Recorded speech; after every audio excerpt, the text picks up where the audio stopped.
Chapter 1. Draco confined Filna within the room of requirement, watching as his retreating figure vanished beyond the door. Once alone, she swept away the fear etched upon her face and leisurely curled her lips into a smile. Seated upon the sofa with her feet propped up, Filna cradled the warm coffee before her, yet her thoughts drifted back to their first encounter.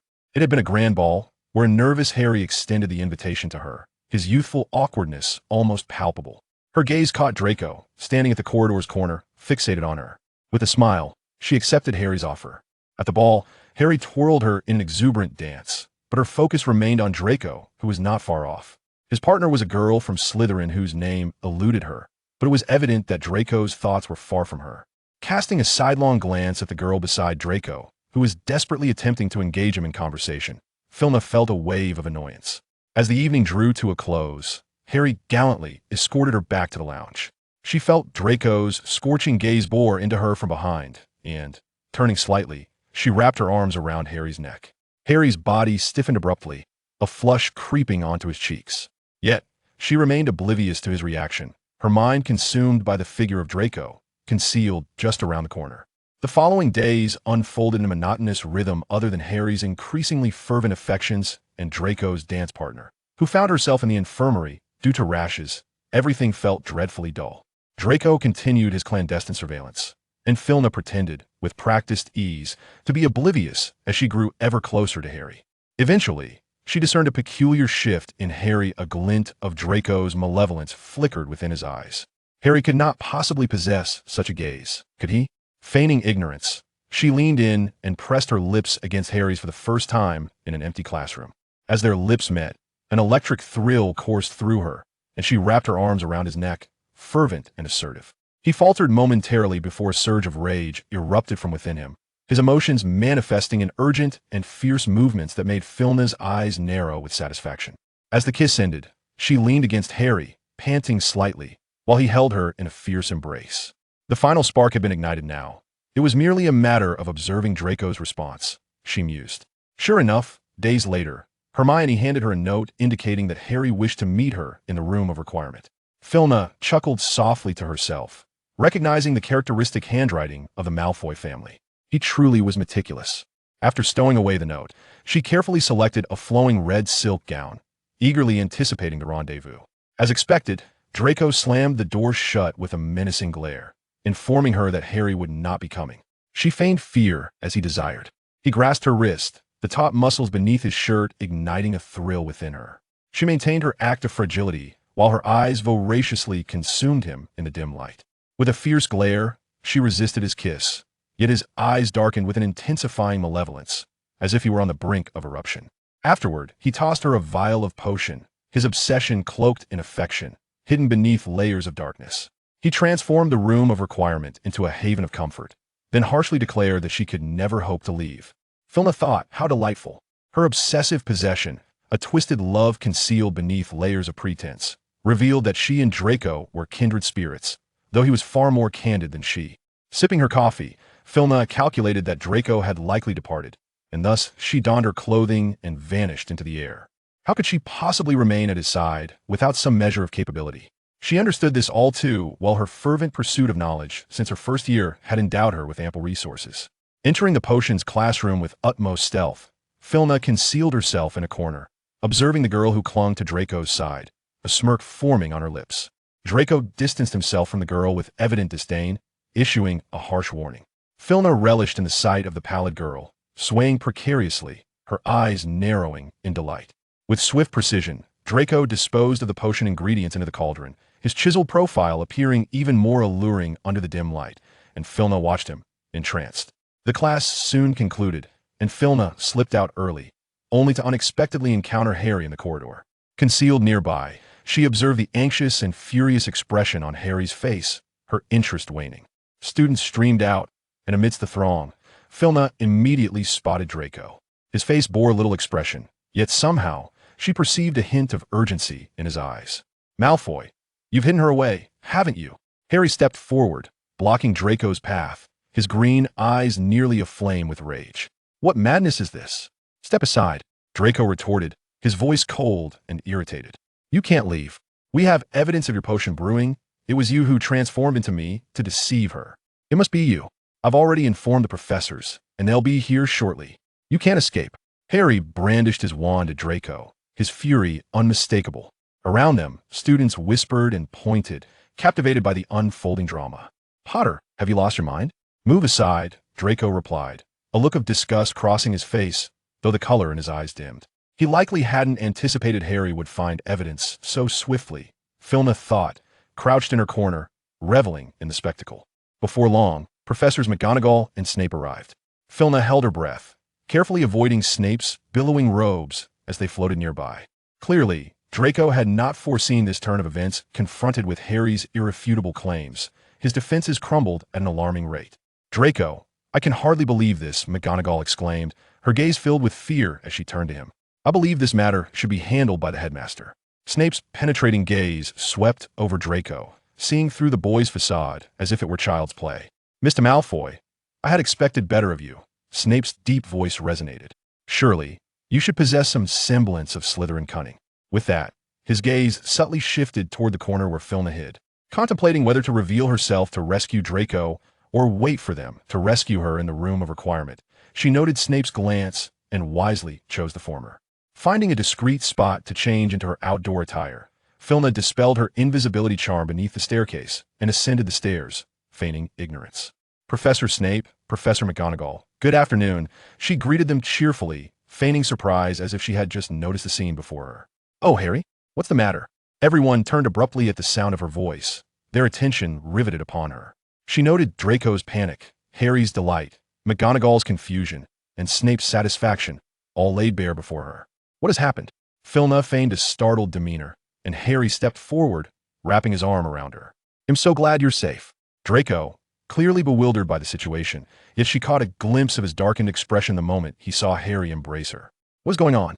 McGonagall appeared utterly flummoxed, her gaze darting between her and Harry. Where have you been these past few days? Did he confine you? Harry, interpreting McGonagall's questioning look, turned to Filna, pointing accusatorily at Draco. Mr. Malfoy? Her tone was filled with confusion and distance as Draco's expression darkened. My parents requested I return home to attend to some urgent family matters, and I was unable to inform you in time, however. My father instructed the owl to deliver a leave request to the headmaster, she replied, her expression sincere and innocent. Oh, I'm so relieved to hear that. I just conveyed a message to Professor Dumbledore. I believe we should consult him. McGonagall exhaled with relief, appearing entirely convinced by her words. Harry's expression also relaxed, his gaze filled with sweet affection that enveloped her. Draco remained silently beside them, his eyes fixed on the hand Harry had wrapped around her. Dumbledore soon arrived, his expression slightly startled at the scene. My children, what has transpired? McGonagall leaned in to provide a brief explanation, and Dumbledore's gaze, peering through his half-moon spectacles, fell upon Filna. Before he could finish, a barn owl swooped in through the window, landing abruptly in Dumbledore's arms. Oh heavens, McGonagall gasped. Dumbledore, however, remained composed, unwrapping the letter and reading aloud. It is a leave approval form sent by Mr. Carmen. He squinted at Filna. Oh, Vimir. She rushed forward to retrieve the exhausted owl, tears welling in her eyes. After gently smoothing its feathers, she looked up at Dumbledore and said, Headmaster, I apologize. My father must have sent Vimir with a message from Oceania, and the journey was simply too long, hence the delay. Professor Dumbledore squinted slightly, his gaze gliding over the owl and the tearful Filna, before he glanced at the letter in his hand and spoke. Well then, children, it seems there is nothing for us to be concerned about. Is there? You may all return. Professor Snape was the first to depart, leading Draco away, followed by Professor McGonagall, and soon the students dispersed as well. Filna tenderly stroked the owl's feathers, feeling Dumbledore's gaze upon her for a brief moment before she turned to leave. She exhaled softly in relief. Harry approached her quietly, gently supporting her, his tone laced with guilt. I'm sorry. I thought Malfoy had taken you away. It's all right, Harry. I know you were concerned for me. Would you mind escorting me back to the common room? I'm feeling a bit tired. Filna replied with a tender smile. Of course, Harry said, his ears tinged with red as he lowered his head. Chapter 2. Upon returning to the dormitory, Filna evaded Hermione's inquisitive voice and dove in her blankets. Indeed, she had been quite exhausted these past few days. Seeing her asleep, Hermione ceased her inquiries, casting a worried glance over her before tiptoeing out of the dormitory. When Filna finally stirred awake, the twilight outside had begun to dim. She stretched comfortably, donned her school robe from the wardrobe, and turned to exit the dormitory. It was time to address those troubles. In the common room, Harry sat idly on the sofa by the fireplace.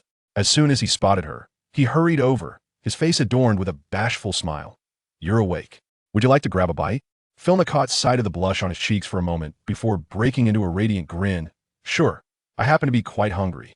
He reached out, lightly touching her arm, then tentatively found her hand and clasped it, his bashful smile deepening. "Let's go." He always did this, engaging in gentle explorations before any contact, considerate yet somewhat dull. As the exemplary couple of Gryffindor, Filna and Harry were nearly always the center of attention, effortlessly wearing sweet smiles as she obediently matched his pace. The moment they entered the Great Hall, Filna felt an especially intense gaze directed at them from the Slytherin table. It was common knowledge among the four houses that Draco harbored a crush on Filna, a fact he had never publicly acknowledged. Though they appeared to have no interaction, gossip was an ever-present companion. "Hey, you guys are here," Ron exclaimed, bouncing up from the long table to wave at Harry and the others. "Over here. Come on." Harry noticed Draco's gaze as well, glaring back with a fierce expression. Filna, seizing the moment, followed his line of sight to Draco. His eyes darkened as they swept over their clasped hands, then shifted to Filna's face, as if attempting to see through her. A brewing storm swirled in his gray eyes, suppressing the emotions lurking beneath. Filna maintained an expression of innocent confusion, blinking at him in a way that seemed both bewildered and unfamiliar before returning her gaze to Harry, sweetly shaking his hand. "What's wrong, Harry? Is there something over there?" Harry withdrew his gaze, the warning in his expression instantly transforming into a bashful smile. "It's nothing. Shall we eat?" "All right," Filna replied gently, allowing him to lead her to the long table. At the dining table, Harry was the epitome of tenderness, listening to Ron's exaggerated tales while meticulously cutting her steak and placing it on her plate. This was his usual demeanor. Perhaps due to Filna's successfully portrayed image of a naive little bunny, no one found it problematic even when Harry occasionally faltered in his attentiveness. Others around them would kindly assist her. A parasitic plant reliant on others for survival, that was the persona Filna had chosen for herself, and 4 years at Hogwarts had solidified this image in the minds of many, including the professors. Among a group of boisterous little lions, her gentle and kind nature endeared her to many, even winning the affection of Professors McGonagall and Flitwick. Of course, Filna did not expect someone as seasoned as Professor Dumbledore to be fooled by her facade, but at the very least, he did not regard her as a troublesome nuisance of significance.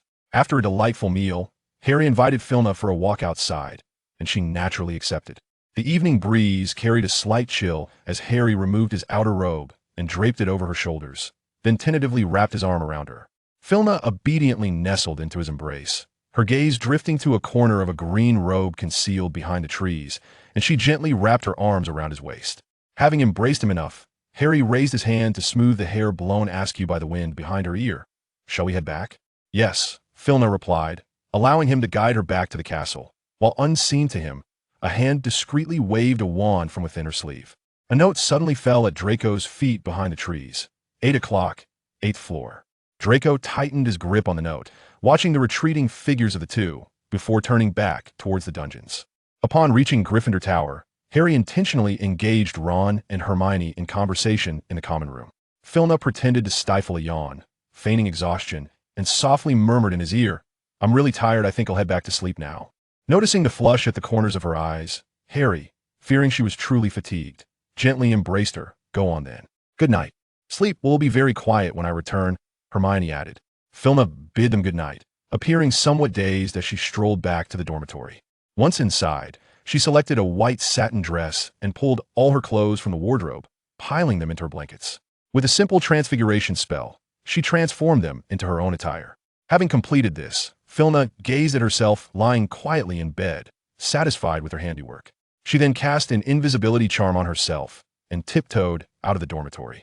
In the common room, Harry and the others were still seated on the sofa, quietly engaged in conversation, but Filna held no interest, hastening her steps directly to the 8th floor.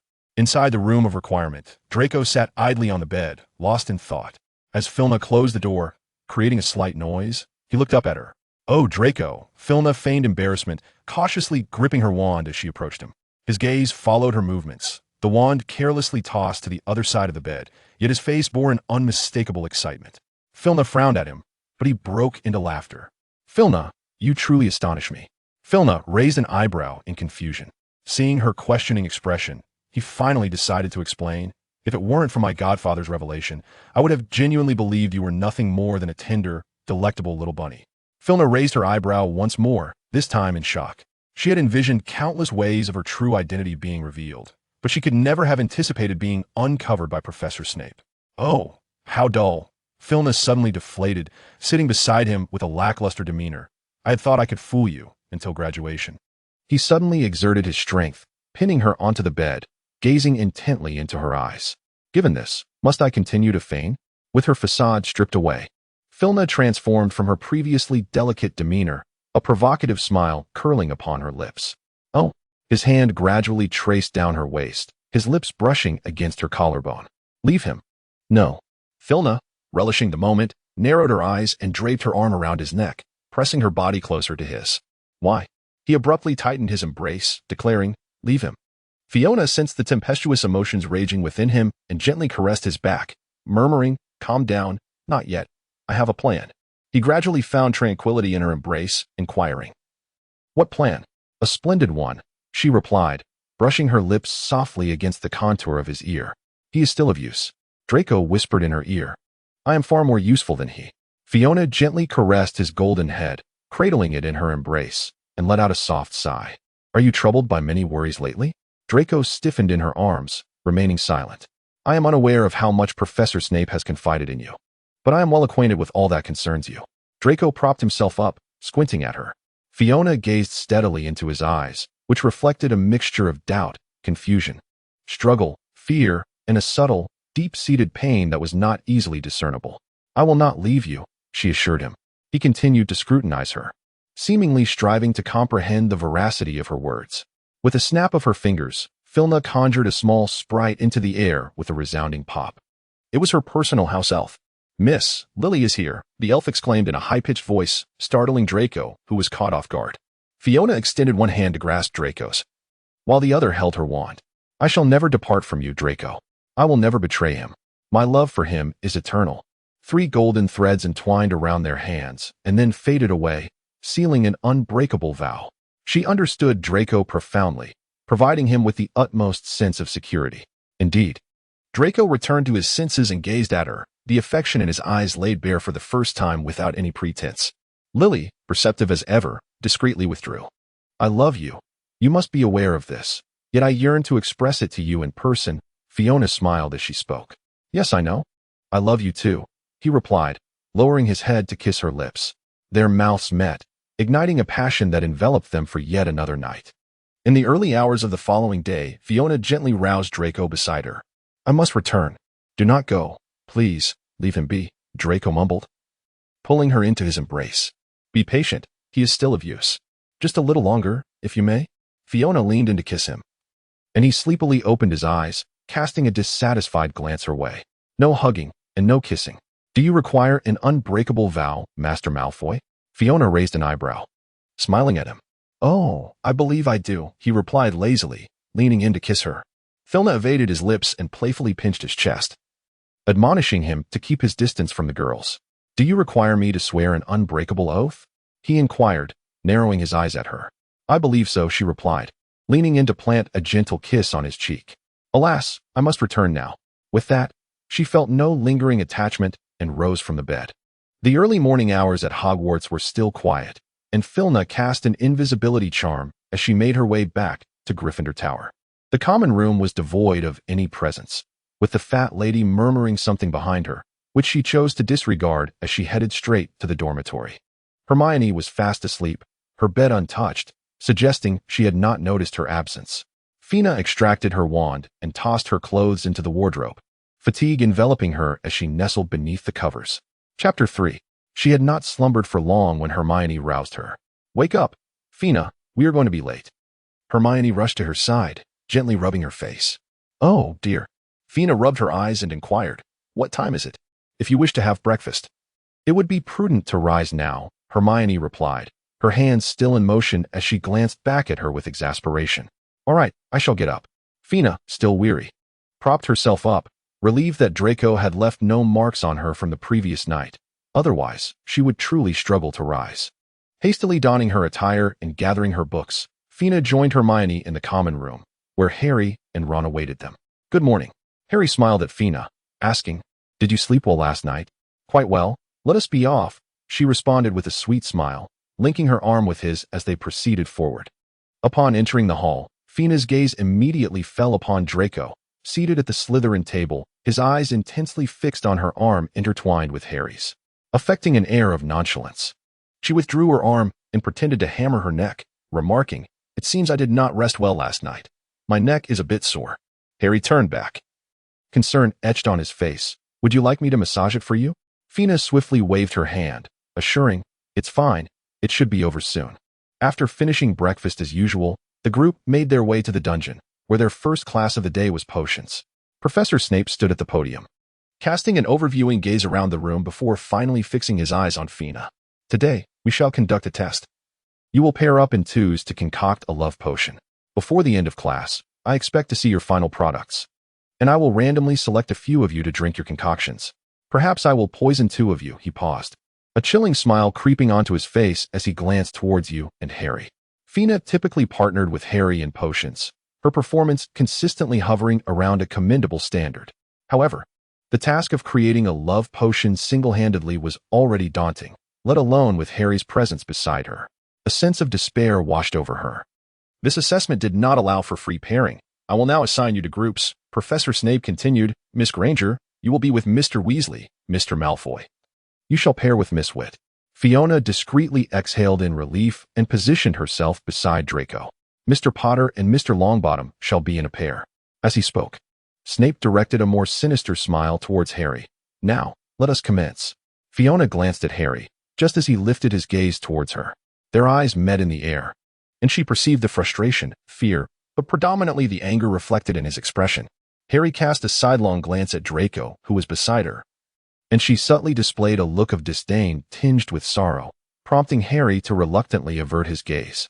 Draco, keenly aware of their interaction, deftly continued to manage the potion ingredients while lowering his voice to inquire, "What's wrong? Are you unhappy?" Ferna replied in a hushed tone, her expression devoid of emotion, "I am utterly enamored with you."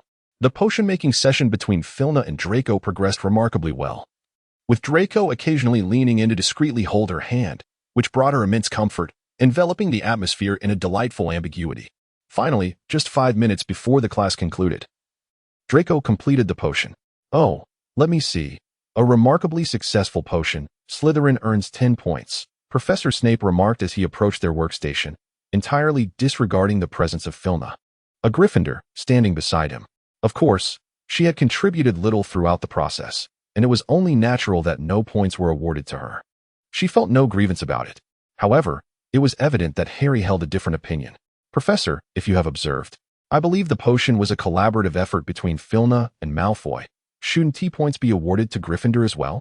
Harry asserted, meeting Professor Snape's gaze unwaveringly. Snape narrowed his eyes and swiftly approached Harry, elongating his tone as he spoke. "I did notice the repugnant, gooey substance emitting a nauseating odor from your cauldron. If you wish to refer to it as a potion, Gryffindor loses 20 points. Harry, indignant and ready to retort, was halted by Hermione, who grasped his robe from behind. "Enough," Snape commanded as he circled the room before taking his place at the podium. "Next, I will select a few individuals to taste their own concoctions." The atmosphere around them suddenly grew tense, and Filna could even hear the sound of someone swallowing nervously from the adjacent table, while Draco, shielded by the ample sleeves of his robe, firmly held her hand. "Now, Miss Granger, Mr. Malfoy, please have your partner drink the potion you have brewed," Snape instructed, arms crossed as he stood at the front. "No," Harry exclaimed, concern etched on his face as he looked at Filna. "Professor Snape, this is against the rules." "Mr. Potter," Snape replied, his eyes narrowing, "this classroom is not under your jurisdiction. Gryffindor loses 20 points. Now drink." With that, Professor Snape issued his command. Fina vowed that she had seen a smile at the corner of Draco's mouth.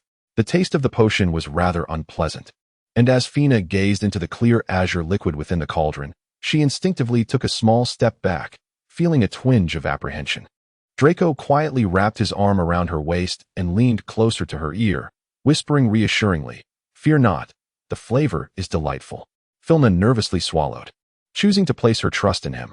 Ron, having embraced his fate, lifted the potion to his lips, and drank it down. With no further hesitation, Filna followed suit, bringing the potion to her mouth. The peculiar taste she had imagined did not materialize. Instead, a clear liquid flowed into her mouth, leaving behind a delightful scent of green apples. As she swallowed the potion, Draco's lips casually brushed against her ear, whispering, "This is my flavor. How could it possibly taste unpleasant?" Fina was caught off guard as a blush crept up her ears. Professor Snape's gaze subtly swept over her and Draco before shifting to Ron and Hermione. At that moment, Ron was gazing at Hermione beside him, his ears and face gradually reddening. Fina cast a glance at them but was drawn to Harry in front of them. He was fixated on Malfoy beside her, his expression as cold as if he had just been kissed by a Dementor, his hands trembling with suppressed anger within his sleeves. Strangely, Fina felt nothing after consuming the potion. She turned to Draco beside her, furrowing her brow as she whispered, "Surely there's nothing wrong with your potion?" "I feel absolutely nothing." Draco tilted his head to look at her, leaning closer to whisper in her ear, "The amortentia is ineffective on those who are already in love." Flushed with embarrassment, Filna gently pinched his lower back with her hand. He chuckled softly, discreetly intertwining his fingers with hers, which had been playfully causing mischief. Professor Snape observed both groups of students imbibing the potion, a faint smile gracing his lips as his silky voice resonated once more. Class dismissed. With that, he strode out of the classroom without hesitation. Almost as soon as the hem of Professor Snape's robe vanished through the door, Harry leaped in front of Draco, furiously proclaiming, "Malfoy, I challenge you to a duel." Hermione, trailing closely behind, glanced at Filna with concern before grasping Harry's arm. Before she could utter a word, Ron caught up, forcefully pulling Hermione away from Harry, his tone sorrowful. "Why do you have to grab him? You could have held on to me instead." The scene descended into chaos. Draco cast a disdainful glance at Harry, then arrogantly remarked, "Mr. Potter, perhaps you should first attend to your own affairs." With that, he brazenly wrapped his arm around Filna's waist and departed. Under the influence of the love potion, Filna naturally followed him without hesitation. Harry, seemingly ensnared by Hermione and Ron, urgently called out to Filna, but she feigned ignorance, hastily trailing after Draco out of the classroom. Once free from Harry and his companions, Filna and Draco strolled hand in hand across the campus, savoring this rare moment. Numerous onlookers gazed at them with expressions of surprise, anger, or disdain, their whispers echoing around. But the pair chose to remain oblivious. Navigating through the crowd, they found a patch of grass by the Black Lake and sat down. Draco reclined, using her lap as a pillow, while Filna gazed down into his eyes. They shared a tranquil moment, their reflections in each other's eyes growing ever clearer. "Malfoy, Filna." The harmony of their connection was abruptly shattered by two voices. Filna regained her composure, her heart pounding within her chest, while a faint blush crept upon Draco's ears. The speaker approached, and as Filna looked up, she was met with the sight of the Weasley twins. Draco's mood, already disrupted, visibly shifted from gentleness to sarcasm. "Oh, it is the Weasley family," he remarked. "Did Mr. Weasley not instruct you to refrain from interrupting others?" "Oh, I forget. Mr. Weasley must be preoccupied with earning a living. Otherwise, you might barely afford a meal." Draco cast a scornful glance at them. The expressions of the Weasley twins grew cold. Filna did not wish to disrupt such a splendid day. She quickly stepped forward and, before they could speak, gently suggested, "Let us change our surroundings. I long to be alone with you." Draco lazily cast a glance in their direction, then rose to his feet, following her lead. After taking just a few steps, one of the Weasley twins called out from behind, "Filna." Fina quickened her pace, pulling Draco away from the area. In the headmaster's office, Dumbledore was listening to a portrait recounting a tale, his eyes, concealed behind half-moon glasses, narrowed slightly, hiding the flicker of brilliance that passed through them. Chapter 4. Throughout the day, Fina was nearly inseparable from Draco, while Harry and his companion seemed to have vanished, leaving the two undisturbed. Unfortunately, curfew approached swiftly, and despite their reluctance, they had to part ways. Draco attempted to entice her to the room of requirement, but before he could unfasten the third button, Fina swallowed hard and decisively dashed back to Gryffindor Tower. Remaining any longer would risk her faltering. Today, she had unfinished business to attend to. The common room was sparsely populated, with Harry and his friends seated on the sofa by the fireplace, their gazes aligning as Fina entered. Hermione rose and hurried to Fina's side, her eyes filled with concern as she scanned her friend and tentatively inquired, "Are you all right?" Filna cast a perplexed glance at her. "What's wrong?" I'm perfectly fine. Hermione, with a sense of resignation, exchanged a glance with Harry and Ron, gently shaking her head. Harry's head drooped, indicating that the effects of the potion had not yet worn off. Adopting an air of naive innocence, Philna gleefully grasped Hermione's hand to share. Today, Draco took me to. Before she could finish her sentence, Hermione swiftly seized her hand, hurrying toward the girls' dormitory while soothingly assuring her, "Let us discuss it back in our room. There are far too many people here." Fiona, seemingly bewildered, followed her footsteps back to the dormitory. Upon entering and closing the door, Hermione gazed at her with a serious expression. "Fiona, have you seen Harry?" "Yes, I did." "Why?" Fiona replied, her face reflecting confusion.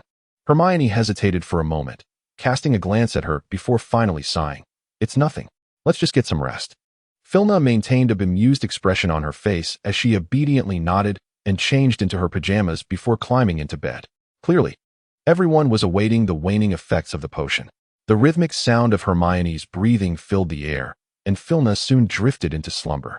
The following morning, she was once again roused by Hermione's eager voice. "Oh, Philna, wake up, it's time to rise." Fiona rubbed her eyes and sat up groggily, her voice hoarse as she inquired, "What time is it?"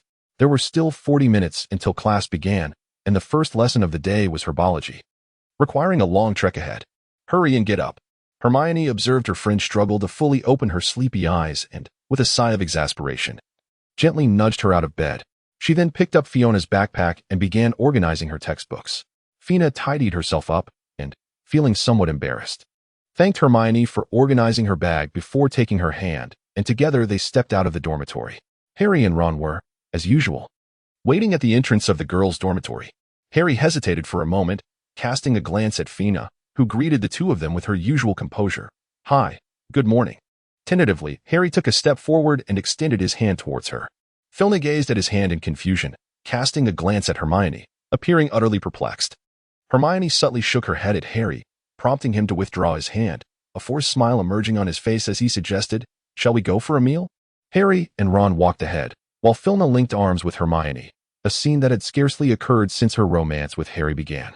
In the hall, the Gryffindor table was met with looks of shock and pity, while at the Slytherin table, Draco regarded Philna with satisfaction, raising his glass in acknowledgement. Fiona unabashedly winked at him. At that moment, Hermione stepped forward, seemingly inadvertently obstructing their gaze, and gently suggested, "Let us hasten to our meal, lest we be tardy for class." A fleeting expression of disappointment crossed Philna's face, quickly replaced by a smile as she nodded obediently. The meal was devoid of flavor, a mere formality. Harry, who usually tended to Philna at the table, seemed distant today, leaving her to eat in silence. While laughter and chatter filled the long table of Gryffindor, a heavy silence enveloped their corner as they finished breakfast. This quietude persisted until the end of the herbology class. As the lesson involved repotting mandrakes, each student donned large noise-canceling earmuffs, rendering communication a futile endeavor. When the bell rang, Philna removed her gloves and earmuffs to chat with Hermione. However, mid-conversation, her voice faltered, and her demeanor grew cold. Noticing her unease, Hermione gently inquired, "What's wrong?" Philna shook her head, turning to glance at Harry, who was engaged in conversation with Ron and did not notice her. A pallor washed over her face. Hermione seemed to comprehend the situation and gently wrapped her arm around Philna, remaining silent. "I drank a love potion yesterday." Philna's voice trembled, choked with emotion, her eyes glistening with tears. Hermione soothingly embraced her, whispering, "It's all right. We understand. No one will blame you." "No, I can't," Philna replied, shaking her head in confusion. Her pale face streaked with tears, her eyes reddened. I'm so sorry, she said, grabbing her bag and fleeing the classroom. This morning, there was only one class, and Philna sprinted back to Gryffindor Tower, bursting into her dormitory and burying her face in the sheets, weeping bitterly. Before long, Hermione followed her inside, and upon seeing Philna trembling on the bed, she quietly closed the door and approached, wrapping her arms around Philna's shoulders. "Philna," she called softly. Philna lifted her head slightly, revealing her swollen eyes as she looked at Hermione. "I didn't mean to. Hermione, filled with compassion, gently patted her back and held her close. It's all right. We all know Harry doesn't mind." Fiona shook her head in struggle, exclaiming, "No. I have made up my mind. I wish to part ways with Harry." The words seemed to carry an immense weight of sorrow, and as soon as she spoke, she collapsed onto the bed, weeping uncontrollably, oblivious to Hermione's look of astonishment. What? Part ways? Why? Hermione gently patted her back, saying, You need not feel this way. Harry will understand. Filna's voice trembled, laced with a hint of determination. No, I cannot disregard his reputation. It is all my fault. I must break up with him. Hermione sought to offer further counsel, but Filna interrupted her. I'm sorry, I am exhausted. After a moment of silence, Hermione ultimately refrained from speaking again, letting out a sigh as she exited the dormitory. It was afternoon, and with classes still ahead, Filna had chosen not to go out for lunch, nor had Hermione returned. As the time approached, she took out a mirror to examine her swollen eyes, finding them still unsatisfactory. She rubbed them vigorously until faint red veins appeared, before shouldering her bag and leaving the dormitory. In the common room, students were gathered in small clusters, chatting away. Upon Filna's emergence, an abrupt silence fell as they all turned to look at her. She appeared oblivious to their stares, her steps stiff as she made her way outside. Many had witnessed her tearful departure earlier, and it was likely that the news had spread. Along the way, several cast sympathetic glances her way, all of which she disregarded, her gaze vacant as she trudged to the history of magic classroom. Harry and his friends had yet to arrive, and Filna chose a seat in the farthest corner of the back row. She mechanically retrieved her textbook, laying it on the desk, her eyes staring blankly ahead. Before long, Harry and the others entered the classroom. As soon as he stepped inside, Harry's gaze swept the room, landing on her, and he made a beeline toward her. Ron seemed inclined to follow, but Hermione restrained him. Filna, Harry's voice carried an edge of anger. Ferna turned her head slowly to look at him, her eyes swollen and bloodshot, lacking their former brilliance. His voice softened as he implored, Please, let us not part ways. I truly do not mind. Harry's voice, tinged with a hoarse quality, responded, I cannot pretend that nothing has transpired. We must break up, for this is what is best for us. Best for us? Harry's voice rose sharply, an octave higher. Just look at yourself now. Is this what you call best? Filna had never encountered such a version of Harry before, leaving her momentarily speechless. Noticing her apparent fright, Harry endeavored to temper his anger and spoke. Filna, it was merely a minor experiment, nothing of consequence. Please, let it go. Shall we? Tears instantly welled in Filna's eyes. She thought to herself, I know what they all say. Let's break up, please, for your own sake. I do not wish to burden you. Naturally, there were those who hurled harsh words at her, for there were many who admired Harry. Harry stood frozen, seemingly at a loss for words. Professor Binns entered, and Harry was compelled to return to his seat. Chapter 5. Throughout the entire class, Filna endeavored to embody the image of a heartbroken soul, suffering from the pangs of lost love. The moment the bell rang, she grabbed her bag and dashed out of the classroom, disregarding the calls from behind her.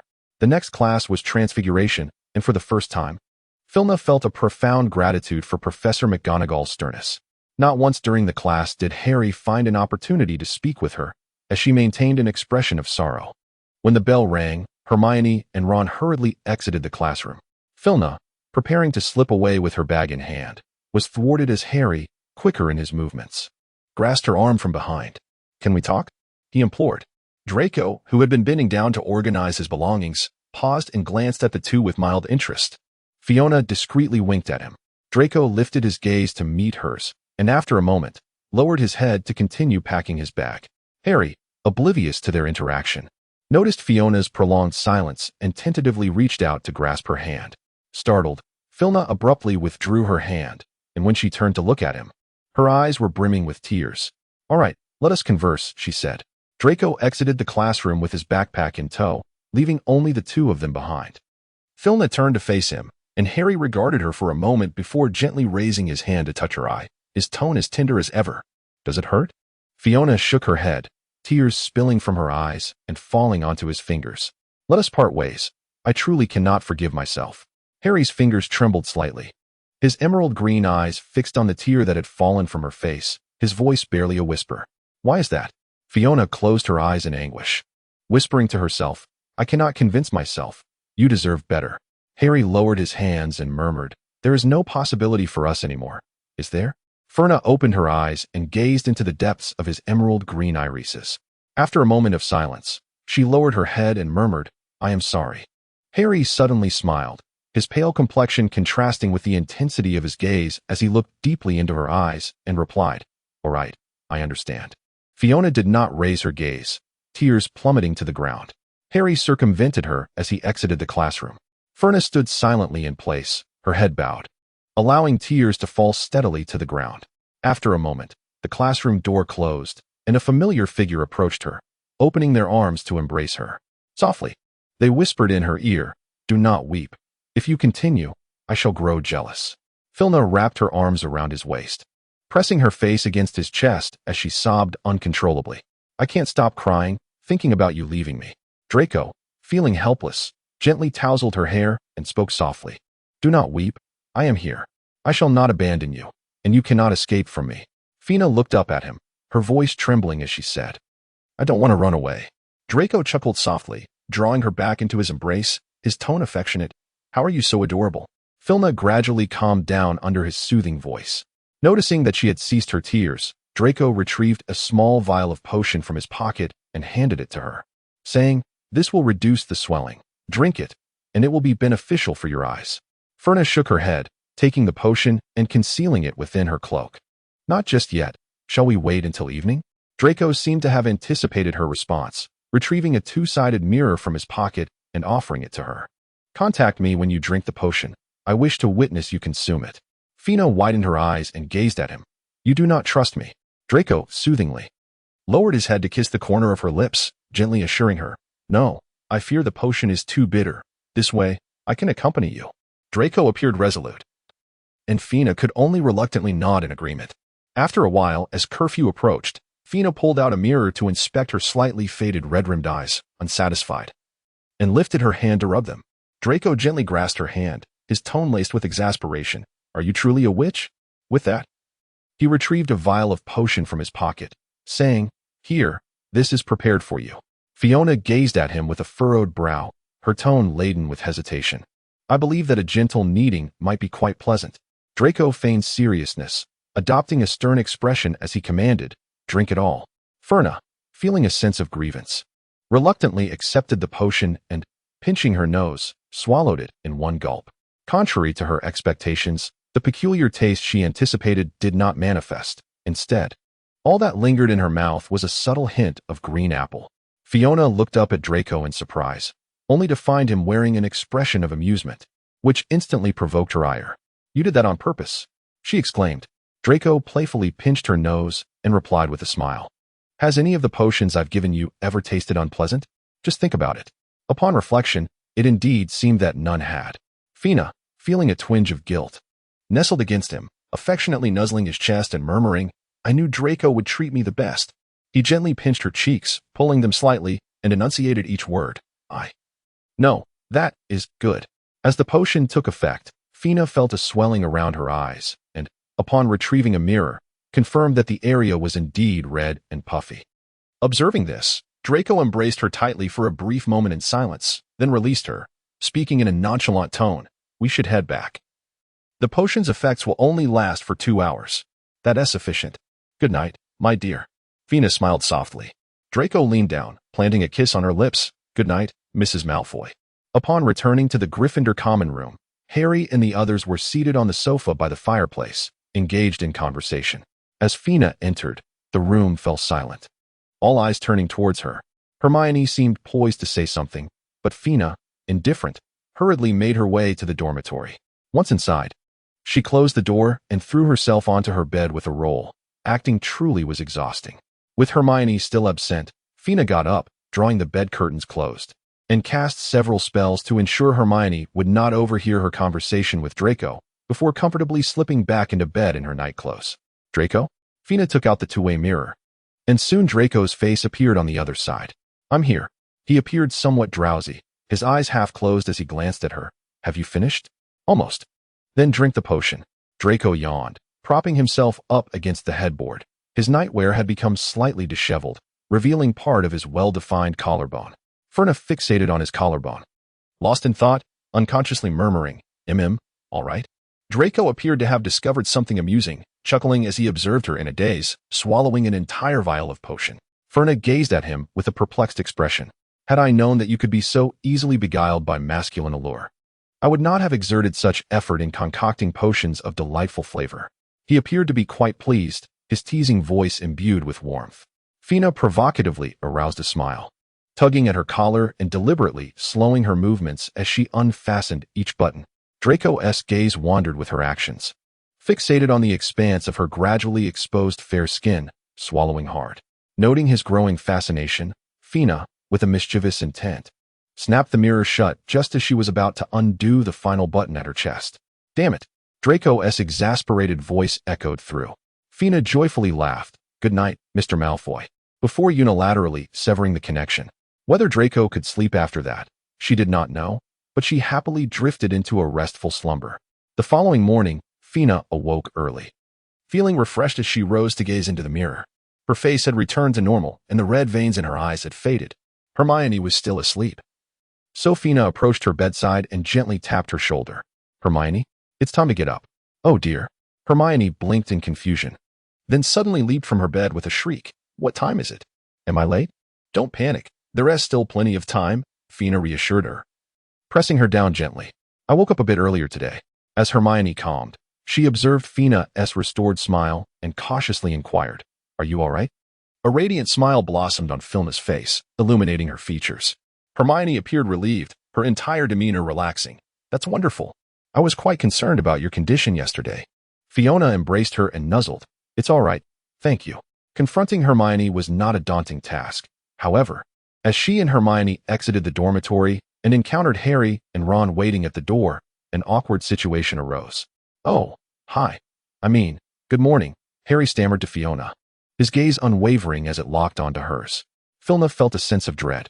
Indeed, he spoke again. I have given serious thought to what you said yesterday. Since you are unable to move past this matter, let us part ways, and I shall pursue you anew. Fiona turned around in surprise to look at Hermione, who, feeling guilty, averted her gaze. It was abundantly clear that this idea had originated from her.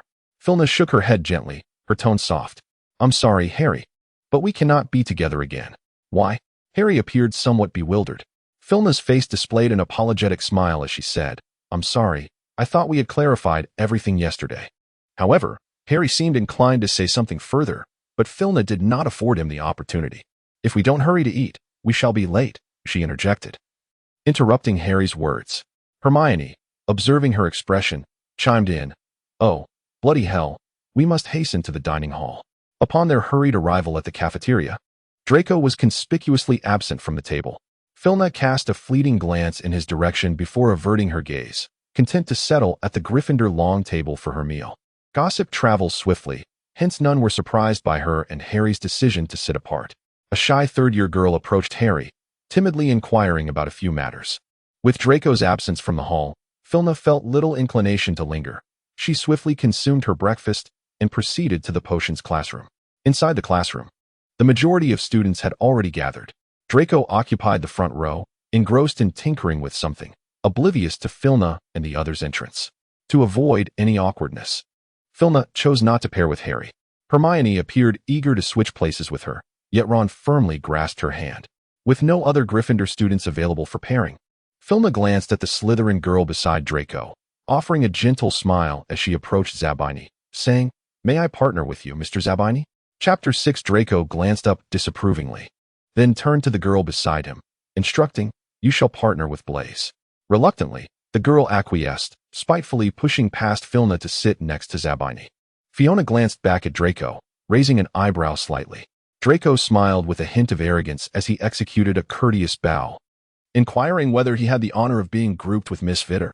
Fiona's expression grew cold, and her tone lost its usual warmth. I apologize, Mr. Malfoy, but I believe it would be better for me to work alone. With that, she found an empty seat and sat down resolutely. Draco narrowed his eyes as he glanced at Harry, then shifted his gaze back to her. I heard you've broken up with Potter. What happened? Have you finally realized he is merely an incompetent scarhead? Harry's face flushed crimson as he drew his wand, aiming it at Draco. Shut up. Draco tilted his chin and cast a sidelong glance at him, the derision evident on his face. The great savior Potter has finally split.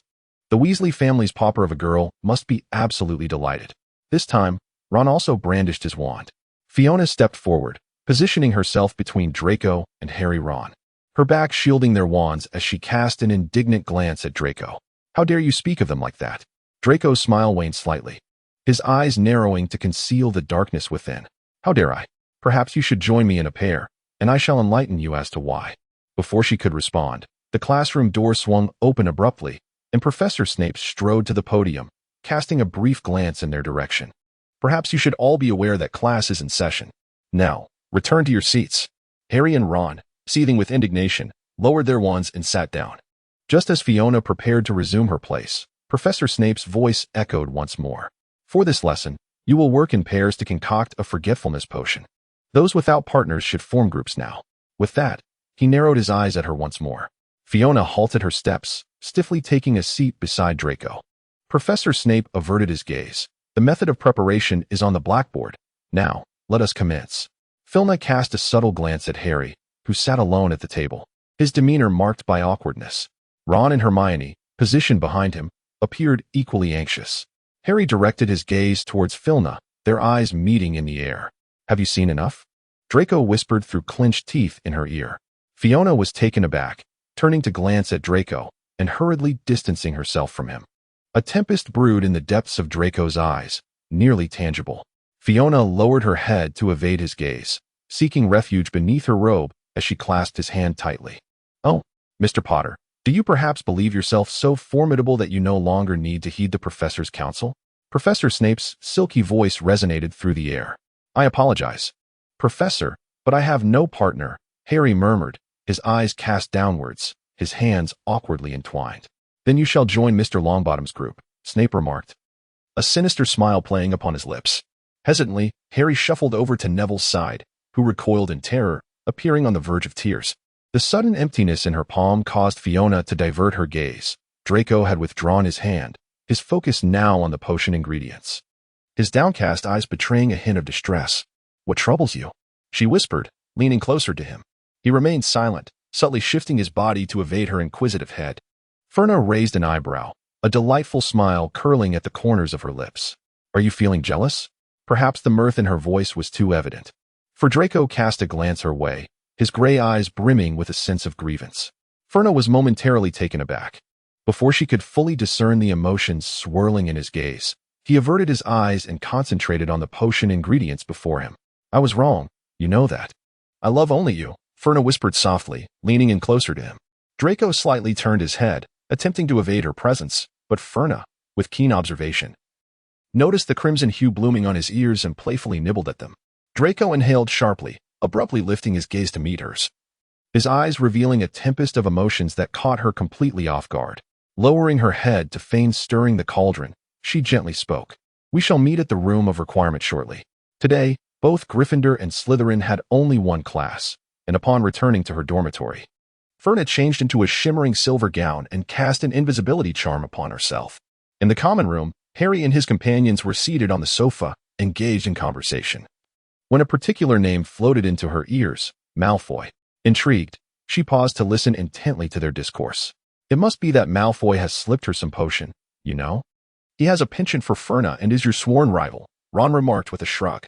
Hermione furrowed her brow in rebuttal, insisting, "That simply cannot be. Ferna exhibits none of the characteristics of being under the influence of a potion."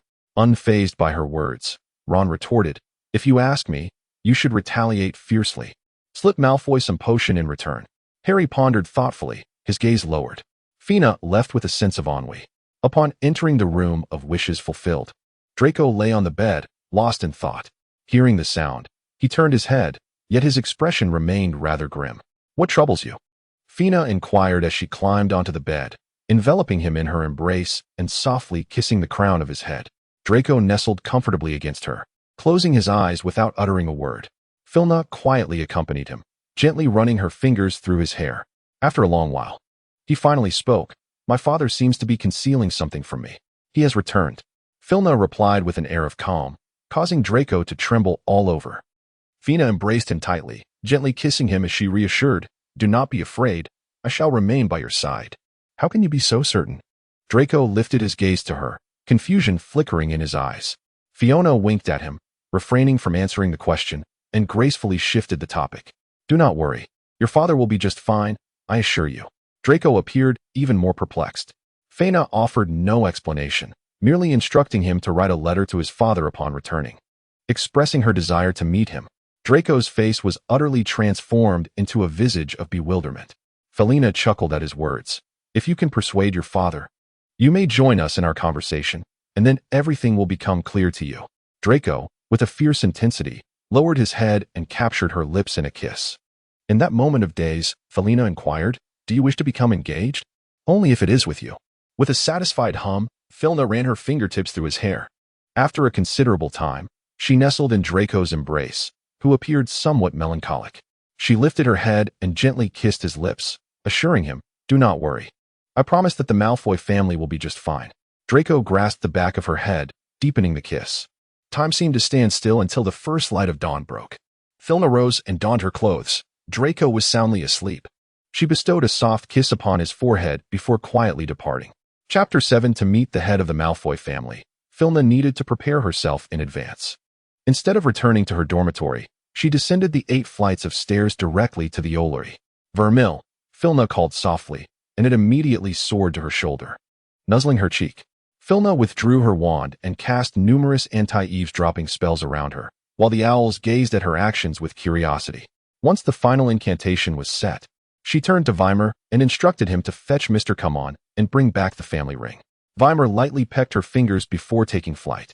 The first class was History of Magic, and Felina hurried to the classroom, where Hermione had already located a seat with her books in tow. "Thank you, my dear." Felina sighed in relief as she sincerely accepted the book from Hermione's hands. Hermione's anxious expression softened upon seeing her.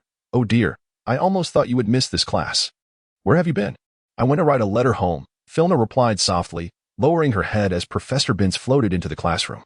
Having had a restless night, Felina struggled to stay awake during the first period of History of Magic and ultimately succumbed to sleep.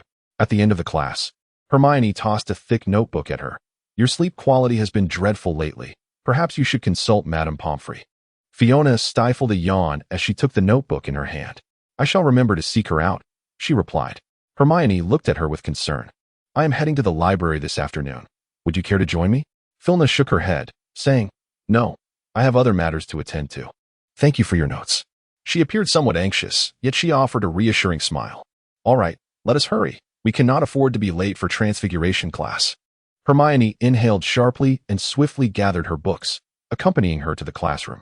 The room was nearly filled to capacity, with only the seats in front occupied by Harry and Ron remaining vacant. Hermione tugged Felina along as they made their way over. Ferna greeted them as she would any ordinary classmates and gracefully took her seat. Instantly, the attention of her peers converged upon the 4 of them, some even huddling together to whisper conspiratorially. Ferna paid no heed, engrossed in her textbook as she prepared for the day's lessons. However, it was evident that Harry was unwilling to let her be. "Are you all right? I mean, have you had breakfast? I noticed you didn't go to eat this morning. Are you hungry? I have some coconut ice cream. Would you like some?" The chatter of those around them grew louder, bordering on brazen gossip. Fiona diligently suppressed the urge to frown and gently declined. "No, thank you. I'm not very hungry." Harry's expression oscillated between disappointment and delight as he quietly retracted his hand that had offered the candy, saying, "Just let me know if you feel hungry." Ferna nodded politely, choosing not to respond further. Professor McGonagall entered the classroom, and the students immediately fell silent, restoring tranquility to the room. Felina exhaled in relief, straightened her back, and leaned closer to the table, attempting to distance herself from Harry as much as possible. Throughout the class, she refrained from leaning against the back of her chair, which resulted in a growing soreness in her back. Raising her hand to gently knock at her stiff neck, she caught sight of Draco standing outside the door. "I have some matters to attend to. You should go ahead and have your meal," Felina quickly remarked to Hermione. Hermione fixed her with a steady gaze and concluded, "You've been acting rather peculiar lately, but very well, do take care." With that, she departed, clutching her books. Once everyone had vacated the classroom, Draco slipped inside. How did it go? Felina could discern the astonishment in his eyes and knew the outcome, yet she felt inclined to tease him. "Indeed," he exclaimed. "How did you manage that?" "Father intends to send you an invitation to visit the Malfoy residence, and he has expressly forbidden me from eavesdropping on your conversation." Felina had long anticipated that the Malfoy patriarch would not permit Draco to listen in. As for the invitation, Let your father know that I would be delighted to visit him tomorrow afternoon. However, this matter must remain confidential, known only to us and Professor Snape." Filna furrowed her brow slightly, adding, "If Professor Snape is interested, I would be pleased to have him join our discussion." Draco's expression was one of persistent confusion. The Godfather? How would he know? Why is he permitted to listen? His adorable demeanor prompted Filna to gently pinch his cheek. He will certainly be aware. For I intend to utilize his fireplace for the Flu network to reach your home. How do you know that the Godfather's fireplace is connected to the Malfoy network? Draco furrowed his brow further. Just how much do you know? Fiona gently caressed his face, gazing earnestly into his eyes. You will know soon enough. Could you please wait a little longer? Draco studied her for a long moment before finally sighing in resignation. Very well, as long as none of this causes you harm. Filna leapt into his embrace, holding him tightly. Draco, how can you be so wonderful? Draco reciprocated her embrace, remaining silent for a considerable time. Filna, there is something I believe you ought to know. What is it? Filna lifted her gaze to meet his, noticing the flickering emotions of struggle and guilt across his face. It appears my father intends to arrange a marriage for me. Draco took a deep breath, as if steeling himself for what was to come, and looked earnestly at her. I will resolutely refuse, but it may require a prolonged struggle with my family. Please do not be disheartened. I will never betray you. Fina blinked as she gazed at him. Do you know who your betrothed is? Draco furrowed his brow, seemingly troubled. I have heard she is the heir of a highly esteemed pureblood family, and she appears to be of a similar age to mine. I have nearly encountered all the pureblood families in Britain. They may likely select either Pansy or Astoria as a suitable match. Are you well acquainted with them? Fina's expression softened further, her eyelids gently lowering, concealing the brilliance in her eyes. Draco reached out to tenderly smooth her hair, his tone affectionate. Not really. I only see them frequently at balls. Speaking of the balls, Fina unexpectedly posed a question. And who were your partners at the previous balls? Draco's expression stiffened. A hint of embarrassment crept over him as he lowered his gaze and enveloped her in his arms, murmuring softly, Pansy. But I assure you from now on, it will always be you. Ferna lifted her gaze and glanced at him lightly. I believe your prospective bride is quite commendable. You might want to consider her. Draco abruptly tightened his embrace, declaring, I do not wish for that. My sole desire is to marry you. Filna nestled into his embrace, discreetly stifling a smile at the corner of her lips, her tone tinged with a hint of melancholy. It's all right. You should heed your father's advice. That girl must be wonderful. Draco steadied her gaze, peering earnestly into the depths of her eyes. I swear I shall love only you. You will be my wife, and I shall never betray you. Unbeknownst to Filna, he discreetly drew out his wand. It was not until a silvery light infused his being, leaving a faint silver thread upon his wrist, that Filna realized this was a magical vow. This vow, akin to an unbreakable oath, bore formidable magical binding. However, unlike the latter, it could be fulfilled by merely two individuals and possessed an even stronger, irrevocable constraint. While an unbreakable oath might harbor loopholes, a magical vow was devoid of any ambiguity, a genuine commitment that must be honored. Thus, wizards typically refrained from invoking such vows. Coming back to her senses, Filna grasped his wrist, her eyes fixated on the shimmering silver thread, her voice laced with urgency. How could you make a magical vow? Why not? Draco replied. The Malfoy family creed teaches that only those willing to embrace the greatest risks can attain the deepest love and the most significant accomplishments. I yearn for your profound affection and am willing to embrace any peril for it. In matters of love for you, I wish to leave no escape route. Draco gently withdrew his wrist, lifting her chin, his eyes brimming with deep affection as he gazed unwaveringly into her soul. Promise me you won't leave. Filna was captivated by the tenderness in his gaze, gently nestling into his embrace, listening to the steady and powerful rhythm of his heartbeat, her heart gradually enveloped in sweetness. Fiona pressed her cheek against his chest, concealing the mischievous smile that danced upon her lips. He embraced her quietly, and after a prolonged moment, spoke softly, Thank you. Chapter 8. This afternoon, Fiona had no classes, and she resolved to pay a visit to Professor Snape. It would be overly conspicuous for a Gryffindor student to approach the office of the Slytherin head. So Fiona cast an invisibility charm upon herself and stealthily made her way to the dungeons.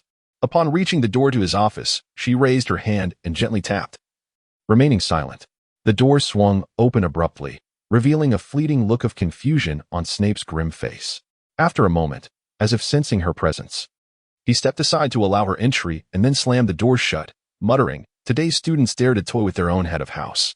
He was indicating that this was not a secure place for a conversation, and Fiona grasped his implication, choosing not to dispel her invisibility charm. Indeed. He soon rose once more to open the door, glancing back at his desk, as if contemplating whether he had forgotten something. This was her opportunity to slip out. And as she deftly maneuvered past him, he emerged and closed the door, striding forward. She quickly followed in his wake. They ascended to the 8th floor, where he opened the door to the room of requirement, which had transformed into a space for potion making. Fiona hurried inside. The room bore no portraits, and he withdrew his wand, casting several spells before nodding slightly and settling onto the sofa. Finally, Fiona was able to unravel the invisibility spell. She plopped onto the sofa, wielding her wand to pour herself a cup of red tea, which she downed in one go, grumbling in discontent. He must have lost his mind to set up so many surveillance devices within the castle. Snape, with a brooding expression, inquired, "What is it that you wish to discuss with me?" Fiona set down her teacup and looked up at him. "I require access to your fireplace tomorrow afternoon." Snape furrowed his brow. "Do you wish for me to confine you?" "Preferably this afternoon." Fiona leaned in slightly, drawing closer to him. "I need to understand that you harbor a strong dislike for me." Snape elegantly lifted his teacup and took a delicate sip. "That is not a challenging task.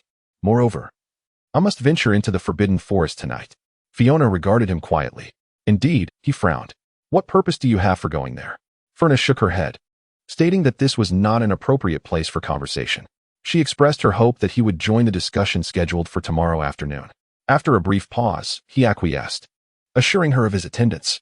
Fiona cast an invisibility spell upon herself once more, saying, "Very well, I shall see you on the 3rd floor shortly." He offered her a slight nod, restoring his usual demeanor, and rose to open the door. Fiona seized the opportunity to slip away. Hermione was not in the dormitory, and Fiona hurried into the privacy of the drapes, releasing her invisibility charm and finally exhaling in relief. Donning her school robes, she clutched her books and made her way swiftly to the 3rd floor, where Snape stood at the foot of the staircase. Just as the Hufflepuff class was letting out, the 3rd floor began to fill with students.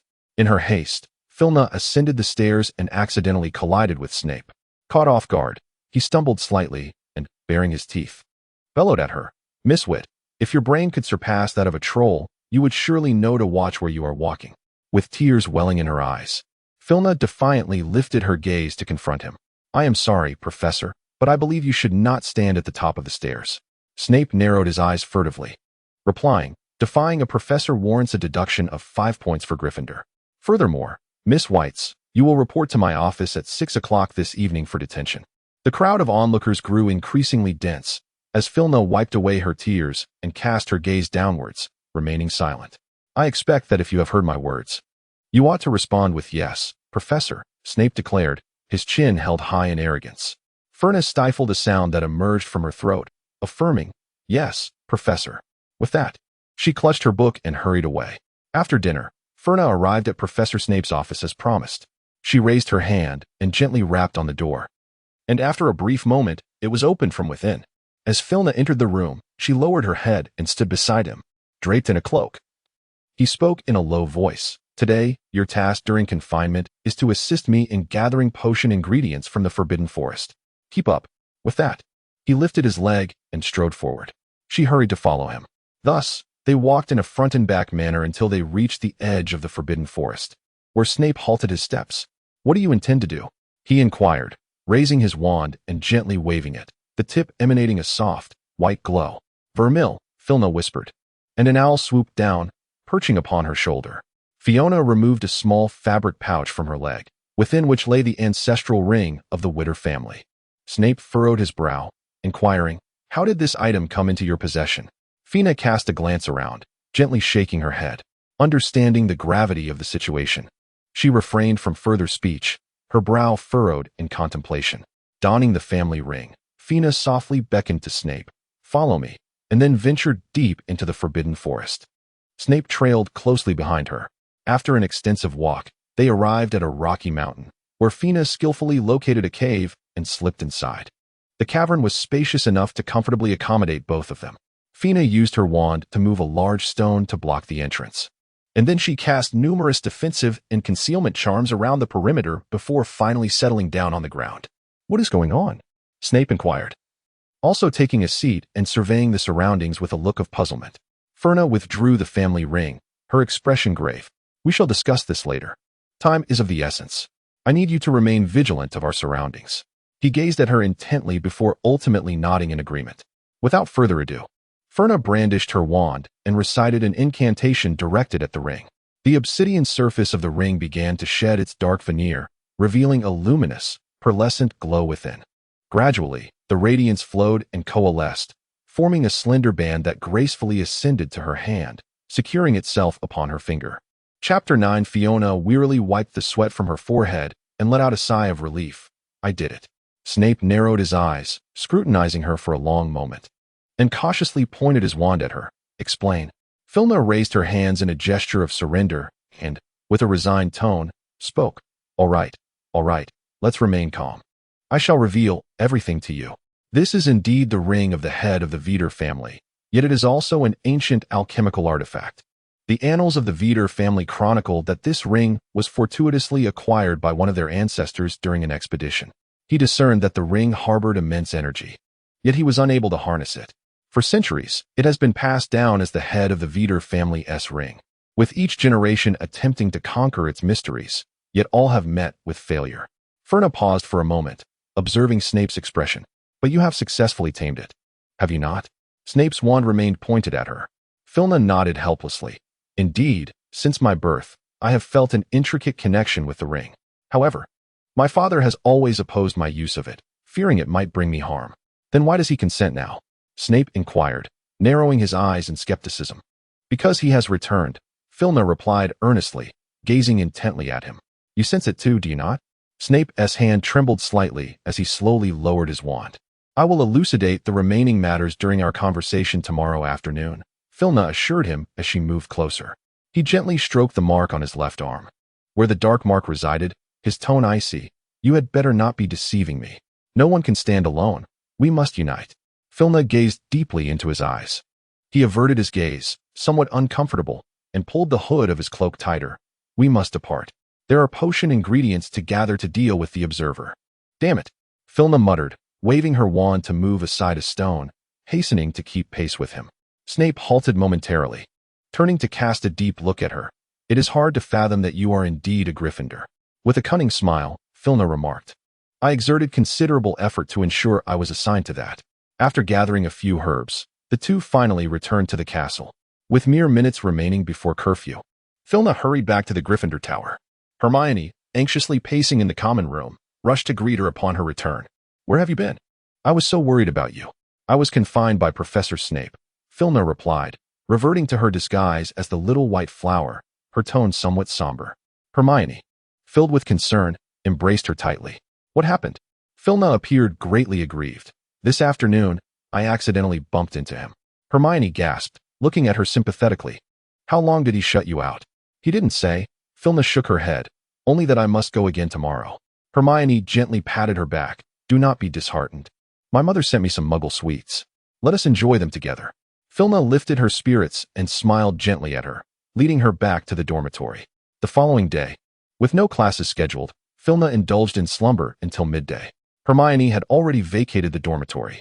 She selected a silken gown of silver hue, meticulously adorned herself, and after repeatedly assuring that her attire was appropriate before the mirror, she hastily donned her school robe and departed.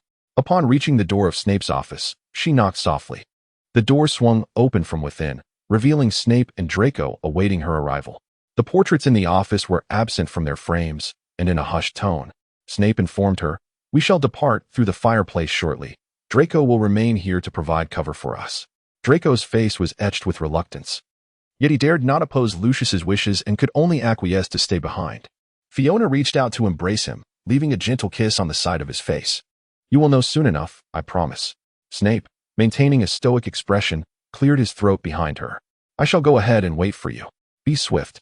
With that, he stepped into the fireplace first. Fiona released Draco, the traces of discontent on his face having vanished without a trace, leaving his ears and neck flushed with a deep crimson hue. Fiona removed her school robe and tossed it to him. Upon catching sight of her silver dress, Draco's eyes sparkled with admiration as he sincerely exclaimed, That dress suits you beautifully.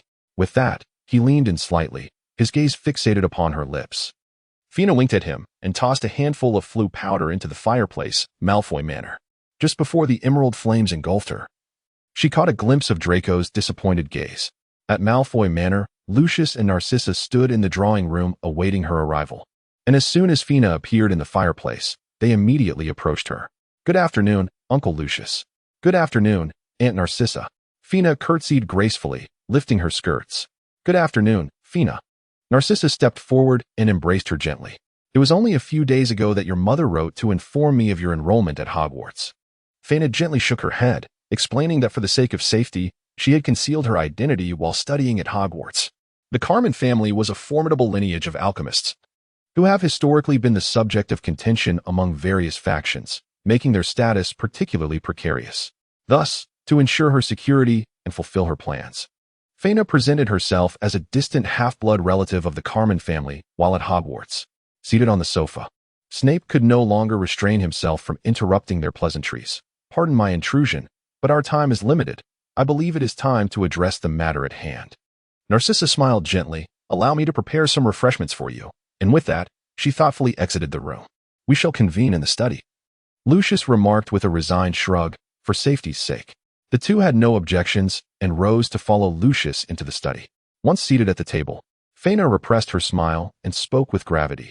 "There is a matter I wish to discuss with you regarding Voldemort and Dumbledore." Both Lucius and Snape's expressions turned serious. "Voldemort has returned. I trust you have sensed it. You are also aware of Dumbledore's influence. As the two factions vie for dominance, their power will inevitably grow. Once war commences, we will be compelled to align ourselves with one side." Snape's demeanor remained unchanged, while Lucius appeared contemplative. "I propose the formation of a new faction, a third party." The two were taken aback by her statement, looking at her in astonishment. "In this power struggle, choosing the wrong side could lead to our downfall. While Voldemort and Dumbledore have yet to expand their influence, we have the opportunity to proactively establish a new faction to counter their ambitions." Lucius finally spoke. "When you refer to this new faction, do you mean a coalition of neutral families?" Fina shook her head, stating that many families had already chosen sides during Voldemort's last emergence. Even uniting a few neutral families would not suffice. However, if they were to forge alliances with werewolves, giants, orcs, and elves, their advantage would be substantial. Chapter 10. Lucius pondered for a considerable time before shaking his head. "I need to deliberate further," he remarked. Severus displayed no discernible emotion. After listening to Fina, he merely replied, "I decline." This response was entirely within her expectations. She raised her wand and extended her hand, declaring, "I require an unbreakable vow." They readily agreed, with Narcissa serving as the witness.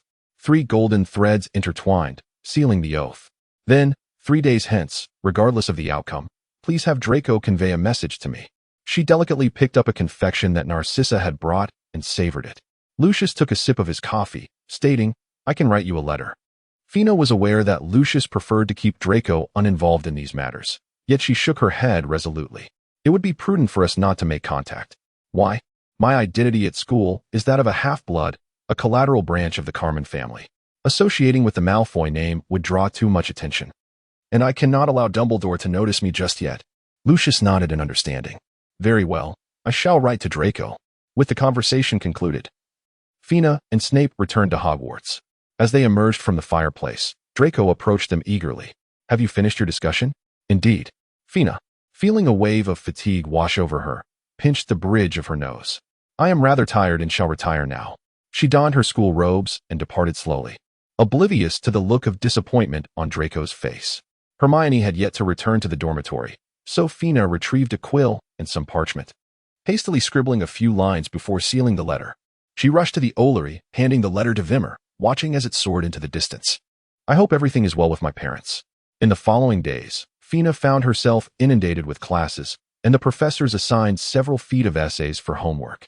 She was nearly overwhelmed with work, leaving little time for Draco, who sought her out on several occasions. 3 days later, at noon, Draco finally cornered her at the classroom door. "I need to speak with you." A few scattered students lingered nearby, and Fina took a cautious step back, her tone icy. "What is it?" A turbulent storm brewed in Draco's eyes, filled with dark intensity. "It's about you." Fina suddenly recalled her agreement with Lucius. Others around them had begun to take notice, prompting Filna to lower her voice and softly say, "I shall await you on the 8th floor at 8 o'clock." Draco remained silent, and sensing the need to depart, Filna turned away with an expression of indifference. In the afternoon, Filna received a letter from her father, which contained only 2 brief words, "All is well." She exhaled softly, feeling a sense of relief. That evening, Filna arrived at the room of requirement as promised. Finding Draco lost in thought, seated on the bed, he seemed oblivious to her presence. Filna crouched before him, gazing into his eyes, and asked, "What troubles you?"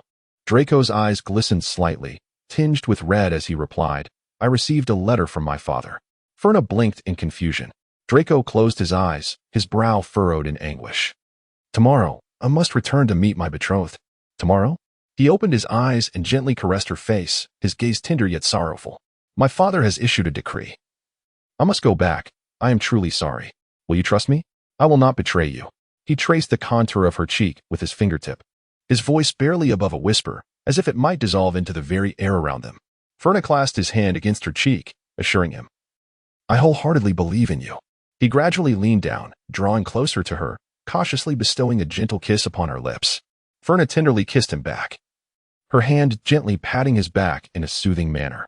As the soft and lingering kiss came to an end, the sorrow in his eyes remained unabated, intensifying instead.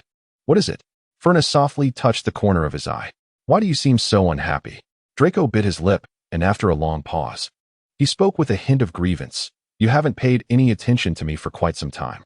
Filna was momentarily taken aback, suddenly recalling how these past days had been overwhelmingly busy, to the point where even her conversations with him through the double-sided mirror had been reduced to mere perfunctory exchanges before hastily ending the call. Typically, the only moments they could catch a glimpse of each other were during class, from a distance. Gently lifting Draco's chin, Filna earnestly locked her gaze with his gray eyes and said, "I am truly sorry for being so preoccupied lately and neglecting you. Will you forgive me? I promise it shall not happen again." The sorrow that lingered in his eyes finally dissipated, and he lowered his head to gently bite her lips as if in playful reprimand. The following morning, Filna awoke from the grand bed to find Draco already absent. Today, he was to return to meet his betrothed. He must have already departed from the school by now. Filna donned her attire with grace and returned to her dormitory to change into a gentle yet formal dress. After tidying herself up, she meticulously checked her appearance in the mirror to ensure her outfit was appropriate. Only then did she leisurely make her way to the potion office. Raising her hand, she gently tapped on the door, which was promptly opened from within. Fiona sauntered into the office, where Snape handed her a box of flute powder, his tone tinged with a hint of exasperation. "Draco has been gone for over an hour." Fina reached for a handful of flute powder and cast a glance at him, smiling as she spoke. "So, you did not inform him either?" With that, she tossed the powder into the fireplace. Of course, at the mention of Malfoy Manor, Snape's voice resonated in her ears. In the sitting room, 2 couples were engaged in conversation on the sofa, while Draco stood nearby, embodying the essence of a gentleman. Upon seeing Fina emerge from the fireplace, Lucius and Narcissa approached her first, exclaiming, "Fina, you have finally arrived. We were just discussing you." Fina knelt gracefully in a shallow bow, her peripheral vision catching Draco, who had initially lowered his head, now looking up at her in disbelief upon hearing her name. "Oh, my dear daughter, how have you been?" Fina's father approached and embraced her warmly. Filna replied helplessly, "Everything is fine. Draco takes great care of me at school." Narcissa stifled a laugh behind her hand. Draco's eyes widened in astonishment, nearly popping from their sockets, which amused Filna greatly. She cleared her throat gently to remind him of his manners. He promptly composed himself, though he continued to steal glances at her, seated on the sofa beside her parents. Filna was accompanied by Draco, who stood quietly at Lucius's side, exuding an air of obedience. Noticing Draco stealing glances at her, Narcissa smiled and suggested, "Why not let Draco take Filna for a stroll? We wouldn't want them to feel bored while we chat here." Upon hearing this, Draco guided her outside, leading her to the Malfoy family's quaint garden, where he suddenly pulled her down beneath a cluster of low trees. "How is it you?" he exclaimed, his astonishment no longer concealed. Fiona gently fluttered her fan and, upon hearing those words, narrowed her eyes slightly. "Are you disappointed?" Draco suddenly leaned closer to her, his voice laced with affection. "I have never been happier." Fina nodded with satisfaction and gently kissed his lips. Draco gazed at her with a tender expression, his eyes overflowing with love that seemed to envelop her. How fortunate it is to have you. Fiona nestled closely into his embrace, her hand gently encircling his waist. I love you, she whispered. He tightened his hold around her waist, his lips brushing against her earlobe, his warm breath caressing her ear, invoking a delightful shiver. I love you too. Chapter 11. Before long, the house elf summoned them back. They had concluded their discussion regarding the details of the union, and Lucius warmly invited Fiona's family to stay for dinner. Mr. Carmen politely declined, saying, My wife and I have other matters to attend to. Let us gather another time. With that, he wrapped his arm around his wife and departed through the fireplace. Fiona and Draco were eager to return to school, and Narcissa had packed a bundle of snacks for the two of them to take back. As the flickering flames in the fireplace danced, Fiona and Draco found themselves back at Hogwarts. Severus Snape was absent from his office, and the figures within the frames on the walls, having returned at some point, gasped in astonishment upon seeing the pair emerge from the fireplace, exclaiming, Oh, Miss Veeder and Mr. Malfoy, before promptly vanishing from the frame. Fiona thought to herself that it seemed Dumbledore would soon be informed. Noticing her troubled expression, Draco gently took her hand and whispered reassuringly, Do not worry. Concerned about other potential observers in the room, Fiona lowered her gaze to avoid his eyes and subtly inscribed the number 8 on his palm. Understanding her silent communication, he withdrew his hand. The two then exited the potions office, each making their way back to their respective common rooms.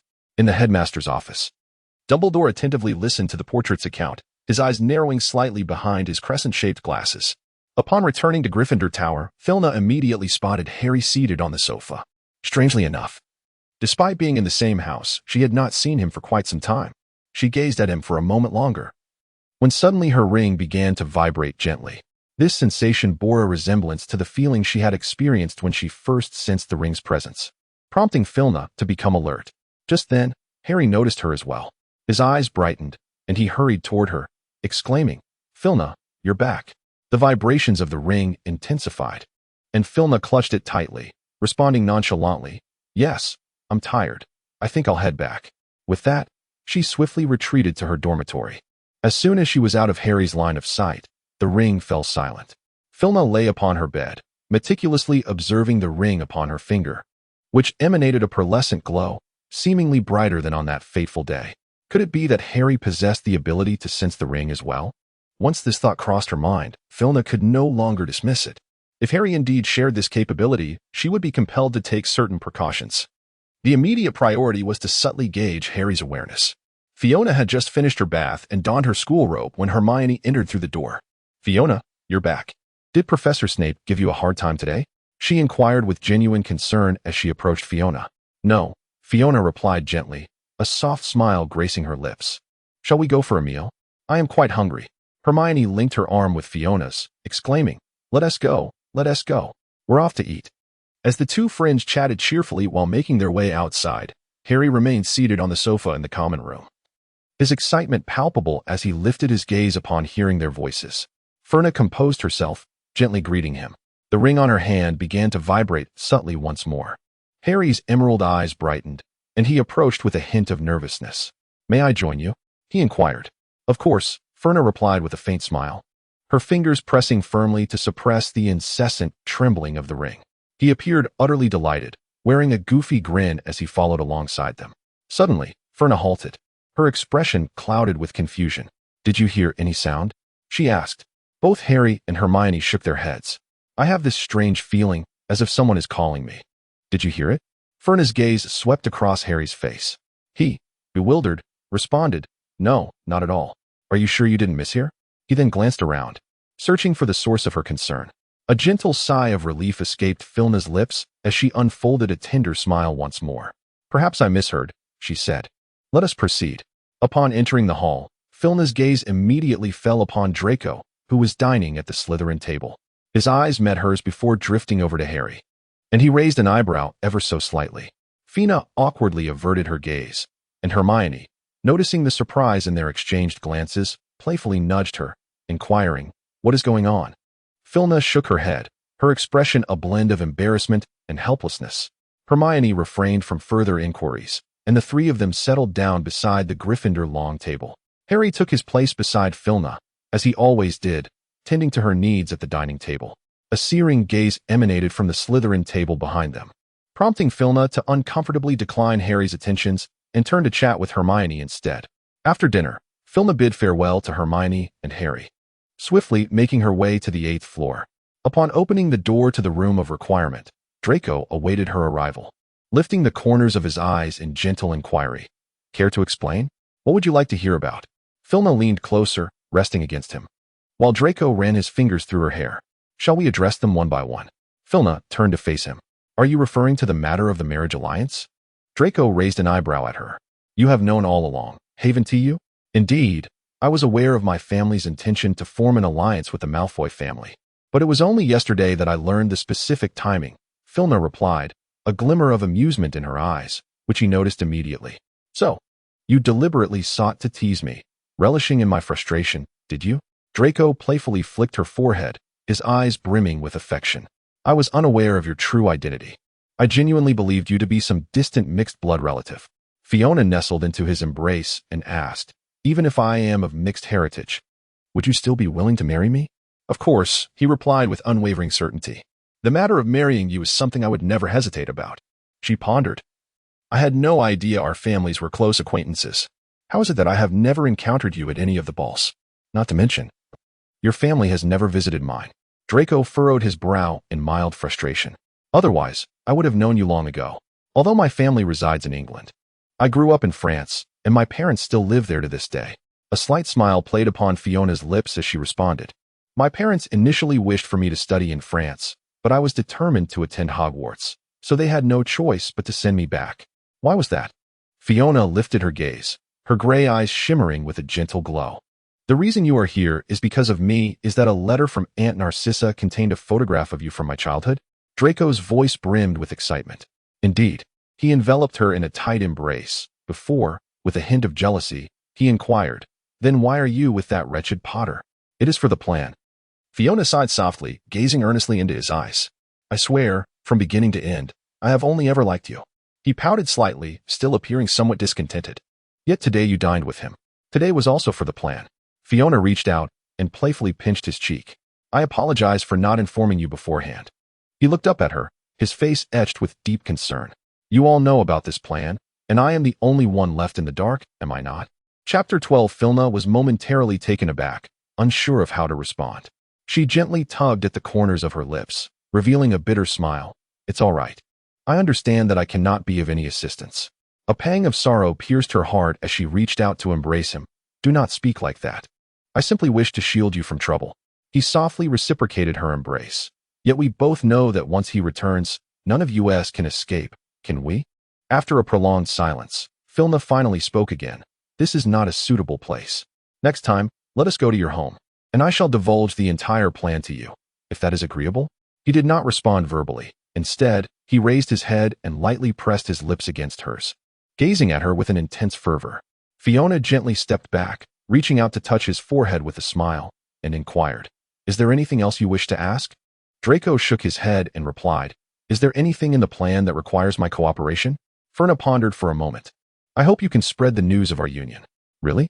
Draco's voice rose sharply with excitement. I thought you wouldn't want anyone to know. Fina lowered her head, biting her lip. I wish I could tell the entire world.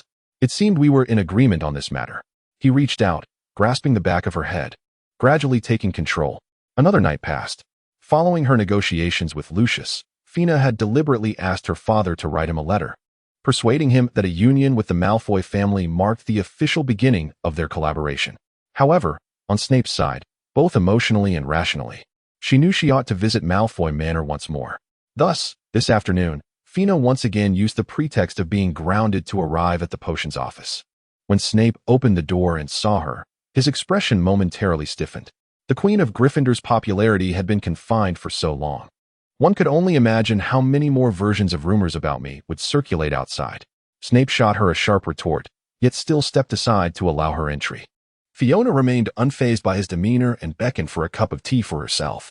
Worry not, your reputation has never been particularly illustrious, she remarked. Snape squinted slightly, retorting, Disrespecting a professor incurs a deduction of 5 points from Gryffindor. Fiona shrugged nonchalantly. She had long been acquainted with Snape. At the tender age of 10, she was delving into the fusion of alchemy and potion making, However, her potion skills fell woefully short of the requirements, leading to a series of failed experiments. In her quest to find a suitable master of potions, she issued a collaboration proposal under the name of the Carmen family. Coincidentally, Lucius became aware of this matter and conveyed it to Snape. Intrigued by her research, Snape ventured to France alone. Yet, the exterior of the Carmen estate was laden with alchemical products, preventing uninvited guests from entering. Upon apparating to the estate, Snape was promptly transported elsewhere. Fiona, sensing the disturbance, hastily pursued him, only to find him wandering in confusion on the streets of Paris. Together, they successfully completed the project, but they did not meet again. And their relationship remained at a standstill until she arrived at Hogwarts, where they encountered each other once more. He was the only one at Hogwarts privy to Fiona's true identity. "What brings you here again?"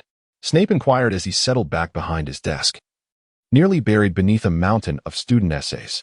"I came to fetch Draco for a visit to Malfoy Manor, but I find it rather inconvenient to call for him myself," Fiona replied, her gaze flattering as she regarded him. In a fit of irritation, he rose and flung open the door, bellowing at an unfortunate Slytherin student passing by, "Go summon Draco Malfoy for me." With a resounding slam, the door was shut, and Snape returned to his desk to grade assignments. Meanwhile, Fiona reclined on the sofa, crossing her legs and savoring her coffee in leisurely delight. Before long, the door swung open from the outside, and Draco entered. "Draco, you've arrived," Fiona exclaimed, setting her coffee aside as she stood. "We're making a trip to Malfoy Manor." Draco, clearly more serious than her casual demeanor suggested, glanced at Snape, who was buried in parchment, and respectfully greeted, "Godfather." Snape briefly lifted his gaze to regard him, then shifted his attention to Fiona, letting out a dissatisfied huff. Fiona grasped Draco's hand and said, "Thank you, Professor Snape. We shall return shortly." Snape gestured dismissively from a pile of parchment, urging them to depart swiftly. The pair traversed through the fireplace and arrived at Malfoy Manor, where Lucius awaited them in the drawing room, his wife Narcissa absent. "Forgive my impolite visits, Uncle Lucius, but I find myself in need of some answers," Fiona confessed. Lucius, ever the gracious host, gestured for Fiona to take a seat on the sofa. "Oh, it's quite all right, dear. Both Narcissa and I hold you in high regard." After exchanging pleasantries, Fiona proceeded directly to the matter at hand. "Uncle Lucius, I have some inquiries regarding Professor Snape." Lucius responded gently, "What is it you wish to know?" "I cannot promise that I will provide you with all the answers. It concerns Harry and Dumbledore," Fiona replied, her brow furrowing slightly. "It seems Professor Snape harbors great respect for Dumbledore." Lucius's smile faltered slightly as he pondered her words. "Ah, you speak of this matter. It is intricately tied to our plans, and I do hope you can glean some insights from me." Fiona looked at him with a hint of pleading in her eyes, prompting him to exhale softly. "Do you know of Lily Potter?" Lucius recounted the tale from that time, his voice calm and measured, while Fiona listened intently, committing each significant detail to memory. Only after he concluded did she pose her question. "So, Dumbledore used his love for Lily as leverage to compel him to protect Harry?" "It appears so," Lucius replied, his fingers caressing the silver serpent head of his cane. "However, Snape is one who is aware of this. For many years, he has carried the burden of guilt over Lily Potter's death, thus acquiescing to Dumbledore's manipulation." "Thank you, Uncle Lucius. I believe I understand now." After absorbing the entire narrative, she had begun to form her own thoughts. Lucius took a delicate sip of tea from the table. "Do not act rashly. Snape's love for Lily Potter runs deeper than you can fathom." Fiona flashed a mischievous smile. "I shall take this matter into consideration." Once the serious discussion concluded, she lifted her teacup and took a delicate sip, her brow slightly furrowing. "Draco, could you kindly fetch me some sugar cubes?" Draco raised an eyebrow, casting a glance in her direction before rising to leave. As he vanished from the sitting room, Fiona resumed, "In fact, there is another matter I wish to discuss with you."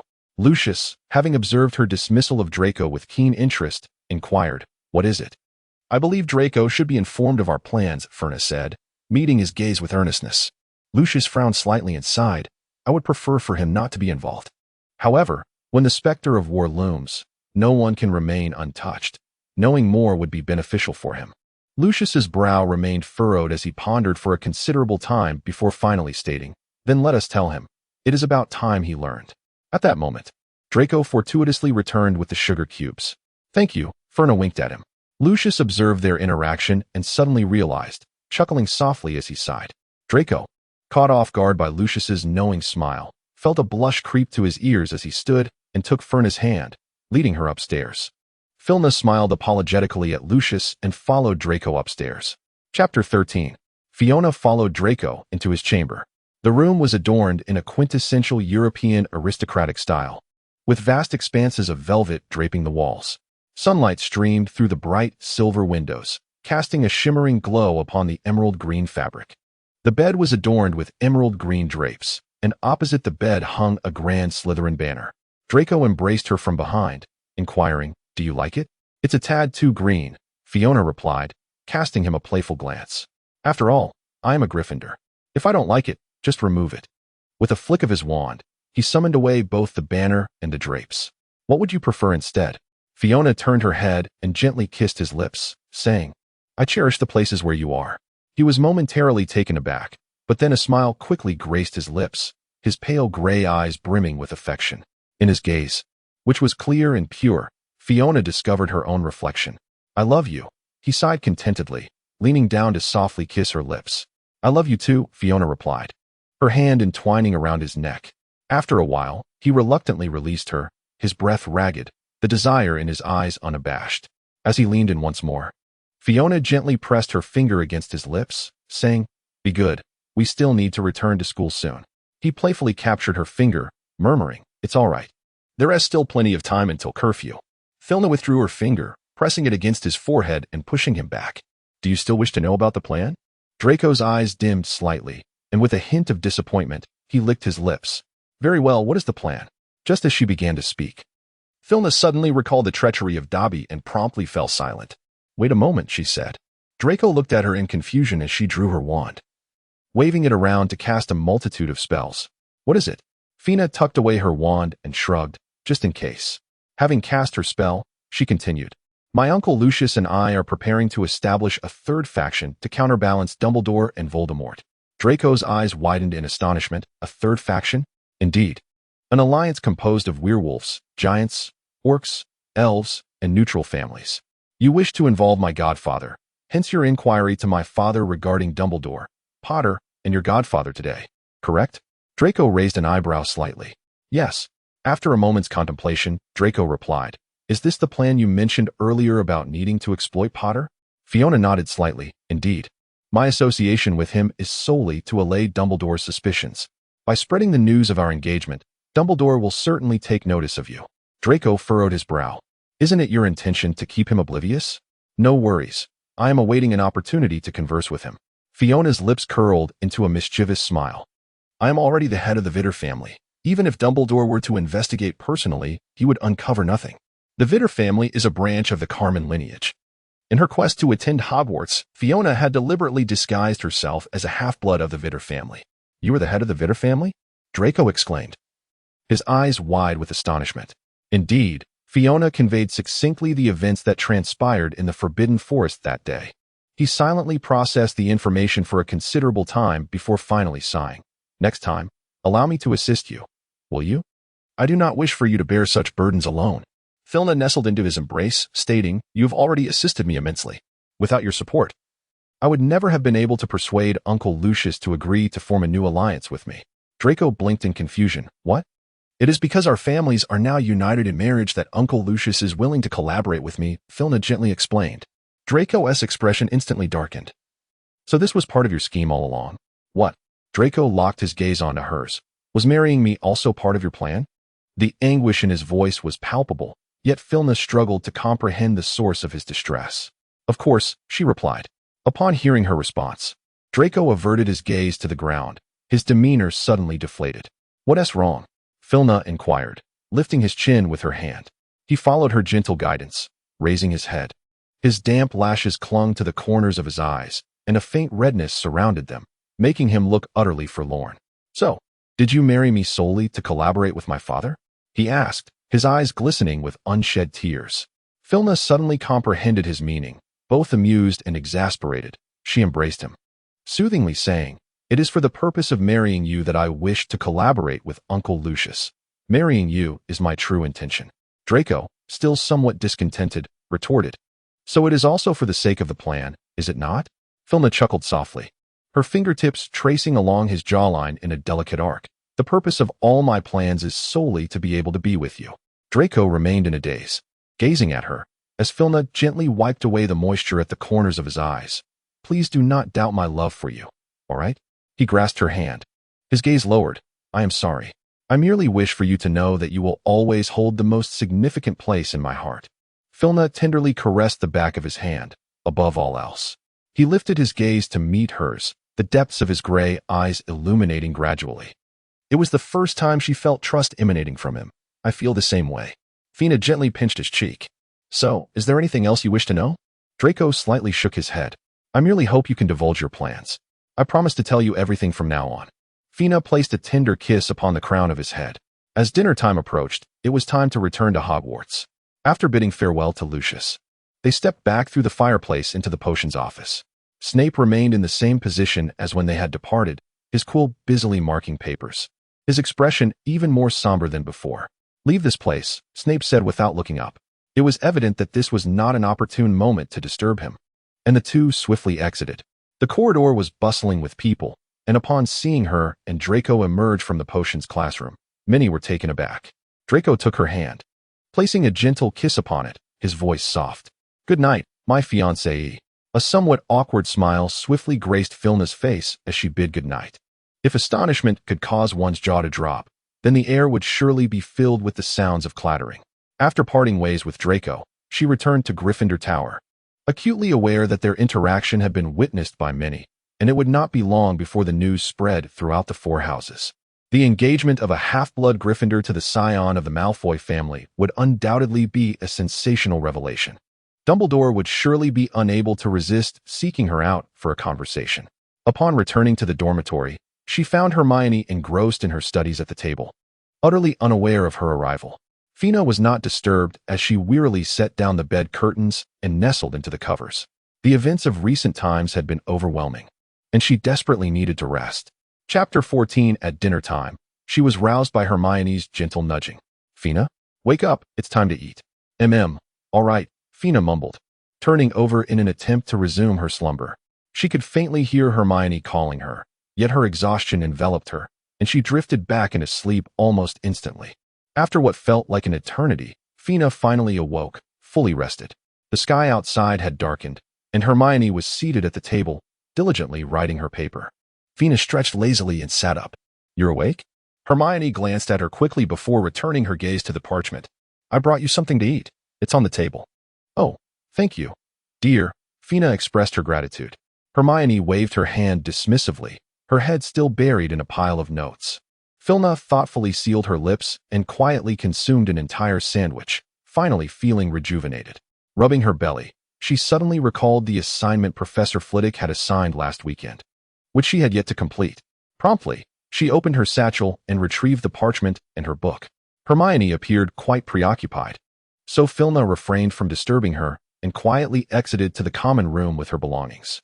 The common room was bustling with several individuals, and the fire in the hearth crackled warmly, casting a cozy glow around the space. Filna nestled herself on a sofa beside the fireplace and opened her book. Before long, she sensed someone settling onto the sofa next to her. The newcomer remained silent, and Filna, engrossed in organizing the structure of her paper, did not look up. The atmosphere was tranquil, yet Filna felt an uncomfortable tension. When she finally glanced up, her gaze met Harry's. His emerald green eyes were fixed intently upon her. Caught off guard, Harry quickly averted his gaze, and in the flickering light of the fire, Filna distinctly noticed the two blushes blooming on his cheeks.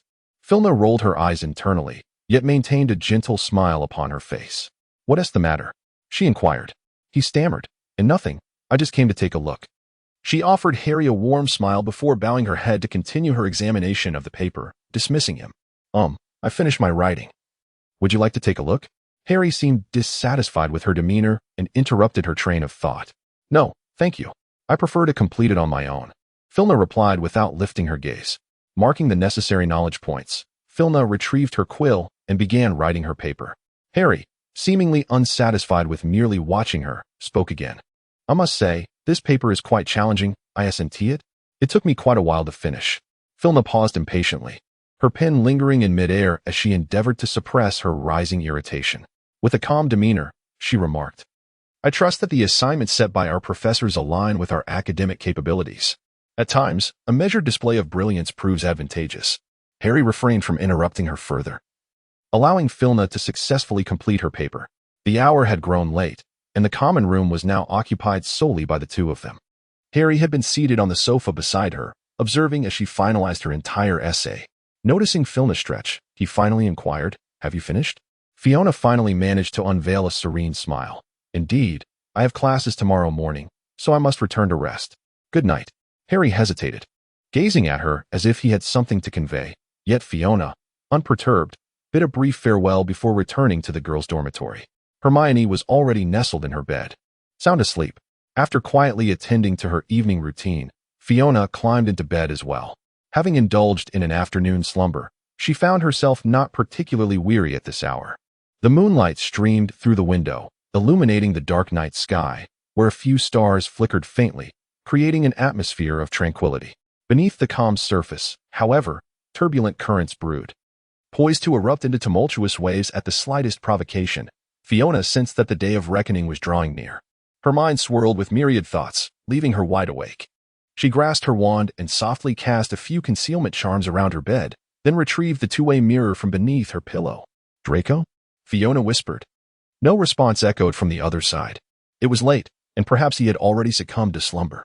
A tinge of disappointment washed over her, but in the next moment, a rustling sound emerged from the mirror. "What is it?" Draco mumbled, groggily lifting the mirror to his eyes, his voice hoarse, clearly roused from sleep. Filna's heart suddenly settled, her voice tinged with a hint of grievance. "I cannot sleep." He propped himself up, shaking his head in an attempt to remain alert, gently soothing her. "What is it?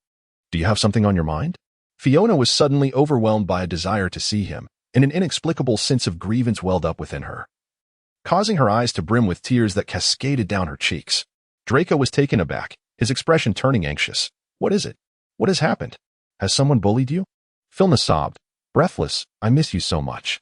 He paused for a moment, then chuckled softly. "How about we step outside now? Shall we go to the 8th floor?" Filna wiped away her tears and nodded gently. He leaned closer to the mirror and left a soft kiss, whispering, "Do not weep, my dear. I shall await you on the 8th floor." He then severed the connection. As was her custom, Filna nestled her clothes within the quilt, transforming it into her own sanctuary.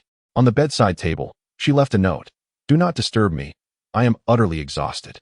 She then cast an invisibility spell upon herself and quietly slipped out the door. The common room was devoid of inhabitants, and Filna crawled through the entrance of the rotund lady, leaving her complaints behind.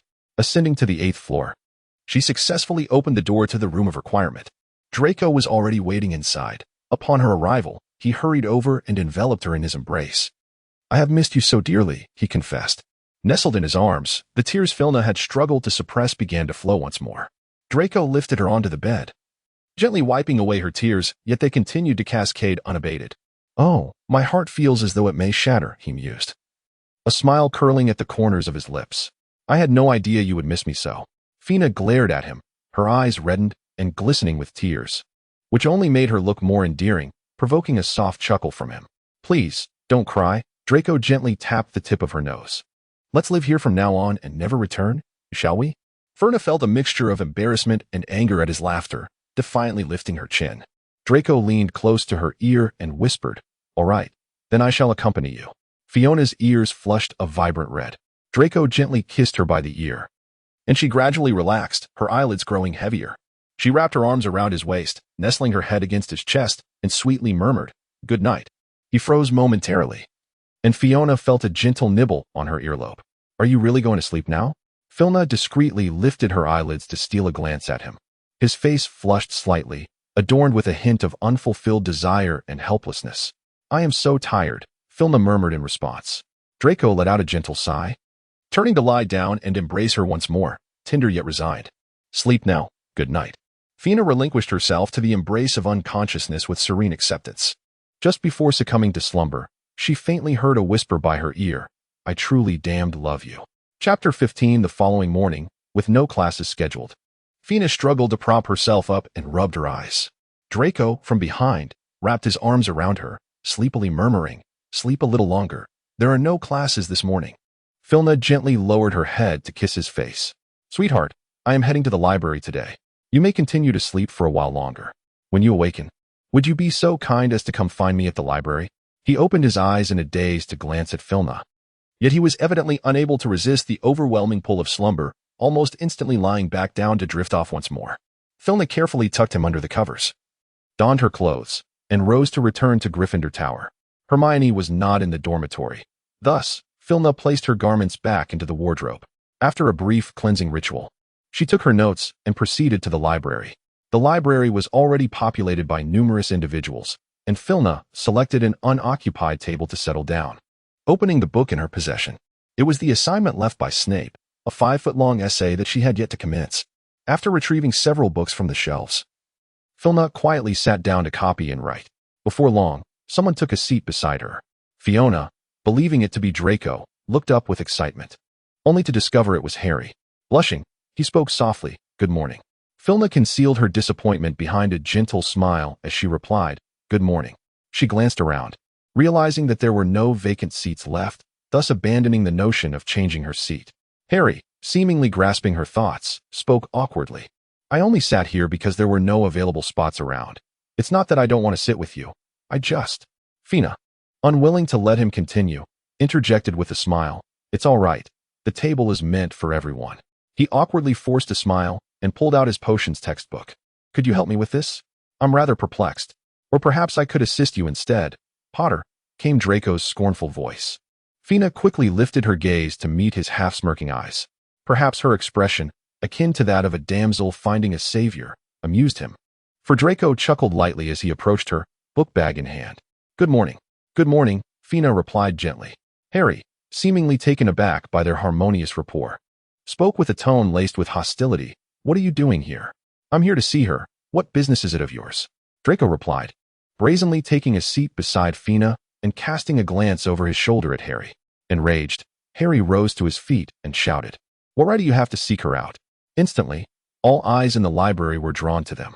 Draco remained silent, merely raising an eyebrow as he looked behind him, where Madame Pants stood, book in hand. "Mr. Potter, please maintain silence in the library. If you cannot do so, I must ask you to leave," Madame Pants admonished, her gaze fixed sternly on Harry. His face flushed with embarrassment. He stammered an apology. "I'm sorry, Madame Pants. I will keep quiet." With poise, Madame Pants departed, book held delicately in her hands. Draco, reveling in Harry's discomfort, rested his chin on his hand and watched with evident glee. With a resigned sigh, Filna continued to peruse the materials in her hand. Harry resumed his seat, yet he dared not utter a word, silently flipping through his own book.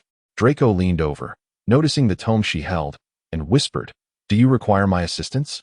Heaven knows how much she wished to cast this overwhelming pile of dense information onto Draco. However, with numerous students around observing their interaction, the evolution of her relationship with Draco had to unfold gradually in the public eye. "No, thank you," Filna responded with a gentle smile. Draco, not one to press further, retrieved a stack of parchment from his bag and began to sift through it, subsequently tossing a few sheets her way while giving her a conspiratorial wink. Upon opening it, Fina discovered it was his potion thesis assignment. Harry, beside her, clenched his fists tightly, his glare at Draco nearly igniting sparks. Draco smirked, pulling the corners of his mouth into a taunting smile, silently mouthing the words, "Coward." Fina leaned slightly forward to obstruct their gaze, casting a helpless glance at Draco. She feared that if this continued, Harry might ignite in fury, incinerating the valuable materials she had painstakingly gathered. Draco understood her unspoken plea and obediently picked up a book to take notes, disregarding Harry completely. Thus, the morning passed in a peculiar tranquility. When lunchtime arrived, Draco scribbled a note and passed it to her. "Shall we dine together this afternoon?" Filna had just finished reading when another piece of paper appeared on her desk. A note from Harry. "Shall we dine together shortly?" Fina, feeling a slight headache, rubbed her brow and crumpled the 2 sheets of paper into balls before tossing them into the wastebasket. She then rose to join Hermione for lunch. After their meal, she returned to the library, where Harry and Draco were already seated, engrossed in their books. A mere seat separated them, yet it felt as if an entire galaxy lay between them. One occupied the far left of the bench, while the other took the far right, each striving to maintain as much distance as possible. Under such tension, Fina swore she genuinely wished for a different table. However, It was evident that the recent surge in diligent students left no empty seats in the entire library apart from this one. Perhaps the sight of Gryffindor and Slytherin sharing a table was too peculiar, as two students preferred to lie on the floor to read rather than approach. Hermione sympathetically patted her shoulder before returning to her own seat. Fiona steeled herself and returned to her seat between the two. Almost the instant she settled down, they quickly adjusted their postures to sit normally. Ignoring their subtle movements, Fiona opened her materials and plunged into the unfinished paper from the morning. She believed that if she could write in this serene manner, she would surely complete the essay. Unfortunately, it was precisely at this moment that Dumbledore called for her. "Fiona? Professor Dumbledore requests your presence in the headmaster's office," a fifth-year Gryffindor girl informed her as she approached. "All right, thank you," Fiona replied with a gentle smile of gratitude. With a resigned sigh, she set aside her incomplete paper. Draco discreetly passed her a note. "Go ahead, I will finish the remaining content for you." Fiona's eyes brightened with gratitude as she gazed at him. Draco, with an affectionate glimmer in his eyes, gently winked at her, and she felt as if she might melt under the warmth of his tender gaze. Meanwhile, Harry noticed the shared glance between the two, and Fiona could faintly hear the sound of teeth grinding nearby. Were it not for the inappropriateness of the situation, Fiona would have leapt into Draco's embrace. With onlookers observing their interaction, she restrained herself, diverting her gaze and organizing her materials on the table, softly uttering her thanks to him before rising to make her way to the headmaster's office. The office was empty, and the door leading to it stood ajar, allowing her to enter directly. As she ascended the staircase, Fiona spotted Dumbledore seated behind his desk, peering at her through his half-moon spectacles. "Good afternoon, my child." Dumbledore greeted her, his kind eyes reflecting the affection of a mentor for his protégé. Chapter 16. Truly a seasoned veteran, Fiona mused silently to herself. "Come, take a seat." Dumbledore beckoned her with a wave of his hand. Fiona stepped forward and seated herself across from him, her face adorned with the gentleness of her customary smile. "Would you care for a cup of lemon black tea?"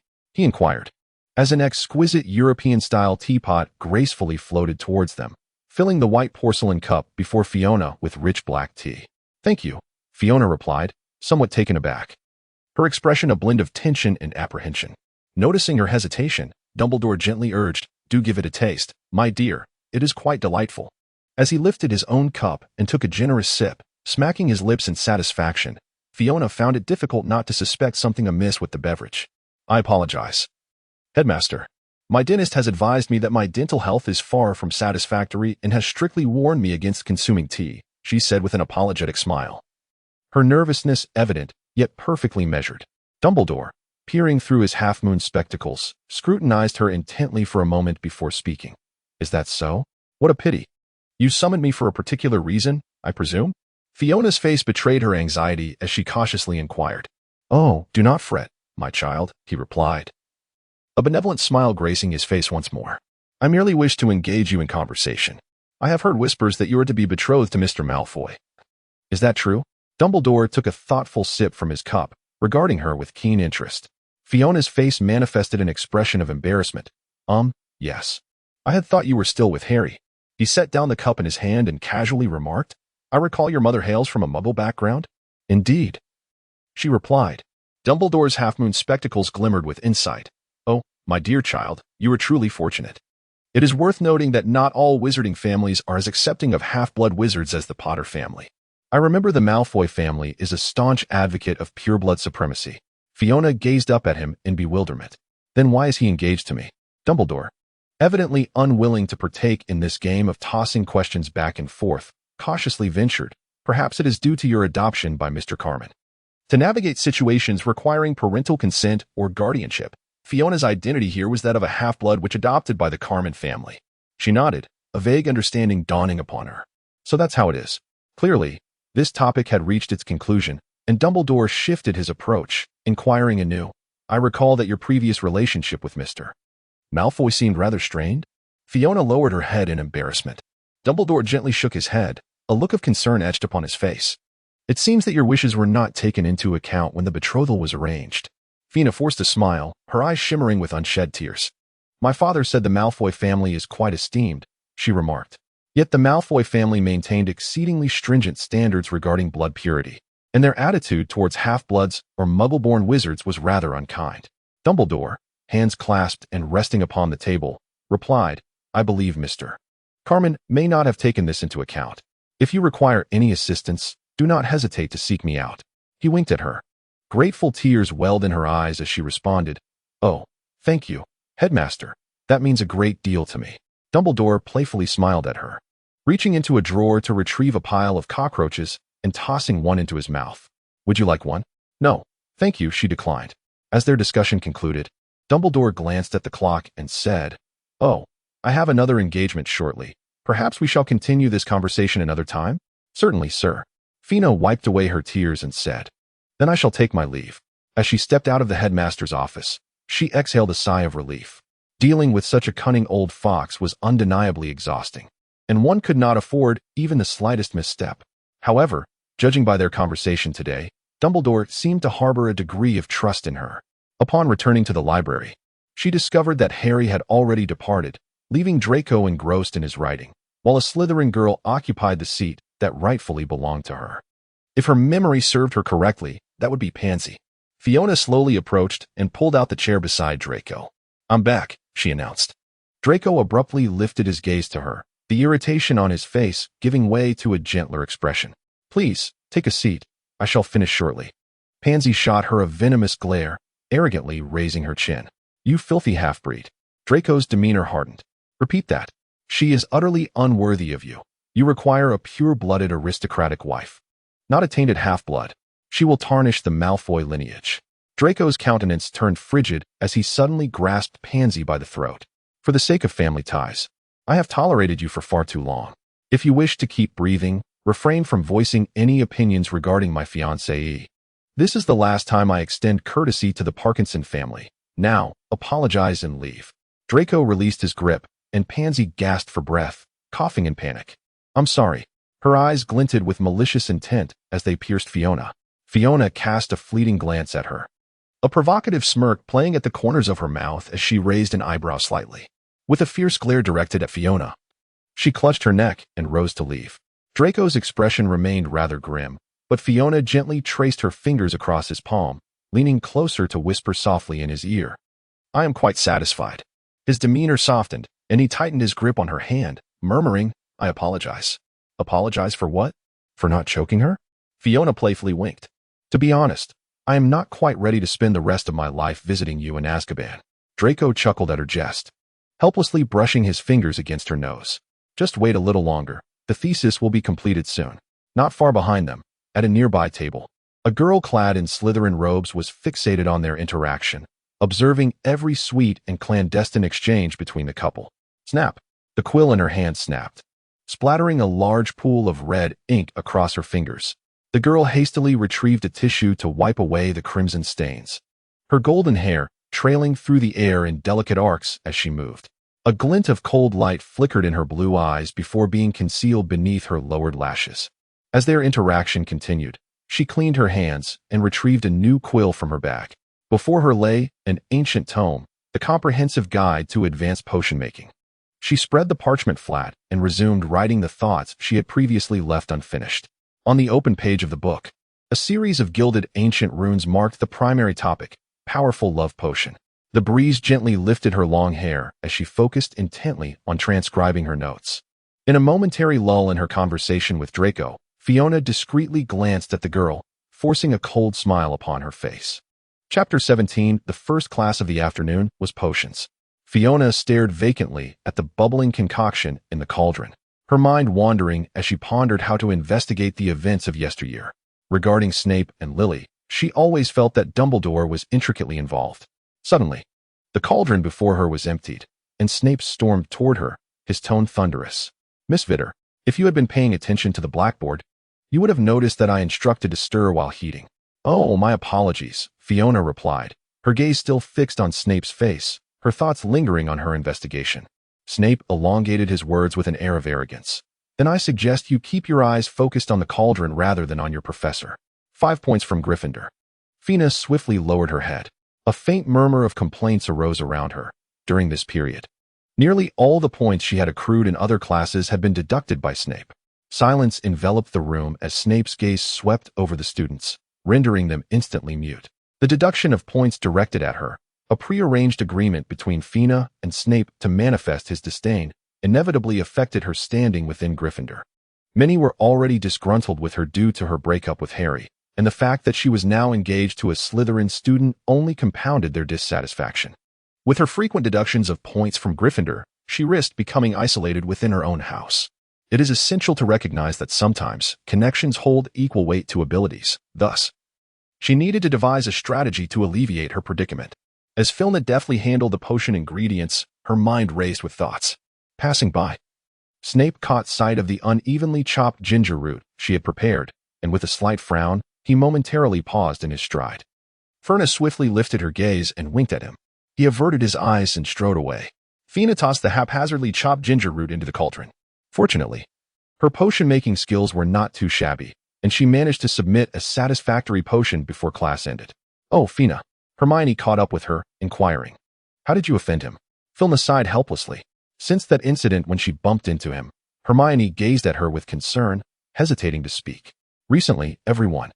Filna gently shook her head, acknowledging the situation. As the two continued their forward journey, an unfriendly voice called out to Filna from behind. "Vit." Filna turned around, and Pansy approached with a mocking smile. "Isn't this our illustrious Gryffindor queen of popularity? What is the matter? Have even your own housemates grown weary of you?" Fiona turned around, smiling gently. "It appears that Miss Parkinson's neck is healed." Pansy's gaze instantly turned venomous. "You filthy half-breed, how dare you engage with the Malfoy family?" A growing crowd of students surrounded them, and Fiona noticed that many were from Gryffindor, her heart swelling with excitement. It was as if a pillow had been delivered just when she felt drowsy. She had been struggling with the dynamics within the house, yet Pansy had conveniently presented herself. "Such a woman of noble lineage, Miss Parkinson, may I inquire why Draco seems to overlook you?" A sardonic smile curled at the corners of Fiona's lips. "My apologies. I had forgotten that Draco has always preferred individuals of intellect. It seems that someone with intellect had just deducted points for her own house and class." Pansy's face was a mask of fury as she retorted mockingly. A deeper smile graced Filna's face. "Though you may lack intelligence, beauty, and any discernible talent, I once believed you possessed some exceptional qualities. It appears, however, that the only thing you can take pride in is your lineage." She tilted her head, casting a haughty glance in her direction. "The points I have contributed to Gryffindor would suffice for you to boast about for a lifetime." Enraged, Pansy raised her wand and, caught off guard, unleashed a spell, Shatter. Under such a surprise attack, this incantation was beyond the evasion capabilities of a fourth-year student. To conceal her true prowess, Filna had no choice but to endure the spell. She closed her eyes, bracing for the impending pain. Yet, the anticipated agony did not come. Instead, she felt herself being swept off her feet, as a voice beside her uttered, "Shielding armor." Fina opened her eyes to find Draco beside her. He had one arm wrapped around her waist while the other wielded his wand, casting spells. His usually neatly styled platinum hair was somewhat disheveled, falling messily over his forehead, and his face was awash with fear and concern. "Are you all right? Did you sustain any injuries?" Draco inquired anxiously, pulling her arms up to inspect her. Fina noticed a gash on his arm, blood seeping from the wound. "You're hurt," she remarked. He seemed oblivious to the pain until he ensured that she was unscathed, at which point he exhaled in relief and abruptly pulled her into his embrace, his eyes glistening with unshed tears. "I was so frightened, I almost lost you." Numerous students surrounded them, observing the scene, yet in that moment, Fina chose to disregard their gazes. She raised her hand to encircle his slender waist, gently caressing his back in a soothing manner. Do not fear, I am all right. You are injured. Shall we go to the infirmary?" Her voice, tender and soothing, seemed capable of melting hearts. Unlike her usual facade of gentleness, this time her tone was laced with genuine concern. Her typically smiling eyes did not curve as they usually did. Instead, her brow furrowed slightly, and her gaze shimmered with emotion, exuding a warmth that was more profound than her usual demeanor. Draco trembled slightly in her embrace, yet he restrained himself from withdrawing his arms and suppressed his voice. "I'm sorry, I was just so anxious. I didn't frighten you, did I?" Fina's heart suddenly ached as she observed him struggling to suppress the tears welling in his eyes and the tremors of his hands hidden within his sleeves. For the first time, she began to question the validity of her plan, one that required him to conceal his emotions in moments of utmost fear. compelling him to repress his feelings in public and restrain himself from embracing her amidst a crowd. Was this truly the right course of action? He was the young master of the Malfoy family, always so proud and ostentatious, yet it seemed that since their union, he had become increasingly cautious. For the sake of her scheme, he had sacrificed so much, silently urging himself to grow. With her heart throbbing painfully, Ferna reached out to caress his face. "Do not be afraid. I am well. You have protected me admirably. Shall we visit the infirmary?" Filna lowered her gaze and grasped his hand, only to discover that he was tightly clutching his wand, his fingertips turning white from the pressure, deeply embedding the wand's intricate patterns into his palm, nearly drawing blood. A single tear fell into his palm as Filna choked on his name, unable to utter another word. Pansy, struck dumb by fear, stepped forward with concern upon seeing Draco's arm. Filna turned to look at her, her eyes ablaze with intense hatred. "Leave me be." Draco gently took her hand, and Filna turned back to support him as they made their way to the infirmary. Chapter 18. Madame Pomfrey meticulously examined Draco's wound, and fortunately, it had not damaged any tendons or bones. Under the influence of the healing spell, it almost instantly began to mend. "Just drink this potion, and you shall be on your way," she said, handing him a vial before returning to her own tasks. Draco lifted the potion bottle and swallowed its contents in one go, immediately grimacing in pain. "Oh, how vile." Filna laughed softly, her eyes glistening with tears as she leaped into his embrace. She could no longer bear to see that version of Draco. Draco raised his hand to envelop her, and only when her emotions had calmed did he speak, tinged with regret. "I apologize if I frightened you. I am relieved to see you're unscathed." Filna pressed against his chest, listening to the steady cadence of his heartbeat, as her tumultuous feelings finally settled. They sat in silence for several minutes, after which Filna grasped his arm, inspecting it closely. The wound had completely healed, leaving no trace behind. Noticing her anxiety, Draco clenched his fist reassuringly. "I am fully recovered now. Shall we return?" Filna winked at him, and he understood, rising to accompany her as they made their way back to the room of requirement. As soon as they stepped inside, Draco wrapped his arms around her from behind. "Today, I was truly frightened." Fina turned in his embrace to face him, tilting her head to press her lips against his. Draco responded with fervor, passionately kissing her as he released his pent-up emotions upon her lips. Fina gently licked his teeth, soothing him until his fervent turmoil transformed into tender, delicate pecks, prompting her to withdraw softly. "You have protected me so well. I am unscathed," she said, wrapping her arms around his neck as she gazed into his eyes earnestly. "You are my savior." His eyes sparkled with renewed light, dispelling the shadows that had lingered within. "Please do not put yourself in danger again. I truly cannot bear the thought of losing you."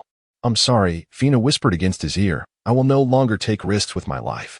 Draco kissed her cheek gently, declaring, "I love you. I love you too." With classes concluded for the day, Fina needed to gather her thoughts. She climbed onto the bed, and Draco followed, lying beside her and holding her close as she quietly organized her thoughts in his embrace.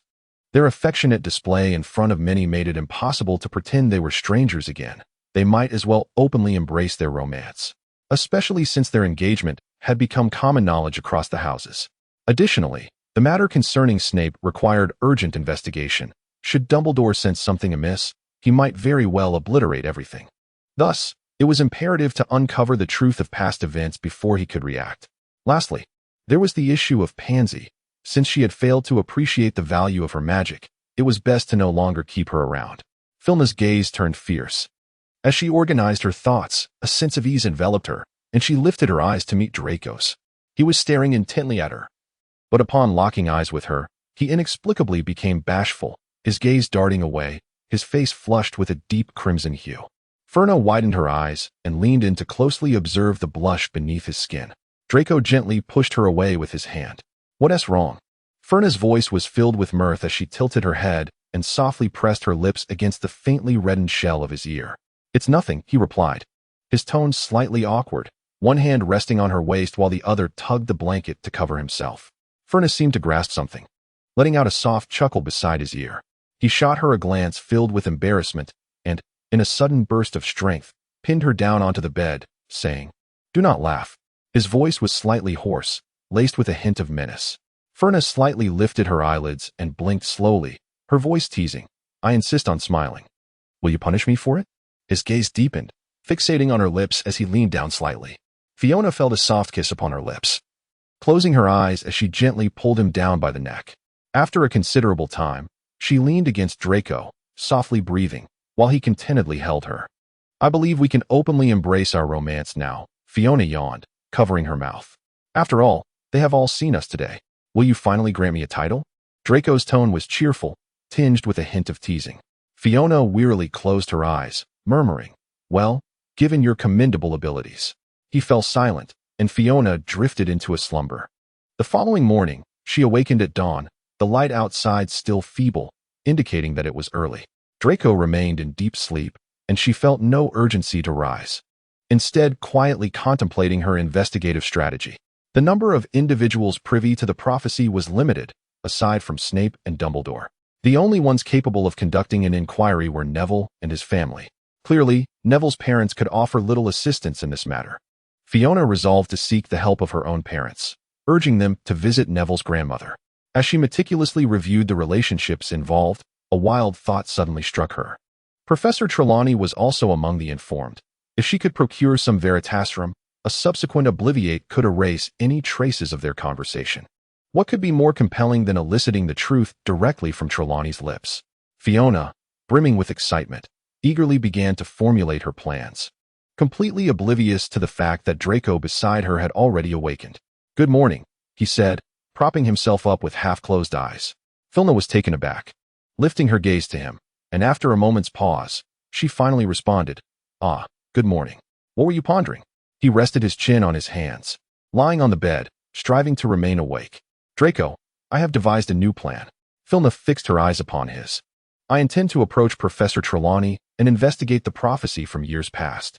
I have always felt that this matter is intricately linked to Dumbledore. I plan to find an opportune moment to stealthily enter Trelawney's office, administer a dose of Veritaserum, and once she reveals everything, I shall offer her a dose of Obliviate. Fiona's eyes sparkled with excitement. Draco yawned sleepily. I can assist you in procuring the Veritaserum and the portraits in Trelawney's office. You are already capable of brewing Veritaserum? Fiona exclaimed in surprise, her gaze fixed on him. The school did not offer a course on the brewing of Veritaserum, and given its complexity, many seventh-year students who had taken advanced potions courses might still struggle to concoct it. Indeed, Dumbledore often requires Veritaserum, and subsequently, my godfather entrusted me with the task of brewing it. Draco grimaced in distaste. I truly wonder what he needs so much Veritaserum for. The quantity is sufficient for him to brew himself a cup of tea. Tea. Fiona suddenly recalled the cup of lemon tea that Dumbledore had poured for her that day in the headmaster's office. I suspect he indeed infused it with something. Fiona scoffed. I bet he has laced every snack in his office with a truth serum, ready to offer it to anyone in need. Are you suggesting? Perhaps you could concoct an antidote for the truth serum? Fiona winked at him. Maybe I could earn Dumbledore's trust even more. Chapter 19, I cannot do it. Brewing an antidote is far more challenging than concocting a truth serum, Draco lamented, shaking his head in resignation. What about Professor Snape? The professor has been quite occupied lately. He won't assist you. With a mischievous smile, Fiona declared, I have a way to make him assist me. The first class was Transfiguration, and she hurriedly parted ways with Draco to reach the classroom. It was already filled to capacity, and upon spotting an empty seat beside Hermione, she swiftly made her way over. Behind Hermione sat Harry and Ron. Upon her entrance, Harry nudged Ron, who promptly understood and vacated his seat to sit next to Hermione. Now, only the spot beside Harry remained unoccupied. A surge of anger welled up within her, but after taking several deep breaths, she managed to suppress it and sat beside Harry with an impassive expression. Harry leaned closer, his face etched with sorrow, and asked, Is it true that people are saying you are engaged to Malfoy?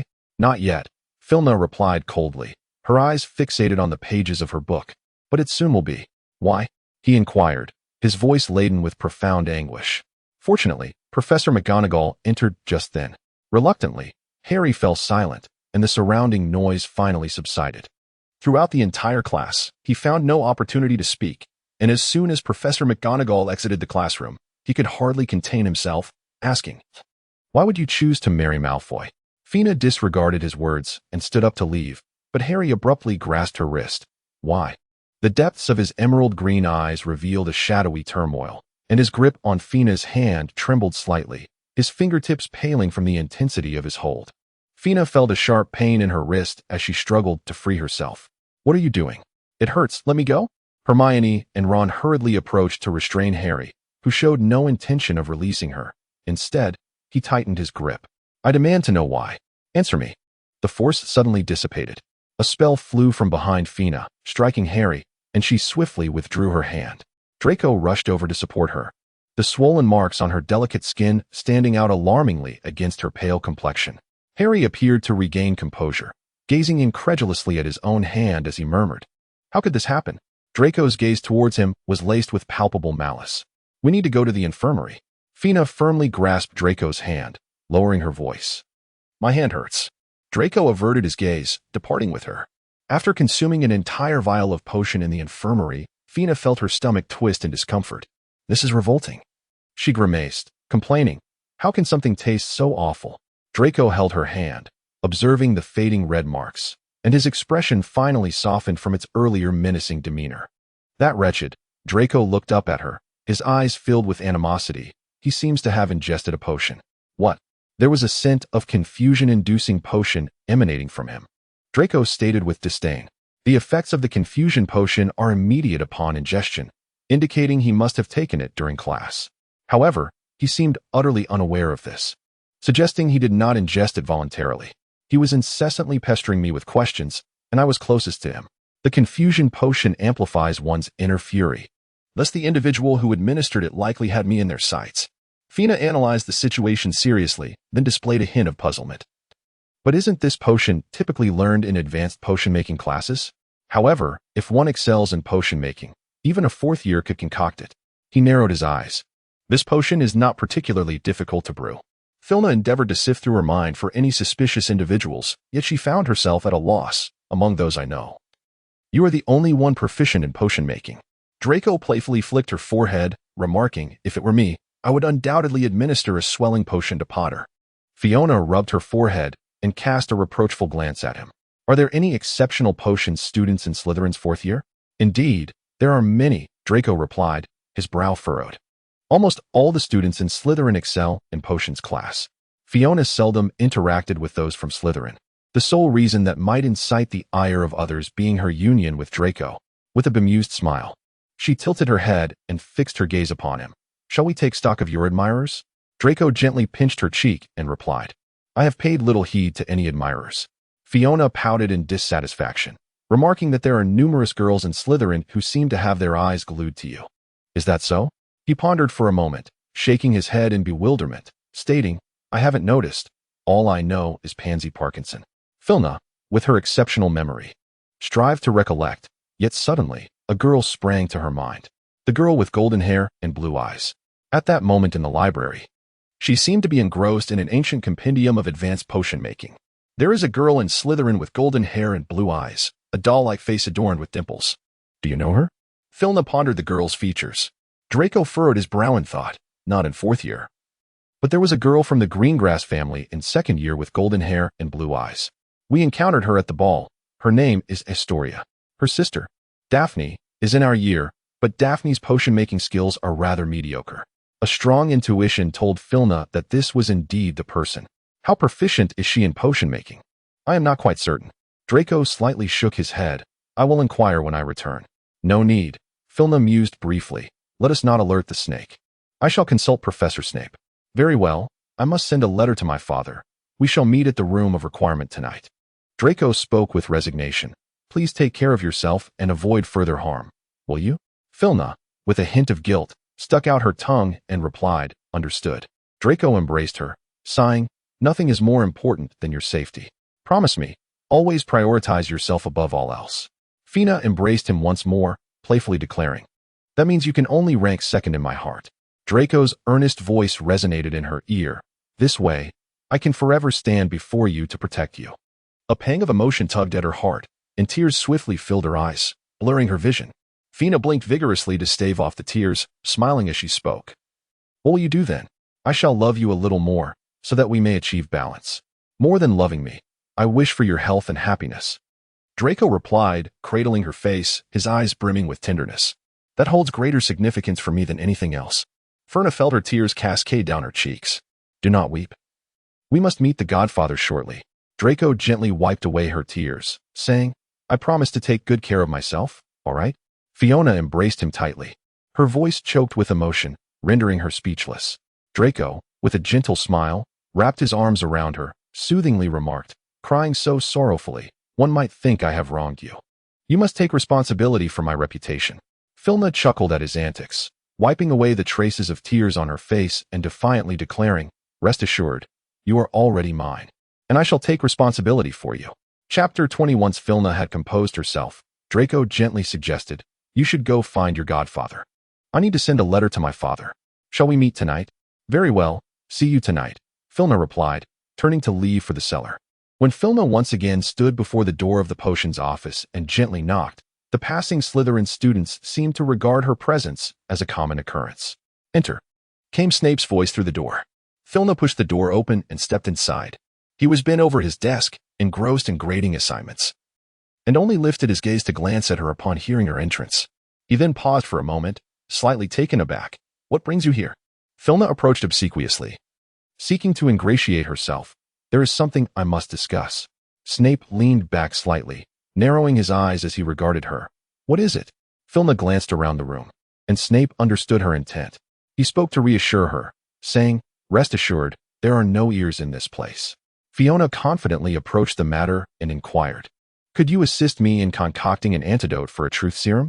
Snape furrowed his brow and replied, what do you intend to use it for? With a pout of indignation, Filna remarked, Dumbledore has laced all the snacks in the room with Veritaserum. I fear I might fall victim. Severus Snape appeared to be aware of the situation, as he responded without surprise, when do you need it? Her eyes gleamed with excitement. Could it be before next week? It can, Snape nodded slightly, then cautioned her, the antidote does not negate the side effects of the Veritaserum. Do not act recklessly. I understand, Filna assured him. Noticing that she had no intention of leaving, Snape seemed somewhat resigned as he inquired, is there anything else? Indeed, there was another matter. Filna smiled with feigned innocence. There is a girl from the Greengrass family in Slytherin's second year. How is her potion skill? Without much contemplation, Snape replied, quite good. For Snape to describe her performance as merely good indicated it was indeed remarkable. Fina then inquired whether, given her level of skill, she could brew the confusion potion. Snape pondered for a moment and replied that it should pose no difficulty. A cold smile appeared on Filna's face. Noticing her unusual expression, Snape furrowed his brow and inquired, what is the matter? Someone administered a confundus potion to Harry, and I was right beside him at the time. Filna's lips curled into a chilling arc as she replied, I suspect it was she who did it. Are you injured? A hint of concern flickered across Snape's countenance, yet his tone remained haughty. Filna extended her arm to show him. It is already healed. Snape rested his hand on the table, contemplating quietly for a moment. After enduring the confusion potion, a distinct scent will linger, and I can summon her to assist you in verifying this. Really? Filna could scarcely believe her ears, her eyes sparkling as she gazed at him. Certainly. A sly smile crept across Snape's face. However, I would be quite pleased if you could deliver to me the alchemical crucible used in your last experiment. Fiona graciously nodded. No problem. I shall create a new one for you. It was merely a trivial alchemical product, easily crafted and not particularly precious. Snape's eyes brightened slightly, and with a hint of excitement, he strode towards the door. However, he quickly reverted to his usual brooding demeanor, opened the door, and casually seized a hapless student, commanding, bring Granger from the second year. Filna peered through the crack and, rather fortuitously, spotted the same Slytherin student who had previously been sent to summon Draco. Observing the student's anxious demeanor as he hastily departed, Filna felt a pang of sympathy for him in her heart. What a stroke of misfortune it was for him to be perpetually ensnared by Snape. As Snape returned to his desk and seated himself, Filna casually cast an invisibility charm upon herself. Before long, a series of knocks echoed from the door, prompting Snape to cast a fleeting glance in her direction before calling out, enter. Astoria stepped through the threshold. She advanced a few paces, lowering her head to stand in the center of the room, her gentle voice tinged with a barely perceptible indifference. Headmaster, you summoned me? Filna observed as Snape took a few gentle sniffs, then leaned back slightly, his demeanor turning serious as he inquired, regarding your thesis. You stated that a mixture of white ash powder and wormwood juice could serve as a substitute for the effects of wolfsbane. Have you conducted any empirical tests? Astoria replied in a calm tone. I have perused a multitude of ancient texts and found relevant references within the peculiar realm of herbalism. But I have yet to conduct any empirical verification. After undergoing specific treatments, white ash powder and wormwood juice can indeed replace wolf's bane in certain potions, albeit with significantly diminished efficacy and a severely restricted range of applicable potions. Snape's tone softened slightly. You must ensure empirical validation before including such claims in your thesis. And it is prudent to refrain from uncritically accepting the records found in books, as they are not always entirely accurate. Astoria obediently replied, I apologize, Headmaster. I shall be more cautious in the future. Very well, you may return, Snape said, lowering his gaze to continue reviewing the paper in his hands. Astoria quietly exited the room. It was not until the door was firmly shut that Filna released her invisibility charm. For precautionary measures, she also cast a silencing spell before she spoke. Is it her? Snape looked up, a slight frown creasing his brow. She does not possess any distinctive scent, but her depth of knowledge far exceeds my expectations. There are numerous methods to eliminate the residual odors of the confounding potion. If she were responsible, it is highly likely that her extensive knowledge has allowed her to eradicate the scent. Snape's professionalism and thoroughness were indeed commendable. It was no wonder that Dumbledore placed such great trust in him. Are there any other alternatives? Filna asked, her brow furrowing slightly. From the perspective of potion making, there are none, Snape pondered, unless you can locate the remnants of the potion she brewed. With a hint of melancholy, Filna lowered her head. If it truly were her, she would certainly ensure that the remnants were thoroughly dealt with. When Astoria had entered moments ago, Filna had observed her with great care. Positioned in the center of the room, facing the entrance, her bowed head allowed her to remain vigilant to any sudden occurrences in her surroundings. Her right hand, concealed within the voluminous sleeve, was subtly curled, the faint outline of a wand's handle discernible in her palm. These nuances indicated that she was a remarkably cautious and methodical individual. With a gentle sigh, Filna recalibrated her demeanor. I entrust the matter of the antidote to you. I shall deliver the alchemical crucible to you before next week. Please, carry on with your tasks. I shall not intrude further. Snape, still lost in thought, nodded slightly at her words. Very well. Before heading to the room of requirement, Filna decided to return to her dormitory first. The common room was bustling with activity, with groups of students gathered, engaged in lively conversation and playful banter. As she navigated through the crowd towards her dormitory, Hermione called out to her from behind. Filna. Chapter 21. Fina turned around and saw Hermione gazing at her with a hint of pleading in her eyes, while Harry and Ron sat beside her. Could we have a chat? Hermione's tone softened. She genuinely cared for Fina and had pondered many matters concerning her, making it difficult for Fina to be harsh. With a gentle sigh, Fina approached and sat beside her. Harry, seated to one side, could not bring himself to meet Fina's gaze, his face etched with guilt and remorse. As for Ron, it was needless to say that Fina rarely engaged with him. Thus, she shifted her attention to Hermione and inquired softly, What is it? Hermione cast a slightly awkward glance at Harry before speaking in a hushed tone. Are you and Draco truly on the verge of engagement? Indeed. Fina replied with a sense of resignation. This was not the first time she had addressed this question recently. Why would there suddenly be an engagement with him? Hermione continued, her voice tinged with discomfort. I mean, it seemed as though you had little interaction before. Fiona noticed Harry's furtive glances towards her and let out a soft sigh. He treats me well. Harry's fists, resting on his knees, clenched tightly. The atmosphere momentarily thickened. And it was Harry who broke the silence first. The Malfoy family upholds the supremacy of pure blood. You will not find happiness with him. Fiona furrowed her brow in discontent. Thank you for your concern, but I believe I can discern for myself. Reluctant to linger any longer, she rose and returned to her dormitory, with Hermione closely following her. Do you truly have feelings for him? Fiona heard Hermione gently inquire from behind. Fina turned around, and Hermione was leaning against the door, her eyes fixed intently upon her, shimmering with a multitude of emotions. They surged and fluctuated, ultimately coalescing into a genuine expression of concern and well-wishing. Filna felt a warm sensation in her heart and replied earnestly, yes. Hermione let out a soft sigh, approached her, and gently embraced her. Congratulations, and allow me to extend my early wishes for your engagement happiness. Thank you, Filna responded, touched as she returned the embrace. You must come to my engagement banquet, all right? Of course, Hermione replied, patting Filna's back before smiling and releasing her. Now, I must go check on Harry. Are you going out again this evening? Ferna gazed at her in astonishment. With a sense of exasperation, she rolled her eyes and said, Heavens, you can't truly believe that I am unaware, can you?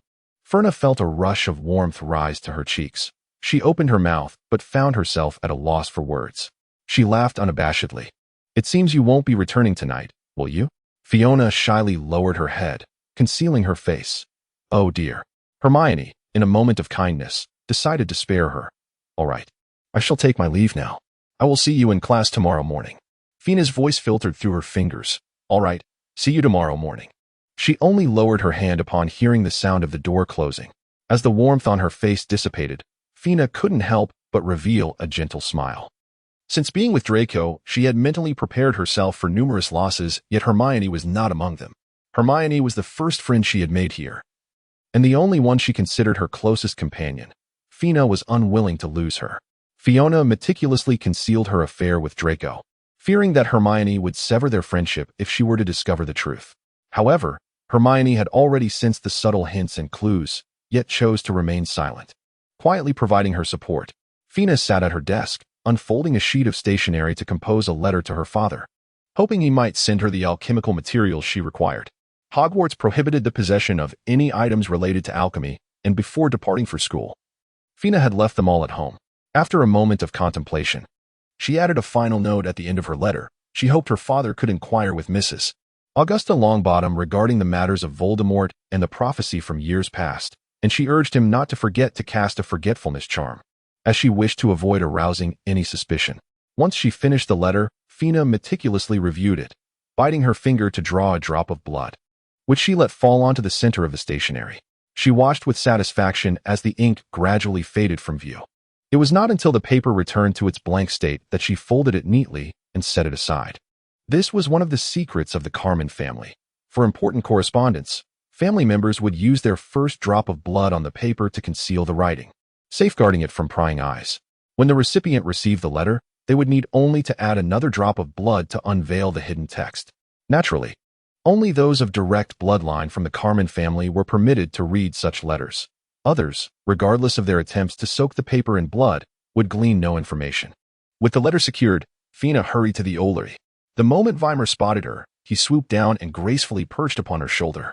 Filna drew forth her wand and cast a series of silencing charms before delicately affixing the letter to Vimir's leg, whispering, "Deliver this to my father at your earliest convenience."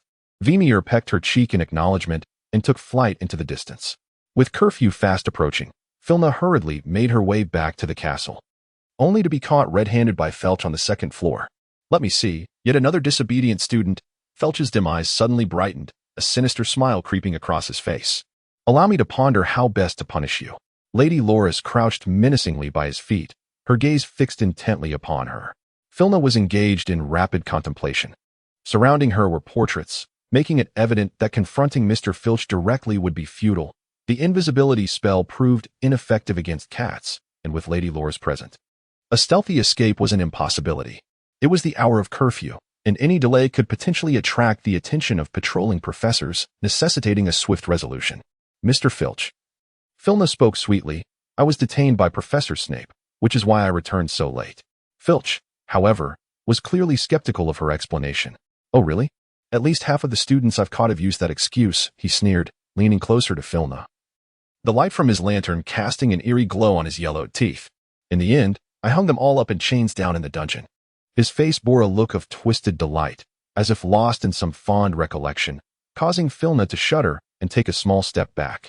Suddenly, the sound of approaching footsteps echoed, and Snape's deep voice resonated.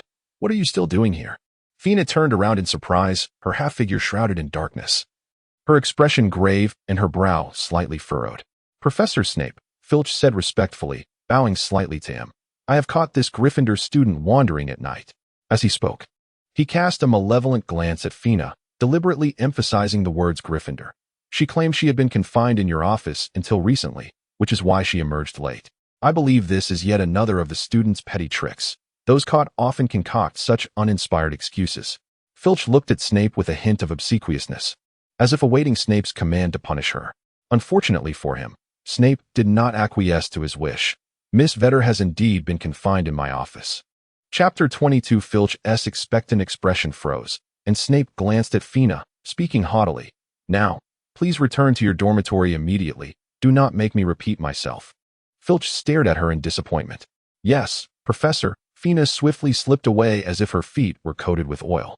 Casting an invisibility charm upon herself to avoid being caught again, Fina ran to the room of requirement, finally exhaling in relief. What happened? Draco propped himself up at the sound, looking towards her. Felina panted, waving her hand. I nearly got caught. Draco closed the book in his hand and tossed it aside. How did you end up so busy so late? Did everything go smoothly? It was relatively smooth. Professor Snape agreed to assist me in brewing the antidote, but it seems we cannot uncover the true culprit behind the poisoning. Felina wearily leaned against Draco. Why? Fina recounted in detail the occurrences within the potions office, a slight furrow appearing on his brow. During this time, you must exercise caution and refrain from venturing alone. I suspect that individual may strike again. I am aware, Fina replied, resting her head against his chest, her voice laced with a hint of fatigue. I felt quite joyful this evening. Hermione has learned of our affair, yet she bore no anger towards us. Fina's voice softened, her gaze timidly lifting to meet his. She even bestowed her blessings upon us, which truly delights me. Draco harbored a disinclination towards Hermione. She was well aware of this. The Malfoy family upheld the doctrine of blood purity, yet she earnestly wished for Draco to coexist amicably with her dearest friend. Do not fret, Draco reassured, his hand gently patting her back, his tone tender. As long as your happiness prevails, I shall endeavor to maintain peace with her. Fiona nestled comfortably in his embrace, a wave of drowsiness gradually enveloping her. Her voice softened as she whispered, I love you. I love you too. Draco replied in a deep voice that resonated in her ear. Sleep now, good night. The following morning, Fiona rose with vigor to attend her herbology class. In this session, she and Hermione were tasked with composting sunlit orchids using dragon dung. This assignment required little technical skill, merely ample patience, allowing Fiona and Hermione to engage in quiet conversation while they worked. Suddenly, a loud crash pierced the air, and the two turned to see Harry and Ron staring in shock at the ground, where a pot containing a shattered sunlit orchid lay. Professor Sprout, alerted by the noise, hurried over, exclaiming, Oh, children, are you all right? Harry and Ron nodded dazedly. After confirming their well-being, Professor Sprout knelt down to gently lift the orchid and place it into a new pot, admonishing them, Children, please be very careful while composting. A startled sunlit orchid may wither. In the brief moment of her speech, the leaves of the orchid began to show signs of wilting. Of course, we can still revive it, Professor Sprout declared, sprinkling some mooncalf dung from nearby onto the soil, and miraculously, the orchid stood upright once more. See, it only requires a bit of mooncalf dung. However, this substance is quite precious, so I urge you to exercise caution. She returned the orchid to Harry and Ron, scanning the room earnestly as she offered her warning. The students nodded obediently.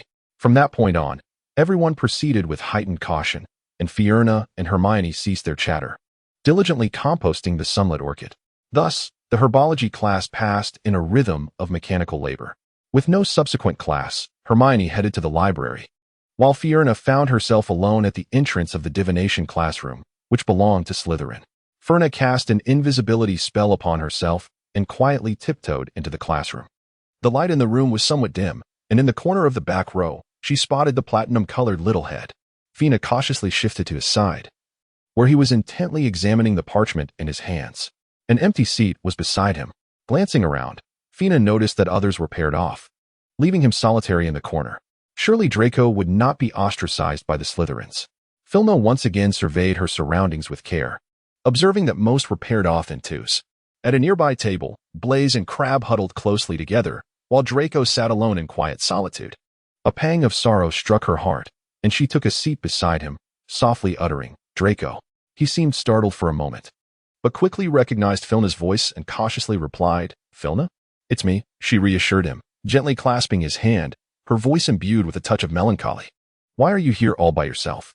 Draco sighed in exasperation, rolling his eyes. Blaise has been incessantly chattering in my ear, and I found him quite bothersome, so I sent him away. A sorrowful expression lingered on Fiona's face. After all, he was the young master of the Malfoy family. Who would dare to ostracize him? Noticing her prolonged silence, Draco inquired with curiosity, What is it? Nothing, Filna replied tersely, I merely wish to see you. What were you just doing? Draco produced several sheets of parchment, densely covered with writing, most of which was in runes. Filna's soul, detached yet struggling, could barely make out a few words. What is this? Draco lowered his voice and replied, This is a type of soul stabilizer I discovered. The book states it can anchor the soul. I believe it could serve as a fixative for use in picture frames. Fina's eyes widened in astonishment. Are you saying that those? He raised an eyebrow with pride. Indeed, this is the very method I conceived to assist you in resolving the portrait issue. You are truly a genius, Fina exclaimed, leaping into his embrace. Draco subtly caressed her back, his expression radiating satisfaction. What brings you such joy? Blaze's voice suddenly resonated from behind them, startling Draco, who instinctively turned to face him. How do you manage to walk without making a sound? Draco complained, furrowing his brow. Blaze stepped forward, seemingly intent on occupying the chair Fina had just vacated, but Draco quickly intervened. What business do you have over here? Return to your tea leaf studies. Blaze shrugged, feigning seriousness. I merely came over because I noticed you were quite pleased, so I thought I'd check in. He continued to pull out the chair, preparing to sit, prompting Fina to carefully sidestep away. Draco felt suddenly bereft, pouting in discontent. Have you finished your potion research? Blaze inquired, glancing at the parchment in Draco's hand. I translated 3 entire books to help you investigate this matter, but what is your purpose? This is typically only employed for wizards with unstable souls and does not enhance the soul strength of ordinary wizards. Draco replied in a nonchalant tone. I merely stumbled upon some related records and grew curious. Blaze, clearly unconvinced, wisely chose not to press further. Chapter 23. In the ensuing days, Draco devoted himself almost entirely to brewing potions, while Fina, having received alchemical materials sent by her father, immersed herself in concocting elixirs. Thankfully, the room of requirement provided them with a safe environment for their endeavors. Each time she attended class, Fina appeared utterly exhausted, occasionally dozing off during lectures. Hermione, concerned, inquired several times, but Fina deftly evaded her questions.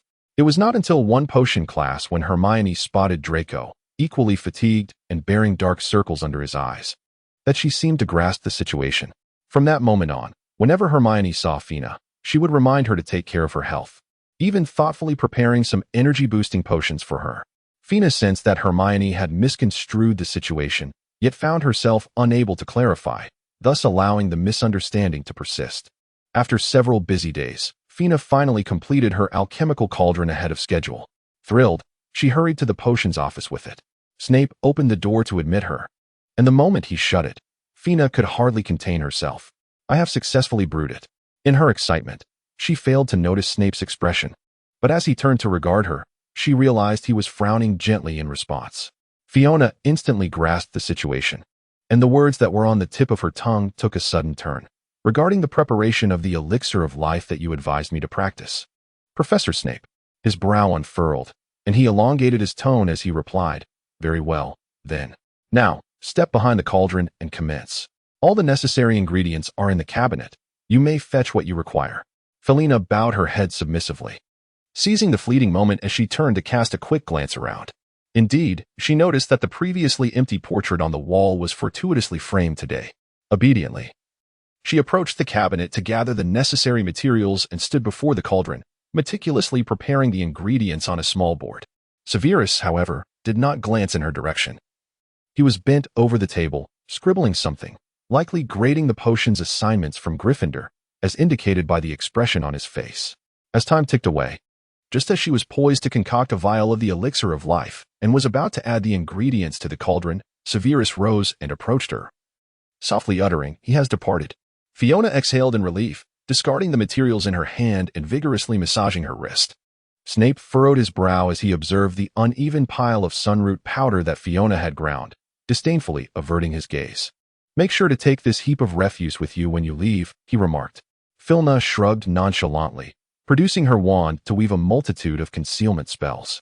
With a sense of reassurance, she retrieved a small cauldron, barely the size of her palm, and handed it to him. This is the cauldron I have enhanced. It possesses far more functions than the previous one. Give it a try. Snape accepted the cauldron and gazed at her, silently inquiring with his eyes. Felina leaned closer to him, meticulously explaining. This section allows for size adjustments, enabling you to modify it to your desired dimensions, This layer serves to isolate hazardous substances, automatically activating in the event of any anomalies. And here is the area designated for the processing of potion ingredients, which currently accommodates only basic tasks such as grinding, cutting, and pressing. She pointed out each feature in succession. Snape finally displayed a hint of satisfaction, quite commendable. Ferna proudly raised her head and declared, of course, "This is the alchemical masterpiece of the illustrious Come-On family heir. Indeed, that tattered hat had grown exceedingly old, and it absurdly sorted you into Gryffindor." Snape lamented once more. "You are undeniably a quintessential Slytherin." He approached the cabinet, retrieved a vial of potion, and handed it to Ferna. "This is the antidote for the Veritaserum you requested. Consume a drop before taking the Veritaserum, or 2 drops after, and it will take effect." Fiona took the bottle and placed it down carefully, then smiled with her eyes crinkled in delight and said, "Thank you." Snape observed her silly expression with disdain and remarked, "Very well, you may leave now. But do remember to take that pile of rubbish on the table with you." Filna excitedly departed, clutching a vial of potion and a disarray of ground powders. Upon returning to the All-Wishes room, she found Draco still engrossed in brewing potions within the partition. Filna called out to Lily, "Has Draco eaten?" Lily shrieked, reporting, "No. The young master has not consumed the food I brought. He hasn't eaten anything all day. Go fetch him a fresh meal," commanded Filna. Rising, she approached the door to Draco's potion-making chamber, while Lily vanished with a soft pop. Gently pushing the door ajar, Filna immediately spotted Draco standing behind the cauldron. His normally well-kept platinum hair clung damply to his forehead, drenched in steam, his complexion paler than usual, and dark circles under his eyes betrayed his fatigue. The potion within the cauldron shimmered with a green luminescence as he stirred it vigorously.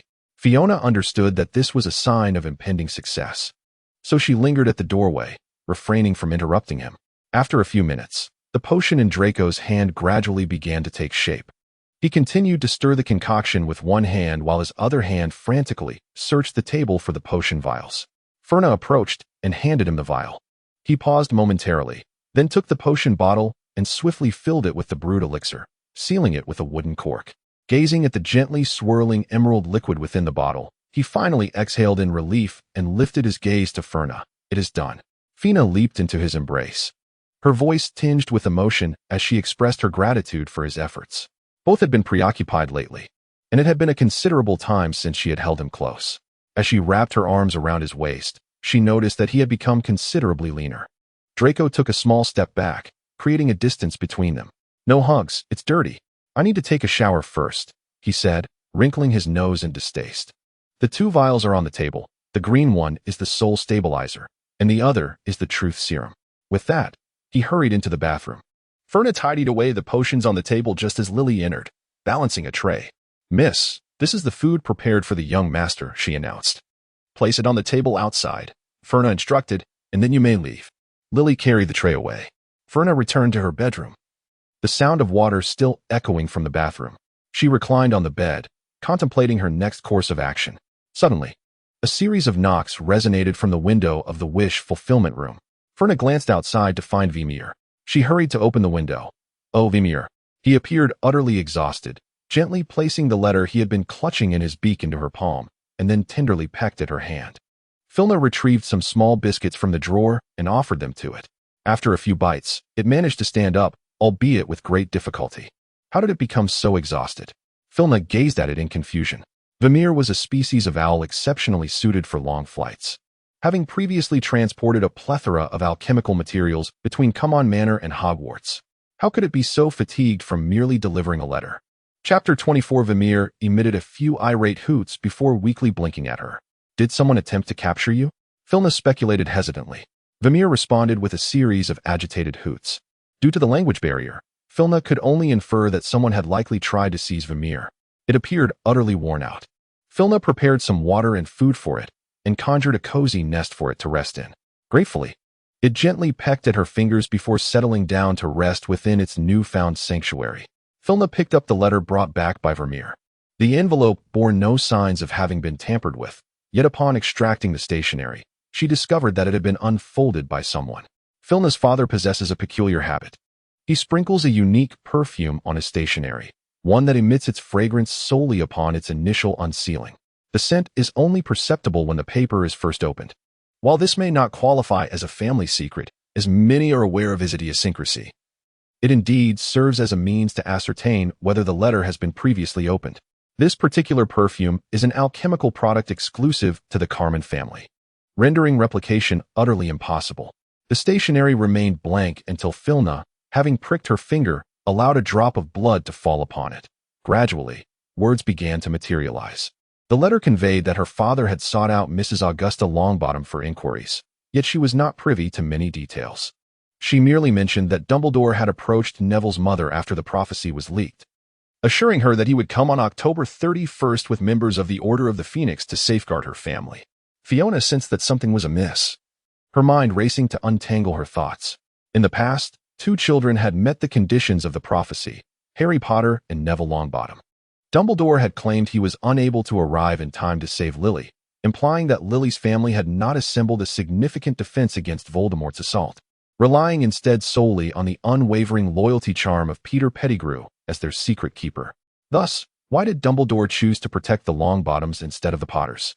Given that Snape had already informed Dumbledore of Voldemort's intention to kill Potter, and even pointed out that Lily and James had misplaced their trust, why did Dumbledore remain inactive?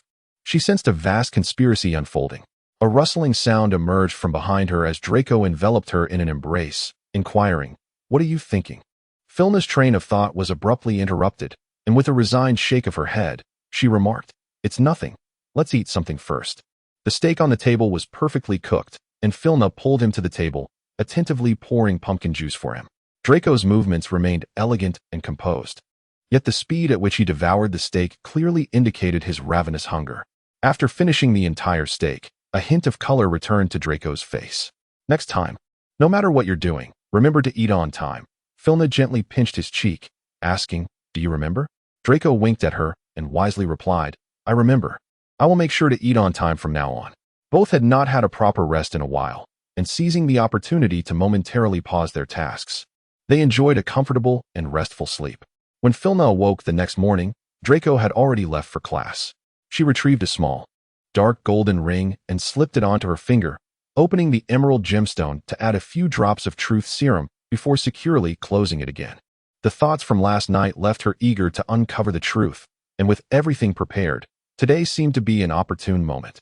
As she opened the cabinet to take out the soul stabilizer, she noticed a card tucked beneath the bottle, inscribed with Draco's handwriting. Instructions: when the portrait is not within the frame, apply the potion around the frame, and within an hour, the portrait will be unable to return to this frame. Good luck. Draco had always been considerate, and Filna couldn't help but smile warmly. After stowing away the card, she took the soul stabilizer and made her way to the North Tower. There was no divination class today. Trelawney was sitting alone in her chair, indulging in drink. Upon hearing Filna's knock, she hastily concealed her cup and turned to look, exclaiming, "Oh dear, what brings you here?" Fiona approached her with a gentle demeanor, feigning a sorrowful expression. "Professor, I have been feeling quite unwell lately, and I believe I may require your assistance." Trelawney affectionately took her hand, her vacant gaze penetrating through the thick lenses of her glasses. "What troubles you, my dear? Allow me to perform a divination for you." As she clasped Fiona's hand and closed her eyes, Fiona seized the opportunity to survey her surroundings, confirming the location of the portrait. There was but a single painting in the room, hanging on the wall to her right, and at that moment, the frame contained no figure. Filna feigned a sorrowful expression, while Trelawney appeared somewhat peculiar. Her eyes were shut tightly as she grasped her hand with fervor, intermittently murmuring, "He will lose you the chance to live anew." Taking advantage of the moment, Filna discreetly added 2 drops of a truth serum into her cup. Almost immediately, a sense of drowsiness enveloped her. With a swift motion, Filna withdrew her hand, hastily opened the soul stabilizer, and applied it to the frame before returning to Trelawney's side, feigning nonchalance as she gently tapped her shoulder. Professor?"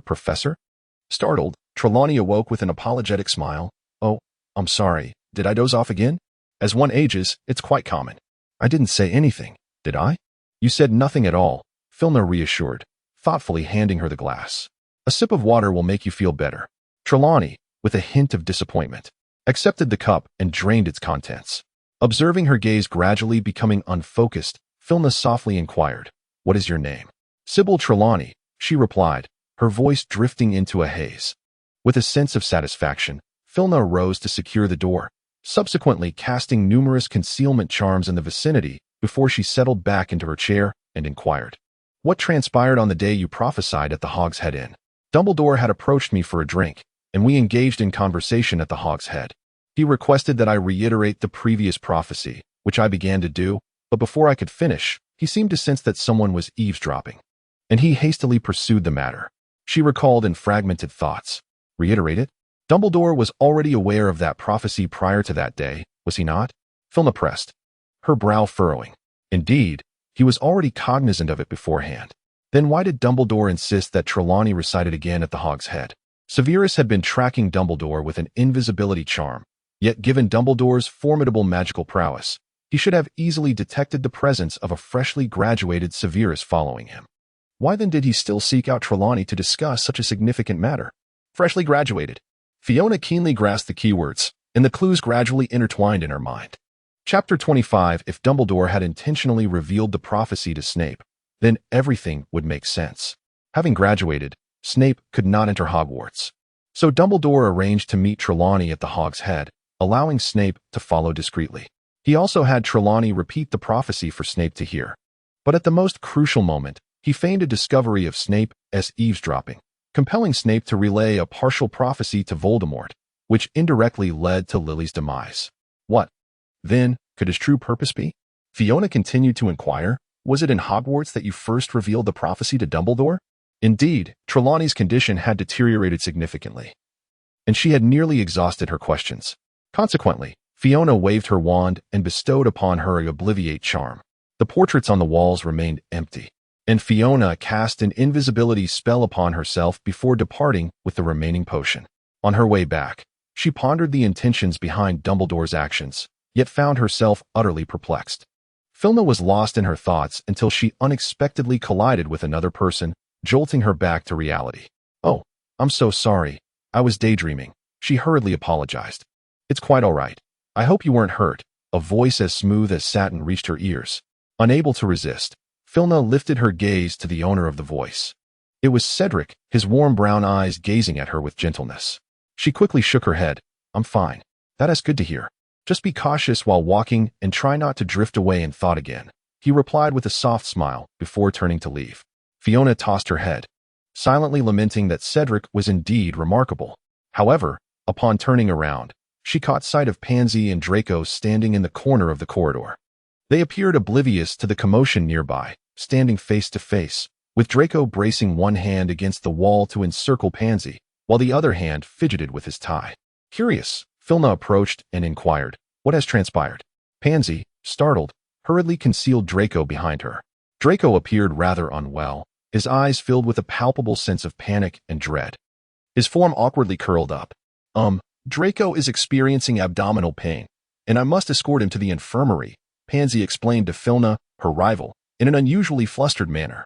Fiona raised an eyebrow with intrigue. "Is that so? I can take him over myself. No need to trouble you." With that, she attempted to pass her by to assist Draco. Noticing Fiona's intention, Draco noticeably flinched, prompting Pansy to quickly intervene. "Wait, don't go over there." Fina emitted a chilling smirk as she forcefully seized Draco's wrist, yanking him forth and swiftly binding Pansy. "What are you doing? Have you lost your mind? Let me go?" Pansy struggled vehemently, her gaze fixed menacingly on Fina. "Am I the one who has lost my mind, or is it you?" Fina retorted, gripping Draco's arm. "You dare to brazenly use such a prohibited potion as the Polyjuice potion within the confines of the school, even going so far as to assume the appearance of a student? What are you babbling about? Release me at once."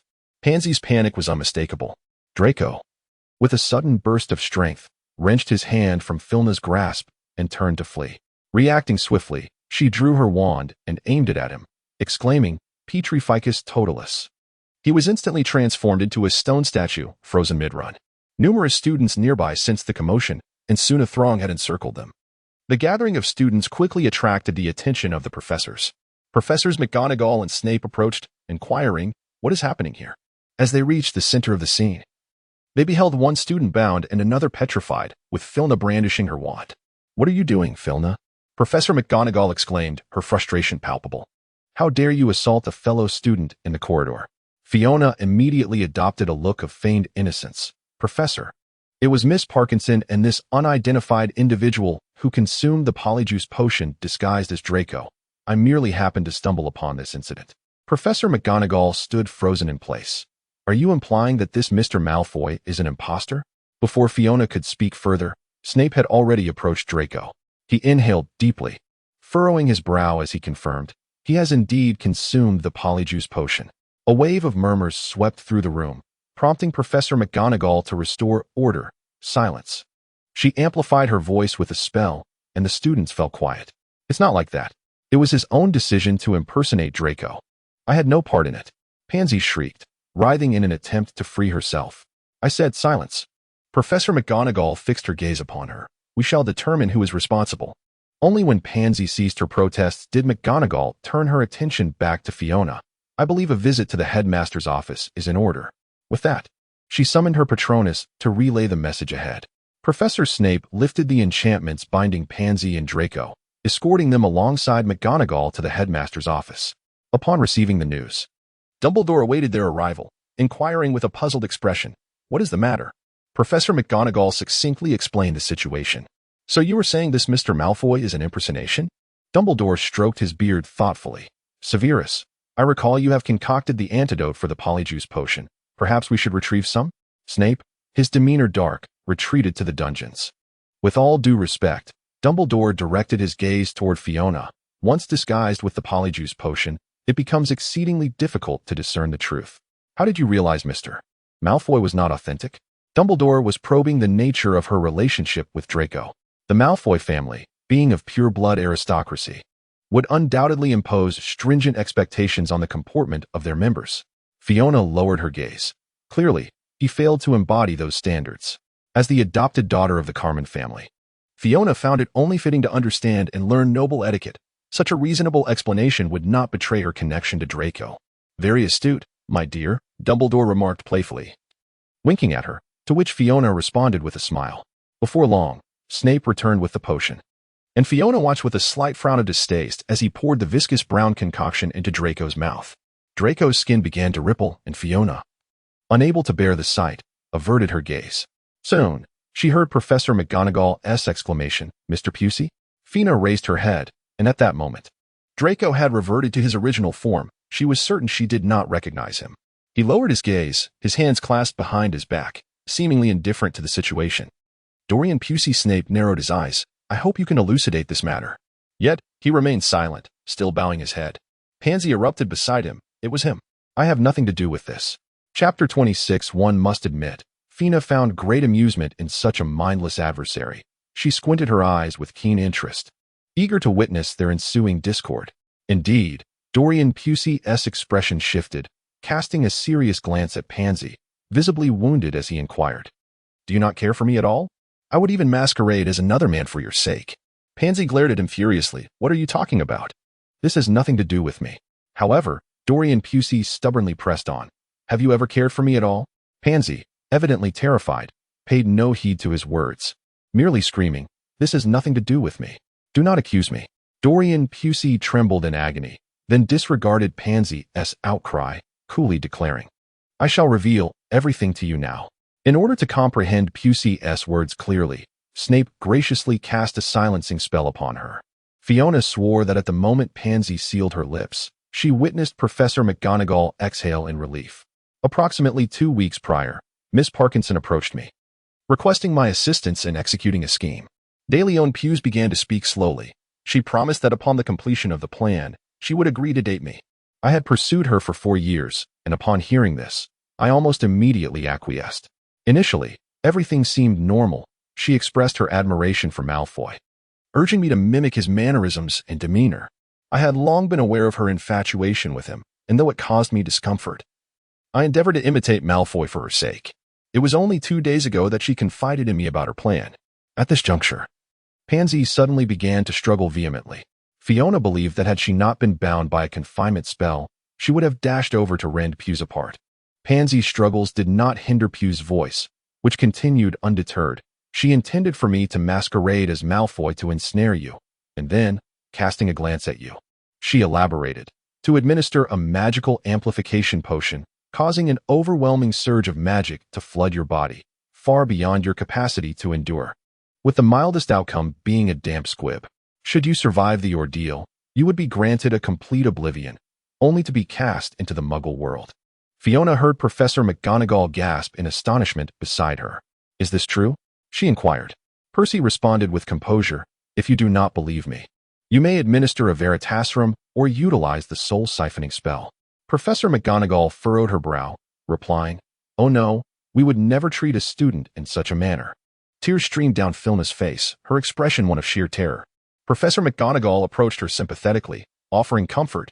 "Do not be afraid, Miss Filna. We shall address this matter with utmost seriousness." Dumbledore unraveled the spell that bound Miss Parkinson. "Miss Parkinson, do you acknowledge everything Mr. Pusey has stated?" "No, I do not acknowledge it," Pansy shouted vehemently. "This is an absolute slander. I shall inform my father. How dare Hogwarts malign an innocent student?" "In that case, we must conduct a thorough investigation," Dumbledore replied, slowly removing the sorting hat from the top shelf and placing it upon Pansy's head. "I trust the sorting hat will provide us with a fair answer." "No," Pansy protested, attempting to cast off the hat, but Dumbledore restrained her. "Miss Parkinson, I hope you will cooperate with us to clear your name," he said earnestly. As soon as the sorting hat settled upon Pansy's head, it awakened and began to sing in an odd tune. "Ah, let me see what a Slytherin girl is concealing." Hidden in the corner of the second-floor girls' lavatory lies a cauldron brewing polyjuice potion and remnants of the potion itself. Dumbledore nodded at Snape, who then departed. "Oh, and there is an insidious plan," the sorting hat continued in its peculiar voice. "A poor little girl will be deceived by her companions. She will be locked on a desolate island, stripped of her magical powers, her memory altered, rendered mute, and then discarded to a wretched old widower." Even the despairing Dorian Pusey turned to glance at the sorting hat perched atop Pansy's head. The hat paused, then ventured into other revelations, "And then there is she with a platinum-haired boy." Dumbledore interjected, "Enough. I believe we have gleaned all we need to know." "Thank you, sorting hat." He removed the hat from Pansy's head, returning it reluctantly to its place on the shelf. At that moment, Snape re-entered, carrying a cauldron filled with a pale, translucent liquid. "I believe this is the remaining polyjuice potion," he stated, placing the cauldron in the center of the room. "Miss Parkinson, do you have any further defenses to offer?" Dumbledore inquired, narrowing his eyes. Pansy, in a fit of hysteria, screamed at Filna White. "You will not escape unscathed. I curse you." Snape swiftly silenced her with a gesture. "I believe the truth is quite evident," Professor McGonagall pronounced gravely. "This is undoubtedly a malicious incident, and it warrants severe punishment." Dumbledore gazed thoughtfully around the room, his silence enveloping the atmosphere in a heavy stillness. Felina, understanding the weight of his contemplation regarding the potential repercussions of offending the Parkinson and Puce families, quietly broke the tension with a soft sob. "Oh, Professor," she said, her tear-filled eyes lifting to meet his gaze, "I never anticipated that my engagement to Mr. Malfoy would provoke such retaliation within the school. Perhaps I ought to have a serious discussion with my father and Uncle Lucius about this matter." Although Felina was nominally identified as a half-blood, she was nonetheless the adopted daughter of the Carmen family, and her impending union with the Malfoys seemed to compel Dumbledore towards a decision. He regarded her steadily, as she maintained her expression of indignation, her eyes reflecting a profound clarity. At last, Dumbledore spoke. "Miss Parkinson, Mr. Puce, in light of your actions, I must regrettably impose upon you the consequence of expulsion." Pansy erupted in a fit of hysteria, her voice laced with fury. "How dare you, Dumbledore? The Parkinson family is well acquainted with numerous members of the Board of Governors. We shall not swallow this affront. Prepare to face your removal from the board." Fina gently raised her brow, lowering her gaze to conceal the emotions swirling in her eyes, striving to suppress the sardonic curve of her lips. The Board of Governors? The Malfoy family was indeed a member of that board. Could Uncle Lucius possibly plead on behalf of someone who harbored malicious intent towards her and Draco? What a preposterous notion. Pansy's descent into madness did not sway Dumbledore's decision. She was still sent back to the Parkinson residence. With this, the matter was considered closed, and all departed from Dumbledore's office. Professor McGonagall, noticing Fina with her head bowed, assumed she was still frightened and promptly approached to offer comfort.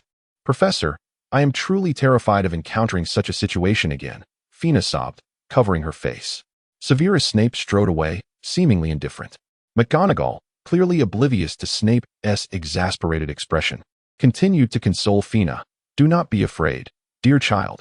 Should anything arise, do not hesitate to come to me at once. I will certainly assist you. Oh, thank you so much, Professor. I truly do not know what I would have done without you, Fina exclaimed, looking up at her with gratitude.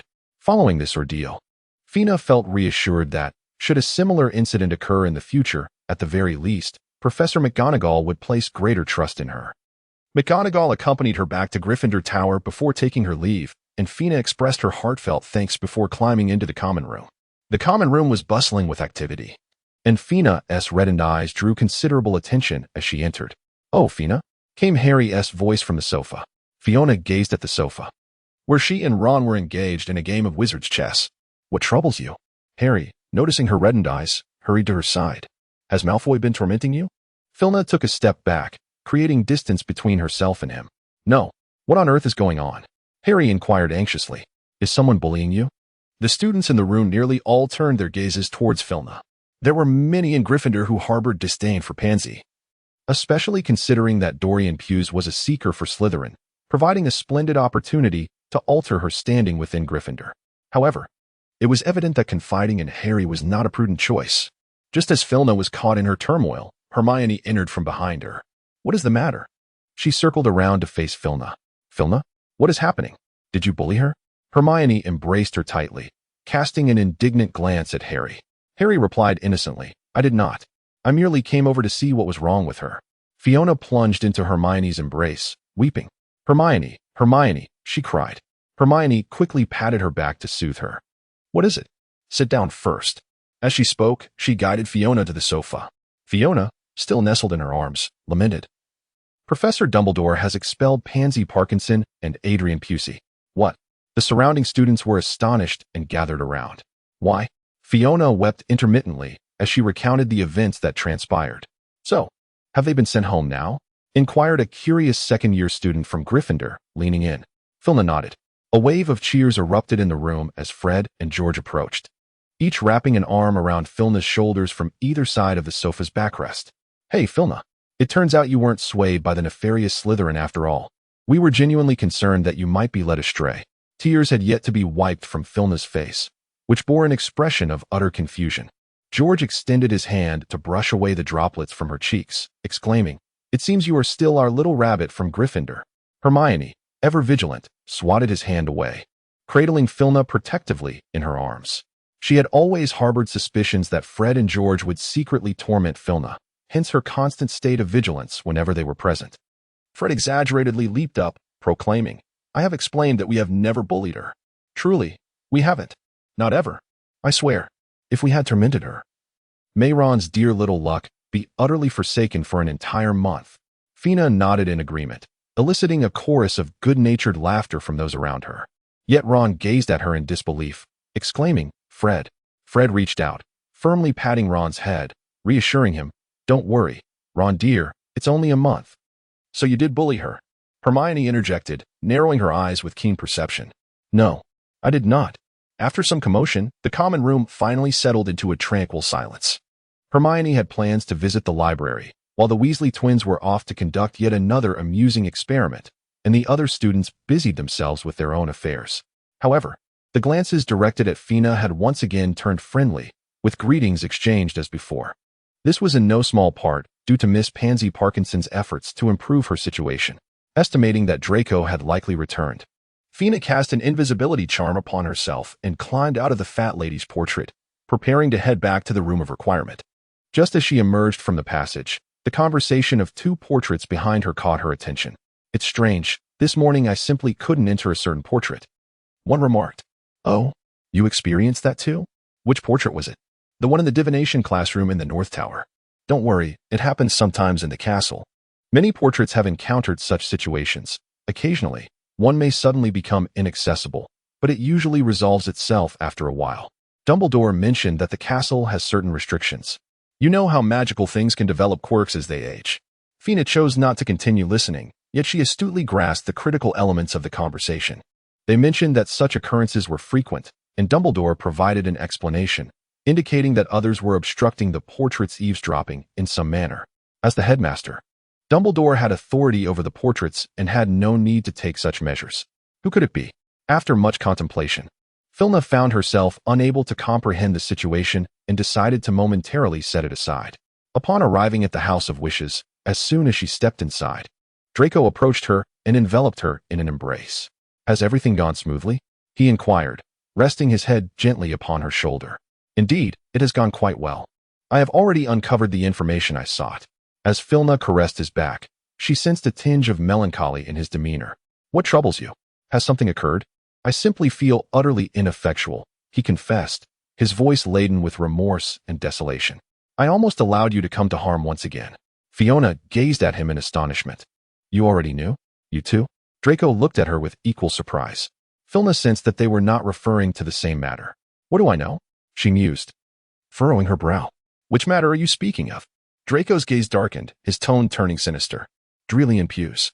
I overheard Blaze mentioning that he has been covertly following you of late. But fret not, I have already assigned someone to monitor him. Should he exhibit any suspicious behavior, I will deal with him immediately," he declared sternly. Filna felt a twinge of discomfort as she replied, "He may not pose much of a threat." Draco looked at her, puzzled. Fina meticulously recounted everything that transpired from her departure from Professor Trelawney's office until her return to the room of requirement. Naturally, to spare Draco from unnecessary jealousy, she omitted the incident of colliding into Cedric's embrace. Chapter 28. Draco's Fury. How dare she scheme against you? Ferna gently caressed his face, soothingly assuring him, "Do not fret. She has already been dismissed." Draco's expression darkened, a tempest brewing in his eyes that seemed almost tangible. "Since she delights in tormenting others, I shall ensure she experiences a fate worse than death." "I trust in your methods," Ferna responded playfully, winking at him. "Of course, I shall not allow her to have an easy time either." "Then let us each rely on our own abilities," he replied, a provocative smirk gracing his lips. Filna raised her hand to encircle his neck, her gaze lingering ambiguously upon his face before finally settling on his lips. Drawing closer, she whispered softly against them, "Do not indulge in pity." Draco swiftly wrapped his arms around her waist, lifting her with a sudden motion. His lips brushed gently against the corner of her mouth, trailing down in a tender kiss that ultimately rested upon her collarbone. "Only you are worthy of my tenderness," he declared, feeling a slight sting on her collarbone. Filna wrapped her legs around his waist, to which Draco instinctively supported her. Fina's lips brushed lightly against his ear as she whispered, "I await with bated breath." Draco froze, his ears quickly turning crimson. With a slight retreat, she turned and found herself pressed against the wall, as he eagerly sought her lips in a tender embrace. After a considerable time, Fina was finally able to recline upon the bed. Draco, wearing a satisfied smile, knelt beside her, gently massaging her waist. As dawn began to break, Fina yawned wearily. Draco climbed onto the bed, drawing closer to her, and softly coaxed, "There are no classes during the first period today. Why not indulge in a little more sleep?" Filna cast a sidelong glance at him, her voice husky as she spoke. "Who permitted your assent? Return and continue your kneading." Draco leaned down and pressed a kiss to her, murmuring, "I apologize. I shall certainly restrain myself next time." Ferna, utterly exhausted, could only cast a fleeting glare at him before nestling deeply into his embrace, surrendering to slumber. After an indeterminate amount of time, she was roused by Draco's gentle call. "What is it?" Ferna inquired, bewildered as she sat up. "It is time for class," he murmured, leaning closer to plant a soft kiss on her cheek. "Did you sleep well?" Filna stretched languidly and remarked, "Not bad." "So, am I to receive clemency?" Draco's gaze fell upon her lips. "I suppose so." Filna leaned in, brushing her lips against his. This lesson was potions class, and Filna and Draco made their way to the potions classroom. Along the way, they encountered several Gryffindor students, most of whom ignored Draco's presence beside her, greeting Filna warmly instead, to which she joyfully responded. A few boys visibly flushed when they greeted her, prompting Draco to take her hand possessively, his fingers lightly grazing her palm. As they reached a quieter corridor, Draco turned and pressed her against the wall, playfully biting her earlobe while restraining himself. "Damn it, why are you so popular? Is it because of my beauty?" Filna's face radiated with a bright smile. Draco lifted her chin to examine her closely, letting out a resigned sigh. "I can't blame them entirely." A sweetness blossomed within Filna, her smile growing ever more radiant. Draco gazed at her for a long while before finally capturing her lips in a kiss. Fortunately, Filna recalled the impending class and gently pushed him away. He turned his back, leaning against the wall, eyes closed to conceal his fervent stare, taking a considerable time to regain his composure. "I truly possess no resistance to you," he remarked with a helpless smile, firmly grasping Filna's hand. "Come, it is time for class." Upon their arrival at the potions classroom, they found it already filled with students.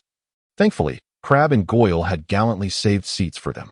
Since the announcement of their betrothal, Filna and Draco had become partners in potions class, a fact seemingly accepted by their peers.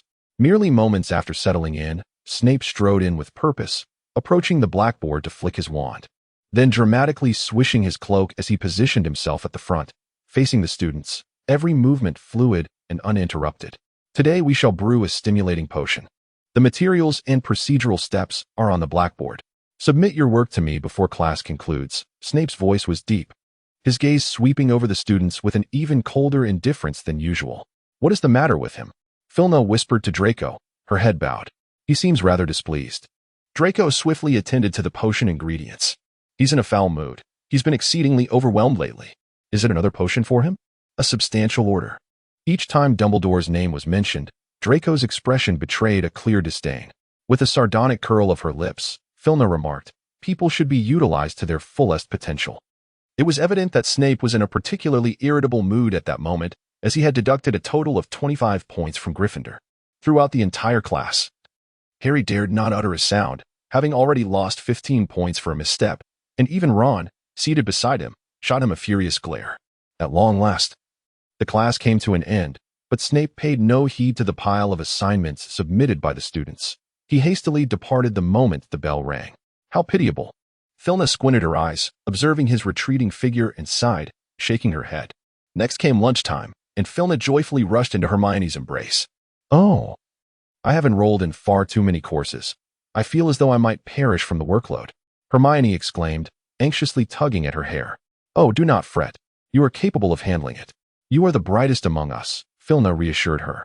"I suspect the Sorting Hat agonized for quite some time over whether to place you in Gryffindor or Ravenclaw."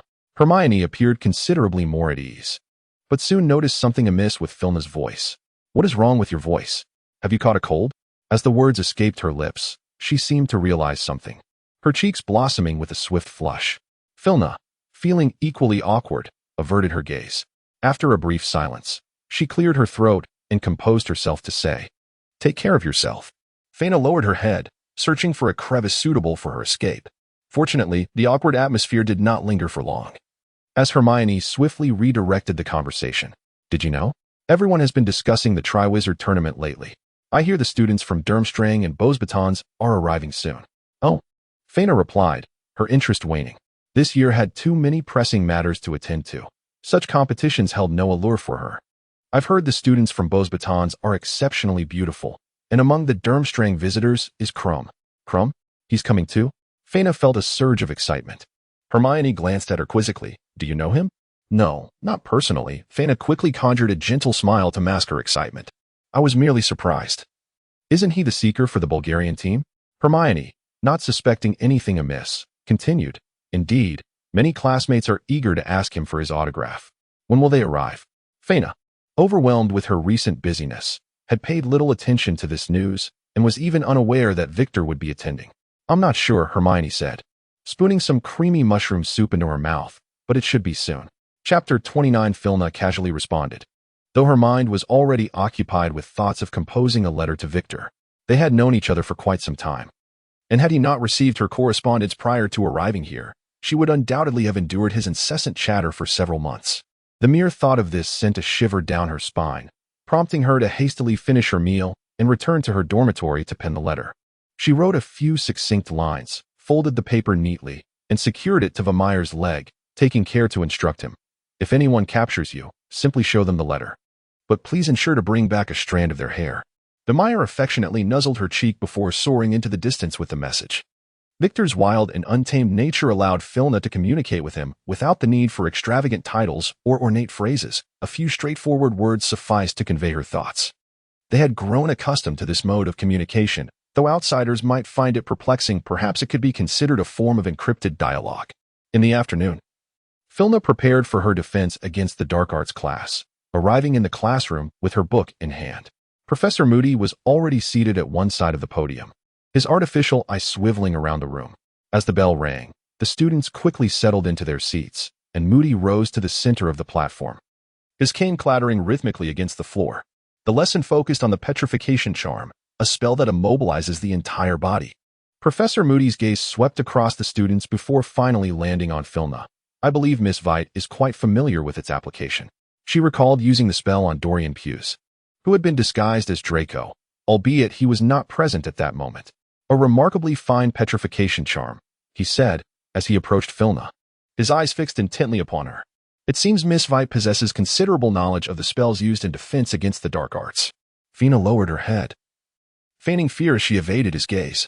In that moment of urgency, she had merely conjured a spell at random. To summon an appropriate incantation and respond so swiftly in such circumstances, Moody scrutinized her with narrowed eyes. She must either have practiced sufficiently or possess extraordinary talent. Fiona appeared utterly terrified, her voice quivering slightly. In my panic, I could only recall the incantation I had recently studied, uncertain if it would prove effective. Moody scrutinized her for an extended period, his artificial eye swirling wildly over her, before finally grunting in a coarse manner. Quite right. Miss Witt, your incantation was executed splendidly. 5 points to Gryffindor. He turned and returned to the podium. Throughout the entire class, he refrained from mentioning the incident again. Yet Fiona felt an inexplicable sense of danger lingering in the air, leaving her in a state of trepidation for the duration of the lesson. At last, the class concluded. And just as Fiona prepared to gather her belongings, Moody's voice resonated. All right, class dismissed. Miss Witt, please accompany me to my office. Hermione cast a concerned glance in her direction. With a sense of resignation, Filna followed Moody into his office. Upon entering, she immediately sensed something amiss. The air was thick with the scent of a soul stabilizer. Seizing the moment as Moody settled into his chair, Filna discreetly cast her gaze toward the painting on the wall, only to find it conspicuously blank. Struggling to find her composure, she took a seat, carelessly tossing her cane aside. How has Mr. Come On been lately? She inquired. Moody's face twisted into a rather sinister smile. I haven't seen him in quite some time. All is well. Filna responded in a flurry, yet an unsettling intuition gripped her heart. Her father and Moody were hardly acquainted. If one were to claim otherwise, it would only be due to a fleeting encounter many years ago, necessitated by work. Why, then, was he engaging in such overly polite small talk with her? After exchanging a few more words, Moody dismissed her. After much contemplation, Filna found herself without answers and ultimately resolved to write a letter to her father. Furthermore, regarding the matter of the soul stabilizer, it seemed prudent for her to consult Severus Snape. Currently, Snape stood resolutely within Dumbledore's camp, aware that any pertinent information would surely be relayed to Dumbledore. She needed to seize an opportunity to draw him into a third faction. Ferna was lost in a whirlwind of thoughts regarding her plans, completely oblivious to the presence of another person in front of her, and collided headfirst into them. Oh, I apologize. I was daydreaming, she exclaimed, pressing her forehead as she turned to face the individual she had bumped into. Cedric offered a resigned smile. Are you all right? Ferna felt a flush of warmth on her face and awkwardly nodded. Why are you not watching where you're going? His voice was as gentle as ever. This marks the second time this week that you've collided with me. Ferna, filled with remorse, offered an apology. I am truly sorry. I was lost in thought. Are you all right? The gentle curve of his lips remained unchanged as he replied, I am fine. You must remember to watch the road and avoid any further collisions.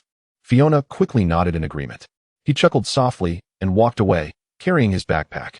Fina dared not let her mind wander any longer as she made her way back to the room of requirement. Draco had yet to return, so she sat alone on her bed, contemplating for a considerable time. Ultimately, she resolved to pen a letter to her father inquiring about Moody's condition while also providing an update on Pansy. After composing the letter, she let a drop of blood fall upon it, watching as the ink gradually faded away. She carefully folded the parchment and tucked it away. With Weimer still absent, Fina harbored no trust in the owls of Hogwarts. However, a sudden thought struck her regarding the Malfoy family's eagle owl. That particular owl was notoriously proud, dismissing everyone with indifference, which perfectly aligned with the Malfoy family's demeanor. Yet, she pondered whether it would be inclined to assist her in delivering the letter. Grasping the letter, she made her way to the Ollery, where her gaze was immediately drawn to the eagle owl perched regally at the highest point. Eagle owl, come here. Fina beckoned with a wave of her hand. It cast a haughty glance in her direction, shook its wings, and gracefully alighted upon her shoulder. With a glimmer of excitement in her eyes, Fina delicately handed the envelope to it, softly instructing, "Deliver this to Mr. Come On." The proud owl shook its wings haughtily and took flight, clutching the envelope in its grasp. Ferna gazed at the owl soaring into the distance, and inexplicably, Draco's visage surfaced in her mind. That fellow, much like the owl, possessed an air of haughtiness. She wondered if he had finished his classes. A wave of longing surged within her, prompting Ferna to hasten back to the room of requirement, where she found Draco engrossed in arranging his books, evidently just returned. "Draco!" she exclaimed, dashing forward and throwing herself into his embrace. Startled, Draco quickly discarded the book in his hands to catch her. Then, with a resigned gesture, lightly tapped her forehead. "Aren't you afraid of falling?" "I knew you would catch me," Ferna insisted, refusing to extricate herself from his hold. Her eyes sparkling as she gazed up at him. "I've missed you so much." Draco chuckled softly, planting a kiss on her cheek. "I know." Filna was not content with his response, pouting petulantly. "You should say that you miss me too." Draco, relishing her playful demeanor, bent down to gently kiss her. "I miss you as well." However, it was insufficiently sincere for Filna, who frowned in dissatisfaction. Draco then positioned her on the bed, leaning over her, his hands on either side of her body as he gazed earnestly into her eyes. What would constitute sincerity, then? Fiona wrapped her arms around his neck and said, "Show me." Chapter 30.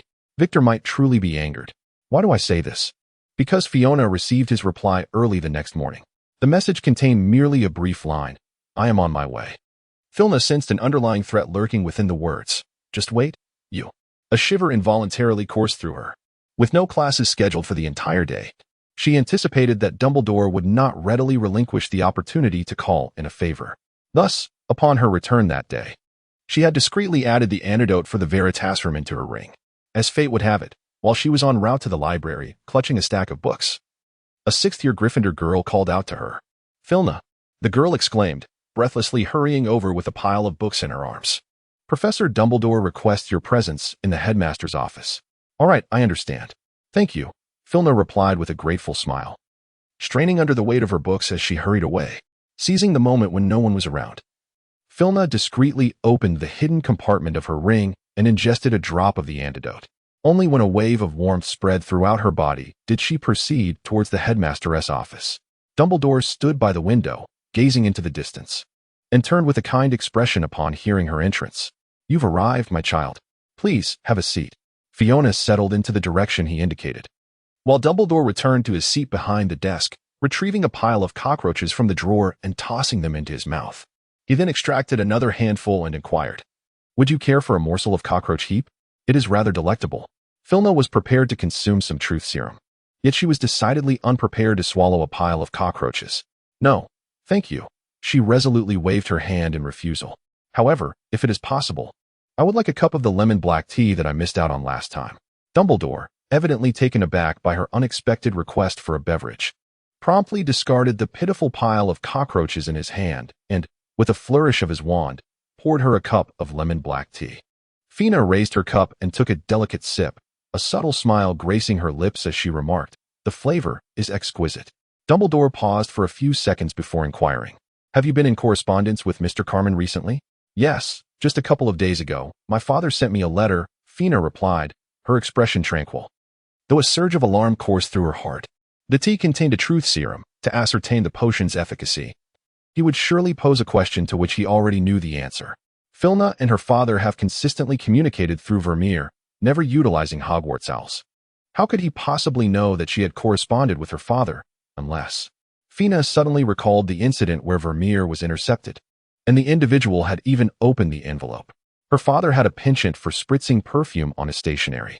Thus, even if one could not discern the words upon the paper, the fragrance alone would suffice to identify it as her father's correspondence. "How do you fare in your interactions with Mr. Malfoy?" Dumbledore adjusted his glasses, his gaze behind the lenses fixed intently upon her. Without a moment's hesitation, Filna replied, "It's acceptable." Though he held a reverence for pure bloodlines, his nature was not malevolent. Dumbledore, contemplating deeply, paused slightly.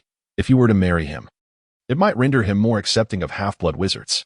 "My dear, the aristocratic wizarding families that idolize pure blood exhibit a profound disdain for half-bloods, and in such an environment, The living space for Muggleborns and half-blood wizards is increasingly constricted. His eyes, hidden behind his glasses, narrowed slightly. If you are willing, could you endeavor to secure as much space as possible for half-blood wizards or Muggleborns like your friend Miss Granger? What should I do? Filna inquired, bewildered.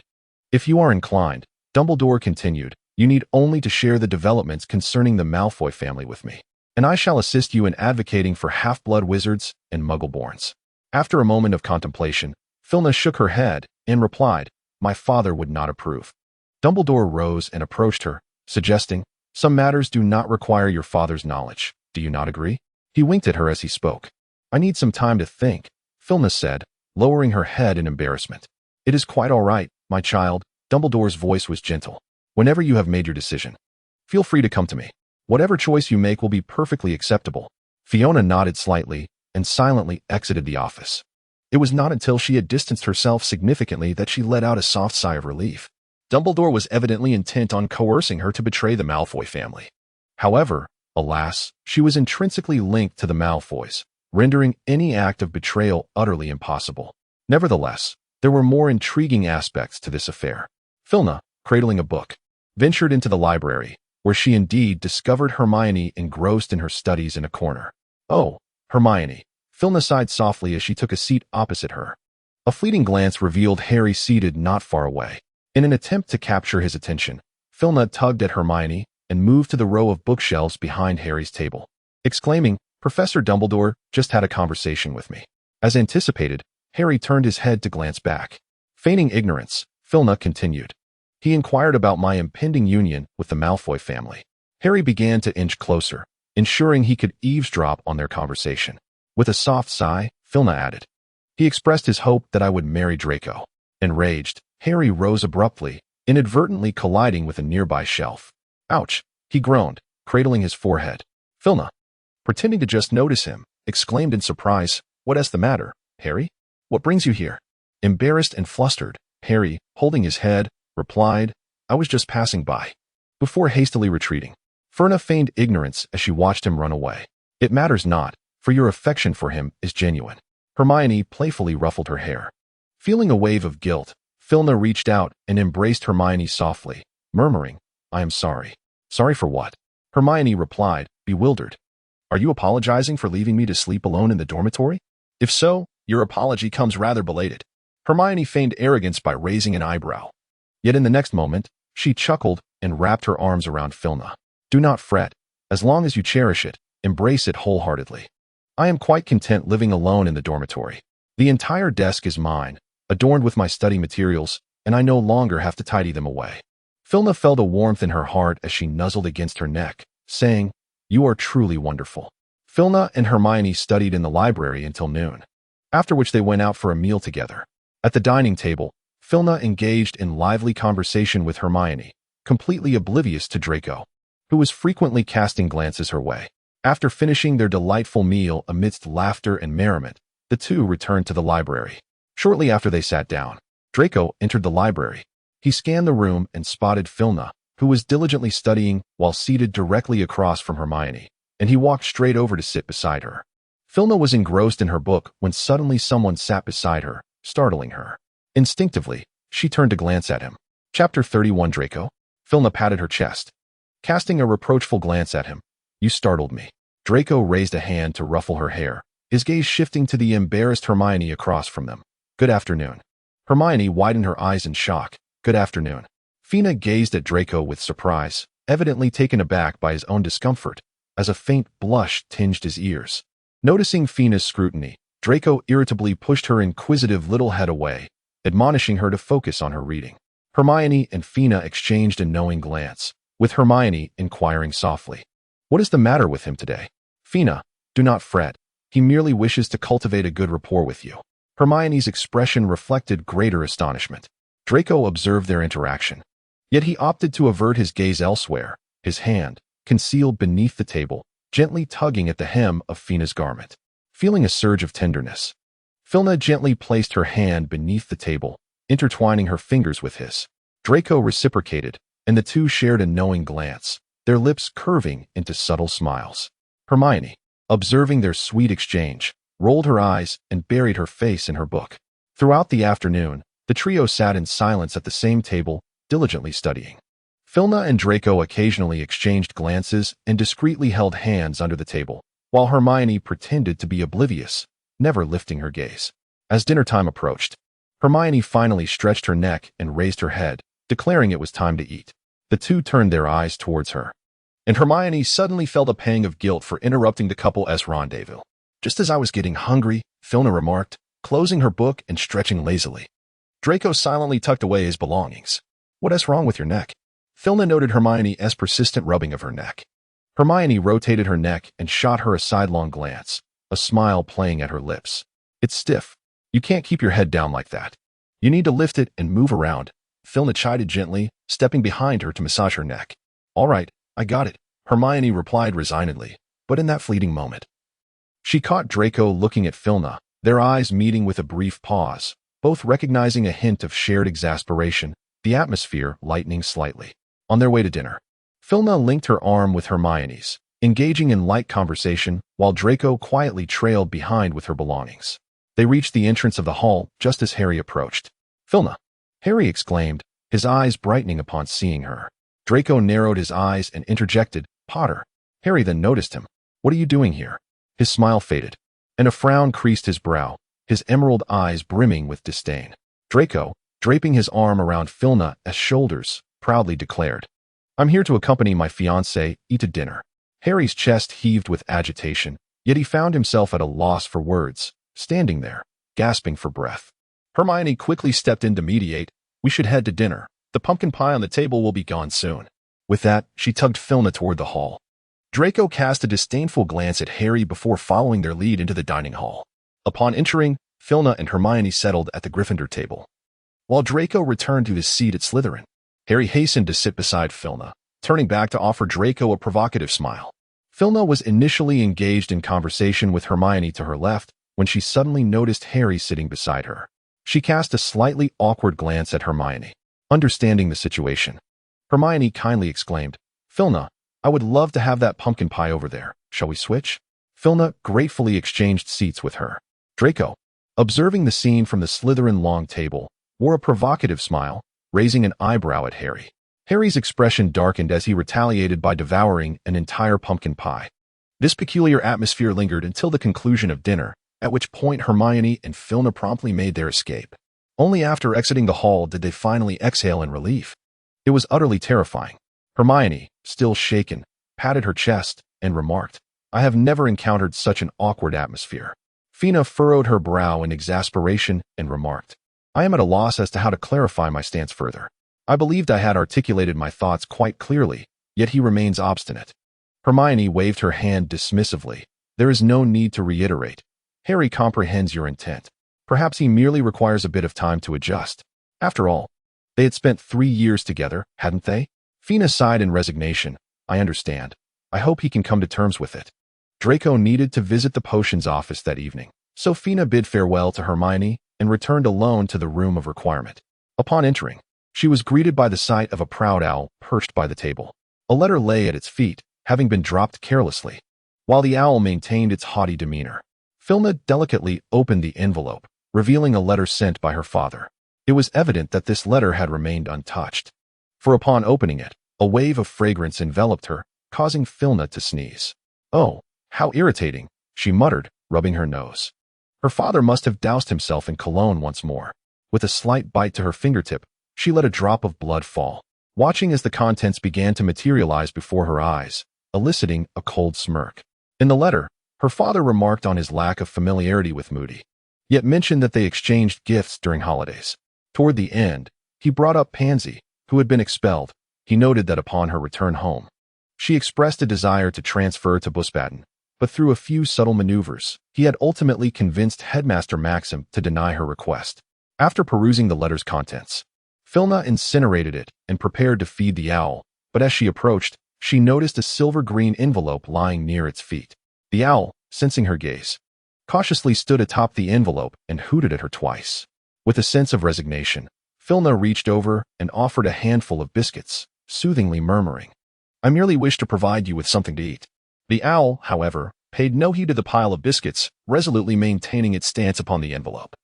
Left with no alternative, Filna placed the biscuits at its feet and settled onto her bed, keeping a respectful distance. It was not until she lay back, casting her wand aside, that the owl hesitantly picked up a piece of biscuit, its feet still firmly planted on the letter.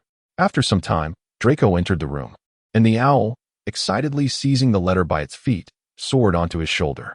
"Ah, a letter from my father," Draco remarked, absently feeding the owl crumbs of biscuit while he opened the envelope. The owl obediently pecked at the morsels in his hand. Fiona was inexplicably disheartened, turning her head away in indignation to avoid their gaze. Draco retrieved a piece of stationery and began reading a letter, his brow furrowing increasingly until he finally relaxed at its conclusion. Chapter 32. Father mentioned in his letter that Pansy Parkinson had been clamoring to appeal to the Board of Governors since returning home, but the head of the Parkinson family, possessing a measure of clarity, confined her within their residence, forbidding her from venturing outside. Draco climbed onto the bed, enveloping Fiona, who had turned her back to him. The letter from my father indicated her desire to attend Beaux Batons, yet it was evident that she had failed to do so. Fiona pursed her lips, reflecting on the fact that her father maintained a commendable relationship with Headmaster Maxim. Why the discontent? Draco astutely observed her diminished spirits. Fiona cast a sidelong glance at the owl that was savoring its meal, remaining silent. Draco followed her gaze and nodded in understanding. "Has it offended you? Shall we roast it for a feast?" The owl shuddered, lifting its head to regard the two of them.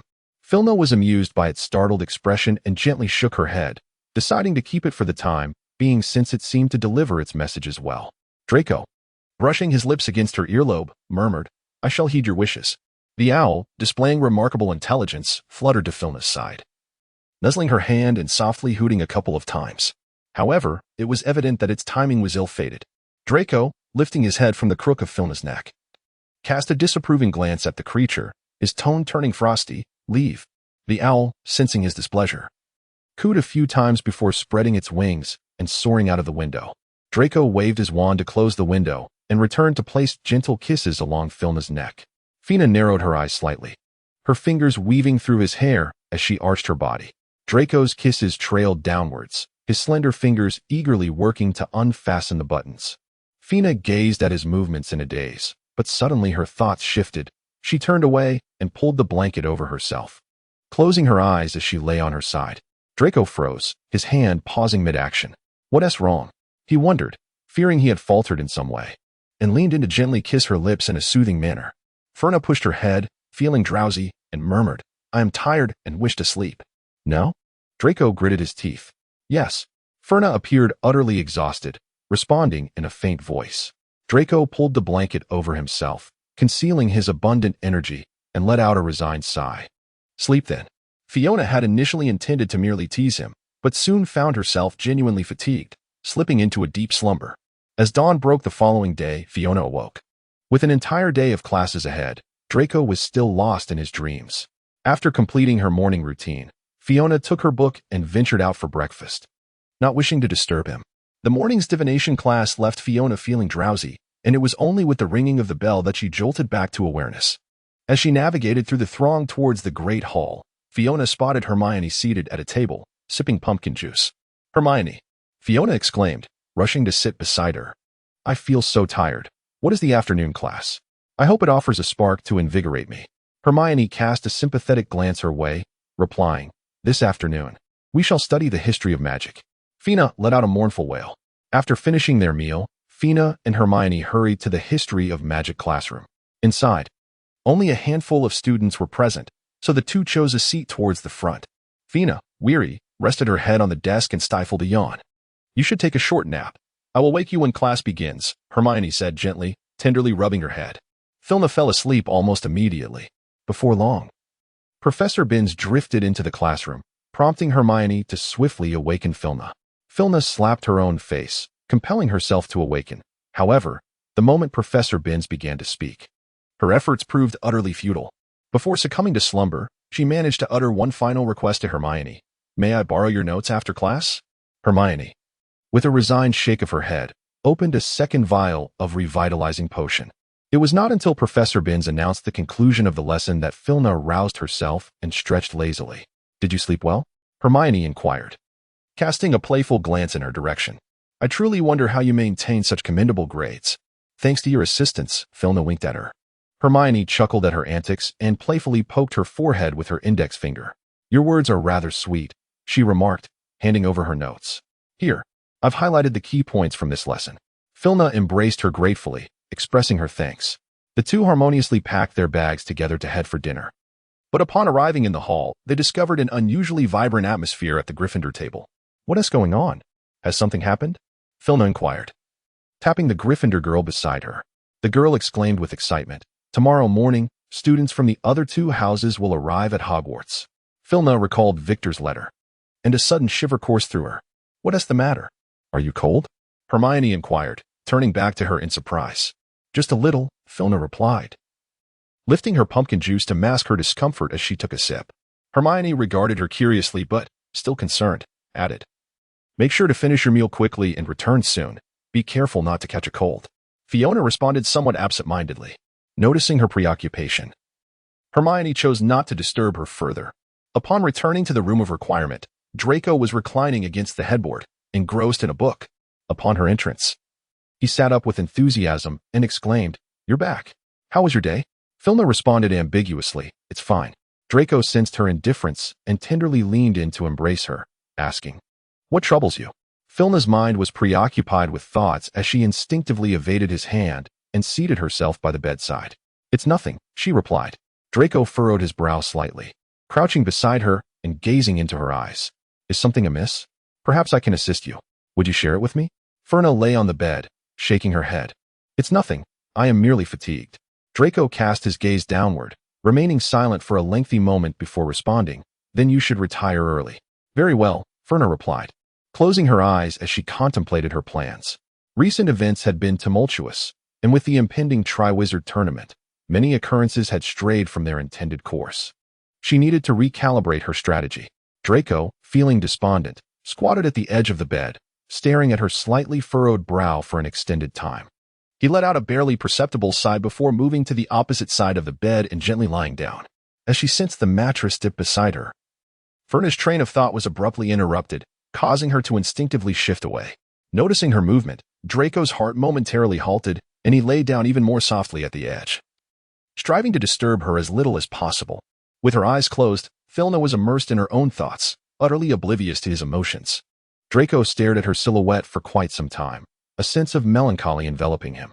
He was aware that she was not asleep, yet her impatient demeanor rendered him hesitant to disturb her. Draco remained lost in contemplation of her figure until he finally sensed her turning over and opening her eyes. Fiona reclined and adjusted her pillow, gently closing her eyes once more. Draco cautiously inquired, Are you about to sleep? Felina let out a weary hum. Draco fell silent thereafter. Chapter 33. Almost immediately, Filna succumbed to slumber, while Draco found himself restless, tossing and turning, bathed in the silvery glow of the moonlight streaming through the window. He turned his head to gaze at Filna's sleeping visage. She lay pressed against the far edge of the bed, her usual gentle smile replaced by a furrowed brow and slightly drooping lips, conveying an air of discontent. Typically, she would nestle comfortably in his embrace, but tonight, an entire expanse of the bed lay between them. Draco could not quell his spiraling thoughts, as he grappled with insecurities and berated himself for his lack of trust. An internal struggle ensued, leaving his mind increasingly chaotic. Memories of the previous day intruded upon his consciousness. He reflected on her inexplicable sorrow and the coolness of her demeanor when she had rebuffed his advances, amplifying his unease. The moonlight cast a stark chill, causing Draco to shiver, his eyes tinged with red as he stared at her in a daze. As dawn broke, he lifted his bloodshot eyes toward the window and quietly rose, stepping out of the room that could fulfill his every desire. Upon awakening, Filna discovered that Draco had vanished without a trace. Today marked the arrival of students from 2 other schools, and Filna assumed he had returned to his dormitory to prepare. She paid little mind to his absence and hurriedly changed her attire, making her way to the hall. The hall was already brimming with people, and Filna spotted Hermione amidst the crowd, who was earnestly waving at her. As Filna took her place beside Hermione, the students from Durmstrang made their entrance. Fleur's gaze immediately fell upon Victor, who was walking at the forefront of the procession. He, too, noticed her and gave a playful wink. As soon as the entrance ceremony concluded and Dumbledore announced that they could take their seats, Victor swiftly made his way to sit beside her. In her letter, Filna mentioned the need to feign ignorance, prompting Victor to extend his hand with a cheerful smile as he introduced himself. "Greetings, Victor Crumb." A wave of jubilant cheers erupted from the Gryffindor long table. Filna graciously extended her hand to shake his, introducing herself as Filna Wit. Victor playfully raised an eyebrow at her, and Filna responded with a resigned smile. A wave of cheers erupted around them. Draco, seated at the Slytherin table, observed their interaction with keen interest, gripping his fork so tightly that it began to bend, embedded in the meat without his notice. After years apart, the old friends reveled in their reunion, with endless topics to discuss. As Victor signed autographs for the eager fans, he engaged in lively conversation with Filna. Having grown up together, their camaraderie naturally led to moments of affectionate gestures. Draco watched as they laughed and embraced one another, his heart constricting painfully. The fork in his hand snapped, the jagged edge slicing into his palm, blood dripping onto the table, yet he remained oblivious to the pain. His heart felt as though it were being torn asunder, yet he inflicted upon himself the torment of witnessing their interaction, feeling his heart carved with gory wounds, brutally shredded apart. To welcome the students from both houses, Dumbledore granted a reprieve from classes for Hogwarts students today. Engrossed in their delightful conversation, Filna and Victor, with no classes to attend, decided to explore the grounds together. After finishing their meal, they stepped out of the hall. Draco sensed an unsettling numbness in his heart, the wound on his hand still bleeding, strangely devoid of pain. Filna took Victor on a long stroll and finally settled by the banks of the Black Lake. Victor broke the silence first, inquiring, "I have heard that you are to be engaged." "With whom?"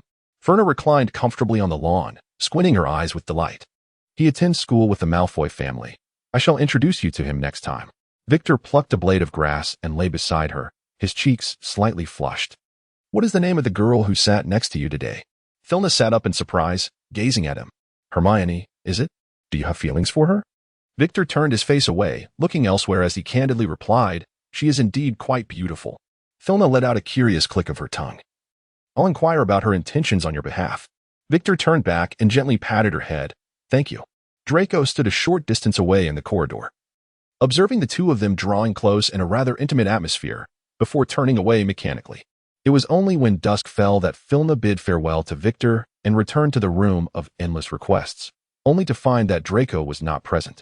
Fiona had not seen him all day and felt a twinge of melancholy at his absence, quietly lying in bed and awaiting his return. As the night deepened, Draco still had not come back. Fiona felt a twinge of concern and, after a moment's contemplation, resolved to venture out and investigate. Casting an invisibility charm upon herself, she treaded lightly down the corridor, carefully evading the watchful eyes of the patrolling professor and Filch. By the time she reached the first floor, she had yet to locate Draco. The Slytherin dormitory barred her entry without the proper password. In her frustration, she sought out Snape, who was conducting his rounds. Startled by the sudden sound of Fiona's voice slicing through the stillness, Snape lowered his voice in reluctant inquiry. "What is it now?" Fiona whispered. "What is the password for the Slytherin boys' dormitory?" Snape narrowed his eyes slightly and inquired, "What do you intend to do?" Fiona expressed her concern, stating that Draco was missing and she wished to search for him. Snape remained silent for a moment before elongating his tone, saying, "I cannot provide you with the password, but I can take a look on your behalf." "Thank you," Fiona replied, her gratitude sincere. With a stern expression, Snape made his way to the Slytherin common room. Shortly thereafter, he returned, shaking his head at the empty air. "He is not there." Fiona, still cloaked in invisibility and growing anxious, exclaimed, "I have searched from the first floor to the 8th and have not seen him." No sooner had she spoken than her gaze shifted, and she caught sight of a figure seated on the grass by the Black Lake. "I have found him," she declared, dashing towards the silhouette. Professor Snape rolled his eyes and resumed his nocturnal patrol. Fiona rushed to the edge of the Black Lake and instantly recognized Draco. He was silently staring into the depths of the lake, the night breeze chilling, clad in a thin shirt, his complexion appearing more pallid than usual. "Draco," Fiona called out as she swiftly approached him. "I've been searching for you for so long. What are you doing here?" Draco's expression remained tranquil. He did not even glance in her direction, his gaze fixed upon the serene surface of the water. "Draco?" Fiona finally sensed his emotional turmoil, sitting beside him and taking his hand. "What's wrong?" His long, slender fingers felt as cold as ice. Fiona quickly removed her outer robe and draped it over him, then grasped his hand in an attempt to warm him, only to feel a slightly damp texture against her palm. Chapter 34. Filna lowered her gaze to his hand, illuminated by the soft glow of the moonlight, revealing the grotesque wound that marred his skin. What has happened to you? Filna drew her wand, intending to cast a healing spell, but Draco recoiled, withdrawing his hand. Do you still love me? Draco felt a sharp pang in his heart as he asked this question with a stoic expression, his fingers digging painfully into the wound, striving to maintain a facade of calm. What? Filna blinked in astonishment, taken aback by his inquiry. Draco managed a sorrowful smile. If it's too difficult to answer, then perhaps we should leave it at that. Fiona furrowed her brow and pressed her hand upon his shoulder. What is troubling you? Draco averted his gaze, lowering his head, striving to suppress the darkness that lurked in his eyes. Leave me be, he replied. Draco felt as though his heart were being shattered, and he could almost hear the sound of the fragments falling to the ground. Yet, he could not help but speak even more harshly. Do not provoke me any further. Fina reached out, attempting to lift his face, but he turned his head aside to evade her hand. As he rose, seemingly poised to depart, a wave of panic surged within Fina, compelling her to forcefully press him back onto the grass. Draco found his heart curiously filled with a desire to remain by her side indefinitely. Yet, another voice echoed within his mind, calmly asserting that he ought to let go. He contemptuously wished to disregard it, to keep Fina close, but the voice incessantly repeated, she will not find happiness. She will only harbor resentment towards you. Resentment, he thought, was of little consequence. However, the moment he beheld her, he shattered that singular notion which could have salvaged him. He could not treat her this way. Draco vehemently scorned himself, suppressing all thoughts, allowing the rational voice to regain dominion over him. Leave me be. Once more, he heard himself utter, do not provoke me again. This is my gift to you, the final opportunity to depart from my life. Fiona sensed the profound sorrow emanating from him. She gently lifted his chin to meet his gaze and leaned in to kiss his lips. Draco's pupils dilated in sudden shock, responding eagerly and uncontrollably. As the turmoil within him reached its zenith, in a fit of desperation, he pressed her down onto the grass. Yet the image of her lying on the same lawn with crumbs surfaced in his mind. In that moment, she had been filled with such joy, and now she gazed at him with a countenance steeped in sadness. Draco, overwhelmed, relinquished his grip. Fiona sat up, her hand caressing his back, as her lips gently pressed against the side of his face. Her voice was tender as she inquired, would you share with me the reason for your unhappiness? Draco felt her hand resting on his back, his body tensed abruptly. The emotions he had long suppressed finally erupted uncontrollably. Trembling, he reached up to touch her face. His eyes shadowed with a deep crimson hue, and softly pleaded, please don't leave. I beg you. Filna's heart constricted as she held him close, whispering soothingly, I will never leave you. I promise I shall remain by your side. Please, tell me what has transpired. In her embrace, Draco felt a flicker of sensation return to his numb heart. Do you still love me? He asked, his eyes reddened and vulnerable, as if he might shatter with the slightest touch. Please, say you love me. I love you. Of course I love you. Filna replied earnestly, gazing into his eyes. I swear I love you. Tears finally cascaded down Draco's cheeks, his voice trembling slightly as he pleaded, please, do not harbor feelings for anyone else, will you? Filna furrowed her brow slightly, struggling to comprehend his meaning. I do not harbor any affection for Victor. Draco visibly flinched upon hearing his name. Filna gently patted his back, reassuringly stating, we are merely friends who have played together since childhood, nothing more. He harbors feelings for Hermione. Draco bit his lip tightly, remaining silent for a while before finally speaking again. What about the others? He lifted his gaze to peer deeply into Filna's eyes, inquiring, are there any others? Fiona earnestly vowed, no, I swear I love only you. Draco's expression did not soften. He cast his eyes down, remaining silent. Fina keenly discerned that Victor was not the crux of the issue. Is there something else? Please, share it with me. Fina gently pressed her lips to the corner of his eye. Let us be candid with one another. Draco finally lifted his gaze to meet hers. Do you still wish to be with me? Of course, Fina replied in astonishment. Then why do you hesitate to connect with me? Draco fixed his gaze upon her eyes. Have I committed some error? Fina furrowed her brow. I did not mean to avoid conversing with you. As she spoke, a sudden recollection of the events from the day before and the day prior struck her. Are you referring to yesterday and the day before? Fina gazed into Draco's eyes. Draco averted his gaze, clearly having deduced her thoughts. I was merely teasing you the day before. I did not anticipate that I would grow genuinely tired afterward. Fina embraced him. Yesterday, I was preoccupied with thoughts of our plans. So much has transpired recently that our strategy requires reevaluation, which is why I found myself lying there in silence. Draco finally managed a slight smile, albeit a reluctant one. Have I been excessively unreasonable? Fina gently lifted his chin and pressed a soft kiss upon his lips. I am deeply sorry for having overlooked you. I vow that there shall not be a next time. Draco closed his eyes, a single tear cascading onto his lips, adding a touch of bitterness to the kiss. It was only when Draco's eyes regained their glimmer that Fina released him. Next time, could you please speak to me directly? Fina tenderly caressed his back. Do not suffer in solitude any longer, all right? Draco restrained the emotions within his eyes. I do not wish to confine you.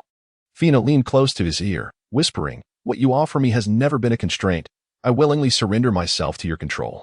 Draco cradled her face in his hands and tentatively pressed his lips against hers, to which Fina responded passionately, wrapping her arms around his neck.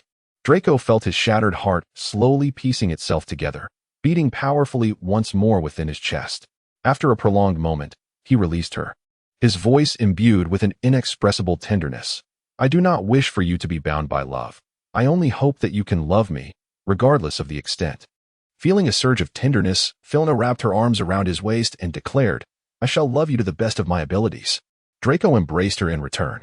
Fina grasped his hand and performed a healing spell, and Draco obediently offered no resistance.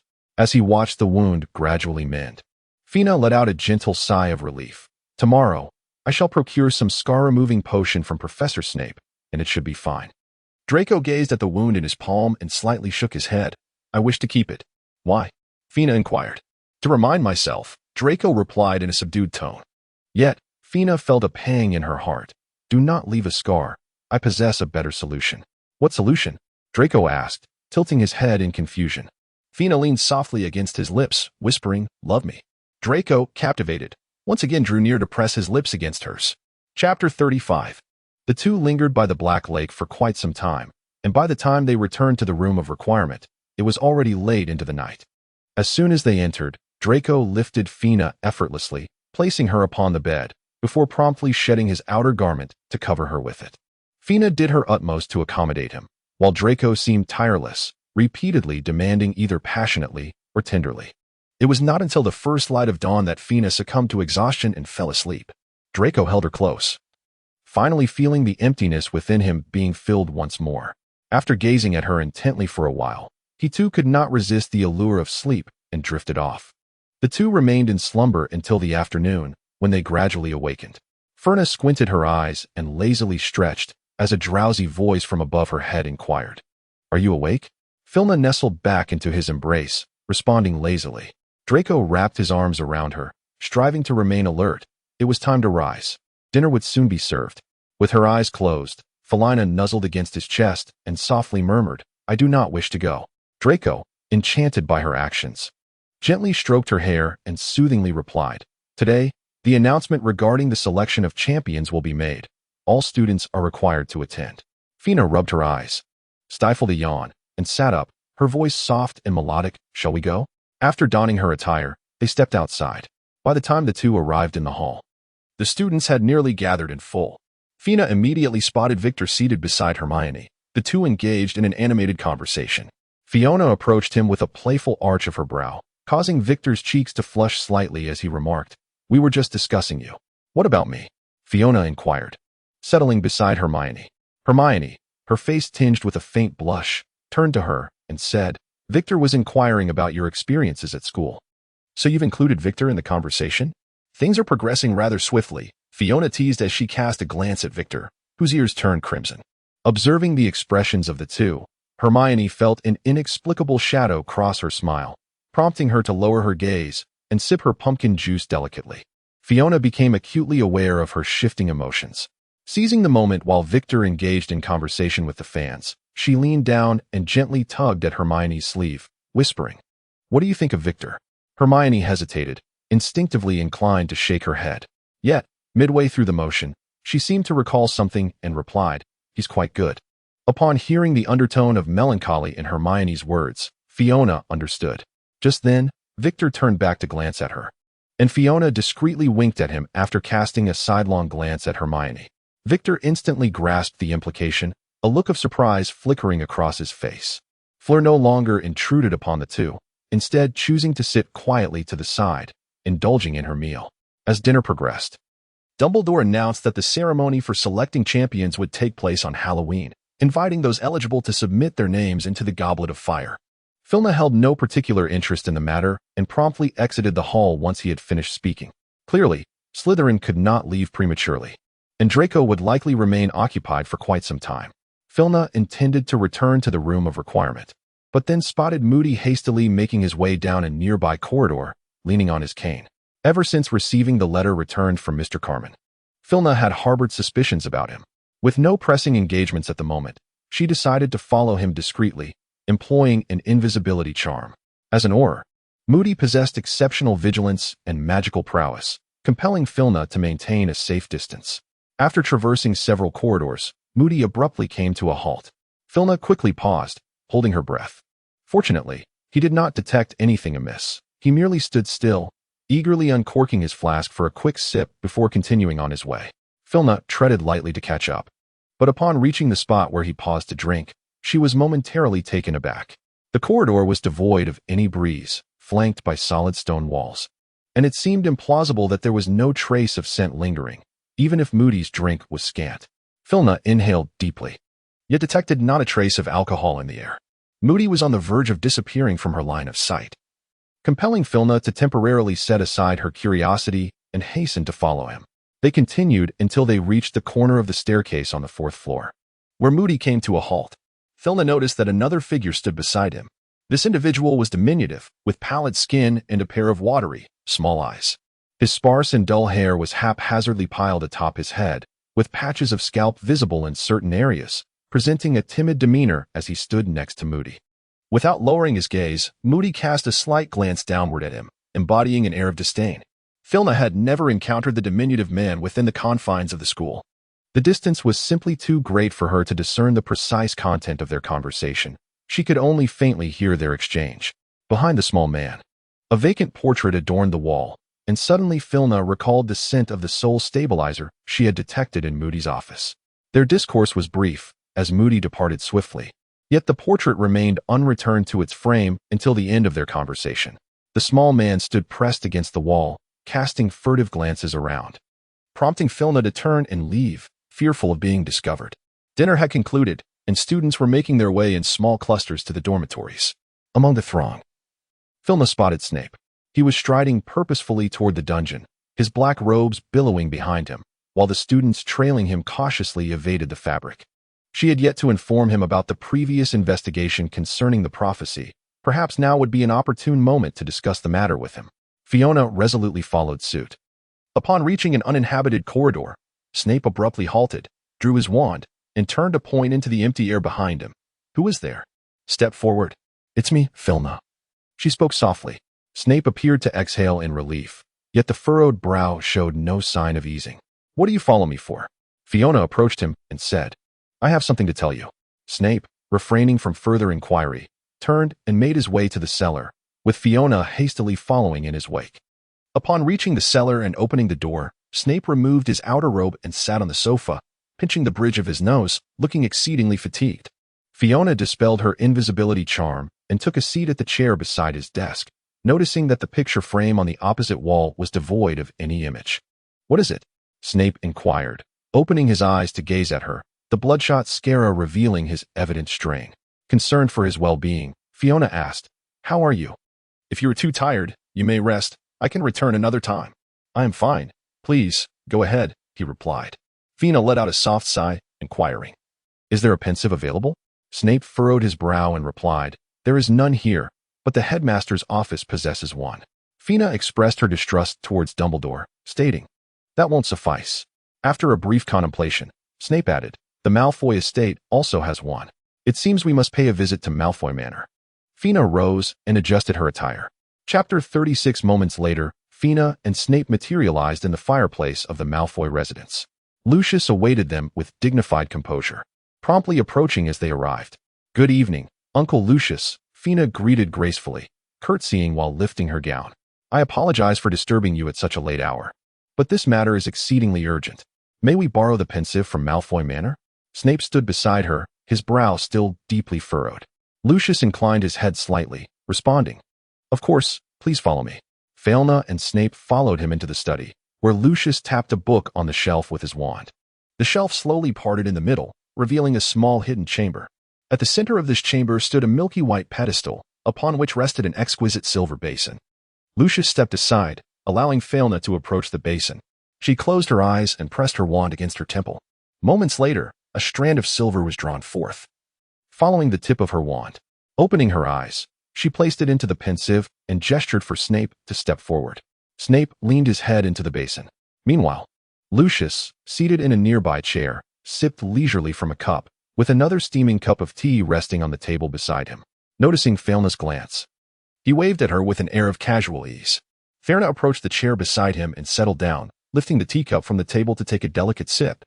As the two engaged in casual conversation while waiting, Phaelna's peripheral vision caught sight of Snape, only to discover that his hand, resting on the edge of the pot, was gripping it tightly, the knuckles paling under the strain. Lucius sensed her distraction and followed her gaze, furrowing his brow at once. "What have you shown him?" "The truth regarding the prophecy that led to Lily's demise." Lucius's hand trembled, and the exquisite porcelain cup slipped from his grasp, shattering into several fragments upon the floor. "What did you say?" Phineas succinctly summarized the findings he had gathered, and before Lucius could respond, Severus withdrew from the pensieve. His face bore no expression. Yet he stumbled slightly, prompting Lucius to step forward and steady him. Severus appeared to be besieged by overwhelming sorrow, gasping for breath like a fish stranded on dry land. His right hand clutched tightly at his chest. As he staggered unsteadily towards the exit, his facial muscles quivering, contorting into a grimace, while despair enveloped him like a shroud, wrapping him in its suffocating embrace. Lucius strained to keep him from collapsing to the floor. He assisted Severus to the sofa, where his disheveled black hair clung to the side of his face, his fingers tightly clenched, his gaze unfocused and vacant, staring into the void as if disconnected from the world around him. Phaelna chased after him, but Lucius shook his head. "You should return. His current condition is not suitable for remaining at Hogwarts." Fiona cast a worried glance at Snape and hesitantly nodded.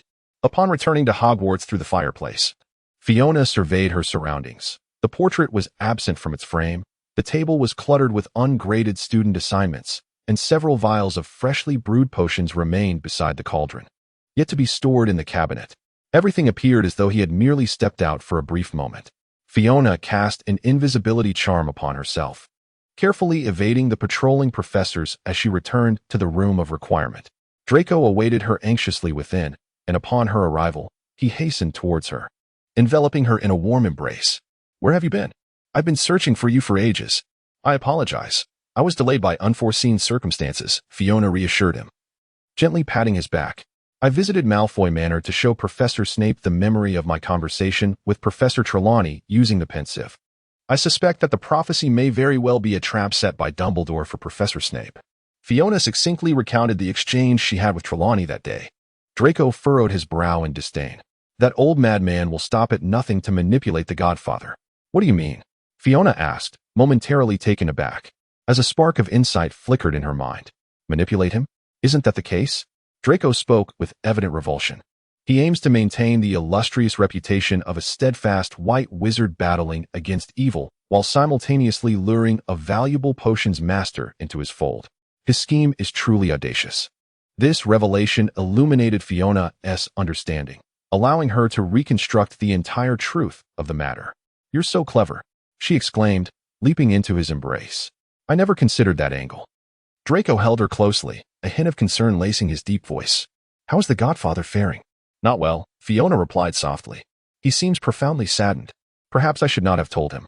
Her voice brimmed with guilt. Draco shook his head slightly. "To withhold the truth while he labors under Dumbledore's command would be far more cruel. The Godfather deserves to know the truth." Fiona bowed her head in silence, while Draco gently enveloped her in his embrace, soothing her with kind words. "Do not worry, your Godfather will recover." Dumbledore's indifference to Lily Potter's demise led to a grievous misunderstanding, causing the Godfather to bear the burden of guilt for years, manipulated by this tragic circumstance. Such a situation is utterly intolerable within Slytherin. A shiver inexplicably coursed through Filna's heart. "Would you feel the same?" Draco lowered his gaze to her slightly parted lips. But Filna suddenly raised her hand to cover his mouth, speaking earnestly. No matter what transpires, I implore you not to live burdened by hatred. Promise me. Regardless of what may happen, you will live life with sincerity. Draco furrowed his brow, yet Filna steadfastly held his gaze. Promise me. Draco met her eyes for an extended moment before ultimately conceding with a nod. Fina nestled into his embrace, wrapping her arms around his waist. You must fulfill your promise to me. Draco held her tightly, asking, Then promise me you'll always stay by my side. Will you? I promise, Fina replied, her grip tightening slightly. You must keep your word. Draco buried his head in the crook of her neck, murmuring, I can't bear the thought of losing you. I won't leave. I will always be with you, he assured her. Fina gently caressed his back, saying, I cannot bear to see you in pain. Draco's emotions eased a bit as he turned his head to whisper in her ear, I am prepared with your engagement gift. What a coincidence, Fina smiled. I also have a gift for you. A soft kiss from Draco landed on her ear. I wish we could marry right away. Is it for the engagement gift? Fina raised an eyebrow. He chuckled lightly. Indeed, it is for my gift. Then I shall reconsider whether I want to marry you, Fina teased, casting him a playful glance. You are my gift. Chapter 37. The following day, Lucius appeared at Hogwarts. As a member of the Board of Governors, I am here for a routine inspection of Hogwarts. Lucius held his head high, his light golden hair neatly tied behind him, the serpent-headed cane in his hand gleaming coldly. Dumbledore welcomed him with a smile, of course. Please proceed.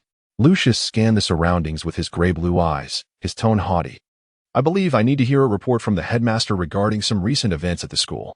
Dumbledore paused slightly, glancing at McGonagall behind him, who stepped forward knowingly. Mr. Malfoy, the headmaster is quite busy. Perhaps I could show you around and report on the recent affairs of the school. Lucius straightened, casting her a sidelong glance. Snorting coldly, are you more informed about the affairs of Hogwarts than our headmaster? McGonagall was momentarily taken aback, falling silent as she looked up at Dumbledore. Dumbledore approached with a gentle smile. It is quite all right. As a member of the Board of Governors, your inspection is to be accommodated by me. Shall we first take a stroll around the campus? He wore a warm smile. Lucius disdainfully huffed through his nose, turning on his heel with his cane, with Dumbledore following closely behind. Upon exiting her herbology class, Filna spotted Lucius and Dumbledore strolling and conversing by the banks of the Black Lake from a distance. Approaching them, she offered a delicate bow to Lucius and timidly spoke, Uncle Malfoy. Lucius furrowed his brow, assessing her with evident displeasure, and after a lengthy pause, he responded with a soft HM. Dumbledore stood nearby, observing the interaction between the two. Filna, feeling somewhat anxious, fidgeted with the hem of her robe. Lucius's dissatisfaction grew increasingly apparent as he impatiently interjected, I apologize, Miss Fate, but I am here today representing the Board of Governors for an inspection. If there is nothing further, we shall take our leave. Filna's face swiftly flushed crimson as she stammered, Dear Uncle Malfoy, please continue with your affairs. Lucius imperceptibly nodded, quickly circumventing her as he departed. Fiona appeared on the brink of tears, with moisture glistening in her eyes. Dumbledore offered her a gentle smile before following Lucius out. Flina. Her cheeks flushed, hurriedly clutched her book and dashed away. The Transfiguration classroom was already filled with students. With her head bowed, Flina swiftly made her way to an empty seat, raising her hand to wipe away the traces of tears on her face. Professor McGonagall, standing at the front, cast a fleeting glance her way but refrained from reprimanding her. Throughout the entire lesson, Flina appeared despondent and helpless, while Hermione, seated beside her, cast several concerned glances in her direction but, out of fear of Professor McGonagall's sternness, did not voice her inquiries. It was only when the bell rang to signal the end of class that Hermione leaned in with genuine concern and asked, What is troubling you? Has something happened? Filna shook her head, tears welling in her eyes, as she hurriedly packed her bag and departed. With no classes in the afternoon, she avoided the crowd and sprinted back to the room of requirement. After casting an invisibility charm upon herself, she promptly made her way to the potions office. The door to the potions office stood slightly ajar, and upon pushing it open, Filna discovered Lucius and Draco waiting inside. After securing the door, she dispelled the invisibility charm. Uncle Lucius, Filna greeted with a polite smile. Lucius raised the corner of his mouth, saying, It seems Dumbledore has already been convinced. Our plan is proving to be remarkably successful. Filna unleashed a sly smile, remarking that it seemed he would soon seek her counsel once more. The plan for Lucius to feign disdain for her before Dumbledore had been agreed upon long ago. After a brief pause, Filna hesitantly inquired about Professor Snape's current state. A shadow of concern crossed Lucius's face as he replied that Snape had been drowning his sorrows in alcohol at Malfoy Manor for an entire night. Fiona lowered her head. He must be very sad. Lucius stepped closer, gently stroking her head in a comforting manner. He will be all right. Draco looked at Lucius with confusion. Isn't the board's routine inspection scheduled for 2 weeks from now? Why has it been suddenly moved up? It was clear that Snape was not in a condition to return to Hogwarts. Lucius sighed. To prevent Dumbledore from discovering this matter, I had no choice but to arrive early for the inspection and hinder him. As he spoke, Lucius glanced at the time. Well, children, I must go find him and continue my rounds. I wish you both a splendid day. Lucius's gaze swept over the two, a smile playing at the corners of his mouth. Draco's ears turned slightly red as he shyly lowered his head. Ferna gracefully bent her knees in a courteous bow and sweetly said, "Farewell, Uncle Lucius." Lucius, with an air of pride, adjusted his expression and confidently opened the door to depart. Filna cast an invisibility charm upon herself once more, making her way towards the room of requirement alongside Draco. As they walked and conversed, Draco wore a tender smile, attentively listening to Filna's words. Suddenly, a girl with light brown hair collided into his embrace. "I am so sorry. I truly apologize. I wasn't watching where I was going," she said, lowering her gaze as she clutched her books. Her long, light brown hair was tucked behind her ear, revealing a gracefully shaped neck and collarbone. The warm sunlight illuminated her skin with a delicate sheen, accentuating the rosy blush on her cheeks, rendering her even more enchanting. The girl slightly raised her head, her pale green eyes sparkling with clarity, while her curled lashes fluttered gently with each blink, casting a glimmering glance towards Draco. "Not a problem," Draco replied, his focus entirely on Filna, barely registering the girl before him. Without a second thought, he turned to circumvent her. However, at the very moment Draco brushed past her, the girl pivoted slightly, causing his arm to graze her shoulder. With a soft thud, the books she held tumbled to the ground. She quickly apologized, her voice sweet and gentle, making it hard to harbor any resentment. "I'm truly sorry for bumping into you. Please, go ahead. I can manage this myself," she urged, hurriedly crouching to gather her scattered belongings. The books strewn across the floor obstructed Draco's path. As the girl tucked her hair behind her ear, the delicate curve of her downturned eyes added to her charming demeanor. Her long, curved lashes cast a small shadow beneath them, while her smooth profile enhanced her gentle expression. Leaning slightly forward, the subtle curve of her waist caused her black school robe to subtly outline her graceful figure. "All right," Draco replied without a moment's hesitation, stepping over the pile of books and continuing on his way. Filna stood by, witnessing the entire scene unfold. As she observed the girl glance back at Draco, a flicker of discontent danced in her eyes. With a satisfied smile, she hurried after Draco, yet her mind was suddenly besieged by a question she had never considered before. Chapter 38. Draco often felt a pang of jealousy. He experienced fear and uncertainty, and his thoughts would spiral into unfounded speculations. He would cautiously ponder her thoughts while striving with all his might to avoid becoming a burden to her. Filna was acutely aware that she had perpetually felt a lack of security in their relationship, while Draco exuded confidence. Jealousy, anxiety, and fear were foreign to her. She had never entertained the notion that Draco might waver in his affections or abandon her. Why then? This question had never crossed her mind until just recently, when she suddenly realized that it was Draco who had consistently provided her with a profound sense of security. He remained oblivious to the advances of other girls, meticulously sharing every detail of his life with her, never concealing anything. His thoughts were wholly devoted to her. He was even willing to dismantle long-held prejudices in his mind to bring her joy. When she was preoccupied with planning and had no time to study, he would stay up late preparing materials for her, tirelessly assisting her with her revision throughout the night. When she was engaged in conversation with Hermione and neglected him, he would silently follow behind, carrying her belongings without uttering a single complaint. In her moments of fear and trepidation, he would gently soothe and accompany her, guiding her out of the shadows. When she faced harm, he would be the first to step in front of her, resolutely shielding her from any impending danger. He did everything within his power for her, yet he never once brought it up. This seemingly superior sense of security stemmed entirely from Draco's quiet devotion to her. Only those who are favored can comfortably indulge in such security. In contrast, her approach to the relationship lacked the same intricacy. She would overlook the occasional hints of his unease, forget to inquire about his feelings when he strove to alleviate her worries, and would abruptly set him aside to attend to other matters. She would immerse herself in her own pursuits and plans without informing him. It was only when he reached a breaking point that she would remember to console him, offering a flicker of hope to help him endure. She had always believed she was the one protecting him, yet she failed to recognize that it was, in fact, he who had been accommodating and shielding her all along. A warmth enveloped Filna's eyes as her vision blurred in an instant. Tears cascaded from her eyes, falling silently to the ground, leaving 2 trails of sorrow on her cheeks. Draco, noticing Filna's silence, cast a puzzled glance at the empty space beside him. Filna hastened her steps to walk alongside him, firmly grasping his hand. "Draco," she began, her voice tinged with an almost imperceptible tremor. "What is it?" Draco detected the slight catch in her voice. "Why do you seem so sorrowful all of a sudden? Is it because of that person we just encountered?" "I do not know her," he hastily explained. Furna suddenly let out a soft laugh, her voice infused with a sweetness reminiscent of honey. "Draco." Draco felt an inexplicable sense of something being amiss, as if everything remained the same, yet subtly altered, leaving him momentarily bewildered. Filna gazed at his blank expression and gently tapped his forehead, her tone laced with sweetness. "Why are you so foolish?" Draco instinctively sensed that this change was a positive one, and upon hearing her playful reproach, he couldn't help but smile. "If I am so foolish, you must teach me well so that I may understand." Fina embraced his arm, pressing closely against him, and playfully let out a soft hum, declaring, "Of course. I shall teach you well, for you are undeniably mine."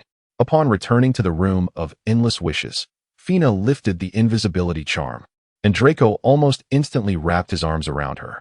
"I have missed you so," Draco whispered tenderly. "At last, I can hold you." Furna cast aside her wand and embraced him tightly around the waist. "I miss you dearly," she whispered. The 2 remained in a serene embrace, and Draco felt an overwhelming swell within his heart, as if something profound had suddenly filled the void.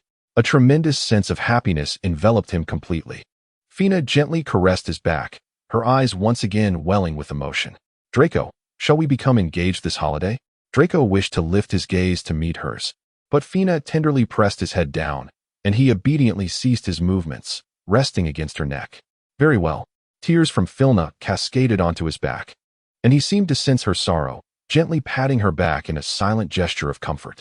After a considerable time, Filna finally managed to compose herself, and Draco tenderly lifted her chin to wipe away the traces of her tears. "It's all right. Do not force yourself. If you prefer, we can wait a little longer." "It's not that. I am simply overwhelmed with joy." In his eyes, Filna perceptibly caught a hint of melancholy. "I have been so oblivious, only now realizing this." "What?" Draco inquired, tilting his head in confusion. Fina reached out and playfully pinched his cheek, declaring, "I love you." A fleeting expression of confusion crossed Draco's face before he replied, "I love you too. I suspect Dumbledore will seek me out for a conversation in the coming days." Fina's voice brimmed with excitement. "Last time, he attempted to sway me. He urged me to consider a union with you and suggested that I inform him about the Malfoy family secrets. His plan was quite elaborate." Draco scoffed softly, contemplating whether to acquiesce to Dumbledore's proposition. Fina's eyes sparkled with enthusiasm. "If I agreed to him, I could become a spy." Draco's arm, resting gently on her waist, tightened slightly. "Please don't agree to him. It's far too dangerous. I don't want you involved in such matters." With his head bowed, his voice laced with earnestness, he implored, "Will you promise not to agree to him?" "All right," Fina responded, wrapping her arms around his neck with a cheerful smile. "I shall refuse him next time." Draco appeared momentarily taken aback, his astonishment quickly replaced by delight. "Really?" "Of course," Fina replied, her eyes twinkling with a sweet smile. "I don't wish to cause you worry." While the 2 basked in their affection within the room of requirements, Dumbledore found himself in a state of disarray. Earlier that morning, he had escorted Lucius around the entirety of Hogwarts, believing he would depart by noon. To his surprise, Lucius reappeared in the headmaster's office shortly after lunch. "Headmaster, regarding your report from this morning, I feel I lack sufficient details. Shall we take the afternoon to discuss these matters in depth?"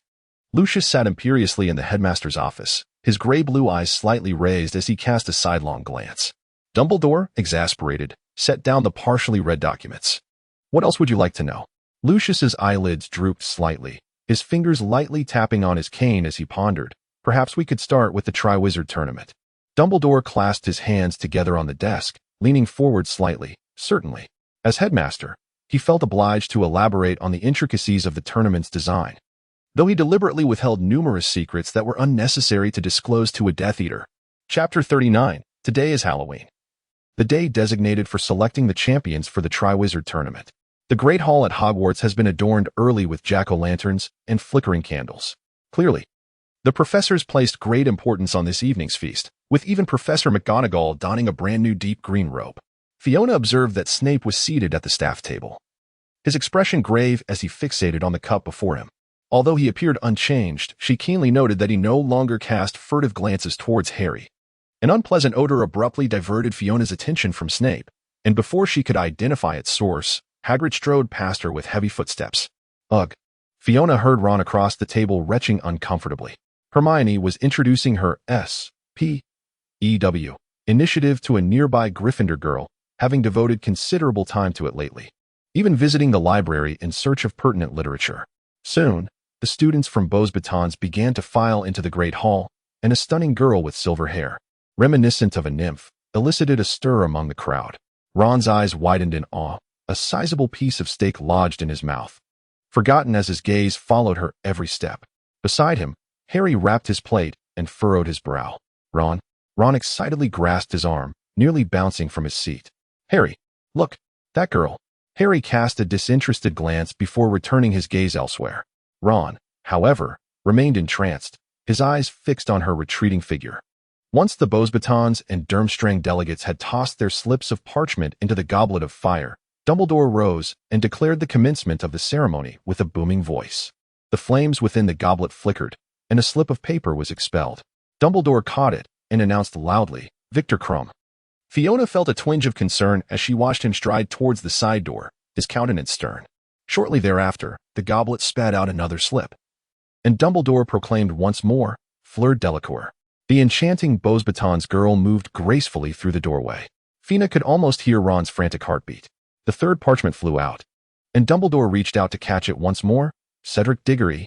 Cheers erupted from the Hufflepuff table as Cedric, adorned with a gentle smile, stood and walked through the door. Dumbledore carefully tucked away the parchment and began to speak some trivialities, which Fiona found rather tiresome. She turned her gaze towards Draco at the Slytherin table. He appeared to be earnestly listening to Dumbledore, yet his thoughts were clearly elsewhere. As soon as Fiona glanced his way, he promptly turned to meet her gaze and flashed her a cheerful smile. Suddenly, a commotion arose in the hall, pulling Fiona's attention back. Remarkably, the goblet of fire had spat out another new parchment. This was rather peculiar. Fiona raised her eyebrows with keen interest. Dumbledore appeared equally astonished. He caught the note, and, upon glancing at it, his expression grew markedly grave. Harry Potter. Dumbledore turned to Harry, the crescent-shaped lenses obscuring the brilliance in his eyes. It was evident that Harry was equally bewildered. He slowly rose and approached the stage, wearing an expression of utter confusion. Go through that door. The amiable smile had vanished from Dumbledore's face. Harry seemed completely dazed, mechanically walking towards the door, oblivious to Hagrid's concerned gaze. Fiona witnessed the entire process, thoughtfully glancing towards the teacher's desk. Snape finally lifted his head, his expression devoid of emotion as he regarded Harry entering through the door, only to immediately lower it once more. Out of the corner of her eye, Fiona caught a glimpse of Moody, seated in the corner, mindlessly sipping from his drink.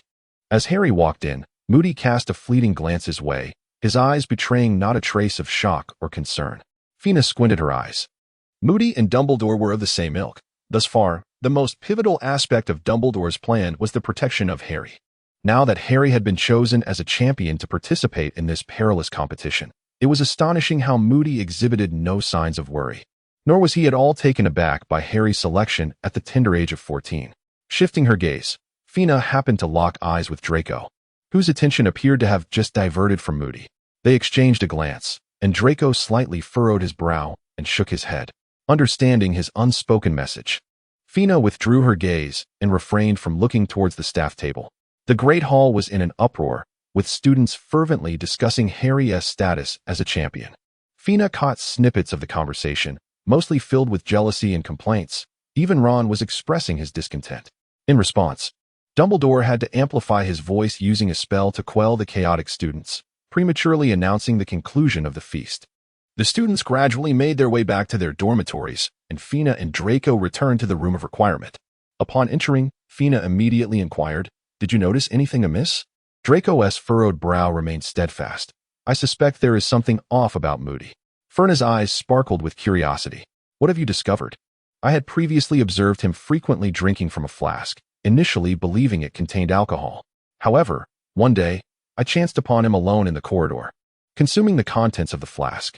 Upon noticing my presence, he appeared quite anxious and swiftly concealed the flask. Seated on the edge of the bed, Draco reminisced. "I recall my father mentioning that the Aurors from the Ministry of Magic have a particular fondness for strong spirits. Yet, on that occasion, with the flask uncapped, I could detect no hint of alcohol, which struck me as peculiar. From that moment forth, I made a conscious effort to monitor him. It was not long before I inadvertently witnessed him hastily making his way to the office, the tips of his hair slightly tinged with yellow. My suspicions were piqued, and I decided to follow him discreetly. Upon his return to the office, he immediately retrieved the flask from his drawer and took a sip, after which his hair returned to its normal hue. Draco turned to Ferna with a serious expression. "I suspect that this Moody is merely an impostor, disguised through the use of polyjuice potion, and that flask contains the potion itself." Fiona stared in shock, her mind racing to connect the existing clues. Yet, wouldn't a compound potion have a distinct medicinal aroma? Fiona pondered. Draco shook his head, expressing uncertainty. "I cannot be certain, but I suspect there may be a way to mask the potion's scent. If that is the case, it would indeed make sense." Fiona succinctly recounted the events that transpired in Moody's office, as well as the private meeting between Moody and a diminutive man that day, to Draco. Draco's brow furrowed deeper. "I believe I should report this matter to my father." Fina nodded slightly. "All right. You go ahead and write to Uncle Lucius. I need to pay a visit to Professor Snape." "Very well. Take care," Draco replied gently, embracing her. "It seems the castle is not particularly safe this year." "You too," Fina whispered softly against his ear. "Take care of yourself." Chapter 40. Fiona stealthily made her way to the cellar, where the door to the potions office stood slightly ajar. As she entered the room, Snape rose without a trace of surprise, as if he had anticipated her arrival and donned his cloak. "To Malfoy Manor," he declared, before promptly seizing a handful of flue powder and vanishing into the fireplace. Felina stood transfixed, watching him vanish into the fireplace, and it took her a moment to react before she dashed over to grab a handful of flue powder and threw it into the hearth. Malfoy Manor. By the time Felina arrived at Malfoy Manor, Severus Snape was already seated gracefully on the sofa, sipping coffee. In her shock, Felina rushed out of the fireplace and approached Snape, forgetting entirely to greet Lucius. Ignored by both, Lucius stood before the fireplace, frozen in a welcoming posture, before he sighed in resignation and made his way over. Snape, crossing his legs, set down his coffee cup and stated, "I have consented." "What?" Felina was bewildered by his words. "Consented to what?" "To join your third faction. I have consented." Snape spoke elegantly, his voice devoid of warmth. Fina turned in astonishment to face Lucius, who raised his hands in a gesture of indifference, indicating that he was not involved. "I can assist you in obtaining intelligence from both sides, concoct all the potions you require, and undertake any perilous tasks." Snape disregarded her surprise and met her gaze directly. "What you must do is help me eliminate Dumbledore and safeguard Harry Potter, even if it costs me my life. I require a magical vow to bind you to this." Snape extended his hand towards Fina. Fiona, having emerged from her state of shock, readily extended her hand to clasp his. A deal struck. Snape's wand gleamed with a dark luster, and as the magical vow was fulfilled, delicate silver threads erupted from the tip of the wand, weaving into the wrists of both individuals, leaving behind a faint silver line. With the vow completed, Snape exhibited no hint of emotion, calmly retracting his hand to once again lift his coffee cup for a delicate sip. Lucius, seated beside him, similarly savored his cup of red tea. Fiona sat across from them, gathering her thoughts before directly inquiring of Snape, "Have you ever brewed the soul stabilizer for anyone else?" "The Dark Lord requested 2 vials a month ago," Snape replied coolly. "Voldemort?" Fiona's voice rose sharply. "He asked you for it?" "Indeed," Snape said, a slight furrow forming on his brow. "What is it?" Fiona continued, "I detected the scent of the soul stabilizer in Moody's office." She furrowed her brow slightly. "Is there anyone besides you capable of brewing this potion?" Snape, contemplating, cast a glance at Lucius, Draco. Lucius, noticing his gaze, quickly raised his hands in denial. "Not me. I wasn't even aware that Draco could brew this. Fiona touched her nose and inquired, "Are there any others?" "It is absolutely impossible for there to be anyone else," Snape asserted with certainty. "One of the ingredients in the recipe that has been passed down is erroneous. I once used it as an example while tutoring Draco, explaining the solution. If he possesses sufficient intelligence, he should still remember it. Beyond that, no third party could possibly be aware. Thus, the soul stabilizer at Moody's must have originated from Voldemort." Fiona pondered for a moment before pressing further. "Have you brewed any polyjuice potion recently?" "No, I haven't in the past 6 months," Snape replied, shaking his head. "However, polyjuice potion is not particularly difficult to brew. Many individuals are capable of concocting it." "Is there any way to eliminate the taste of the compound potion?" Fiona hesitated. "What did you say?" Snape's body jolted, causing some coffee to spill from his cup. Filma was taken aback by his response. "What is it?" Snape set down his cup and gently brushed the coffee stains from his robe, whispering, "A student once inquired about this matter." "Who?" "Theodore Nott." Lucius leaned slightly forward. "His father, old Nott, is a devoted supporter of Voldemort. How is his potion's proficiency?" Filma pressed on. "Quite commendable," Snape remarked, lifting his gaze to meet hers. To receive such praise from Snape speaks volumes of his ability. "So there indeed exists a method to render the polyjuice potion flavorless, correct?" "Yes," Snape nodded slightly. "And Theodore Nott is already aware of the necessary procedure. Given the right materials, he could swiftly concoct a remarkably perfect tasteless polyjuice potion. Then we can ascertain that what Moody possesses is indeed the polyjuice potion, crafted by Mr. Nott." Filma lowered her head, mentally retracing the events. Now that it was clear Moody had been impersonated, the previous uncertainties could be resolved. Yet a new question lingered in Filma's mind. Since Moody was impersonated, he surely does not belong to Dumbledore's faction, which implies he is most likely affiliated with Voldemort. What, then, is Voldemort's motive for risking so much to replace Moody? Fiona raised her gaze to meet Snape's eyes, and in that moment of illumination, they both exclaimed in unison. The Triwizard Tournament. The selection of Harry today was exceedingly peculiar. If Voldemort intended to strike at Harry, the Triwizard Tournament would undoubtedly present an opportune moment. Regardless of Voldemort's motives, I fear for Harry's safety. We must keep a vigilant watch over him and ensure that Voldemort is denied any advantage." Fiona regarded Snape with a serious expression. Snape nodded slightly. Moreover, Fiona hesitated momentarily. "Not long ago, I happened upon Moody meeting with a diminutive man. I had never seen him within the halls of Hogwarts. He was short, with pallid skin, sparse hair, and lifeless eyes, exuding an air of timidity." Fiona recalled the man's features. They conversed in a corner for an extended period, but the specifics of their exchange eluded my ears. Snape exchanged a knowing glance with Lucius. Did he not bear an uncanny resemblance to a rat? Snape's grip tightened, his knuckles paling slightly. "Indeed, he appeared particularly odd," Fiona affirmed with a nod. A surge of intense hatred flashed in Snape's eyes as he lifted his chin slightly, gritting his teeth. "Wormtail." Fiona was taken aback, covering her mouth in astonishment. How could he possibly be at Hogwarts? He is an animagus. Snape let out a low scoff. An unregistered animagus in the form of a rat. No wonder. Fiona nodded thoughtfully. "It seems Moody must be a Death Eater in disguise. We just don't know their intentions. Whatever their purpose, we must ensure the safety of Harry Potter." Snape lowered his gaze to adjust his sleeves. "Indeed, the focus must be on Harry," he affirmed. Fiona nodded in agreement. Chapter 41. After their conversation concluded, the two intended to return to Hogwarts. Before departing, Fiona winked at Lucius. "By the way, Uncle Lucius, my unexpected visit tonight is rather unforeseen. If you receive a letter from Draco regarding Moody, please do not be alarmed." "Of course," Lucius replied, offering a graceful nod. "I trust Draco will conduct himself with sufficient gentlemanly decorum in your company." Filma seemed to recall something. Her cheeks slightly flushed as she averted Lucius's gaze and softly remarked, "He is quite the gentleman." Lucius feigned ignorance to Filma's embarrassment and courteously bid them farewell.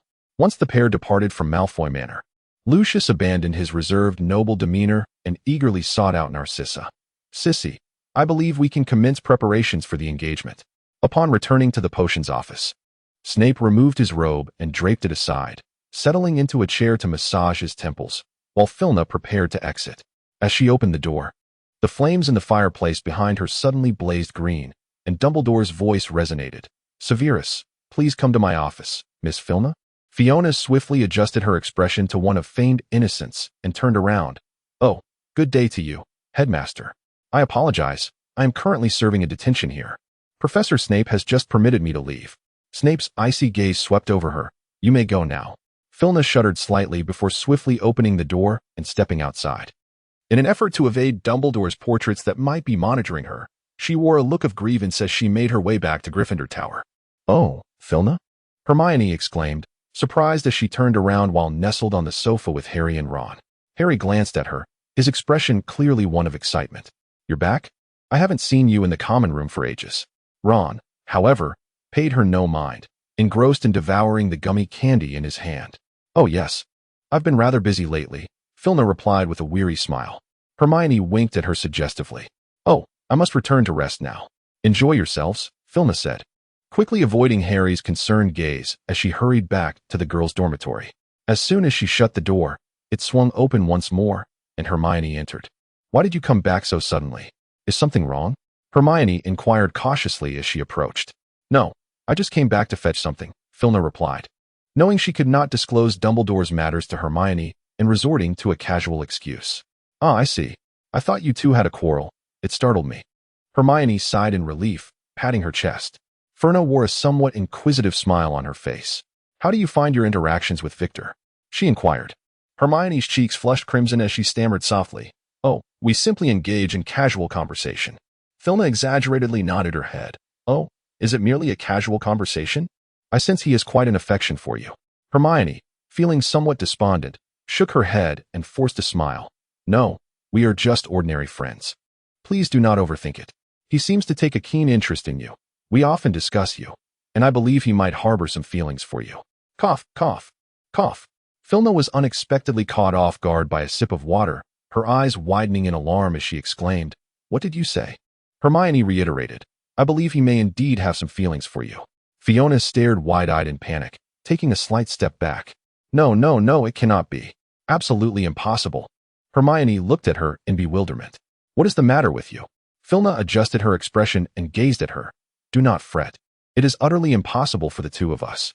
Hermione appeared to relax completely, and upon hearing her words, she murmured softly, her cheeks tinged with a blush. Ferna winked at her and made an encouraging gesture. Hermione's face flushed even deeper as she stammered, I'm going out to find Harry and the others, before hastily departing. Fina could not suppress a laugh. It appeared that Victor and Hermione were no longer a concern. She adjusted her robe, cast an invisibility charm upon herself, and stealthily made her way back to the 8th floor. In the room of requirement, Draco lay on his bed, engrossed in a book. The soft beige light illuminated his profile, accentuating the distinct contours of his face. A light blanket rested casually around his waist, revealing the smooth lines of his abdominal muscles, while his long fingers, resting on the cover of the black, hardbound book, emphasized the porcelain quality of his skin. Upon hearing a sound, he slightly turned his head. His serious expression softened at the sight of Fina, a sweet smile gracing his lips as he remarked, You're back. Fiona shed her outer robe and perched herself on the edge of the bed, while Draco discarded the book in his hands and leaned closer, enveloping her with his arms. His deep voice, imbued with affection, whispered, I miss you dearly. Filna's heart softened into a pool as she reached out to tousle his damp hair. The strands were still moist, appearing a shade darker than usual, and Filna felt the slight wetness against her palm. Why hadn't he dried his hair? She withdrew her wand, intending to cast a drying charm, but Draco halted her. He retrieved a dry towel from his side and offered it to her, his gaze filled with anticipation. Filna couldn't help but smile gently as she picked up a towel, delicately drying the water from his hair. Draco contentedly squinted his eyes. The overwhelming aura of happiness radiating from him was intoxicating. Unable to resist, Filna leaned down and planted a soft kiss on his cheek. Draco, somewhat dissatisfied, extended his finger to tap his lips. Ferna leaned down to place a gentle kiss upon his lips, swiftly retreating just as he attempted to draw her closer.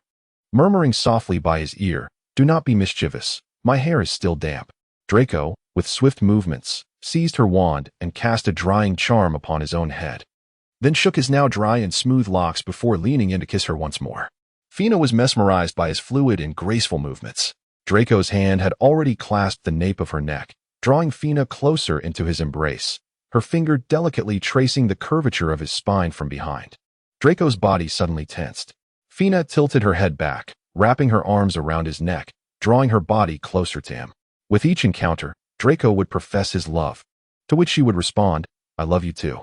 Fina held him tightly, striving to maintain a calm tone. Naturally, this tranquility would soon be shattered. As the moments unfolded, Fina lay in bed, too weary to lift even a finger, while Draco tenderly massaged her back and legs, once again earnestly assuring her that this would be the final time. Filna, indifferent to him, chose to rest quietly. The long night stretched on. Chapter 42. This day was originally meant to be a harmonious Saturday. Filna and Draco rose early. After finishing their meal in the Great Hall, they made their way to the edge of the Black Lake for a rendezvous. Had it not been for the unexpected intruder, the day would have been delightful. Mr. Malfoy. A girl with light brown hair dashed over, clutching a book, interrupting their conversation. "Who are you?" Draco inquired, his expression tightening, his tone unwelcoming. While Draco failed to recognize her, Filna instantly recalled that she was the girl who had bumped into Draco in the corridor that day. The girl seemed entirely oblivious to his displeasure, her pale blue eyes fixed on him with an almost starry intensity. "I am Slytherin's Sigrid Noel." "You may call me Sigrid. I do not know you," Draco retorted, disdainfully lifting his chin. "I hope to never see you again." The girl, undeterred, completely disregarded Filna and flashed Draco a charming smile. "That's quite all right. We will get to know each other. I am a new transfer student from France, and I am pleased to meet you." Fina raised an eyebrow. "The Noel family from France?"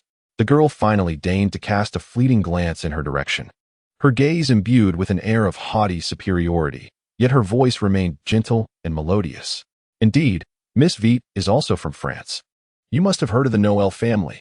Felina observed her with keen interest, her lips pressed together in silence. The girl, undeterred, turned to Draco with fervor and stated, "I believe we shall meet at the ball soon, so I wish to introduce myself beforehand. I sincerely apologize for interrupting your conversation." Her movements were poised and graceful, hinting at the meticulous upbringing of a noble family. Although Draco was not particularly familiar with the Noel family, he was aware that there were but a few noble families in the wizarding world, making it essential to foster good relations among them. Despite his impatience, he felt compelled to uphold the decorum of the Malfoy family. Thus, he inclined his head slightly, acknowledging her. "If there is nothing further, I would prefer not to be disturbed." The girl, upon receiving Draco's response, brightened momentarily, leaning closer with a somewhat pitiable expression. "I apologize. I am still getting accustomed to Hogwarts. Could you please direct me to the Transfiguration classroom? I fear I am about to be late." Her voice was delicate, her face a portrait of urgency and distress, making her plea seem quite genuine. Draco's patience was wearing thin, and just as he was about to dismiss her coldly, he noticed Felina subtly positioning herself between them. "Forgive me, but I believe my fiancé may not have the time to assist you at the moment. If you are wise, you would remember to seek out a companion before venturing out to avoid any awkward situations due to unfamiliarity with the surroundings. I am unsure whether your social skills are lacking or your intellect insufficient, but in any case, Draco has no time for you. I hope you refrain from appearing before him in the future." Felina leaned in closer, her voice a whisper. "I cannot guarantee your safety in light of this." With that, Felina returned to Draco's side, entwining her arm with his, her smile tender. "Now, please leave." The girl, tears brimming in her eyes, cast a glance at Draco, her voice trembling. "I'm sorry, I did not anticipate your girlfriend misunderstanding me." As she spoke, she choked back her emotions, covering her face, rendered speechless by her own grievance. Draco, filled with disdain, wrapped his arm around Felina's waist and corrected her with precise clarity. "It is fiancé." The two, thoroughly disgusted by the encounter, chose to depart with their belongings. Once behind, the girl released her grip on her face, devoid of tears, her gaze filled with malice as she watched Felina's retreating figure. The pair made their way to the library, finding a cozy spot to settle down, each engrossed in a book, the atmosphere warm and inviting. Before long, Felina sensed the presence of another person to her right. Upon glancing up, she found herself meeting the emerald gaze of Harry. Fiona sprang up with an urgency akin to a fire igniting beneath her, seizing the sullen Draco by the arm as they departed. Harry stood frozen in place, bewildered, unable to gather his thoughts until the pair had vanished from sight. Upon exiting the library, they skillfully navigated through the throngs of people and made their way directly to the room of requirement. Once inside, Fiona shed her outer robe and collapsed onto the bed, rolling her eyes in a most ungraceful manner. "What on earth is today? It's so difficult to arrange a date." Draco leaned closer, enveloping her in his embrace, tenderly brushing against her ear as he murmured, "I truly do not know that person. I apologize, today. Out of consideration for the Malfoy family's social standing, I hesitated. But I swear there will be no next time. Can you find it in your heart to forgive me?" Filna gently pinched his face, saying, "I am not angry. Rather, I am merely curious. Indeed, Sigrid Noel is the female heir of the Noel family, studying at Boothbatten, and she is a dear friend of mine." Filna raised an eyebrow slightly, remarking, "It is rather strange. The Sigrid I know seems quite different in appearance." "Did she not attend this delegation?" Draco inquired, perplexed. "No, the Noel family traditionally concentrates its endeavors in France. Its members seldom set foot in the British wizarding community." Filna replied with a subtle shake of her head. "Perhaps it is precisely this that has afforded that impostor an opportunity." Draco straightened up, saying, "It matters not. I shall inquire upon my return. Transfer students are invariably rare, and I am certain I can uncover some information about her." Ferna deftly turned over, pinning him beneath her. Her index finger hooked under his chin, lifting it gently as her gaze lingered upon his lips, her tone teasing. "What? Are you intrigued?" Draco's eyes darkened, and he lifted his head in accordance with her gentle force, yearning to press his lips against hers. Filna's fingers curled tightly around his neck, the pulse beneath her knuckles pulsating vigorously. Her nails grazed the skin over the artery, and her lips brushed against his ear. "Be good, let me do this." The rhythm of the throbbing beneath her fingers hastened noticeably. As the tie was yanked loose, Draco felt a gentle sting trailing after him. Filna teasingly nibbled with her teeth. Yet without exerting true force, the slight sting felt more like an intoxicating thrill, causing Draco to squint in impatience.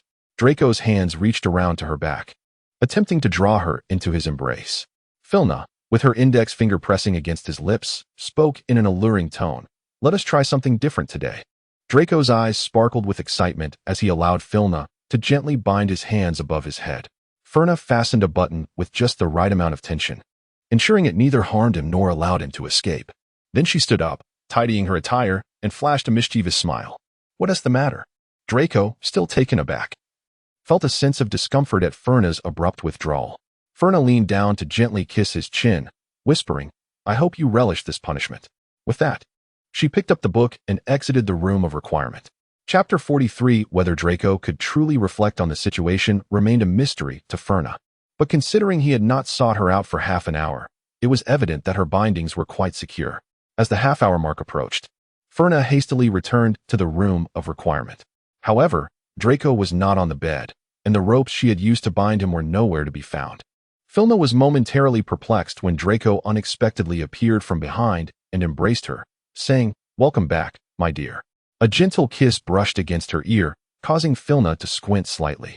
Draco intertwined his fingers with hers, delicately drawing them together. It was only when she felt the silky sensation of a ribbon around her wrist that Filna regained her awareness. Her wrist was bound by Draco from behind, compelling her to turn her head to gaze at him. Draco leaned down, pressing her onto the bed, and softly placed another kiss on her lips, whispering, "You are right. We can indeed explore a different approach." Filna could only passively comply. After a long while, she glanced at the dark green silk ribbon by her side and, in a fit of irritation, tore it into shreds. Draco, amused, pulled her into his embrace and said, "It's all right. Perhaps you could try something different next time." In her eyes, a glimmer of moisture lingered as she cast a playful, yet slightly reproachful glance upwards at him. Draco, momentarily taken aback, reached out to cover her eyes, his tone tinged with a hint of exasperation. "Do not gaze at me in such a manner." Fiona, in a fit of indignation, nestled into his embrace and playfully bit down on his collarbone. Although she exerted a bit of force, her reluctance to harm him prevailed, leaving only a faint mark in her wake. In contrast, Draco, with a feigned sternness, patted her waist and admonished her to behave. Fiona nestled in his embrace, murmuring softly, "Beast." Draco turned slightly, holding her tightly, his heart utterly softened. "Sweetheart, don't be troublesome. I simply cannot help it."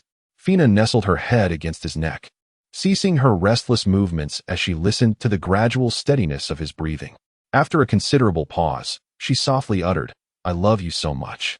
Draco's lips curled into an uncontrollable smile, his voice tinged with a raspy affection as he replied, "I love you too."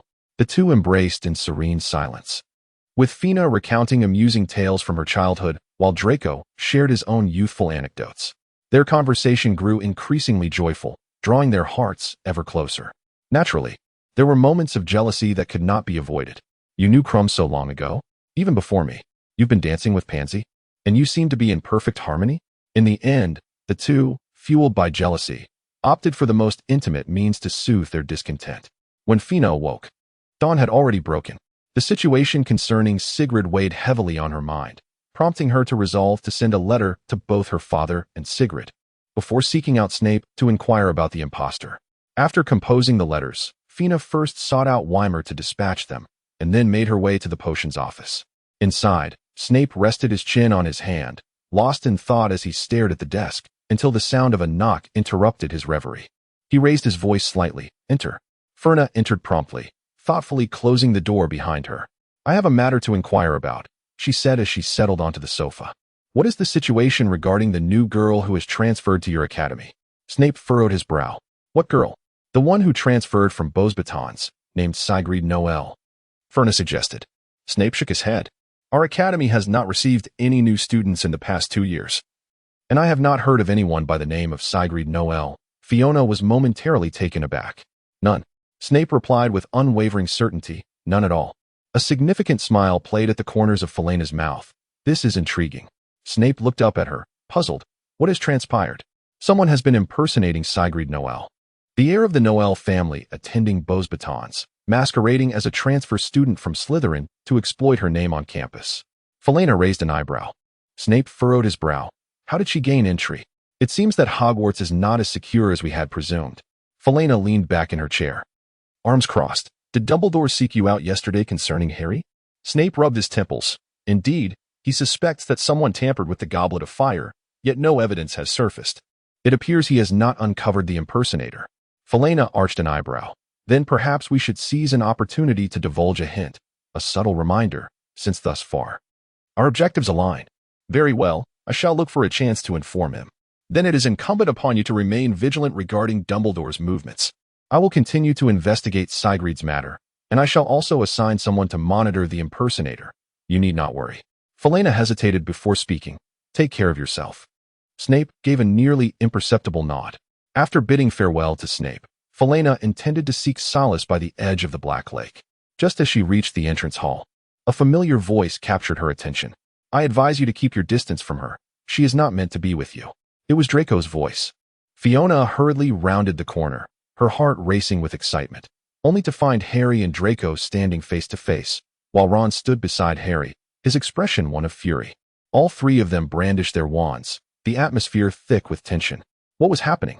Before Filna could finish her words, a resounding thud echoed, and before her stood Draco, transformed into a pure white weasel, frozen in place.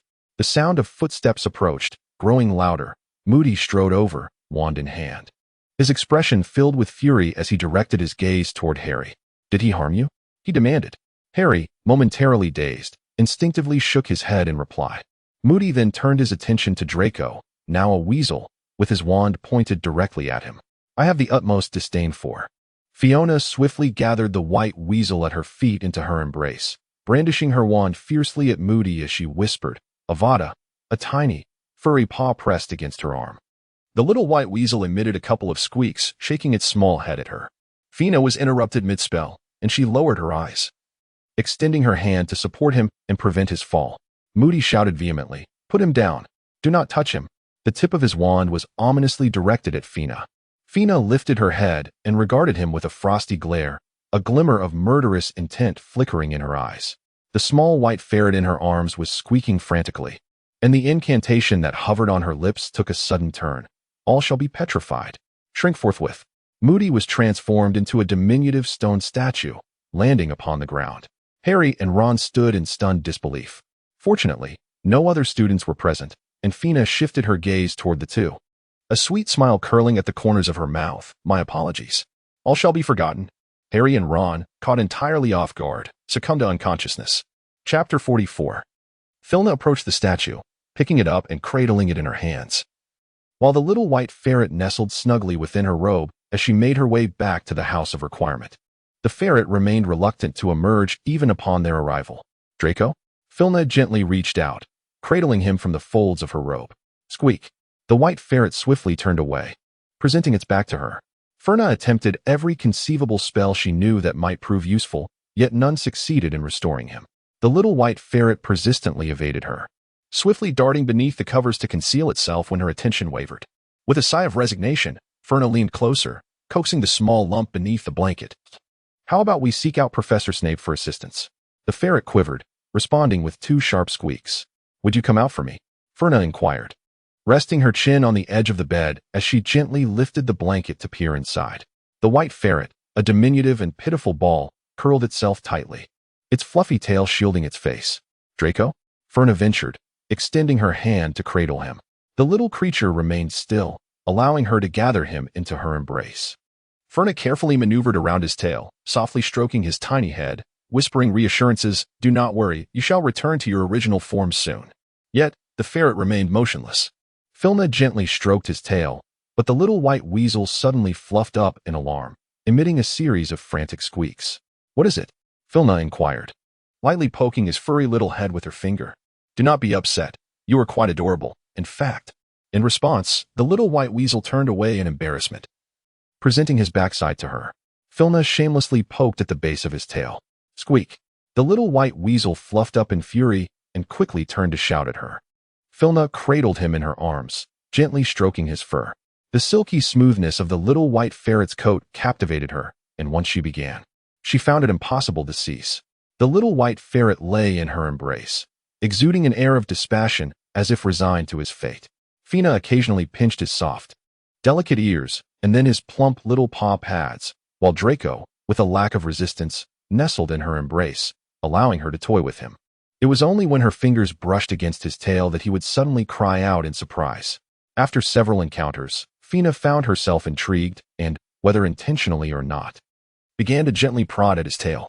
Draco, feeling both embarrassed and vexed, rolled over to conceal his tail. After an indeterminate duration of being playfully tormented, the spell finally wore off, and Draco reverted to his human form. Filna was gently stroking the little white ferret when suddenly, the sensation beneath her fingers changed.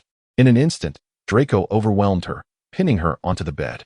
He lay atop her, entirely unclothed, a faint blush gracing his cheeks as he lowered his gaze, gripping her chin with a mixture of embarrassment and irritation, before leaning in to kiss her fervently. After an extended embrace, Filna finally pushed him away. "What's wrong?" Draco inquired, his bright gray eyes fixed upon her, lingering on the taste of their kiss as he licked his lips. "The matter remains unresolved. You should put on some clothes first." Filna placed her hand against his chest. With a hint of dissatisfaction, Draco leaned closer, playfully nibbling her ear. "Compensate me tonight." "Very well," Filna replied, playfully pinching his cheek. With a resigned sigh, Draco rose to dress himself. Filna retrieved a statue from her outer robe and cast it to the ground, brandishing her wand towards the figure. "Expand at once." Spell halt. Moody swiftly reverted to his original form. Before he could utter a word, Filna deftly unleashed 2 incantations. Bind swiftly. Disarm. Moody found himself ensnared, his wand flying into Filna's grasp. "What do you think?" Filna smirked. "I bet you didn't expect this." Moody, seething with rage, exclaimed, "How dare you treat a professor this way?" "You." "Hush," Filna interrupted, placing her index finger to her lips in a gesture of silence. "It would be wise for you to remain silent." Naturally, Moody disregarded her warning. "You had better release me now, and I shall pretend that nothing has transpired." Fiona impatiently offered him a silent rebuke. Moody could only glare at her with wide eyes, and Fiona suspected that, at any moment, that damaged eyeball might fall from its socket. How pitiable. Fiona gracefully rose and approached him, stating, "Now you must silently endure the agony." It was a torment that pierced to the bone. Moody's body hovered in midair, contorted in struggle, his face vividly reflecting sheer terror. Fiona, wand in hand, watched his expression of pain and despair with a light chuckle. As she ceased the incantation, Moody was drenched in sweat.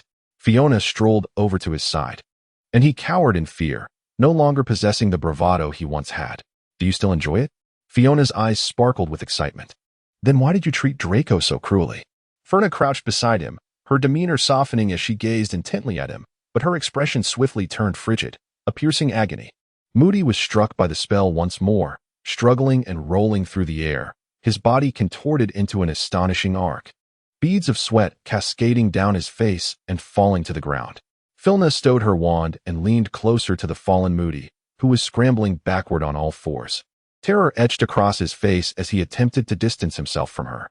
What thoughts plagued your mind while tormenting Draco? Was it the agony of bone-deep suffering or the chilling whisper of the killing curse? A gentle smile curled at the corners of Filna's lips. Moody shook his head frantically, his mouth agape in a silent scream, despair written all over his countenance. Fina discerned his lip movements. He was pleading, I beg you, do not kill me. Do not kill you? I assure you, I shall not take your life. She replied with a soft laugh. That would be too lenient. The torment surged through Moody once more as the incantation struck him. Agonizing pain enveloped him like a cocoon, his face flushed and his eyes bulging, fingers taut with strain. As he writhed uncontrollably in the air, Filna gazed upon his anguished struggle, a radiant smile illuminating her face. Are you satisfied now, my esteemed professor of dark arts defense? Moody was once again cast to the ground, devoid of any strength to crawl further, reduced to lying there, gasping for breath. Fina walked back to Draco, gently lifting his chin for a soft kiss. Are you feeling better now? She inquired. Quite satisfied, Draco replied, wrapping his arm around her waist in response to her tender kiss. You've worked hard. Moody, witnessing their intimate display with utter disregard for his presence, mustered some strength and dashed towards the door. Fina seemed to anticipate his move, almost immediately aiming her wand at him as he rose. Crucio. Moody found himself suspended in midair once again. Fortunately, this levitation did not last long. Distracted by her kiss with Draco, Fina allowed Moody to plummet to the ground. Oh, the perils of beauty. Fina turned to glance at Moody, who lay sprawled on the floor, clearly dissatisfied with her performance. Draco flashed a charming smile, twirling his wand with a flick of his wrist. Now, let me show you my talents. Avada Kedavra. Chapter 45. After the two had grown weary of their antics, Moody lay bloodied, with only faint breaths indicating that he was still among the living. Draco, bored, retracted his wand, while Fina playfully wrapped her arms around his waist and winked. Your spellcasting was splendid. Slytherin earns 50 points. Draco, content, embraced her and, after a moment, softly murmured, Thank you. Fina gently tousled his silky hair, brushing it aside his ear as she softly urged, Remember to say I love you next time. I love you, Draco readily responded, his voice imbued with even deeper emotion. Filna revealed a gentle smile, uttering, I love you too. It was only when the two had indulged in their affection that Filna turned her gaze towards Moody. His hair had transformed into a shade of yellow, and faint traces of another visage began to emerge on his face. Little Barty Crouch. Draco swiftly recognized his identity. Their eyes met, and Filna promptly seized a flask, pouring its contents into his mouth. Fortunately, after consuming the potion, he quickly reverted to his original form as Moody. Upon witnessing the astonishment in his eyes, Filna gently admonished, Apologies, but since you saw it, I cannot help it. You merely stepped out to stroll around the hall, and then remained in the office. Filna meticulously crafted the memories to be implanted and then waved her wand delicately, declaring, Obliviate. In an instant, Moody collapsed into unconsciousness. To avert any unforeseen complications, Filna took special care to examine his memories, ensuring there were no issues before casting a healing spell upon him. Together with Draco, they deposited him onto a chair in the office. After completing these tasks, the two did not depart, but rather concealed themselves in a corner, awaiting his awakening, only leaving once they were certain he had noticed nothing amiss. Exiting Moody's office, Filna and Draco hurried towards the dungeon. Snape was bent over his desk, grading essays from the trolls, when the office door was suddenly flung open with great fervor. Yet, despite the forceful swing, no one was seen entering. He rubbed his face in exasperation, muttering, What is it, Filna? To his surprise, two figures materialized. Draco stood beside Filna, bowing respectfully as he greeted, Godfather. Snape raised an eyebrow, inquiring, What is the matter? Fina grasped his cloak and tossed it to him. We should discuss this matter at Malfoy Manor. Recently, Severus Snape had visited the manor more frequently than ever before, and Lucius had been compelled to don respectable attire even at home, ever ready to uphold the dignity of the Malfoy Patriarch. Clearly, such efforts were warranted, as he now found himself once again receiving an urgent message by the fireplace. During Narcissa's absence, Lucius felt no solitude, for Snape had been a near-daily visitor. With a resigned sigh, he adjusted his expression as the fire flickered, preparing to greet them. Regrettably, the noble phrases he had rehearsed went unused. For the moment Fina set foot on the ground of Malfoy Manor, she declared, "This matter is of utmost importance. Time is of the essence. To the study." Lucius promptly led the trio into the study. Once the door was secured, the four gathered in a circle, and Fina finally spoke. "Mad-Eye Moody at school is actually Barty Crouch Jr. in disguise." "Who? Isn't he in Azkaban?" Snape furrowed his brow. "It must be him," Draco asserted confidently. "I won't be mistaken." Fiona swiftly analyzed. "To verify this matter, we must send someone to Azkaban to ascertain whether Barty Crouch Jr. still resides within. We must also remain vigilant, as the individuals inside may be impersonating him under the influence of Polyjuice Potion. Barty Crouch Jr. is a Death Eater, and his presence at Hogwarts must surely be linked to Voldemort. Did you encounter him when Voldemort sought the Soul Stabilizer last time?" Fiona paused briefly to glance at Snape. Snape shook his head. "No. The fact that Voldemort has not summoned the Death Eaters on a large scale this time, and that few have even seen him, suggests he may not be in a position to meet anyone conveniently." Fiona continued her analysis. "I suspect he is in a rather weakened state." Lucius squinted. "What do you mean?" "As far as we know, the individuals he has summoned are Peter Pettigrew and Barty Crouch Jr. Their only commonality is their unwavering loyalty to Voldemort. If Voldemort were at his peak, he would undoubtedly summon his most formidable followers, not them. This indicates he has opted for those he can easily control rather than the most powerful, reflecting a lack of confidence in his current capabilities. Thus, I surmise he may indeed be in a weakened condition." Lucius thoughtfully stroked his serpent-headed cane. "Then why would he choose this moment to have the few available to him lurk near Dumbledore?" "The Triwizard Tournament." Fiona furrowed her brow slightly. "This year, the most significant event at Hogwarts is the Triwizard Tournament, and Harry's unexpected entry as the fourth champion raises considerable suspicion. Given the connection between Harry and Voldemort, I suspect this might be yet another scheme targeting Harry. However, Voldemort's ultimate goal is clearly not merely to eliminate Harry, but rather to establish a pure-blood wizarding world. Therefore, his intentions may extend beyond simply killing Harry. He may seek to gain something from him." A sudden clarity dawned upon Fiona at this moment. The most crucial aspect for Voldemort is power. Thus, he likely aims to restore his strength through Harry. Restore power from Potter? Snape frowned. What could Potter possibly possess that he would need? Fiona shook her head, expressing uncertainty. "I am not entirely sure, but this appears to be the most plausible scenario at present. Next, we must ascertain whether the young Barty Crouch is still in Azkaban and the intentions of Voldemort." She summarized, gently massaging her temples.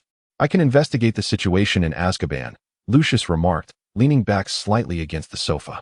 "That would be most appreciated, Uncle Lucius," Fiona replied, clasping her hands together in front of her. "I shall delve into Voldemort's motives." Severus leaned forward slightly, stating, "I will keep a watchful eye on Dumbledore's movements for you. Oh, by the way," Fiona turned to Severus, "could I trouble you to prepare a few vials of Polyjuice Potion? I believe we shall find it useful." "Of course." Severus nodded slightly. The discussion had extended late into the night, and by the time Severus and the two others hurried back to Hogwarts, they had already missed curfew. Fiona and Draco had no choice but to cast an invisibility charm upon themselves as they stealthily returned to the room of requirement. Chapter 46. Upon entering the room, the two collapsed onto the bed, clearly exhausted. After a brief respite, Draco propped himself up and inquired, "Are you tired?" Fiona, with her eyes half closed in weariness, nodded gently. Draco helped her remove her outer robe, then rose to prepare a bath, returning with open arms. "May I carry you to the bath?" he asked. Fiona, with a delicate demeanor, extended her hand, prompting Draco to tenderly bend down and lift her into his embrace. Having merely taken a bath, Fiona emerged with the corners of her eyes tinged with weariness. Draco, filled with compassion, cradled her in his arms, his thoughts far removed from any frivolous notions of romance. Fiona glanced up at him with a dreamy expression, and Draco gently patted her back, coaxing, "Sleep now." Fiona almost instantly nestled into his embrace and fell asleep. Draco gazed at her serene visage, unable to tear his eyes away, his fingers gently caressing her silken strands. After a prolonged moment, he pressed a tender kiss upon her lips, whispering, "Good night, my lady." The winter at Hogwarts was particularly frigid, especially as November set in. The warmth of the fireplace in the room of requirement flickered ceaselessly, but it was evidently insufficient for Fiona. Thus, in the middle of the night, she began to unconsciously burrow closer into Draco's arms. Groggy, Draco instinctively held her, capturing her icy hands and placing them against his body to warm them. Sensing the heat radiating from him, Fina pressed herself against him tightly, her cold little feet retreating beneath the covers and resting against Draco's thigh. He cradled the curled-up Fina in his arms, taking care to warm her feet while firmly securing her hands, which sought to escape the cocoon of blankets due to the rising warmth. After this flurry of activity, Draco became fully awake. Fina, her hands and feet ensnared, appeared rather displeased, her brow slightly furrowed. With a hint of exasperation, Draco leaned closer to her ear and softly murmured, "Be good, don't fuss. It's very cold outside." Fina appeared to have absorbed his words, quickly yielding to his ministrations without further struggle. Draco toiled for quite some time, ultimately warming her hands and feet. In a daze, he grasped his wand and waved it toward the fireplace, casting a warming charm on Fina until the fierce flames within the hearth restored a comfortable temperature to the room, allowing him to finally embrace her and drift into a peaceful slumber. When Fina awoke, she discovered herself ensconced tightly in Draco's embrace. The flames in the fireplace roared robustly, filling the room with an inviting warmth. A light sheen of perspiration had formed on Draco's forehead, his brows slightly furrowed, a thin layer of sweat glistening on his skin. He had always been sensitive to heat. Fiona sought to escape from his embrace, yet the moment she stirred, Draco immediately tightened his hold around her, his lips brushing against her ear as he murmured, "Do not fuss, or you shall feel the chill." Fina's heart softened into a tender mass. Grasping her wand, she levitated the blanket over to her side and nestled comfortably in Draco's embrace, quietly observing the serene profile of his sleeping face. The tension in his expression eased. The beads of sweat at his brow dissipated, and he appeared considerably more at ease. Fina was captivated, tracing the contours of his face with her gaze, her gentle breath brushing against his neck, transforming into a warm mist that returned to her face, accompanied by a faint tickle. Draco was in a deep slumber, and upon seeing him peacefully asleep again, Fina quietly extricated herself from his embrace. Their shared chamber, equipped with a potion-making studio and an alchemy room, offered no respite from her restlessness. Since sleep eluded her, she decided to don her attire and venture into the alchemy room. She intended to craft several protective devices, a plan she had conceived earlier but had postponed due to her recent preoccupations. Since her birth, Fina has been adorned with a protective necklace that shields her from various curses, such as the Cruciatus Curse, the Soul-Sucking Curse, and the Memory Extraction spell. Regrettably, none of the protective gear available thus far has proven capable of withstanding the killing curse. This time, she intends to replicate several pieces of protective gear with equivalent efficacy, to bestow upon those dear to her. The crafting of such gear is not particularly arduous for her. However, the materials required are rather rare. Fortunately, the alchemical supplies her father had previously sent remain unused. It wasn't until nearly noon that Fina finally completed the 6 pieces of protective gear. Fina emerged from her abode, proudly displaying the alchemical armor she had crafted, just as Draco returned from outside. "Draco, come here," she exclaimed, her excitement palpable as she presented him with a ring. "This is a gift I made for you."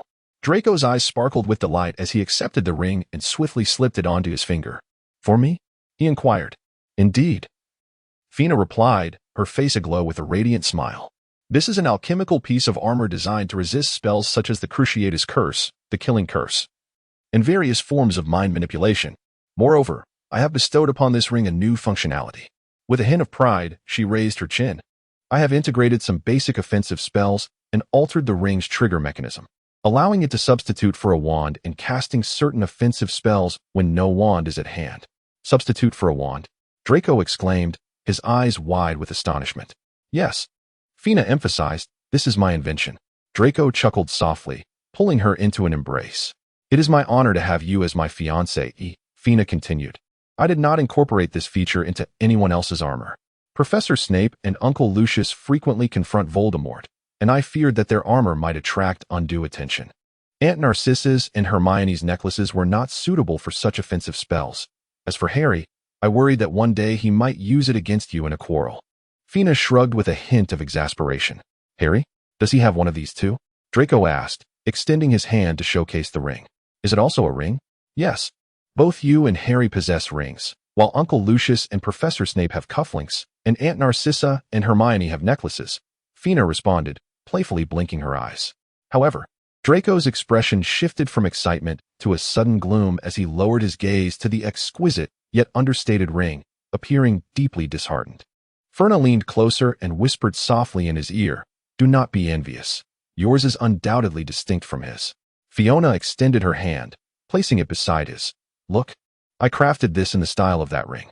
The two rings lay side by side in harmonious unity, eliciting an involuntary smile. "And what about his?" Draco's voice held a hint of jealousy. Fina produced an unassuming iron ring. "Here it is." Draco glanced at the dull gray circle resting in her palm, and then at the meticulously crafted ring adorning his own finger, and suddenly his jealousy dissipated.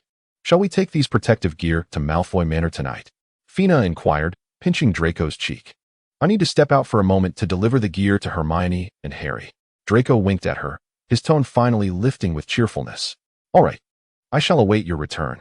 Chapter 47. During her free time, Hermione typically resided in the library. Fina hurried to the second floor, clutching the necklace. The library was bustling with students, and she soon spotted Hermione at a small table in the corner, her head bent over a piece of parchment, diligently transcribing something.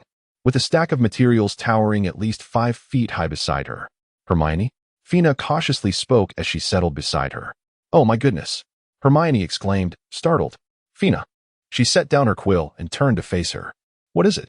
"I simply wanted to give you this," Fina said, presenting the necklace to her. "It was sent to me by my father. He mentioned it has some minor protective capabilities." "Oh no, I can't accept this," Hermione immediately replied, shaking her head. "Mister, Carmen must have sent it to you with the hope that it would keep you safe. I already have one. This should be yours." Fina pressed the necklace into her hand, lowering her voice. "We both know that the days ahead may become increasingly perilous. Wear it well." Hermione paused, gazing into Fina's eyes for a long moment, touched. "I will cherish it always." "Thank you." Fiona offered a gentle smile in response. Hermione was evidently preoccupied with numerous tasks, and after delivering the necklace, Fiona promptly departed. Next, she intended to present the ring to Harry. To prevent any misunderstandings, she resolved to seek out Snape first. Upon arriving at the potions office, she found Snape engrossed in brewing a potion. Fina did not disturb him. Instead, she poured herself a cup of coffee and settled onto the sofa, awaiting in silence. After a considerable time, Snape finally transferred the potion from the cauldron into a vial. Wiping the sweat from his brow. "What is it?"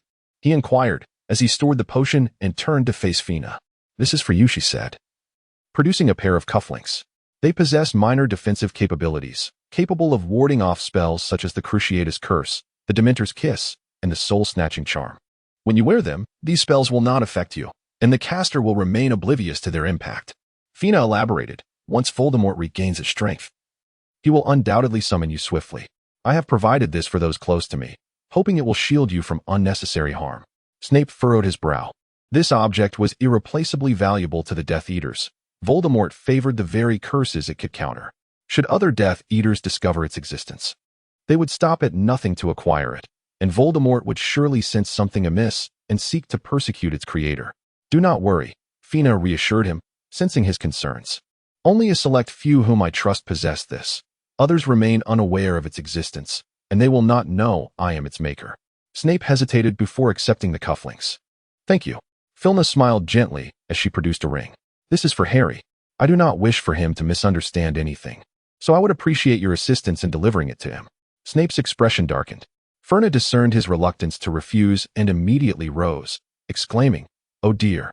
Having been out for so long, Draco might be looking for me. I must take my leave. I entrust the matter of the ring to you." With that, she swiftly pulled open the door and slipped away. Snape cast a downward glance at the cufflinks and ring resting in his palm, letting out a resigned sigh. Clearly, he could not present it to Harry himself. After a brief moment of contemplation, he sought out Dumbledore. "What? Alchemical products?" "In the headmaster's office." Dumbledore's eyes widened in astonishment as he beheld the ring in Snape's possession. Snape nodded slightly. "It was given to me by Lucius for protection, but evidently, Potter is in greater need of it. The events surrounding this year's Triwizard Tournament are rather suspicious, considering his capabilities.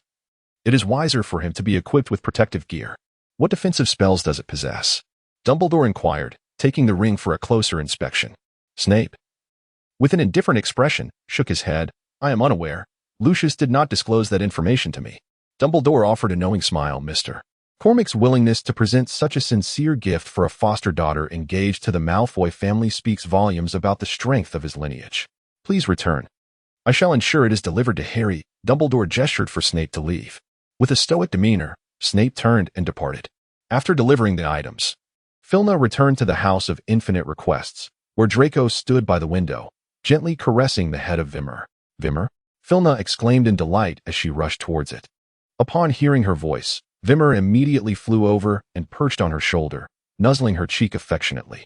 With a hint of exasperation, Draco discarded the small biscuit in his hand and handed her 2 letters from the table, stating that these were what he had brought back. The letters were responses from Mr. Cummon and Siglind. Ferna carefully opened the envelope and perused the letter. Her father's response advised her to exercise caution and prioritize her safety. He also mentioned an invitation from the Malfoy family, indicating that he and her mother would be visiting Malfoy Manor this Sunday to discuss the arrangements for the upcoming engagement during the holiday. In her reply, Sigrid expressed her concerns regarding the imposter, urging Ferna to remain vigilant. Additionally, she referenced an important clue. Some time ago, she had received a mysterious letter sent from England, the sender of which remained unknown. The letter contained no content, and after the owl delivered it to her, it flew away immediately. Despite her investigations, she had uncovered no leads, yet she suspected that this incident might be connected to the imposter at Hogwarts. A peculiar letter? Ferna fell into a moment of contemplation. Noticing her unusual demeanor, Draco leaned closer and gently wrapped his arms around her waist. What troubles you? He inquired softly. Fiona extended the letter in her hands towards him. Siglind mentioned that she had once received a peculiar correspondence. Draco took the paper, swiftly scanning its contents. A frown etching his brow, it is plausible that this imposter is attempting to ascertain her presence in France. Ferna's gaze sharpened slightly. If that is the case, it implies that the imposter is, in fact, absent from Hogwarts and is unfamiliar with the Noel family. After all, even a slight acquaintance with the family would reveal their members' adherence to the rule of not stepping into the British wizarding world. Such wizards are abundantly found within the confines of the British magical community, making the scope exceedingly vast. Draco shook his head.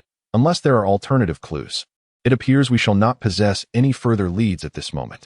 With a soft sigh, Filna resolved to incinerate the letter in her possession. However, as she crumpled the envelope, she encountered an unexpected resistance. Gently smoothing the envelope once more, she extracted a small magical photograph from its hidden compartment. Is that an owl? The image was not large, yet Filna scrutinized the scene depicted upon it. Just as she seemed on the verge of stepping into the photograph, Draco, with a hint of exasperation, pulled her back, brandishing his wand and commanding, "Enlarge at once." The photograph promptly reverted to its original size. Filna felt a profound insult to her intelligence and shot him an indignant glance. The photograph depicted an owl gracefully soaring into the sky, its glossy black feathers strikingly vivid against the azure backdrop. The image was slightly blurred, indicating the haste of the photographer, as the owl was captured from a considerable distance. Behind it was inscribed a message from Sigrid. "This is a candid shot of a messenger owl. I hope it proves useful to you." Draco narrowed his eyes in contemplation, as if recalling a previous encounter with this very owl. Fiona observed his contemplative expression, silently handing him the photograph, refraining from disturbing his thoughts. Draco scrutinized it for an extended period, then rubbed his head and sighed wearily. "I can't quite recall." Ferna gently reached out to smooth her hair, her tone soothing as she reassured, "It's all right. In the future, we can ask around. Surely there are others who have seen it. A completely black owl is quite rare, and there must be someone who has taken notice." The words of Filna illuminated Draco's mind, causing him to lift his head in excitement. "I remember now. It is the Parkinson family." "Pansy Parkinson?" Filna raised an inquisitive eyebrow. "Indeed, it is the Parkinson family," Draco affirmed with conviction. A mischievous smile played upon Filna's lips. Then the situation becomes even more intriguing. Chapter 48. Draco, with a look of concern, gently caressed her face. "Above all, do not sustain any more injuries." "I promise." Filna replied sincerely, sensing his unease. Draco softly pressed his lips against hers, and she tenderly responded, her fingers gently tracing his neck. Their light kisses trailed from the corners of her mouth to just behind her ear, where she teasingly licked a small patch of skin, her tone playful. "Little white weasel?" A rush of crimson flared in Draco's eyes as he swiftly seized her waist, pinning Filna beneath him, his striking gray eyes narrowing with a threatening glint. "Dare to repeat that?" "Little white weasel," Filna retorted boldly, her laughter bright as she wrapped her arms around his neck. Instead of anger, Draco chuckled. Let us see whether your defiance is stronger than my resolve. It was only when Filna could no longer lift a single finger that she at last had the chance to sleep. As she drifted off, her final thought echoed in her mind. She never wished to hear the phrase little white weasel again. Ultimately, the pair missed the time to deliver the protective gear to Malfoy Manor and would have to wait until Sunday to discuss their engagement and bring it along then. Filna was utterly exhausted, sleeping soundly until dawn the following day. With classes resuming, she was compelled to rise early from her slumber to partake in breakfast. The lavish spread before her failed to ignite her interest. Filna languidly stifled a yawn and delicately sipped from a cup of pumpkin juice. As soon as Hermione finished her meal, Filna promptly accompanied her to the Transfiguration classroom. Today, Professor McGonagall appeared particularly irate, her expression more severe than usual, exuding an aura of agitation. The typically boisterous Gryffindors dared not utter a sound throughout the lesson, and the classroom was steeped in an eerie silence, broken only by McGonagall's explanations and the soft incantations accompanying her wand movements. Even after the class concluded, the oppressive atmosphere lingered. Following the first lesson, the Gryffindors exhibited an unusual lack of enthusiasm as they meandered towards the potions classroom. The potions room, as always, was dimly lit. Filna found her seat and quietly began to review her textbook. Before long, the Slytherin students arrived. Draco, upon entering, made his way directly toward Filna. "Good morning, sweetheart," he said, leaning in to lightly kiss her cheek, his voice gentle. Filna responded gently, "Good morning." Under the dim light, their movements were inconspicuous, yet Harry, who had been observing intently, saw everything clearly. His emerald green eyes darkened slightly as he lowered his gaze to the cauldron on the table. Refraining from directing his attention towards them, his hands clenched tightly beneath his robe. After a few minutes, Snape swiftly pushed open the door and ascended to the podium, brandishing his wand to inscribe the recipe upon the blackboard.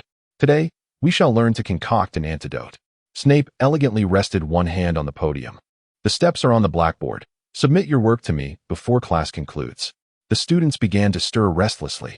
Draco, with his head bowed, busied himself with the potion ingredients, while Filna glanced up towards Snape's sleeve, which was concealed within his voluminous robe. Perhaps Filna's inquisitive gaze was too evident, for Snape took note of her scrutiny and seemingly nonchalantly adjusted his shirt sleeve, revealing the defensive cufflink. Fiona instantly recognized the cufflink, a warm smile gracing her lips. Meanwhile, Draco diligently attended to the potion ingredients, meticulously grinding the shimmering stone into a fine powder. Fiona cast a furtive glance around, her gaze falling upon Hermione, who was meticulously following the steps of their task. Beside her, Ron was anxiously fixated on Harry and Neville's cauldron, which was already billowing black smoke, quaking ominously as though it might explode at any moment.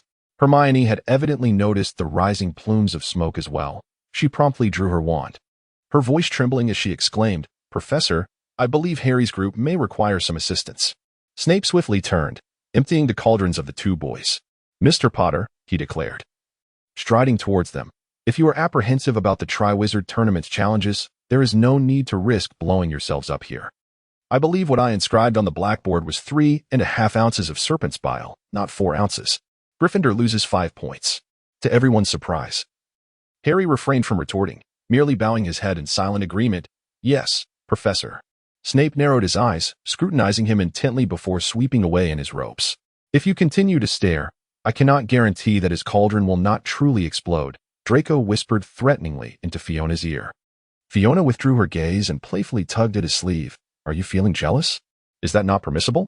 Draco's eyes shimmered with a hint of grievance. Filna dared not refuse, subtly extending her finger to lightly caress the palm of his hand, a sycophantic smile gracing her lips. "All right, you can do whatever you wish." Draco, feigning indifference, averted his gaze, yet could not suppress the upward curve of his lips as he firmly grasped her hand beneath his robe. The concoction of the antidote was no simple task. The students in the classroom were wholly engrossed in their endeavors, not daring to let their focus waver. Filna glanced around, ensuring that no one had taken note of their exchange, before rising onto her tiptoes to plant a delicate kiss at the corner of his lips. Draco, taken aback, widened his gray eyes in astonishment as he stared at her, while Filna responded with a captivating smile. "Focus on brewing the potion. Do not get distracted." Draco composed himself and resumed stirring, whispering softly in her ear as he adjusted the flame. "Tonight, I shall ensure you have ample fun." The potion class swiftly passed, and despite Filna's persistent mischief, Draco skillfully completed the antidote, earning Slytherin an additional 5 points. After class, Filna followed Snape to the potions office. What is it? Snape turned to regard the little shadow trailing behind him. Filna carefully closed the door and leaned in, blinking. I require an antidote for the compound potion. Severus approached the potion storage cabinet, retrieving a bottle of grayish-brown elixir and handing it to her, one bottle at a time. Thank you, Filna replied, taking the potion and placing it away, departing with her textbook in a docile manner. Severus rubbed his temples, settling behind a desk cluttered with parchment, and picked up a quill to grade papers. In recent days, he found himself plagued by dreams of Lily, recalling events from years past. In these dreams, he uttered apologies countless times, yet she never forgave him. Some words, once spoken, are irrevocable. With his eyes closed, he allowed his thoughts to drift. But a sudden knock on the door jolted him back to reality. Enter, he commanded, expecting it to be Filna, his tone tinged with resignation. A girl with long black hair entered in response. Professor, here is the paper you requested. Her expression remained cold and devoid of emotion as she held several neatly rolled parchments. You may set it down. Severus gestured toward a vacant spot on the desk. The girl approached and placed the parchments down. Is there anything else, Professor? Her voice retained its frigid tone. Severus shook his head. You may return. Very well, Professor. She replied without a hint of delay, turning to leave. It was not until the door clicked shut that Severus regained his composure. Frowning slightly, he gazed at the parchments on the desk, lost in contemplation. Chapter 49. In the evening, Filna and Draco planned to take a stroll by the Black Lake. The grass along the lakeshore had accumulated a layer of snow, and Filna, wrapped in a thick robe, tucked her delicate, pale face into her scarf. Is it very cold? Draco asked, capturing her hand and gently breathing warmth upon it. Shall we head back? Fiona tilted her head, observing his considerate gestures, and a sweet smile blossomed on her face. I'm not cold, and I don't wish to return. Draco lifted his gaze to behold her radiant smile, which, amidst the expanse of pristine white snow, resembled a vibrant little sun, piercing brightly into the depths of his heart. Suddenly, his heart skipped a beat. The corners of Filna's eyes and brows radiated warmth, and Draco found himself smiling involuntarily in response. He opened his robe and placed her hand upon his heart, both of them attuned to its fervent rhythm. Did you hear that? Draco leaned closer to her ear, whispering, It loves you deeply. Filna nestled herself into his embrace. Her delicate face slightly tilted upwards as she playfully nipped at his Adam's apple before swiftly releasing her hold. Draco's breath hitched, and he instinctively lowered his gaze to her. The depths of Filna's eyes seemed to shimmer with starlight, radiant and captivating. Her resolute voice reached Draco's ears. What a coincidence. I love you too. Enchanted. Draco wrapped his arms around her waist and slowly leaned down. Their lips barely brushed against one another when a sudden voice interrupted them. Hey! A girl with light brown hair rushed over. Mr. Malfoy. Damn it.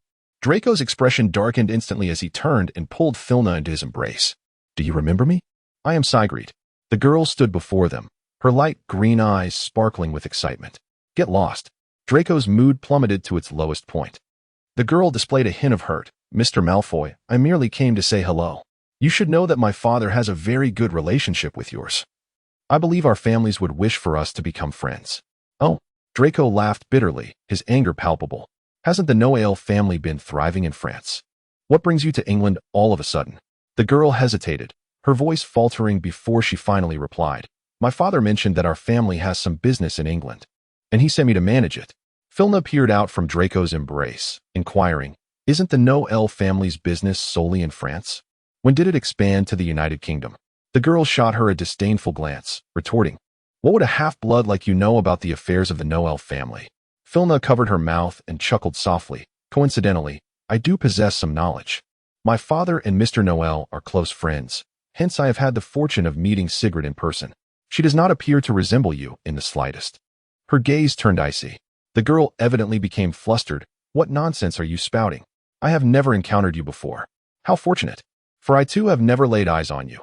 Filna stepped closer to the girl, her concealed hand firmly gripping her wand.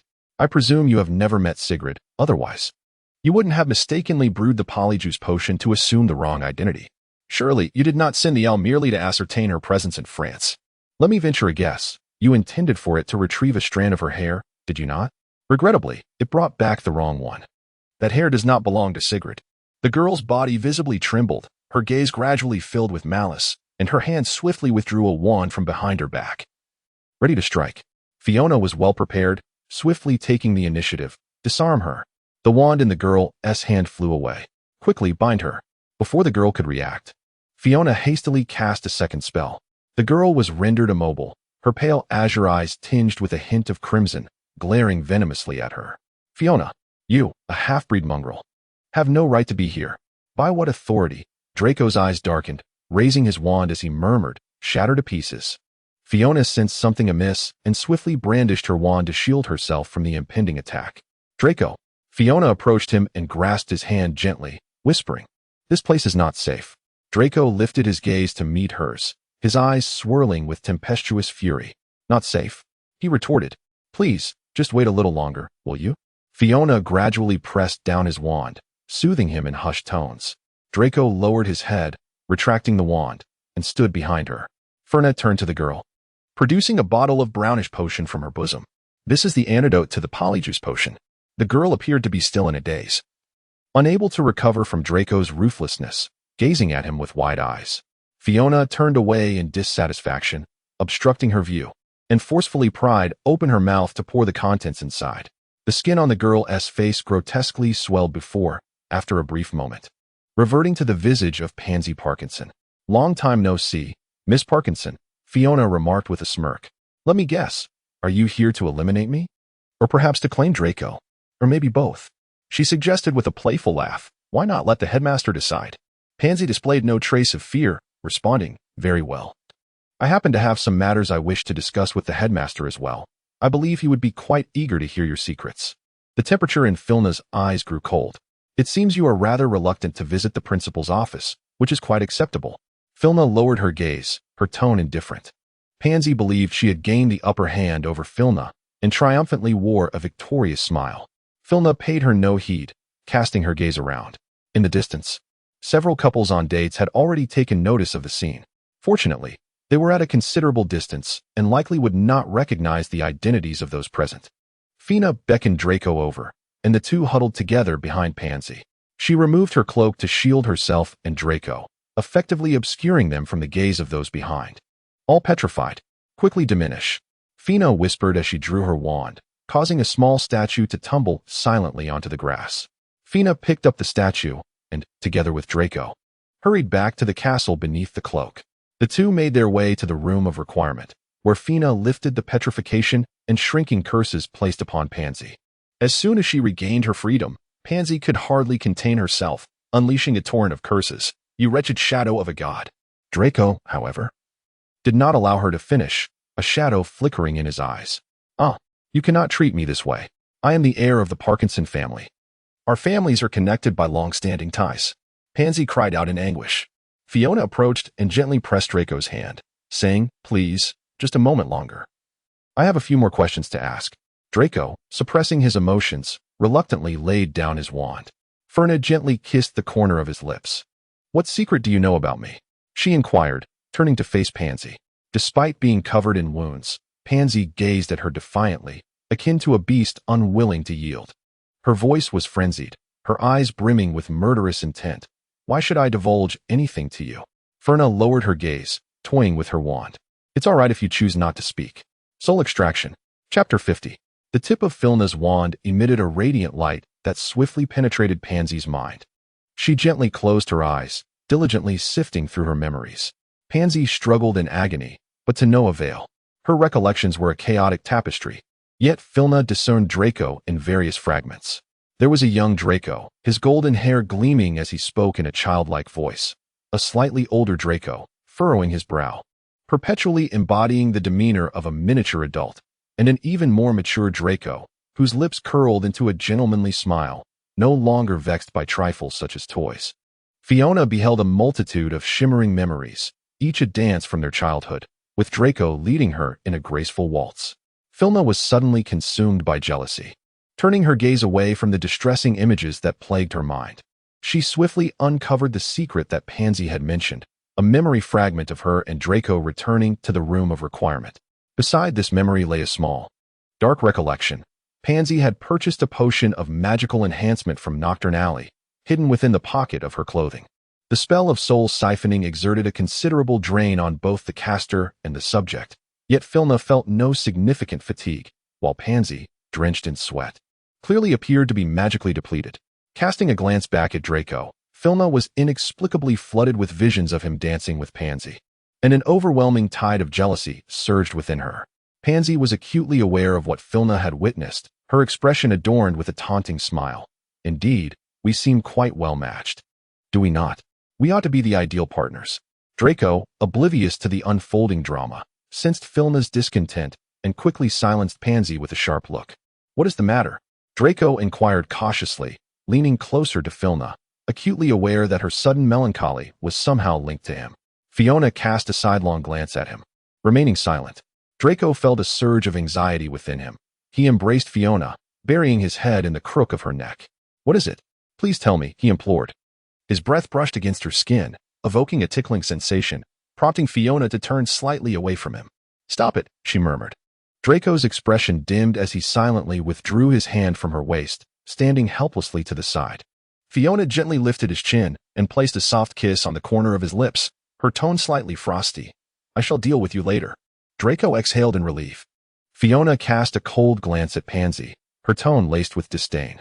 So, you still intend to proceed with your previous scheme? To transform me into a mute using a magical amplification agent, imprison me on a desolate island, and then abandon me to the old widower? Draco's fists clenched tightly, struggling to suppress the overwhelming surge of murderous intent. Ferna observed his reaction, approached his side, and gently took his hand, her gaze still fixed on Pansy. I will not kill you, she declared. A glimmer of hope appeared in Pansy's eyes. Ferna continued, after exhausting your magical powers, I shall erase your memory, allowing you to lead a mundane existence in the Muggle world. Pansy was momentarily taken aback, immediately struggling to break free, yet regrettably, she found herself unable to utter a sound. Fiona brandished her wand towards her, and Pansy finally displayed a look of terror, trembling as she recoiled, shaking her head in disbelief. Filna disregarded her struggles, her voice calm. All is forgotten and empty. Pansy was struck by a beam of white light and instantly fell unconscious. Filna retrieved the bottle of the magical expansion potion from her possession and administered it to her, even as she succumbed to unconsciousness. Beads of cold sweat streamed down her forehead, and her body trembled violently, as if enduring immense agony. Ferna possessed little compassion. She petrified Pansy and reduced her to a diminutive form, clutching her in her hand as she lifted her robe, preparing to head to the potions office. Wait. Draco hesitated to speak, a hint of grievance lacing his voice. Are you truly going out by yourself? Feeling her heart soften, Filna raised her gaze to meet his slightly aggrieved expression. A playful spirit awakened within her as she deliberately adopted a cool tone. Instantly, Draco's countenance darkened. Unable to bear the sight, Filna softened her voice and added, I'll be back. With that, she departed, accompanied by the stone statue. The hour was quite late when Filna, cloaked in invisibility, arrived at the entrance of the potions office. Just as she was about to knock, she heard Dumbledore's voice emanating from within. Ensure that the potion is indeed a love potion. Fiona dared not approach too closely, only able to faintly catch a few key words. Before long, Dumbledore's voice faded away, prompting Fiona to raise her hand and knock on the door of Snape's office. What brings you here? Snape inquired, his brow furrowing at the sudden sight of her after having just heard Dumbledore mention her. Filna maintained a calm demeanor as she stated, I wish to use the fireplace. I shall return shortly. Where do you intend to go at this late hour? Came the inquiry. Diagon Alley, she replied with an unruffled tone. Snape regarded her with disapproval, asserting, it is far too late, and you are alone. It is unsafe. This matter must be concluded today, she insisted, gently shaking her head and adding, I will manage on my own. An hour, he stipulated. If you have not returned by then, I shall immediately seek assistance to find you. Snape sighed. The outside world is not particularly serene at present. Fiona recognized the wisdom in his words and nodded slightly, expressing her gratitude. With Snape's consent, she seized a handful of flue powder and declared loudly, Diagon Alley. The emerald flames engulfed her, and in an instant, she found herself in Diagon Alley. The shops lining the streets had already closed for the night, prompting Fiona to seek a secluded corner devoid of any onlookers. Apparition. As underage wizards are monitored for wand use outside Hogwarts, Fiona refrained from wielding her wand. Instead, the family ring on her finger shimmered with silvery light. And in the next moment, she materialized on the bustling streets of Paris.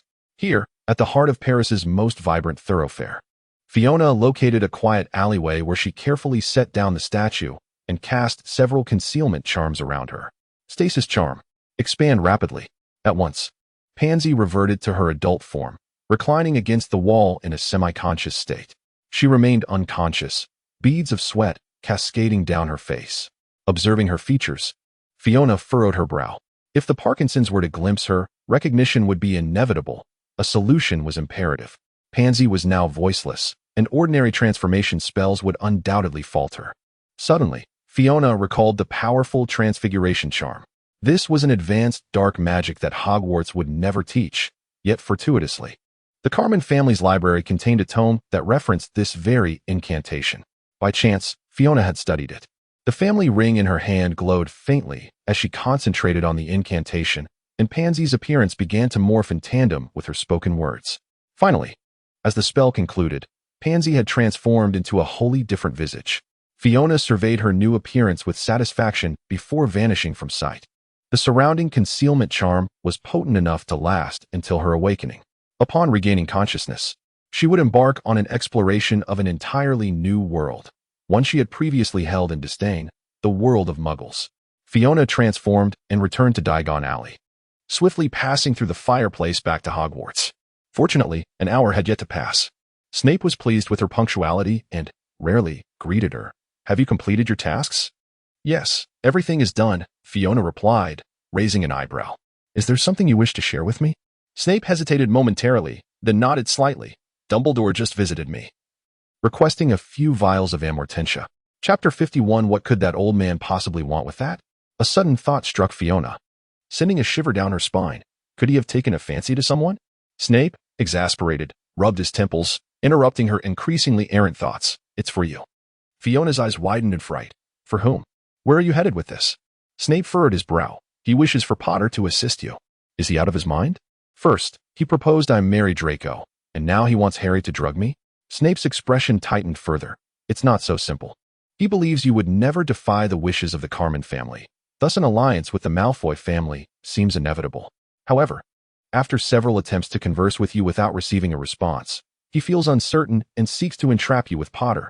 Moreover, he has realized the formidable strength of the Carmen family and appears to be attempting to leverage this situation to extract some benefit from them." Fiona smirked coldly. "Am I to fall in love with Harry and then provide them with alchemical products for free? I am not so generous. If he desires you, then give him what he wants. Do not let him trouble you." A sweet smile played upon Fiona's lips. "Do you have a plan?" Snape inquired, raising his gaze to meet hers. "The love potion will only work on those who are unloved. Dumbledore believes that my relationship with Draco is merely one of political alliance. But I love him. The potion will not take effect." Fiona revealed a cunning smile. "Perhaps I can turn the tide in my favor." "So confident in yourself?" Snape arched an eyebrow. "Indeed." Departing from the potions office, Fiona made her way back to the room of requirement. The room was shrouded in darkness, but through the moonlight streaming in from the window, she could faintly discern Draco lying on the bed with his back to the door, seemingly asleep. Fiona gently adjusted her movements as she changed into her attire, cautiously making her way to the bedside to lift the covers and lie down. No sooner had she settled than Draco immediately turned over, wrapping his arms around her waist, his voice clear and devoid of any hint of slumber. "You're back." "Yes," Fiona replied softly, playfully pinching his cheek. "Why are you still awake?" "I was waiting for you." Draco's tone softened. "Could you please not be upset?" Fiona suddenly recalled the images she had seen in Pansy's memory. Draco was gazing intently at her, his eyes reflecting a sense of grievance and unease, which instantly softened Fiona's heart. "I am no longer angry," she whispered, leaning in to plant a gentle kiss near his lips. Draco slightly recoiled, the unease in his eyes lingering. "Can you tell me why you were angry?" She recalled their previous encounter at the ball and gently caressed his cheek. "I apologize. I should not have lost my temper with you." A fleeting moment of panic crossed Draco's eyes. "I have no connection with her. I truly did not pay attention to her. We merely danced a few times." "Hush." Fiona gently pressed her lips against his. It no longer mattered. Fiona gazed intently into his eyes, unreservedly revealing her love and trust. "I know you love me. The unease in Draco's eyes dissipated, a faint smile gracing his lips as he looked at her with affection. Indeed, I love you, and I know that you love me too. Draco's voice was both firm and tender as he gently pressed his lips to the corner of Fina's mouth, their warm breaths intertwining. Draco. Fina wrapped her arms around his neck, speaking in the brief moments between their soft kisses. Draco's gentle kiss trailed from the corner of her lips to behind her ear. I am here. As tranquility settled, it was already past midnight. Fina, nestled in Draco's embrace, felt wide awake, her fingertips idly tracing circles on his chest. Don't be troublesome. Draco breathed, slightly heavy with emotion, as he caught her fingers and playfully squeezed them. We have classes tomorrow. The crimson hue at the corners of Fina's eyes had yet to fade, and her soft voice unconsciously carried a hint of allure. I simply cannot sleep.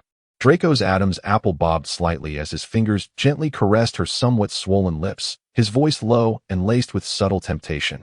Will you not be attending class tomorrow? Fleur cast a sidelong glance at him, remarking, Tomorrow there is still potions class. Draco encircled her waist, lifting her onto his lap, and pressed his lips gently against her ear, murmuring, Just this once more, I assure you. Until the first light of dawn. Fiona nestled in his embrace and stifled a yawn. Draco enveloped her entirely within his arms and gently inquired, Are you feeling tired? Ferna's voice was slightly hoarse, and she exuded an air of languor, softly murmuring a sound of assent. If you're tired, you should take a nap, Draco gently coaxed. Ferna nuzzled into his neck, pouting. I won't sleep. We have class soon. My apologies, it is my fault, Draco replied, his voice laced with mock sincerity, devoid of any genuine remorse. I shall certainly exercise restraint next time. Filna lazily cast a glance at him, a radiant smile blossoming on her lips as she gently lifted his chin with her index finger. It's all right, considering your commendable abilities. I forgive you. Draco's gaze shifted to her red lips, which parted and closed enticingly, his expression darkening. I haven't finished speaking, he began, but Filna softly pressed her lips against his. No, you must behave, she chided, her voice laced with an irresistible allure. A faint blush adorned her delicate, fair face, exuding an enchanting and vibrant charm. Draco enveloped her finger with his mouth, licking it lightly while gazing at her with a fierce intensity. This is the last time. Fiona raised her eyebrows, her pair of shimmering eyes gently blinking, creating ripples in the air. No, this won't do. Draco, with a hint of resignation, pressed a tender kiss to the corner of her lips before rising to prepare for a shower in the bathroom. Ferna entwined her arms around his neck, drawing him closer, her soft and tender lips gently brushing against the side of his ear. The warmth of her breath, imbued with a fragrant essence, whispered her words into his ear. I shall assist you. Draco's breath hitched momentarily. The two continued their playful antics until dawn broke, with Draco adorned by a faint blush, emanating an aura of joy from within. Filna's palm glowed with a hint of red, and her lips were slightly swollen. Draco approached with a box of ointment, his movements gentle as he applied it for her, and soon the redness and swelling began to subside. Does it still hurt? Draco inquired, lightly brushing against Filna's tender lips. Not anymore, she replied, shaking her head, her eyes reflecting an unreserved affection that shone directly into his. Are you satisfied? Filna asked, a tantalizing smile gracing her lips. Draco leaned in and bestowed a soft kiss on the corner of her mouth. Extremely satisfied. Both of them had their first class of the day, and after hastily having breakfast together in the hall, they hurried off to their respective classrooms. Gryffindor's first class was Charms, where Professor Flitwick earnestly discussed the application of the summoning charm, followed by a period of free practice. Fina, weary, rested her head upon the desk. Her eyes narrowed as she gazed dreamily at the various objects flitting about the classroom. Chapter 52. What is the matter? Hermione quickly mastered the spell, and upon turning around, she spotted Fina languidly sprawled across the desk. So tired. Fina stifled a yawn, her eyes half closed, appearing utterly exhausted. Hermione playfully pinched her cheek with mock sternness. You must get a good night's rest, do you understand? Take a nap. I will keep watch over you. With a sense of liberation, Filna swiftly embraced Hermione and sweetly declared, Hermione, I adore you. Hermione gently pushed her away with a finger to her forehead, her voice laced with laughter. Now, go to sleep and cease your prattle. Fina cheerfully winked and soon nestled her head on the desk, drifting into slumber. Hermione let out a resigned sigh, slightly leaning forward to shield her from view. Under Hermione's protective cover, Fina slept through an entire class, finally rejuvenating her spirit. Awake now? Hermione had already tidied her belongings and, upon noticing her awakening, extended her hand towards her. How was your rest?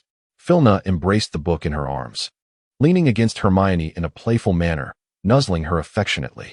It's simply wonderful, she exclaimed.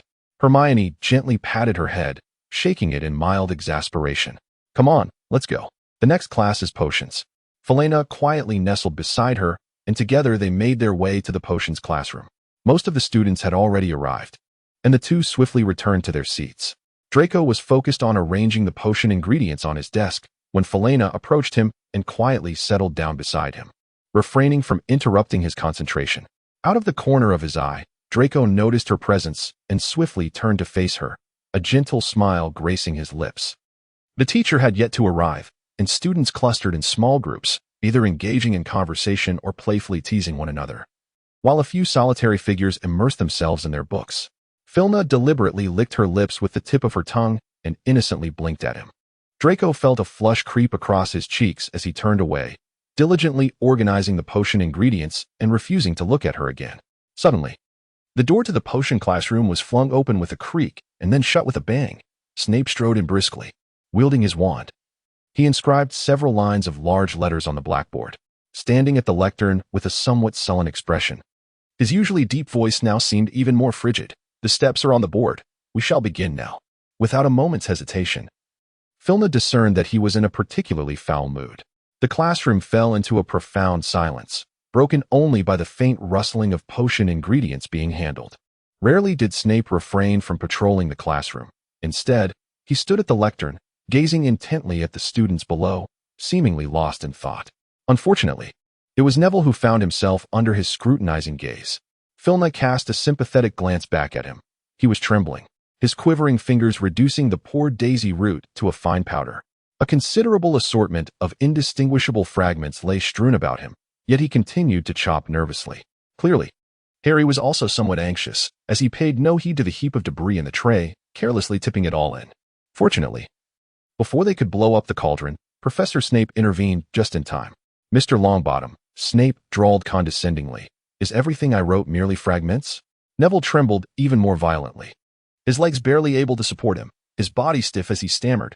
Snape, evidently lacking the patience to hear him out, interjected, Mr. Potter, I believe it is essential to inspect the ingredients before they are poured into the cauldron.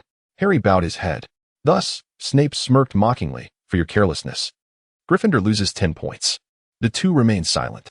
The surrounding students had all raised their heads to observe the spectacle, but a cold glance from Snape caused them to immediately lower their heads, refocusing on their potion making, none daring to look up again.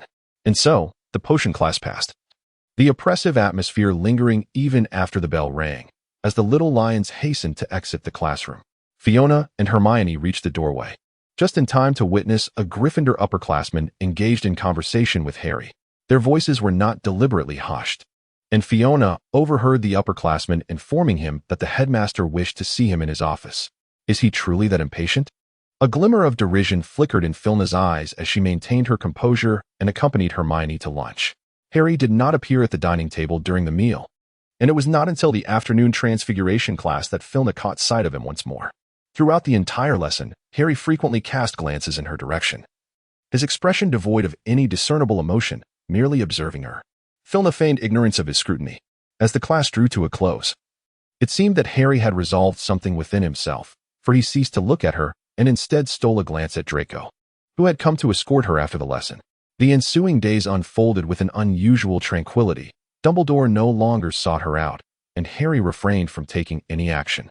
Even Barty Crouch, masquerading as Moody, remained conspicuously inactive. The weekend soon arrived, and Philna, along with Draco, returned to Malfoy Manor via the fireplace to discuss their impending engagement. Mr. and Mrs. Carmen had arrived well in advance, and as soon as Philna emerged from the fireplace, she was enveloped in a warm embrace from her mother. Oh, my sweet darling, how have you been lately? Nicole affectionately stroked Philna's hair. Quite well, rather interesting, Philna replied with a demure smile. Uncle Carmen, Aunt Nicole, Draco greeted politely. Standing at her side, Mr. Carmen approached, placing a hand on Draco's shoulder as he scrutinized him intently. Draco lowered his gaze, adopting a deferential demeanor, though his suddenly straightened back betrayed his nervousness. Very well, Mr. Carmen remarked with a satisfied smile, giving Draco's shoulder a few light pats, which eased the atmosphere considerably. Fiona presented a necklace and cufflinks to Narcissa and Lucius, who received them with delight. Meanwhile, Mr. Carmen, seated nearby, interjected with a tinge of envy, inquiring, "Is there nothing for me?" Ferna blinked, somewhat bewildered by his sudden display of jealousy. "You have been in France for years. It is quite safe there." Draco gently grasped Ferna's hand, interrupting her with a soothing tone. "Of course there are concerns. Considering that you and Aunt have spent considerable time in France. The alchemical armor holds little utility, so I specifically prepared alternative gifts." As he spoke, he produced 2 exquisitely wrapped boxes and handed them over. Inside the boxes were potions. Nicole's contained 2 vials of beauty elixirs, while Mr. Carmen's held a small bottle of a fortifying potion. Mr. Carmen opened his gift, glanced at it, and raised his eyes to cast a knowing smile in Draco's direction. "Well done." Filna glanced at the gifts in the hands of the 2 individuals, then turned her gaze to Draco, blinking in confusion. Upon seeing the bewildered expression on her daughter's face, Nicole immediately discerned that the gift was not prepared by her. However, knowing that Draco was willing to indulge her daughter filled her with joy. Lucius regarded his son with a sense of admiration, contentedly stroking the cane he held. Chapter 53. The discussions regarding the engagement proceeded smoothly. Lucius and Narcissa had early on devised several plans, which the 2 families then amended collaboratively, making rapid progress. The date for the engagement was set for the summer holidays. Given that the 2 families primarily operated in different regions, they would each host an engagement ceremony, one at the Cayman Manor and the other at Malfoy Manor. There was a minor challenge in finalizing the guest list. As an ancient noble family in Britain, the Parkinson family had to be invited to the engagement of the Malfoy heir. However, due to the unpleasantness stemming from Pansy's situation, Lucius and Narcissa decided to seek Filna's opinion. "Our preliminary plan is to invite only the head of the Parkinson family. Of course, if you would prefer otherwise, we can exclude the Parkinson family from the guest list. Rest assured, Pansy Parkinson will not be in attendance." Narcissa looked at Filna with a hint of apology. She certainly would not be present. Fina, feeling somewhat guilty, touched her nose and offered a submissive smile. "It's perfectly fine, Aunt Narcissa. You may decide the guest list." Narcissa gently patted her hand. "I apologize, dear." Lucius observed her expression, seemingly uncovering something, and raised an eyebrow in curiosity, yet he remained silent. By the time all matters were concluded, it was already noon. Mr. Cayman and Nicole excused themselves, as they had other engagements, while Fina and Draco remained to partake in lunch. After the meal, Narcissa excused herself to the kitchen under the pretense of preparing some snacks, and Lucius led the 2 into his study. Once seated, Lucius began, "A few days ago, I visited Azkaban." Fiona lifted her teacup and took a delicate sip. "What do you think?" Lucius began. "Barty Crouch Jr. is dead. He has already been taken back for burial." Draco hesitated momentarily before affirming, "Impossible. That man was undoubtedly Barty Crouch Jr. I would not mistake him. Is it conceivable that he faked his death to escape Azkaban?" Fiona inquired, glancing towards Lucius. Lucius shook his head slightly. "Absolutely not. Azkaban is heavily guarded, and any entry or exit, whether alive or deceased, requires rigorous scrutiny by the Dementors. There exists no potion of fake death that could deceive them." Fina held her teacup, lost in thought for a considerable time, her expression darkening. "What about the compound potion? What if someone consumed the compound potion and truly replaced the young Bataclouch?" Fina pondered. "Then they would take his place in death. If the person who ingested the compound potion were to perish, they would forever retain the appearance of their post-consumption self. This would deceive everyone, would it not?"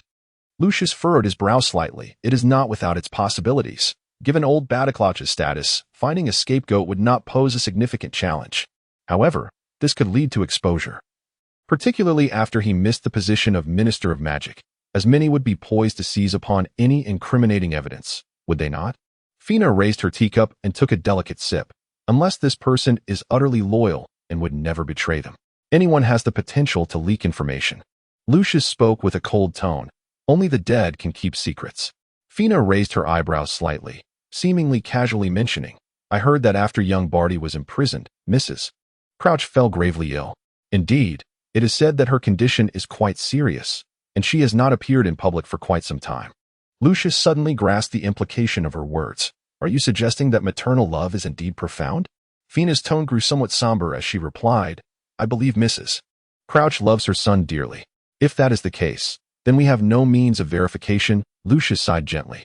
Fiona set down her teacup and lifted her gaze. It is of no consequence. We need not investigate this matter further. I shall keep a vigilant watch on the movements of the false Moody at Hogwarts. If he is indeed a servant of Voldemort, he will surely reveal his true nature. Lucius nodded slightly. Exercise caution. I shall keep an eye on old Barty Crouch. Very well. Fiona rose gracefully, lifting her skirt in a courteous gesture. I appreciate your efforts, Uncle Lucius. With their serious discussion concluded, the two were ready to return to Hogwarts. As they made their way to the sitting room, Narcissa hurriedly emerged from the kitchen, holding a basket. Wait a moment. She spoke gently to Fiona. I have prepared some treats for you to take back. Draco mentioned that you particularly enjoyed the cookies last time, so I made some more. And they are all in this basket. As she spoke, she handed the basket to Draco.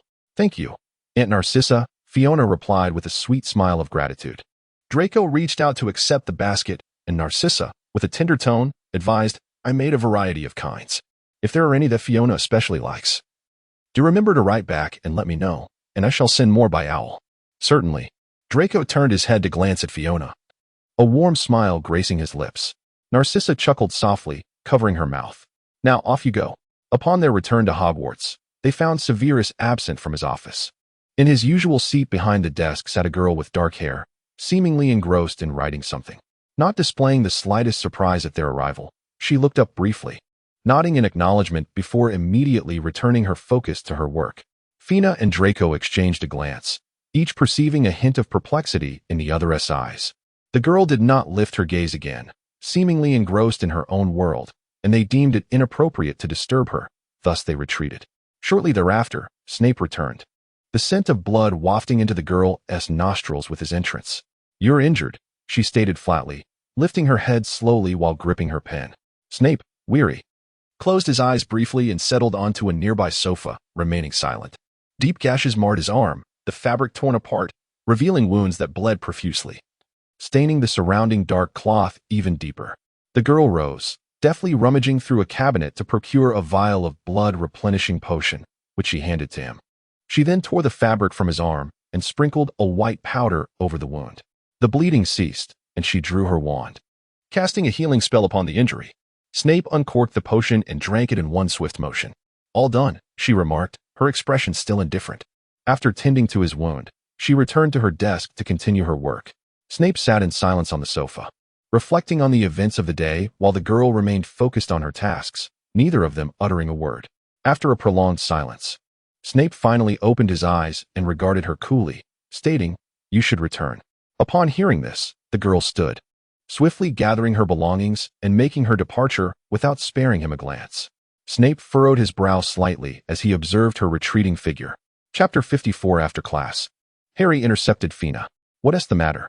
She asked, puzzled by his sudden obstruction. Today, Victor had taken Hermione out, and Draco had gone to assist Snape with potion brewing, leaving her to her own devices. It was the end of class, and they had drawn the attention of several classmates around them. Harry scanned the vicinity and quietly suggested, This isn't a suitable place. Let us find somewhere less crowded. As Filna was about to decline, Harry interjected, I have something important to discuss with you. The sincerity shimmering in his emerald eyes made Filna hesitate momentarily before responding, Then let us go to the banks of the Black Lake. Harry nodded and led the way. Filna, clutching a book, caught up with him. Upon reaching the edge of the Black Lake, the two chose a secluded spot to sit. Harry, with his gaze lowered in a moment of contemplative silence, finally spoke. You should be cautious lately. What? Filna, perplexed by his words, looked up at him quizzically. Harry, still averting his gaze, extracted a small vial of potion from his robe and handed it to her. This is a love potion. Someone intends to administer it to you. Just be vigilant. Fiona, taken aback, accepted the potion, her gaze lingering on the golden liquid within, momentarily lost in thought. Harry lifted his eyes to meet hers, a tempest of emotions swirling in his emerald gaze. In any case, exercise caution. It has become rather perilous of late. Regaining her composure, Fiona opened her mouth to speak, but Harry interrupted her. I must take my leave. With a pat to brush off the grass from his clothes, he cast a lingering glance in her direction before turning away. In the corridor, Draco emerged from the potions office, elated and eager to meet Fiona after her class. However, Upon glancing back, he noticed Harry and Fiona seated face to face by the edge of the Black Lake, engaged in conversation. Draco calmly observed their exchange until Harry departed, at which point he made his way toward the lake shore. Fiona was lost in thought, her fingers idly gripping a vial of enchantment potion. When she turned to find Draco seated beside her. "Draco?" she asked, her expression one of confusion. "How did you get here?" Draco's demeanor darkened slightly as he wrapped his arms around her, affectionately tousling her hair before he spoke. "I arrived some time ago. I intended to fetch you after class. But to my surprise, I turned around to see you chatting with that imbecile by the Black Lake." Fiona was taken aback, instinctively beginning to explain, "No, we are," but Draco interrupted her words by gently pinching her cheek. "I believe you. There is no need for explanation." Fiona blinked in a daze. Draco, with a hint of helplessness, leaned down to plant a gentle kiss on her cheek and whispered softly in her ear, "I am merely feeling a touch of jealousy." Feeling a surge of tenderness, Fiona gently caressed his back and murmured her gratitude. Draco turned his head to place a soft kiss on her cheek, and the slight pang of jealousy within him gradually dissipated. "What did he give you?" Draco inquired, loosening his hold on Fiona, his tone now light and playful. Fiona handed him the potion. It was a love elixir. Draco took the love potion and examined it under the sunlight. "Is this the one brewed by the Godfather?" Fiona blinked her eyes. "It should be." Draco raised an eyebrow slightly, choosing not to speak further. He had warned her to be cautious. Yet he did not disclose who had offered the potion of enchantment, merely stating that someone intended for her to consume it. Fiona lightly tapped the grass with her fingertips, her tone gentle. Draco grasped her hand, their fingers entwined, his striking gray eyes gazing into hers, his voice tinged with a hint of bitterness. "He must be here to caution you. Perhaps that old fool has devised yet another scheme recently." Fiona gently tilted his chin closer, her gaze penetrating deeply into his eyes. "Are you feeling jealous?" Draco's lips curled into a subtle smile as he reached out to caress her face. "With such a beautiful fiancée, it seems I will have much to be jealous of in the future." In the headmaster's office, Dumbledore stood with his hands clasped behind him, surveying everything by the edge of the Black Lake. His eyes, slightly narrowed behind the crescent-shaped lenses, were focused as he gently stroked his beard, conversing with the portrait beside him. Moments later, the figure in the painting departed, and Dumbledore redirected his gaze back outside. The shore of the Black Lake was now deserted. On their way back, Fiona sensed something amiss. The portraits fell suddenly silent as they passed, and a few hurriedly returned to their frames. Draco evidently noticed the oddity as well. He subtly exchanged glances and continued their conversation with an unwavering tone. The two feigned ignorance, chatting all the way until they reached Gryffindor Tower. With a reluctant expression, Draco gently embraced her. "See you tomorrow." Fiona buried her head in the crook of his neck and softly replied, "See you tomorrow." After escorting Fiona into the common room, Draco turned and made his way back to the basement, only exhaling in relief once he had entered the dormitory. Fiona returned to her dormitory, only to find that Hermione was not present. She cast an invisibility charm upon herself and ventured outside once more, making her way to the room of requirement. Fiona opened the door and settled onto the sofa, quietly awaiting Draco's arrival. Before long, Draco entered, pulling the door open with a hint of irritation. "What has gotten into that old fool?" he complained as he removed his coat and sat beside Fiona. "Why has he suddenly arranged for so many portraits to monitor us?" Fiona furrowed her brow. Could he have discovered something? After uttering this, she shook her head in contemplation. The grand scheme has yet to commence, and those privy to the details are bound by oaths, rendering any disclosure impossible. It is plausible that he seeks to ascertain the current state of our relationship. Draco spoke with disdain. To base a plan on such grounds is utterly absurd. After a moment of contemplation, Fiona analyzed. If Harry fails to execute his plan, he will inevitably come to realize it. This leaves him with two possibilities. Either he will seek another conversation with me, or he will abandon me as a pawn. He may be attempting to gauge the progression of our relationship. Should he choose to relinquish me as a piece on his chessboard, we would be consigned to the same faction, while his desire for alchemical products would necessitate dealings with the Come-On family, leading to a deadlock. Thus, he must opt to persist in his efforts to draw me into his camp. Harry's scheme has already faltered. In the interest of trust between us, he will undoubtedly refrain from allowing Harry another opportunity. Consequently, the only individuals he can turn to are Hermione and yourself. Clearly, Hermione is the primary choice. Yet she possesses a strong sense of independence and may not acquiesce to his wishes. If Hermione declines, he will have no recourse but to focus on you. You are a student of Slytherin and the heir of the Malfoy family. Given your status, he is most likely to seek a breakthrough through Professor Snape. Draco raised an eyebrow slightly. Focus on me? Does he truly expect me to relay information about the Malfoy family? Filna's tone grew somber. I fear it is not so simple. There are myriad ways to exert control over an individual. You possess my alchemical armor, so there is no need to worry about a soul-stealing curse. However, when it comes to potions chapter 55, there is no cause for concern. Draco spoke softly. The brewing of a potion capable of manipulating thoughts is exceedingly complex, and the ingredients are exceedingly rare. Even a master alchemist may not succeed in concocting such a potion, let alone others. Furthermore, the aroma of such potions is remarkably distinctive, rendering the likelihood of covert administration nearly impossible. Fiona's furrowed brows finally relaxed as she leaned closer into his embrace. But you must be careful, she urged. Draco chuckled softly, pinching her cheek playfully. I understand. I shall be cautious. With ample time remaining, Draco still had a paper on spells to complete. However, an undercurrent of unease lingered in Fiona's heart as she disappeared into the alchemy room. By the time Draco finished his essay, dusk had settled in. Outside, delicate white snowflakes were swept up by the biting wind, trembling as they adhered to the glass, forming tiny ice blossoms. The flames in the fireplace blazed brightly, casting a warm crimson glow upon the surrounding carpet, dispelling the chill in the air. Fina remained in the alchemy chamber, while Draco set aside his papers and rose to wash up briefly in the bathroom before burrowing under the covers. He casually picked up a book, leaning against the headboard as he flipped through its pages.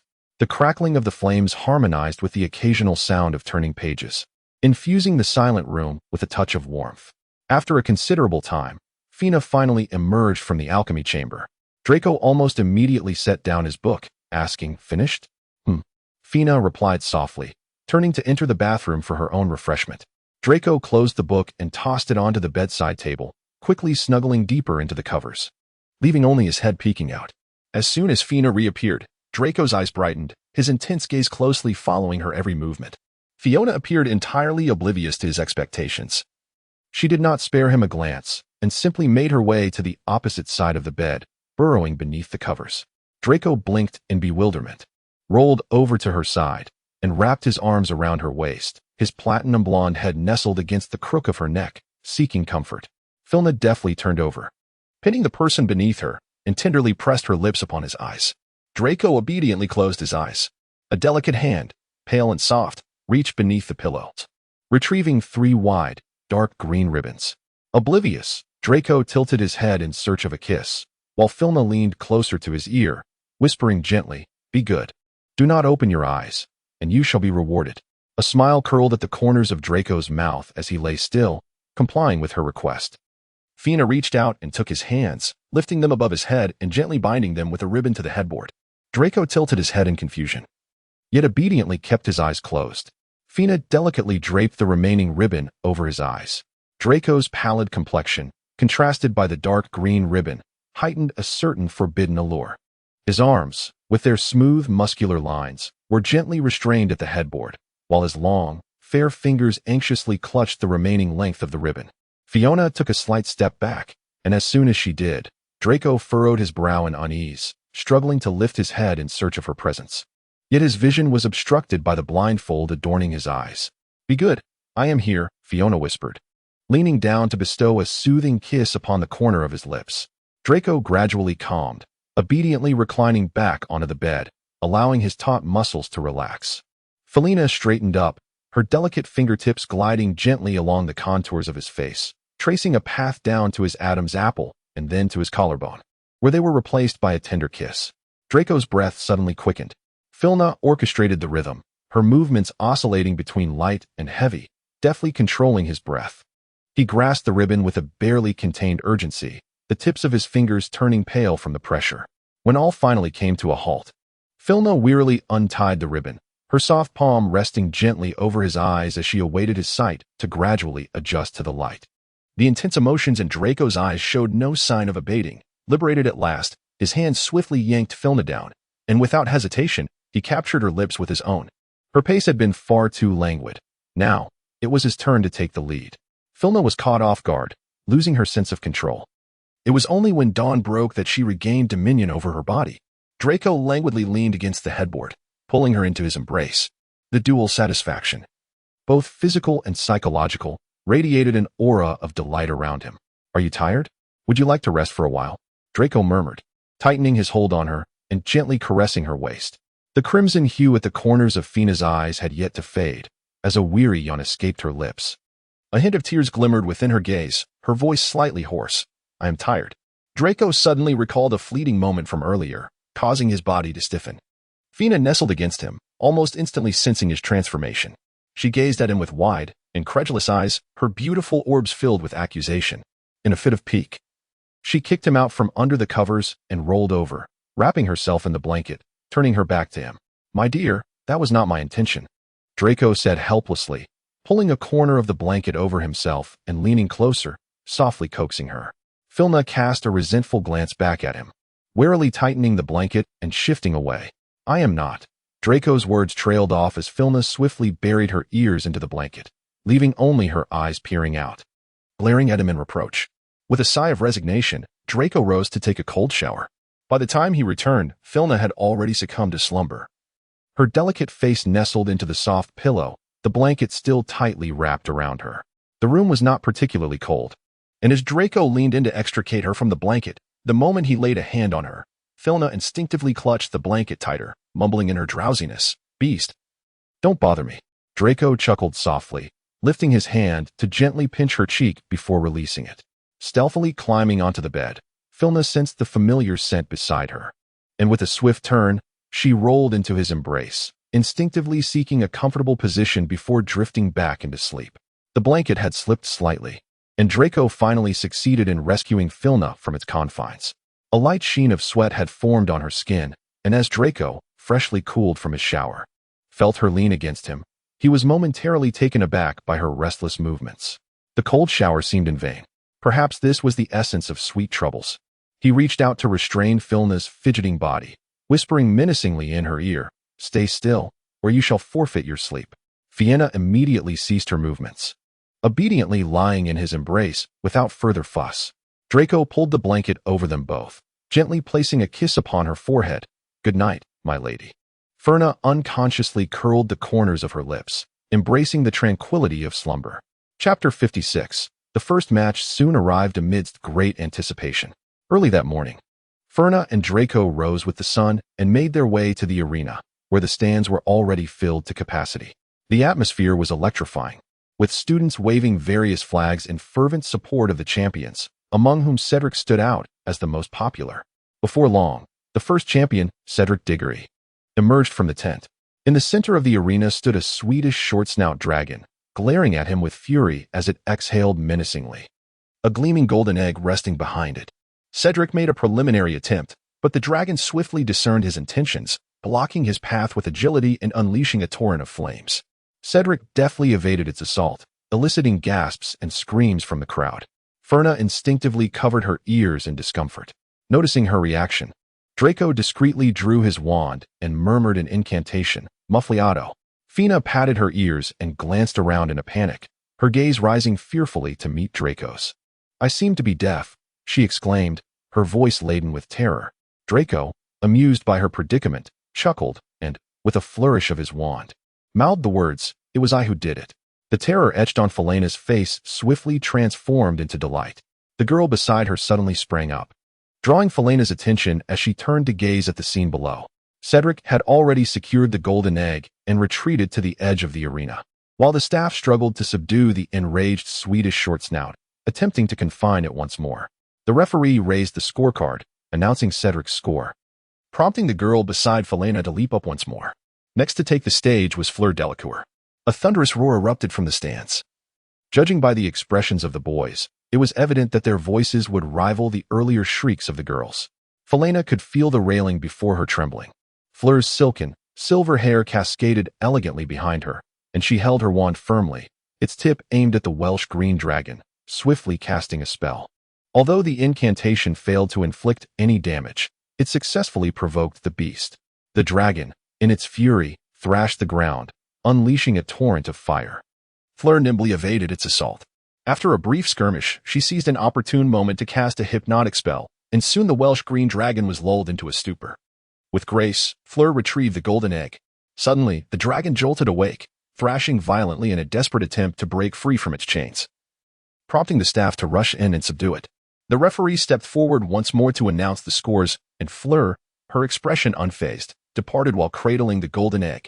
The third contender was Victor, and once again, the boys erupted into cheers, the atmosphere in the stands more fervent than before, as Felena felt the railing quiver slightly. Victor waved to the students who were fervently calling his name, and Felena noticed his gaze linger longer in one direction. Looking up, she saw Hermione standing there, excitedly waving to him. A Chinese fireball dragon was led into the arena, its temperament evidently irritable, as it unleashed a fireball towards Victor the moment it entered. Victor swiftly dodged, countering with a spell of his own. The Chinese fireball dragon appeared even angrier, spewing 3 large fireballs in rapid succession, even choking out clouds of black smoke. Victor cast a spell on himself, vanishing from sight, and reappeared in the same spot after the fireballs soared past. It was dark magic. Filna gazed at him with a hint of envy. While Hogwarts prohibits the study of dark magic, it is evident that Durmstrang imposes no such restrictions. Coincidentally, Filna possesses a remarkable affinity for the dark arts and has been fascinated by them from a young age. It was clear that some in the stands recognized him, predominantly students from Slytherin and Ravenclaw, yet it did not incite much commotion. Victor appeared somewhat irate. Scarcely had he evaded a fireball when he unleashed a flurry of spells. The duel between him and the dragon escalated into a fierce confrontation. Fortunately, Victor did not lose sight of his objective, swiftly seizing an opportunity to deftly employ dark magic to strike the Hungarian horntail in its eye, thereby snatching the golden egg. The crowd erupted in cheers, and Victor's support banner was fervently unfurled and waved. He flashed a bright smile and waved to the stands, and Filna keenly observed him wink at Hermione, causing her face to flush almost instantly. The fourth champion was Harry, and the applause for him was noticeably less fervent than before. The many still rallied to cheer him on. Harry appeared quite anxious as he stepped to the center of the arena, gazing up at the formidable Hungarian horntail before him. Fina gazed intently at Harry, her brow slightly furrowed, fixated on his every movement. He appeared to lack any semblance of confidence, which caused Fina to feel a flicker of concern. Observing Fina's expression, Draco's previously gentle smile vanished, and a palpable tension began to permeate the air. Filna remained oblivious to Draco's jealousy, her attention fixated anxiously on Harry's movements. As Harry drew his wand and pointed it at the irritable Hungarian horntail, Filna's keen eyes caught sight of the alchemical gauntlet she had crafted adorning his hand. It was at that moment she realized that she should have incorporated dragon protection into the design. Felina bit her teeth in regret. She had just promised Snape to take good care of Harry. What if, upon turning around, he allowed a dragon to end his life? Filna was filled with apprehension as the competition commenced. Almost the instant the event was declared open, Harry immediately cast the summoning charm. The rocket crossbow soared through the air. Filna let out a gentle sigh of relief. With Harry's prowess on the broom, the odds of victory had undoubtedly increased significantly. Even if he failed to capture the golden snitch, he would not face dire consequences. Although her heart felt somewhat reassured, Filna remained vigilant, observing each of his movements with unwavering focus. Several times, as he narrowly evaded the onslaught of the Hungarian horntail, she gasped in terror.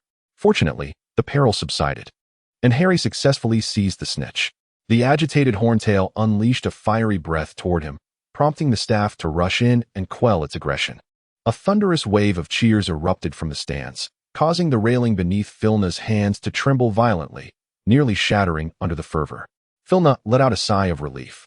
Harry sat upon the crossbow, cradling the golden egg as he surveyed his surroundings, and almost immediately locked his gaze onto Filna's position. She was looking at him with a gentle smile, her hand delicately resting on the railing before her. Harry, greedily stealing another glance, found himself compelled to avert his eyes due to the searing gaze beside her. This was not the opportune moment for conflict.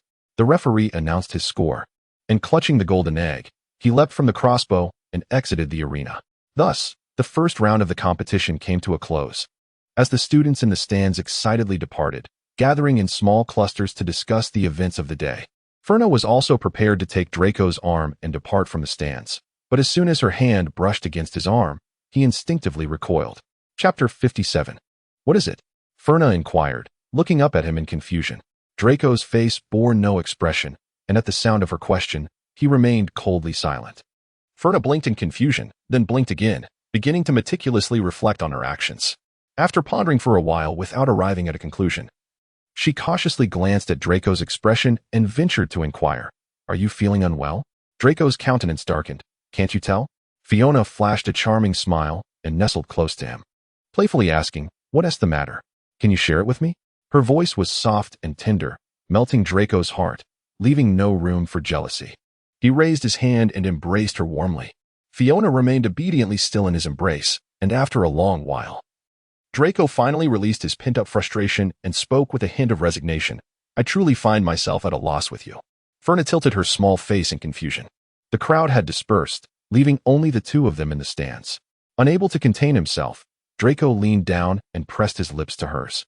The gentle kiss left Ferna feeling dazed, and even after Draco released her, breathless, she remained in a state of bewilderment. A soft laugh escaped his lips as he affectionately pinched Ferna's cheek, teasing, "Why are you still so dazed?" Fiona regained her composure and slowly blinked. Draco could not help but pull her into his embrace, affectionately ruffling her hair, before he spoke again. "It is time to return, Mrs. Malfoy." Fina's eyes shimmered with a hint of pink as she softly replied, "All right." Life returned to its usual rhythm following the competition, with neither Moody nor Dumbledore taking any notable actions, allowing Fina to enjoy a rare period of tranquility. Soon, Christmas would be upon them, and discussions regarding the upcoming Christmas ball had begun to fill the air.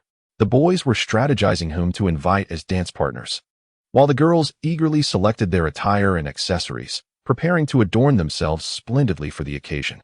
As customary, the ball would commence with a performance by the four champions, and speculating on the identities of their partners had become a delightful topic of gossip among everyone.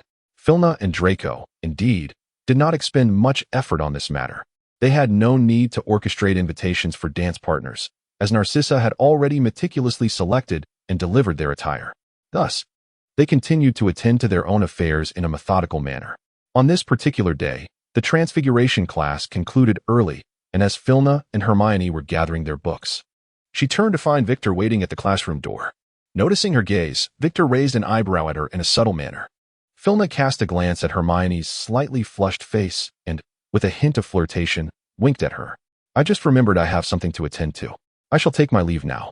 Let Victor escort you home," she remarked before turning away with a book in her arms, casting Victor an encouraging glance as she departed. Upon exiting, Filna made her way to the dining hall, intending to have a meal. However, as she reached the corner of the second floor, she unexpectedly spotted Draco. He was being confronted by a Slytherin girl, and their conversation seemed to be tinged with his evident impatience. Fina approached slowly, eavesdropping on the conversation between the two. "I truly love you. I do not wish to be your girlfriend. I only desire to be your dance partner, to share a single dance with you." The girl's eyes brimmed with tears, her nose slightly reddened, evoking a sense of pity. "You might be disappointed," Fina interjected, linking her arm with Draco's from behind and speaking up. "He already has a dance partner." The girl displayed a look of grievance, softening her voice to plead with Fina. "I love him so dearly. I only wish to dance with him just once. I promise I will not disturb you again after this." "I'm afraid dancing is out of the question. However, you are welcome to disturb us," Fina replied with a sweet smile, stepping closer to the girl and whispering, "Remember to write your will." The girl, startled, took a step back, raising her voice in alarm. "Are you going to kill me?" Upon finishing her words, she turned to Draco, tears streaming down her cheeks. "I just wanted to dance with you. I meant no harm."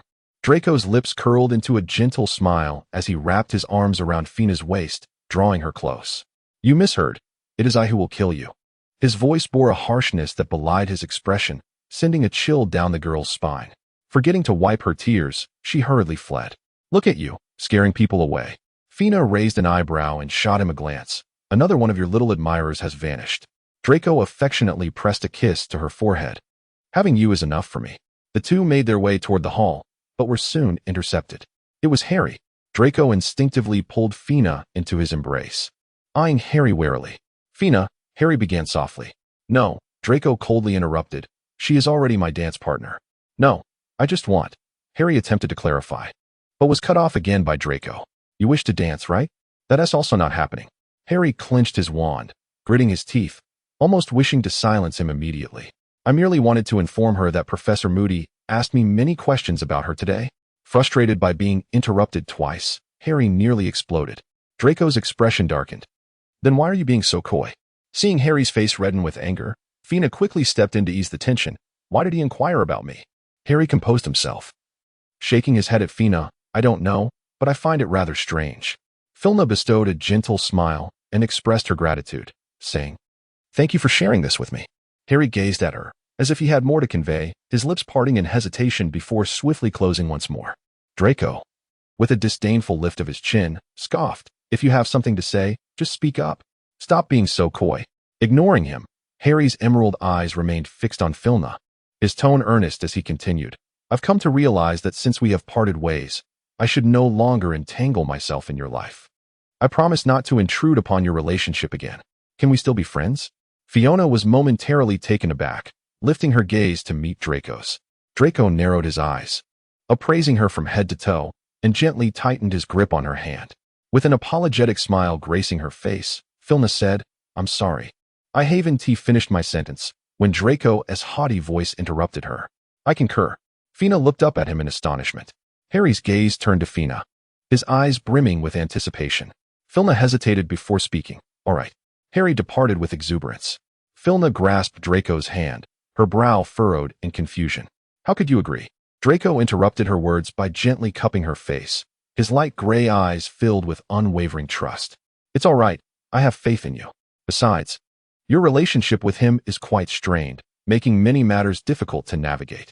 Filna lowered her head in remorse, saying, I apologize for putting you in such a difficult position. Draco let out a resigned chuckle, raising his hand to gently tap her on the head. It's you who reassures me. Otherwise, I would have had to cast an Avada today. Chapter 58. As the two were about to enter the hall, another individual rushed over to intercept them. Filna, the headmaster wishes to see you in his office, a girl with long hair exclaimed as she approached them. The two exchanged glances, and Filna sighed. I shouldn't have come to dinner today. Draco soothingly ruffled her hair. Go on. With a sense of resignation, Filna turned and made her way towards the headmaster's office. Inside, Dumbledore was bent over his desk, engrossed in writing, while Snape sat to one side on a bench, his expression one of indifference. As Felina entered, she was greeted by a scene such as this. Welcome, my child, Dumbledore warmly exclaimed, setting down his quill. Come, take a seat. Fiona obediently approached and seated herself beside the chair. Would you care for a cup of honey tea? Dumbledore inquired, raising the cup he held in his hand. Felina exhibited a demeanor of modesty, politely declining. No, thank you. Dumbledore, with a twinkle in his eye, savored a sip and remarked with a hint of regret. What a pity. Severus shifted impatiently in his seat.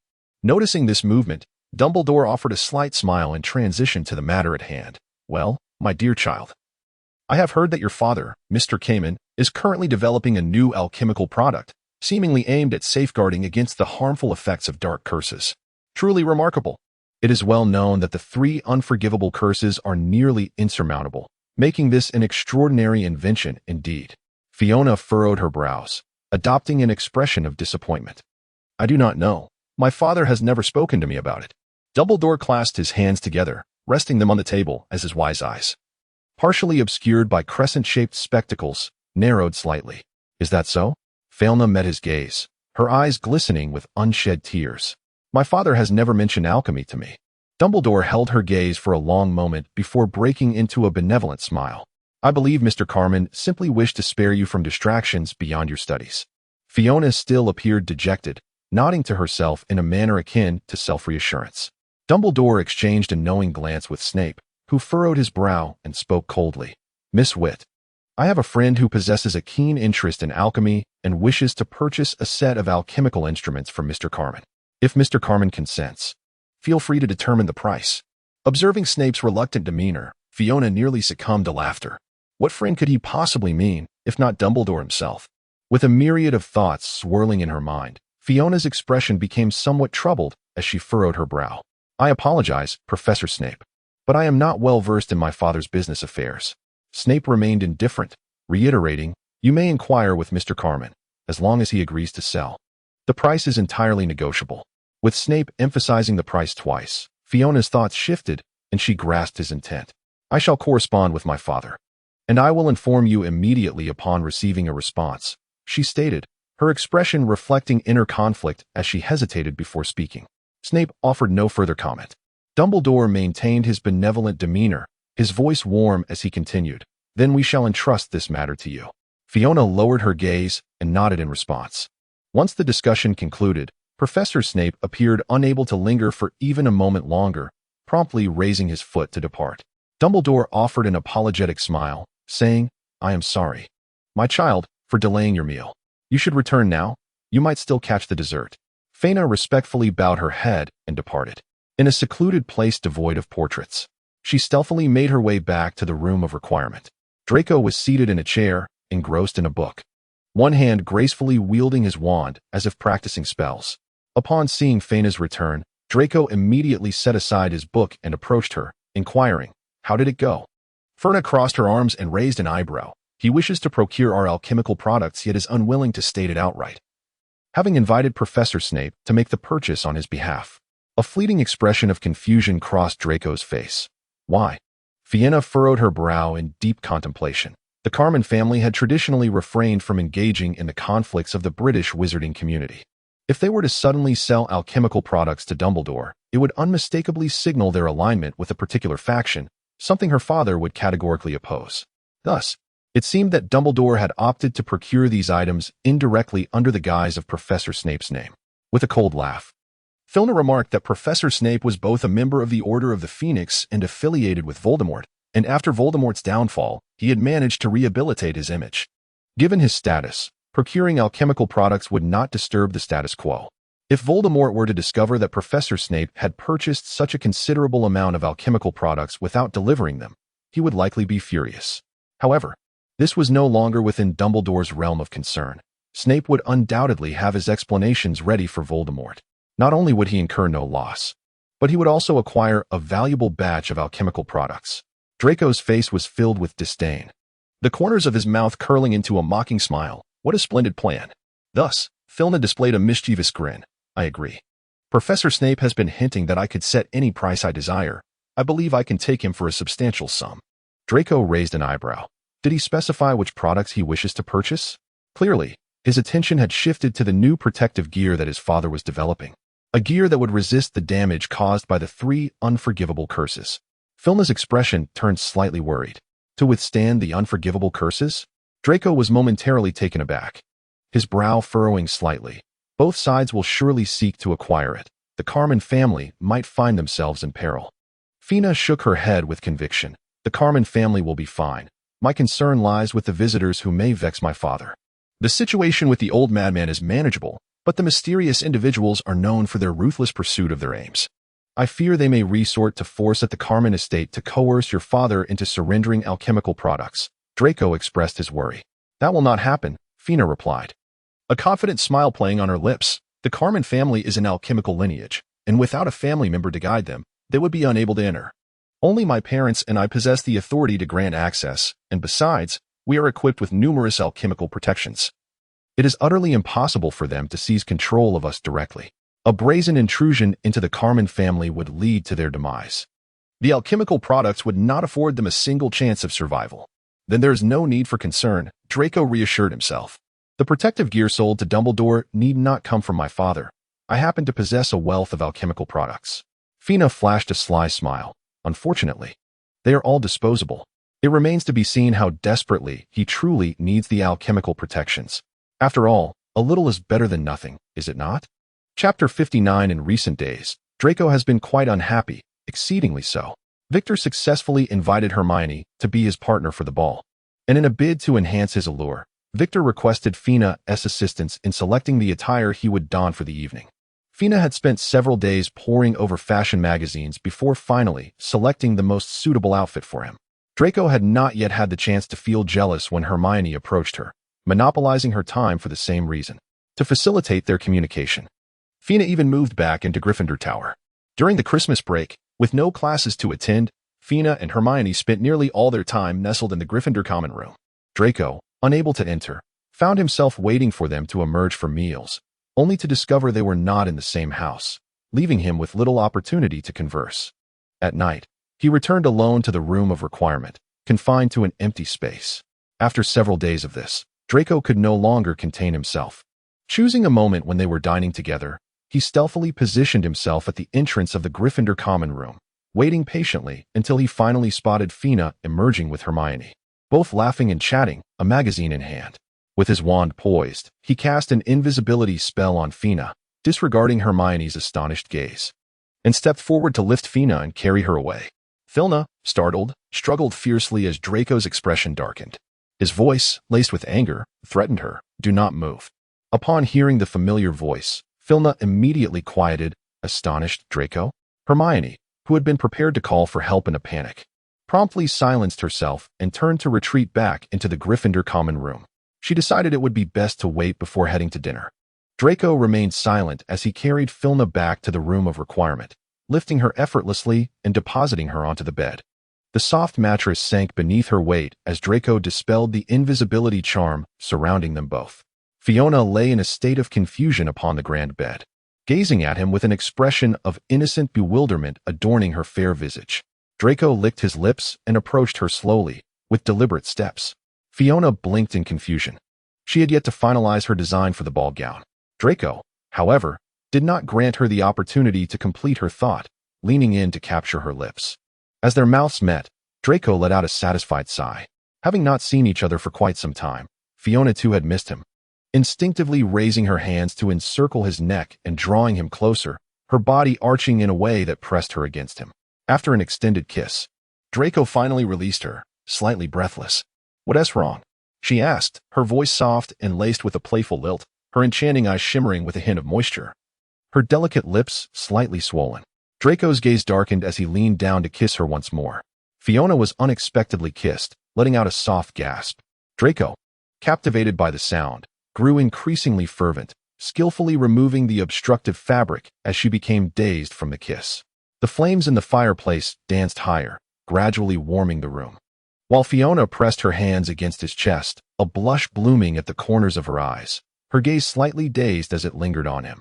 Draco lifted his hand to cover her eyes, his lips trailing kisses along her cheek until they reached her ear, gently nibbling her earlobe.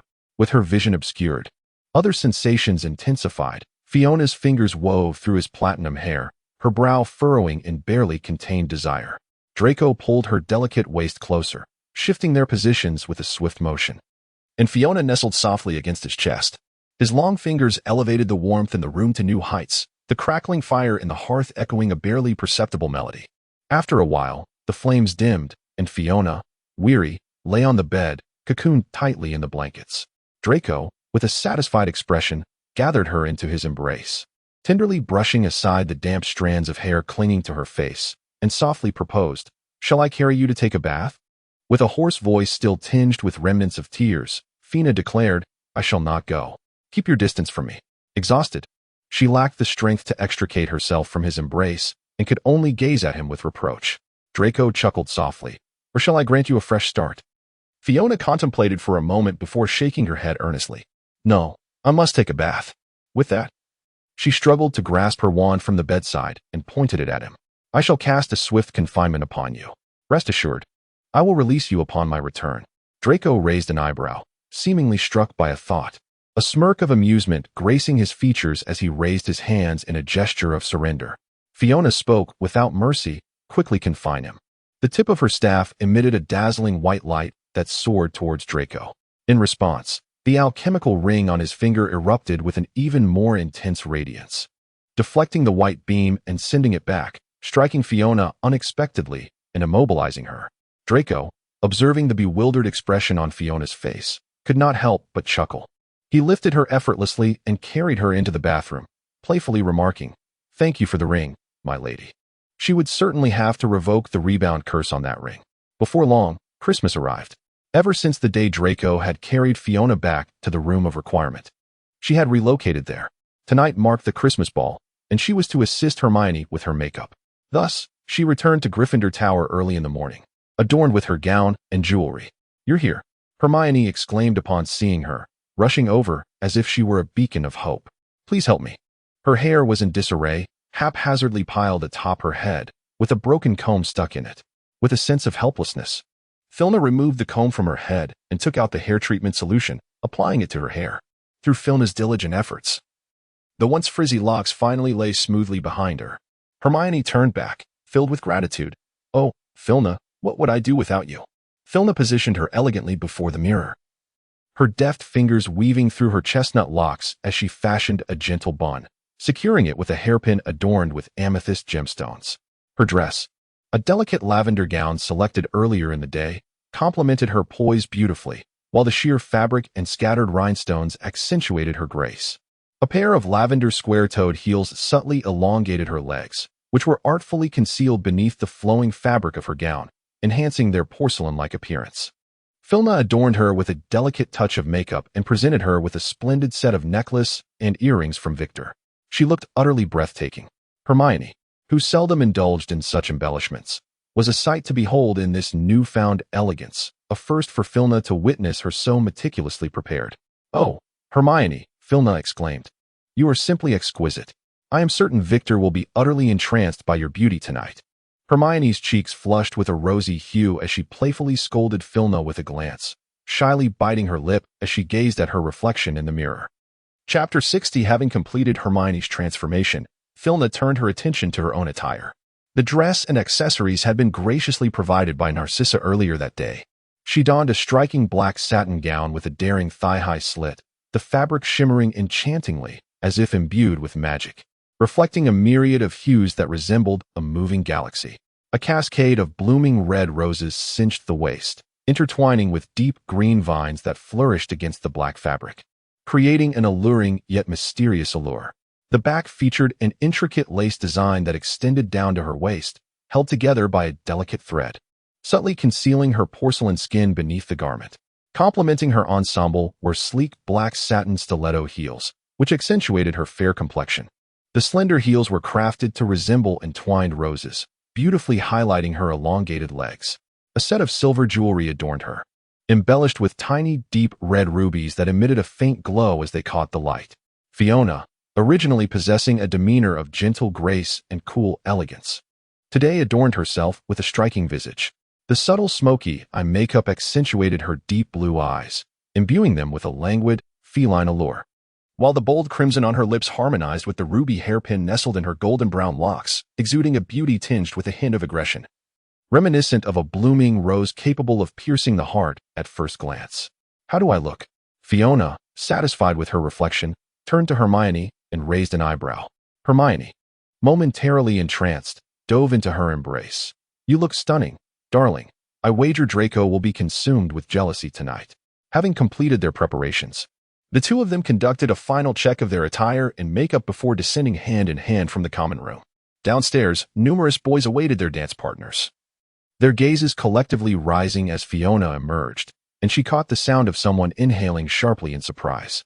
Draco and Crumb leaned against the railing in conversation, but upon their arrival, both turned their heads in unison, unable to divert their gaze from the two enchanting figures. Fiona raised an eyebrow, perplexed by the newfound familiarity between the two. Draco was attired in a black suit today, having meticulously chosen a tie adorned with subtle crimson stripes to complement her dress. The tie, which was somewhat challenging to carry off, radiated a unique vitality on him, enhancing his already striking handsomeness. The silver cufflinks, embellished with large rubies, echoed the silver jewelry she wore. Numerous gazes lingered on Fiona and Hermione, and Fiona sensed one particular gaze that was especially intense. Upon looking up, she discovered it belonged to Harry. Noticing her glance, Harry hurriedly averted his eyes. Fiona's gaze shifted slightly, and she immediately noticed Ron beside her. He was staring intently at Hermione, his expression shrouded in ambiguity. Upon witnessing the elegant attire that Victor was wearing in harmony with hers, a flash of jealousy swiftly crossed his face. Fiona astutely detected the shift in his emotions, playfully raising an eyebrow. She was unaware that Ron harbored such feelings for Hermione. The staircase was not particularly long. As Fiona approached Draco, she placed her hand into his outstretched palm, which he grasped tightly. With a gentle yet firm motion, Draco pulled Fiona into his embrace, his warm lips brushing against her ear as he softly complimented her beauty. "Thank you," Fiona replied, a confident smile illuminating her face. Her eyes and brows infused with allure, causing Draco to lower his head, unable to resist. Just before their lips met, Fiona extended her index finger to gently press against his lips. "Please, don't smudge my lipstick." Ferna's voice ensnared his heart like a beguiling hook. Draco gazed at her lips, his eyes dark and profound. After a moment of silence, he finally lifted his head, averted his gaze, and restrained himself, saying, "Let us depart." Fina entwined her arm with his, gracefully making their way towards the ballroom. This evening, the hall had been splendidly adorned. With a magnificent Christmas tree standing proudly in the center, each leaf enchanted to emit a warm, shimmering glow. The room was festooned with colorful ribbons, while tables and chairs encircled the space, laden with an array of beverages and delicacies. As customary, the ball commenced with the warriors leading the dance. For valiant figures entered the hall with their partners, and Fina could distinctly sense the subtle stir that accompanied Hermione's entrance. A searing gaze fixated upon Hermione, and when Fina glanced up, she noticed Ron nearly seething with fury at the sight of Hermione dancing with Victor, while his own partner looked on with evident discontent. In the center of the dance floor, the four warriors twirled elegantly with their companions. Shifting her gaze, Fina spotted Cedric supporting Cho's waist as they whirled around the floor. Seemingly aware of her gaze, Cho glanced over and playfully winked at her. As the music shifted slightly, the surrounding guests began to glide onto the dance floor with their partners. Draco extended his hand with a courteous bow, his voice low and gentle. "Miss Weasley, may I have the honor of inviting you to dance with me?" Ferna gently placed her hand within his palm. "It is my honor." Both had attended soirees and balls since their youth, and thus their skills were undoubtedly refined. Remarkably, despite it being their inaugural partnership, their synergy resembled that of seasoned performers, with each dance step executed in perfect harmony and every exchanged glance imbued with affection. As the splendid melody softened into a tender serenade, their proximity drew closer, their foreheads touching as they gazed deeply into one another's eyes. Ferna was ensnared by the affection reflected in his gaze, gently lifting her head to press her lips against his. Their lips met briefly. The depths of Draco's eyes darkened further, yet he restrained himself from closing the distance. "I love you." Fleur's passionate voice pierced through his eardrum and resonated within his heart, making it beat fervently in response. Draco lifted his gaze to meet the depths of her eyes, where a profound and intense love surged forth, enveloping him completely. "I love you too," Draco's voice emerged, tinged with a husky timbre. Fina gazed intently at him, her eyes reflecting a murky depth that was subtly consumed by the surrounding brilliance of affection. "You can only be mine." Draco heard her utter those words, and an odd sensation filled his heart. He found himself preferring this possessive declaration over a mere "I love you." "I am yours," Draco echoed her sentiment, tightening his grip around her waist and pulling her into his embrace. "And you too can only be mine." Ferna obediently nestled into his embrace, her voice regaining its former brightness. Draco leaned down once more, gently lifting her chin and softly covering her lips, exercising restraint in his movements, striving not to smudge her lipstick. Fina slowly raised her hand to wipe away the red from her lips, her gaze laced with a hint of provocation, a smirk gracing her features as she looked at him. Draco finally achieved his aim, prying open her lips. One hand pressed against her bare back, while the other tugged at the high slit of her dress. Realizing the difficulty of the maneuver, Draco enveloped her tightly in his arms, wrapping her in his suit jacket. Above them, a sprig of mistletoe twinkled with a pearly glow. Chapter 61. As the ball reached its midpoint, the music shifted to a languorous, slow tempo. Some guests had already departed the grand hall, while the remaining attendees congregated in dimly lit corners, engaging in hushed conversations. Hermione and Victor had danced a few tunes before vanishing, leaving Fina feeling somewhat bored as she grasped Draco's hand, leading him out of the hall. The night was clear, a rare sight in England, where a cloudless sky allowed the moonlight to cascade over the pristine snow, casting a soft silver sheen. The ball gowns were enchanted for warmth, and Fina felt no chill. The crisp air filled her lungs with a slight coolness before melding seamlessly with her body heat, exhaling gently in a cloud of mist. Fina and Draco strolled quietly down the corridor, one behind the other, occasionally encountering couples in the corners engaged in intimate gestures. The two made a concerted effort to lighten their footsteps and swiftly depart.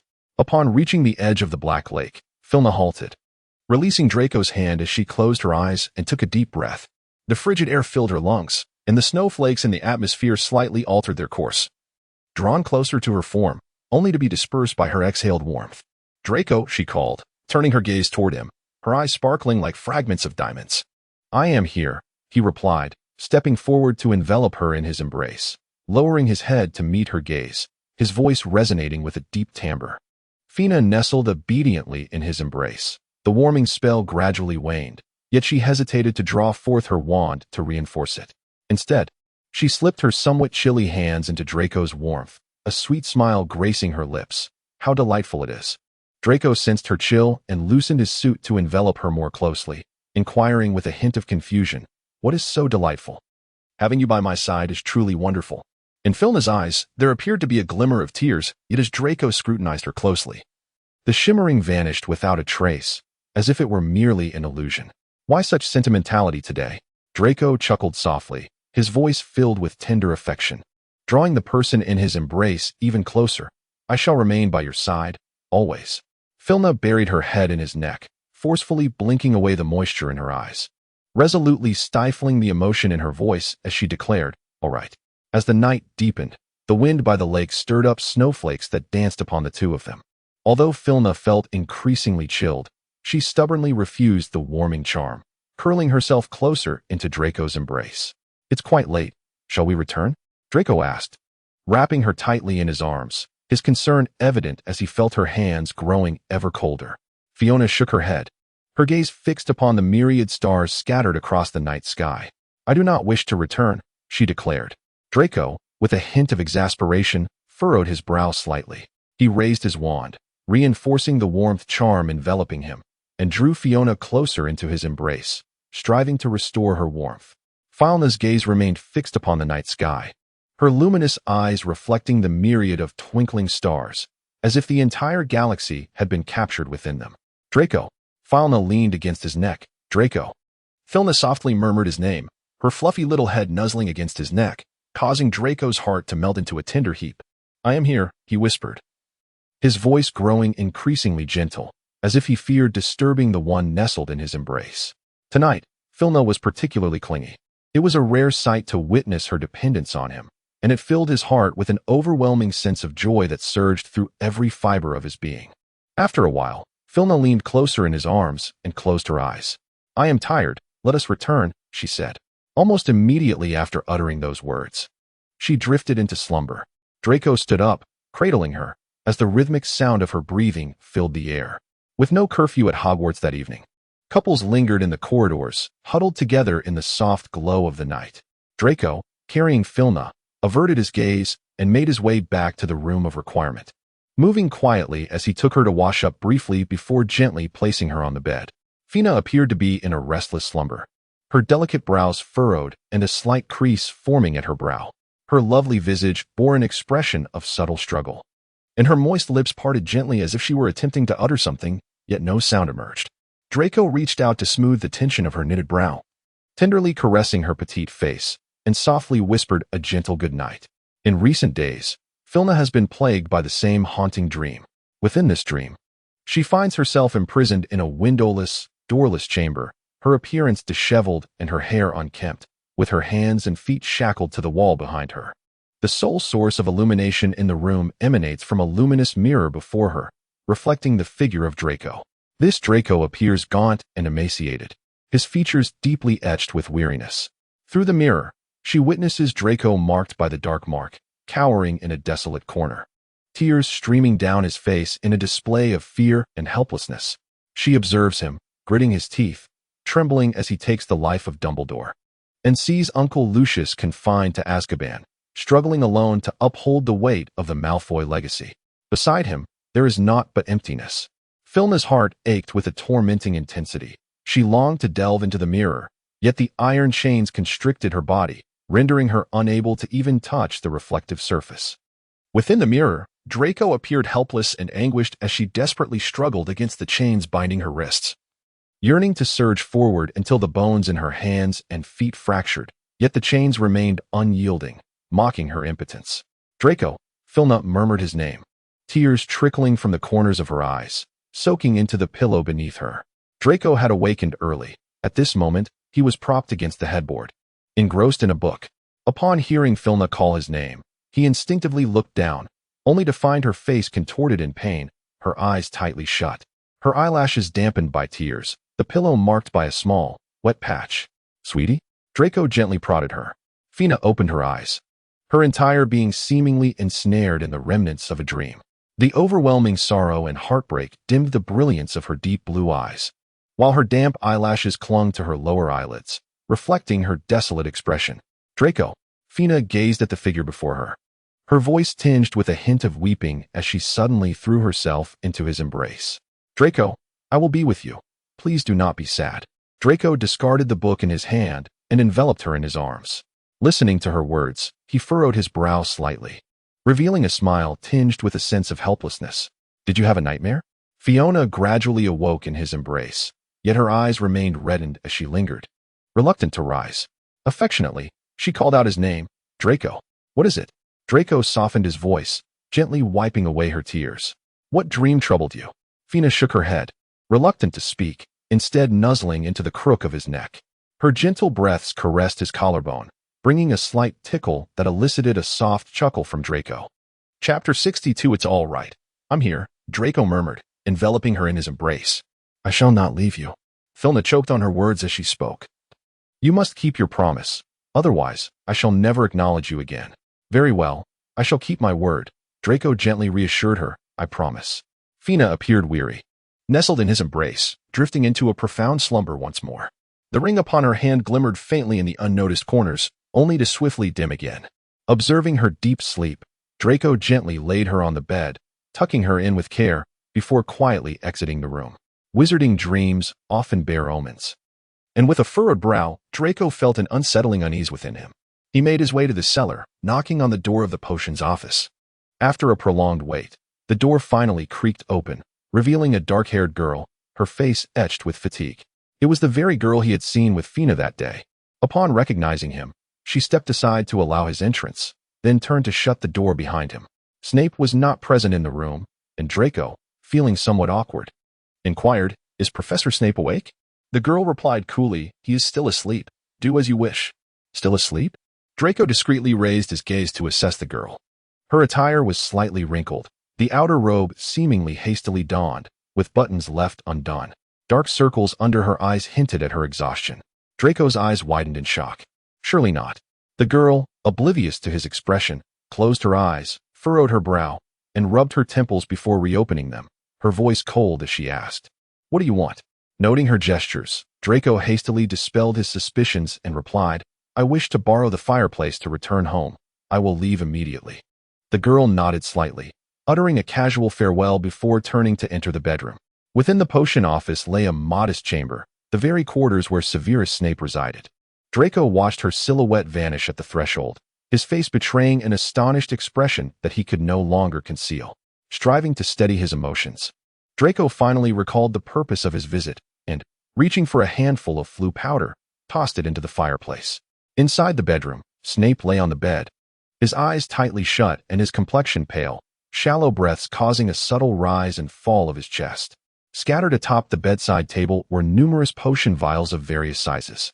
The girl resumed her position beside him, drawing her wand to perform a brief physical examination. Only after confirming his condition had improved did she exhale a sigh of relief. Gently, she unfastened the buttons of his shirt, revealing a wide expanse of blood-soaked bandages beneath her touch, the wound nearly consuming his entire chest. Unfazed, the girl replaced the blood-drenched gauze, exposing a horrific injury that gaped open, the depth of which was alarming. As the bandages were removed, fresh blood began to seep from the wound, trickling downward. Selecting a vial from the assortment on the bedside, she uncorked it and poured its contents directly onto his injury, abruptly halting the flow of blood. Snape grimaced in pain, his brow furrowing deeply as beads of sweat cascaded down his forehead. The girl swiftly retrieved a clean bandage, adeptly rewrapping his wound, before lifting a green potion to his lips. Noticing his expression gradually soften, she rose to dampen a fresh towel, wiping the sweat from his brow. Despite her efforts, Snape's furrowed brow remained, his pallid complexion showing no signs of improvement. The girl, racing against time, administered a vial of purple potion, finally coaxing some color back into his face. After an entire day and night, the girl gently pressed her fingers to her temples, her body swaying slightly as fatigue began to overtake her. Snape's tense brow relaxed marginally, and she summoned the strength to draw her wand once more for another examination. His condition had stabilized. The bandage on his chest remained pristine, showing no further signs of being soaked in blood, allowing her to exhale a sigh of relief. The bleeding had finally ceased. Ultimately, she administered a vial of blood replenisher, but exhaustion overwhelmed her, and she collapsed beside him, her hand still anxiously clutching her wand. Upon returning to Malfoy Manor, Draco found Narcissa had stepped out to visit a friend, leaving Lucius alone in the house. As Draco materialized in the fireplace, Lucius instinctively cast aside the book in his hands, striding towards the hearth to adjust his attire, donning a polite smile in anticipation. Their gazes met, and Draco awkwardly broke the silence. "Father, it is just me." Lucius promptly retracted his smile, turning away to sit back on the sofa. Picking up his book once more and casting a disdainful glance at Draco. "What brings you back alone? Where's Felina? She has yet to awaken." Draco fell silent for a moment before reluctantly speaking. Lucius momentarily paused and lifting his teacup, furrowing his brow as he raised his gaze to him. Draco, catching the weight of his stare, suddenly realized he might have been misunderstood and hurriedly began to clarify. "No, it's—" Lucius interrupted him, his eyes sweeping over him with palpable disapproval. After a prolonged silence, he finally uttered a single word, "Beast." Draco's expression darkened. In the stillness that followed, Lucius broke the silence. "What brings you back?" Draco revealed a look of concern. "Do wizards' dreams hold absolute premonitions?" Lucius's brow slightly furrowed. "What did you dream?" "Not me, but Felina." Draco settled himself onto the couch opposite Lucius. "She has been having nightmares." "What did she dream?" Lucius's demeanor grew somewhat serious. Draco sighed softly. "She is unwilling to share." Lucius set down the book he was holding and pondered before speaking. "Generally speaking, a wizard's dreams do not occur randomly. Some may foreshadow future events, others may serve as guidance for present decisions, while yet others may act as warnings for probable occurrences. However, there is no need for excessive worry. Dreams, as prophecies, are often unreliable and carry a high margin of error.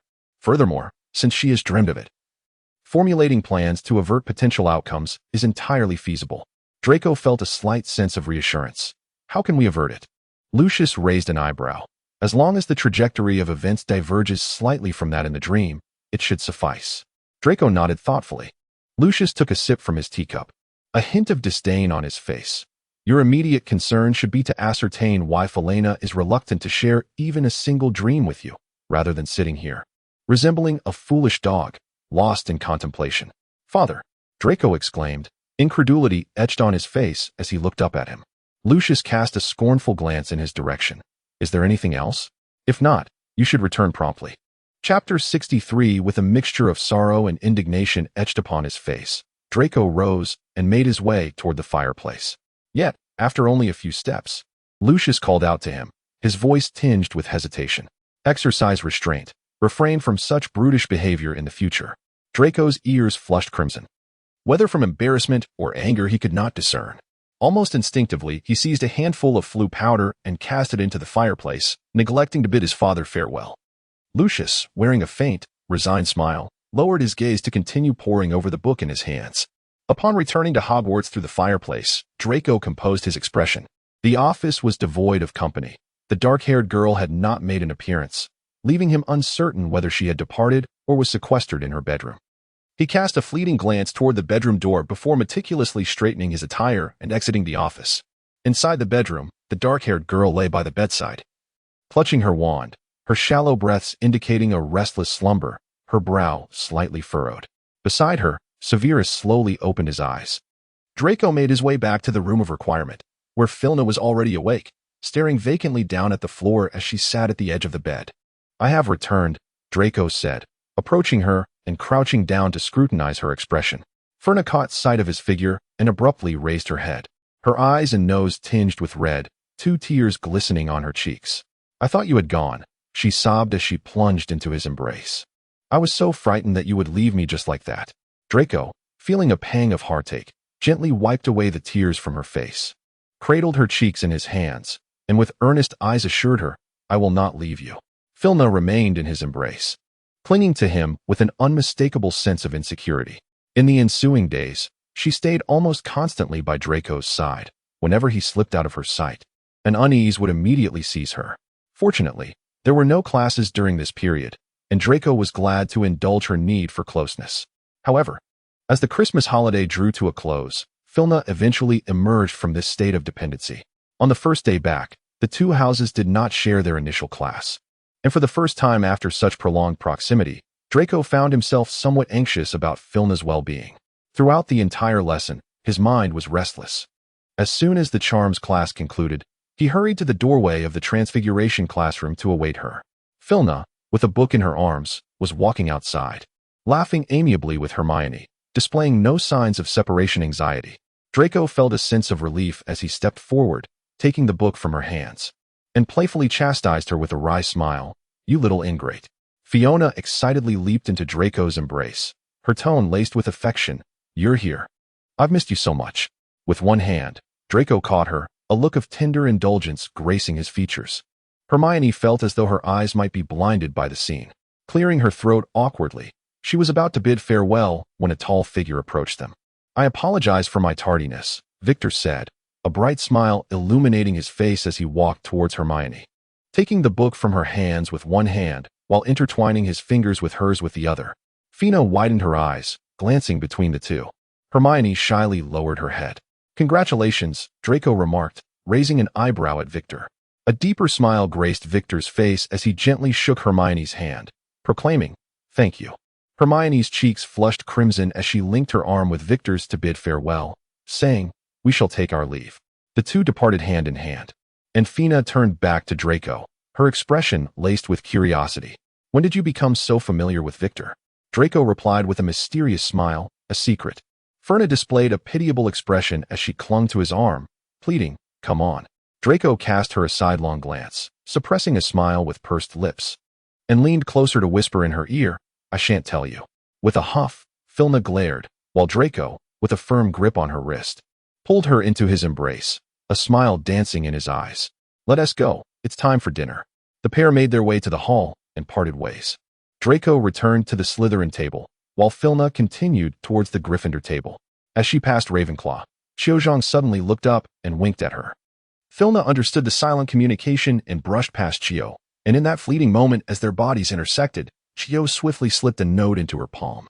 Fina discreetly slipped the note into her pocket, while Xiaozhang maintained an unruffled demeanor, continuing to engage in conversation with friends. Their subtle gestures went unnoticed by those around them. As they made their way to the long table of Gryffindor, Fina sought out a secluded corner where few were present and took a seat. She retrieved the note from her pocket. The pale yellow parchment had been cut into a small piece, on which a delicate script conveyed a single line. All is proceeding smoothly. Fina crumpled the note and nonchalantly tucked it back into her pocket, continuing to eat her meal. A searing gaze emanated from the teacher's desk, prompting Fina to abruptly lift her head and meet Moody's eyes. Upon noticing her glance, Moody's artificial eye spun around a few times, and an unsettling smile spread across his face as he gently raised his glass towards her. Filna was taken aback for a moment, raising her pumpkin juice in a slight gesture of acknowledgement. Moody's smile broadened as he lifted his wine glass and took a hearty gulp before redirecting his gaze. Fiona furrowed her brow and gazed at him for an extended period, yet he did not turn to meet her gaze again. Recalling Harry's words from that day, a shiver coursed down Fiona's spine. Draco had finished his meal and was now engaged in conversation with Blaise beside him. As Fiona rose to her feet, Draco immediately turned to look at her. Filna gently nodded at him, and he understood, rising to his feet. In the afternoon, Gryffindor had no classes, so Filna intended to return to the room of requirement, while Draco was to attend a divination class for the entire afternoon. Reluctantly, they parted ways. Filna made her way back to the room of requirement, where she destroyed the note before plunging into the potion-making chamber. It was only when Draco returned from his class that Filna emerged, rubbing her neck. "Are you finished? Have you eaten?" Draco inquired, furrowing his brow as he approached her to ease the tension in her stiff neck muscles. Fina wearily shook her head, expressing her intention to step out for a moment. "Very well, I shall summon Lily to bring up the meal. We can dine here," Draco suggested. He gently pinched her cheek, adding, "I shall await your return." "All right," Fina replied, managing a reluctant smile as she reached for her wand. In that fleeting moment when her palm opened, Draco keenly noticed the ring tightly clutched within her grasp, a silver men's ring. As Felina stepped outside with her wand in hand, Draco swiftly reached out, grasping her hand just as she turned around. Fiona turned back in confusion, asking, "What's wrong?" Draco flashed a smile that was no different from his usual demeanor, replying, "Nothing, just return early." "All right." Fiona regarded him with a hint of curiosity, yet found nothing amiss, dismissing it as a mere casual admonition. Before stepping out of the room of requirement, Fiona cast an invisibility charm upon herself and then exited. Draco remained in place, observing her actions with an inscrutable expression in his eyes. Chapter 64. Fiona made her way to the Ravenclaw Tower, where Qiu Zhang sat against the wall by the door, seemingly engrossed in a book. Approaching her, Fiona softly announced, "I have arrived." Without lifting her gaze, Qiu Zhang continued to turn the pages, maintaining her composed demeanor, while her hand, concealed within her sleeve, discreetly extended. A silver ring slipped into her palm. Pressing the red gemstone would activate it. With the location set at the staircase of Hogwarts Castle's first floor. With an air of nonchalance, Qiu Zhang retracted her hand and offered a quiet thank you. Having completed her task, Fiona did not linger and promptly returned to the room of requirement. Draco sat with his head bowed, a pair of steaming steaks resting on the small table beside him. "I'm back." With a sense of relief washing over her, Fiona felt lighter, skipping joyfully to Draco and leaping into his embrace. Draco slowly raised his hand to pull her closer, exhaling softly, and asked in a natural tone, "Where have you been? You seem so happy." Felina leaned in close to his ear, a playful smile gracing her lips as she echoed his earlier words. "It's a secret, I won't tell you." Draco stiffened, bowing his body to bury his face in the crook of her neck, inhaling deeply. "Please, tell me," he implored. A tremor laced his voice, prompting Felina to notice his distress. She gently retreated, cradling his face in her hands. His eyes glistened with unshed tears, the pallor of his skin contrasting starkly with the crimson around his eyes, rendering him utterly pitiable. "Can you please be honest with me? Have you developed feelings for someone else?" Draco's voice was hoarse, laden with a sense of grievance. Fleur blinked in confusion, softening her voice to reassure him. "No. I only have affection for you. There will be no one else." Draco pouted slightly, tears brimming in his eyes. "I just saw the ring in your hand." Filna was momentarily taken aback. "Did you see that?" In Draco's eyes, this expression unmistakably signified acknowledgement. A shadow flickered across Draco's gaze as he pleaded hoarsely, "Please, do not harbor feelings for anyone else. You can belong to no one but me. I implore you, love only me." Filna felt a sharp pang in her heart as she embraced him, her eyes glistening with tears. "Of course, my love is solely for you." That ring was crafted at the request of Qiu Zhang for Cedric, not a token for anyone else. Draco's eyes sparkled with a glimmer of hope as he cautiously wrapped his arms around Filna, seeking reassurance. "Is that truly the case?" Filna felt a warmth surge in her eyes, blurring her vision. Overcome with emotion, she found herself unable to speak, merely nodding vigorously. Draco tightly embraced her, taking a long moment to compose himself before finally speaking. "I apologize. I should not have doubted you. I was merely—" Ferna raised her hand to gently silence his words, interjecting, "I apologize. It is my fault for not conveying my thoughts clearly." It is difficult to ascertain who initiated the moment, but with a single, tender glance shared between them, they found themselves drawn together. A lingering and delicate kiss gradually soothed the bittersweet emotions residing in their hearts, and only after what felt like an eternity did they slowly part from one another. Fiona gently sighed as she nestled in his embrace, a faint blush gracing her cheeks. "I am hungry," she murmured, her voice still laced with an enchanting timbre. Draco lowered his head, brushing against her ear, his breath carrying words laced with desire that sent a shiver down her spine. "What a coincidence. I find myself hungry as well." With a faint blush adorning her cheeks, Filna lifted her gaze and cast a playful glare at him, though it resembled a tender invitation rather than a reproach. Draco's expression darkened momentarily as he leaned down to bestow gentle kisses upon her lips for an extended duration before reluctantly releasing her, suggesting they first partake in their meal. He cradled her in his lap, unwilling to let go, while deftly reaching across the table to retrieve a plate, skillfully cutting the steak into small morsels and feeding them to her one by one. Occasionally, he would tenderly wipe away any sauce that lingered at the corners of her mouth. Once Filna was sufficiently nourished, Draco pushed the plate aside, encircled her waist, and prepared to rise. Fiona quickly reached out to restrain him, saying, "You haven't eaten yet." Draco's gaze shifted to her rosy lips, his Adam's apple subtly shifting as he replied, "I do not wish to consume this." Ferna's eyes glimmered with a hint of crimson at the corners as she gently pushed against his chest, her voice soft and tender. "You should eat something. You need to replenish your strength." Draco's expression darkened, and with sudden intensity, he lifted her and tossed her onto the bed. Leaning over her, he whispered playfully near her ear, "Is that so?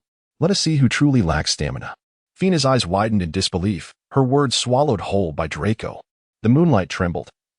As the drifting clouds gathered the scattered luminescence, intertwining sounds muffled within the darkness, yet their essence felt increasingly vivid. Occasionally, a crescent moon would struggle free from the clouds, only to be swiftly obscured once more. As dawn approached, the clouds dispersed, and the crescent finally vanished wearily into the slate-blue sky. Draco had physically demonstrated his stamina, while Fina bore the consequences of her ambiguous words. By the time she awoke, it was already the following afternoon. Stretching languidly, she sat up and surveyed her surroundings. Noticing Draco's absence, on the bedside lay a note, elegantly inscribed, "Good morning, my lady. I have gone to class and shall return shortly." The room was unnervingly silent, and Fina suddenly recalled the haunting dream from that fateful night. The iron chains, the dark mark on Draco. The sensations from the dream felt so palpable, as if everything had truly transpired within her, the scenes replaying vividly in her mind, the pain seeping from her memories, gradually consuming her very soul. Fiona felt an overwhelming sense of anxiety as she hastily donned her clothes and rushed out of the room of requirement. The Slytherin class was Defense Against the Dark Arts, and Fiona sprinted up to the third floor, concealing herself at the doorway as she quietly peered into the classroom. Upon spotting a platinum-haired head attentively seated in the front row, her heart finally found a measure of calm. At the podium, Moody seemed to sense her presence. His fake eye whirled wildly before fixing its gaze upon the doorway. He directed a chilling smile towards Fiona's position. A sudden jolt coursed through Fiona, prompting her to swiftly retreat behind the wall, her back already slick with perspiration. The fact that the imposter Moody, a minion of Voldemort, chose to focus his attention on her rather than on Harry was inherently illogical. Unless, of course, Voldemort had taken notice of her. Once that thought emerged, it became impossible to disregard. If Voldemort was indeed aware of her existence, then the forthcoming plans would necessitate a complete overhaul. This contingency arrived far earlier than Fiona had anticipated. Perhaps her actions had drawn too much attention, or maybe Voldemort was eager to solidify the Malfoy family's allegiance. Or perhaps he was compelled by the influence of the Corman clan. Regardless of the reason, she could not remain passive. It was time to reevaluate her strategy. With her mind racing, Fiona lost the desire to linger in that spot and turned towards the cellar. There were matters that required discussion with another. At this juncture, Severus Snape was her most prudent option. Chapter 65. Upon reaching the cellar, Fiona gently rapped on the door of the potions office. After a considerable wait, the door creaked open, revealing a dark-haired girl with a stoic expression, her gaze fixed upon Fiona. "What is it?" she inquired. It was the same girl who had occupied Snape's desk that day, though her complexion appeared somewhat paler and fatigue was evident in her features. A hint of surprise flickered across Fiona's face, quickly supplanted by a gentle expression. "I am here to see Professor Snape. Might I inquire if he is present?" The girl's demeanor grew colder. "He is not here." No sooner had she spoken than a hoarse voice emerged from the doorway. "Who is it?" Snape stepped forth, his gait somewhat unsteady, draped in his cloak, one hand pressed lightly against his chest. His pallor was alarming, rendering his lips nearly devoid of color. The girl turned to regard him disapprovingly, her brow furrowing slightly. Snape, catching her gaze, appeared to disregard it as he averted his eyes and made his way to the sofa, wearily uttering, "Come in." The girl studied him intently for a prolonged moment, while Snape kept his eyes cast down, neither meeting her gaze nor uttering another word. After a brief, tense silence, the girl turned and departed. Fiona caught a fleeting glimpse of sorrow on her own face, yet upon closer inspection, she found the girl still wore that same indifferent expression. Fiona suspected that moment might have merely been a figment of her imagination. After the girl departed, Fiona entered the house, secured the door, and swiftly took a seat across from Snape. "Are you injured?" Fiona astutely detected a lingering scent of blood in the air. Snape reclined against the sofa, eyes closed, massaging his temples, his demeanor seemingly rather grim. "If you have something to say, do so quickly." Fiona spoke calmly. "I believe Voldemort may have already taken notice of me, but this is much sooner than I had anticipated." Snape opened his eyes. "What is happening?" Fiona recounted the events of the past few days in detail, reiterating Harry's words from that day. Snape listened intently, his brow furrowing deeper with each passing moment. There indeed exists such a possibility. He gently stroked the area on his arm marked by the dark mark, assuring her, "Rest assured, even if he seeks to enlist you, It will only be after he has grown stronger. Before that, he will undoubtedly summon us first, and I shall assist you in navigating through it." Fleur shook her head slightly. "It matters not. My original intention was to join the Death Eaters." "No," Snape replied with unwavering resolve. "You must explore other avenues. Joining the Death Eaters is not an option." Fiona was startled by him and looked up in confusion. "Why? This is the most convenient method." However, Snape was reluctant to elaborate further and simply stated, "You need not concern yourself with this matter. I shall assist you. If he finds you, do your utmost to delay. But do not join the Death Eaters." Fiona, undeterred, continued her attempts to persuade him. Snape, however, resolutely declared, "If you wish to collaborate with me, you must abandon the notion of joining the Death Eaters." With a firm demeanor, he cast this statement aside and leaned back against the sofa, shutting his eyes as he breathed heavily. After a brief pause, he continued, "If there is nothing further, you may take your leave." Filna hesitated, casting a glance at him before ultimately refraining from speaking further, and she opened the door to leave the office. Upon hearing the sound of the door closing, Snape pressed his hand to his chest in agony, struggling to rise and retrieve a pain-relieving potion from the cabinet. Before he could stand, a dark figure swiftly entered and approached him. "Wait," the girl said softly, gently pressing him back onto the sofa, her voice remaining as cold as ever. Snape lifted his gaze, catching sight of her slightly reddened eyes. The girl deftly rose and walked to the cabinet, skillfully retrieving the pain potion and promptly returning to kneel before him, her hands unbuttoning his shirt. A flash of panic crossed Snape's eyes, but he quickly composed himself, coldly stating, "No, I can manage myself." The girl ignored his words, her hands continuing their task. Snape leaned back to evade her touch. "You," the girl furrowed her brow, casting a swift glance at him before drawing out her wand with practiced ease. "Bind him at once." Snape's movements abruptly froze, his face flushing. "I said no. I don't need it." "You are." The girl let out an impatient click of her tongue. "Perhaps you would prefer a silencing spell as well?" Snape finally fell silent. The girl swiftly unfastened his shirt buttons, the wound beneath seeping blood and staining the bandages anew. A pang of guilt washed over Snape as he furtively glanced at her expression. With delicate hands, the girl carefully peeled back the bandages, unconsciously softening her breath. Her dark eyes fixated on his wound, a flicker of compassion shining through. As Snape felt her gentle touch against his skin, he stiffened, a faint blush creeping onto his pale face. The girl, oblivious to his reaction, assumed the tension in his muscles was due to her actions causing him pain, and thus she became even more tender in her ministrations. Holding her breath, she displayed a rare hint of anxiety on her usually indifferent face, her soft fingertips gliding over his chest, sending waves of pain and shivers coursing through Snape's entire being. "No," he murmured in quiet resistance, the familiar pain mingling with an unfamiliar sensation, leaving him somewhat bewildered. The girl paused momentarily, glancing up at him just as their eyes met, both of them blushing in unison. She quickly averted her gaze, returning to the task of bandaging his wound, and Snape ceased his struggles, allowing her to tend to him. Before long, the wound was dressed, and Snape opened his mouth, his voice hoarse and dry. "Thank you." The blush on the girl's face had subsided, yet her expression was clearly not as cold as before. Upon hearing his gratitude, she scoffed lightly, raising an eyebrow as she retorted, echoing his own words, "No need. I don't require it." Snape's cheeks reddened even more, appearing more flushed than before his injury. The girl chuckled softly, "Next time you are hurt, I shall not treat you with such care." The subtle curve of Snape's lips froze, and the atmosphere surrounding him darkened. Undeterred, the girl grasped his chin and lifted it, her gaze unwavering as she met his profound eyes. "If there is a next time, I will kill him." The ambience suddenly warmed, and Snape fought to suppress the upward curve of his lips, striving to maintain an even tone. "There will not be a next time." The girl's eyes held a fierce warning. "You had better ensure that." Snape lowered his gaze slightly, his heart pounding vigorously within his chest. The girl released her hold on him, twirling her wand as she turned to leave. It was not until the office door closed that Snape exhaled softly. His heart raced uncontrollably, and he gently touched the fresh bandage on his chest, a faint bitter smile escaping his lips. It seemed he had lost control. Chapter 66. Upon exiting the potions office, Filna hurriedly made her way to the room of requirement, acutely aware of an unusual connection between the dark-haired girl and Snape. Inside the room of requirement, the flames in the fireplace crackled energetically, while Draco, clad in a thin white shirt, leaned over the table, diligently working on his divination homework. The flickering candlelight danced across his profile, casting sharp shadows that played upon the wall opposite him.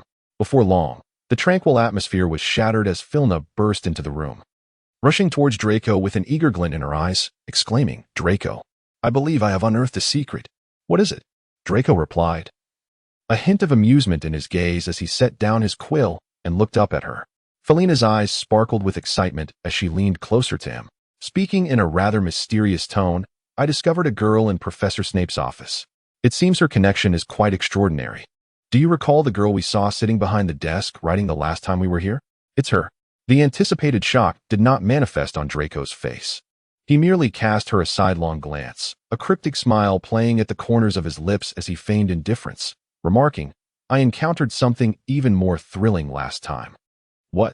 Ferna exclaimed in surprise, a hint of resentment in her voice. "You didn't even tell me. Would you like to hear?" Draco replied, meeting her gaze, his eyes glimmering with a dark allure. Fiona pulled up a chair and sat before him, her excitement palpable as she urged, "Please, tell me everything." Draco cleared his throat, a satisfied smile curling on his lips as he observed Fiona inching closer. He spoke slowly, deliberately, that day.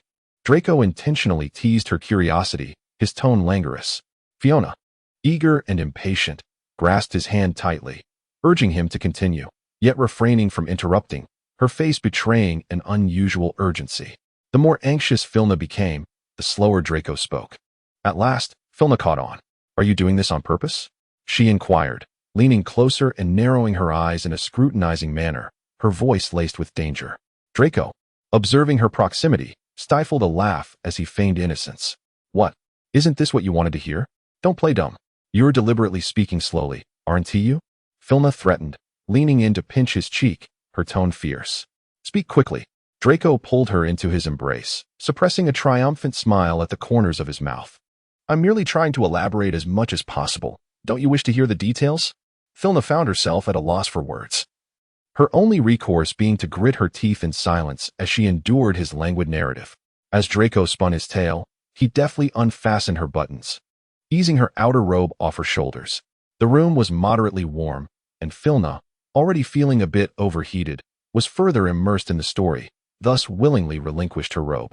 Her scattered thoughts barely registered Draco's attentiveness, completely oblivious to the gradual boldness of his hand as it lingered on her waist. Once the entire account was concluded, Filna's eyes sparkled with intrigue. "So, it seems they truly share a special bond." Draco affectionately pinched her slightly flushed cheeks, his gaze deepening. "Indeed, it is quite possible. Do you think they might be secretly in love?" Draco's eyes lingered on her animated lips, his voice husky. "It is quite possible. Is she a student? Which house is she from? I don't believe I've ever seen her before." Draco leaned in slightly closer to her lips, murmuring, "It is quite possible." Fiona finally noticed his distraction and spoke with discontent. "I say, she is quite the scholar." Draco, at long last, fulfilled his desire by capturing her slightly parted lips within his own. "MMM. Fiona struggled fervently, her deep blue eyes brimming with resentment. Draco's long fingers gently covered her eyes, and as his lips released hers, he leaned closer to her ear and whispered softly, "Do not gaze at me in such a manner." Fina, with her liberated lips, whispered a soft accusation, "Beast." Draco was suddenly reminded of that fateful conversation with Lucius at Malfoy Manor. His expression darkened as he bowed his head, a mix of shame and anger compelling him to gently reclaim her lips, nibbling at them tenderly. After what felt like an eternity, Fina was finally freed, curling up in his embrace, covering her mouth in a display of innocent distress. Draco reached out, smoothing her lustrous chestnut locks, affectionately nuzzling her nose. "What troubles you? Do you not enjoy it?" Filna, unable to voice any dissent, playfully winked at him while covering her overly rosy lips, exclaiming, "I like it. I particularly adore it." Draco's lips curled into a triumphant smile as he replied, "If you like it, then let us indulge once more." With that, he leaned down and pressed his lips against hers. Ferna had yet to regulate her breathing rhythm, causing her eyes to redden at the corners, glistening with unshed tears. Draco, with a sense of helplessness, took a step back and gently wiped away the moisture from the corner of her eye. How could she be so foolish? Fiona glared at him defiantly, straddling his lap with an air of dominance as she looked down upon him. "You are the foolish one," she declared, before leaning down to press her lips against his. The delicate yet fervent nibbles brought a slight sting, and Draco's voice emerged hoarsely, This was your initiative. With a sense of confusion, Filna lifted her head and blinked. The books on the table were swept to the floor by Draco, and she felt herself being abruptly lifted and seated upon the table.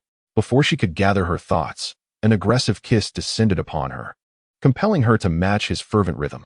Crumpled parchment lay discarded on the ground, heavily pressed beneath the weight of the books, the ink upon it still fresh, smudging a small dark patch on the cover. After a while, Draco carried Filna to the bed, where she yawned delicately. "If you're tired, then sleep," he said, affectionately ruffling her hair. Fiona shook her head, struggling to remain awake. "Do you still have to write your paper?" Draco gently pinched her still slightly flushed cheeks, his voice tender. "I am almost finished.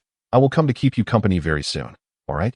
Fiona, feeling drowsy, struggled to keep her little head upright against the encroaching sleep, but within moments, she succumbed to her fatigue, embracing her blanket and drifting into a deep slumber. Draco let out a resigned chuckle, placing a gentle kiss on her forehead, whispering, "Good night, my lady." After picking up the book that had fallen to the floor and placing it on the table, Draco's gaze fell upon the text inscribed on the parchment, and he suddenly smacked his forehead in realization. How could he have forgotten such an important matter? Observing Fiona's peacefully sleeping face, he reluctantly set aside the materials in his hands to continue working on his unfinished essay. The parchment was already densely filled with notes regarding the prophetic dreams of wizards, and Draco diligently perused the thick tome of divination he held, its grayish-purple cover embossed with gilded letters, Dream Divination. Chapter 67. Several days had passed since Dumbledore last summoned her for a conversation, and Fiona felt it was time to seek him out. Making her way to the headmaster's office, she was pleased to find Dumbledore awaiting her. Clearly, he was somewhat eager regarding the procurement of alchemical products, as his face illuminated with genuine delight upon her arrival. "Ah, my dear child, you have come," Dumbledore greeted her with a warm smile. Ferna offered a slight bow before taking her usual seat across from him. Today, Dumbledore refrained from his customary honey grapefruit tea or casual banter, instead delving straight into the matter at hand. "Regarding the recent acquisition of alchemical products, what did your father, Mr. Carmen, have to say?" Dumbledore bore an expression of anticipation, reminiscent of a kindly elder making a gentle request that one finds difficult to decline. Observing the expectation etched upon his face, Ferna, feeling playful, inquired with a hint of confusion, "Shouldn't it be Professor Snape's friend who requires it? Must we not await Professor Snape's arrival?" "Fear not, my dear," Dumbledore replied, maintaining his benevolent smile, as if he had already prepared his response. "He has entrusted the entirety of this matter to me." "Very well, Headmaster," Ferna said with a demure smile. "Father mentioned that he currently possesses only a limited supply of disposable alchemical defensive products, priced at 5 times the market rate." Dumbledore's kindly demeanor faltered slightly, his lips twitching in a manner that appeared somewhat comical. "5 times," he exclaimed, adopting a sympathetic expression as he stroked his beard and sighed. To be candid, the individual seeking to purchase these alchemical products is actually a family member who endured great torment at the hands of Voldemort. He wishes to provide an additional layer of security for his loved ones, and, after much contemplation, believes that alchemical products are the safest option. Hence his decision to procure protective gear from the Carmen family. This family has already suffered considerable losses during Voldemort's last resurgence. I fear they may not be able to afford such a sum. Furthermore, the price for disposable gear seems excessively steep. Might we consider a reduction? Filna inwardly scoffed. Yet her expression remained artfully innocent. "Is this family one that participated in the Order of the Phoenix during the last Great War?" "Indeed, my child," Dumbledore replied, affectionately winking at her. "Many from their lineage perished in the battle against the Dark Lord. I believe this is a family of heroes." Clearly, Filna was unimpressed by his attempts at indoctrination. She conjured a sweet smile, her tone tinged with a hint of regret. What a pity. Her father had mentioned that to signify the Karaman family's neutrality in the conflict, both the Order of the Phoenix and the Death Eaters would purchase from them at 7 times the market price. No sooner had she spoken than Filna noticed a tremor in Dumbledore's hand as he stroked his beard, a crack appearing in his benevolent facade. In truth, they were not truly a part of the Order. They could at best be considered a neutral family. After a brief silence, Dumbledore continued, "After all, no one from their family has joined the Order or the Death Eaters. It is merely that Professor Snape shares a somewhat closer relationship with their head. A family, unfortunate enough to have survived the war." Fina nodded, seemingly understanding, and graciously remarked, "That is of no consequence. Let us calculate it at 5 times the market price. I believe my father would not pursue the matter. Such words suggested they were gaining a considerable advantage. Dumbledore chose not to respond, his gaze swiftly assessing Fina, as if contemplating the forthcoming dialogue. Suddenly, Fina felt the protective necklace around her neck grow warm, a clear sign that the alchemical armor was reacting defensively to an attack. Dumbledore was probing her mind.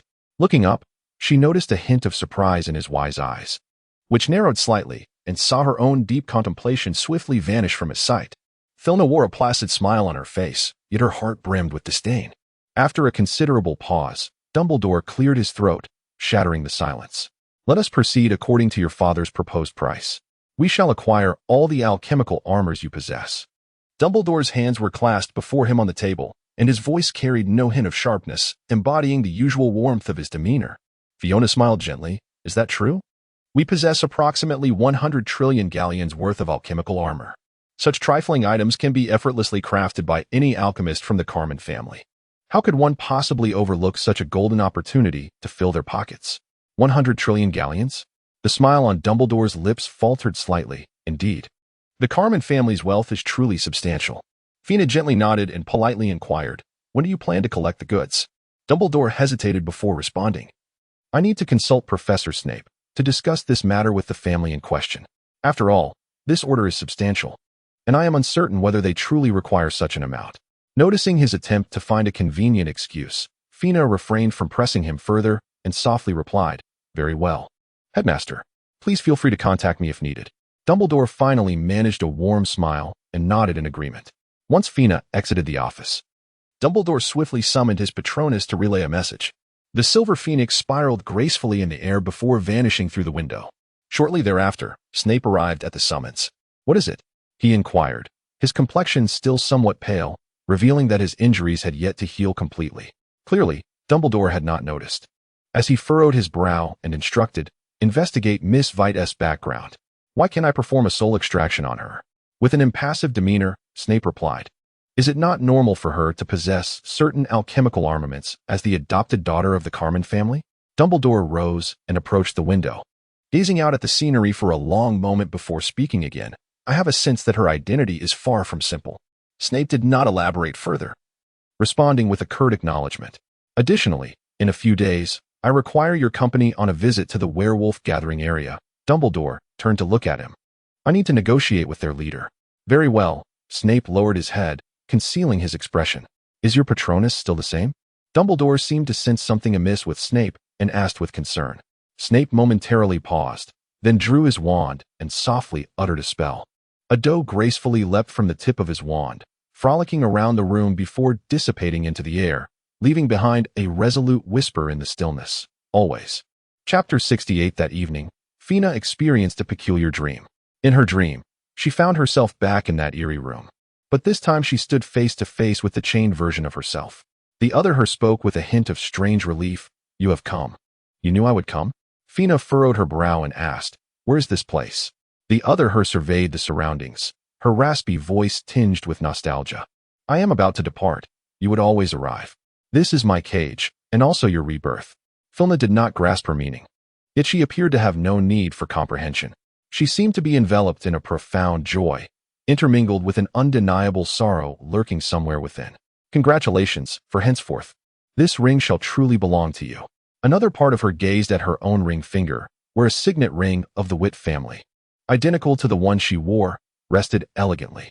Filna furrowed her brow gently. What is happening? I am about to leave, and there are many matters you must discover for yourself. The other her revealed a serene smile. I shall share with you a few things. This ring will be immensely beneficial to you. Be sure to wear it well. Take good care of Draco, and remain by his side. At this juncture, the other her chuckled sweetly. He truly needs you. Who are you? Filna could not help but interject. The other her appeared somewhat ethereal, her gaze fixed intently upon Filna, as if peering through her into something beyond. Perhaps it is a glimpse of your past lives, or merely a lingering remnant residing within the ring. By the way, tell Draco not to worry about that dream of yours. It is simply a fragment of my fading memory. In the past, my influence may have caused your emotions to occasionally spiral out of control, but fret not. I shall no longer affect your feelings. The ring is of utmost importance. Always wear it with care, remember that.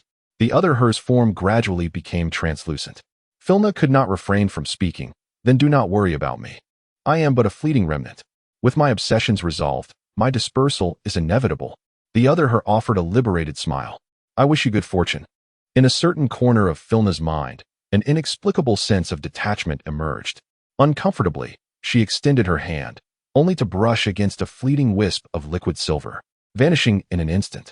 Another version of herself quietly dissipated into the air, while the iron chains on the wall hung limply, as if they had never confined anything at all. Filna cast her gaze around the stifling darkness of the room, which was devoid of any vitality. The mirror that once stood in the center had mysteriously vanished. A chill crept up Filna's back as she struggled to break free from the confines of this dream, only to find her efforts utterly futile. The suffocating darkness rendered her breathless, and she helplessly crouched in the center of the room, murmuring, "Draco, Draco, darling, wake up." Draco's voice pierced through her ears like a beam of light shattering the surrounding gloom. Just before her consciousness fully returned, Filna seemed to hear a faint chuckle emanating from the room. "Darling, what troubles you?" As soon as Filna opened her eyes, she beheld Draco, who was anxiously leaning over her, his handsome face magnified with concern, dispelling the remnants of unease lingering in her heart. "I am fine," Filna reassured him, though a trace of disorientation still lingered in her gaze. "I had a nightmare." Draco enveloped her in his embrace, softly soothing her. "Do not fear. It is nothing more than a dream. I am here with you." Fina nestled obediently in his embrace, while the woman's exhortations echoed word for word in his mind. "Safeguard Draco well. Wear this ring, in this life and the next." Ferna gently raised her hand to her chest, where the sensation of being stripped away still lingered with an undeniable reality, leaving her unable to discern between what was tangible and what was a mere dream. The surrounding environment starkly contrasted with the scenes of her dreams. The touch of Draco against her cheek felt astonishingly vivid.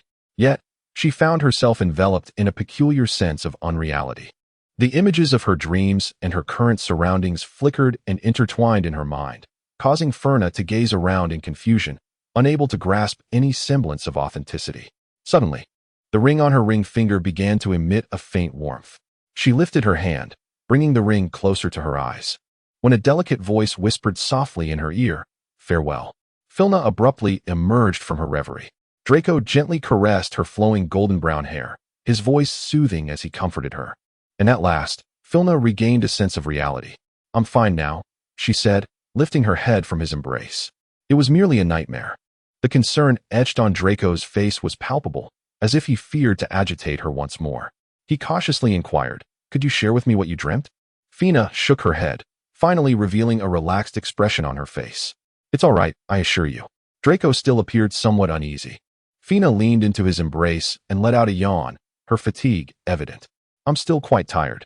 Would you mind staying with me a little longer?" "Of course." Not wishing to press her further, Draco refrained from asking more questions, yet his concern lingered unabated. Filna turned over and nestled into his embrace, squinting her eyes to gaze at him quietly. Draco, with a furrowed brow, appeared lost in thought, his eyes cast downwards.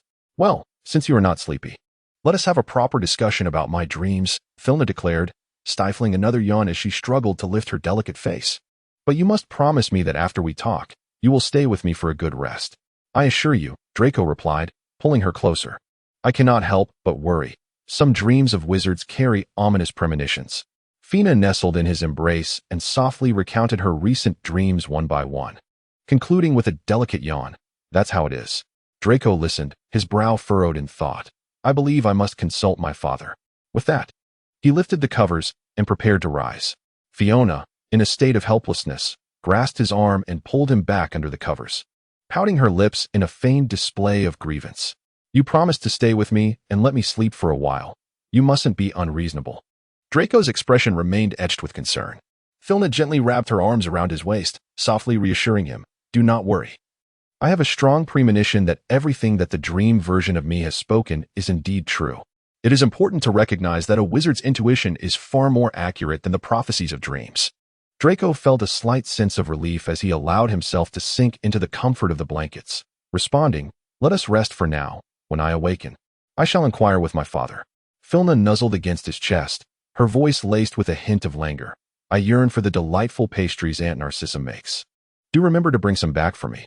Of course, Draco replied tenderly, planting a soft kiss on the crown of her head. Now rest. Ferna succumbed to a drowsy slumber. Chapter 69. In the heart of the Cadarna forest, two wizards hastened towards the gathering of werewolves. One, adorned in a flowing white robe with a beard cascading down to his chest, wore a pointed hat firmly atop his head. The other was cloaked in dark robes, the edges billowing in the wind, creating rippling waves in the air. They swiftly approached the guard checkpoint, where one of the sentinels stepped forward, sternly inquiring, "What is your purpose here?" "I have an appointment with your leader, Fenrir, to discuss certain matters," Dumbledore replied, a smile gracing his lips. The guard scrutinized him with a hint of disdain before gesturing. "Dumbledore, you may enter." Unfazed, Dumbledore maintained his gentle smile as he followed the guard inside. With Snape expressionless behind him, a modest wooden hut stood at the center of the gathering, and the guard led the two to its entrance. The door remained ajar, and within, Fenrir lounged on a wooden chair, gesturing for the guard to leave as he assessed the newcomers with an air of indifference. "What do you want?" he inquired. Dumbledore took a few steps forward, his warm smile unwavering as he softly began, "I have come to discuss a matter with you." Snape stood silently to the side, his gaze lowered, feigning disinterest as if the proceedings bore no significance to him. Dumbledore's voice resonated with a slow, authoritative cadence that naturally inspired trust. Fenrir listened with a smirk that hinted at mockery, showing no inclination to interrupt. Only after Dumbledore had painstakingly articulated his plan did Fenrir's lips curl into a derisive smile. "Is that all?" Dumbledore appeared to anticipate this reaction, maintaining his smile as he casually presented what he believed to be a compelling argument. Once defeated, the werewolves will emerge as heroes in the eyes of the public, and their status will inevitably transform. Fenrir erupted into laughter, his slate blue eyes igniting with fury. "Heroes? Why should we aspire to be heroes? Those wizards have belittled and insulted us for so long. What right do we have to become their champions?" The intensity of their discussion drew the attention of the guards outside, and suddenly, a throng of werewolves surged into the hut, interrupting their conversation. "Chief." The leading werewolf nodded to Fenrir, his piercing gaze sweeping over the two wizards. Fenrir, still seething with rage, pointed at Dumbledore and Snape, commanding, "Throw them out." In a swift reaction, Snape drew his wand, positioning it protectively before Dumbledore. This action was perceived as a provocation, prompting the werewolves to converge upon them, swiftly encircling the two. "Leave." With an urgent exclamation, the two vanished from sight. Fenrir's eyes narrowed slightly, the fury within them dissipating in an instant. He gestured for the werewolves to withdraw, contemplatively observing the spot where the two had disappeared, marked only by a small pool of blood. A sinister smile crept across Fenrir's face. That night, the darkness of Hogwarts was characteristically serene, as a figure clad in black robes staggered toward the dungeon. The flickering candlelight in the corridor cast eerie shadows on his pale visage, heightening his ominous presence. Gently pushing open the door to the potions office, Snape leaned against the doorframe, panting, oblivious to the figure nearly shrouded in darkness behind the desk. "You're back?" The girl seated at the desk spoke softly, half of her face concealed in shadow, rendering her expression unreadable. Snape furrowed his brow, striving to steady his breath. "What are you doing here?" A light laugh resonated in the air, the girl's voice markedly different from her usual coldness, now strikingly clear. "Injured again? I warned you, if you get hurt once more, I will go kill him. Stop this nonsense, return at once." Snape trembled slightly, barely maintaining his composure. The girl's crimson eyes glimmered, and a bloodthirsty smile graced her lips. "I said, if you are hurt again, I will kill him. You cannot stop me." "Enough, Isabel, you have no place here." Snape growled threateningly. "This is not where you belong." With a casual flick of her wrist, Isabel's wand vanished, replaced by a scythe exuding a chilling aura. "This time, I will not turn a blind eye." Snape clenched his teeth and stifled a groan as the wound on his chest reopened, a small trail of blood seeping onto the floor. Isabel's demeanor grew stern. "Sit down." Snape, struggling to remain upright by the door, felt Isabel's brow arch slightly. "You know you cannot stop me.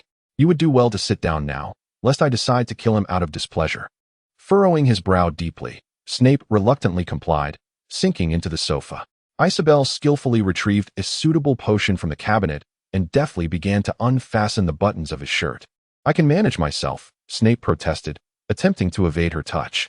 Isabel lowered her gaze, the dim light obscuring her expression. Her voice laced with an icy chill. "Do not make me repeat myself." Snape stiffened, ceasing his resistance, allowing her to tend to him. The wound, inflicted by werewolves, inevitably bore traces of their saliva. While ordinary wizards would overlook it, Isabel's keen perception detected the tendrils of dark energy entwined around the injury. Werewolves? A flicker of anger ignited within Isabel, yet she suppressed it, carefully dispelling the dark energy from the wound and wrapping it with precision. The wound was soon bandaged, and Isabel wore a light smile, a glint of coldness flashing in her deep crimson eyes. Now, it is time to settle the score with him. Do not go. Snape grasped her arm, a bitter smile escaping his lips. Regardless, I must atone. Atone? Isabel lowered her gaze, her voice soft. What sin have you committed? Failing to save her is the most unforgivable sin of my life. Snape's eyes glistened faintly. No matter how he exploited me, it was ultimately for her child. Isabel raised her deep crimson eyes, fixating on him, Snape's reflection captured in her gaze. After a long pause, she spoke again. Do not worry. I will help you protect that child. Snape averted his eyes, a self-deprecating smile gracing his face. There is no need. What do I have to fear? I only wish for her child to live well. Isabel's gaze darkened slightly. Ultimately, you live solely to protect her child, do you not? Snape replied firmly, yes. Taking a deep breath, Isabel's expression returned to one of indifference. Have you truly never felt even a flicker of affection for me? Snape lowered his eyes. We agreed that after one dose of the love potion, if I could not come to love you, you would cease your pursuit of me. I will not come to love you. Do you know what sin I encountered in that potion? It was the fragrance of sunlight, grass, and her essence. A faint smile adorned Snape's face, his voice softly enveloping her ears. Isabel parted her lips, a hint of bitterness in her tone. Very well, as you wish. The door to the office opened and closed, leaving Snape alone within. The candle on the desk flickered, momentarily swayed by the draft from the closing door, ultimately succumbing to darkness. The heavy night surged forth, engulfing the room in shadows, warmth dissipating with the light. The cold of the dark night surged in suddenly, and Snape reclined on the sofa, gently closing his eyes. It has always been thus. Chapter 70. A few days later, Dumbledore sought out Felina once more. Clearly, Snape's presence re-emerged in this conversation. I have already spoken with the family regarding the last matter, Snape stated, his face cold. They said they require only 2,000 pieces of alchemical armor, and they are willing to pay 5 times the market price. Ferna nodded obediently. Very well. Then when shall you retrieve the goods? Is it convenient at any time? Dumbledore spoke kindly. Fiona nodded gently. My father mentioned that the goods can be collected any time after payment. To the Carmen family estate? Dumbledore narrowed his eyes slightly, concealing a fleeting glimmer of shrewdness. So this was the intention all along. Fiona instantly comprehended his intentions, her expression remaining inscrutable as she remarked. Father mentioned that transactions could be conducted at Malfoy Manor. Malfoy Manor, indeed. Dumbledore adjusted his glasses, appearing somewhat hesitant, with a faint smile gracing her lips. Filna exhibited no intention of yielding. Indeed, my father stated that transactions can only take place at Malfoy Manor within the confines of England. Dumbledore furrowed his brow slightly, appearing somewhat troubled. In fact, we could retrieve the goods from France. Fina interrupted him with a smile. I beg your pardon, Professor Dumbledore. But it is evident that the Carmen Manor is heavily guarded and not a suitable venue for negotiations. My father has explicitly stated that he only trusts Malfoy Manor within the confines of England. If you believe this arrangement is not appropriate, I fear our transaction must come to an end. Fiona's resolute demeanor took Dumbledore by surprise. After scrutinizing her for a considerable time through the lenses of his glasses, he finally spoke with a hint of contemplation. I see. Then let it be Malfoy Manor. Fiona nodded slightly. Very well. If there is nothing further, I shall return to confirm the order with my father. Indeed, Dumbledore replied with a gentle nod. Severus Snape remained expressionless, seated quietly to the side, as if oblivious to everything around him. It was only after Fiona departed the office that Dumbledore spoke again. Miss Weasley's identity must be investigated promptly. We must ascertain the truth before the transaction is finalized. Dumbledore, with his hands clasped beneath his chin, directed his wise gaze towards Snape. I require the most authentic answer. Snape calmly lowered his head in acknowledgement. In the room of requirement, Draco had just placed the basket of treats on the table when Fiona entered through the door behind him. Darling, you're back. Fiona's eyes sparkled as she rushed towards him. Draco, with a gentle smile, opened his arms to her, but Fiona did not spare him a glance. Instead, diving straight for the basket of goodies. Are you craving the treats, or are you longing for me? Draco asked, a hint of jealousy apparent as he pulled her into his embrace, nudging the basket aside. As Filna watched her eagerly anticipated delicacies being pushed away, she pitifully swallowed her saliva and turned around, sweetly appealing, I miss you. I swear, just let me have a taste. Draco, with a sense of resignation, lightly flicked her forehead, unable to muster the heart to be harsh. After a gentle admonition, he relented, saying, you little ungrateful one, go ahead and eat. Frina attained her freedom and joyfully rushed towards the delicacies. Hardly had she taken a few bites when a silver doe, bearing the words of Snape, traversed through the wall and approached her. Come to the potions office. The basement remained, as ever, dark and damp. Frina gently pushed open the office door, where Snape sat on the sofa, his eyes closed in repose. You have arrived, he said wearily, opening his eyes. Dumbledore has tasked me with investigating your identity. Fiona sat before him, pondering momentarily. Is it because of the transaction I discussed with him? I am uncertain. Snape furrowed his brow. Yet, he evidently believes that the foster daughter of the Carmen family should not be like this. Fiona pondered for a moment, then gently spoke. Could you visit Hogsmeade this weekend? I shall arrange for a performance there for Dumbledore. You merely need to sustain an injury. I will ensure everything else is taken care of. Snape relaxed his furrowed brow, his expression once again assuming a frosty demeanor. Very well. A faint scent of blood wafted into Fiona's nostrils, prompting her to furrow her brow slightly as her gaze swept over his pallid visage. Are you injured? Snape's countenance darkened, and he replied coldly, it is none of your concern. Filna's gaze swept over his cuffs, where the defensive cufflinks she had given him were conspicuously absent. What of the alchemical armor? Why was it not worn? Snape replied with an indifferent expression, being with Dumbledore would expose them. If questioned, one could merely state that they were a gift from the Malfoy family. Filna's eyes grew serious. I do not wish for you to suffer unnecessary harm. It is unnecessary. Merely a minor injury. Snape gently closed his eyes for a moment. There is no need to create more targets for the Malfoy and Caro families. Filna let out a gentle sigh of resignation. Where are the cufflinks? Please hand them to me.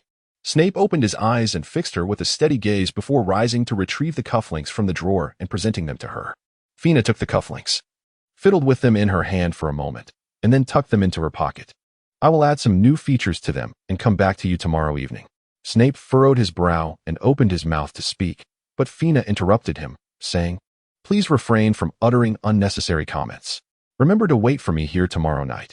Without allowing Snape a chance to respond, she immediately stood up and departed. As she turned the corner, Fina collided with a hurried individual. Mr. Longbottom? Fina exclaimed, her eyes widening in confusion. What are you doing here? Chapter 71. Neville appeared somewhat anxious, stammering as he began. I was looking for. Fiona blinked in confusion. What do you want?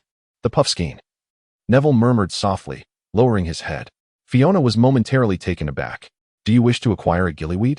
Neville, nervously intertwining his fingers, replied, Harry requires gillyweed. Very well. Where do you intend to seek it? The only place it might be found is the potions office. Are you considering approaching Professor Snape? Fiona's voice trailed off. Her eyes widened in astonishment. Neville's face flushed a deep crimson. I intend to. He stammered, unable to finish his sentence, yet Fiona comprehended his unspoken intentions. Gently patting his shoulder, she whispered, Professor Snape is currently in his office. You will undoubtedly be caught if you go. Neville's complexion paled, his body trembling slightly, and a quiver of despair crept into his voice as he asked, What shall I do? Fiona let out a soft sigh. You should return first. I will find a way to procure the bubotuber for him.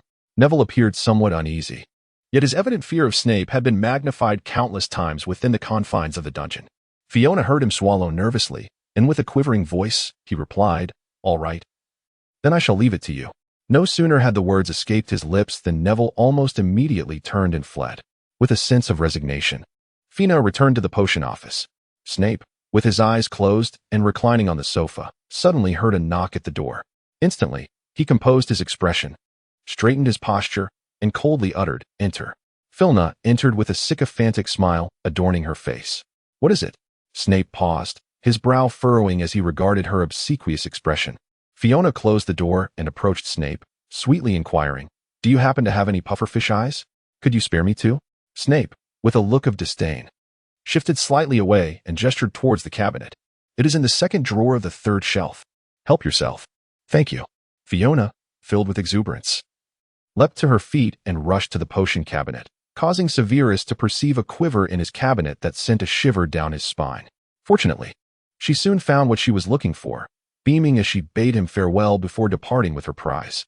Severus settled back onto the sofa, and the earlier gloom that had clouded his mind dissipated. Although she had procured the Murtlap essence, Fiona did not hasten to seek out Harry. Instead, she returned to the room of requirement. Draco was seated on the sofa, engrossed in a book when the door was suddenly thrust open, revealing Fiona's lovely face. "Have you finished your discussion?"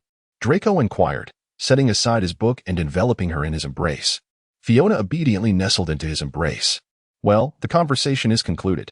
Professor Snape mentioned that Dumbledore has begun to suspect my true identity. We intend to stage a performance for Dumbledore's benefit, and I must assist Professor Snape in modifying the protective gear, incorporating some new functionalities. Oh, by the way," Fiona suddenly raised her small head, retrieving a pouch of gillyweed from her pocket.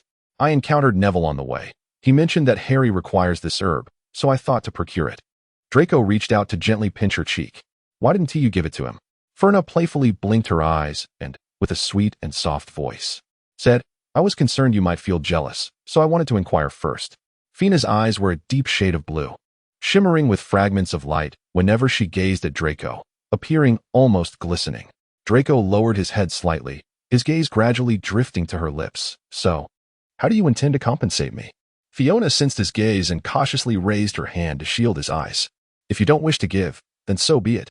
Draco's eyelashes fluttered gently, softly brushing against Fiona's palm, eliciting a faint tingling sensation.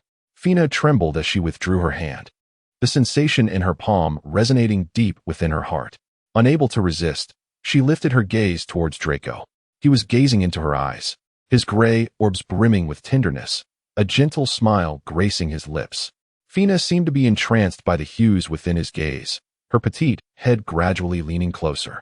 As soon as her lips made contact with his, Draco deftly grasped the nape of her neck, a hint of amusement flickering in his eyes. Thus, a passionate kiss descended upon them.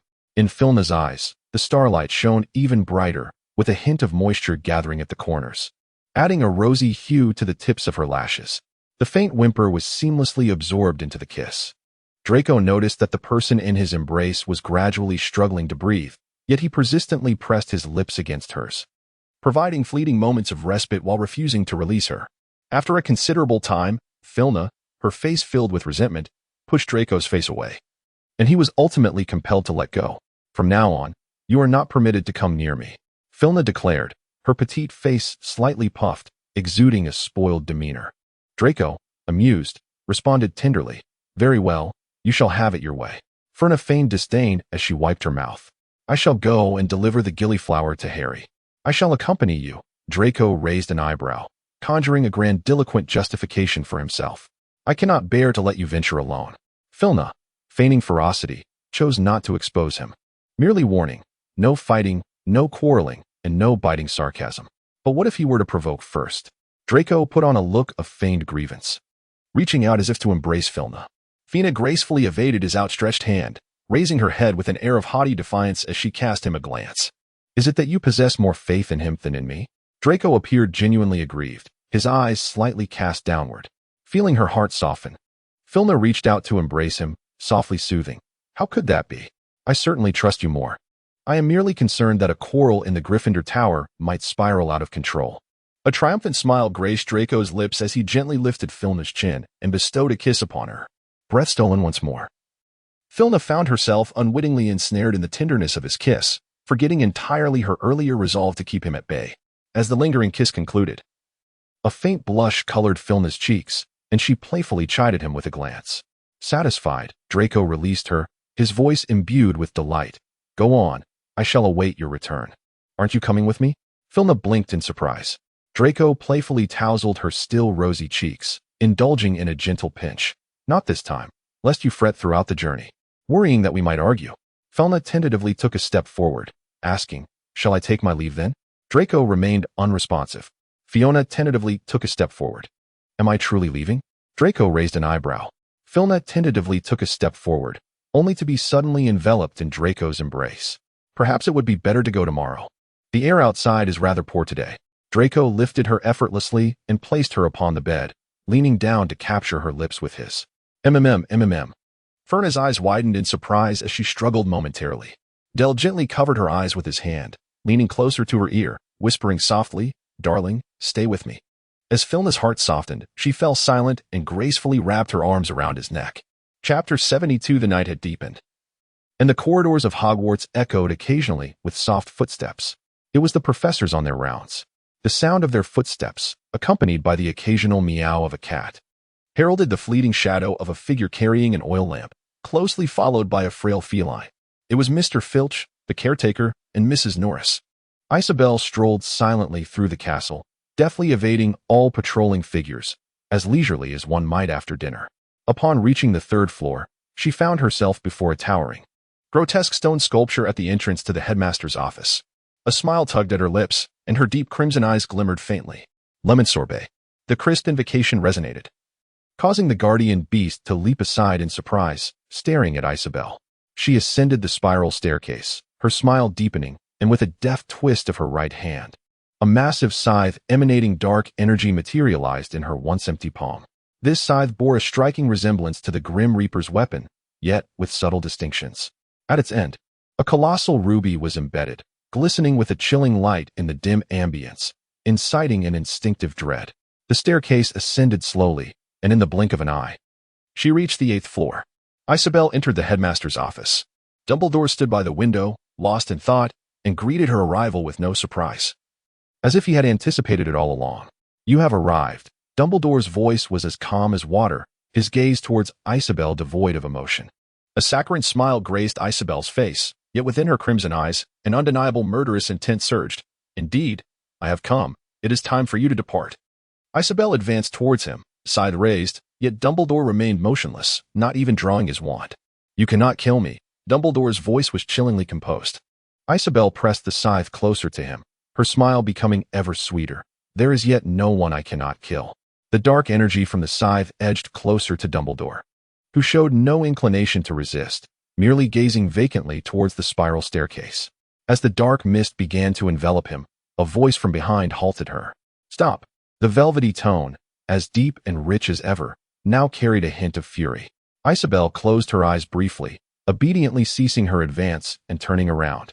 Snape stood there, his wand pointed at her, breathless and visibly enraged, clearly having rushed to her side. "I told you, you should not be here," Snape declared with ire. "Cease causing trouble." "Causing trouble?" Isabel tilted her head, her gaze sliding toward Dumbledore, who smiled sweetly as she remarked, "Am I not resolving a predicament?" Snape's voice grew cold. "You promised to cease your entanglements." "I am not entangled with you at all." Isabel raised the scythe in her hand once more, her crimson eyes brimming with an almost palpable aura of menace directed toward Dumbledore. "I merely wish to resolve a troublesome matter," she stated. Snape, witnessing her actions, blurted out in a fit of urgency, "Cease this folly. You only complicate matters for me. Return to where you belong." As he wished, Isabel halted, or more accurately, became frozen in place. The atmosphere thickened with silence. The muscles at the corners of Snape's mouth quivered slightly, his wand still pointed cautiously at her. Isabel turned stiffly to glance at him, her deep red eyes suddenly dulled. The sweet smile at her lips frozen in place as a tear slipped from her eye and shattered upon the ground with a faint, heartbreaking sound, as if something else had broken along with it. Snape stared at her impassively, his wand resembling a sharp sword, the tip aimed directly at her heart. Gradually withdrawing the scythe, Isabel suppressed her emotions and pulled up her hood, concealing her striking face beneath the ample fabric, her expression inscrutable. The scythe trembled lightly in her hand, and the surrounding dark mist enveloped her entirely. She chose not to speak again, vanishing silently into the obscurity. "Well done," Dumbledore remarked, lifting his gaze to Snape, a smile of encouragement gracing his features. Snape retracted his wand, his demeanor cold as he nodded slightly. "If all is well, I shall take my leave." "Go ahead," Dumbledore replied, evidently pleased with his performance, warmth evident in his voice. Snape ascended the spiral staircase, descending to the 3rd floor, his figure melding once again into solitude. The night gradually engulfed him, and as he made his way back to the potions office, his previously upright posture trembled and began to falter. The wound upon his chest had been torn open anew, and blood seeped from his legs and arms. Pain rendered his complexion even more pale than usual, beads of sweat cascading down as he struggled to reach the cabinet and consume a vial of pain relief. The immense agony tore at him, compelling him to collapse to the floor, gritting his teeth in a bid to endure. Time seemed to stretch indefinitely, and eventually, the pain in his wounds began to numb. Snape fought to rise, staggering to the cabinet to retrieve the last vial of pain relief. The viscous liquid slid down his throat, providing a modicum of relief, and he removed the blood-soaked bandages, uncorking a bottle of powder to sprinkle liberally onto his wounds. A wave of searing pain washed over him, rendering his face even paler as he leaned against the cabinet to prevent himself from collapsing. A plume of green smoke ascended, and Snape hastily wrapped his wounds with gauze, casting a healing charm upon himself. Nonetheless, blood continued to seep from the wounds on his arm and thigh. And after consuming a vial of blood replenishment potion, he found himself devoid of strength to tend to his injuries any further. The dosage of the analgesic was insufficient to quell the pain. He could only gnash the tender flesh within his mouth, desperately attempting to stifle the resurgence of agony. Until dawn broke. Chapter 73. In the room, the first rays of morning sunlight streamed in as Filna opened her eyes. Beside her, Draco remained asleep. The warm white blanket discarded to one side, his form curled up in a pitiable manner, emanating an air of vulnerability. Ferna gently pulled the blanket over him and bestowed a soft kiss upon his face before rising to stretch her limbs. The sunlight had yet to dispel the chill lingering in the air, but fortunately, the fireplace burned continuously, rendering the room quite comfortable. Fina awoke with a start, donned her attire, and descended from her bed. She approached her writing desk, where she procured some letter paper to compose a missive to her father. To ensure that Dumbledore would cease his inquiries into her identity, her father's cooperation was imperative. With a decisive bite to her fingertip, a drop of crimson blood fell upon the paper, causing the words to gradually fade away. Fina entrusted the sealed letter to Weimar, instructing him to deliver it to her father with utmost urgency. Weimar nuzzled her fingertip affectionately before taking flight. On her bedside lay the cufflinks she had retrieved from Snape the previous day. Fina picked them up and turned to enter the alchemy chamber. Time passed, and Draco, in a restless slumber, turned over and instinctively reached for the person who should have been beside him, only to find emptiness. Realizing something was amiss, he struggled to lift his eyelids and scanned the room for Fina's presence. Finding none, Draco sat up in confusion. "Sweetheart, where are you?" he called out loudly, but received no reply. He lingered on the edge of the bed for a moment, then threw on a robe and began searching the room for Fina. Just as he approached the alchemy chamber, Fina emerged, clutching the cufflinks, and their eyes met in a fortuitous moment. Draco leaned forward and embraced her, his voice still laced with the remnants of sleep and a hint of grievance. "Why did you leave me alone in bed? When I woke up, I couldn't find you, and I was terrified." It was a rare sight to behold as Filna witnessed Draco displaying a tender side, obediently allowing him to embrace her. She reached out to offer comfort, gently patting his back, reassuring him. There, I merely went to the alchemy chamber to adjust Professor Snape's alchemical protective gear." Draco, feeling a pang of grievance, nestled closer to her neck, his hand resting on her waist tightening softly, unwilling to release her. "Is it done?"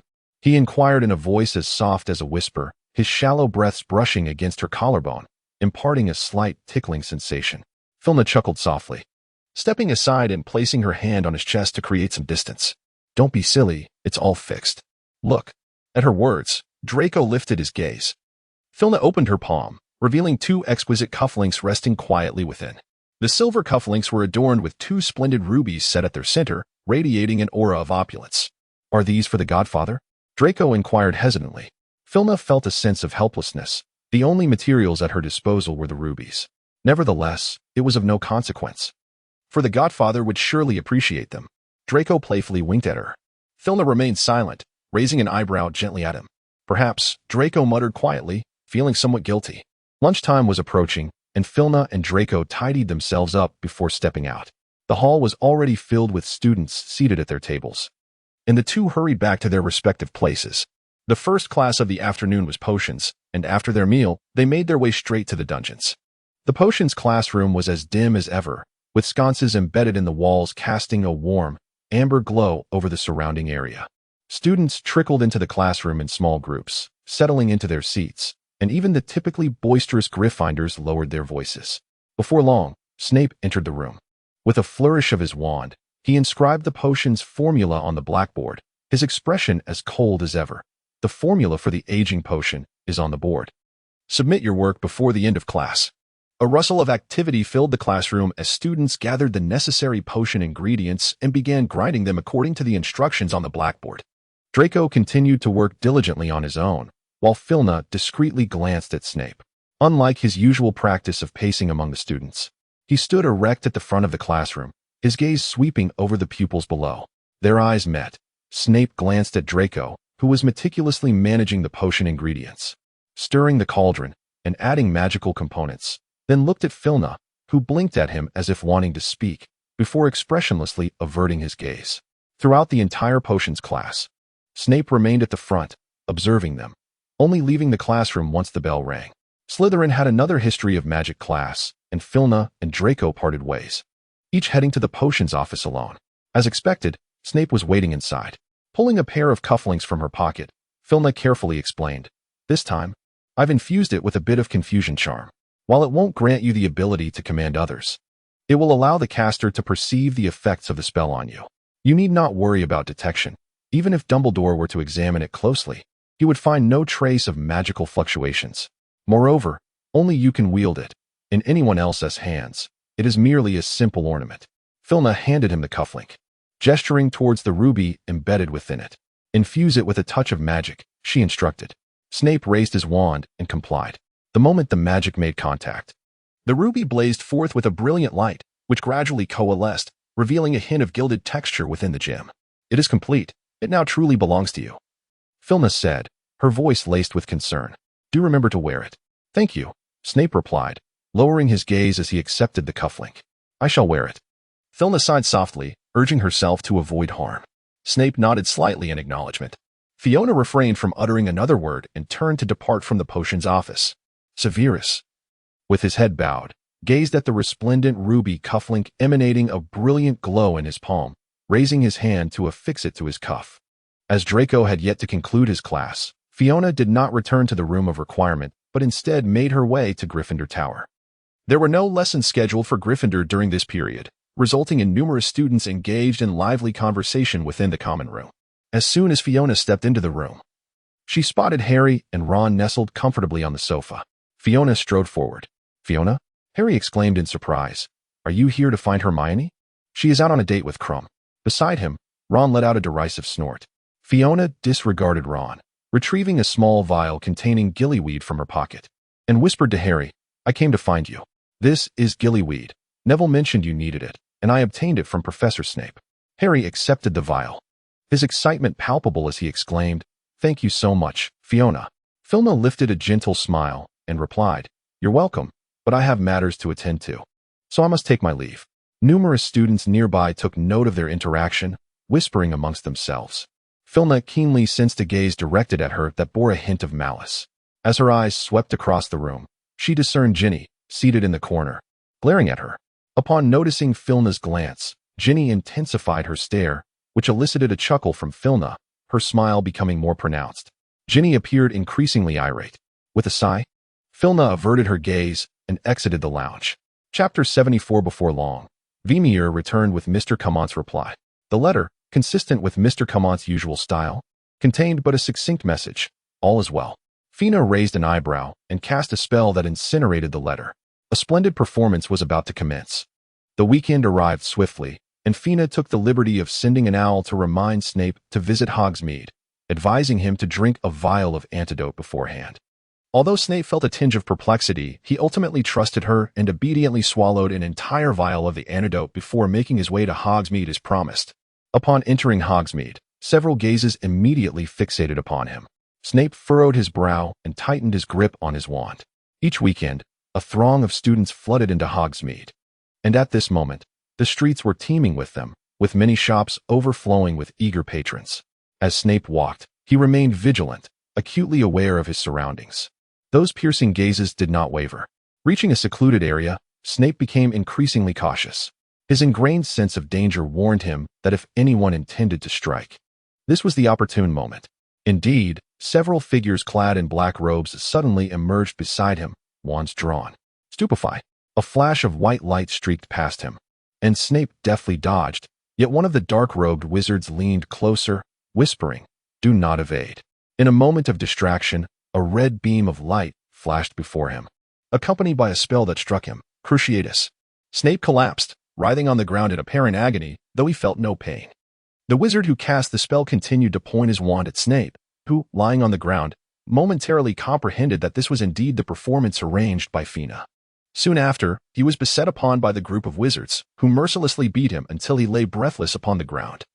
They had hurled a plethora of disorienting spells at him, rendering his current state utterly terrifying.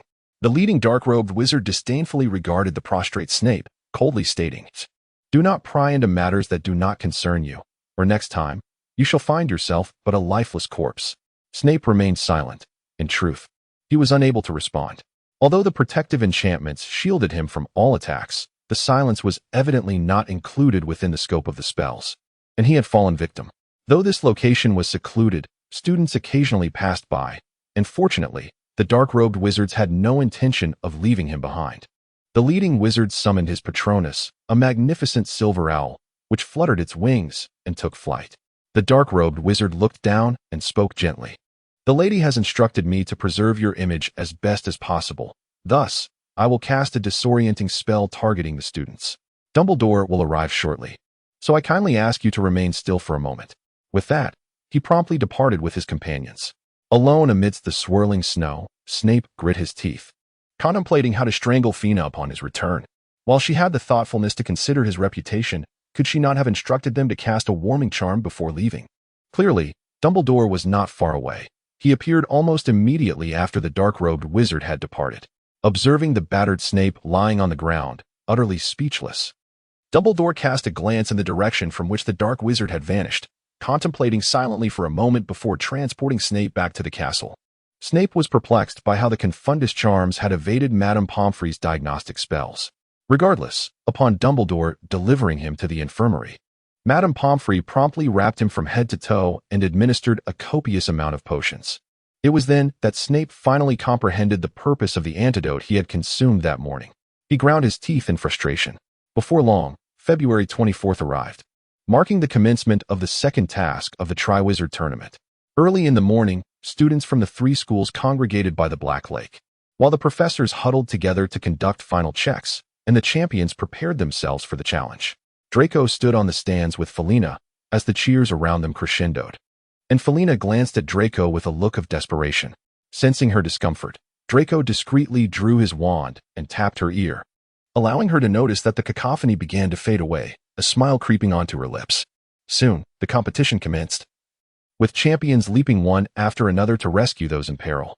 Victor successfully brought Hermione to the surface, and Cedric swiftly retrieved Cho Chang from the water. As seconds ticked by, an unsettling silence lingered beneath the surface, causing the audience in the stands to grow increasingly anxious. At last, a silver head broke through the water's surface. It was Fleur, emerging alone. Fiona could not hear the surrounding sounds, yet she distinctly sensed that people around her had begun to engage in scattered conversations. Furong ascended the shore alone, kneeling by the lakeside, weeping profusely.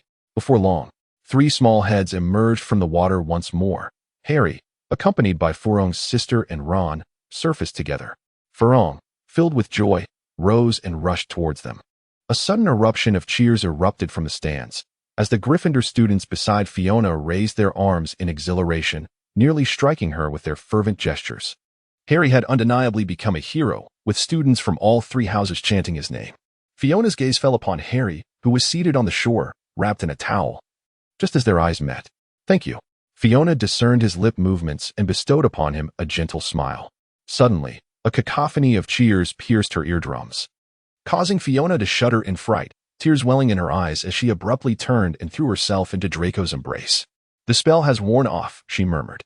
Draco discreetly concealed his wand back within his sleeve, raising his hand to tenderly encircle her, soothing her with gentle reassurances. "Do not fear, it is all right." Harry sat upon the grass, a silent observer of Draco's sly undoing of the enchantment, feigning innocence as he comforted Fiona. The nefarious Malfoy. As the competition concluded, students meandered back in small groups, their conversations still abuzz with the events of the day. Fina and Draco strolled hand in hand through the campus.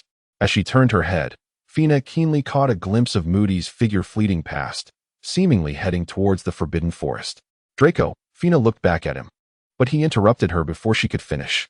You should return first. I have matters to attend to, right? Draco raised an eyebrow slightly. I saw him too. I shall accompany you.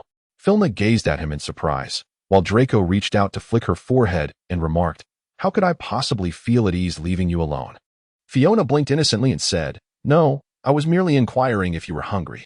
Shall we go out for a meal? Draco gazed at her in astonishment. Aren't you going to follow up and see? No need, Fiona replied with a mischievous smile. Someone will inform me. A flicker of confusion passed over Draco's face, followed by a resigned smile. Ah, another secret, is it? With a sweet smile, Filna remarked, For now, it's a secret. Chapter 75 Soon, the end of March arrived, and the school announced a 2-week Easter holiday. After some deliberation, Filna and Draco decided to remain at the school. Following the second competition, Dumbledore readily purchased the batch of alchemical armor. Filna's profits were substantial, and each time she encountered Dumbledore, her eyes sparkled with anticipation, contemplating when she might also sell him the peculiar assortment of flawed items that cluttered her family's storeroom. During the Easter holiday, many students opted to return home, leaving only a handful behind, which rendered the castle considerably more desolate. The curfew was extended to 11 in the evening, and the professors ceased their nightly patrols, much to the convenience of students like Filna, who were planning nocturnal escapades. Fina had been dreaming for several consecutive nights of venturing into the Forbidden Forest, with her dreams abruptly ceasing upon encountering a centaur deep within its shadows. After much contemplation, she resolved to explore the forest alongside Draco. As midnight approached, Fina and Draco stealthily exited the castle, making their way toward the Forbidden Forest. Hagrid's hut was shrouded in darkness, with deep snores emanating from within. The two carefully circumvented the windows and ventured into the forest. The silvery moonlight cascaded down, enveloping each leaf in a luminous sheen. Most creatures lay in slumber, and even the few nocturnal beings did not launch any attacks, merely observing the pair as they traversed their territory. Upon reaching the heart of the forest, Fina felt a gentle warmth emanating from the ring on her hand, when suddenly, a centaur sprang forth to block their path. The scene mirrored that of her dream. The centaur's coat shimmered with a silvery hue, its human-like upper body exposed, and cascading golden curls framed its shoulders. Deep-set eyes gazing intently at her. Draco stepped forward, positioning himself protectively in front of Fina, his wand gripped tightly in hand. The centaur paid him no heed. Its deep blue eyes fixated on Fina, voice ethereal. I have awaited your arrival for a long time. Awaited me? Fina furrowed her brow in confusion. Why? The ring on her finger began to emit a soft, pearlescent glow, and the centaur's gaze remained locked on it. The ring has chosen its master. You are the one we have been waiting for. Fina also gazed at the ring on her finger. The once unremarkable ivory-white band suddenly appeared to possess a life of its own, its hues vibrant and its radiance shimmering. The centaur seemed to recognize the ring, and Fina tentatively inquired, What is this ring? Uncertain, the centaur lifted his gaze to meet hers. Among the centaur kin, there exists a legend passed down through generations. When the stars in the heavens align into a single line, our destined mistress shall emerge within the Forbidden Forest. Our sole purpose is to obey her commands. This is the reason my kin and I have dwelled in the Forbidden Forest for so many years. Mistress? Is it me? Fina exclaimed in astonishment, pointing to herself. The centaur, with a profound expression, looked skyward. At that moment, the stars above aligned perfectly into a line. This is the guidance of the celestial bodies. What do you intend to do? Fina asked, still struggling to comprehend his words as she observed the stars above.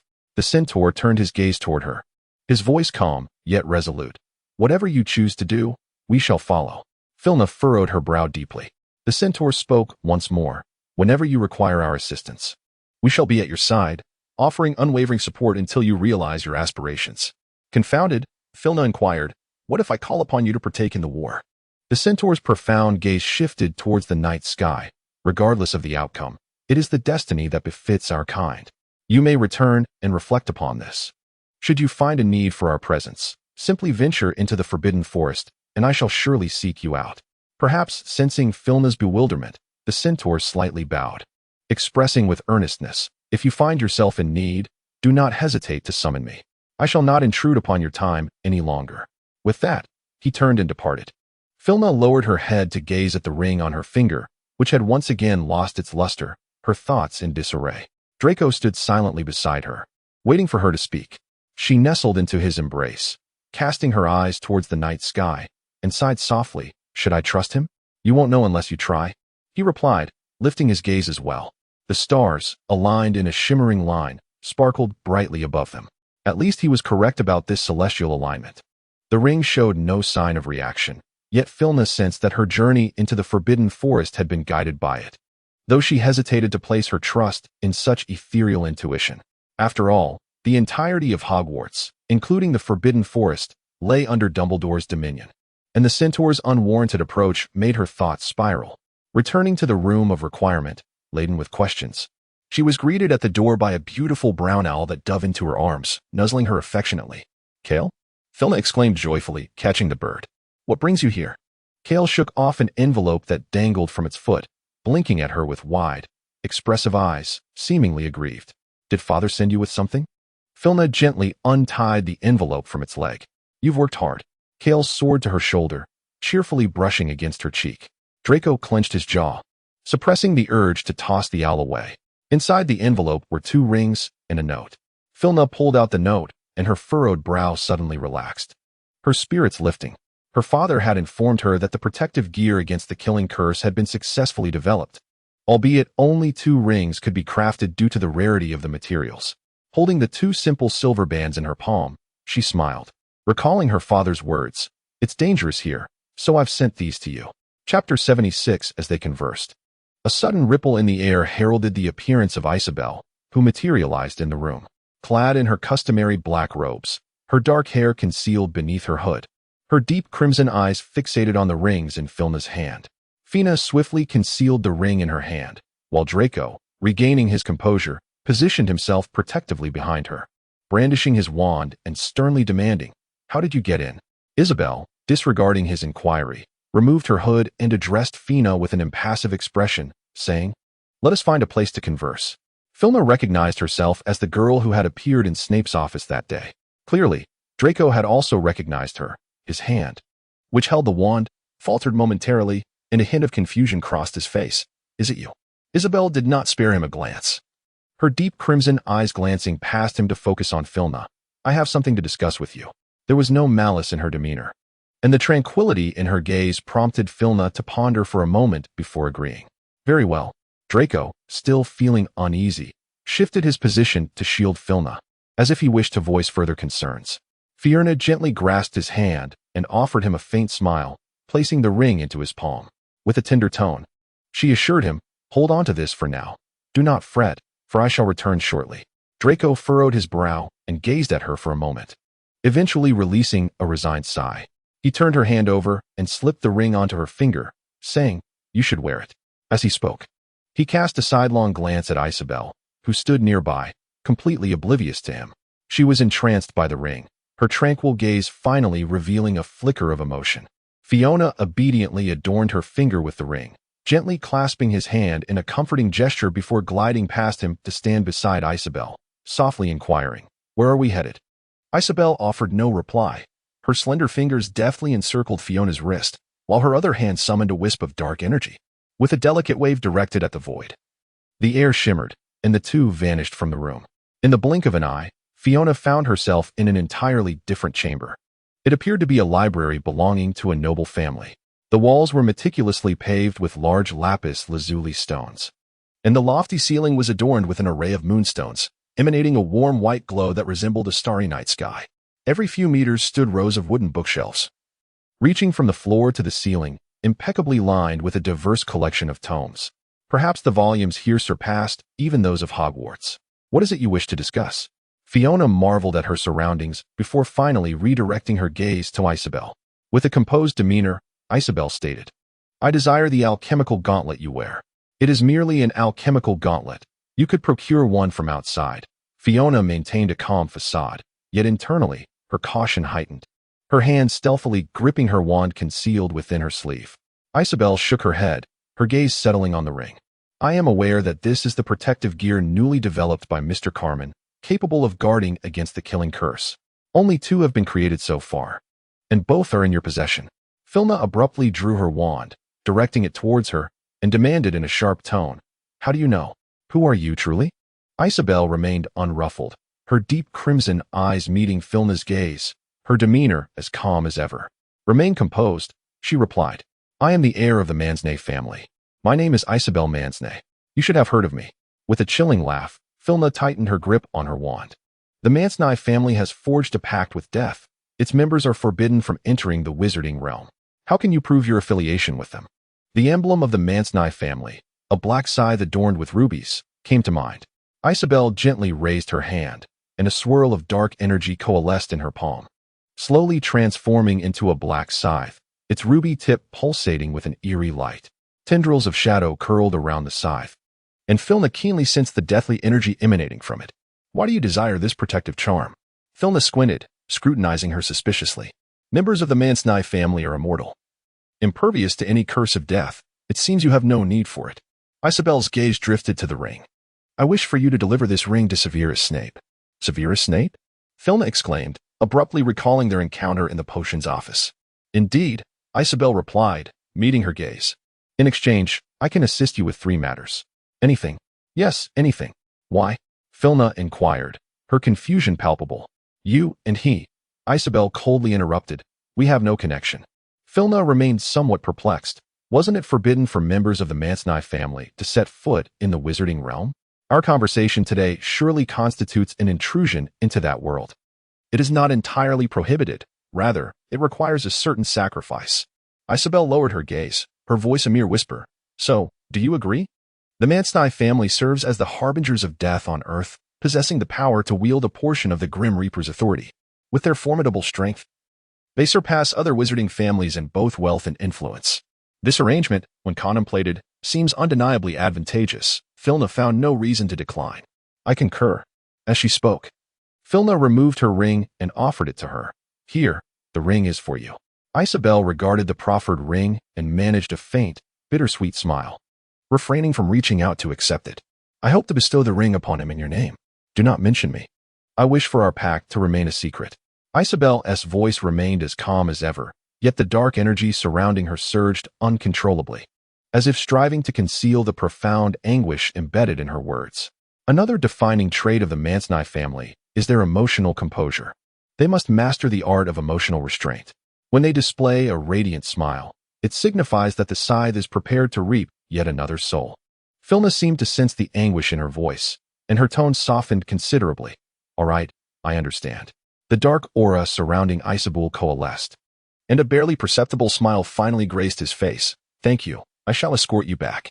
Inside the House of Requests, Draco awaited anxiously when suddenly a ripple swept through the air.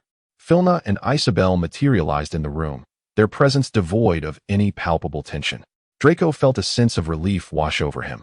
Isabel lifted her gaze once more to Filna, stating, If you seek me, simply utter my name. Filna nodded gently as Isabel vanished once more into the ether. Are you hurt? Draco asked anxiously, rushing over to Filna and inspecting her with utmost seriousness. A gentle smile graced the corners of Filna's lips as she reassured. I am unscathed. She harbors no ill intentions. Draco, finally at ease, embraced her tightly, inquiring, Do you know her? Not at all, Filna replied, nestling deeper into his arms as she deftly shifted the topic. I plan to pay a visit to Professor Snape shortly. Draco, discerning her evasion, playfully pinched her cheek with a feigned expression of irritation. You are keeping secrets from me again. Promise me you won't engage in anything perilous, all right?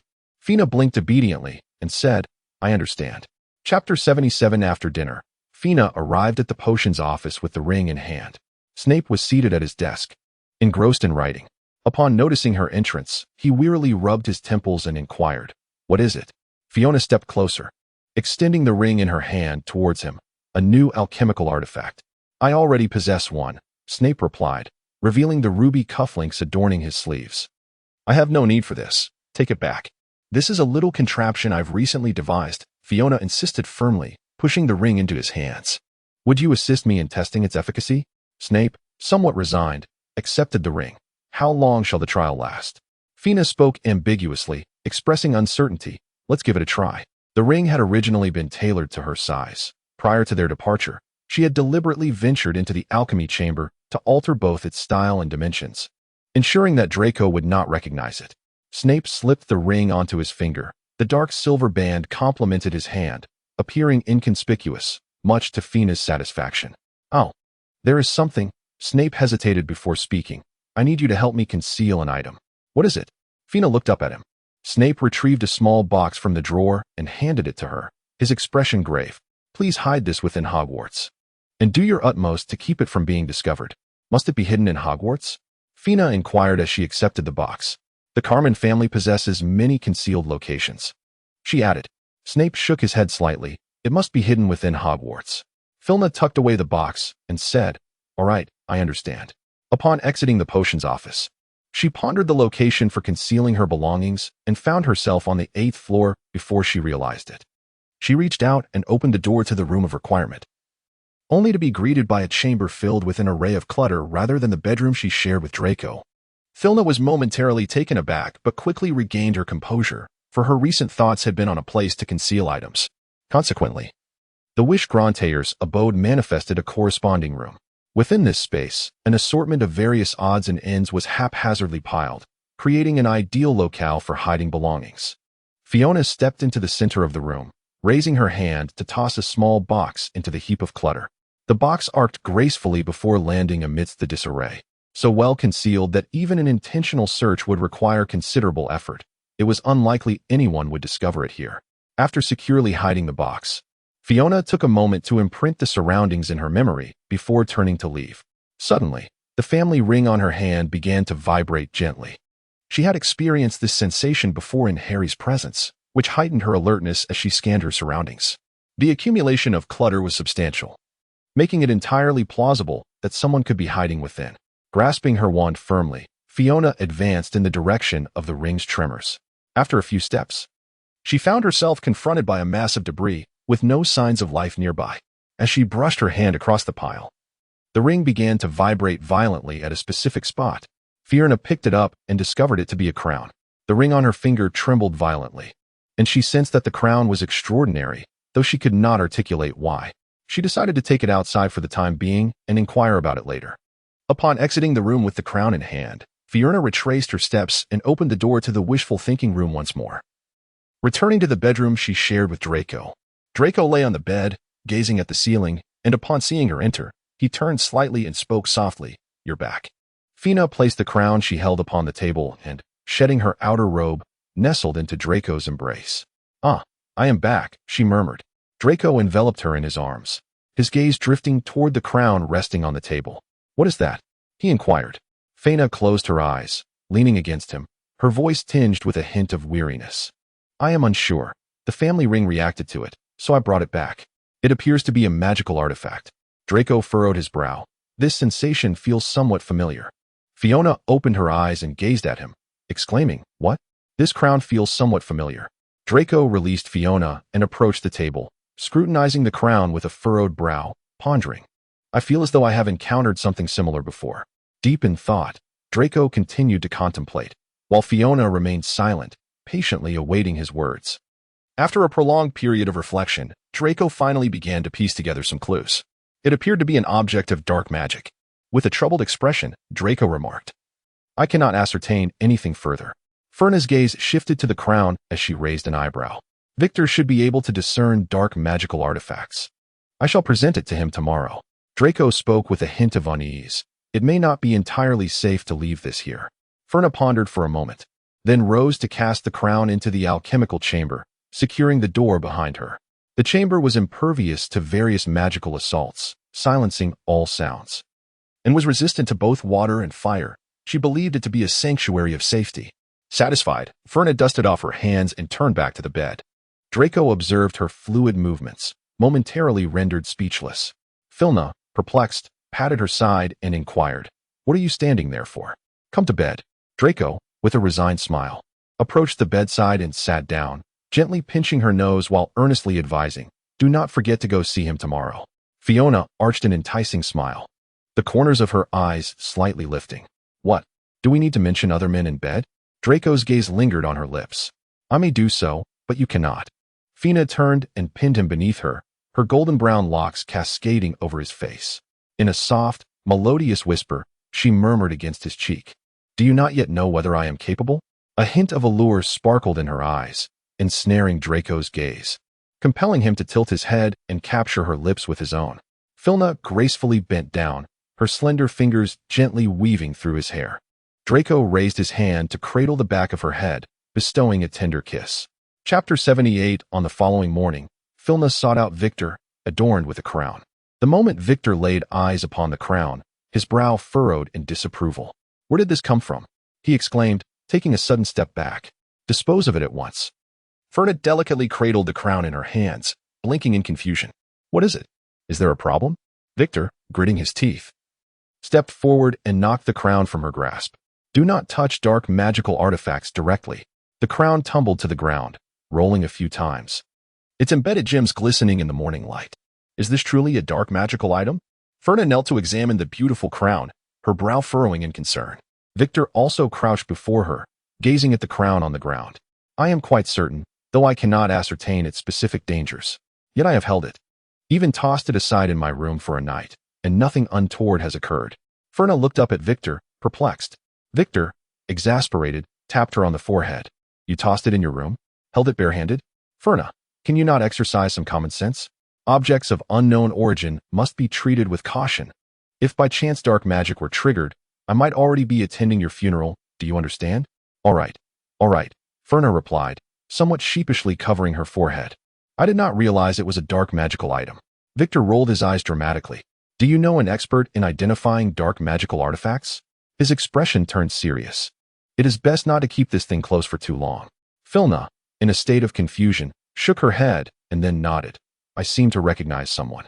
"Then let us hasten to show it to him," replied Victor, gently tapping her on the head. "No more touching, do you understand?"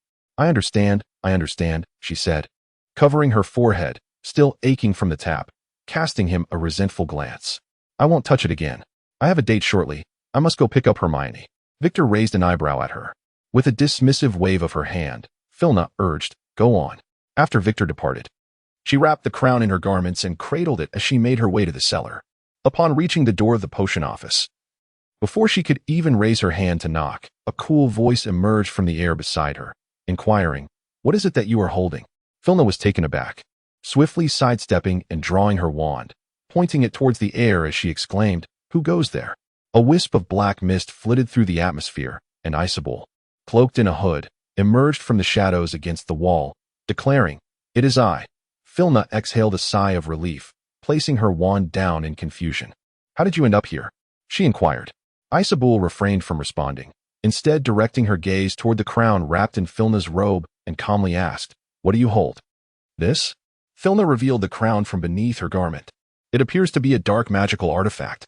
I came to consult Professor Snape regarding it." Isabel's expression hardened as he swiftly placed a hand on her shoulder. "Follow me." In an instant, the air shimmered, and the two vanished from the doorway of the potions classroom. When Fiona regained her senses, she found herself brought back to the same room as before. "Show me what you have," Isabel said, his expression somewhat grave. Ferna, with a grave expression, extended the crown towards her and inquired, "What is the matter? Is there something wrong with this?" Isabel accepted the crown, scrutinizing it closely. For some inexplicable reason, the moment the crown rested in her hands, it seemed to lose much of its luster. The diamonds embedded within appeared as though they were coated in dust, no longer gleaming. She raised her hand, conjuring a swirl of dark energy that enveloped the crown, the tendrils of black mist lifting it into the air, tightening around it. Suddenly, the diamonds on the crown emitted a blinding radiance.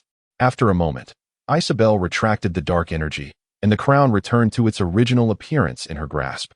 "This is a Horcrux," Isabel stated, her gaze meeting Ferna's. "A Horcrux belonging to Voldemort." "A Horcrux?" Ferna exclaimed, astonished, her eyes fixed on the crown in her hands. "Does it contain a fragment of Voldemort's soul?" "To be precise, it harbors a shard of his soul," Isabel replied, her tone regaining its composure. "The soul within is neither whole nor stable. I suspect there may be other Horcruxes in existence." After much contemplation, Filna's gaze fell upon the ring adorning her finger. "Could you examine this ring for me?" she inquired, as she removed the family heirloom and handed it to Isabel. "Each time I come into contact with this crown, the ring trembles violently." Isabel accepted the ring, and a wisp of dark energy seeped from her palm into the ring, causing it to shudder abruptly. Retrieving the dark energy, Isabel held the ring, her brow slightly furrowed. "This ring possesses the capability to harbor souls and can also detect the presence of fragmented souls.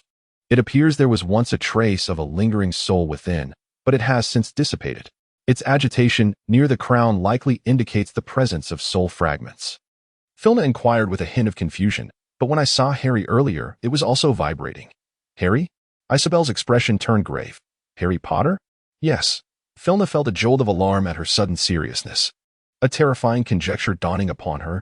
Could it be that Harry too is a fractured soul? Isabel furrowed her brow, returning the ring to her. Her deep crimson eyes slightly raised. I need to see him.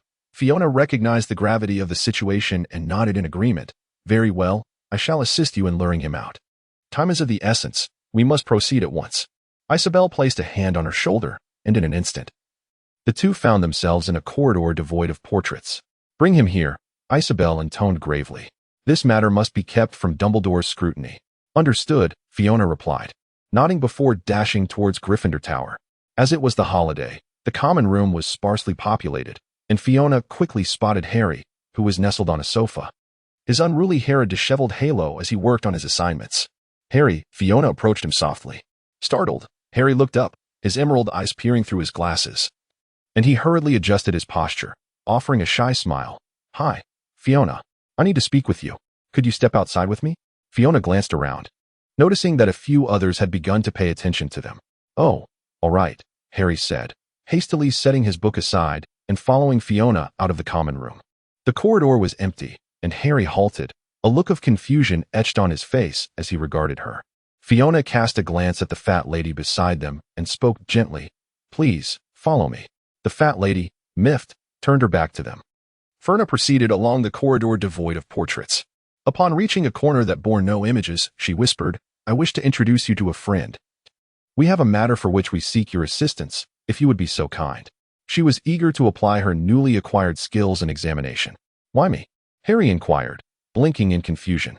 Filna exhibited a beseeching expression, stating that most of her classmates had returned home for the Easter holiday, and she believed that a larger group would yield more accurate results. Harry nodded in understanding, a gentle smile gracing his lips. Very well, let us proceed. The two made their way to a corridor devoid of portraits, where Isabel awaited them. Filna approached her, introducing Harry. This is my friend with whom I wish to practice the examination spell, Isabel. I have brought along my friend, Harry, who has graciously agreed to assist you. Isabel maintained an impassive demeanor as she accepted her fib. Thank you for your assistance, Mr. Potter. Harry returned her gratitude with a friendly smile. It's my pleasure. Isabel summoned a swirling mass of dark energy in her hands, and Harry, perplexed, watched as she directed the dark mist into her own body. Casting a nervous glance at Filna, Fiona smiled reassuringly at him. In an instant, Isabel withdrew her hand, casting a gaze filled with complexity towards Harry. Clearly startled, Harry hesitantly inquired, Am I gravely ill? Isabel averted her eyes and gently shook her head. No, you are quite healthy. Harry offered a shy smile, ruffling his hair. Then, may I leave now? Of course, Fiona replied, immediately sensing the change in Isabel's expression, which sent a chill through her. She forced a tender smile. I shall escort you back.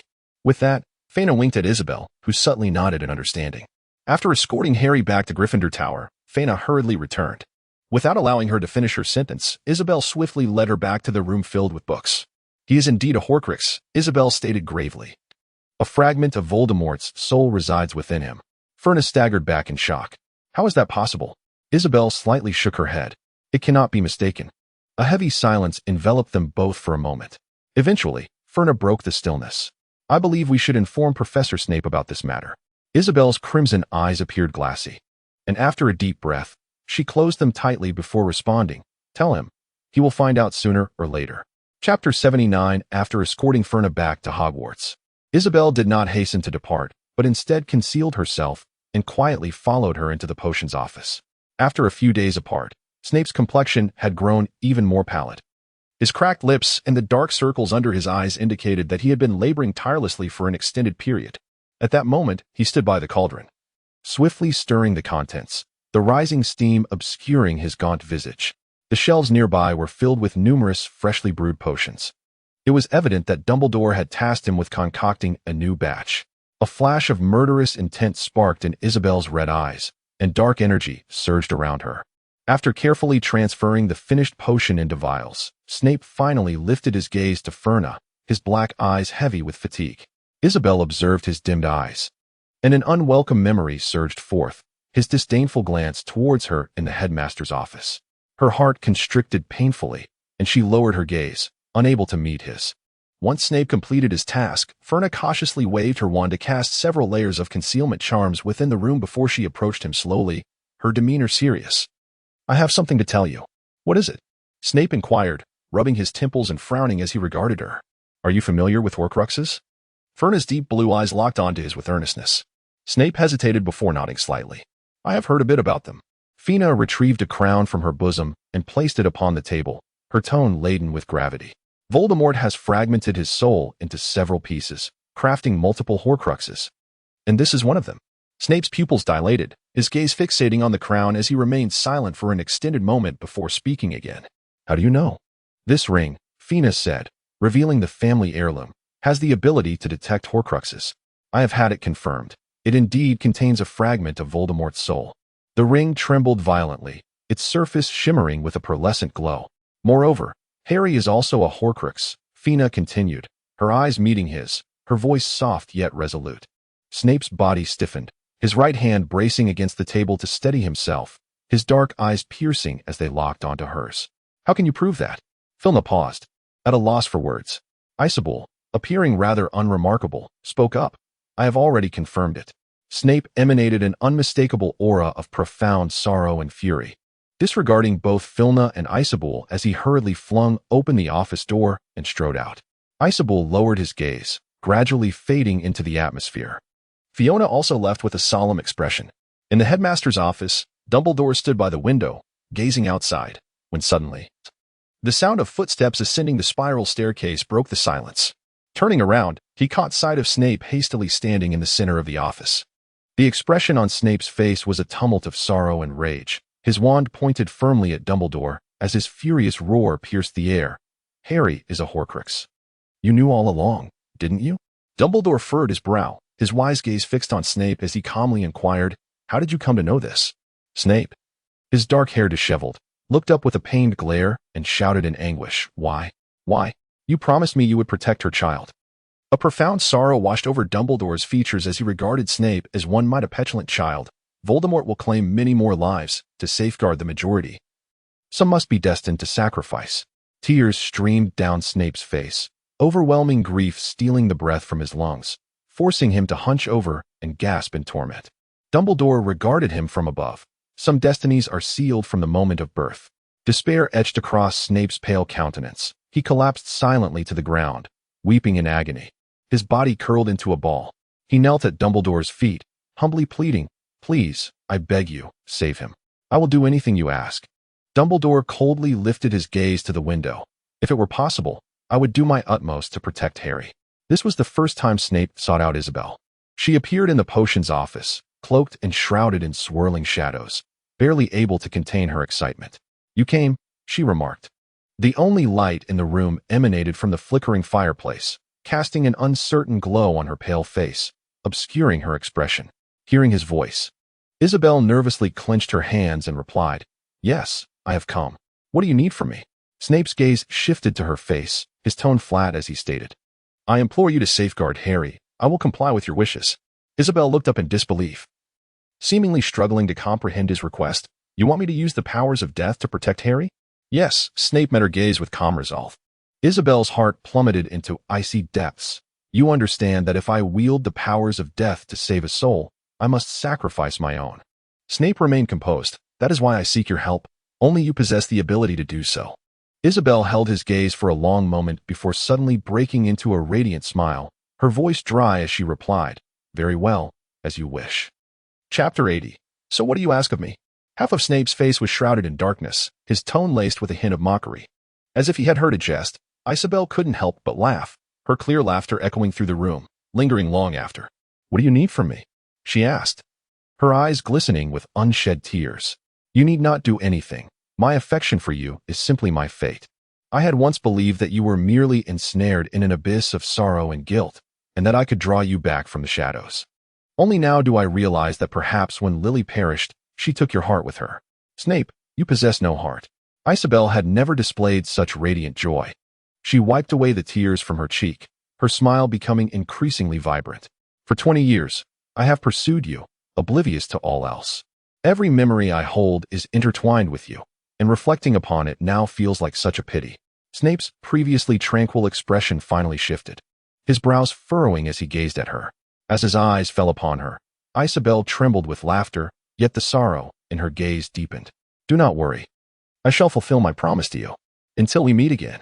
The brilliance of her smile was blinding, and with one last glance at him, she vanished into a swirl of darkness. Once more, Snape found himself enveloped in a profound silence. The fire in the hearth flickered erratically as he stared at the wine glass in his hand, the depths of his eyes clouded with obscurity. Suddenly, in a fit of rage, he hurled the glass against the wall, the shattering of glass echoing through the room. Snape covered his face, groaning in anguish. I'm sorry. Truly sorry. Yet he felt he was already at an impasse. Did a soul consumed by darkness still deserve redemption? The flames in the fireplace gradually extinguished, a chill permeating the room, stealing away the warmth from his body. The night compressed despair into a multitude of sharp pains, relentlessly eroding his entire being. He gasped for breath, yet the bone-deep agony persisted. It felt as though his very insides were pierced by countless needles, the pain weaving a vast net that enveloped him entirely, with sorrow refusing to relent. The physical and emotional torment left his mind incapable of thought. He could only raise the wine bottle to drown himself in inebriation, seeking to numb the anguish. The Easter holiday was now half over, and Filna had been preoccupied with the assignments given by her professors, leaving the crown neglected in the alchemy chamber. On this day, while she was in the room of requirement working on her charms essay, Isabel unexpectedly sought her out. Filna paused, lifting her quill, and looked up to find Isabel standing before her, gazing intently. Where's the crown? She inquired. Momentarily disoriented after being immersed in her manuscript, Filna blinked in confusion, taking a moment to comprehend her words. Just a moment, I shall fetch it, she replied. Ferna cast aside her quill and hastened into the alchemy chamber, returning shortly with a crown in hand. Place it here. Isabel gestured toward the table, then continued, allow me to see your ring. Fena obediently removed the ring and handed it to her. Isabel accepted the ring, sliding it onto her finger, as dark tendrils of energy surged forth, causing the luminous white ring to tremble violently, radiating a dazzling light. After a considerable time, Isabel retracted the dark energy and returned the ring to her, speaking softly. Although the lingering souls within the ring have dissipated, they left behind a multitude of residual essences. I have dispelled them all for you. Now this ring truly belongs to you. Ferna joyfully accepted the ring and slipped it back onto her finger, the surface shimmering with a brilliance that seemed even more radiant than usual. Thank you, she spoke sincerely. Isabel gave a slight nod, her gaze resting on the crown placed upon the table. What do you intend to do with this soul artifact? Ferna furrowed her brow in distress. I intended to destroy it, yet no matter how I tried, it seems futile. As she spoke, Ferna lifted the crown. Nothing could mar its surface. Not even a scratch remained. Ferna gestured toward the blue diamond atop it, wrinkling her nose. Look. Isabel stared wide-eyed at the ring in her hand, a look of astonishment crossing her face. Don't move. Filna was taken aback, momentarily frozen in place. What's happening? Isabel disregarded her question, extending his hand to summon a swirl of dark energy that penetrated the crown. After a brief pause, he finally spoke again. This ring of yours. Filna felt an overwhelming tension, her hands and feet growing rigid. Upon hearing her words, she quickly glanced at the ring adorning her hand. It can purify soul artifacts, Isabel asserted, his deep crimson eyes narrowing slightly. Purify soul artifacts?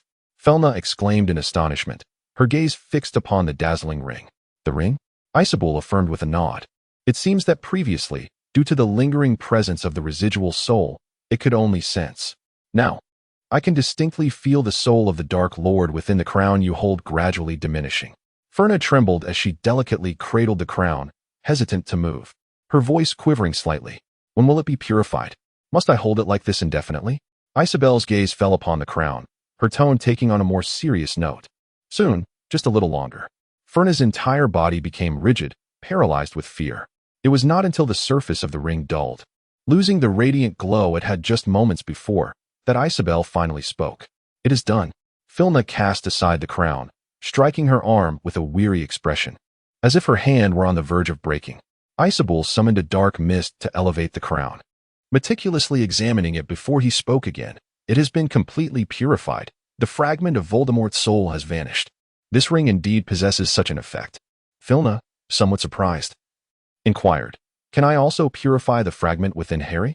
Isabel paused momentarily, a sudden surge of emotion rippling through him.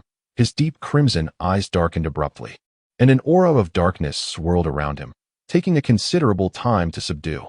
Filna was uncertain whether she had misspoken, cautiously observing from the sidelines without daring to voice her thoughts. Isabel, maintaining a composed demeanor, spoke evenly. "In theory, it is possible. You may give it a try." With that, he enveloped himself in a shroud of darkness and vanished. Filna was perplexed by her reaction. After carefully reflecting on her words, she could not discern any misstep and chose to relent. The assignment for the curse class lay sprawled across the table, and Filna had lost all motivation to continue writing. Closing her book, she donned her outer robe and stepped out, making her way directly to Gryffindor Tower. The Gryffindor common room was as tranquil as it had been in previous days, with a handful of students seated alone on the sofas, diligently working on their assignments. As anticipated, Filna spotted Harry in a corner, engrossed in his essay. Chapter 81. Harry? Filna approached him and spoke softly. Harry, momentarily bewildered, lifted his gaze and, upon recognizing her, immediately straightened his posture. Filna? Fiona smiled gently and said, "I have something to discuss with you. Shall we step outside?" "Oh, certainly." Harry and the bookish boy stood up and followed Fiona out of the common room. The fat lady, upon witnessing the two of them once again, let out a disapproving huff and turned her head, choosing to ignore their presence. "Follow me," whispered Filna. Harry obediently followed her. The two entered an empty classroom devoid of any presence. Harry stood awkwardly to the side, his cheeks flushed, and inquired, "Why are we here?" Observing his apparent misunderstanding, Filna hastily clarified, "Last time Before she could finish her sentence, Harry's body weakened, and he collapsed.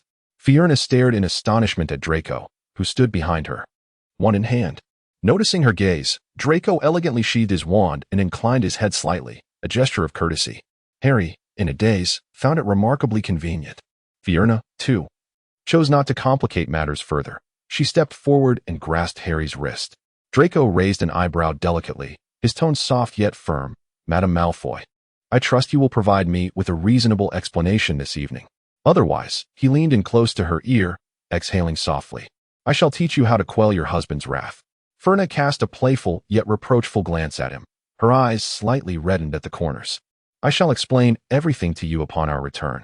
Draco, ever considerate, took a few steps back, refraining from further interruption. Fiona clutched Harry's wrist for an extended moment, only releasing her grip when the surface of the ring grew dim. Almost instantaneously upon her withdrawal, Isabel materialized from the ether, raising her hand to inject a wisp of dark energy into Harry's being. In an instant, the shadowy essence retreated back to Isabel, who, with an impassive demeanor, stated, "It has been purified." Fiona exhaled in relief. Isabel's expression remained as serene as ever, yet she seemed to be enveloped by an immense sorrow. Her once deep crimson eyes dulled considerably. After assessing Harry's condition, Isabel swiftly vanished into the air. In the potions office, a potent aroma of alcohol pervaded the entire room. Severus Snape's black hair clung greasily to his face, shadows darkening beneath his eyes as he cradled a bottle of vodka, lost in slumber. The floor was strewn with scattered bottles and shards of broken glass, with a pool of blood staining the debris near his feet. Isabel took a deep breath, suppressing her tumultuous emotions, and spoke with an effort to maintain her composure. "Snape." Snape blinked in confusion, his usually sharp black eyes now devoid of their luster. As he looked at Isabel with a bewildered expression, Isabel conjured her wand and cast a revitalizing charm, watching his clarity gradually return to his gaze. "What?" Snape asked, a sardonic smile creeping onto his lips. "Have you finally decided what you want me to do?" A chill ran through Isabel, her voice icy as she replied, "Fiona's ring can purify Horcruxes. The fragment of Voldemort's soul within Harry has been cleansed. He is now safe. I have fulfilled my promise to protect Harry." Isabel's detached tone pierced Snape's eardrums. "We owe each other nothing now." Snape gazed at her for a long while, an expression of mixed joy and sorrow flickering across his face before he ultimately chuckled. "Harry is safe?" "Yes," Isabel answered succinctly, her crimson eyes reflecting numbness. "Congratulations. You have saved her child." Snape opened his mouth to respond, but Isabel, unwilling to hear more, was swiftly engulfed by dark mist, vanishing from sight. I'm sorry. Snape's voice lingered in the air, falling to the ground as Isabel had already disappeared. With a self-deprecating curve to his lips, Snape seized the vodka and took several deep swigs. The glass from his hand cut deeper into his wound, more shards embedding themselves within as blood surged forth, trailing down the bottle and ultimately dripping onto the glass fragments below. Snape's gaze fell upon the gauze placed in the cabinet nearby, his hand clenching into a fist. The glass shards were pressed deeper into his palm. After Isabel's departure, Fiona and Draco found themselves at an impasse regarding Harry. Draco suggested a forgetfulness charm, but Fiona disagreed. They bickered for a considerable time before deciding to settle the matter with a game of rock, paper, scissors. Unfortunately, before a victor could be determined, Harry had already awakened. Looking at the two squabbling over the game in front of him, Harry sat up in confusion, ruffling his hair. "What are you two doing?" A sudden voice emerged beside her, startling Fiona, who instinctively threw a punch at Harry. As expected, Harry collapsed once more, a hint of bruising decorating the corner of his mouth. Fiona gazed at Harry, who had once again collapsed, and blinked. There is no need for further debate. Let us forget everything. I have acquiesced. After ensuring Harry's comfort, Fiona and Draco returned to the room of requirement, wearily flinging themselves onto the bed. After a brief respite, Draco propped himself up on one elbow and turned to her. "Mrs. Malfoy, when do you intend to enlighten your husband about the events of today?" With a sweet smile, Fiona gently wrapped her arms around his neck. "Now, since Isabel appeared in the wishful room, I have meticulously recounted all that transpired today to Draco." She concluded with a charming smirk. "Mr. Malfoy, you are already aware of everything that occurred today. Might I inquire if you wish to instruct your unfortunate wife on how to quell your fury?" Draco, shedding his shirt to reveal pronounced collarbones and smoothly contoured abs, lifted a hand to delicately tilt her chin, enticingly asking, "So, Mrs. Malfoy, will you earnestly learn? I believe I still have much to comprehend." Fiona's eyes dimmed, as if enchanted, and she softly responded, "Teach me." Chapter 82. On the final day of the Easter holiday, Fiona sought out Snape. The potion office was permeated with a lingering scent of alcohol. Snape stood behind the desk, brewing potions, his figure appearing terrifyingly gaunt. His greasy black hair clung to his cheeks, dark circles under his eyes, and his lips were pale, devoid of any color. Upon seeing Fiona enter, he lifted his gaze to her, his eyes filled with a bleak, lifeless gloom. Fiona was taken aback. "What is the matter?" she inquired cautiously as she leaned closer to him. Snape averted his gaze, numbly continuing to brew the potion, his voice devoid of warmth as he replied, "What is it?" "I have come to inform you that the fragments of soul within Harry have been purified." Fiona hesitated before speaking. "You need not worry any longer." Almost as soon as the words left her lips, Snape suddenly overturned the cauldron, his hands bracing against the sides of the table as he closed his eyes, gasping heavily. Fiona was startled, stepping back abruptly, her gaze fixed upon him in astonishment. After a moment, Snape regained his composure. Skillfully wielding his wand to clear the liquid that had splattered from the cauldron, his tone even colder than before. "Understood. The semester was nearing its conclusion, and Voldemort was certain to make his move before then. This matter could no longer be postponed." Thus, Fiona steeled herself and continued, "There is one more matter that requires discussion. We need to visit Malfoy Manor." Snape, with his eyes lowered, responded softly, "Very well." The two arrived at Malfoy Manor and, seizing Lucius, who was waiting by the fireplace, they proceeded directly to the study. Fiona wasted no time and directly delved into the matter at hand. "Currently, we have destroyed 2 of Voldemort's Horcruxes, yet according to Isabel's conjecture, he is likely to possess additional Horcruxes. At present, we are at a complete loss regarding the whereabouts of these other Horcruxes. It is evident that Voldemort deliberately placed Moody within the school for a specific purpose, and Harry's unexpected selection as a champion in the Triwizard Tournament only adds to the intrigue. Therefore, I surmise that Voldemort will take action before the conclusion of the tournament." Fiona's expression turned grave. "Although we cannot yet ascertain Voldemort's ultimate aim, the most plausible scenario appears to be that he seeks to extract something from Harry to restore his own power. Hence, I propose we adopt a strategy of feigned weakness, allowing Voldemort to regain his strength, which in turn may lead us to uncover the existence of the remaining Horcruxes." Lucius appeared utterly perplexed. "What Horcruxes? What are we destroying?" Severus sat silently, his head bowed, refraining from comment. Fiona swiftly recounted the events of the past few days. Lucius blinked in disbelief, struggling to process the information, before stammering, "So, You are currently engaged in the destruction of the Dark Lord's Horcruxes? Fina raised an eyebrow. Indeed, to utterly vanquish Voldemort. It is imperative to eradicate all the Horcruxes he has created. Therefore, I propose that we refrain from obstructing Voldemort's current endeavors. Fina concluded, however, Harry must be willing to take some risks. Rest assured, I shall provide him with adequate alchemical armor to ensure his safety. As she spoke, her gaze turned towards Snape. At the mere mention of Harry's name, Snape finally lifted his head and coldly remarked, I have no objections. Lucius shrugged, neither do I. Very well. A hint of excitement flickered across Fina's face. Then we can patiently await the execution of Voldemort's plan. Over the past few months, Fina diligently attended classes and completed her assignments, spending her leisure time in the company of Draco. The plan had been solidified, and with no concerns about the impending events, Fina felt utterly at ease. Since their last transaction involving alchemical armor, Dumbledore had not sought her out again. Fina speculated that he was likely preoccupied with matters concerning the third task of the Triwizard Tournament, leaving him little time to trouble her. After 3 months of blissful days, the momentous date of June 24th arrived, heralding the commencement of the third task of the Triwizard Tournament. That morning, Fina eagerly pulled Draco from his slumber. Darling, wake up. The third task begins today. Her eyes sparkled as she gently nudged him while seated beside him. Draco, still groggy, opened his eyes to find Fina nestled against him, resting her head on his lap, and mumbled, just a little longer. Filna gently pinched his face and said, the competition will commence soon. We must leave early. Draco pouted, opening his eyes with a hint of melancholy. Do you believe Potter holds more importance in your heart than I do? In my heart, there is only you, not him.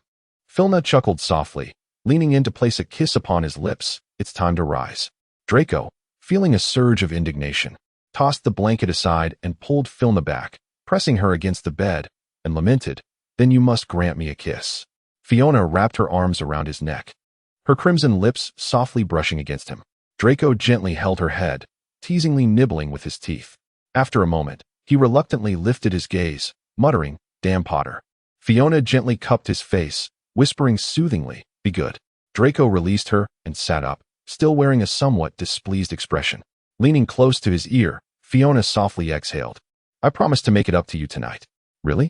Draco's demeanor brightened instantly, his movements and dressing becoming notably more agile. Indeed, Fiona replied with a resigned smile. Draco swiftly completed his preparations, a graceful smile adorning his face as he slightly inclined towards her, extending his hand. I am ready, my lady, with a sweet smile. Filna entwined her arm with his. When the two arrived at the venue, it was still devoid of students. At the center of the arena stood a colossal labyrinth, constructed from lush greenery. As Filna gazed upon the maze, an inexplicable sense of foreboding washed over her. The warriors were still waiting in the holding area, and an unexpected wave of panic surged through Filna, prompting her to glance back at Draco. With a hint of pleading in her voice, Filna began to speak. Before she could finish, Draco offered her a gentle smile, removed the protective charm ring from his finger, and handed it to her, saying, go ahead. Filna gazed at his actions, her heart aching as her eyes brimmed with tears. Draco, feeling helpless, enveloped her in his embrace, soothingly murmuring, why are you still crying? I have given him to you. You must hurry. He will soon take the stage. I'm sorry, I just need him for a moment. I have a terrible feeling that something will go wrong today. Filna choked out, tears cascading down her cheeks. Draco gently wiped away her tears, softly assuring her, there's no need to apologize. I believe in you. If he were to perish just like that, how would I ever find someone to spar with again? Now please go. Fina gently wrapped her arms around his waist and whispered, thank you. Draco soothingly caressed her head, but after a moment's contemplation, he changed his mind, saying, wait here. I shall deliver it to him. Fina comprehended his meaning, a sweet smile gracing her face. All right, I shall await your return. Draco made his way to the tent where the warriors were gathered, finding Harry and crossing his arms with an air of haughty demeanor. Hey, Potter. Upon seeing Draco, Harry furrowed his brow slightly. Malfoy, what brings you here? Draco smirked disdainfully, raising his hand to toss a ring towards Harry. Here, wear this. It's from Fina. Harry initially assumed it was a weapon being hurled at him, nearly reaching for his wand, but upon realizing it was a gift from Fina, he hurriedly caught it. What is this? My ring, Draco replied vaguely, as there were others around. Just borrow it for now. Return it to me after the match. Understanding the implication, Harry felt a twinge of awkwardness but managed to utter softly, "Thank you." Draco shuddered as if repulsed, retorting, "Make sure to return it clean." Without waiting for any further response from Harry, he turned and departed. Harry glanced down at the ring in his hand, a faint smile appearing at the corners of his lips. Chapter 83. Upon Draco's return to the stands, he found Fina being approached by a younger Slytherin boy, who held a pink envelope in his hands. "I truly like you very much. If you were to part ways with Mr. Malfoy, please consider me," he said. His ears tinged with red as he slightly bent forward to present the envelope. Filna's face retained a gentle smile, yet her eyes betrayed a hint of displeasure. "I'm sorry, but we are about to become engaged, I believe." Before she could finish her sentence, Draco stepped forward, wrapping an arm around her shoulders, his tone haughty as he regarded the young man before them. "Did no one inform you that it is unwise to provoke anyone in Slytherin? How dare you attempt to undermine me, Malfoy? To your dismay, we will not be parting ways." Draco's voice was laced with menace. "Moreover, to quell your infatuation with my fiancée, I believe a month of community service would make you reconsider your audacious actions." The boy before them had turned pale with fear. "Why, you can't. You're not our head boy." "Oh, but I am," Draco replied with a mischievous grin. "I shall have a word with your head boy, Brunner." The boy's teeth chattered, as if he sought to protest. But it was evident that Draco's patience had reached its limit. "Now, vanish from my sight at once, or the consequences will extend beyond mere community service." With his head held high, Draco gazed down at him imperiously. The boy practically fled in an instant. Draco raised an eyebrow, turning his expectant gaze toward Filna. "Your suitor's composure leaves much to be desired." Fina cast him a sidelong glance, saying, "Indeed, you are the most formidable." "Of course." Draco's face revealed a satisfied expression as he leaned closer to her ear and whispered, "You are fully aware of just how formidable I truly am." Flushed with embarrassment, Filna shot him a reproachful glance before averting her gaze to the audience below, choosing to ignore him. Soon, the competition commenced. The four warriors entered the maze in the order determined by their previous scores, with Cedric and Porter initially taking the lead. As the first whistle blew, they sprinted into the labyrinth. The second and third whistles followed in quick succession, and soon all four warriors had ventured into the maze. Unexpectedly, a flicker of red sparks erupted from the thicket, hovering in the air. The spectators in the stands grew tense. The patrolling professors, upon witnessing the sparks swiftly emerge and retrieve a contestant, realized it was Fleur Delacour. Poor girl, she had already succumbed to unconsciousness, prompting the professors to levitate her out. The students from Beaux Batons expressed their disappointment with a collective murmur. Shortly thereafter, a second burst of red sparks erupted from the foliage, leading the professors to hastily re-enter the thicket. Students from Durmstrang and Hogwarts craned their necks anxiously, peering into the depths of the maze. Before long, a large figure was hoisted out, Victor Crumb. The Hogwarts students erupted in a fervent cheer, for this signified that, regardless of who ultimately triumphed, the trophy would belong to Hogwarts. Fina gazed anxiously at Victor, who had succumbed to unconsciousness and was being carried into a tent beside the arena. It was evidently not an opportune moment for a visit. "Do not fret. Once the match concludes, I shall accompany you to see him," Draco whispered gently into her ear. "Inside the tent are Madame Pomfrey and 2 doctors summoned from St. Mungo's. He will be all right." Ferna nodded slightly, her gaze sweeping across the tent before suppressing her concerns and turning her attention to the stands. The thicket had fallen eerily silent, while the spectators strained their eyes, peering into the labyrinth, desperately seeking any trace of the two amidst the dense foliage and enchantments. A gentle tremor coursed through the ring on her hand, prompting Ferna to tug at Draco and dash towards Hogwarts Castle. It was only after they had run a considerable distance that she whispered, "Something has happened. The key I gave Cedric has been activated." They sprinted to the staircase of the first-floor hall, where Cedric sat on the ground, his face pale with terror, gasping for breath. "What is going on?" Ferna thought, her heart sinking as she realized Harry was nowhere to be seen. Cedric appeared utterly shaken, his voice trembling as he murmured, "He is back, he is back." Fleur clasped his shoulders, compelling him to meet her gaze. "I know, what about Harry? Tell me what transpired." Cedric, upon encountering the steadfastness in her eyes, seemed to gradually regain his composure. Suppressing his fear, he recounted, "Harry and I grasped the trophy, which turned out to be a portkey. We were unaware of where it would take us, and then we encountered the Dark Lord." At this point, he recoiled slightly. He was cradled in someone's arms, like a grotesque infant. A figure cloaked in black cast the killing curse at me, but Harry lunged to intercept the spell. Yet, he emerged unscathed. His tone turned bewildered, but I was transported back. With an air of urgency, Filna extended her hand and implored, "Hand me the ring." "What ring?" Cedric replied, bewildered as he looked at her. Fortunately, at that moment, Xiao Zhang rushed over, swiftly snatching the ring from Cedric's hand and presenting it to Filna. Her face already streaked with tears. "Thank you," she choked out, her voice thick with emotion. Fina gently nodded, taking the ring and tapping it with her wand while reciting a series of obscure incantations. Soon, a blood-red glow emanated from the ring, and the scene Cedric had just described materialized within the crimson light. When the image shifted to a certain Death Eater, Fina and Draco exchanged a glance, both taken aback by the revelation. Lucius Malfoy. If Lucius had been summoned, then Severus Snape would undoubtedly follow. The two immediately dashed back to the Quidditch pitch. Chapter 84. The spectators in the stands remained eagerly awaiting the return of the champions from Hogwarts. Fina and Draco scanned the surroundings but found no sign of Snape, curiously. Dumbledore was also absent. Fiona found the situation suspicious.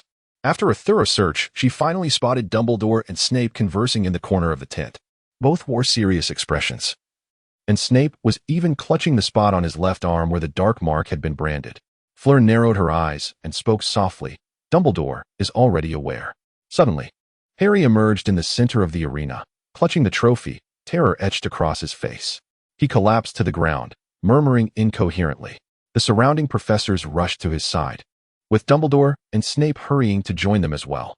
Fina and Draco swiftly concealed themselves, drawing near to their surroundings. "He has returned, Voldemort." The two dared not approach too closely, only able to discern a few keywords. "My blood has resurrected." With a sudden gleam in her eye, Filna vividly recalled an ancient dark magic she had once encountered in the Carmen family's library. The bones of a father, the flesh of a servant, the blood of an enemy. "What about Mr. Diggory?" Filna heard Dumbledore inquiring of Harry. Harry appeared utterly terrified, his body collapsing to the ground as he gasped for breath. "I don't know. He went to that place with me, but then he suddenly vanished." Dumbledore's wise eyes narrowed slightly. "Vanished into thin air?" Harry nodded frantically. At that moment, Cedric and Cho Chang came running toward the scene. The instant Cedric and Harry met, both exclaimed with exhilaration, "You're alive." Dumbledore observed the two crouching before Harry with a serious expression. "Mr. Diggory, I hope you can elucidate why you are approaching from the direction of the castle." The gravity of his inquiry caused Cho to furrow her brow in displeasure, but Cedric responded with his usual gentleness. "I'm not sure why. After encountering Voldemort, a killing curse was cast at me, and then I returned to Hogwarts." "A killing curse?" Dumbledore's tone grew more accusatory. "Are you implying that you successfully evaded a killing curse and returned to Hogwarts safely?" Cedric furrowed his brow in contemplation and replied truthfully. "I remember Harry lunged to save me." Fiona's keen eyes caught sight of Harry discreetly removing the cursed ring belonging to Draco, concealing it within the palm of his hand. At that moment, Moody, standing nearby, let out a scoffing laugh, his false eye spinning wildly in its socket. "Harry? I am at a loss as to what spell you employed to emerge unscathed from the killing curse." Dumbledore's gaze shifted toward Harry. Anxiously, Harry tucked the ring deeper into his palm, maintaining an impassive expression as he replied, "Sir, I believe I pushed Cedric aside at the moment, and the curse struck elsewhere." Dumbledore furrowed his brow, his attention once again directed towards Cedric. "Do you possess any protective gear or a key of sorts?" Cedric obediently responded, "I have nothing with me. Only a ring. But that ring." Fiona furrowed her brow and tightly grasped the ruby ring in her hand. The matter of the ring must not be revealed. Otherwise, Dumbledore would undoubtedly grow suspicious. Fortunately, Autumn Zhang reacted swiftly, almost instantaneously interjecting, "The ring has vanished." That ring was a product of alchemy, a one-time use key. As you know, once utilized, such alchemical creations disintegrate into dust. Cedric glanced back at her momentarily, but he quickly averted his gaze, redirecting his attention to Harry, who remained engulfed in fear. Filna exhaled in relief, her palm, clasping the ring, already damp with perspiration. Dumbledore gazed at Xiao Zhang with profound intensity, who met his gaze with unwavering courage. "So, Miss Zhang," Dumbledore fixed his eyes upon her. "How did you come to know this?" Xiao Zhang spoke calmly. "I was concerned for my boyfriend's safety in the Triwizard Tournament, so after the champions were selected, I specifically purchased this alchemical protection." Dumbledore nodded briefly, his gaze still resting upon her. I see. Xiao Zhang maintained her serene eye contact with him. Soon, Dumbledore shifted his attention to Harry. Harry, you may need to accompany us to the headmaster's office. Oh, all right. Harry sat up, glancing at Cedric and Xiao Zhang. Thank goodness we all made it out alive. He reached out to embrace Cedric, then quickly withdrew, turning to Xiao Zhang to offer a comforting handshake. A flicker of surprise crossed Xiao Zhang's eyes. Yet she politely extended her hand in return. In that brief moment of contact, she instantly comprehended. Congratulations, champion, Xiao Zhang said gently. Harry offered a somewhat bashful smile, scratching his head as he followed Dumbledore, along with the professors and several officials from the Ministry of Magic, as they departed. Fiona observed keenly as Harry discreetly handed the Resurrection Stone ring, concealed in his palm, to Cho Chang. Cedric appeared somewhat envious, his gaze fixed on the hand that had intertwined with Cho's, his lips curling in discontent. However, Cho tenderly took his hand and whispered something soothing in his ear, instantly lifting Cedric's spirits once more. Fiona exhaled softly, relieved. Voldemort had successfully returned, and both Harry and Cedric were unharmed. Furthermore, Dumbledore remained oblivious to her scheme. Despite certain obstacles, she had ultimately achieved her goals. The audience in the stands had begun to disperse, and Cho Chang and Cedric had also risen to make their way back. Fiona hurriedly approached and gently tugged at Cho's sleeve. Cho paused mid-step and, with a hint of apology directed at Cedric, said, I suddenly remembered that I need to inform Marietta of something. You go on ahead, and we shall meet in the Great Hall shortly, all right? Cedric gazed at her tenderly, his eyes brimming with affection. All right, I will wait for you. Cho returned his warm smile, and only after Cedric had walked away did she softly address the empty air beside her. This ring was given to me by Harry. It is meant for you. She opened her palm to reveal the ring within, and Fiona reached out to take it. Thank you. Fiona cradled the ruby ring in her palm, and Xiao Zhang, withdrawing his hand, spoke gently. Thank you. It is thanks to your ring that Seed was able to return safely. You're welcome, Fiona teased, raising an eyebrow. Perhaps next time you could sell me the alchemical materials at a more reasonable price? Xiao Zhang's smile softened further. That is impossible. Chapter 85 in the Riddle Family Tomb. Voldemort turned to face the multitude of Death Eaters summoned before him, his gaze settling on Lucius Malfoy. Voldemort intoned, gripping his wand with a heavy tone. Lucius inclined his head slightly. Voldemort circled around him, his voice laced with a hint of admiration. I hear your son is soon to be betrothed to the heir of the Carmen family? Lucius nodded respectfully. Yes, my lord. Voldemort's lips curled into a sinister smile. Very well. Lucius maintained a demeanor of deference, though his heart sank heavily. The third competition concluded amidst a wave of profound panic, and the semester swiftly drew to a close. On that day, the audience was too distant from the field during the event, leaving most students unaware of the specifics, only vaguely sensing that something dreadful had transpired. Today marked the final day of the term, and the grand hall of the school was filled to capacity. With all professors present at their designated tables, Fiona's gaze swept over Moody, who was seated among the faculty, and for some inexplicable reason, he appeared rather jumpy today. He nearly leaped from his chair whenever someone engaged him in conversation. Harry sat to her right, with Hermione nestled between them, engrossed in a silent exchange of glances with Crumb across the table. Clearly, interrupting their moment to converse with Harry was ill-advised, so Fiona suppressed her curiosity. Dumbledore, unusually succinct today, proclaimed in a resonant voice, another year has come to a close. It was evident that many lingering questions about the final match remained unanswered. And thus he announced gravely, Voldemort has returned. A swell of murmurs erupted from the tables of Gryffindor, Hufflepuff, and Ravenclaw, while the Slytherin table remained eerily silent. The Ministry would prefer that I refrain from sharing this with you, Dumbledore continued, yet I firmly believe that truth is always preferable to falsehood. The buzz of discussion intensified around the table, and as Fiona turned her head, she fortuitously locked eyes with Cho Chang. Their gazes met momentarily, followed by an awkward yet polite smile, before they hastily averted their eyes. Dumbledore's remarks were refreshingly concise, and soon the table was laden with exquisite food. The students at the long table continued their fervent discussions about what they had just heard, seemingly indifferent to the delectable fare, while Fiona happily devoured half a roast chicken on her own. The following day, the Hogwarts Express arrived punctually to transport the students returning home for the holidays. Fiona adorned herself with a delicate makeup and donned a lovely pale yellow dress as she boarded the train, while Draco floated behind her, carrying 2 large suitcases. Once they settled into their compartment, Fina propped her chin on her hand, gazing out at the picturesque scenery of Hogwarts, her face illuminated by a bright smile, while Draco looked at her with an expression of affectionate adoration. As the train whistled and departed from Hogwarts, Fina gently exhaled and turned to Draco. Their eyes met in the air, and Fina excitedly spoke, "Draco, do you think Mom and Dad will miss me? I can't wait to go home." Draco responded with a tender smile, "Mr. Cayman has written to my father, stating that you will be staying at Malfoy Manor for this holiday." "Why?" Fina exclaimed, gritting her teeth in indignation. "Where have they gone this time?" "Norway."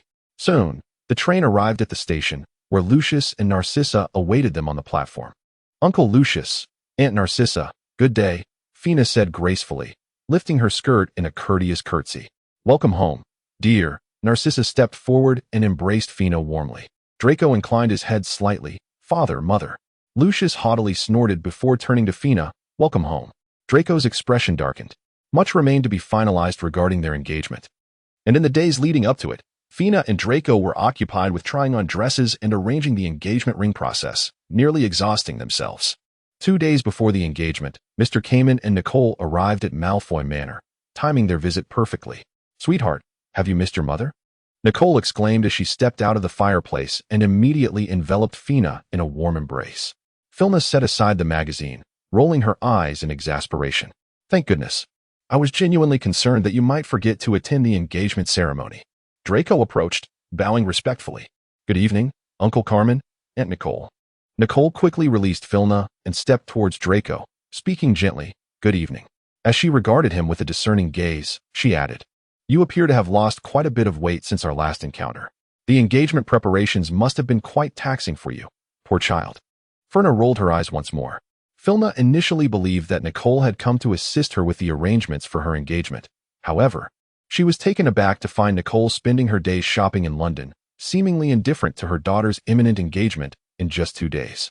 Fortunately, Draco was remarkably considerate, taking on the bulk of the responsibilities, thus granting her a moment to breathe.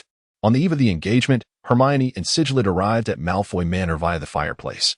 The Malfoy family extended a warm and amiable welcome to Hermione, a Muggle witch and Filna's dear friend, which made Hermione feel somewhat uneasy. Early the following morning, guests began to arrive at Malfoy Manor. The engagement banquet was set for noon, and Lucius, Narcissa, and Cormac, along with Nicole, had prepared themselves well in advance and were currently mingling with the guests outside. Filna, on the other hand, had been pulled from her slumber and seated for her makeup, and she was still not yet ready as the time approached for the ceremony. The gown for the engagement was a radiant white train dress personally selected by Filna, featuring a strapless corset design adorned with delicate star-like diamonds below the waist, crowned with a cascade of blooming white roses at her waist. On her feet were elegant white lace high-heeled shoes, the straps embellished with white pearls that harmonized perfectly with the pearl hairpin nestled in her updo. Her earrings and necklace were simple yet graceful strands of pearls, complementing her sophisticated and understated makeup, which rendered her both gentle and regal. As her preparations drew to a close, the time for the engagement ceremony was swiftly approaching. Filna stepped into the waiting area, exhaling softly, her heart fluttering with anxiety. Before long, the moment arrived. As the ceremonial music began to play, Filna and Draco gradually ascended the stage, facing one another at the center. Lucius, Narcissa, Cormac, and Nicole occupied the front row, while the other guests settled into their seats, their eyes fixed upon the couple. Atop the small pedestal between them lay a book, and together, Filna and Draco slowly raised their rings above it, reciting the esoteric incantation of the ceremony in unison. As their voices echoed, the book on the pedestal began to flutter violently, ultimately landing on a particular page that radiated a brilliant light.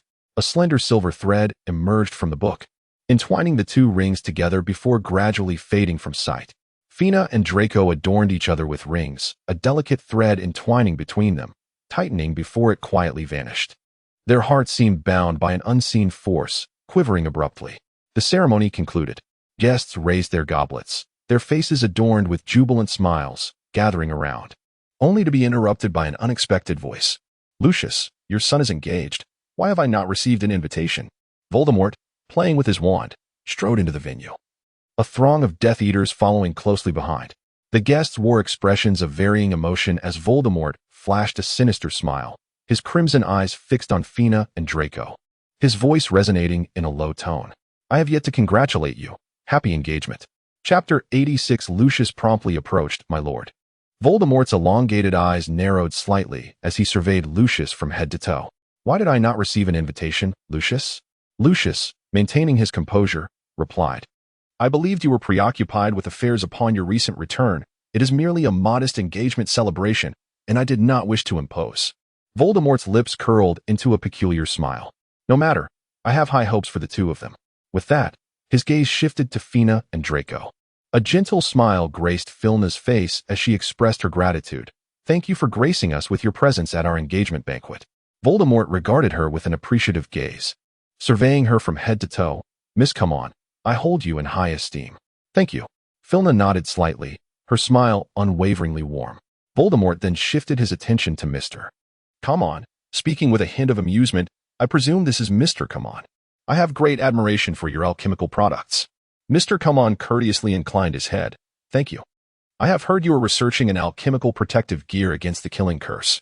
Voldemort stepped forward, narrowing his eyes. Might I have the honor of seeing it? Mr. Come On maintained his noble composure and replied politely. I'm afraid the project is still confidential and cannot be showcased at this time. The two exchanged glances, and Voldemort revealed a peculiar smile, expressing a sense of regret. What a pity. I hope you haven't sold it to anyone else. Projects still under research are not for sale, Mr. Come On stated with a calm demeanor. Voldemort's smile deepened. Very well. Then why do we not continue with our engagement banquet? He gestured expansively towards Lucius. Do not be alarmed, everyone. I am merely here to attend the engagement celebration. Oh, by the way, Voldemort waved his hand backward. And immediately a Death Eater presented a small box. Voldemort lifted the box and approached Filna and Draco, cheerfully announcing, This is my gift for your engagement. Draco stepped forward, taking the box with a bow. Thank you for your gift. Voldemort scrutinized him for a moment, yet Draco remained impassive, holding the box for his inspection. Soon after, Voldemort, satisfied, averted his gaze and turned to Lucius. Mr. Malfoy, commendable. Lucius felt a chill run through him. Once Voldemort completed his gift-giving, seemingly achieving his purpose, he waved his hand to the Death Eaters, who then all withdrew. Facing Filna and Draco, Voldemort cheerfully stated, Well then, I shall take my leave. With that, he promptly turned and departed. Before long, Voldemort vanished from Malfoy Manor, accompanied by a cohort of Death Eaters. The guests collectively exhaled in relief and began to take their leave, recognizing that the engagement banquet could not continue. After bidding farewell to the guests, solemn expressions enveloped their faces. Back in the living room, Mr. Come On, along with Nicole, Lucius, Narcissa, Draco, and Filna, formed a circle to discuss the day's events. I believe the Dark Lord has a keen interest in you, Lucius spoke gravely. Mr. Come On's eyes grew cold, though the Come On family resides outside of Britain. We are not to be trifled with. Lucius sighed softly. I fear Voldemort may resort to other means. Filna raised an eyebrow and reassured, Do not worry. For the Carmen family is a lineage of alchemists. We possess the appropriate protective gear against both enchantments and dark magical artifacts. Lucius, still wearing a mask of concern, glanced at Draco but chose not to speak, merely sighing. Let us hope that is indeed the case. By the way, about that box. Filna turned her gaze towards Draco, who promptly handed her the box. Filna gently placed the box upon her lap and slowly opened it, revealing a beautiful crown, identical to the one she had purified away. Filna was drenched in a cold sweat, while Draco, seated beside her, froze in shock. Come On and Nicole, unaware of the unfolding situation, listened intently as Filna recounted the events. Subsequently, the six of them collectively pondered the crown resting in the center of the table. Could he possibly already be aware of my act of purifying his Horcrux? Filna rested her chin on her hand, scrutinizing the crown with great care. Draco furrowed his brow, fixated on the crown, remarking, It shouldn't be possible. Only we and the Godfather are privy to this matter, along with that individual from the Mansnife family. Filna shook her head, stating emphatically, It cannot be her. Could it be that this is the true Horcrux, and that one is merely a counterfeit? Lucius gazed intently at the crown, his expression wavering with uncertainty. Furna shook her head resolutely, declaring, No, that crown must indeed be genuine. I have purified the soul artifact within it and had it appraised by an expert. Could it be possible that he simply has a fondness for the crown and thus purchased two in one go? Nicole blinked. I often do that. Mother. Could it be that he is a man without hair? Furna replied with a hint of resignation. Could that be the crown you have purified? Mister. Come on, spoke in a solemn tone. Perhaps Voldemort has found it, unaware that it has already been purified, and intended to bestow it upon you for safekeeping. With a sharp glint in her eyes, Filna considered the possibility she needed to return to Hogwarts for confirmation. Severus Snape had remained at the school during the holiday, and accessing Hogwarts through the fireplace was a simple endeavor. Filna promptly rose and stepped into the fireplace, grasping a handful of flue powder and casting it at her feet.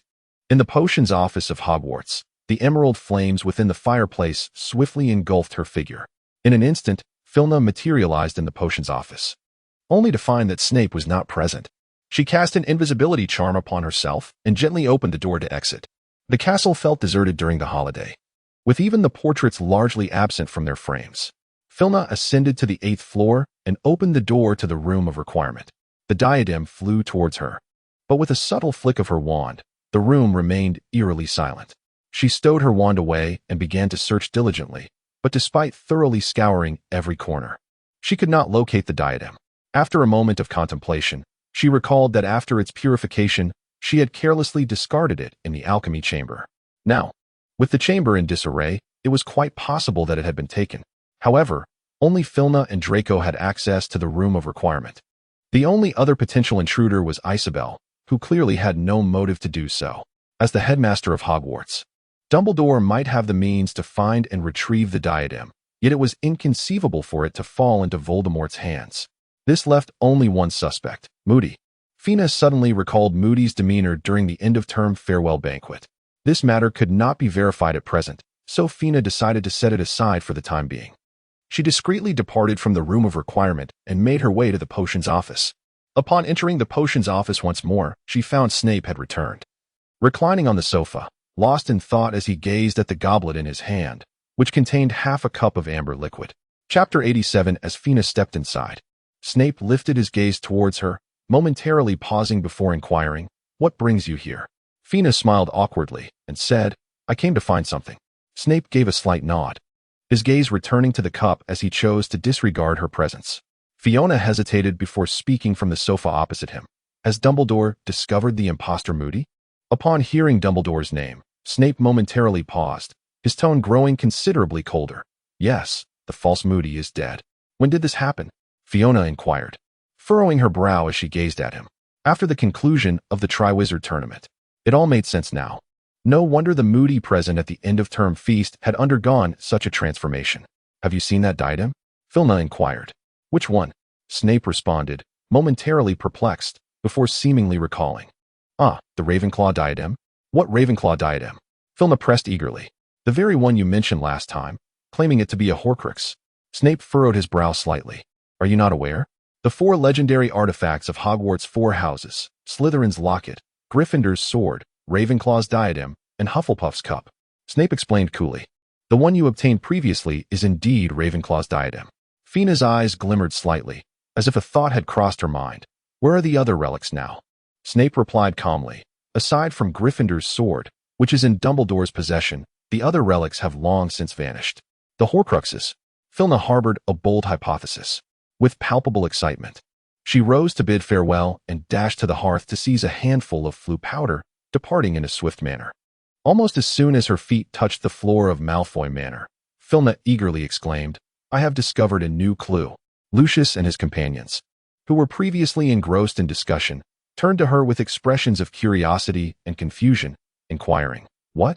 Fina's eyes sparkled as she opened her mouth to speak, only to suddenly close it again, as if recalling something, and pointed towards the study. The others understood and gathered their belongings, rising to follow her.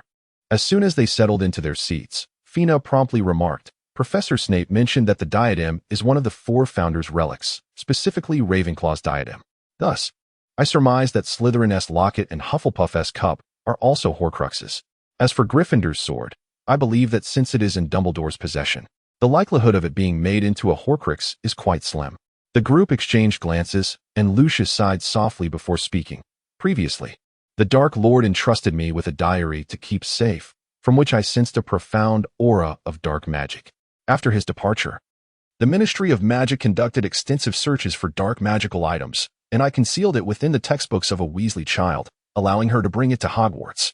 Later that term, The Chamber of Secrets incident occurred, and in retrospect, that diary could very well be a Horcrux. Is the diary still in existence? Lucius appeared to recall an unpleasant memory, his expression darkening. At that time, I handed it over to Dobby. If that diary is indeed a Horcrux, Fina raised an eyebrow. It implies that Voldemort once entrusted Horcruxes to his most loyal followers. I suspect that Bellatrix Lestrange and the Black family would have received similar tasks. We can now pursue these two leads, she continued. As for Bella, Snape and I will keep an eye on her. Lucius furrowed his brow. Regarding the Black family, Narcissa gently interjected, I can take you to the Black ancestral home for a visit. Since Regulus went missing, no one has returned there. Her voice carried a hint of sadness. If the Dark Lord truly entrusted a Horcrux to Regulus, there may be clues within the Black residence. With their next steps determined, Fina felt a momentary sense of relief. After a long day spent preparing for the engagement banquet, everyone was weary. Thus, once the plan was finalized, they each retreated to their respective rooms to rest. Fina's room was situated directly opposite Draco's and under Mr. Carmen's watchful gaze. The two returned to their respective chambers in single file. With a slight arch of his brow, Mr. Carmen leaned against the wall by Draco's door, waiting patiently. After approximately 5 minutes, Draco stealthily opened the door, peeking his head out, only to be caught in the act by Mr. Carmen, who stood vigilantly against the wall. What are you up to, young man? Mr. Carmen's voice suddenly resonated from above, startling Draco. I merely wish to fetch a glass of water. Draco quickly adjusted his expression and offered a sheepish smile. Spare me the theatrics, Mr. Carmen replied, tapping his forehead gently. Return to your room. Reluctantly, Draco retreated and shut the door. Mr. Carmen, however, did not rush away. He remained leaning against the wall in quiet anticipation. Within 2 minutes, Draco once again opened the door, and upon spotting Mr. Carmen, he stammered, I was just getting some fresh air. The atmosphere is quite pleasant. I shall return now. With a sheepish grin, he promptly withdrew his head and closed the door. A smile graced Mr. Carmen's lips as he rose and returned to his own room. Approximately 10 minutes later, Draco opened the door again, only to find Mr. Carmen had left. He grinned like a cat that had stolen cream and stealthily made his way towards the opposite room. However, just a few steps in, he was halted by Lucius's voice. What are you doing? Return to your own room. Lucius, who had merely stepped out for a glass of water, was taken aback to find his son attempting to sneak into Fina's room and frowned immediately. Caught red-handed, Draco nodded slightly, albeit reluctantly, and replied, Yes, father. Before turning back to his own room, Lucius shook his head with a sigh and continued downstairs to fetch his water. At that moment, as he turned to descend the stairs, Draco darted from his room and rushed towards the door across the hall. Just as success seemed imminent, Draco pressed against the door and turned the handle to lock it. Lucius, standing on the staircase with his arms crossed, turned to observe him. Draco offered a sheepish grin and, with a sense of defeat, retreated back to his room. You rascal, Lucius chided with a bemused chuckle. Meanwhile, Fina lay in her room, blissfully unaware of Draco's 4 failed attempts to infiltrate her chamber. When she finally awoke, the sky had darkened. Stretching contentedly, she sat up, wrapped in her blanket. Realizing that dinner time was approaching, Fina opened her door and stepped out. The door to the opposite room was ajar, and she immediately spotted Draco sitting on the bed, looking quite forlorn. As he heard the sound of her door opening, Draco raised his eyes slightly and cast a woeful glance in her direction. What is the matter? Fina inquired, amused by Draco's pitiful expression, which elicited a chuckle from her voice. Chapter 88. Draco felt as though he was the subject of mockery and buried himself in his blankets, ignoring her. Phaelna's smile deepened as she stepped into his room. No sooner had she seated herself on the bed than Draco pounced upon her with fervor. With his head nestled in the crook of her neck, he rubbed against her, his voice laden with a sense of grievance. Why did you lock the door? Fiona blinked in surprise. Really? I hadn't noticed. Draco, with a tone of playful accusation, pouted. Yes. You locked the door, and I couldn't even enter your room. I was caught by father. Before Fiona could respond, the unmistakable sound of Narcissa's laughter echoed from the doorway. I have come to inform you that dinner is ready. Draco stiffened, abruptly lifting his gaze to the entrance, where he immediately caught sight of Narcissa's amused expression. Noticing her son's gaze, Narcissa turned with a smile and departed, leaving Draco's face flushed crimson. He buried himself beneath the blankets, muffled and despondent, murmuring, You go ahead and eat. I wish to suffocate myself under here. Fina let out an unrestrained laugh, displaying a lack of decorum. The day following the engagement ceremony, Come On and Nicole departed. Recently, Voldemort had been summoning his followers with increasing frequency, and on several occasions. Lucius had been called away from the dinner table. Fina had a vague sense that he was planning something, yet neither Snape nor Lucius had received any news. On this particular evening, as they were dining, Snape suddenly appeared through the fireplace at Malfoy Manor. He directed them to the study, his expression grave. Almost as soon as he stepped onto the floor of the sitting room, he spoke. The Dark Lord is particularly interested in Fina and Draco. He wishes for me to bring you to him, he said, casting a glance at Fina. This revelation was somewhat within Fina's expectations, thus she was not overly surprised. However, Lucius immediately furrowed his brow. Is there a way to negotiate this? Lucius implored Snape with a desperate gaze. Snape's brow furrowed in concern. I will do my utmost to delay, but the Dark Lord is evidently fixated on them. It will be difficult to prolong this indefinitely. Lucius's gaze swept over Fina and Draco, and after a prolonged silence, he helplessly closed his eyes and said, Fina, you must return to Come On Manor. The Dark Lord cannot afford to offend the Come On family at this moment. You will be safe there. Lucius then fixed his penetrating gaze on Draco, his voice trembling slightly. You will accompany me to meet the Dark Lord. Fina frowned. Draco can come back to Come On Manor with me. Lucius's eyes flickered towards Fina, filled with inner turmoil. Draco offered a gentle smile and replied softly, I cannot leave. As the heir of the Malfoy lineage, my absence would surely displease the Dark Lord. This is a responsibility of the Malfoys. Lucius's eyes shimmered with unshed tears as he averted his gaze to another direction. Fina fixed her gaze on Draco for a considerable time before suddenly breaking into a radiant smile. Very well. It is settled then. The group rose to depart. Yet Fina remained still. In a clear and melodious voice, she said, Uncle Lucius and Draco may go ahead. I have matters to discuss privately with Professor Snape. The three turned to look at Fina. Noticing the inquisitive gazes of Lucius and Draco, Fina offered a reassuringly bright smile and added, It's merely a few things I wish to clarify. Lucius and Draco, with understanding, exited the room, leaving Snape to resume his seat on the sofa. What is it? He inquired, looking at Fina with curiosity. The smile upon Fina's face remained unchanged, her voice as gentle as ever. Take me to meet Voldemort. Without a moment's hesitation. Snape declined. No.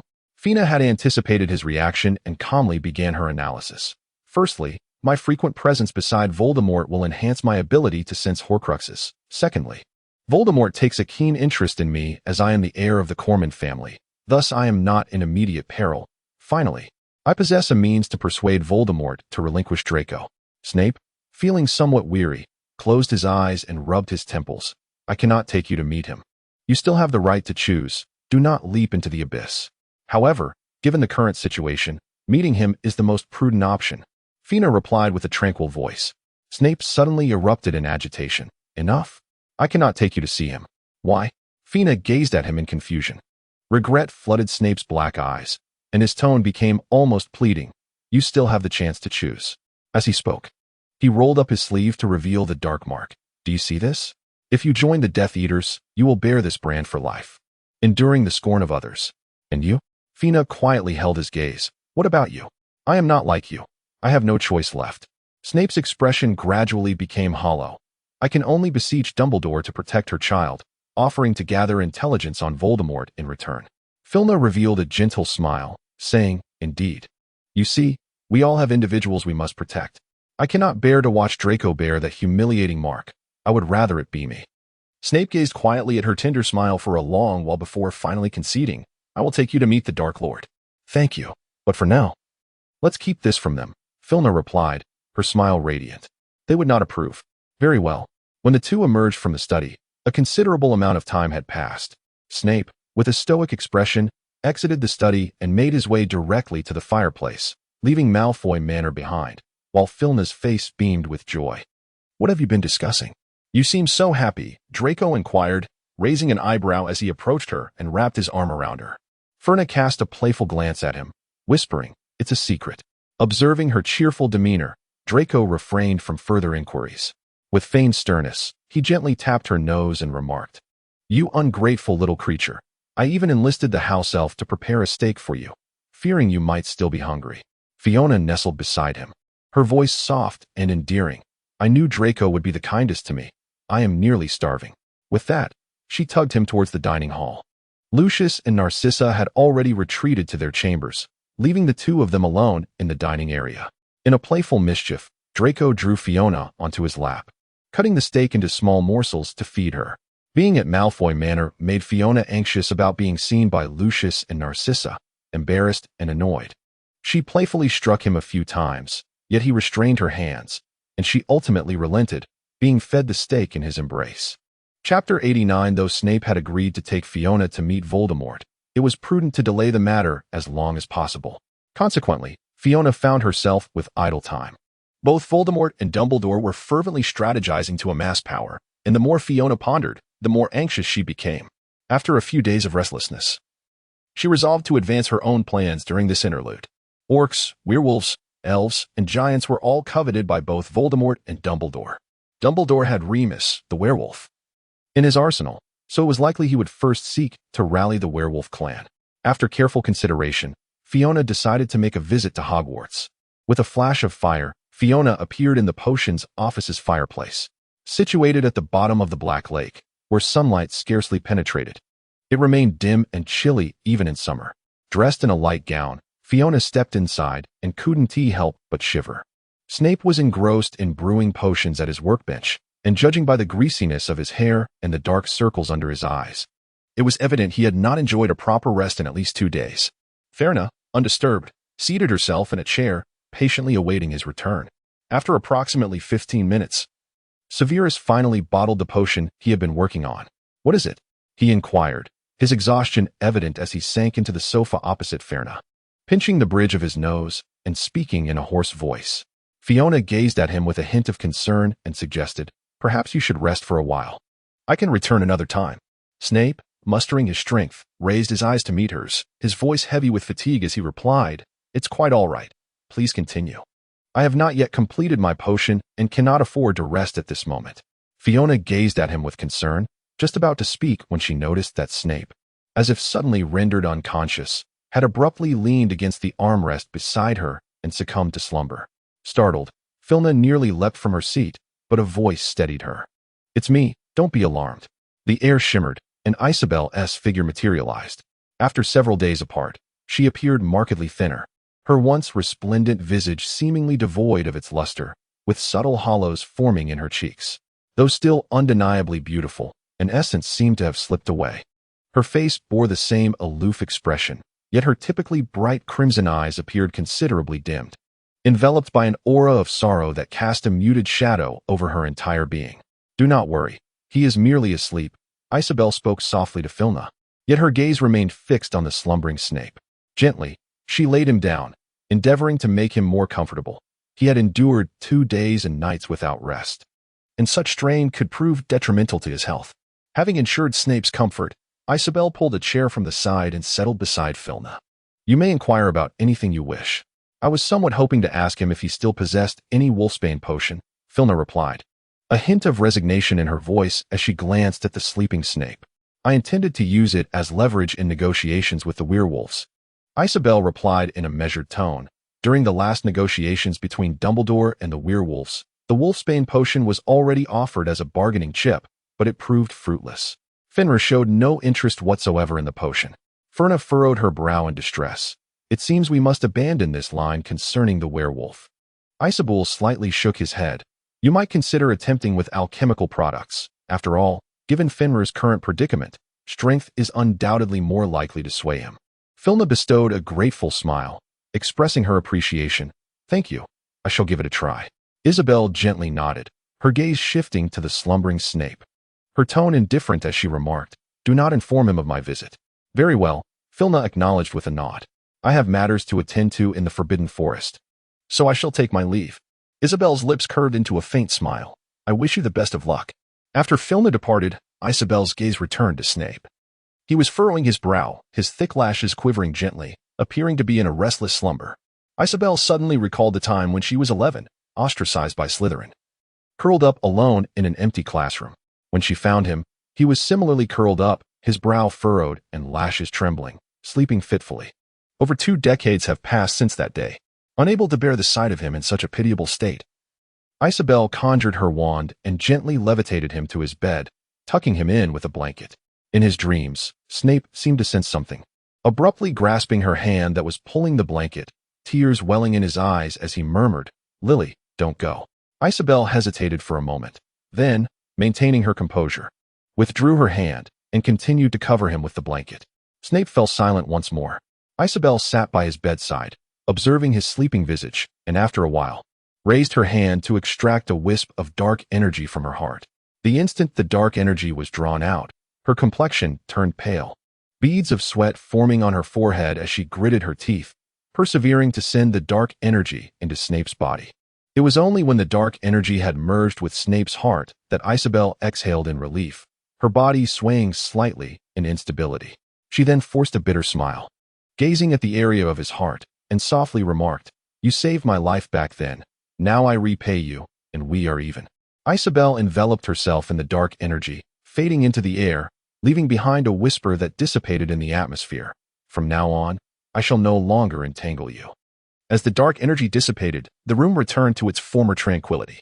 As Filna ventured into the forbidden forest, scarcely had she set foot within its confines when a centaur appeared before her. "My lady," the centaur said, bowing slightly in a gesture of respect. "Do you bring any new instructions?" With a serious tone, Filna expressed her desire for the support of the orcs, stating that she required their assistance. The orcs are predominantly firm believers in astrology, while the centaur race excels in the study of celestial phenomena. Thus, the centaurs hold considerable prestige among the orc population. Securing their aid would significantly enhance the likelihood of winning over the orcs. "Of course, my lady," the centaur replied submissively. "I shall do my utmost to persuade the various orc tribes on your behalf. This is the will of the stars, and I am confident they will consent. Should I succeed, I will relay the news to you." "Thank you," Filna said graciously, inclining her head in acknowledgement, to which the centaur responded with a respectful bow. Having concluded their discussion, Filna returned to the potion office, only to find that Isabel was no longer present, and Snape was absent from the sofa as well. Fiona returned directly to Malfoy Manor. In the bedroom, Snape slowly opened his eyes, his dark gaze filled with confusion. After a brief moment of lying in bed, clarity returned to his eyes. He sat up, glancing around his surroundings with a sense of bewilderment. He had been conversing with Fiona on the sofa. How had he suddenly fallen asleep and woken up in the bedroom? After a moment's contemplation, Snape surmised that his exhaustion had overtaken him, and Fiona must have moved him to the bedroom. He paid it little mind. A soothing sensation enveloped his heart, washing over his entire being, and Snape felt all traces of fatigue dissipate. He donned his shoes and rose to his workbench. A few potions remained unfinished, and having inexplicably dozed off for a while. Time was now pressing. He needed to expedite his efforts. Snape immersed himself once more in his work. In a certain chamber of the Mainsnay family, Isabel sat on a pedestal, enveloped in a crimson glow, suddenly expelling a mouthful of blood, her pale face devoid of color. Opposite her lay a vast piece of parchment, inscribed with a dense array of ancient Indonesian runes and several signatures. This was the contract signed between the ancestors of the Mainsnay family and the Grim Reaper. Every few moments, the contract unleashed a punitive incantation upon her, and Isabel, bound by the red light, could neither evade nor retaliate, forced to endure the consequences. She must never interfere in the affairs of the magical realm, must never alter a wizard's body without consent, must never meddle with a wizard's fate. Each decree was etched into the unyielding laws of the Mainsnay family, imperatively off limits. Yet, Isabel had transgressed them all. Most crucially, she had relinquished a strand of her soul to another. The emissary of the Grim Reaper, having forged a contract, received a thread of soul. This soul thread was fundamental for Mainsnay family members to wield the authority of the Grim Reaper. Without it, she would be rendered incapable of serving the Reaper, becoming a useless servant confined to the chamber, subjected to perpetual punishment until death. However, Mainsnay family members possessed the ability to live eternally, which meant she would be eternally imprisoned in this cramped chamber. Another punitive incantation struck her, and Isabel coughed up blood, her breath instantly growing weaker. Though Mainsnay family members were immortal, their sensitivity to pain was profoundly intensified. The incantation shattered her internal organs and bones. Yet her body's innate healing ability restored the fractured tissues and skeletal structure, preparing her for the next punishment. This cycle repeated endlessly. Such was the price of defying the covenant. Isabel closed her eyes, and the pale visage of Snape materialized before her. He must be reveling in the art of potion brewing at this moment. She extracted a thread of her soul and placed it within his heart, granting him the immortal capabilities of the Carmen lineage, an abundance of vitality, and boundless magical prowess, all without enduring the sacrifices exacted from members of the Manst family. Yet, it was inevitable that someone must bear these burdens. Another punitive spell struck her. Upon her return to Malfoy Manor, Felna found Draco seated on the sofa before the fireplace, engrossed in a book. The moment he noticed her entrance, he discarded his reading material and rushed over, enveloping her in a warm embrace. "Where have you been? I haven't seen you since I awoke, and I have missed you dearly." Draco nestled his head into the crook of her neck, his voice a gentle murmur laced with a hint of petulance. Felna gently caressed his hair, soothingly speaking, "Dear, I noticed you were sleeping soundly this morning, and I did not wish to disturb you." Draco looked up at her with a pitiful expression. "Could you please wake me next time? I want to see you the moment I open my eyes."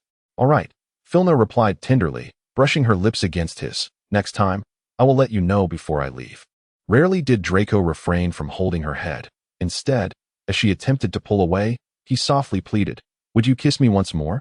Felna's heart melted into a tender mass as she pressed her lips against his repeatedly, retreating only when his gray eyes sparkled with delight, the corners of his lips curving into a satisfied smile. Draco took her hand and settled onto the couch, turning slightly as his platinum blonde head rested upon her lap, blinking up at her with wide eyes. Fiona's voice unconsciously softened. "What is it, my dear?" Draco's gray eyes fixed upon her, shimmering with a hint of anticipation. "Both my father and mother are not at home today." During this period, Draco and Fiona had mostly been sleeping apart, until last night when Draco finally seized the opportunity to stealthily enter Fiona's room, yet he dared not act upon his desires. With a subtle arch of her brow, Felna's eyes sparkled with a hint of allure, and a tempting smile graced her lips. "If you would be willing to transform into a little weasel and hold me for a while, we could pay a visit to the House of Wishes. What do you say?" Draco's eyes brightened with intrigue. "Really?" "Indeed," Felna replied, lifting her gaze with an air of playful mischief. "Go ahead and transform." Draco sat up, looking at her with eager anticipation. "How do I do that?" Fiona shrugged her shoulders, indicating her helplessness. Draco's expression froze in excitement as he exclaimed, "I cannot do it." Felna smirked mischievously, exaggerating her tone. "Oh, you can't be serious. What a pity. It seems our objectives for today cannot be fulfilled." Draco finally grasped that Felna was toying with him. He rose and playfully pushed her down onto the sofa, his voice laced with innuendo. "While you may not achieve your aim, I most certainly shall." Ferna smiled gently, her tone laced with provocation. "Oh, is that so?" Draco leaned down, capturing her lips with his, while his other hand swiftly drew his wand, pointing it at her as he declared, "Bind her instantly." Fina raised an eyebrow, observing Draco, who had been struck by the spell and now stood frozen in place. A smirk played upon her lips as she lightly adjusted the necklace around her neck, remarking to herself on its impressive defensive capabilities. Meanwhile, Draco, rigid and immobile, ground his teeth in frustration. Fiona tugged at his collar, drawing him closer, her crimson lips tantalizingly near his as she softly urged, "Do read well." With that, she returned the book he had been holding back into his hands. "Keep it up." Fiona chuckled, lightly patting his shoulder before turning to ascend the stairs. Yet, just a few steps away, she was suddenly lifted off the ground. "How did you manage that?" Fiona exclaimed in astonishment. Draco, ignoring her question, scowled as he hoisted her over his shoulder and swiftly darted into the fireplace, casually tossing a handful of flue powder. In the potions office of Hogwarts, as the flames flickered, Fiona caught sight of a house elf standing behind the sofa, smiling and waving at them. The office was empty, and Draco raised his wand to cast an invisibility charm over them both, leading the way to the room of requirement where he gently deposited Fiona onto the bed, then turned to envelop her with his presence. Thankfully, Professor Snape was absent from the office. Fiona cast him a resentful glance. "Otherwise, I would be too embarrassed to face anyone in the future."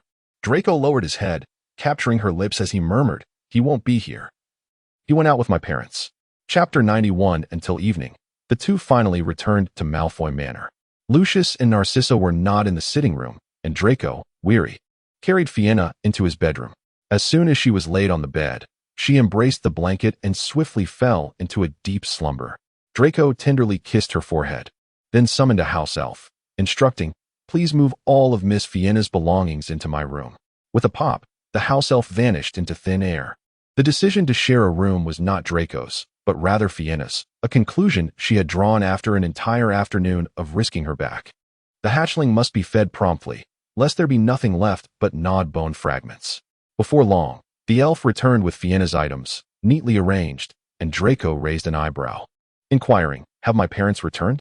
The elf respectfully bowed, saying, "Mr. and Mrs. Malfoy have returned and are currently in their bedroom." "Good. Thank you," Draco replied, feeling reassured. With another pop, the elf disappeared. Fiena slept soundly on the bed, and Draco, having removed his outer robe, slipped under the covers, pulling Fiena into his embrace, sighing contentedly. Filna stirred slightly, adjusting herself into a comfortable position in his embrace before promptly drifting back into slumber. Draco leaned down to place gentle kisses upon her forehead and then her cheek. Filna, somewhat annoyed, furrowed her brow and turned her head to evade him. Yet she could not escape the ticklish sensation upon her face. With a hint of exasperation, she waved her small hands in an attempt to shoo him away. Amused by her antics, Draco could not help but plan another kiss on her cheek. How could his wife be so endearing? Ever since that inexplicable day when he had awakened from slumber, Severus had felt an inexhaustible reserve of energy coursing through him. Even after standing for 2 consecutive days at the workbench concocting potions, fatigue eluded him. Whenever his body hinted at weariness, a warm current would sweep through him, alleviating every trace of tiredness and restoring his vitality. Severus found this perplexing and, during his spare moments, scoured every available tome and manuscript. Yet he could uncover no pertinent records. This mystery within him continued to expand with each passing day. Reluctantly, Severus sought out Filna once he had completed his tasks. At Malfoy Manor, Draco and Filna were nestled on the sofa in the drawing room, engrossed in their reading. Suddenly, a flash of green fire erupted from the hearth, and Severus materialized in the manor. Upon entering the drawing room, he immediately approached Filna. "Godfather." Draco swiftly rose to his feet, bowing respectfully. Severus nodded lightly, his gaze fixed intently on Filna. "Filna, I wish to inquire about something." "What is it?" Filna was startled by his grave tone, sitting up straight with a sense of unease. Severus's expression was serious as he replied, "What transpired the night you sought me out?" Felina had anticipated his inquiry and thus articulated her pre-prepared response with remarkable fluency. "I intended to pose a question to you, but you unexpectedly fell asleep. So I took my leave." Upon hearing her answer, Snape did not exhibit the slightest relaxation. Instead, he furrowed his brow and replied, "Was it not you who escorted me to the bedroom?" Filma was momentarily taken aback, but quickly responded, "Ah, yes, it was indeed me. I thought it would be rather uncomfortable for you to sleep on the sofa, so I used a levitation charm to place you on the bed." Snape seemed to sense something amiss, his eyes narrowing slightly. "What else have you done to me?" Both Draco and Filna wore expressions of identical astonishment. Filna's thoughts had already drifted 800 miles away, consumed by the tantalizing gossip of what Isabel had done that very evening, completely oblivious to Snape's penetrating gaze. Draco looked at Filna in disbelief. Filna promptly assured, "I placed you on the bed and left immediately, having done nothing else." Snape raised an eyebrow. "Yet when I awoke, I found myself covered with a blanket." Draco appeared to exhale in relief. Filna chuckled awkwardly, raking her fingers through her hair. "Ah, you mean the blanket. I was worried you might be cold." She added, "Didn't you just say you did nothing and left immediately?" Snape narrowed his eyes, his tone turning frosty. "Did anything else occur that night?" Fina quickly shook her head. "No." Snape's tone grew serious. "After that night, my body underwent certain changes. I suspect someone may have administered a potion or spell while I was asleep." "Are you certain nothing else occurred?" Snape emphasized his words, his gaze unwavering upon her. Judging by Isabel's demeanor towards Snape, it seemed unlikely she would harm him. However, unpredictability exists in every situation, and Fina, uncertain of their relationship, hesitated. Noticing her uncertainty, Snape's tone became more stern. "What exactly transpired? Only by identifying the root of the problem can I seek a remedy." His grave demeanor filled Fina with concern, prompting her to relent. That day, Isabel was also present. Fina lowered her head, a look of guilt crossing her face. "I had to leave early. She stayed with you for a while alone. I apologize for not disclosing this to you. She insisted I keep her visit a secret." Snape's expression shifted dramatically, his pupils dilating as if struck by a sudden realization, and he leaned against the sofa, clutching his chest. "It is the soul thread." She actually bestowed the soul thread upon him. Fiona observed him clutching his chest in agony and, mistaking his distress for physical discomfort, hurriedly approached him with concern, saying, "Are you all right? Did she do something to you? I apologize. I should not have trusted her. I thought you knew each other." Snape turned his gaze towards her, managing a hollow smile as he replied, "Indeed, we are acquainted. She did nothing to me. I am perfectly fine." Evading Fiona's inquisitive stare, Snape placed a hand on his chest and staggered towards the fireplace, murmuring to himself, "I am fine. I am fine." Fiona and Draco exchanged a glance, both filled with concern. However, Snape appeared utterly oblivious, seemingly lost in his own thoughts as he made his way back to Hogwarts. He seemed to be suffering from a grave ailment. Fiona hesitated before speaking. "Perhaps we should visit Street Mungo S and seek a doctor to examine him?" Draco, however, shook his head thoughtfully. "Godfather is fine." Fiona tilted her head in confusion as she observed him. However, he appeared to be in considerable distress. Draco shifted his gaze towards the fireplace and let out a soft sigh, refraining from uttering another word. Fina glanced at the fireplace and then at Draco, blinking in confusion. Chapter 92. In the potions office, the flickering glow of the fireplace was insufficient to dispel the long-standing chill that had settled within the room. A profound silence enveloped the space, the solitary sound being the soft crackling of the flames. Snape slumped onto the sofa in his office, his heart beating forcefully within his chest, waves of warmth occasionally coursing through him, bringing a sense of ease to his weary limbs. Ah, the threads of the soul. Snape closed his eyes, suddenly recalling the moment he first encountered Isabel. He was merely 7 years old, while she was just 2 or 3. It had rained heavily that day in Spinner's End. He huddled beneath a tree to escape the downpour when he unexpectedly spotted her, small and vulnerable, being choked by a cloaked figure against the stone wall at the end of the alley. A surge of anger overtook him as he remembered the times he had endured his father's drunken abuse, and his magic erupted forth. The assailant was driven away, leaving her to collapse onto the ground, appearing frail and pitiable amidst the howling storm. Snape took a few steps closer to see how she fared. Strangely, she did not cry, nor did she show a hint of fear. She merely lifted her crimson eyes to meet his gaze and coldly uttered a thank you. In that moment, he felt as though he were intruding, and he turned away to flee. Yet, since that day he had rescued her, she often returned to Spinner's Inn to seek him out. She would silently tend to his wounds after each beating from his father. She would quietly appear to take him away when he was locked in the attic. She would accompany him in silence whenever he faced isolation from the other children. Yet, she never smiled. Later, he met Lily. Lily was often laughing, her radiant smile shining like the sun, piercing directly into his heart. He preferred to spend his days with her, enjoying a deeper friendship. However, Lily had many friends, and when she was absent, Isabel was the only one who remained by his side in silence, never once smiling. He had once asked her why she did not smile, but she hesitated, shook her head, and offered no reply. He thought perhaps she simply could not smile. His bond with Lily grew stronger, and they made a pact to attend Hogwarts together and remain lifelong friends. Yet, he had not confided this to her. It was not until September of his 11th year that he finally revealed to Isabel that he and Lily would be going to Hogwarts.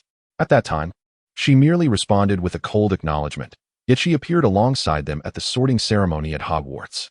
When Professor McGonagall called her name, many students began to murmur and whisper among themselves, and all the professors gasped in astonishment. Even Dumbledore looked up in surprise. However, his thoughts were solely fixated on Lily. Paying no heed to the unfolding scene, the sorting concluded, placing him in Slytherin while Lily was assigned to Gryffindor. He remained consumed by sorrow, oblivious to the fact that she had also been sorted into Slytherin. Lily thrived in Gryffindor, while he faced constant ostracism in Slytherin due to his lineage. It was then that he truly recognized the vast disparity between his status and that of Isabel. Those who scorned and insulted him treated her with utmost respect. Even the most esteemed Malfoy had never received such deference. Yet she paid no mind to those who either flattered or sought her favor. She silently bolstered his reputation, aiding him in establishing his footing in Slytherin. Regrettably, at that time, his heart and mind were solely occupied by Lily. Her every action appeared to him merely as assistance between friends, until the nightmarish day arrived when he uttered that despicable word, shattering her heart and severing their bond. He was filled with regret, the pain tearing him apart, yet she coldly replied, "I never liked Lily." He thought to himself, how could anyone not adore someone as gentle and kind as Lily? Anger and frustration engulfed him, transforming all his remorse and helplessness into wrath directed at her. Lashing out with harsh words, he said to her, "You are envious of Lily's perpetual cheerfulness, aren't you? You resent her beautiful laughter because you cannot smile. You resemble a frigid, repugnant Dementor. He wished for her to sever ties with him as well. Having already lost the irreplaceable Lily, what did it matter to lose others? Just as he had desired, after that fateful day, she seemed to rarely appear before him. Yet, whenever he sought to delve into the dark arts, an array of rare tomes would mysteriously materialize on his desk. When he toiled through sleepless nights concocting potions, his tools would inexplicably malfunction. And when he became so engrossed in his own pursuits that he neglected to write the assigned essays, completed papers would miraculously appear on his desk.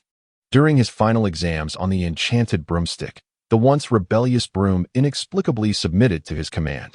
This state of affairs continued until after graduation, when he joined the Death Eaters, following the path of the great Dark Lord to realize his own ambitions. However, as he became enraptured by this power, Lily was murdered by the Dark Lord. Grief-stricken, he endured a hollow existence for the sake of the child who had fortuitously survived her. Yet it was at this moment that she reappeared, seeking his companionship. Lost in a haze of sorrow and regret, he offered her not even a glance. Eventually, he learned that she was not dark and envious. Rather, members of the Munsney family were conditioned from a young age to master their emotions, rendering her incapable of radiant smiles. He discovered that the Munsney family possessed boundless magical power from birth, freeing her from the need to waste time in Hogwarts.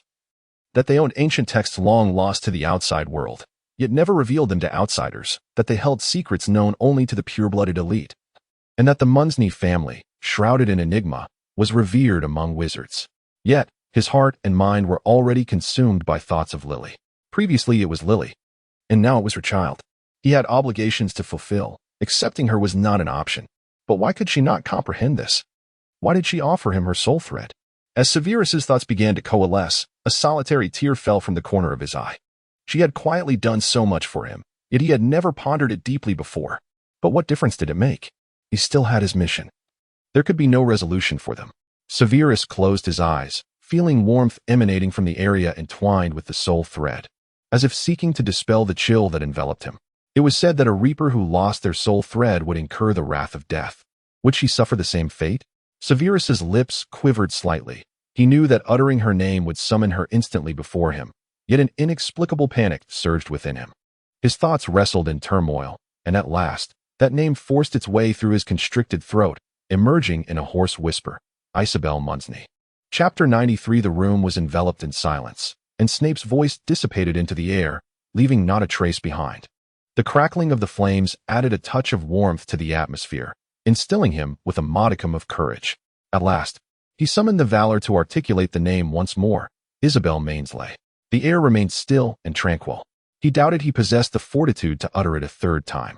She had always responded to his call, yet this time she did not appear. Was it a matter of reluctance to see him, or was she enduring punishment? With her soul thread severed, she must be facing the consequences of death. Several days had elapsed since she had infused him with her essence. Had she been subjected to torment all this time? A tear swiftly coursed from the corner of his eye as Snape leaned back against the sofa, forcing his mind to awaken. He needed to return the soul thread to her. With eyes closed, he pondered deeply, when suddenly a phrase flashed through his mind. At that time, you saved my life. Now I return the favor, and we are even. Henceforth, I shall not entangle you any further. Snape's eyes flew open. When had she uttered those words? His mind raced, yet he could not recall the moment. Was it merely a dream? He had heard her speak of the Mainsley family's punishment, though he knew little of its specifics. He only understood that she would be confined in the Mainsley family's secret chamber, eternally unable to escape. Yet, he had no means to enter the Mainsley estate. The situation had reached an impasse, and Snape was engulfed by a profound sense of helplessness, unable to contain himself as he struck his fist against the sofa. Why this debilitating feeling again, reminiscent of when Lily perished? The summons from Voldemort regarding Phineas had been postponed repeatedly, but it could be delayed no longer. On this day, Snape found himself once more summoned by Voldemort. Snape, Voldemort's crimson gaze narrowed slightly. You have always been my most devoted servant. Yet, why have I not yet had the pleasure of meeting Miss Carmen?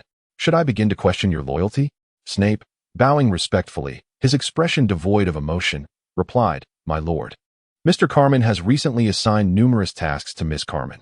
I fear she is presently unable to meet with you. Voldemort toyed with his wand, seemingly indifferent to Snape's words. However, the wand's tip suddenly erupted with a burst of red light. striking Snape directly. A searing pain coursed through him. Snape twisted in agony, the cuff hidden beneath his robe faintly glimmering. After a prolonged moment, Voldemort ceased the incantation, and Snape painfully rose from the ground. Voldemort's elongated eyes scrutinized him coldly as he uttered, "I have no need for useless servants. 3 days. If you cannot present her before me, then you know the consequences." Lying at the feet of Voldemort, Nagini suddenly lifted her head, flicking her tongue to gaze upon him. "Yes, my lord," Severus Snape replied with a respectful nod. During her days at Malfoy Manor, Felina often enjoyed afternoon tea in the garden with Narcissa, who had prepared an array of delightful pastries that Felina adored. The two reclined in their chairs, engaged in lively conversation, when suddenly a house elf arrived to announce that Snape was waiting for Felina in the drawing room. Although Lucius and Draco were not present at the manor, Felina cautiously led him into the study. "What is it?" she inquired eagerly as soon as they stepped inside. "Tomorrow morning, the Dark Lord wishes to see you," Snape replied, his brow furrowed. Fina relaxed as she lifted her teacup and took a gentle sip. "I am aware of this matter," she stated. Upon hearing her tone, Snape furrowed his brow and emphasized, "Do not underestimate the situation." "I understand," Fina replied with a raised eyebrow. "Thank you." Snape nodded slightly, yet with an air of concern, he cautioned, "He is an exceedingly suspicious individual. Do not reveal the slightest hint of a flaw." In recent days, Draco had been spending each day with Lucius, learning to manage the Malfoy family business, returning home late each evening. Consequently, Fina had refrained from informing him of her plans to venture out. To her surprise, the following morning, she awoke to find Draco lying beside her, engrossed in a book. "Draco?" Fina exclaimed, rubbing her eyes in astonishment. "Aren't you going out?" Hearing her voice, Draco affectionately leaned in and placed a gentle kiss on her lips. "Good morning, my lady. My father has other matters to attend to today, so I can take a day off." Draco had anticipated that Fina would be delighted by their unexpected time alone. Yet he was taken aback to see her frozen in place, her expression devoid of excitement, replaced instead by a hint of distress. "What is wrong?" Draco inquired, reaching out to caress her face. "Do you not enjoy being with me?" With a touch of regret, Filna gazed into his eyes and said, "I apologize, darling.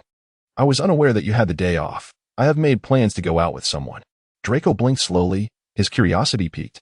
"Who are you going out with?" The individuals known to Filna within the British wizarding community are quite limited. If she were to mention Snape, he would undoubtedly harbor suspicions. However, should she refer to Hermione, he might be inclined to accompany her, as her mind raced through various considerations. Filna maintained an impassive demeanor and spoke. "Cho Chang mentioned that a new batch of alchemical materials has arrived, and she has invited me to her home to take a look. Cho Chang's residence is remarkably unique. They seldom entertain guests, with only members of the Corman family occasionally receiving invitations to their abode, while others are outright denied entry." Consequently, Draco pouted in mild distress and inquired, "When will you return?" Filna hesitated, inquiring, "Approximately how many hours?" "Uncertain," she added. "I cannot be sure, but I promise to return immediately once the matter is resolved." "You must come back soon," Draco replied, enveloping her in his embrace, burying his head in the crook of her neck and gently nuzzling her. In a soft voice, he reassured, "I shall be waiting for you at home." Feeling a surge of tenderness, Filna reached out to gently tousle his platinum hair and softly reassured him, "I promise." As time slipped away, Filna and Draco lingered together for a while before rising to dress and freshen up. By the time she completed her preparations, it was nearly 9 o'clock. Concerned that Snape might arrive at Malfoy Manor, Filna hurriedly made her way to the fireplace, only to unexpectedly collide with Snape, who had just emerged from the Floo network into Malfoy Manor. "Oh dear," they exclaimed as the Floo powder spilled from their hands, covering both of them. Snape furrowed his brow in mild discontent and remarked, "What is the meaning of this?"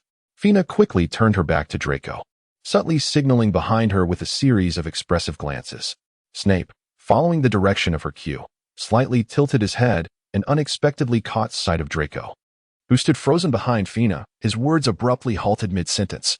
Fortunately, Draco was wholly absorbed in Fina and remained oblivious to the fact that he had only articulated half of his thought. Chapter 94, The Godfather. Draco, with a distinctly perfunctory tone, called out before swiftly rushing to Fina's side, his expression filled with concern as he asked, "Darling, are you all right? Did it hurt?" Fiona pressed her forehead, tears welling in her eyes as she shook her head. She had nearly dashed into the fireplace, and heaven knows how much pain she had endured. Clearly, Draco did not believe her facade of strength. He gently blew on the bruised spot and tenderly tidied her up, brushing away the remnants of the flu powder that clung to her. Snape observed his protégé's tender actions with an air of quiet exasperation, unable to suppress a roll of his eyes. Once he confirmed that Fiona was free of discomfort, Draco respectfully turned to Snape and asked, "Godfather, are you well?" Snape ground his back teeth and squeezed out a few words through the gaps. "Absolutely splendid." Fearful of Severus Snape's potential slip of the tongue, Fiona exclaimed, "Oh dear. I must take my leave swiftly. My appointment with Zhou Zhang is imminent." With that, she seized a handful of flu powder and dashed into the fireplace, declaring, "Diagon Alley." Just before disappearing into the flames, Fiona discreetly winked at Snape. In an instant, the fire flared, and she was gone, leaving only Snape and Draco in the room.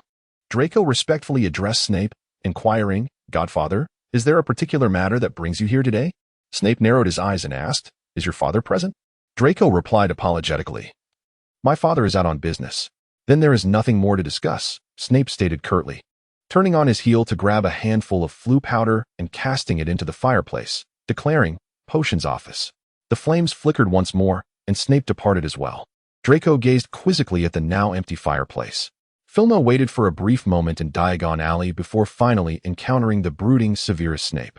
"Ah, you have arrived," she said with an awkward smile as she approached him. "How did you manage to extricate yourself?" Draco didn't suspect anything, did he? Snape cast her a dispassionate glance. "I feigned a visit to Lucius. Upon discovering he was absent, I took my leave." Fiona blinked in astonishment. "How do you know Uncle Lucius is not present?" "Because today, the Dark Lord is convening a meeting," Snape replied coolly. "You will see him soon enough. Are you prepared?" Snape finally regarded her with seriousness. "If you have any reservations, now is the time to voice them." Fiona broke into a radiant smile, declaring, "I am ready." Snape reached out, grasping her shoulder, and softly replied, "Then let us proceed." With a flicker of apparition, they found themselves in a foreboding mansion. The walls, a muted shade of brown, bore the mottled scars of mold's relentless advance, while the wooden floor beneath them creaked ominously with every step they took. As Fiona followed Snape to the room at the end of the corridor on the second floor, she observed a grand, elongated table within, flanked by numerous Death Eaters clad in black. 2 vacant seats were situated to the right of Voldemort, presumably reserved for her and Snape. To his left, the nearest occupants were Bellatrix Lestrange and Lucius Malfoy.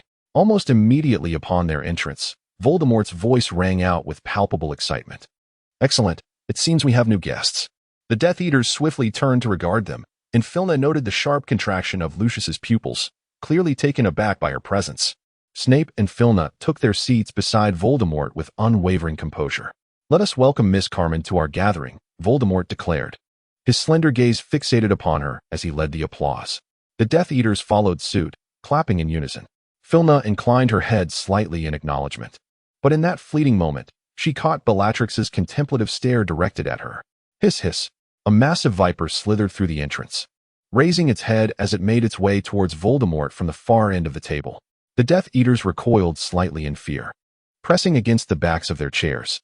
"Ah, Nagini, you've arrived," Voldemort remarked affectionately, his tone imbued with fondness. Nagini, flicking its tongue as it approached, paused before Fiona, tilting its dusty brown head in curiosity. The ring on Fiona's right hand suddenly vibrated.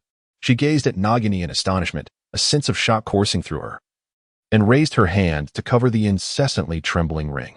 Nagini turned its body towards her, its obsidian eyes fixed intently upon her, as it flicked out its tongue to gently caress her face. Fiona felt an inexplicable sense of familiarity with it. She tentatively extended her unadorned hand to touch its scales, and Nagini affectionately nuzzled her palm. "Oh, it seems Nagini takes quite a liking to you," Voldemort remarked, his voice tinged with surprise. "That is rather uncommon." Nagini turned her head to glance at Voldemort before continuing to crawl towards him, resting her grayish-brown head upon his shoulder. Voldemort gently caressed her head, his crimson eyes shifting towards Fiona. "Miss, come on. I trust that Severus has conveyed my intentions to you?" Fiona gently nodded and replied, "Indeed, my lord. I am willing to follow in your footsteps and assist you in accomplishing your grand endeavors. However, I kindly request that you grant me one condition." Fiona raised her head to meet his crimson gaze. "I hope Draco can manage the affairs of the Cayman family for me. Thus, I fear he cannot join the Death Eaters." Fiona Yuguang noticed Lucius suddenly lift his head to gaze at her. Voldemort fixed his penetrating eyes upon her, and Fiona met his gaze with unwavering composure. However, Nagini, at her side, unexpectedly nudged Voldemort's cheek with her head. Voldemort did not admonish Nagini. Instead, he lowered his head to meet her eyes for a brief moment and spoke in a calm tone. I grant permission. Now, come forth, Miss Carmen. Voldemort raised his wand. Regarding her intently, I shall bestow upon you the utmost glory. Fina rose and approached him, rolling up the sleeve of her left arm. Voldemort pressed his wand against her arm, and as a wave of excruciating pain coursed through her, a dark mark gradually imprinted itself upon her skin. Welcome to the Death Eaters. Chapter 95. After the branding was successfully completed, the pain did not subside. Fina's delicate face turned pale with agony. Upon returning to her seat, the black mark continued to throb painfully. Nagini seemed to sense her distress. It raised its head and slithered before Fina, extending its tongue to gently caress the area of the dark mark. Remarkably, the pain vanished. Fiona was taken aback for a moment, gently stroking its head and softly saying, "Thank you." Nagini happily flicked her tongue and withdrew her head, resting it once more on Voldemort's shoulder. Voldemort affectionately patted her head, choosing not to utter a word. The reason I have summoned you today is due to a matter of great importance, Voldemort began slowly. The Order of the Phoenix, established by Dumbledore, has recently been attempting to recruit the goblins. He lifted his gaze to Bella, whose face, though somewhat haggard, remained strikingly beautiful. Within a week, I require the support of the goblins. Yes, my lord, Bella replied, her eyes sparkling with admiration for Voldemort, enhancing her allure. Severus, he continued, his gaze shifting towards him. I need a supply of wolfsbane potion. Snape inclined his head slightly, affirming, yes, my lord. Not. Voldemort's gaze fell upon a somber man seated at the far end of the table. The Knott family possesses considerable wealth, does it not? I foresee that we will require substantial funds. Old Knott gruffly replied, indeed, my lord. All that belongs to the Knott family is at your service. Excellent. Voldemort nodded in satisfaction. We owe the acquisition of Miss Cormorant's assistance in part to your family. Thank you for your recognition, my lord, Old Knott said, displaying an expression of excitement that contrasted with his usual somber demeanor. Hearing Voldemort's words, Fiona felt a jolt of surprise, casting a discreet glance at Lucius and Snape, who maintained neutral expressions, though their eyes briefly met hers. Voldemort's gaze shifted to the diminutive man seated at the very end of the table. Fiona instantly recognized him as Peter Pettigrew, the rat who had previously met with the false Moody at Hogwarts. Wormtail, Voldemort spoke softly, I have a task for you. Peter appeared terrified, trembling as he raised his head to meet Voldemort's gaze, only to hurriedly avert his eyes, stammering, Master, please give your orders. Find Harry Potter. Voldemort's crimson eyes narrowed slightly. Find him. Why yes, Master, Peter trembled uncontrollably. Voldemort surveyed each person at the table, relishing the expressions of terror reflected upon their faces. This meeting is adjourned. Fina, Snape, and Lucius sequentially arrived at Malfoy Manor through apparition. Given that the manor prohibits such magical travel, the three encountered one another at the entrance. It was evident that both Lucius and Snape had matters to discuss with Fina. After exchanging a glance, Snape spoke first. He in the Forbidden Forest has entrusted me with a message for you. Everything has been successfully accomplished. A look of delight illuminated Filna's face. Thank you, she expressed. Severus vanished with a flicker of apparition. After his departure, Filna turned to Lucius with a deep smile and said, I kindly ask you, Uncle Lucius, to keep this a secret. I do not wish for Draco to be aware of this matter. Lucius turned his head to regard her, the corners of his lips twitching slightly, his voice tinged with an imperceptible quiver as he replied, I am grateful for everything you have done for Draco. Meanwhile, Draco sat on the sofa, engaged in conversation with Narcissa, as Lucius and Filna entered together through the door. Father? Filna? Draco inquired, gazing at the two with a look of confusion. Fina excitedly bounced beside Draco, exclaiming, I encountered Uncle Lucius on my way back. He used apparition to bring me home. Draco, with a resigned demeanor, wrapped his arm around her waist and replied, I understand, but do take care and don't trip. Lucius glanced at his oblivious son and then at the beaming Fina, suppressing his emotions as he turned and ascended the stairs. Noticing that Lucius seemed somewhat off, Narcissa followed him upstairs, leaving only Fina and Draco downstairs. How did the alchemical materials fare? Draco inquired, pulling her onto the sofa. Did you purchase them? Filna, appearing somewhat distressed, pouted slightly and remarked, "There are none of the materials I desire. Several of the qualities are too poor, so I did not purchase any." Draco, with a gentle smile, pinched her cheek and reassured her, "Do not be disheartened. A few days ago, while attending to family business, I instructed them to keep an eye out. Should any rare alchemical materials arise, they will acquire them directly." "Really?" Filna's eyes sparkled with delight as she nestled into the crook of his neck, exclaiming, "You are so wonderful." Draco, feeling a sense of fulfillment, embraced her entirely, lifting her chin and affectionately rubbing his nose against hers. "I might require some form of reward." Before Filna could respond, Narcissa appeared in the living room. "Oh, mother." Draco's ears flushed crimson as he swiftly released Filna. Narcissa, disregarding him, sat beside Filna with traces of tears in her eyes, gently embracing her and whispering softly into her ear, "Thank you." Fleur gently patted her back in a comforting manner. Draco gazed at the two with a hint of confusion. But in an instant, Narcissa released Fleur and a warm smile graced her face. "What would you like to eat? May I prepare some delightful treats for you?" Ferna was acutely aware of her desires, and with a tender tone, she sweetly inquired, "Oh, thank you, Aunt Narcissa. May I have the pudding and pastry you prepare?" Narcissa's expression softened further as she replied, "Of course, my dear." "Mother, I long for muffin cakes and cookies," Draco exclaimed, his eyes sparkling with excitement at the prospect of Narcissa baking treats. Narcissa glanced at her son, who was visibly thrilled at the mere mention of food, and felt an inexplicable twinge of disdain. Today, it would only be pudding and pastry. If he craved something else, he could bake it himself. With a parting remark, Narcissa turned and made her way to the kitchen. Draco stood frozen in place, gazing at Narcissa's retreating figure, then at Ferna, who was struggling to suppress a smile. He pouted in dismay. Alas, it seemed his mother no longer favored him. Chapter 96. In recent days, Severus had been preoccupied with thoughts of how to locate Isabel. He possessed a thread of the soul. Perhaps he could attempt to infiltrate the manor of Mainsnay, though he was entirely unaware of its whereabouts. In the past, Isabel had extended many invitations to him, all of which he had declined. As a half-blood, impoverished student, why would he wish to visit the estate of the nobility? At that time, he had been quite youthful, perceiving such a visit as a self-inflicted humiliation, convinced that Isabel had intended to mock him, which led to a deep aversion to the idea of going to Mainsnay Manor, even resulting in several quarrels with her. In retrospect, it seemed utterly absurd. A fleeting shadow crossed Severus's face as regret once again enveloped his heart. He struggled to extricate himself from these emotions, beginning to reflect on his memories of Isabel in detail. Yet, he realized with dismay how little he had truly paid attention to her. He knew she seldom interacted with other wizards, but was oblivious to whether she had any close friends. As he meticulously recalled their shared history, a wave of guilt surged within him. She had been by his side for over 2 decades, and he had failed to notice even the simplest of details about her. Severus's gaze fell momentarily upon the silver ring on his finger, and he became lost in thought. "Fina." Isabel appears to be acquainted with Fina. A look of delight spread across Snape's face as he promptly rose to his feet and hurried to the fireplace, seizing a handful of flue powder and declaring loudly, "Malfoy Manor." At Malfoy Manor, the family sat joyfully gathered around the dining table, when suddenly, a house elf materialized before them. "Miss Fina, Mr. Snape is awaiting you in the sitting room." Fiona glanced at the half-eaten tender steak in her hand, reluctantly setting down her knife and fork as she made her way to the living room.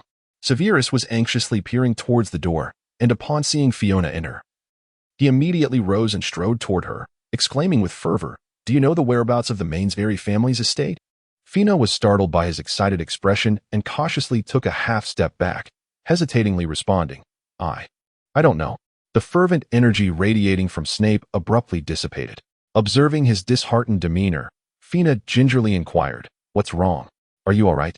Snape, his countenance bleak, shook his head feebly and replied, "I have matters to discuss with her." Fiona tilted her head. "She previously told me that calling her name would summon her. Would you like me to assist you in locating her?" Snape's lips curled into a bittersweet smile. "She will not appear. The only possibility of finding her now lies within the estate of the Munsnare family." Filna sensed that something had transpired between the two, yet she hesitated to inquire further, opting instead to earnestly contemplate a solution for him. After reflecting on the moments of their encounter, a glimmer of realization sparked in Filna's eyes. She had once been taken to a place that resembled an ancient library belonging to a noble family of sorcerers. Could it possibly be the estate of the Mainsnay family? Snape's expression lit up with excitement. Where is it? Do you still remember? Fiona shook her head in distress. It was she who brought me there. I am unaware of the precise location. However, my protective gear is capable of recording the places I have visited. Perhaps I could attempt to transport you there through a form of translocation. Snape nodded eagerly. Very well, let us give it a try. Having changed into her outdoor attire, Filna accompanied Snape to the outskirts of Malfoy Manor. She raised her hand to sense the location recorded by the defensive enchantments, taking note of the coordinates before resting her hand on Snape's shoulder.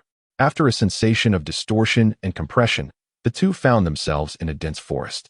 Towering trees surrounded them, and there was not a soul in sight, let alone any sign of a manor. Snape surveyed the area before his gaze returned to Filna's face. Are you certain this is the place? Fiona raked her fingers through her hair, double-checking their location, and with a forced smile, she remarked, It seems I've made an error. Let us try again. With that, her hand once more settled upon Severus's shoulder. This time, they found themselves in a realm blanketed by ice and snow. As soon as they steadied themselves, Fiona shivered from the cold. Snowflakes had already adhered to Severus's face, and his expression appeared somewhat grim.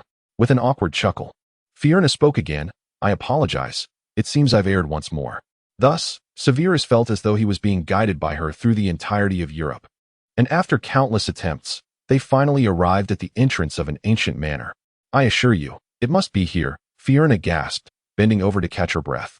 The prolonged use of her teleportation had nearly depleted her magical energy. Severus retrieved a vial of magical replenishment from his pocket and offered it to her, his face betraying a look of gratitude. His lips twitched slightly as he spoke, albeit somewhat awkwardly. Thank you. Filna tilted her head back and downed an entire bottle of magical replenishment potion, gesturing for him to proceed while panting heavily and squatting at the entrance. You may go in. I shall rest here for a moment before returning. Snape furrowed his brow and nodded. The estate was quite grand, showcasing a quintessential European architectural style. The main gate was unlocked, revealing a meticulously tended small garden within. Snape cautiously pushed open the gate and stepped inside, only to find it peculiar that the estate seemed devoid of any protective enchantments, as he encountered no form of attack. Noticing a few small round stools lining the path beside the garden, Filna, with keen eyes, exclaimed with excitement, I will go in and sit for a while. I shall depart once my magic is restored. With that, she stood up and made her way inside. Snape turned back to watch her approach, gallantly holding the door open for her. However, the moment Filna's feet touched the ground within the estate, she was unexpectedly propelled backward, landing a considerable distance away. Her expression one of bewilderment. Snape stood frozen in shock, gazing at Filna, who sat on the ground, utterly perplexed. Filna was utterly taken aback. Her senses overwhelmed as she felt a sudden rush, and in the blink of an eye, she found herself propelled a considerable distance, landing unceremoniously on the ground. A sharp pain radiated from her posterior, jolting her back to reality. Grimacing with discomfort, she rubbed her sore backside and rose to her feet, glaring at Snape, who stood unscathed in the manor's embrace. Why is it that you can enter while I cannot? She exclaimed, her indignation palpable. Snape, regaining his composure, placed a hand over his heart, pondering the possibility that it might be due to his connection with the soul threads. Fiona cast a sorrowful glance at the small round stool in the garden before storming away in frustration. Within the confines of a hidden chamber, a house elf suddenly materialized. Bowing respectfully as it reported to Isabel, Master, Severus Snape has arrived at the estate. Isabel appeared pallid and frail, slumped against the stone altar as she coughed up a mouthful of blood, a barely perceptible smile gracing her lips. He has come. After delivering its message, the house elf exited, and Isabel laboriously lifted her gaze toward the overhead, where a pool lay at the very heart of the garden. Suddenly, a parchment opposite her emanated a crimson glow, revealing a line of bold letters. Congratulations, he has indeed come. A flicker of joy illuminated Isabel's eyes, yet it was tinged with bitterness. He may not be here to seek me. The parchment glimmered once more with a new line. You are the sole remaining member of the Mainsnay family. How could he not be here for you? The bitterness in Isabel's expression deepened. Perhaps he seeks a book long lost, or requires certain potion ingredients. He would not come specifically for me. The parchment fell silent for a moment before revealing another line. Did you not allow him unrestricted access to the Mainsnay estate precisely to provide him with potion ingredients and books? Isabel's gaze darkened. Indeed, yet he has never visited. The parchment flickered with crimson light for an instant, but offered no further words. A curse struck her once more, and Isabel coughed violently, blood spilling forth again. Chapter 97. In the Mainsnay estate, Snape walked cautiously along the path left in the garden, entering the central building that faced the garden. Upon entering, he found himself in a vast reception hall, where a small low table was laden with fresh fruits and pastries. Surrounding the table were several large sofas, upholstered in warm brown leather that exuded an inviting and cozy atmosphere. A fire blazed in the hearth, peculiarly burning with blue flames that, rather than raising the temperature of the room on this summer day, imparted a refreshing chill. With a sudden pop, a house elf appeared before him. "Good day, Mr. Snape. I am Fifi. How may I assist you?" The house elf bowed deeply. Snape hesitated before responding. "I wish to see Isabel Mainsnay." The house elf remained in its bowing posture, stating, "The master is currently occupied and cannot meet with you at this time. I have prepared a fully equipped potion room for you to explore. Would you care to see it?" Snape's face did not reflect the anticipated excitement. Instead, he cautiously tightened his grip on his wand and replied coldly, "No, I merely wish to meet Isabel." The house elf's demeanor, expression, and tone remained unchanged. "I am sorry, Mr. Snape, but the master cannot see you at present.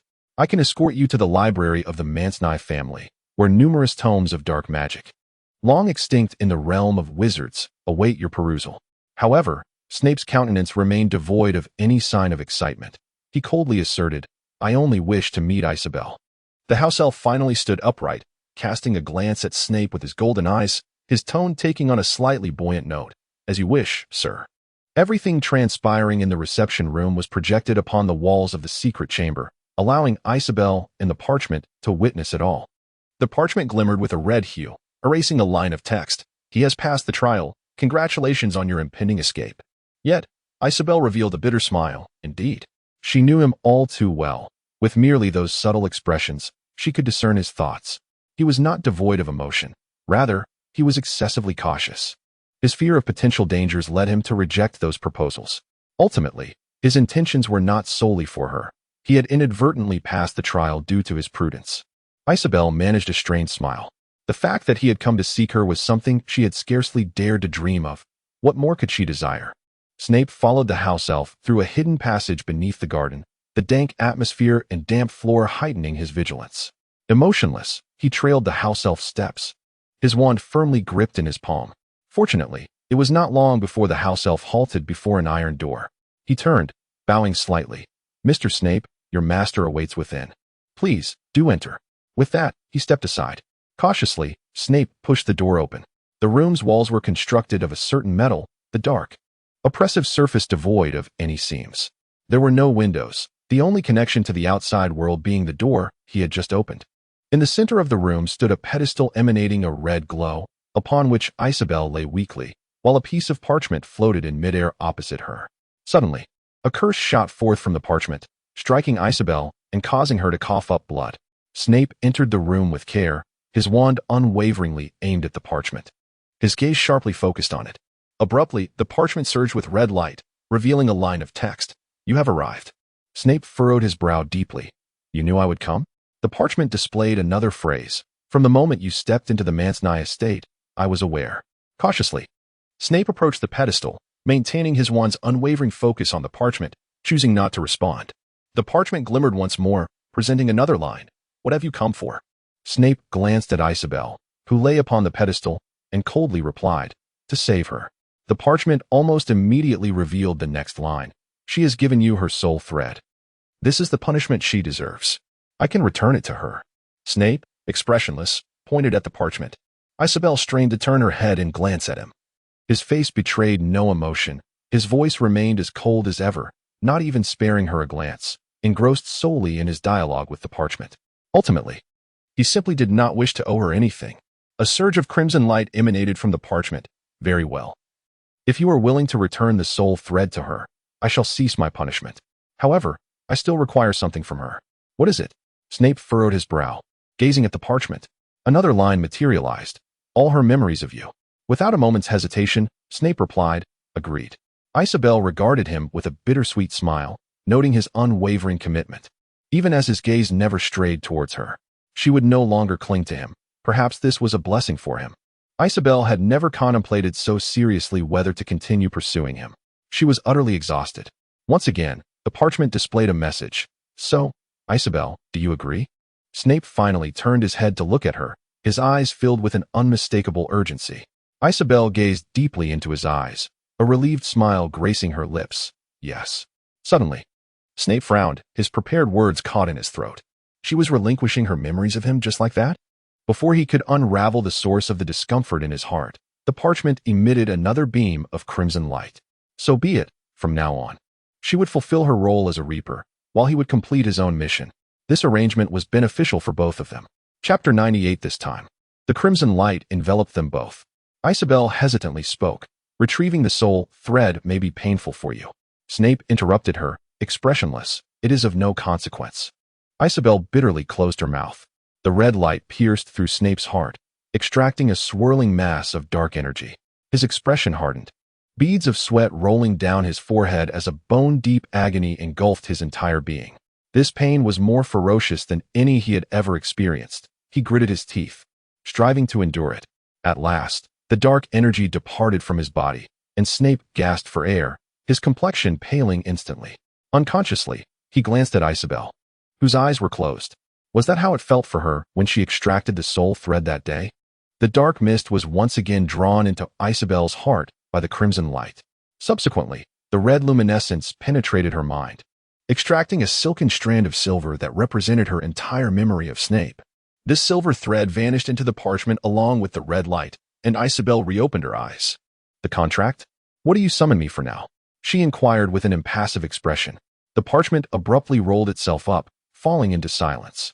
Turning her head, Isabel noticed Snape standing in place, his brow furrowed as he gazed at her. Who are you? Why are you here? How did you get in? Isabel's brows knitted tightly.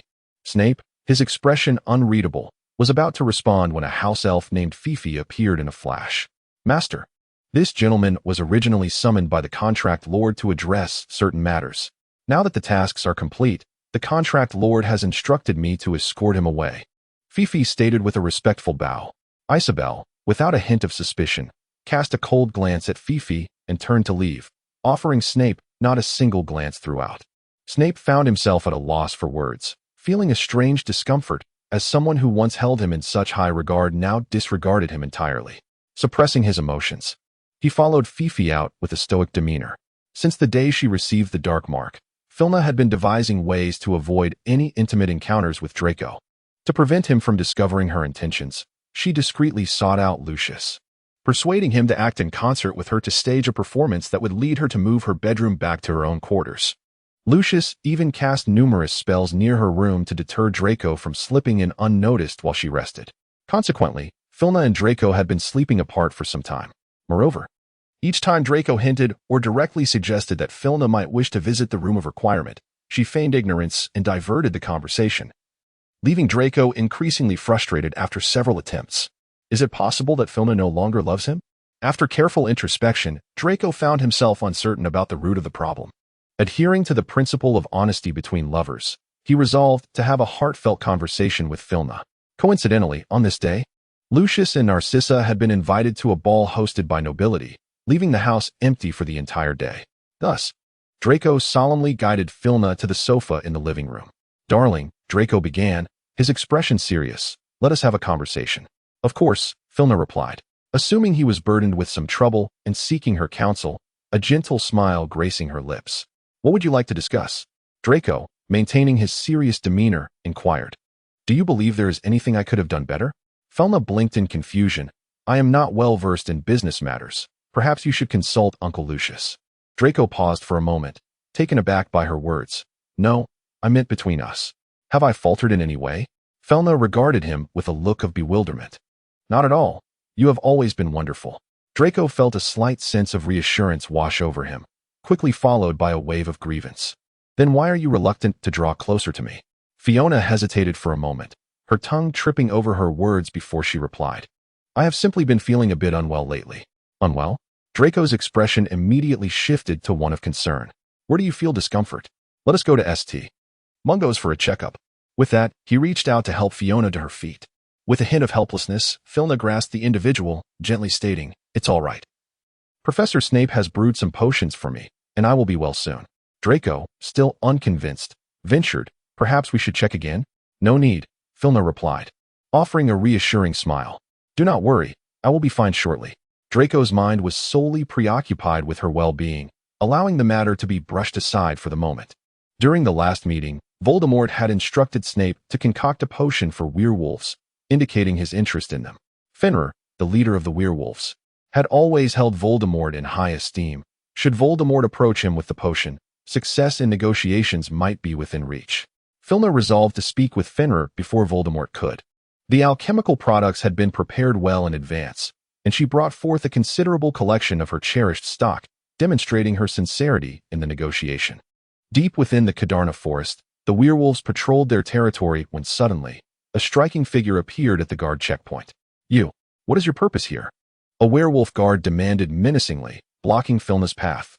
A bold smile graced Fina's face as she declared, I have come in search of Fenrir. The guard momentarily froze, his tone softening slightly. Do you know our leader? Please state your name. I must relay the message.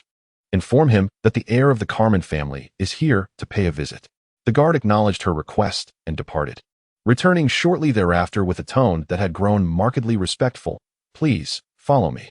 Ferna nodded gently and followed in his footsteps, arriving at the entrance of a quaint wooden cabin situated at the heart of the gathering. The chief awaits you inside. The guard offered her a courteous bow before departing. Fiona pushed the door open and stepped inside. In the cozy cabin, Fenrir was comfortably reclining in a chair. Upon seeing Fiona enter, he slightly straightened up and nodded at her. Miss, come on. Such a gesture, if made by anyone else, would have been deemed exceedingly rude. However, Fenrir had always been one to disregard formalities, and his nod was already a display of decorum. Thus, she offered a faint smile in return. Mr. Greybark. Fenrir raised an eyebrow at her, eschewing any preamble, and promptly addressed the matter at hand. What brings you here this time?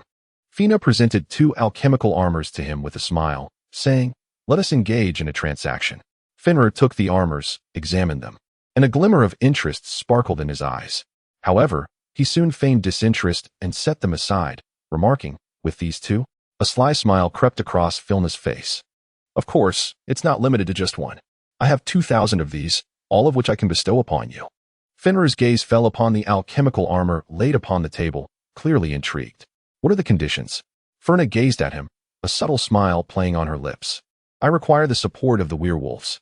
Fenrir looked at Ferna in astonishment, his brow furrowing sharply. The Phoenix Society? Filna shook her head, a beautiful arc forming at the corners of her lips. A third party? A third party? Fenrir stared at Filna, pondering for a moment, when suddenly a glimmer of insight sparkled in his eyes. I need to contemplate this further. Ferna anticipated his response and replied without hesitation, certainly. But you must not disclose the content of our conversation today. Fenrir smiled with a hint of mischief at the corners of his mouth, of course. With a clean and decisive motion, Filna extended her hand, a deeper smile gracing her lips. I require a magical oath as assurance. Fenrir's expression shifted slightly, and he feigned anger, exclaiming, why should I make a magical oath with you?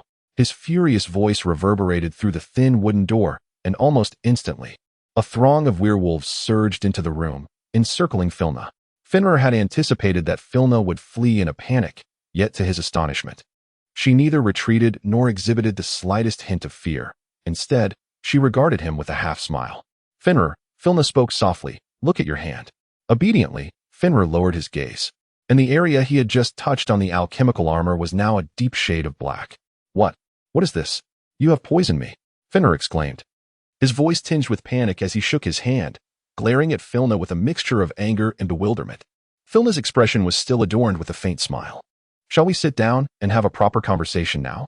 Fenrir shot her an indignant glance and waved away the members of the wolf clan. Only when the room was left with just the 2 of them did Filna leisurely speak up. Now you may seriously contemplate whether to accept my proposal. It was almost a veiled threat. Observing the dark mark on his hand gradually expanding, Fenrir hastily replied, I agree. I agree to everything. Filna calmly extended her hand, stating, I require a magical oath as assurance. As the inky darkness gradually crept up to his arm, Fenrir clenched his teeth in frustration, grasped her hand, and brandished his wand, declaring, I swear I shall not divulge the contents of our conversation today. A shimmering silver thread emerged from the tip of the wand, settling upon their clasped hands. Fenrir attempted to withdraw his hand, but Filna held it firmly. "What else?" she inquired, raising an eyebrow. "What more is required?" Fenrir's expression darkened. "Do you expect me to vow allegiance to you on behalf of the werewolf clan?" With a profound smile, Filna spoke. 2,000 pieces of alchemical armor. This transaction is undoubtedly in your favor. Fenrir, with a pensive expression, hesitated briefly before reluctantly responding. "I swear to lead the werewolf clan in allegiance to Filna Come On." Regardless of the circumstances, this deal was indeed advantageous. Although Fenrir felt a simmering irritation at being outmaneuvered, he had no justifiable reason to decline her proposal. Two silvery threads entwined around their hands, gradually fading into their wrists. Fenrir coldly asserted, "Your objectives have been achieved. Now, grant me the antidote." Filna raised an eyebrow, a glimmer of mirth in her eyes. "Antidote? You are not poisoned. Why would you need an antidote?" Fenrir, in a state of alarm, lifted his hand, revealing an immaculate surface devoid of any blemish. "You are jesting with me." Fenrir growled through clenched teeth. "It was merely a trivial jest," Filna replied, a sly smile playing at the corners of her lips. Fenrir, burdened with unspoken grievances, struck the table before him with a fierce blow. Fina paid no heed to his fury. She gracefully rose, adjusting her hood, and addressed Fenrir. "I shall arrange for someone to deliver the alchemical armor to you. Should Dumbledore or Voldemort come seeking you, you know what to say." Fenrir clenched his jaw and obediently replied, "Yes, my master, I understand." Fiona gently nodded, content, and vanished into thin air. Isabel had recently felt rather peculiar. The affairs of the Mainsney family were not numerous. She only needed to allocate a small portion of her day to manage them, leaving her with ample free time throughout most of her day. Strangely, Isabel could hardly recall what she had occupied herself with prior, as she was left with merely 1 or 2 hours of memory each day dedicated to family matters. And each time, she seemed to be in a hurry, as if pressed to accomplish something urgent. After much contemplation without resolution, she decided to dismiss the thoughts. Having completed the day's tasks, Isabel hesitated for a moment before swiftly making her way to the library. There, she found the records of the Mainsney family's comings and goings. Sitting at the table, she picked up the log and began to peruse it, discovering 2 new names, Fiona Carmen and Severus Snape. Filna Come On was aware of their previous exchanges, having agreed to assist her with 3 tasks. Strangely, no matter how hard she tried, she could not recall the nature of those agreements. As for the other name, Isabel furrowed her brow. The name seemed remarkably familiar, yet she was certain she did not know the individual. "Fifi," Isabel spoke with a hint of indifference. Suddenly, the air shimmered, revealing the figure of a house elf. "Mistress." Fifi respectfully bowed before her. Isabel pointed at the name on the list and inquired, "Who is this Severus Snape? Why is he listed among the visitors to Mainsney Manor?" Feifei's expression remained utterly unchanged as she swiftly interjected, "Master, Mr. Snape is the wizard summoned by the esteemed contract holder last time, thus appearing on the guest list of that day." Isab's gaze flickered as he noticed the annotations beside the names. While Filna's note indicated not approved, Snape's was marked free to enter. Feifei stood before him with her head bowed, while Isabel furrowed her brows, pointing to the notes at the end of the list and questioned, "Why is he allowed to come and go as he pleases? Who granted him such authority?" Feifei hesitated before responding, "It is the contract master." Isabel coldly interjected, "Throw him out. Do we allow just anyone to enter our Mainsney Manor?" "Yes, master," Feifei replied with a respectful bow. Chapter 100. In the potion office, Snape had been tirelessly brewing potions for 2 consecutive days. The liquid in the cauldron bubbled vigorously, and Snape wearily rubbed his temples, forcing himself to continue stirring. Waves of exhaustion surged through him, and despite his best efforts to concentrate, his thoughts wandered uncontrollably. A burning sensation gripped his stomach. He had not eaten for an entire day. Snape glanced sideways at the disarray of potion ingredients and vials scattered about. Feeling the weakness from hunger and fatigue render his legs unsteady, yet his mind remained tumultuously active. In the past, when he brewed potions, there would always be a plate of warm food beside him, allowing him to grab a bite during moments of respite. Why had that not been the case these past 2 days? Surely, the house elves at Hogwarts did not take a day off? Snape forced himself to bottle the potion before stiffly making his way to the sofa, collapsing into its cushions. "Tia," Snape called out coldly, closing his eyes and massaging his temples. Tia was the name of the house elf who usually brought him meals. It was unusual for her not to have done so in recent days. A house elf appeared before Snape, her large eyes wide with excitement as she bowed. "Mr. Snape. Tia is here." The high-pitched voice of the house elf startled Snape, causing him to furrow his brow. "Why have you not brought me meals these past few days?" Tia's yellow-green eyes widened in alarm as she prostrated herself, crying, "Bad Tia. Bad Tia." Tia did not receive Mr. Snape's request for meals. Snape's brow knitted even tighter. "Stop. Tia, what do you mean there was no request for meals? I have never asked you to bring me food while brewing potions, yet you would always do so unprompted." Tia's round eyes shimmered with tears as she hesitantly ceased her head banging. In the past, Miss Mainsnay would ask Tia to deliver meals to Mr. Snape. But Miss Mainsnay has not requested Tia to do so in a long time. Tia did not know Mr. needed meals. Bad Tia. Bad Tia. With that, she resumed banging her head against the floor. Isabel, once again, it is her doing. Snape wearily closed his eyes. "I understand now. You may leave." With a sudden crack, Tia screamed and vanished from sight. Severus Snape reclined against the back of the sofa, his prolonged hunger causing his stomach to protest with painful contractions. The weariness of his body intertwined with the fatigue of his mind, enveloping him entirely, leaving no room for contemplation of the vague discontent that had begun to stir within him. As drowsiness swept over him, Snape succumbed to slumber on the couch. When he awoke again, it was already evening. The potions office, situated at the bottom of the Black Lake, remained dark and frigid even in summer. The fireplace was unlit, and the entire room was shrouded in shadows. The first to rouse was his stomach, which ached fiercely from prolonged emptiness. Snape felt his limbs growing weak and his mind slightly foggy. The curled position he had assumed on the sofa evidently did little good for his back and neck. He sensed his neck stiffening to the point of immobility, while his back ached with fatigue. However, it was evident that his most pressing concern at this moment was to consume something. Snape attempted to call for Tia, but upon opening his mouth, he discovered his throat was severely hoarse. He struggled to swallow, managing to lubricate his throat just enough to utter a raspy sound. "Tia." Fortunately, Tia appeared in the room with remarkable swiftness. "Bring me a meal," Snape instructed, his voice strained. Perhaps Snape's frail appearance had alarmed Tia, for within 2 minutes, she returned with a tray brimming with an assortment of food, piled high like a small mountain. "Your dinner, sir." Tia respectfully placed the tray down, standing by with a worried glance directed at him. The concern evident in her eyes reminded Snape of a similar expression he had encountered in another context, and a wave of irritation washed over him. With a curt tone, he replied, "Thank you. You may leave now." With a sudden pop, Tia obediently vanished into thin air. After devouring the majority of the food stacked on the plate, Snape finally felt a surge of strength.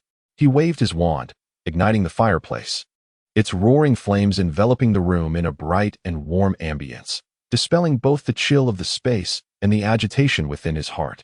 Look, he was thriving splendidly in her absence, free from the burden of her inexplicable worries and declarations. In a buoyant mood, Snape dedicated himself once more to the intricate art of potion making. Meanwhile, Draco was beset by worry. It had been quite some time since Filna had mentioned feeling unwell. After observing her discreetly, he noted that aside from eating significantly less than usual, she exhibited no other symptoms. He quietly consulted a physician at St. Mungo's, who informed him that such minimal indicators were insufficient to assess her health. He advised Draco to bring her in for a comprehensive examination. However, it was evident that Filna was reluctant to accompany him for such an assessment.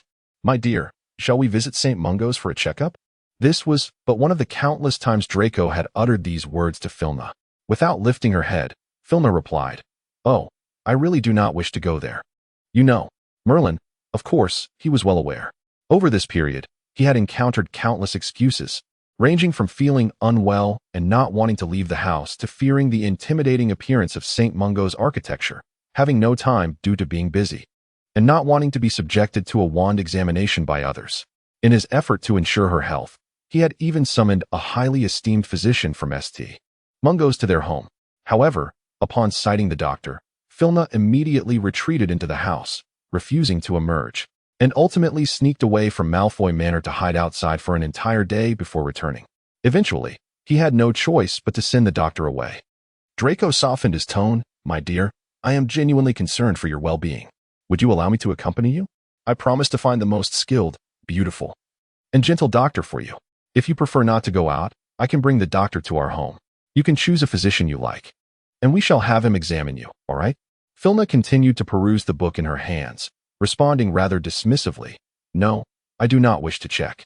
Draco remained silent, gazing at her with concern for quite some time, and at last, he steeled himself to make a bold decision. Chapter 101. He would render Filna unconscious and discreetly take her to St. Mungo's. Fiona was engrossed in the book she held in her hands, oblivious to the fact that Draco had risen and departed from her side. After a short while, Draco approached her, carrying a cup of red tea. "My dear, would you care for a sip of this delightful tea?" Felina was engrossed in the content of her book, responding dismissively, "All right, just place it on the coffee table. Thank you." She didn't even divert her gaze from the pages for a moment. Draco made a feigned expression of indignation, saying, "Do give it a try. I brewed it especially for you." Fiona finally lifted her gaze to meet his. "All right, thank you, darling." A tender smile broke across Fiona's face as she accepted the cup of red tea and took an unsuspecting sip. "Quite delightful," she remarked. But before she could finish her sentence, a wave of dizziness surged through her head. Confused, Fiona rubbed her temples, struggling to rise and return to her room. No, she couldn't faint here. Yet, it was evident that her resolve was no match for the potion brewed by Snape himself, and moments later, she succumbed to a deep slumber. "Darling? Fiona?" Draco tentatively nudged the soft, slumbering form of Fiona on the sofa. Clearly, she was in a profound sleep, oblivious to his actions. Draco exhaled a sigh of relief, stepping forward to lift Fiona effortlessly into his arms, transporting her directly to St. Mungo's. The doctor had been arranged earlier, so Draco operated straight to the physician's office. Strangely, after examining her with magical diagnostics, the doctor found no abnormalities. Perhaps the sensation of the wand brushing against her skin had been a bit ticklish, for Fiona waved her hand in irritation, inadvertently revealing the mark on her arm, a dark, unsightly dark mark. The doctor immediately noticed the brand, and his expression shifted dramatically. Draco, reacting swiftly, drew his wand and pointed it at him. "Obliviate." The doctor promptly collapsed. With a complex expression, Draco gazed at the still sleeping Fiona, cradling her once more and returning to Malfoy Manor. In the living room, Lucius and Narcissa happened to be at home, but were taken aback as they saw Draco enter, his face clouded with concern while carrying Fiona. "What has happened to Fiona?" Narcissa asked, rising with a hint of anxiety and approaching. Draco instinctively positioned himself to shield Narcissa's view, coolly stating, "She is fine, merely tired, and has fallen asleep. I shall take her to her room." "Wait." Upon hearing Draco's intention to carry her to her room, Lucius immediately interjected, tilting his head to signal Narcissa. "Come here. I need to speak with you. Narcissa, please take Fiona to her room." Narcissa, understanding, stepped forward to take Fiona, but Draco shifted his body to evade her grasp. "No need, I can manage. We can discuss matters tomorrow. I am rather fatigued." Draco had never been so impolite, and Lucius sensed that he might be aware of something troubling. He exchanged a worried glance with Narcissa as Draco swiftly departed the living room. Pushing open the bedroom door, Draco laid Fiona gently on the bed and reached to roll up her sleeve. There it was, a dark and grotesque dark mark emblazoned upon her porcelain skin, appearing particularly sinister. Draco's thoughts were tumultuous as he looked at Fiona, who was sweetly asleep. His heart clenched painfully. Why had she chosen to join the Death Eaters? Thus, Draco sat quietly at her bedside, watching over her until the night deepened and Fiona began to awaken. "Draco?" Ferna, filled with bewilderment, hesitantly spoke, only to suddenly recall something, gripping her sleeve tightly and taking a step back. "How did you get here? How did I fall asleep?" Observing her actions, Draco lowered his gaze and spoke in a deep voice. "Do not conceal it. I have already seen it." "What are you talking about?" Ferna forced a smile, desperately trying to hide her arm branded with the dark mark behind her back. Draco, inexplicably filled with anger, abruptly seized her hand from behind her, rolling up her sleeve to reveal the dark mark. "The dark mark. How long do you intend to keep this from me? What is going on?" Filna's complexion turned pale as she softly spoke. "You are pulling too hard. It hurts." Upon hearing this, Draco immediately withdrew his hand, feeling a twinge of regret as he clenched his fist. Filna cautiously leaned closer to his side and timidly spoke, "Please don't be angry anymore. I am afraid." Draco gazed at her for a moment, and the fury within him dissipated into a resigned sigh. He gently pulled Filna into his embrace and softly reassured her, "I apologize. I should not have raised my voice at you, but you must clarify what transpired." "All right," Filna replied, lifting her delicate face to him with a sweet smile. "I have already told you everything." Filna laid bare the entire situation, concluding with a reassuring remark. You need not fret about joining the Death Eaters. Nor should you concern yourself with the honor of the Malfoy family. Voldemort has assured me that you will not be inducted into their ranks, nor will he hold the Malfoys accountable. A solitary tear fell from Draco's eye as he gazed earnestly at her with his gray eyes, brimming with remorse. It's all my fault, isn't it? I'm so sorry for dragging you into this. You should not have to endure this, he lamented, kneeling at her feet and weeping softly. Filna gently ran her fingers through his silky hair, asking, if it were you, would you be willing to bear this mark for me? Draco abruptly lifted his head, his voice slightly choked yet resonating with unwavering determination. I would. Filna revealed a gentle smile, tenderly wiping away the tears from his face. You see, we are one and the same. You hold far greater significance in my heart than I do myself. Draco's eyes were rimmed with red, and even the tip of his nose bore a faint blush, rendering him utterly pitiable. I am so sorry. It is I who have burdened you. Why speak such foolishness? Filna softly replied. We are two halves of a whole. How can one speak of burdening the other? We have long since become inseparable. Draco gently traced the skin surrounding her mark, a frown of concern creasing his brow. Does it hurt? Not at all, Filna said, her face breaking into a sweet smile. Is it not rather unsightly? Draco shook his head earnestly. Every part of you is extraordinarily beautiful. Fina felt an unexpected flush creep across her cheeks as she softly pressed her lips to his. It had been quite some time since they had shared such intimate contact, and Draco's body stiffened suddenly, a faint blush coloring his ears. In this rare moment of innocence, Fina's playful spirit ignited, and she playfully pushed him onto the bed, showering him with kisses. Draco indulged her whims, allowing her to tease him. It was not until she grew weary and collapsed onto the bed that Draco tenderly tucked her in, lying beside her and gently murmuring, why not take a little nap? Upon awakening, Filna felt remarkably invigorated. She curiously lifted her gaze to Draco's expression and teased. Shouldn't you be swiftly binding me and whisking me away to the room of requirement at this hour? Draco's face bore a gentle smile. Yet there was a hint of emptiness in his eyes. I shall spare you today. Take the time to rest well, he replied. Filna keenly sensed something amiss with him. What troubles you? She inquired, wrapping her arms around his waist. Are you harboring any unhappiness?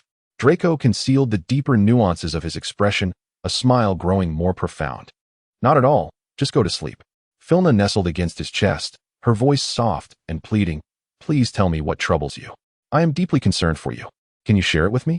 Draco paused for a moment before speaking slowly. I just feel rather powerless. What? Filna replied, her eyes wide with confusion. Draco exhaled gently, a resigned smile gracing his lips. It's nothing. I have some matters to discuss with my father. You should rest now, all right? Though a smile adorned Draco's face, the complexity of his emotions lingered in his eyes. Filna hesitated before nodding. Will you come back to keep me company tonight? Draco nodded softly. I will do my best. As he exited the room and closed the door, Draco leaned against the wall and released a long sigh. He felt utterly inadequate, unable even to protect his own wife. In pursuit of a brighter future for both of them, Filna toiled diligently, while he accomplished nothing. Draco bowed his head, shutting his eyes in despair.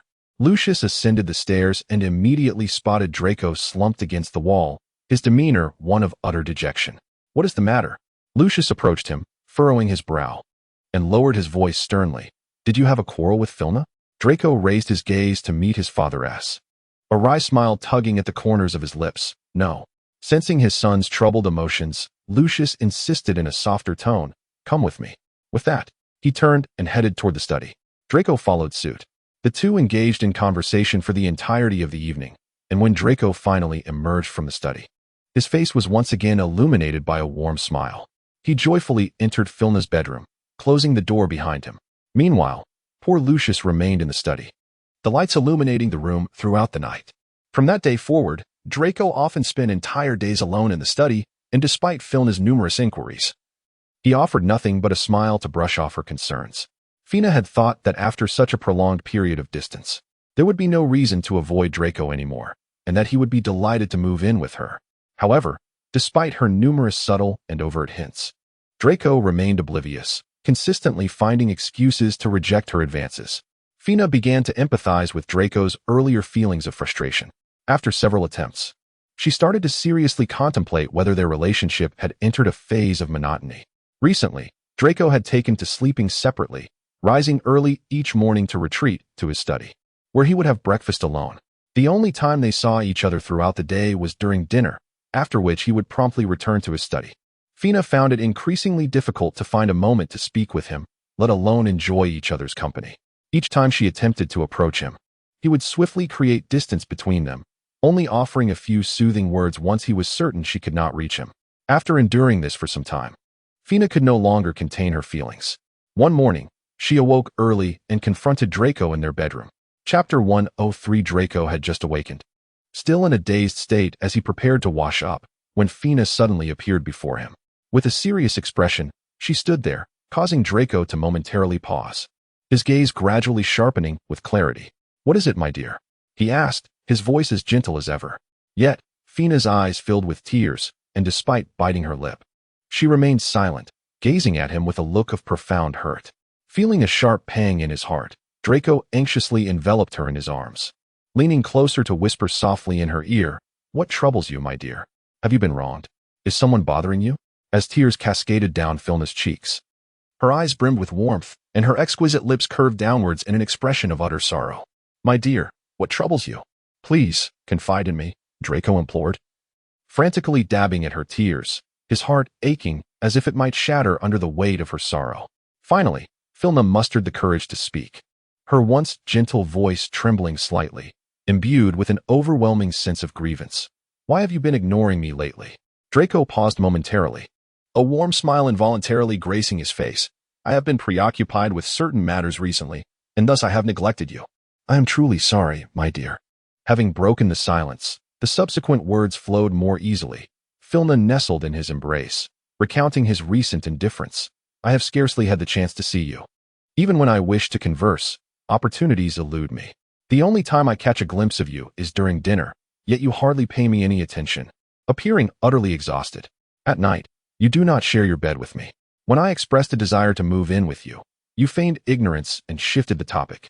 By day, I cannot see you, and by night, you remain distant. It feels as though you do not long for my presence.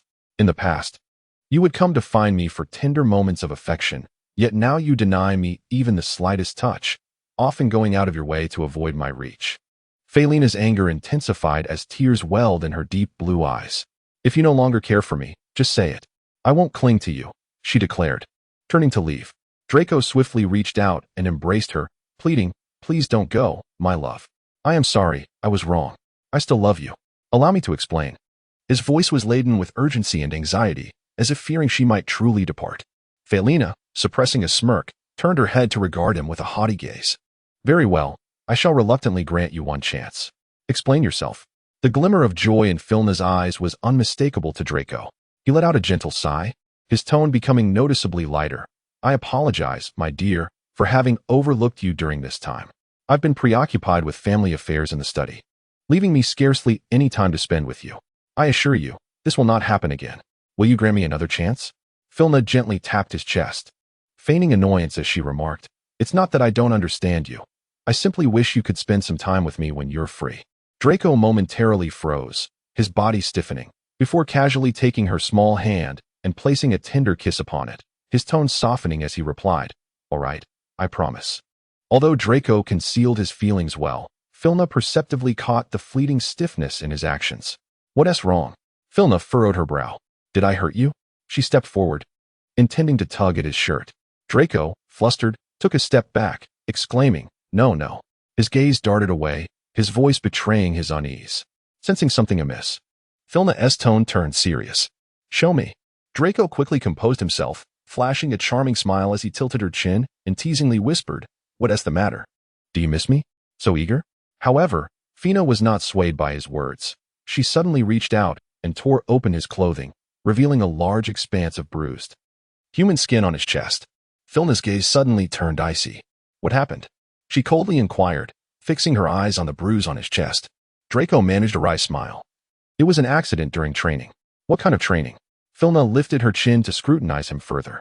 "Who caused the injury?" Draco enveloped Filna in his arms, his long fingers gently smoothing her hair. "It was a coach I asked my father to find for me, to train me in magic and physical prowess." "Why?" Filna questioned, perplexed. "Your magical abilities already surpass those of your peers." "It's not enough," Draco replied earnestly, locking his gaze with her deep blue eyes. I wish to be capable of protecting you at all times, not merely to appear heroic among my contemporaries. Fina gently placed her hand on his chest, expressing concern. Does it hurt? Draco replied with a tender smile, not at all. Fiona understood that she could neither persuade Draco to abandon his training nor would she attempt to do so. The future remained uncertain, and it was imperative for her to enhance her own abilities. Moreover, Draco had always felt that he had not been of assistance to her, and she could sense the immense pressure he was under.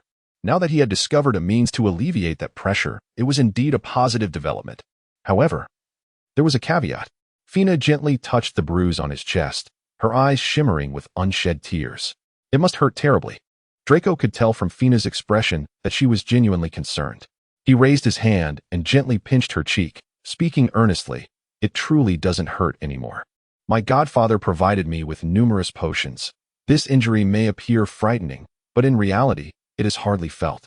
Fiona sniffled, her eyes glistening with a hint of red as she glared at him. Nonsense. Just now, your face was ashen with pain. Her demeanor was irresistibly adorable, causing Draco to lower his head and gently peck her rosy lips, a playful smile gracing his features as he said, Next time you strike me, do so gently. And it won't hurt as much. Fiona cast a sidelong glance at him, her heartache somewhat alleviated by his antics. The two embraced quietly for a while, and she pressed her cheek against his chest, whispering, Shall we sleep together tonight? I promise not to touch your injury. I simply miss you so dearly. Draco's heart softened at her words, his tone turning tender. I miss you dearly as well. Could you ask the house elf to bring our belongings together? From now on, let us share a bed. I have been unable to sleep these past few nights without you by my side. I awaken each time I turn, longing for your embrace. And it remains so even now. I truly miss you. Then I shall summon the house elf to move my things over today, Fiona said, lifting her face to him with a sweet smile. I miss you too, but I sleep quite soundly. She teased, a playful glint in her eyes. Draco, with a fond smile, playfully tapped her nose. I must head to the study now. Will you wait for my return? Yes, you go ahead, Fiona chirped. I will wait for you to come back for dinner. Draco felt a surge of brightness within him. He suddenly realized the immense energy that the simple words I will wait for you from his beloved could provide. The weight of the day's burdensome lessons seemed negligible in comparison, and he found himself eagerly anticipating the arrival of night. My dear, wait for my return at home, he said, his eyes sparkling as he pressed a gentle kiss upon her lips before joyfully stepping out the door. Filna suddenly realized that decades later, when Draco went to work, he would likely embody a similar scene, and an indescribable sense of happiness filled her heart. Draco had exerted himself throughout the day of training, impressing even his special instructor with his rapid progress, who consequently decided to cancel the evening class, granting him a day of respite. Ecstatic, Draco hurried back to Malfoy Manor, where he found Filna lounging in bed with a book. Darling, I'm back, Draco exclaimed, his face alight with joy. The coach has canceled tonight's class, so I can spend time with you. Fiona, filled with excitement, tossed aside the book in her hands and leaped from the bed, throwing herself into his embrace. How wonderful. I've missed you so much. Draco caught her by the waist, preventing her from tumbling down. Leaning in, his soft lips brushed against her ear as he tentatively suggested, What if we dine out tonight? Dine out? Where to? Fiona inquired, her expression one of curiosity. Draco's gray eyes sparkled with an unsettling brightness. How about the House of Wishes? Fina gazed at him, unable to contain her laughter at the excitement etched upon his face. She buried her head in the crook of his neck, laughing uncontrollably with gentle shudders. What is it? Draco inquired, perplexed, as he lightly patted her backside. What is so amusing? Filna, stifling a smile, spoke. Very well, let us proceed to the House of Wishes. Almost immediately upon receiving Filna's consent, Draco snapped his fingers, summoning a house elf. Go and inform my parents that Filna and I shall be out this evening and will not be dining at home. Returning tomorrow morning, Draco commanded. The poor house elf, too timid to meet the gaze of its two masters, nearly buried its head into the ground in a gesture of deference, promptly disappearing into thin air. Clad in her homey nightgown, Felena had intended to change into a different outfit, yet Draco refused to let her down. He draped a large cloak over them both, and, through the fireplace, they arrived at the potions office at Hogwarts. Severus Snape was curled up on the sofa, soundly asleep. The pair made no effort to rouse him. Tiptoeing quietly out of the potions office and invisibly hastening towards the room of requirement. Upon reaching the room, Draco lifted the cloak and gently placed Felena on the bed. My lady, he uttered, his eyes brimming with profound affection. Filna was ensnared by the profound affection reflected in his eyes, instantly captivated. It was not until the following morning, when Draco carried her back to Malfoy Manor, that she came to a profound realization regarding several matters. The physical training instructor that Lucius had procured for Draco proved to be exceptionally effective. The presence of superficial wounds did not hinder performance. Moreover, she might also require training alongside the physical instructor. Chapter 104. Now that Filna had garnered the support of both the werewolves and the orcs, only the elf and giant factions remained in her plans. Madame Maxim was an intimate friend of Mr. Come-On, and she might assist in persuading the giants. But as for the elves, they were seldom involved in the wizarding world. The only faction among them that frequently interacted with wizards was the fairies. The fairies, being exceptionally intelligent and skilled in metallurgy, especially in crafting various silverware, were regarded as the leaders of the elven race. Furthermore, they managed the renowned wizarding bank, Gringotts, in the United Kingdom, overseeing the minting of the wizarding currency, the galleon, sickles, and nuts. Thus, the fairies represented an indispensable ally. However, Filna was unfamiliar with the elven community and had never interacted with the fairies, leaving her at a loss. While fairies could cast spells without wands, the potency of wandless magic paled in comparison to that wielded through a wand. The fairies, being both astute and exceptionally gifted in magic, had prompted the Ministry of Magic to enact a decree long ago, prohibiting all magical beings, aside from wizards, from possessing wands. As a thought crossed her mind, Filna suddenly recalled the research topic she had undertaken before her enrollment: how to substitute wands with alchemical products. At that time, she had made significant progress. But her admission to Hogwarts, which prohibited the carrying of alchemical items, forced her to abandon the project. Perhaps she could resume her experiments to utilize them as leverage in negotiations with the fairies.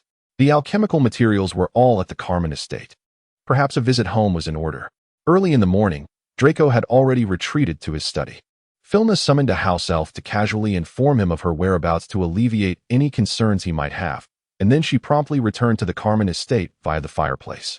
Upon her arrival, she found Mr. Carmen and Nicole joyfully immersed in their own world, dancing intimately in formal attire, completely taken by surprise at her sudden return. Their eyes met, and Filna glanced at the couple, exasperated, before rolling her eyes. "You may continue," she said, and immediately retreated to her room. Filna had long since grown accustomed to such scenarios. Mr. Carmen and Nicole shared a profound bond, often sending her to Noelle's home to play with Sigline during their cherished moments together since she was quite young. As she matured and developed an interest in alchemy, Mr. Carmen began to teach her, assigning her increasingly challenging alchemical tasks. At times, she would spend entire nights in the alchemy lab to meet his demands, allowing Mr. Carmen to enjoy his leisurely time with Nicole. Thanks to his guidance, Filna's alchemical skills flourished rapidly, and soon, the challenges he set forth no longer posed a difficulty for her. This left Mr. Carmen quite distressed for a day, and he decided to present her with a backlog of unresolved topics he had accumulated over the years, instructing her to research them one by one.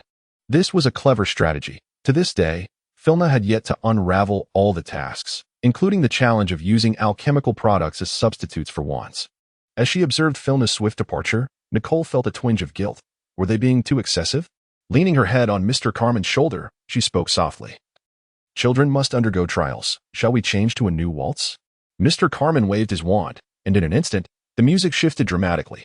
Nicole's fleeting guilt vanished, and the couple seamlessly transitioned into a new dance.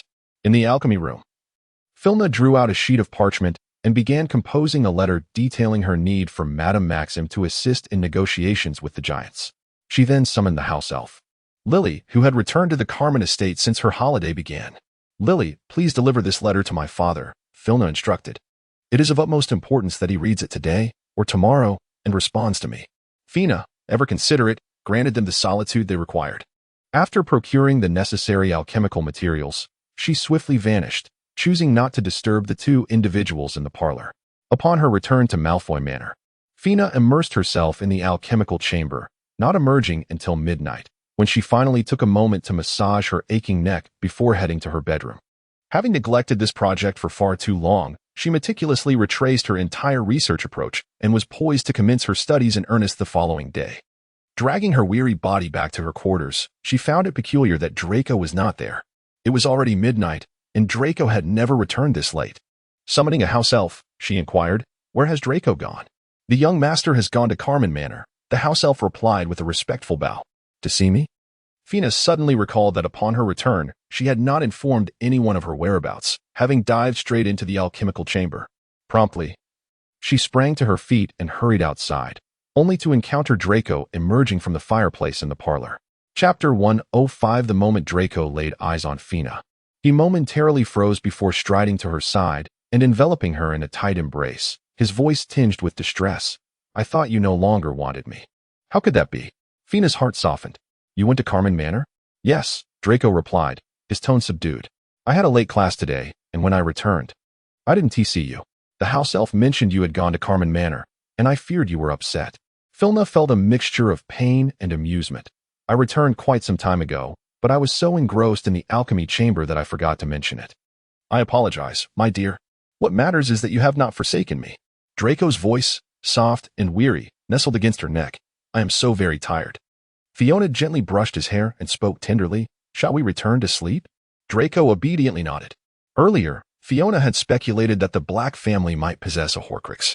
Coincidentally, both Narcissa and she had free time today, and they decided to pay a visit to the ancestral Black residence. The Black Manor is located at 12 Grimald Place in London. Upon arriving through apparition, Narcissa and Fiona were taken aback to find that only numbers 11 and 13 remained, while 12 had mysteriously vanished. How could this be? Narcissa furrowed her brow, staring across the street at the inexplicably absent 12. Just then, it seemed she suddenly recalled something, and with a swift turn, she and Fiona apparat once more. Before Fiona could fully grasp what was happening, she found herself standing once again on the grounds of Malfoy Manor. "Oh, my dear, I have conceived a few concerns," Narcissa remarked, appearing somewhat anxious as she hurried into the manor, even lifting her skirts slightly for the sake of expediency. Filna, feeling utterly perplexed, followed in her footsteps. Upon returning to the living room, Lucius sat on the sofa sipping tea, while Narcissa approached him with a serious demeanor and spoke. "Lucius, there are matters I wish to discuss with you." She then seated herself beside him and turned to Filna, beckoning, "Darling, come here and take a seat." Fiona promptly settled into the armchair beside her. Narcissa exhaled softly, her tone grave. "Today, Fiona and I visited the Black Manor. Strangely, numbers 11 and 13 on Grimald Place are devoid of number 12. I suspect someone has concealed it. The manor is now inherited by Sirius, who alone possesses the authority to shroud it in secrecy. Moreover, Sirius has always been a staunch supporter of Dumbledore. I wonder if he might have lent the Black Manor to Dumbledore. After all, aside from Creature and my aunt's portrait, there is little of significance there. And Sirius has always harbored a deep disdain for that house. Absent compelling reasons, he would scarcely return, let alone keep it hidden." Lucius furrowed his brow in contemplation, then spoke slowly. "The activities of the Order of the Phoenix have been remarkably frequent of late, yet the Dark Lord's attempts to encircle them have met with failure, and he has been unable to successfully trace their headquarters. Could it be that he has granted the Black Manor to Dumbledore as the Order's command center?" Narcissa offered a wry smile. "That is not outside the realm of possibility.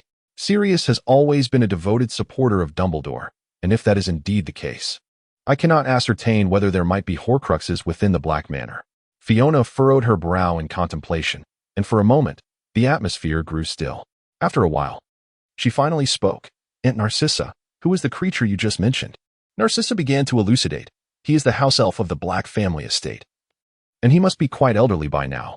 He has been tending to that house for many years." Fiona's eyes sparkled with a glimmer of hope. "Perhaps there exists an alternative," she mused. "Is it possible for Creature to leave that house?" "I'm afraid not, my dear," Narcissa replied with a resigned shake of her head. "Unless he obtains permission from Sirius. Perhaps there remains a glimmer of hope in this matter." Fiona contemplated, her gaze lowering as a new scheme began to take shape in her mind. What if we could find someone to infiltrate the Black ancestral home? Use the Imperius curse to compel Sirius to utter the words that would allow Creature to depart? Then we could bring him out. Can I bring him to Malfoy Manor? Certainly, Narcissa interjected. However, the Black residence is currently under a confidentiality charm. I suspect it may be something akin to the Fidelius charm. If the secret keeper does not willingly divulge the information, I fear we may not gain entry. A sly smile graced Filna's face. "Oh, I believe I know someone who can disregard these rules." Isabel had recently been in high spirits. After realizing that she had lost some memories, she sought a pact. The pact revealed to her that the loss was due to an unfortunate encounter with a malevolent spirit during her execution mission. Fortunately, she had returned to the manor of Mansnai just before losing consciousness. The pact dispelled the wicked spirit and restored her soul, though regrettably, a portion of her memories could not be salvaged. Memories lost are lost. Judging by her recent life, it was evident that her past was likely quite mundane. Without a shred of doubt, Isabel sought out a plethora of tomes to enhance her abilities. The fact that she had made such a rudimentary mistake as being afflicted by a spirit must have stemmed from her previous complacency. Thus, she immersed herself in a fulfilling routine, devoting her days not only to family matters but also to two paramount pursuits, strengthening her prowess and delving into alchemy. On one occasion, while searching for books in the library, she stumbled upon an alchemical tome. Initially intending to pass the time, she found herself utterly captivated, discovering a newfound passion for alchemy. The Mansnai family possessed a wealth of ancient texts, and Isabel was astonished to realize that the books she once frequented were, in fact, on potion making. How perplexing it was that she had ever found such dreary subjects appealing. With disdain, she relegated all potion-related volumes to the furthest corner of the shelf. Alchemy, shrouded in mystery and allure, consumed Isabel's thoughts as she devoted herself tirelessly to her studies in the alchemical chamber. After all, she possessed boundless energy. During her research, she encountered several perplexing dilemmas, yet alas, the Mansnai family lacked the literature to clarify her confusion. After much contemplation, she resolved to seek Filna's counsel. As the heir of the esteemed alchemical family, the Carmen lineage, she was certain to provide her with insight. Just as Isabel was about to pursue her inquiries, she suddenly heard her name being called. Isabel Mansnai. Instantly, she responded to the summons, appearing before Filna in the Malfoy Manor. Chapter 106. A dark mist swirled through the air as Isabel, clutching a substantial alchemical tome, materialized before Filna. Filna, Isabel's crisp voice rang out sharply in the atmosphere. I have heard your call. What do you require of me? Felina remained silent, her gaze fixed intently on the book cradled in Isabel's arms. Ancient alchemy? Felina's eyes sparkled with excitement. She could scarcely divert her attention from the tome. You actually possess this book? Isabel glanced down at the volume in her hands, her tone laced with mild perplexity. Is this book particularly rare? Fiona's gaze remained fixed upon the book. This tome had vanished since the death of Master Bacarni in 1854, and the Carmen family had sought it for nearly half a century. I can assure you, it is the only remaining copy in the entire realm of wizards. Isabel glanced at Fiona, whose eyes were glued to the book, and generously offered it to her. If you like, I can lend it to you for a while. Really? Fiona's eyes nearly sparkled, her voice tinged with excitement. May I transcribe a copy for our family library? Certainly, Isabel replied nonchalantly, but I have one condition. Speak. Finally, tearing her gaze away from the book, Fiona looked up at Isabel with curiosity. Could you teach me alchemy? Felina's eyes widened in astonishment. Do you wish to learn alchemy? Isabel furrowed her brow in mild distress. I have been studying alchemy lately, yet there are certain aspects that elude my understanding. If you agree to assist me, I shall grant you unrestricted access to the Mansnai family's library. I agree. Felina responded without a moment's hesitation. The Mansnai library housed countless rare tomes, a glimpse of which was a luxury beyond the reach of most, let alone the privilege of free access. If Hermione were here, she would undoubtedly be consumed by envy. Ferna was immersed in the joy of an unexpected surprise, completely forgetting the purpose of summoning Isabel. It was Isabel who first broke the silence. Did you summon me for something? Oh, right. Ferna reluctantly set aside the ancient alchemy tome in her hands. I wish to ask for your assistance. I need to locate a house elf named Creature, who resides at number 12 Grimald Place, and bring him back. The current owner of that house is Sirius Black, and Creature can only leave with his consent. Unfortunately, the house is currently under Sirius's protection, and we cannot obtain a means of entry from the Guardian. Therefore, I would like to request your help in casting a soul-binding curse upon Sirius, allowing Creature to leave and come to Malfoy Manor. I suspect that there is a Horcrux hidden within that house, and I need to question Creature. Ferna furrowed her brow, visibly troubled. So, you are merely seeking the Horcrux concealed within the Black residence? Isabel frowned and replied, there is no need for such complications. I can simply find it and bring it to you. Filna's eyes sparkled with realization. Of course, how could she have forgotten? Isabel, the harbinger of death, was unparalleled in her expertise at discerning soul vessels. I appreciate your efforts. Thank you, Filna exclaimed with enthusiasm. Isabel nodded slightly. and then a swirl of dark mist enveloped her, causing her to vanish into the air. Grimoire Square. On this night, darkness concealed everything within its shroud. The Muggle households at numbers 11 and 13 had extinguished their lights. Between the two houses, there was a seamless gap, and the presence of number 12 was nowhere to be found. A flicker of crimson light flashed in Isabel's eyes, and in the next instant, she materialized on the porch of the Black residence. As soon as she crossed the threshold, she was immediately enveloped by the aura of a Horcrux. The surroundings were shrouded in darkness and decay, with tattered wallpaper adorning the walls and a filthy, worn carpet extending towards the staircase.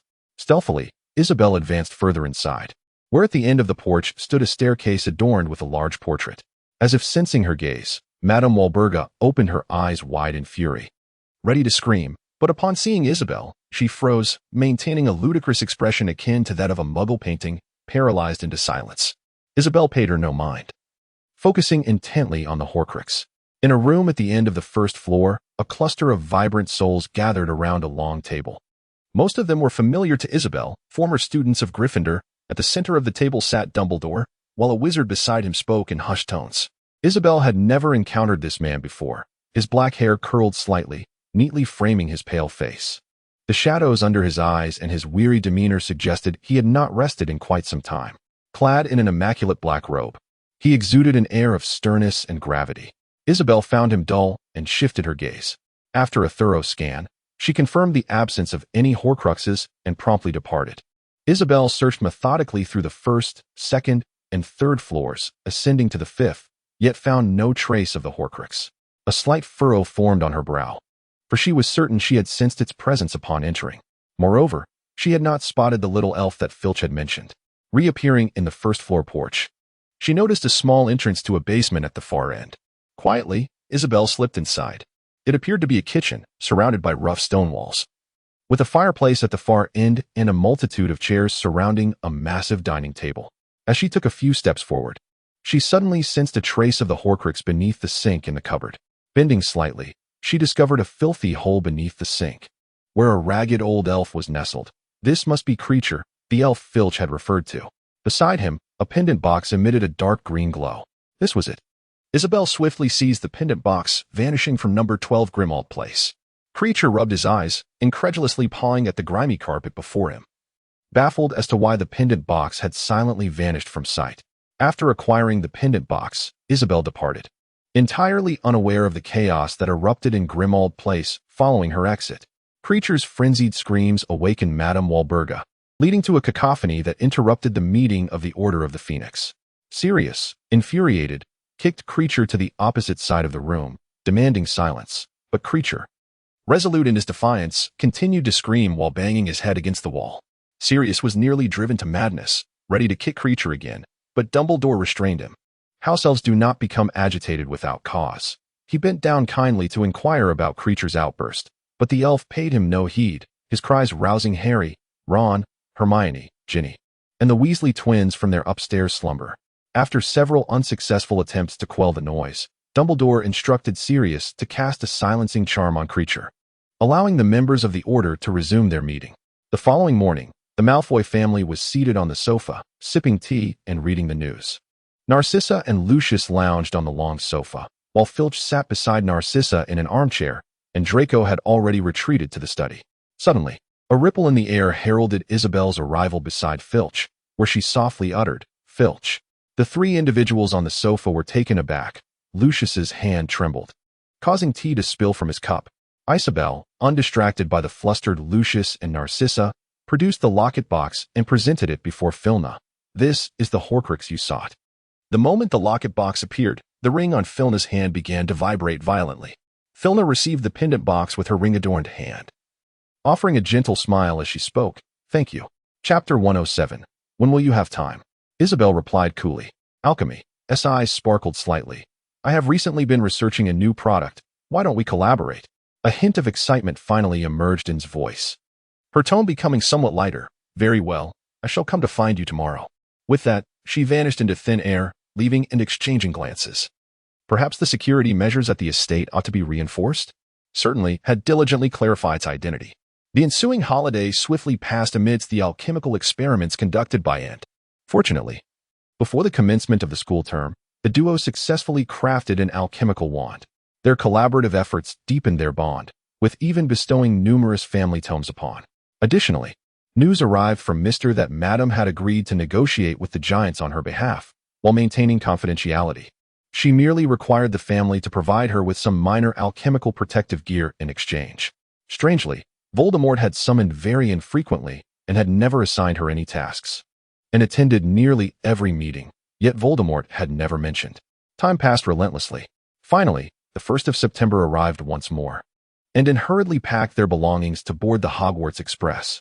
This holiday had proven exceedingly fruitful for both of them. Filma successfully advanced her plans, garnering the support of the orcs and werewolves, while negotiations with the giants and elves showed promising signs. Draco's training proved remarkably successful, evident in the increasingly defined musculature and profound magical prowess he exhibited. On the return journey aboard the Hogwarts Express, Filna and Draco's compartment was intruded upon twice. The first interruption was by Gryffindor's prefects, Hermione and Ron. The second was by a girl from Slytherin, whom Filna did not recognize, accompanied by Blaise.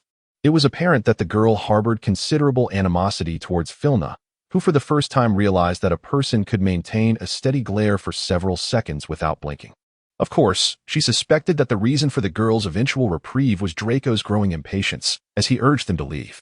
Overall, the journey proceeded smoothly, and a few hours later, the train arrived at Hogwarts Station. The upperclassmen boarded the carriages drawn by Thestrals, while the first years, looking rather forlorn, were guided onto small boats. Draco observed the group of first-year students, some displaying expressions of panic or excitement as they embarked, and leaned closer to Filna, whispering, "It was here that I first laid eyes on you, sitting in a boat with Harry, completely oblivious to the fact that someone was watching you intently from behind. I remember thinking, how could someone be so beautiful? I simply had to marry her. Now, my dream has come true."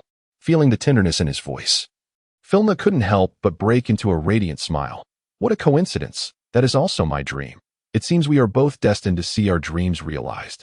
Before long, the carriage came to a halt in front of Hogwarts Castle, and a crowd of students entered the Great Hall in an orderly fashion, where Filna and Draco were reluctantly separated. "Oh, Filna, how I miss you," Draco murmured. As Filna approached, Hermione shifted aside, patting the empty seat beside her. Filna approached and gently embraced her, saying, "I have missed you dearly." Seated beside Harry, Ron cast a disapproving glance in her direction, raising an eyebrow slightly. Filna's gaze playfully traversed between the two before discreetly shifting away. The upperclassmen had all taken their seats, while the freshmen entered the hall. Professor McGonagall stood in the center, clutching a lengthy scroll, with the sorting hat perched on a chair beside her. "We will now commence the sorting ceremony. When I call your name, please step forward." Professor McGonagall's voice resonated with a stern formality, and the faint murmurs of the new students promptly faded into silence. One by one, the newcomers donned the sorting hat and proceeded towards their respective houses, welcomed by the applause of upperclassmen. Filna felt as though her hands might become sore from clapping. Fortunately, the sorting ceremony concluded swiftly. Dumbledore rose to address the assembly, and Filna, uninterested in his lengthy discourse, turned her head to survey her surroundings.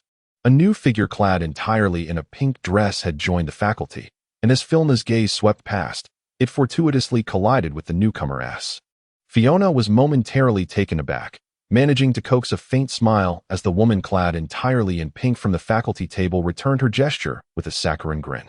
Following Dumbledore's address, the woman in pink rose to deliver a lengthy speech. Her voice was somewhat high-pitched, laced with a sugary intonation, and Fiona sensed a ripple of discontent among the students at the table.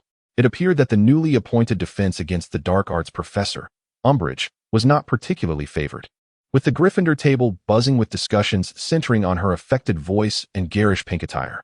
Clearly unfazed by the students' unrest, Umbridge meticulously articulated each word of her speech, concluding with an exaggeratedly sweet smile.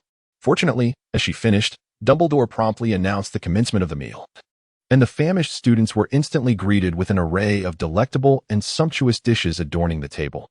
Fiona relished a sumptuous dinner, believing it would have been even more delightful had it not been for Ron's occasional disdainful glances. Clearly, Hermione was oblivious to Ron's feelings for her, as she scarcely cast a glance in his direction throughout the evening. Once dinner concluded, It was customary for the prefects to escort their first-year students back to the common room.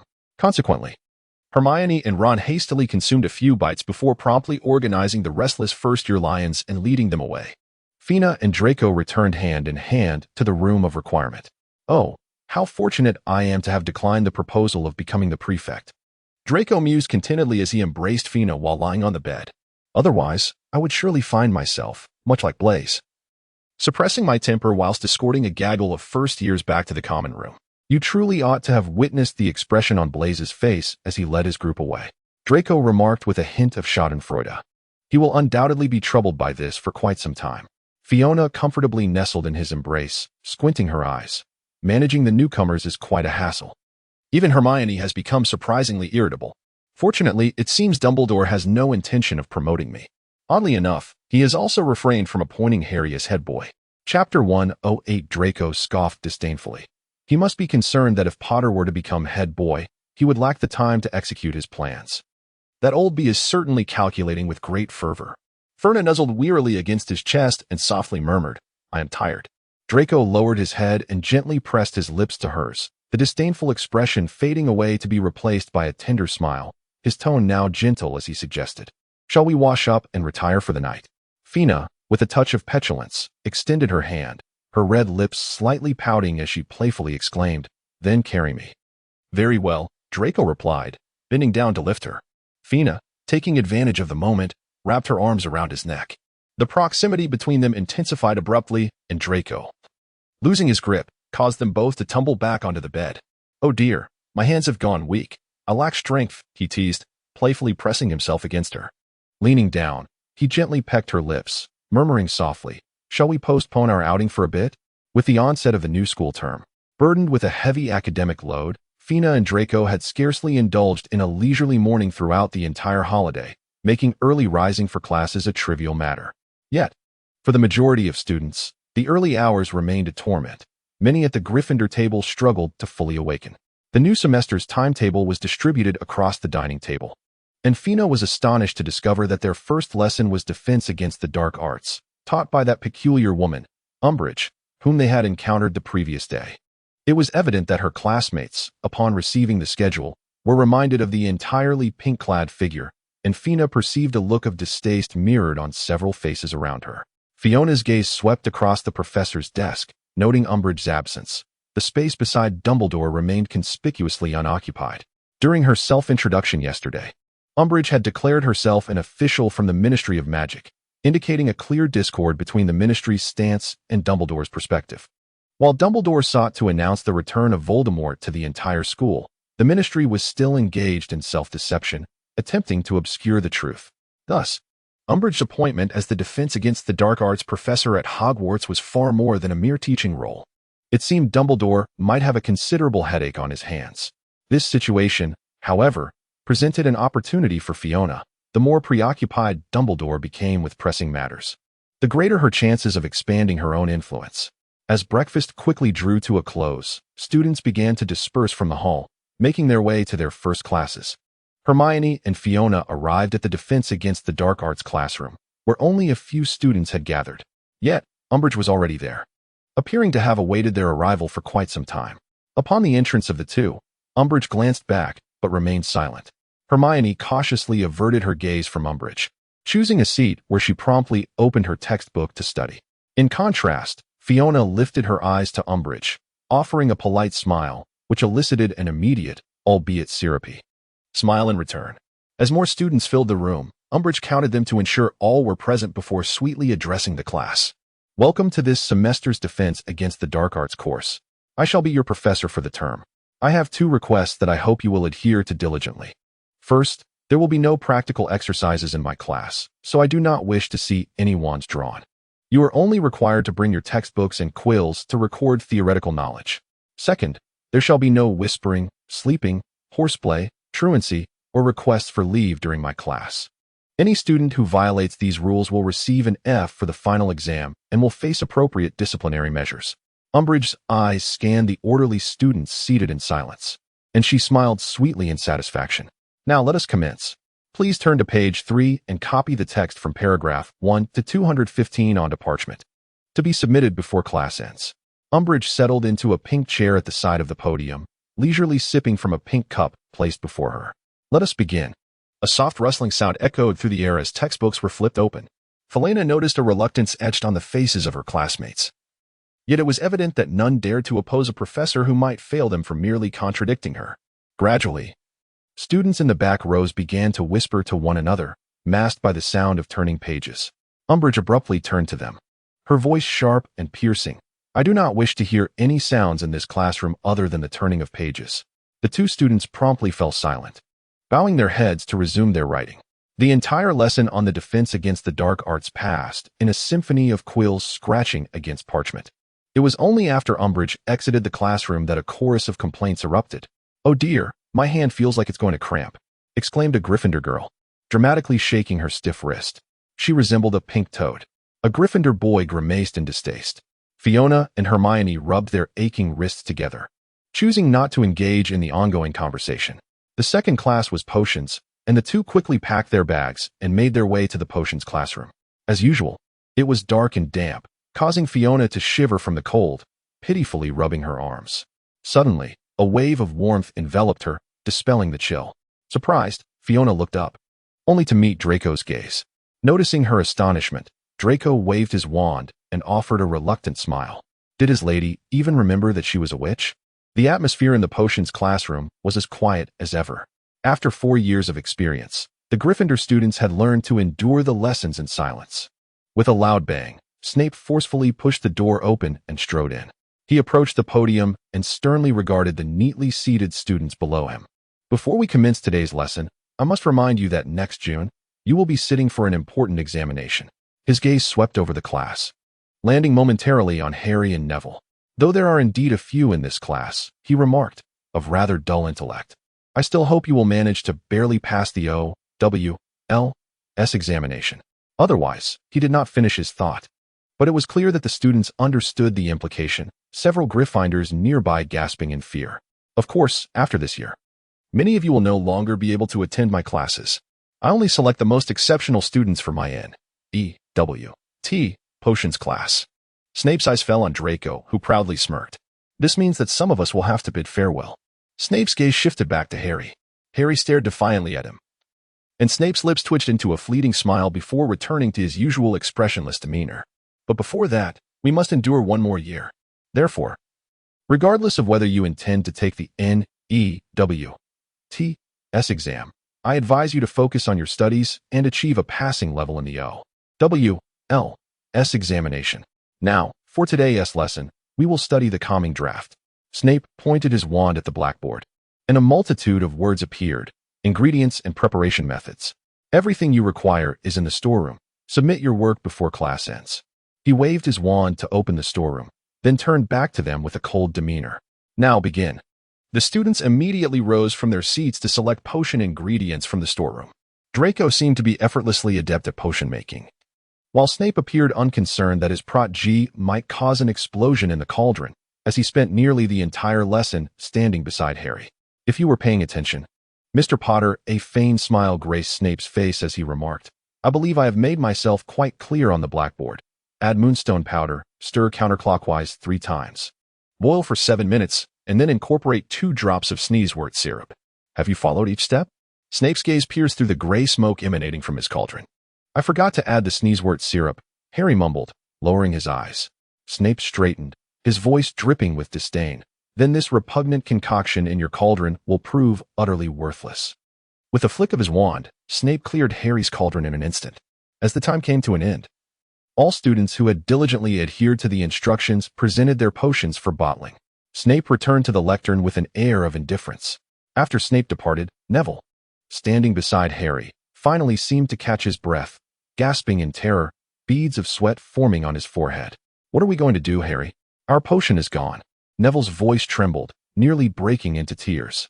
It seems we will have to settle for a 0 in this class. Harry, with his gaze cast downwards, quietly gathered his books.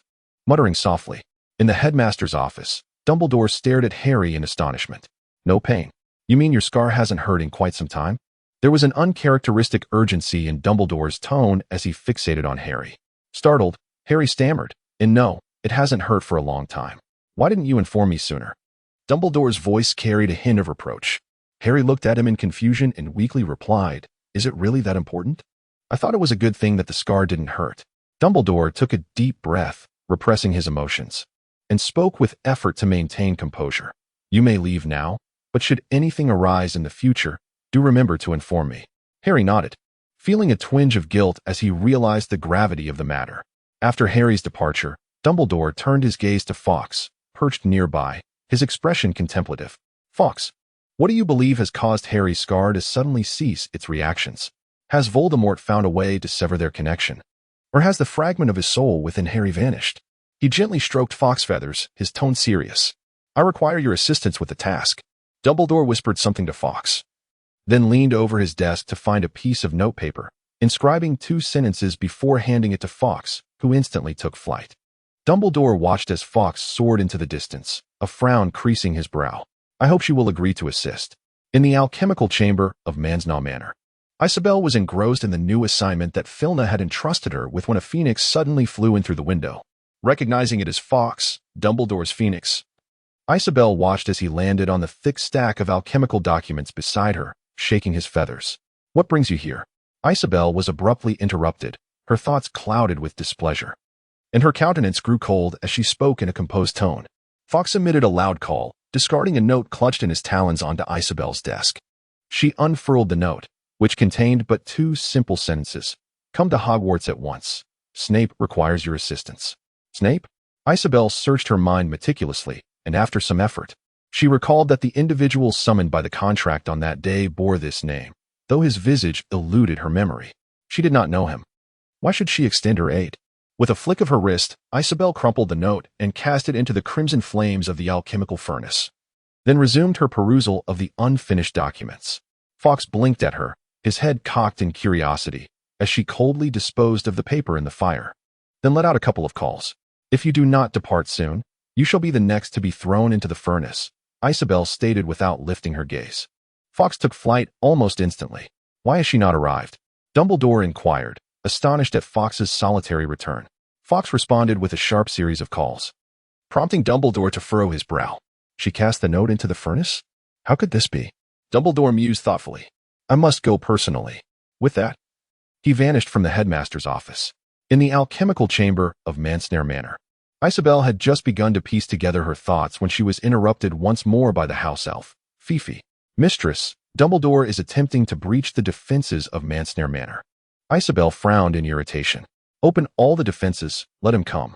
Fei respectfully bent down and disappeared with a snap. Outside the manor of Mansnaugh, Dumbledore was fervently battling the defensive magic of the estate. There was no alternative. To gain entry, he had to force his way in, as he could not reach Isabel to request her assistance. Just as he sensed the defensive magic of the manor waning, a sudden surge of formidable power surged forth, and a tremendous magical shockwave hurled him away. Chapter 1:10 Dumbledore hastily withdrew his hand to steady himself, his expression grave as he managed to regain his footing several meters away. The sudden amplification of the manor's defenses surely indicated that someone was manipulating them. Did Isabel already know of his arrival and choose not to meet him? After a moment's contemplation, Dumbledore raised his wand and softly uttered, "Summon the Guardian." A silver phoenix soared from the tip of his wand, circling around him gracefully. "Severus, come to the manor of Mansnaugh," Dumbledore commanded calmly. The silver phoenix, having received its directive, immediately took flight. Approximately 15 minutes later, Severus Snape materialized beside Dumbledore, his demeanor cool as he inquired, "What is it?" Dumbledore regarded Snape for a brief moment before responding, "I need to speak with Miss Mansnaugh, but she refuses to see me. Do you have any means to persuade her?" Snape's expression turned icy. "I do not." Dumbledore's eyes, peering through his spectacles, bore into Snape, his tone becoming slightly more serious. "This concerns Harry. If we do not resolve this matter, it may endanger his life. Only Miss Mansnaugh possesses the solution." Snape's countenance stiffened, and after a prolonged silence, he replied quietly, "I will try." He turned his gaze toward the manor of Mansnaugh, the memories of his previous visit vividly etched in his mind. The flowers in the garden bloomed vibrantly, and the central fountain elegantly arched its water before allowing it to cascade down, seemingly unchanged. The only difference was Isabel. She had lost all memory of him. Snape had heard that those who have loved deeply do not easily forget. If there remained even a flicker of affection in her heart, He would implore her to aid Harry with all his might. With a soft exhale, Snape stepped toward the manor of Mansnay. On his last visit, he had entered without hindrance, perhaps due to the soul thread. Though the soul thread was no longer with him, he felt compelled to try for Harry's sake. As he approached the threshold of the manor, he encountered a palpable resistance, followed by a force that propelled him back. Fortunately, Snape was prepared and quickly regained his balance. Within the alchemy chamber, Isabel had rediscovered her research focus when Fei burst in again. Master, Mr. Snape is currently outside the manor of Mansnay, and he is attempting to breach the estate alongside Dumbledore. Fei reported respectfully. Isabel, agitated, cast aside the alchemical materials in her grasp, dark energy swirling ominously around her. She struggled to suppress her emotions, her voice cold and commanding. Go outside and take a look. In an instant, she vanished from sight. Severus Snape and Albus Dumbledore were still pondering how to enter the manor of Mansnay when Isabel reappeared before them. Her gaze was darker than before, and the dark energy surged around her, indicative of her volatile emotions. Is there something you require? Isabel's voice was as frigid as ice, sending a shiver down their spines. Dumbledore, wearing a benign smile, replied, I would like to request your assistance in examining Harry's soul. Isabel's lips slowly curled into a suppressed smile. I hope you realize you are conversing with the heir of the Mansnay family. My role is solely to reap souls. Snape's expression turned pleading. I implore you, help Harry. At last, Isabel granted him a sliver of her attention, her eyes devoid of warmth, filled only with repressed fury. What are you to speak to me? Snape stood frozen in place. Isabel clenched her fists, suppressing her anger, and coldly declared, within 3 seconds, disappear from the Mansnay family territory, or you need not leave at all. No sooner had her words left her mouth than Dumbledore, accompanied by the still dazed Snape, vanished. Isabel closed her eyes and exhaled deeply, containing the tumultuous rage within her. Fei, Isabel commanded icily, henceforth, if those two come again, simply cast them out. There is no need for reports. Yes, my mistress, Fei replied, bowing respectfully. In the office of the Hogwarts headmaster, Dumbledore and Snape materialized. Snape, regaining his composure, wore an expression of icy detachment. Noticing his demeanor, Dumbledore sensed something had transpired between the two, though he could not fathom the details. You and Isabel, Dumbledore ventured cautiously, but Snape's countenance grew even more frigid. I have no connection with her, Snape replied curtly. After a brief silence, Dumbledore remarked, gaining Isabel's support will be crucial in our efforts to overthrow Voldemort. I hope you can see the bigger picture. Snape's lips twisted into a bitter smile. She has already forgotten me. If you wish for her support, you shall have to exert your own efforts. He seldom spoke, yet he managed to deliver a sharp remark to Dumbledore. Dumbledore, however, remained unperturbed. He calmly instructed Snape to leave, then sat alone in his office, lost in contemplation. Previously, he had been certain that Isabel would relentlessly pursue Snape, believing that controlling Snape would suffice, and he had never devoted any effort towards her. Now, however, the situation had become rather complicated. Nevertheless, it was merely a matter of forgetting, as lost memories could indeed be retrieved. Dumbledore was mentally devising his plans. A few days later, Dumbledore summoned Harry once more to his office. Harry, I have a task for you, Dumbledore said, adopting a gentle, elder-like demeanor. However, this task carries some danger. Are you capable of handling it? Harry had always held deep admiration for Dumbledore, and having felt that he had erred previously, he had spent considerable time in self-reproach. Seeing that Dumbledore bore him no ill will, his guilt intensified. Thus, without a moment's hesitation, he replied, I can. Excellent. Dumbledore smiled faintly, retrieving a vial of potion from his drawer and handing it to Harry. Drink this. Without a trace of doubt, Harry consumed the entire potion. As it coursed through him, a wave of dizziness enveloped him. He looked at Dumbledore with bewilderment in his striking green eyes, bracing himself against the desk in an attempt to maintain his consciousness. Sleep now, Harry. When you awaken, everything will be resolved, Dumbledore said, still smiling kindly at him. With a sense of reassurance, Harry succumbed to unconsciousness. Observing Harry's complete loss of awareness, Dumbledore adjusted his expression to one of urgency and addressed Fawkes beside him. Fetch Snape. Fawkes promptly took flight, and soon returned with Snape in tow. The moment Snape appeared in the office, Dumbledore anxiously exclaimed, Harry has fainted. I conducted a preliminary examination and suspect that his soul has sustained damage. Only Miss Mainsley can save him now.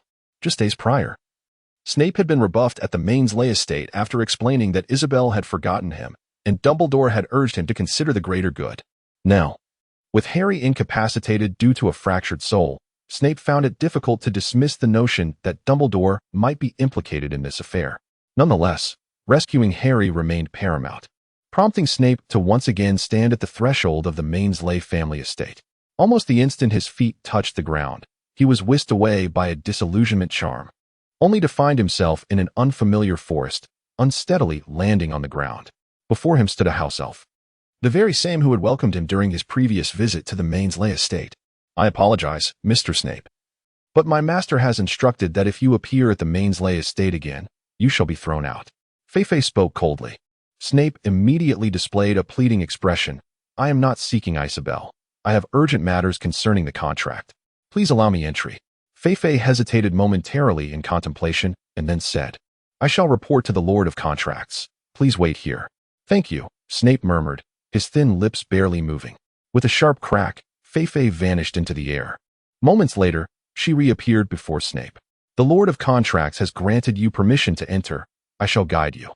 Fei stood beside Snape and snapped her fingers, causing both to vanish from their location. In the secret chamber, the parchment unfurled, shimmering with a crimson glow. Fei, accompanied by Snape, materialized within this space. The parchment flickered with red light, revealing a line of text. "What do you seek from me?" Snape implored in a hushed tone. "Please, can you save Harry? His soul appears to be missing." Another line of text flashed upon the parchment. "I am merely a contract. I possess no power to mend souls." Snape hesitated for a moment, gritted his teeth, and earnestly pleaded, "Might I request that you restore the memories to Isabel?" The parchment sparkled with radiant crimson light for a brief moment before displaying a succinct line. "I cannot." Snape knelt on the ground in humility, beseeching, "I implore you. As long as you agree to return her memories, I am willing to undertake any task for you." The parchment swiftly flashed another line of text, this time directed at Fei. "Cast him out." Fei promptly executed the command. The parchment rolled up and unfurled repeatedly, and after several iterations, the flickering crimson light finally subsided.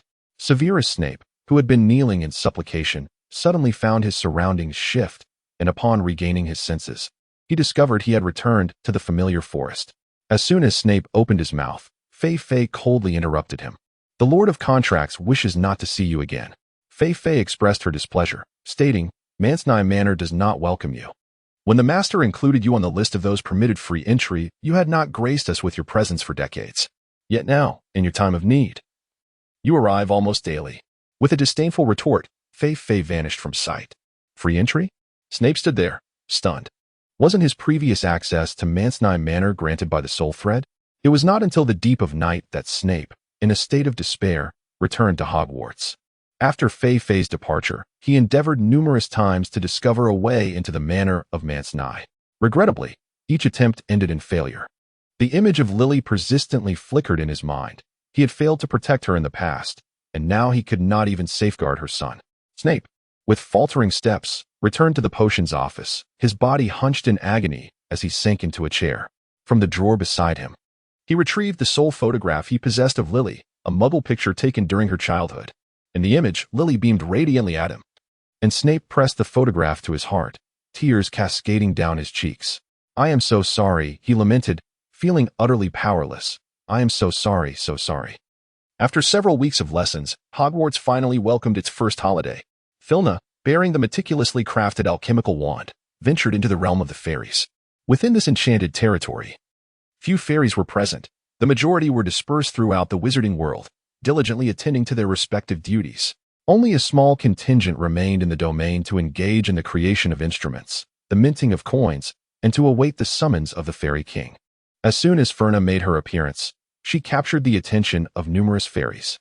However, it was evident that the fairies did not adopt a stance of immediate vigilance like the werewolves. Instead, they merely cast a fleeting glance in her direction before turning their gaze away, resuming their own tasks. Felina made her way to the Fairy King with relative ease. The Fairy King, now of advanced age, bore a mane of silvery hair, and his movements and voice were imbued with a certain languor typical of the elderly. He reclined languidly upon a magnificent chair crafted from jewels and gold. "What brings you here?"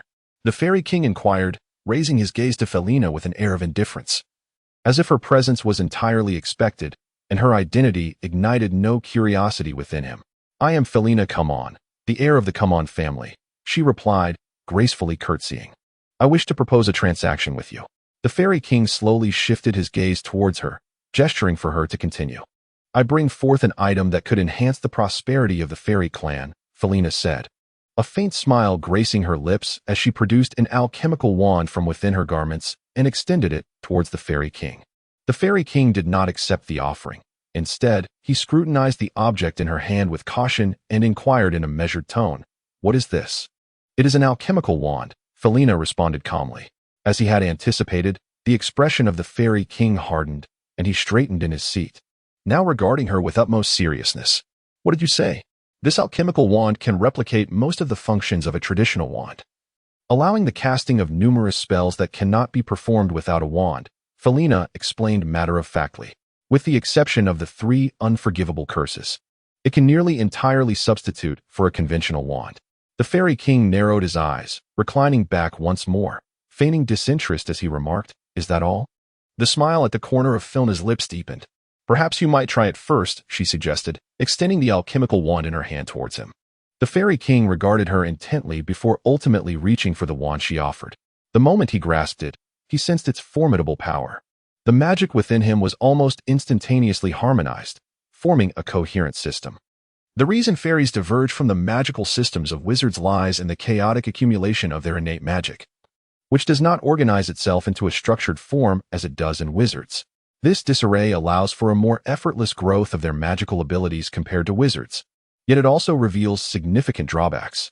Their magic can unpredictably spiral out of control, occasionally vanish without warning, and they struggle to maintain a steady output of magic, resulting in a diminished capacity for spellcasting. However, with this alchemical wand, the Fairy King lowered his gaze in contemplation before calmly inquiring, "What is it that you desire?" "I seek the submission of the entire fairy race." Felina raised her gaze to meet the eyes of the Fairy King. Chapter 112, Submission? The Fairy King scoffed lightly. Yet Felina did not flinch. "Indeed, submission. I require the entire fairy race to pledge eternal allegiance to the Come On family." The Fairy King seemed to perceive it as a jest, disdainfully snorting in response. Felina calmly continued, "In these times, wizards relentlessly suppress the fairy race. In the long run, the living space for the fairies will inevitably diminish. However, should the fairies pledge their allegiance to the Come On family, the Come On family shall offer you sanctuary and endeavor to expand your realm of existence.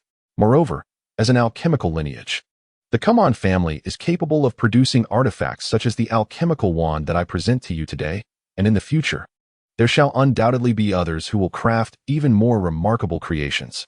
Thus, under the protection of the Come On family, the fairy race will only flourish and thrive." The Fairy King regarded her with a sidelong glance and spoke in a contemplative tone. "The fairy race enjoys a protracted lifespan, while wizards are confined to mere decades.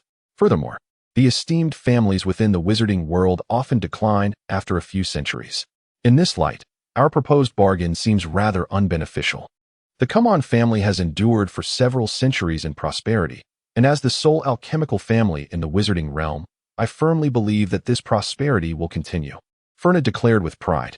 "Moreover, the Come On family consistently produces remarkable talents, with nearly every head of the family creating countless extraordinary alchemical works. I am convinced this is indeed a lucrative transaction." The Fairy King ceased his rebuttal, pondering deeply for a considerable while before finally articulating, "I consent to the fairy race's submission to the Come On family, but with one stipulation.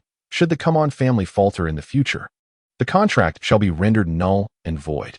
Felina hesitated for a moment before acquiescing. "Very well. The method by which the fairy clan enters into a contract with wizards is rather unique. Firstly, the Fairy King must pierce his fingertip to extract a single drop of blood, which is then placed upon a blank parchment made of sheepskin. Subsequently, the hands of both parties to the contract are clasped together, culminating in the recitation of the contractual terms. Once the droplets of blood have fully permeated the parchment, the contract is deemed to be established. Following the prescribed steps with meticulous care, Felina proceeded until the contract was completed. Only when the parchment shimmered with a blinding red light did she release a sigh of relief. Once the pact was forged, there could be no turning back. The contracts of the fairies bore greater weight than those of wizards, oaths, or incantations. Thus Filna felt no apprehension regarding any deceit. Safeguarding the parchment, she noted the droplet of the Fairy King's blood emanating a faint red glow, signifying that the agreement had taken effect. With the contract established, there was a matter I required the fairies to undertake. Filna spoke with composure. I need you to persuade the entire elven race to support me, steering clear of the machinations of Dumbledore and Voldemort's minions. The Fairy King responded with poise. I shall convey the message forthwith. Filna produced dozens of alchemical wands she had brought along and handed them to him, saying, These are the alchemical wands. Distribute them to those who possess the requisite abilities. With a calm demeanor, Filna continued, Moreover, I require a comprehensive list detailing all the items that the Death Eaters have stored in Gringotts vaults. The Goblin King replied in a low voice, This task may prove quite challenging, as the number of individuals is exceedingly large, and many of their vaults are in disarray, containing a hodgepodge of various items. After a moment of contemplation, Filna revised her approach. Let us focus solely on the key individuals. I shall compile a list for you upon my return, and you can assign someone to investigate them in as much detail as possible. Very well, replied the Fairy King. Once the matters were amicably concluded, Filna departed from the fairy realm and quietly made her way back to Hogwarts. In the room of requirement, Draco lay quietly on his side, engrossed in a book. Filna approached him directly, snatched the book from his hands, and then nestled herself in his embrace, whispering softly, I am weary.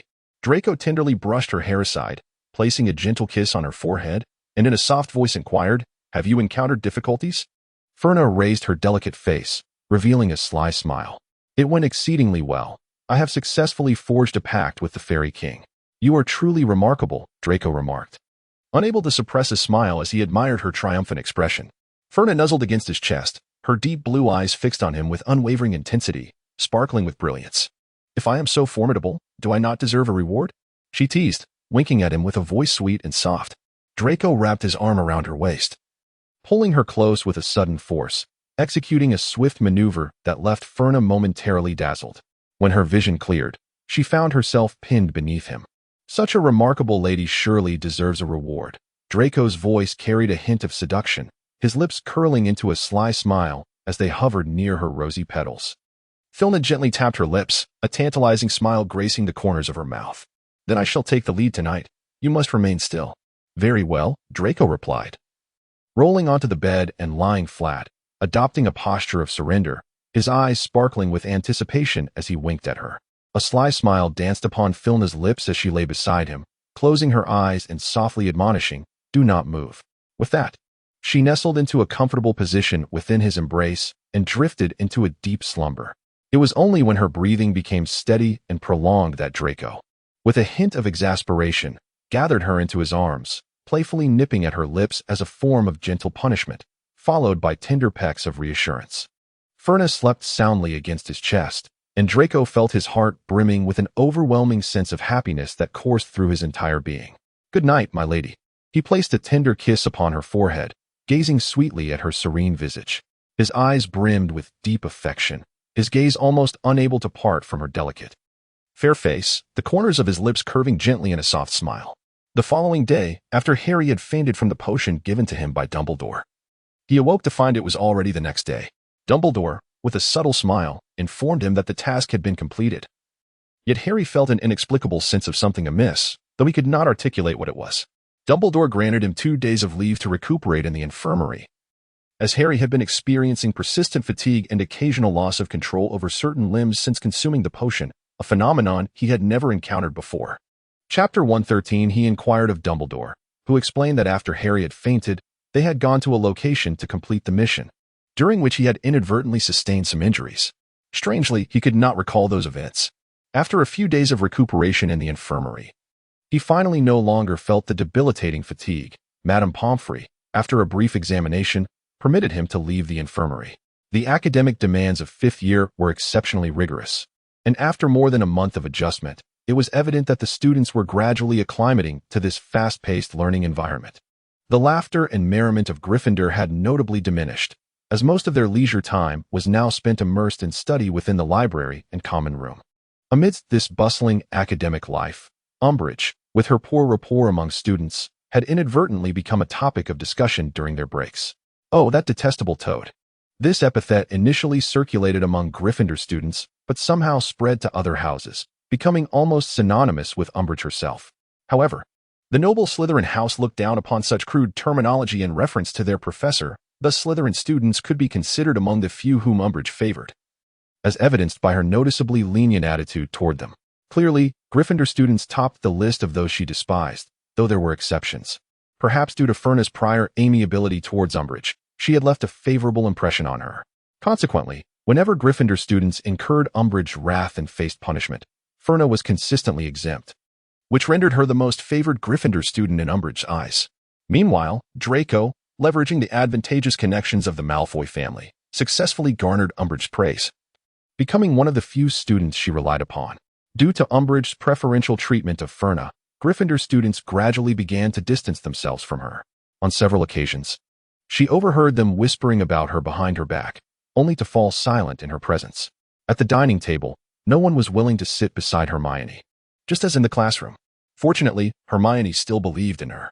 She endeavored to demonstrate to the Gryffindor students that Felina was not the person they had labeled her as. Yet her efforts bore little fruit. Often, individuals choose to believe what they wish to believe, even if it is not the truth. Thus, when it was revealed that both Felina and Draco had been selected as members of Umbridge's Special Investigative Task Force, there was little surprise. Instead, the crowd wore expressions of disdain that seemed to say, "I told you so. We have truly become a notorious couple now." Felina gazed helplessly at Draco. Draco, however, harbored no dissatisfaction. At the very least, even the most academically absorbed Ravenclaws were now aware of our relationship. Fiona rolled her eyes at him. The members of the Special Investigation Task Force were required to conduct nighttime patrols, which meant that Fiona and Draco returned to the all-requests room increasingly late. Draco expressed profound dissatisfaction with this arrangement. "In my opinion, nighttime patrols should be abolished." As Fiona and Draco reached the 8th floor, Draco irritably ran his fingers through his hair. Is there really anyone who would clandestinely slip out at midnight to engage in some peculiar gathering? Would it not be better for us to return now? Draco gazed at her intently. Filna smiled gently, soothing him. "We are on the final lap. Just one more turn, and it will be over." Damn it. Draco's hopeful gaze suddenly fell, and he lowered his head in a rather pitiable manner. After a brief inspection of their surroundings, the two prepared to descend the stairs. As they approached the blank wall near the room of requirement, a door suddenly materialized, and several students emerged from within. Upon seeing Filna and Draco, the students appeared visibly alarmed, urgently shouting for those inside not to exit. Such a commotion could easily attract the attention of the Special Investigation team. Reluctantly, Filna gestured for silence. The students outside ceased their cries, while those inside, unaware of the situation, continued to spill out, quickly filling the corridor. The last few to emerge were Harry, Hermione, Ginny, and Ron. "What is going on?" Harry asked, puzzled as he stepped to the front, noticing the crowd blocking the entrance. Of course, his confusion was resolved in an instant upon seeing Filna and Draco standing before them. "Oh, Filna," Harry said with a hint of awkwardness. "Hi, Harry." Filna felt a touch of embarrassment in their unexpected encounter. The students behind them fell silent, and Filna softly urged, "The Special Investigation team includes more than just the two of us. Please remain quiet to avoid drawing attention from others." Nodding in understanding, the students complied as Filna waved her wand, lifting the silencing charm. Almost instantly, someone shouted, "There are only two of them. Quickly, knock them out." Before Filna could even set down her wand, a beam of crimson light surged towards her. In the next moment, the slightly warm necklace deflected the red glow, redirecting it back towards Ginny, who was still pointing her wand at Filna. Ginny instantly collapsed. A wave of confusion swept through the crowd, as many, having failed to grasp the unfolding events, assumed Filna had attacked and hastily drew their wands in her direction. "Remain calm." Before Filna could utter a word, Hermione interjected. It was not Filna who had cast the spell. Rather, Ginny's incantation had been rebounded upon herself. The students glanced around and gradually lowered their wands. Filna cast a grateful smile at Hermione. The Special Investigation team's patrol activities were still ongoing, and there were patrollers scattered throughout the castle. If you recklessly made your way to the common room, you would undoubtedly be discovered. Filna spoke calmly. "Next, you shall divide into groups according to your houses. Draco and I will provide cover as you return to your respective common rooms. Remember to remain silent." The group exchanged glances for a while, and a girl, her gaze shifting from Draco to Filna, skeptically remarked, How can we be certain you're not deceiving us? You are with that wicked Slytherin. Who knows if you might lead us to Umbridge's office? Chapter 114. Filna cast a sidelong glance at her, her voice now tinged with frost. If you do not believe, you are free to leave. If I truly wished to capture you, you would already be standing in Umbridge's office. The girl, still defiantly poised to retort, was interrupted by Harry's calm interjection. I trust Filna will not harm us. I am willing to follow you. With Harry leading, the students promptly formed several groups to stand together. The girl, however, stubbornly remained isolated, neck taut as she declared, I will not accompany you. Who knows whether you intend to harm us? Draco could no longer restrain himself and shot her a disdainful glance. His voice as sharp as ice. Then you may leave at once. Your presence is unwelcome here. The girl, her expression aflame with indignation, cried out, See, I told you. The wicked Slytherins harbor no good intentions. She pointed an accusatory finger at Filna. No sooner had her words left her lips than voices from the staircase echoed through the air. It seems there are voices on the 8th floor. Let us investigate. The sound of footsteps ascending followed.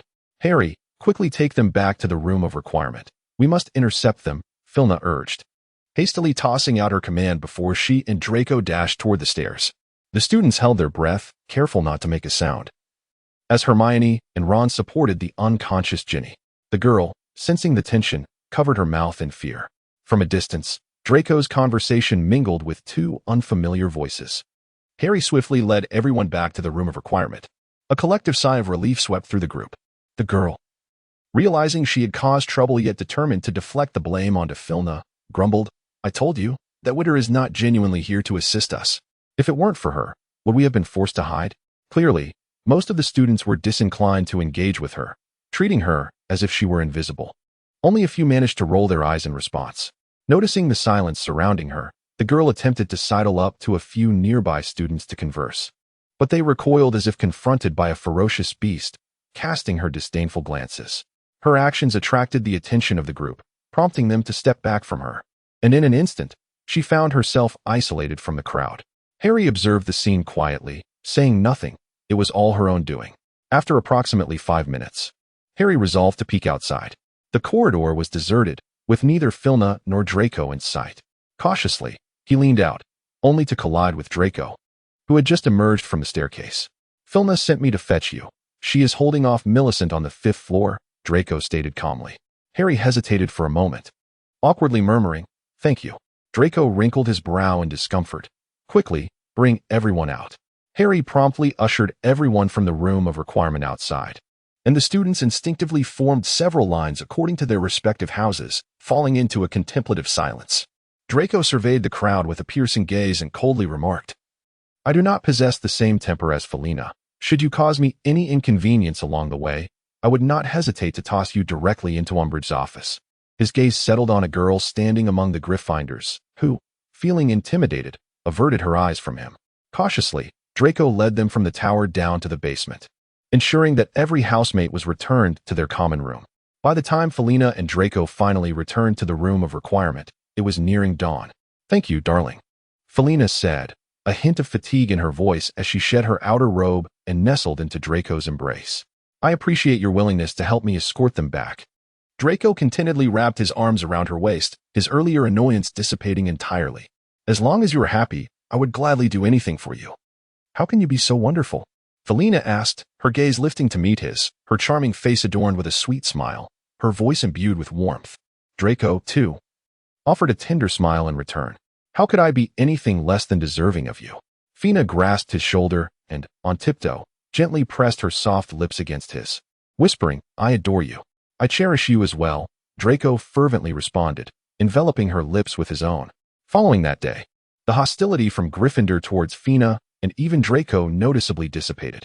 The vicinity of Filch was once again filled with Gryffindor students, and the whispers about her gradually subsided. Even during Professor Bin's lectures, some classmates were willing to compile comprehensive notes for her. In contrast, the transformation surrounding Draco was far more pronounced. The Gryffindors scarcely referred to him as the sinister serpent in hushed tones anymore, and some even dared to cast friendly smiles in his direction. Draco felt exceedingly uncomfortable with this newfound attention. He would rather engage in conversation with Peeves than endure the foolish grins of the Gryffindor lions. Naturally, After this wave of enthusiasm waned, the Gryffindors returned to their usual demeanor. They no longer smiled at him with such foolishness, and for the most part, he was treated as if he were invisible. It was, indeed, a delightful change. The young master of the Malfoy household, who always relished the spotlight, finally experienced what it felt like to be revered in Gryffindor. It had been a terrifying ordeal, following Harry's inexplicable fainting and equally mysterious revival. Dumbledore had attributed it to a deficiency in his soul, yet Snape remained suspicious of the entire situation. As Filna purified the fragments of the soul within Harry, Isabel had already examined his spirit. At that moment, she was still in love with him, fully aware that Harry was the person he cared for the most. Had there been any deficiency in Harry's soul, she would have certainly informed him. Therefore, if it is indeed as Dumbledore claimed, then the loss of Harry's soul must have occurred after the purification of the soul fragments. However, the separation of a person's soul is an intricate matter, involving profound dark magic, and the resultant soul loss would typically elicit severe side effects. Yet, evidently, Harry exhibited no abnormalities, and given his current level of magical prowess, he was insufficiently skilled to wield such advanced dark arts. Consequently, Severus Snape resolved to further probe Dumbledore's insights. In the headmaster's office, Snape strode purposefully before Dumbledore. "How is Potter faring?" he inquired, his expression impassive. Dumbledore set aside his quill with a sigh, raising his gaze. "The soul has stabilized for the time being. Yet a fragment remains missing. Prompt repair is imperative. How could a portion of his soul suddenly be absent? This is advanced dark magic. He should lack the capacity to perform it," Snape replied coldly, meeting Dumbledore's eyes. Dumbledore furrowed his brow thoughtfully, casting his gaze downward as he spoke slowly. "I suspect that the curse cast by Voldemort all those years ago resulted in the loss of a piece of Harry's soul. Under the intense energy of the killing curse and the magic of bloodlines, it is not implausible that Harry's soul fractured, leading to the loss of a small fragment." Dumbledore articulated the explanation he had meticulously prepared. Snape narrowed his eyes slightly. "So, you are suggesting that Potter lost this fragment of his soul at a very young age, and only recently have the side effects begun to manifest?" "I believe so," Dumbledore nodded gently. "The smaller the lost piece of the soul, the lesser the side effects." Internally, Snape scoffed while maintaining his stoic demeanor. "Understood," he replied. Observing that Snape had no intention to elaborate further, Dumbledore, with a sense of resignation, continued his persuasion. "For Harry's sake, and to bring down Voldemort, I hope you can persuade Isabel to support us." Snape answered coldly, "Very well." Upon exiting the headmaster's office, Snape felt as though a part of his heart had caved in. He had once placed unwavering trust in Dumbledore. Even when Filna had laid the truth of the past before him, he was still willing to follow Dumbledore's commands for Harry's sake. All for the sake of that phrase. Only I can save Harry. Yet now, he truly sensed Dumbledore's willingness to employ any means necessary to achieve his ends. As the school year progressed into its second month, Voldemort's summoning of Death Eaters grew increasingly frequent, yet he had not once called upon Filna. According to Lucius, Voldemort's temperament has recently grown increasingly volatile. His negotiations with the orcs have culminated in failure, leading to Bellatrix suffering his wrath as a consequence. Wormtail has failed to ascertain Harry's whereabouts before the start of the school year, and the assets of the Knott family have swiftly diminished under the concerted efforts of the members of the Order of the Phoenix. It can be said that Voldemort has not succeeded in any of his endeavors lately. Thus, he resolved to trust no one and personally took the toxic wolfsbane potion to negotiate with the werewolves. Of course, Voldemort's misfortunes are mirrored by Dumbledore's own struggles. His negotiations with the orcs and goblins have repeatedly failed, yet the reasons remain elusive.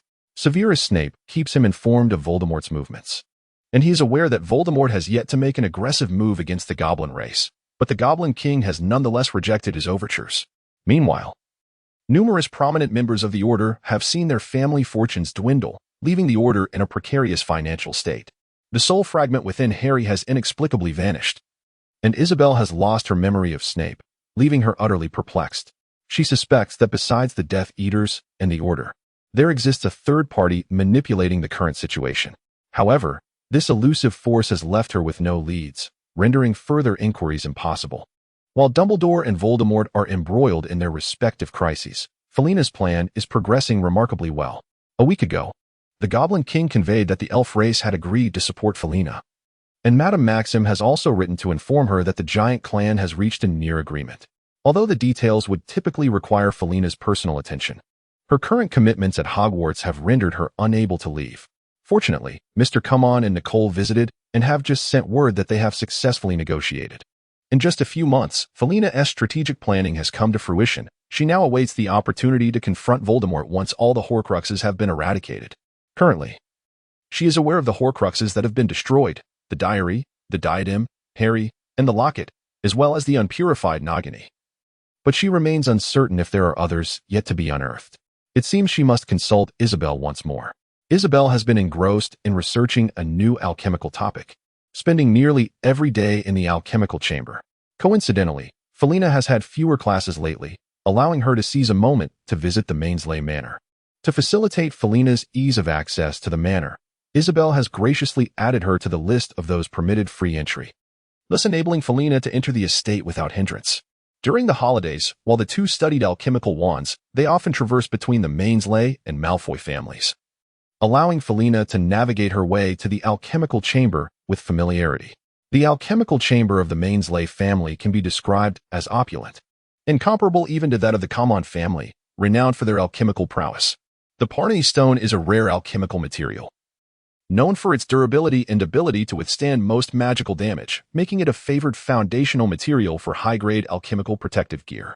In the alchemical chamber of the Mainsley family, it served as the cornerstone for the wall, with large blocks meticulously arranged in front of the structure, functioning as a rudimentary protective stone to safeguard the inner walls from damage. Upon her first arrival, Felina was astounded by the grandeur of the place. She sorrowfully leaned against the wall constructed of Panay stones, lamenting the wastage of such magnificence.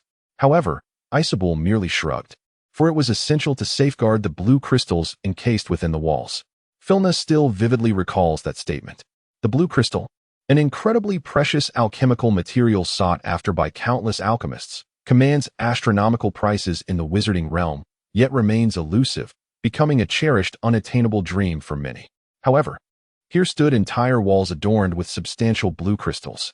Since that encounter, Felina has gained a newfound appreciation for the illustrious heritage of the Mainsley family. Gently pushing open the door to the alchemical chamber, she found Isabel diligently focused, immersed in the process of infusing serpent venom into the crystal. This meticulous step demands immense patience and unwavering concentration, prompting Felina to maintain her position at the doorway without disturbing her. After a moment, Isabel exhaled softly, revealing that a flowing emerald green liquid had successfully melted within the heart of the crystal she cradled in her palm. Congratulations on a remarkably successful fusion, Felina remarked with a gentle smile.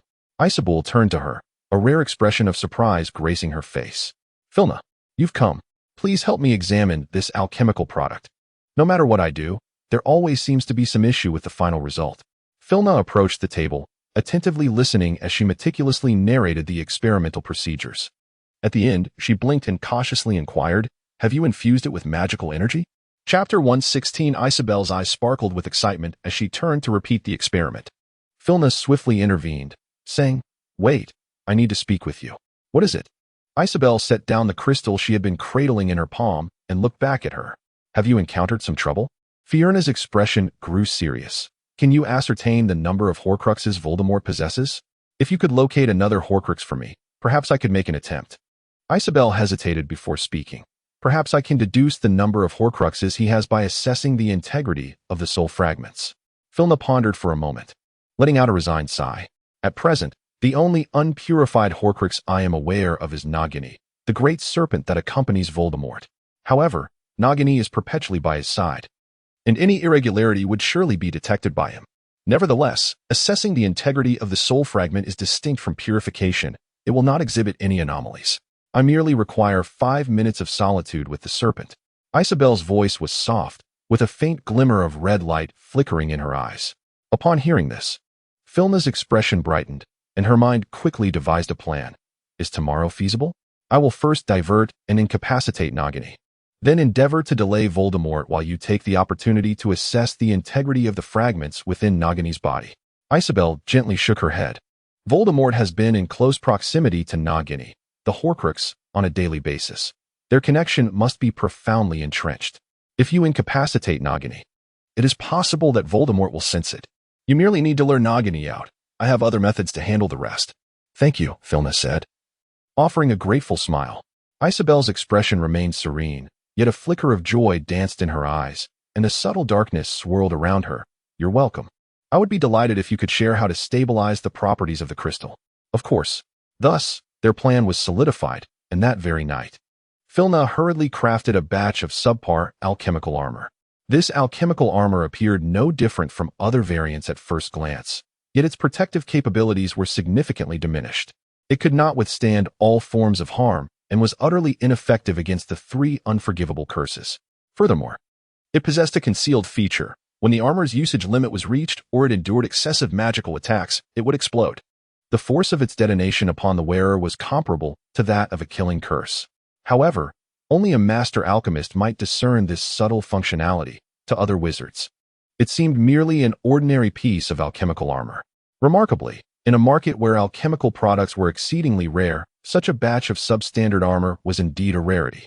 Consequently, using it to distract Voldemort the following day was a prudent choice, as it would neither significantly enhance the Death Eater's power through the acquisition of an alchemical item nor allow Voldemort to exploit the armor's superior quality. After mentally rehearsing the plan for the morrow and confirming its soundness, Filna climbed into bed. The fatigue of the day, coupled with a sudden wave of drowsiness, enveloped her. Draco had already fallen asleep on the other side of the bed, and Filna nestled beside him, preparing to drift off. Almost the moment she lay down, Draco turned and pressed close, wrapping his arms around her waist and pulling her into his embrace. "My lady, you have finally returned," he murmured, his voice still laced with the softness of sleep. Fina turned around and embraced him gently, whispering, "Did I wake you?" "No," Draco replied, struggling to open his eyes a crack to gaze at Fina. "I am not tired. I have been waiting for you."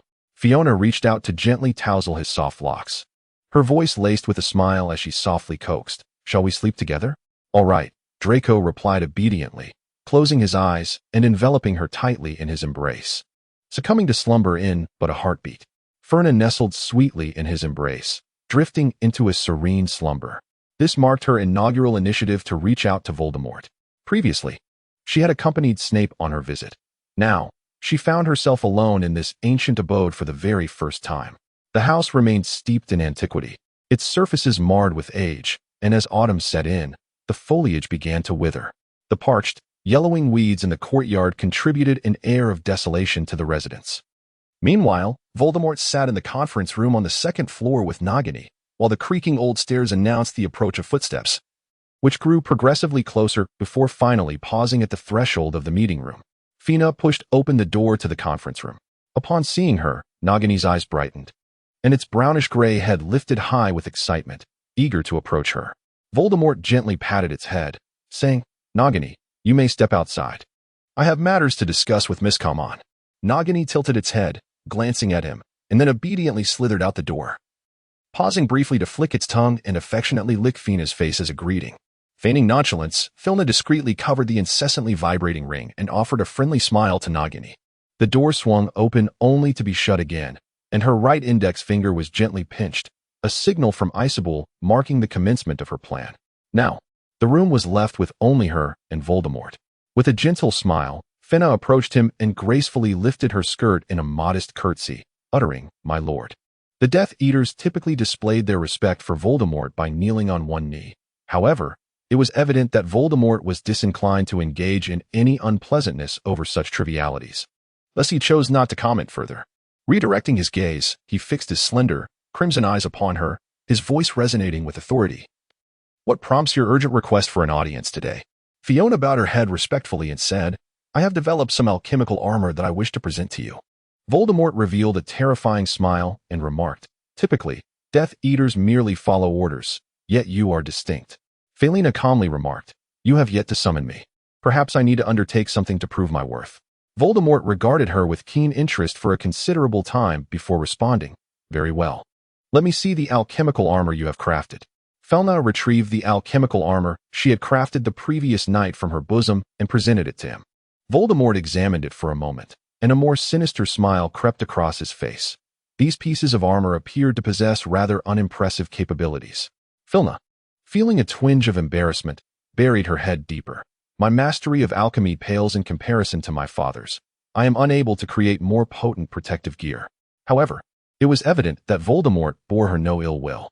He stowed away all the alchemical armor, his tone imbued with admiration as he remarked, "The protective gear you can craft now may one day surpass that of your father." A flicker of delight graced Filna's countenance. Yet an undercurrent of anxiety coursed through her veins. As the conversation approached its conclusion, the absence of a signal from Isabel for her successful withdrawal raised her apprehension. Had something gone awry? Chapter 117. Lord Voldemort scrutinized the alchemical armor in his hands. The discussions had reached their conclusion, and Filna ought to take her leave. However, Isabel's silence persisted, leaving Filna hesitant to act rashly. Noticing her lack of intention to depart, Voldemort's gaze fell upon her once more. "Is there anything else? If there is nothing further, you may leave." Filna's index finger was gently pinched.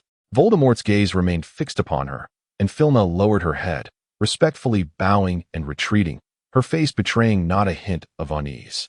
It was not until they had apparat back to the manor of Munsnay that Filna finally exhaled in relief.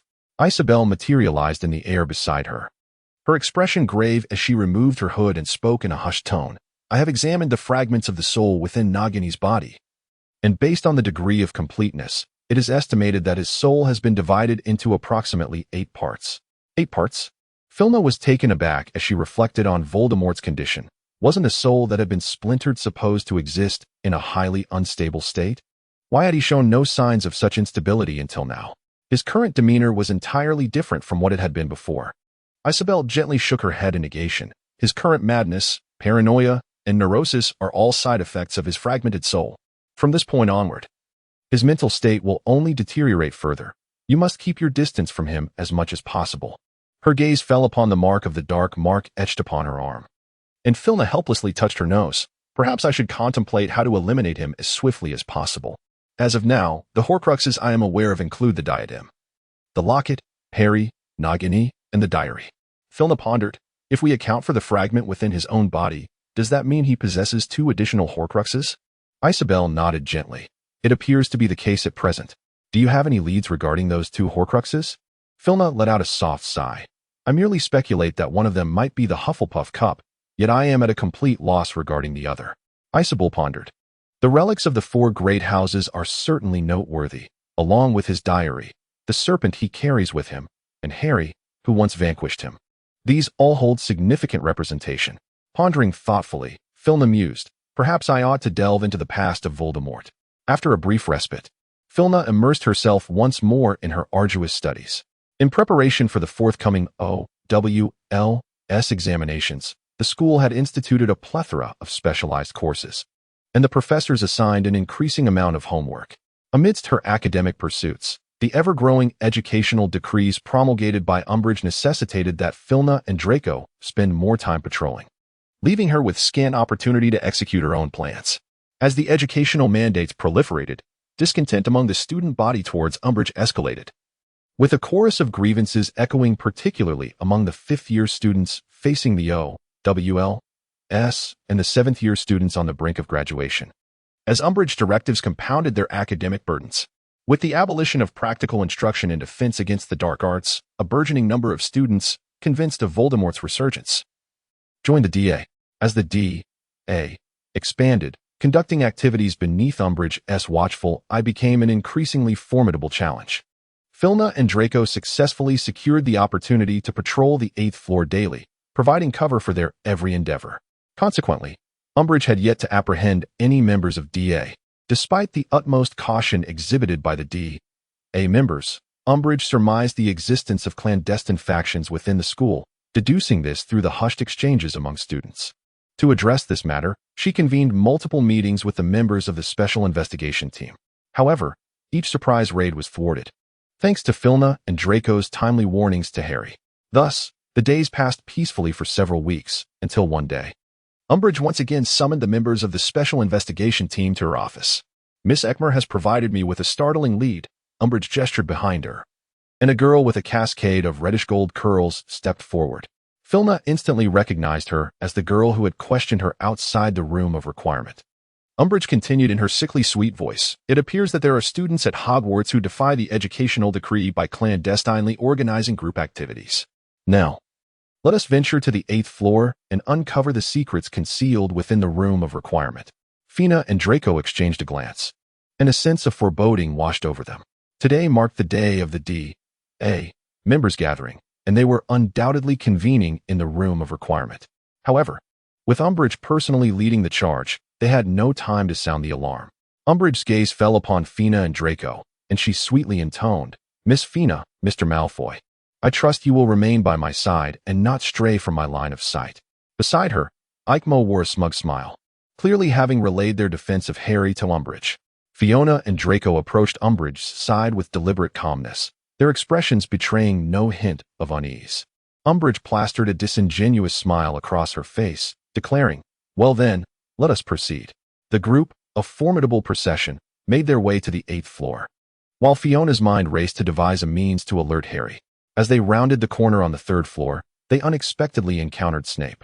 With a frosty demeanor, he scrutinized them, and Fiona quickly winked at him.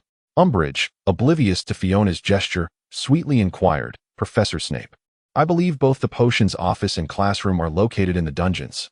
What brings you to the 3rd floor?" A smirk crept onto Snape's lips as he retorted, "What? Is there a new educational decree preventing professors from roaming freely within the school?" "Presently, there is not," Umbridge replied with a self-satisfied smile, "but the future is uncertain." Snape offered a feigned smile in return, asserting, "As long as it is permissible now, I believe it is compliant." Umbridge's smile faltered slightly, her eyes betraying displeasure. Yet her voice remained saccharine, of course. During their exchange, Fiona had a sudden inspiration. She subtly waved her wand to conjure her Patronus, which took position at the corner of the 2nd floor. Umbridge and her entourage brushed past Snape and continued their ascent, and as Snape reached the 2nd floor corner, a small silver fox perched at the edge of the staircase. Chapter 118. Upon seeing Snape approach, the silver fox leapt onto his shoulder, conveying Fiona's instructions before dissipating into wisps of silver in the air. In this tumultuous climate, with Dumbledore proving untrustworthy and Voldemort posing no assurance of Harry's safety, Fiona might very well be the best option. After a moment of contemplation, Snape waved his wand and vanished from sight. Umbridge and her group loitered outside the room of requirement for over an hour, yet no one emerged. The 8th floor remained pristine, its walls as white as new, with not a door in sight. "Miss Eichmo, is the information you provided accurate?" Umbridge asked, her false smile directed at Eichmo. Eichmo appeared equally bewildered. "They should have emerged by now. Could someone have tipped them off?" Her gaze shifted towards Fiona and Draco, who remained expressionless, offering her not a single glance. Umbridge's feigned smile deepened, her voice laced with a hint of anger. "Miss Weasley and Mr. Malfoy have been with me the entire time. So who could have warned them?" Eichmo, clearly flustered, stammered, "I don't know. Perhaps there are other means." A cold smile played at the corners of Fiona's lips. "I dare say the likelihood of Miss Eichmo fabricating the information is far greater," she remarked. Umbridge narrowed her eyes. After a prolonged silence, with no sound emanating from the 8th floor, Umbridge finally spoke. "Everyone may depart for today. Miss Eichmo, I believe it would be prudent for you to visit my office. Perhaps you should understand the ramifications of deceiving a professor. And as for your mother, she may also merit awareness of her daughter's conduct at school." "No, I haven't tea. Believe me," Eichmo screamed frantically, but Umbridge was unwilling to extend her trust any further, striding down the stairs while the members of the special investigation team dispersed, none paying her any heed. Harry had not slept well throughout the night, perplexed as to why Professor Snape would alert them, despite claiming it was at Fiona's behest. Given Snape's evident disdain for him, should he not have been taken directly to Umbridge's office? Harry remained baffled, arriving at the Gryffindor table the next day with dark circles under his eyes. Equally sleep-deprived was Eichmo, who had spent the entire night in Umbridge's office transcribing "I will never deceive a professor again." Her right hand bore the scars of the inscribed words, and her face was marred by several large, festering boils. In stark contrast, Fiona and Draco appeared in excellent spirits. Having eliminated the threat posed by Eichmo, they successfully shielded the activities of D.A. and regained Umbridge's trust, which brought them immense satisfaction. The first class of the day was potions. As usual, Snape forcefully swung open the door and strode to the front of the classroom, withdrawing his wand to tap the blackboard. "The formula is on the board. Commence now, and submit your work before class concludes." The students rustled to life. Harry remained engulfed in the shock of Snape's warning from the previous night, his gaze frequently drifting towards Snape. Yet, in an unusual turn of events, Snape refrained from reprimanding him, even neglecting to circle around him. Despite the dense black smoke billowing from Harry's cauldron, Fiona cradled her face in her hands, observing Draco as he busied himself, when suddenly a choking cloud of smoke invaded her senses. Turning her head in search of its origin, she spotted Harry, standing at a loss, staring blankly at his cauldron. "Professor, I believe Harry might require some assistance," Filna said, her hand raised in a daze. Severus Snape swiftly pivoted, approaching Harry with a flourish of his wand, rendering the cauldron invisible, causing the billowing black smoke to vanish in an instant. "Professor, due to my warning yesterday, Harry seems at a loss to articulate his feelings. He appears somewhat anxious to admit his fault, yet Snape's voice interrupted him. Carefully review the steps on the board and replicate the potion. Submit it before class concludes." Snape's tone was devoid of emotion. He merely cast a fleeting glance at Harry before turning away. Harry's expression deepened with confusion. Snape had not reprimanded him. Even Neville, beside him, wore an incredulous look. "How did you manage to change Professor Snape's opinion of you?" Neville whispered, leaning closer while seizing the opportunity. His eager expression only added to Harry's bewilderment. "I do not know." Until the end of class, Snape did not trouble Harry further. Even when Harry submitted a potion that should have been a clear pale green but instead turned out a viscous shade of blue-purple, he received no reprimand. As Harry vacated the potions classroom, he began to suspect that all of this might merely be a dream. Yet clearly, the upcoming defense against the dark arts lesson jolted him back to reality. "I have discovered that students are clandestinely forming small groups," Umbridge, clad in a pastel pink ensemble, declared as she surveyed the classroom from the front, her gaze eventually settling on Harry. "I order you to disband these groups immediately." Striding toward Harry in her pink leather heels, she continued, "If I catch anyone violating the educational decree by organizing group activities," she fixed her brown eyes on Harry's, "then they shall face the consequences they deserve." Unfazed, Harry held her gaze. Umbridge plastered a false smile on her face as she straightened and returned to the front of the classroom. "Now, let us commence our lesson." The defense against the dark arts class this term had been spent largely on note-taking and memorizing theoretical knowledge, leaving nearly all the students massaging their sore wrists by the end of class. As the classroom emptied, only Harry and Filna remained. Harry sat in contemplation, eyes downcast, when Filna leaned in and whispered, "I have something to discuss with you." Harry looked up at her, momentarily stunned, and managed a greeting. He swiftly gathered his belongings and exited the classroom alongside Felina. As they stepped out, they caught sight of Draco leaning against the doorframe with his backpack slung over one shoulder. Harry, feeling somewhat at a loss, glanced between Draco and Felina, taking a small step back. Before he could finish his thought, Draco gently interrupted, "The second classroom on the right is empty. I'll be waiting for you here." Upon hearing this, Filna immediately tugged at Harry, leading him towards the second classroom on the right. Reluctantly, Harry followed her pace, stealing a glance back at Draco. He was leisurely leaning against the doorframe, and upon sensing Harry's gaze, he subtly curled his lips into a smirk, casually raising a hand to wave at him. Harry pinched his thigh forcefully, a sharp pain confirming that this was not a dream. What had been transpiring between them lately? Harry found himself grappling with an increasing number of perplexities. Upon entering the vacant classroom, Filna firmly shut the door and, drawing her wand, cast several concealment spells before she spoke. Time had been too limited the previous day to elaborate. The time and location of D.'s activities had been compromised. It was Emmeline who had disclosed the information to Umbridge. Harry's expression transformed into one of realization. No wonder she had suddenly announced her intention to withdraw from D.A. Given the current atmosphere of insecurity, it would be prudent to suspend D.'s activities for a while, and the existing means of communication could no longer be utilized. Filna spoke softly, informing him that Umbridge's latest version of the educational decree was imminent, which would lead to stricter enforcement. They needed to devise alternative methods. Moreover, it would be wise to establish confidentiality agreements with the members of DA. If this matter were to be exposed, it would result in significant complications. Harry nodded gravely in response. Once her words were concluded, Filna raised her wand to lift the spells, but Harry preemptively halted her movements. "Wait, I have a question." Confusion painted Harry's face. "Why did Professor Snape come to inform me yesterday? I asked him to notify you since Draco and I were otherwise occupied." Filna did not comprehend his implication. "No, what I mean is, why was he willing to deliver the message? He seems to have grown less hostile towards me." Harry tilted his head in bewilderment. "Today, I nearly blew up the cauldron, yet he did not scold me." A sly smile danced upon Filna's lips. "Perhaps he never truly harbored any disdain for you.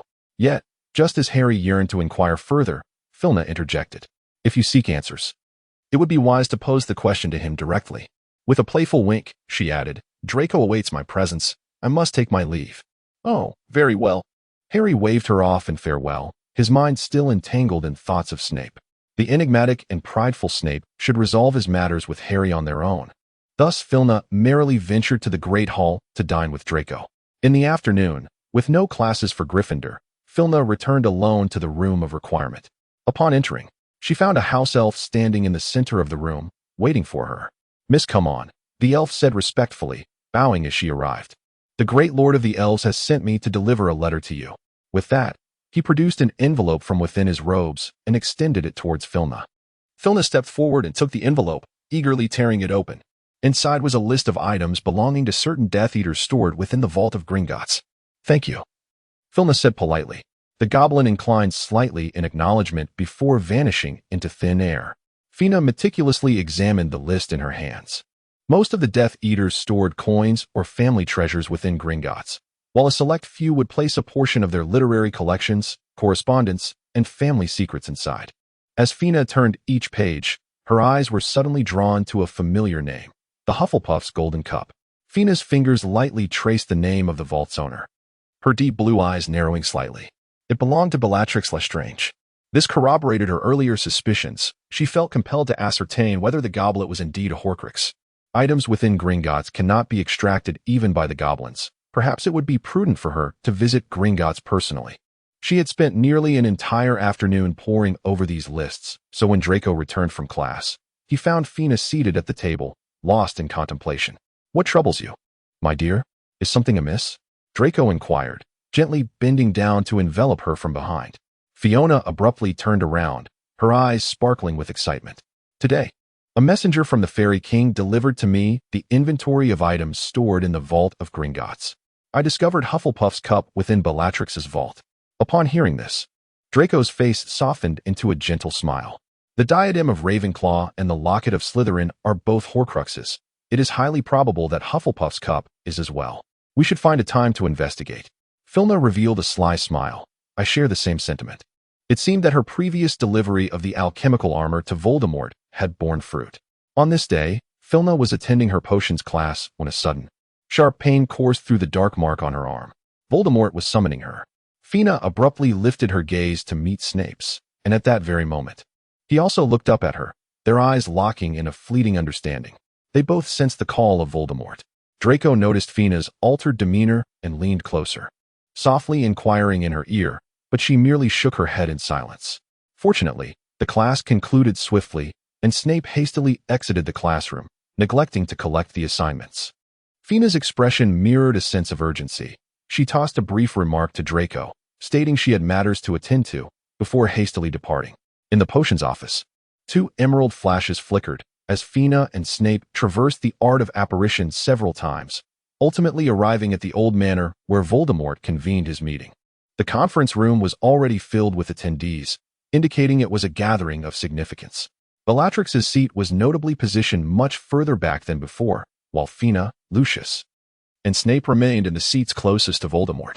As Voldemort calmly seated himself, he addressed Fina and Snape, stating, "The reason for summoning you today is of utmost importance." His crimson gaze swept across the room. "In order to secure the support of the goblin race, I have decided to orchestrate an assault on them 3 days hence. We shall convene here at 3 o'clock in the morning. Snape, you are tasked with brewing the healing potions, Fina. Ensure that a batch of alchemical armor is delivered within 3 days." Voldemort's gaze lingered on the two. "After 3 days, you shall be exempt from participating in this endeavor." Snape and Fina nodded respectfully in acknowledgement. Voldemort then assigned various tasks to several Death Eaters, all the while ignoring Bellatrix's eager eyes and fidgeting hands.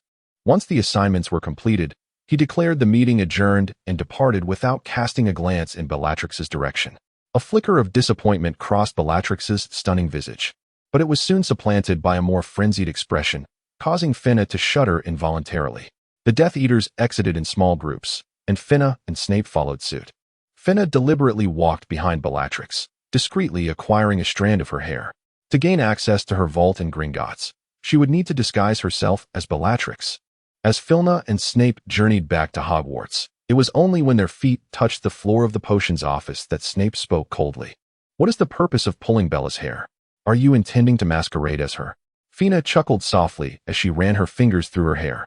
I need to make a trip to Gringotts. Do you have any polyjuice potion left? Severus approached the cabinet, retrieving a vial of the potion and handing it to her. The effects last for an hour, but be cautious. The vault is guarded by a dragon. I will. Thank you, Fina replied, tucking the potion into her robe and offering him a sweet smile. With everything prepared and fortunate to find a gap in her recent light schedule at Gryffindor, Fina seized the opportunity to visit the potions office. She donned an outfit and shoes reminiscent of Bella's style, then produced the polyjuice potion infused with Bella's hair from her robe and consumed it in one swift motion. She felt her skin undulate and swell in waves, her height surging dramatically.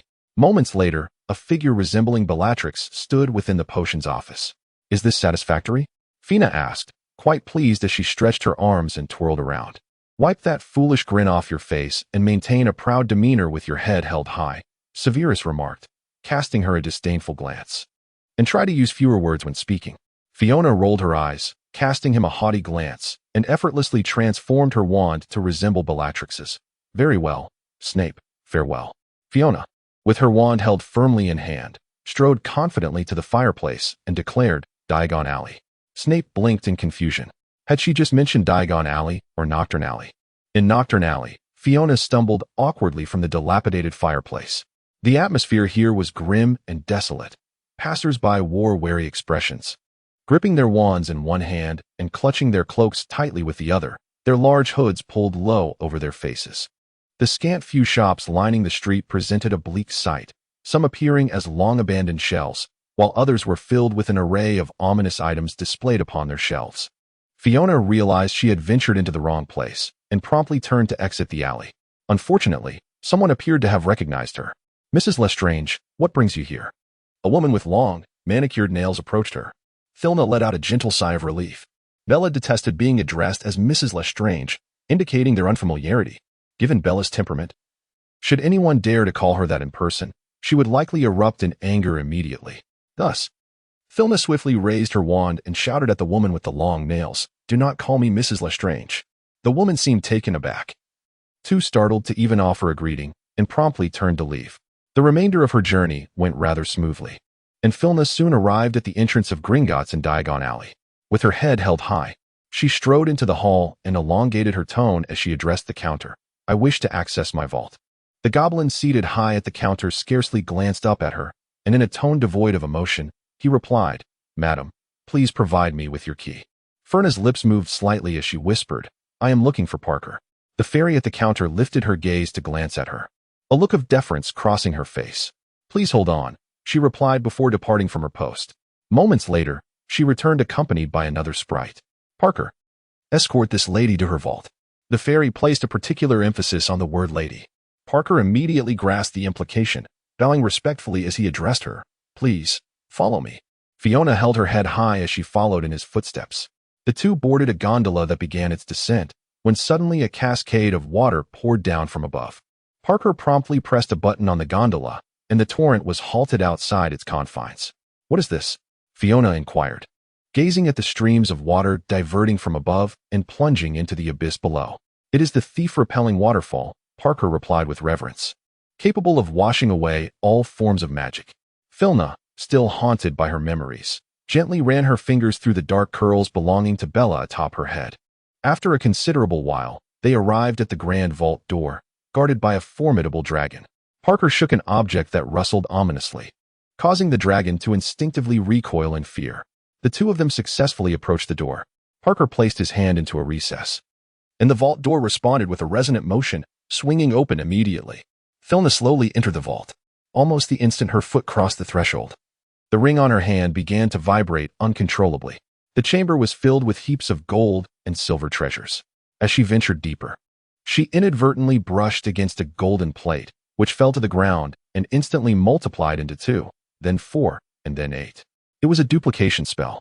With a grave expression, Filna lifted her gaze and surveyed her surroundings, spotting a golden trophy-like object atop a pile of resplendent items. Could that be the Hufflepuff cup? She pointed toward the trophy. Parker, cautiously avoiding the objects that were continuously springing up around them, replied, "Indeed. Typically, a duplication spell would be accompanied by an alarm system. Bella must have already been alerted to this occurrence, and she needed to leave before Bella arrived. Is there a way to disapparate or use a portkey to exit?" Filna turned back to Parker. Half buried in the golden artifacts, Parker responded with difficulty, "No, the only way in and out is via the cable car." Fina gazed upwards at the golden cup, letting out a resigned sigh. It seemed there was no other option. Before Parker could decipher her intent, Fina instructed, "You should take the cable car and try to delay Bella for 5 minutes." Parker, his head half buried in the treasures, struggled to lift his eyes in concern, responding, "The cable car is one way, and only fairies can operate it." "It's all right, you go ahead," Fina said, her expression growing serious as she began to climb atop the replicated gold pieces, with the treasures piling higher. Parker found himself nearly engulfed, but reluctantly obeyed Fina's command to depart. As the gold stacks grew ever higher, Fina soon grasped the coveted cup, feeling the ring on her finger pulse more intensely.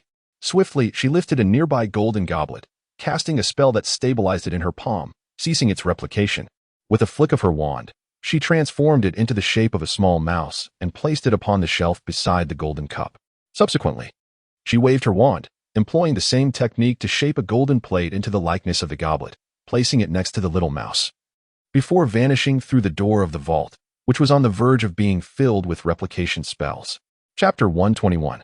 Calculating the time, Bella should be arriving soon.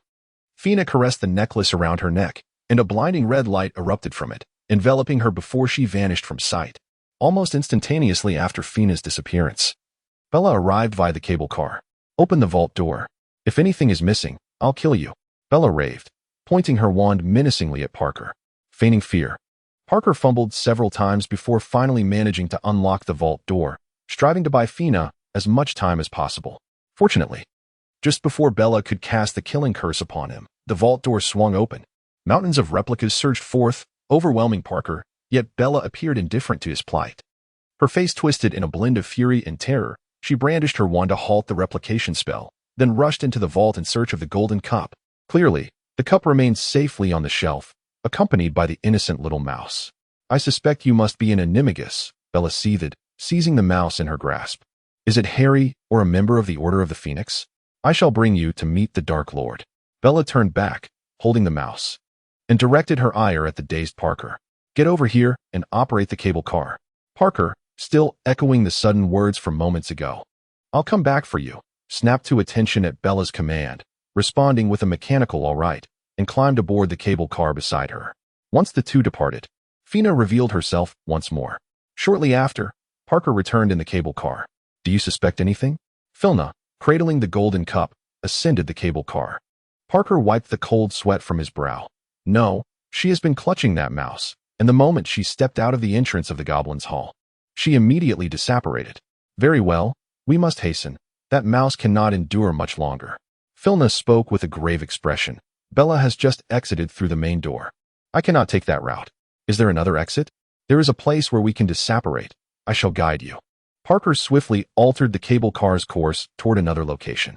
The pair arrived atop a protruding stone pinnacle, and Parker led her to leap from the cable car, landing deftly on a half-meter-wide stone step. "This is the spot. Here the fairies can disapparate. I will take you out." Parker grasped Filna's arm with one hand while snapping his fingers with the other, and in an instant, they vanished from sight. Moments later, they materialized in a secluded alleyway, far from the throngs of people. Fina's appearance had reverted to its original form. After Parker escorted her out, he took his leave. Fina immediately employed her disillusionment charm to teleport to Malfoy Manor, and subsequently returned to Hogwarts via the manor's fireplace. The potions office was devoid of any presence, and Fina did not linger. She swiftly embraced the golden chalice and made her way back to the room of requirement. The ring on her right hand continued to tremble, prompting her to steady the chalice with her right hand, striving to keep it as still as possible. After a brief moment, the ring's vibrations finally subsided. Fiona let out a gentle sigh of relief. Another Horcrux had been vanquished, leaving only one remaining to be discovered. What could that Horcrux possibly be? The Order of the Phoenix and the Death Eaters had recently encountered numerous setbacks. Negotiations with werewolves, elves, orcs, and giants had all ended in failure. The lines on Dumbledore's forehead deepened with worry, while Voldemort's temper grew increasingly erratic. The punishments inflicted upon the ineffectual Death Eaters became more severe, with some even being dispatched by Voldemort himself with a swift Avada Kedavra upon their return from failed missions. A sense of dread permeated among the Death Eaters, and under Voldemort's menacing pressure, their methods grew more desperate and reckless. More and more individuals began to take notice of the Death Eaters' activities, and an increasing number of people came to believe that Voldemort had indeed returned. In the face of such public sentiment, the Ministry of Magic stubbornly insisted that Voldemort had not returned, even shifting the blame onto the Order of the Phoenix, accusing Dumbledore of colluding with various factions to manipulate public opinion for his own advantage. This was indeed a slanderous accusation. Fiona gazed at the newspaper, where the Ministry of Magic had published an article alleging that the Order of the Phoenix was colluding with various factions to expand its influence, and she shook her head in disapproval. She vowed that Dumbledore was innocent in this matter. Although he had desired alliances, he had failed to secure them. It was she who had engaged in such conspiracies. Meanwhile, Dumbledore was troubled by the accusations. The Ministry claimed he had contacted werewolves, goblins, giants, and elves in an attempt to consolidate power. Indeed, he had made overtures to form alliances with them, yet all were categorically rejected. Now, this matter had been publicly announced by the Ministry, effectively serving as a shield for others. Given the recent developments, he was nearly certain that beyond the Order of the Phoenix and the Death Eaters, a mysterious third party was at play. Although this force was elusive, it had likely garnered numerous allies. Dumbledore was utterly ignorant of this newly emerged faction. He had contemplated investigating, but evidently, he had uncovered nothing. The faction operated with such meticulousness that not a single trace remained, leaving him utterly at a loss. Under the current circumstances, he was unable to ascertain the nature of this third party or discern their stance, which was a rare source of anxiety for Dumbledore. A sudden emergence of a new faction alone did not pose a threat, yet if the recent inexplicable occurrences were all linked to this entity, it suggested that this faction had been lying in wait, amassing sufficient strength. Dumbledore mentally catalogued the recent oddities that had transpired. First, the Order's funding had dramatically diminished. Then, a fragment of Voldemort's soul within Harry had mysteriously vanished. Subsequently, negotiations with the werewolves, goblins, elves, and giants had repeatedly failed. Similarly, the Death Eaters had experienced financial losses and failed negotiations, encountering circumstances almost identical to those on their side. If this was indeed the work of a third party, it was clear that this force had grown to a terrifying strength capable of influencing the course of the conflict. But how could such a formidable faction have emerged so suddenly? There had been no prior indications. It seemed to have materialized out of thin air. Dumbledore mentally reviewed nearly every family within the wizarding world, yet remained baffled. Then there was the matter of the soul fragment within Harry. If this was the doing of the third party, it indicated that they were aware of the existence of Horcruxes and were attempting to eliminate them. An ambiguous, yet powerful faction represented an unpredictable potential threat. Dumbledore's gaze sharpened. In the conference room of the old manor, Voldemort's crimson eyes were fixed intently on Bellatrix before him. "You say this rat infiltrated your vault at Gringotts?" Voldemort inquired, his voice calm. Bellatrix, her demeanor agitated, clutched the struggling rat in her hands. "Master, it must be an animagus. I suspect he aimed to steal the golden cup you entrusted to me. For when I captured him, he was lying beside it." "Oh." Voldemort's gaze hardened as he abruptly raised his wand towards the mouse, uttering the incantation. Spell, halt. The mouse's struggles ceased, gradually transforming into a golden goblet. Bellatrix gazed incredulously at the cup in her hands, exclaiming, "Master!" Voldemort, with a flick of his wrist, aimed his wand at Bellatrix. Incompetence. The tip of his wand emitted a burst of crimson light, striking her. "Ah!" Bellatrix cried out in agony, collapsing to the ground, writhing and screaming, her complexion more pallid than usual. After a prolonged silence, Voldemort finally withdrew his wand. Bellatrix, in a state of distress, crawled to his feet. Kneeling and pleading, "Master, I beseech you for another chance. I assure you I will fulfill the task." "Bellatrix, you have been with me for quite some time," Voldemort remarked dismissively, casting a fleeting glance at her. "I shall grant you one final opportunity." Hope ignited in Bellatrix's eyes, her gaze shimmering with admiration and affection as she looked up at Voldemort. "Find the one who is meddling behind the scenes." Voldemort's tone remained icy as he met her gaze. "Bring him to me." "Yes, master," Bellatrix vowed with tears of gratitude, a flicker of resolve crossing her face. I guarantee I will bring him. This is your last chance. Voldemort lowered his eyes, gently caressing his wand. You may leave. Bellatrix bowed respectfully and withdrew. A glimmer of red light flickered in Voldemort's narrow eyes, and Nagini, coiled and slumbering behind him, stirred, sensing something amiss, and slithered to his side. Voldemort reached out to stroke her dusky head, his tone softening from earlier indifference. You sense that others are involved, do you not? Nagini flicked her tongue. But who could it be? Voldemort pondered, gently stroking Nagini's head resting against his shoulder. Recently, Umbridge's actions had escalated significantly, targeting not only students but also professors who opposed her views. Clearly, her position as a senior investigator from the Ministry of Magic granted her a veneer of legitimacy to intervene in Hogwarts affairs. She suppressed any dissent from students and faculty alike, plunging the school into chaos. This had also caused considerable trouble for Dumbledore, who found himself juggling the threats posed by Death Eaters, managing the affairs of the Order of the Phoenix, and simultaneously attempting to thwart Umbridge's power grab at Hogwarts, all while remaining vigilant against a mysterious third-party force. Dumbledore had never felt such profound exhaustion. However, amidst this precarious situation, there were still some missteps on Harry's part. Since their betrayal, the members of D.A. had become increasingly cautious, halting their activities for over half a month until it seemed Umbridge had forgotten the matter, allowing them to reorganize. Yet, Umbridge's ambitions had grown. She was no longer content to remain merely a senior investigator.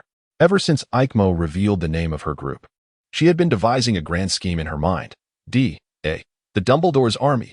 Should the Ministry of Magic discover that Dumbledore was clandestinely assembling an army at Hogwarts, he would undoubtedly find himself in grave trouble. At that point, with a little extra effort, she might just be able to unseat him from his position as headmaster. Umbridge deliberately feigned forgetfulness regarding the matter to avoid any slip-ups. She refrained from having anyone monitor Harry and the activities of D.A. Indeed, more than half a month later, she once again detected signs of D.A.'s movements. This time, she did not act rashly. She concealed herself on the 8th floor, watching the students stealthily enter. She was determined not to let this opportunity slip away. Rather than leaving, she sent forth her Patronus to alert the members of the Special Investigative Task Force. A silver Persian cat gracefully leapt from the tip of her wand, silently traversing the halls of Hogwarts, and soon enough, all members of the Special Investigative Task Force had received the notification. Now, they were to assemble on the 8th floor. When Filna and Draco received the message, a sudden shock coursed through their hearts. Today, D.O. was reinstating activities on the 8th floor, and Umbridge had summoned them to gather there. What an uncanny coincidence, unless she had uncovered traces of D.A.'s activities. With no time to ponder further, Filna and Draco hurried to the 8th floor. A considerable crowd had already assembled, with Umbridge at the forefront, her face adorned with a disingenuous smile as she gazed upon them. My dear members, she began, her voice sharp and tinged with excitement. It astounds me that, under the stringent regulations of the educational decree, some still dare to organize clandestine group activities. Just today, I witnessed numerous students entering a door that has vanished from this very wall. Umbridge's gaze lingered upon the pristine wall. Thus, to uphold the authority of the educational decree, I believe we must wait here for their emergence, so that they may receive the punishment they so rightly deserve. Fiona and Draco exchanged a glance, their eyes brimming with concern. Indeed, she had discovered the truth. Umbridge had stationed her personnel on the 8th floor, insisting that everyone must be present, with no exceptions. Fiona and Draco were positioned at her side, surrounded by members of the Special Investigative Unit, rendering any subtle movements nearly impossible. As time ticked away, Fiona felt an increasing urgency as the activities of D.A. were drawing to a close. Suddenly, Draco gently squeezed her hand. Furna slightly tilted her head, observing that he was intently gazing at the blank white wall before him, utterly oblivious to Umbridge's presence. Fiona redirected her gaze towards the white wall, subtly turning her palm upwards to enable Draco to inscribe words within her hand. Notify Dumbledore. Almost instantaneously upon Draco's completion of the inscription, a door materialized on the white surface. Draco urgently whispered, quickly. Seizing the moment while everyone's attention was captivated by the door, a nimble silver fox stealthily slipped away. The Patronus charm was not a spell easily wielded by fifth-year students. Even a prodigious talent like Harry had required extensive training to master it by his third year. Now, sending a Patronus to inform Dumbledore was indeed a display of prowess. However, Given the pressing circumstances, there was no time to consider the concealment of one's abilities. Chapter 123. The door to the room of requirement swung open, with Harry being the first to emerge, clearly unprepared for the throng awaiting him at the threshold. He immediately spread his arms and shouted to those behind him, "There are people outside. Go back." The students within, bewildered, retreated into the room. Harry stepped out and closed the door, his expression alert as he regarded Umbridge. The smile on Umbridge's face was even more saccharine than usual. "Mr. Potter, I believe you have violated Educational Decree number 24. Now, please accompany me to my office." Before her words could fully resonate, a commanding voice emerged from the crowd's rear. "Professor Umbridge, I believe Harry has committed no wrongdoing." Umbridge turned in astonishment to find Dumbledore parting the crowd as he approached them. "Oh, Headmaster," Umbridge feigned a smile. "I believe I have the authority to impose punishment on students who violate educational decrees." "Professor Umbridge," Dumbledore met her gaze with a hint of subtle threat in his eyes. "I am the headmaster of Hogwarts." Of course, Umbridge boldly held his stare. "But I believe the Minister of Magic granted me the authority to punish students when he appointed me as Hogwarts High Inquisitor." Dumbledore smiled gently. "Indeed. But I maintain that Hogwarts ultimately falls under my jurisdiction as headmaster." After a moment of silence, Umbridge's forced smile tightened with barely contained frustration as she replied, "Certainly." Dumbledore stepped closer to Harry, placing a hand on his shoulder. "In that case, Harry, I shall take him with me. I have matters to discuss." Harry glanced at Dumbledore, a flicker of concern in his eyes, briefly casting a glance towards the door of the room of requirement. "Oh, of course," Dumbledore, noticing his gaze, continued. "I have invited some students here to assist me with a few minor tasks. I trust one may take them with me. Wouldn't you agree, Professor Umbridge?" Umbridge appeared poised to respond, but Dumbledore swiftly interrupted her. "Oh, I assure you, they have not organized any group activities. They are merely here to lend a helping hand to their unfortunate headmaster." Dumbledore winked at Harry. "Indeed, we have merely come to assist the headmaster." Harry turned to meet Umbridge's gaze directly. The smile on Umbridge's face contorted into a twisted arc, and her usual shrill voice became even more grating with fury. "Of course. We are leaving." With that, she waved to the members of the special investigation team behind her and departed with her entourage. Once everyone had exited, Harry felt a twinge of guilt and said, "Professor, I sincerely apologize for causing you trouble once again." "It is of no consequence, my child," Dumbledore replied affectionately, placing a hand on his shoulder. "I truly admire your commitment to leading your classmates in practicing self-defense." Harry shyly ruffled his hair. "Well, now that the predicament has been resolved, I shall take my leave." Dumbledore playfully winked. "Promise me you will be more cautious next time, will you?" "I will, Professor," Harry responded bashfully.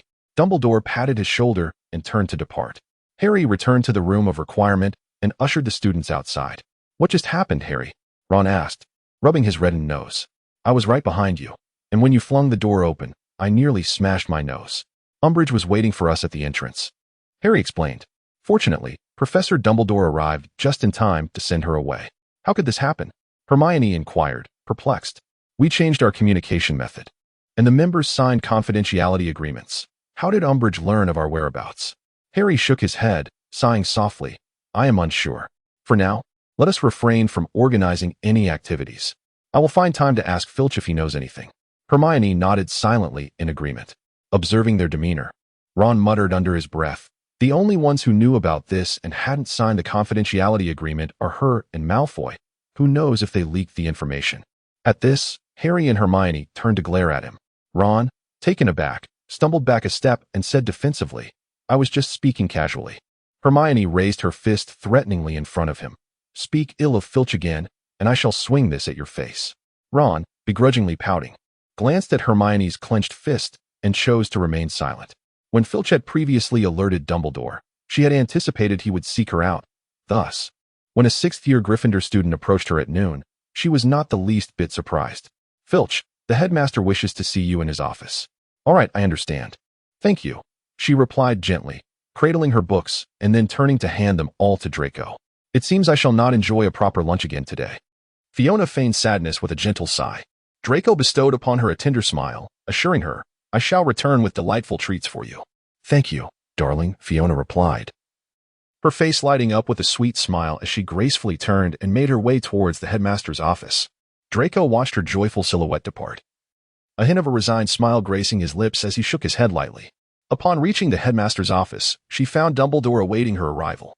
"Ah, you have come, my dear," he remarked, his discerning gaze settling upon her as soon as she entered the room. Failna gracefully curtsied and took her seat. "Mr. Headmaster, what brings me here?" Dumbledore clasped his hands upon the table, leaning slightly forward, his eyes, sharp behind the lenses, fixed intently upon her. "It appears that Miss Wood has mastered the Patronus charm to such an extent that I was unaware of your magical prowess reaching this remarkable level. To cast such a splendid Patronus in your 5th year is indeed a testament to your considerable talent." "Thank you," Failna replied with a hint of aloofness. "I seem to recall that the school does not offer a course on the Patronus charm," Dumbledore remarked, a glimmer of curiosity in his eyes. "Where did you acquire such knowledge, Miss Witt?" "My father taught me," Failna replied calmly. "As far as I am aware, Miss Failna, you do not frequently return home during the holidays," Dumbledore pressed, his gaze unwavering. Failna glanced up at him with a hint of a smile. "It seems, Mr. Headmaster, that you are quite concerned about me," she said, slightly raising her chin. "You even know where my holidays are spent. Caring for students is my duty as a headmaster." Dumbledore responded with a warm smile. Chapter 124. The headmaster's concern for his students must be tempered with discretion. Failna lowered her gaze, brushing her robes lightly, before casting a sidelong glance at him. If we were to touch upon any family secrets, it might not be prudent. The departure from her usual delicate appearance left Dumbledore momentarily stunned, but after a brief pause, he offered a smile. "It is, of course, within a headmaster's duties to care for his students. However, I harbor no curiosity regarding the secrets of their families." "That is for the best," Failna replied, a faint smile gracing her lips. "One must be cautious, for inadvertently uncovering something one ought not to know may lead to offending others." Fina slightly rose, her demeanor no longer reflecting the previous deference. "Mr. Headmaster, if you have no further matters to discuss, may I take my leave?" Dumbledore observed her graceful bow as she withdrew, leaving him no room for persuasion. Perhaps he had misjudged. This would appear to possess a complexity beyond the ordinary. Upon exiting the headmaster's office, a sly smile crept across Fina's face. This old fox, Dumbledore, was undoubtedly astute. An elaborate explanation would likely only deepen his suspicions. It would be far more intriguing to leave him with an even greater enigma. The more erratic and mysterious she appeared, the more he would be compelled to uncover her secrets. After all, he would find little to investigate, merely adding to his workload. Recently, the Order of the Phoenix had faced numerous setbacks, and Umbridge was causing turmoil at Hogwarts. He must be quite troubled. Perhaps she could add yet another burden to his plate. The thought of troubling Dumbledore brought Fina great joy, lightening her steps as she walked. Turning the corner on the 6th floor, she unexpectedly collided with Harry, who was hurriedly rushing downstairs. "What is the matter, Harry?" Fina inquired, her expression reflecting surprise at his anxious demeanor. "Malfoy suddenly fainted," Harry exclaimed, his eyes brightening as urgency filled his face. "What?" Fina grasped Harry's arm tightly. "Where?" "In the infirmary," he replied. Before the words had fully escaped his lips, Fina had already taken off running. Arriving breathlessly at the infirmary, she found Madame Pomfrey examining Draco with her wand, while he lay on the bed, pale and seemingly fragile, like an exquisite porcelain doll. "What happened?" Fina's voice was cold as she entered the room, finding Hermione and Ron standing by the bedside. Hearing Fina's voice, Hermione turned immediately. "Fina, you're here. We were about to come find you to discuss the day's events." She cast a cautious glance at Madame Pomfrey before continuing, "But since you weren't available, we asked Malfoy instead. We didn't expect him to faint mid-sentence, and we brought him here right away." Hermione's expression conveyed a hint of guilt. "Did anything occur in between?" Fina's face remained composed, devoid of any superfluous emotion. "No, nothing happened. He just fainted all of a sudden," Hermione promptly replied.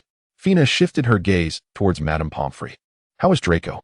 Madame Pomfrey, having set aside her wand, sighed heavily, her expression grave.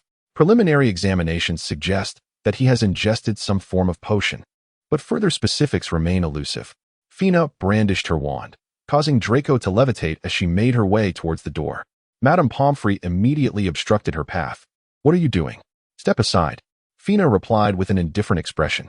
"Miss Fina, you have no authority to take Mr. Malfoy away. We must inform the Malfoy Patriarch to come and retrieve him," Madame Pomfrey asserted resolutely, standing firmly in front of her. The hollow gaze of Filna fell upon her, tilting her head slightly, a piercing agony. Ah! Madame Pomfrey was instantly struck by a surge of crimson light, propelling her aside. Yet, Filna's wand remained levitating Draco, and none could fathom how this was achieved. Hermione, Ron, and the recently arrived Harry were left in a state of shock, staring blankly as Filna exited with Draco. It took them a moment to gather themselves before rushing to aid Madame Pomfrey. As Filna floated the unconscious Draco towards the cellar, numerous students observed the scene. Some appeared inclined to inquire, yet were deterred by Filna's frigid gaze. Upon reaching the first floor, Filna encountered Umbridge, who had just exited the Great Hall. "Ah, Miss Vet, where do you intend to take Mr. Malfoy?" Umbridge inquired, her tone sugary sweet as she blocked Filna's path. "Step aside," Filna replied coldly. Umbridge narrowed her eyes in displeasure. "Miss Vet, I believe." Her words were abruptly cut short, as if a hand had seized her throat, leaving her struggling in midair, her face reddening from suffocation. In a gentle tone, Filna asserted, "I have said, step aside." Umbridge was abruptly propelled several meters away, collapsing to the ground and losing consciousness. Ignoring the horrified expressions of the surrounding students, Filna made her way to the potions office and pushed the door open. Snape, who was bent over his desk engrossed in writing, looked up with a disapproving expression upon noticing someone entering without knocking. His gaze fell upon Filna, her face devoid of emotion as she levitated Draco into the room. "What has happened?" Snape inquired urgently, hurrying towards her. "Stand back," Filna replied, her eyes hollow as she regarded Snape, who, sensing her unusual demeanor, promptly stepped aside. After all, it was certain that Filna would not harm Draco. Fiona gently lowered her slightly raised right hand, allowing the floating Draco to rest upon her shoulder. She seized a handful of flue powder and cast it into the fireplace, coldly uttering, "St. Mungos." In a flash of emerald flames, the two vanished from the hearth. Within the grand hall of St. Mungos, a girl with golden brown hair materialized, supporting a boy with platinum locks as they emerged from the fireplace. Fina levitated Draco effortlessly and casually seized a physician, coldly stating, "See what is the matter with him." The doctor furrowed his brow and cast a brief glance at her, replying, "I currently have other patients. You will have to wait." The tip of Filna's wand pressed against his neck, her gaze icy. "Show him first." The doctor, paralyzed with fear, immediately led them into his office and drew his wand to examine Draco's condition. Waves of red and blue light emanated from the tip of the doctor's wand, sweeping across Draco's entire body. Moments later, the doctor retracted his wand, furrowing his brow. "The situation is rather grim. It appears to be a combination of two potions. A specialist in potion-related injuries must be consulted for a thorough examination. Go find one." Filna's voice was cold. "You have 3 minutes to bring someone back. That's against protocol." The doctor began, but a wand was swiftly pressed against his throat. All right. The doctor surrendered, raising his hands in defeat with a resigned sigh. Chapter 125. A short while later, the doctor returned with another physician.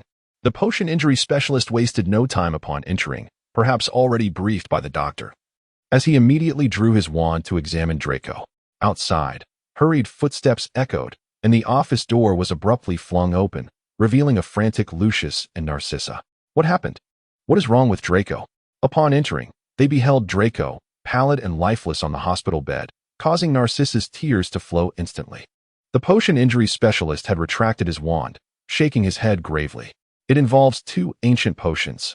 One is a powerful love potion, while the identity of the other remains uncertain. However, it is known to be harmful.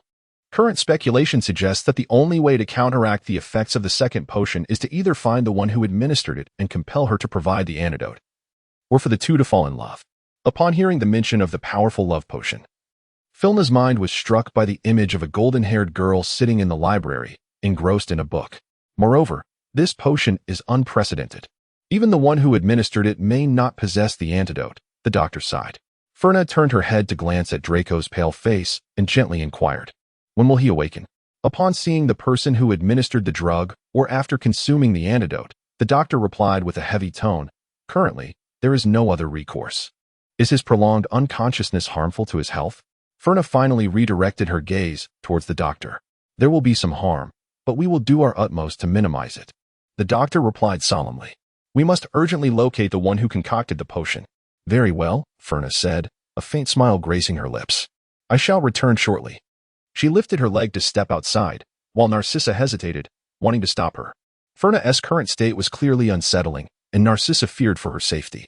With a gentle smile gracing her lips, Filna declared, "I shall return shortly," and promptly vanished at the doorway. In a flicker of the firelight from the fireplace at St. Mungo's, she reappeared at Hogwarts.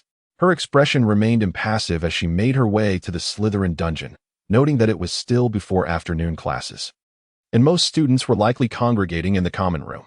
Along her path, numerous students cast her glances of surprise, fear, or disdain, yet she appeared oblivious, advancing with a mechanical gait until she reached the entrance of the Slytherin common room.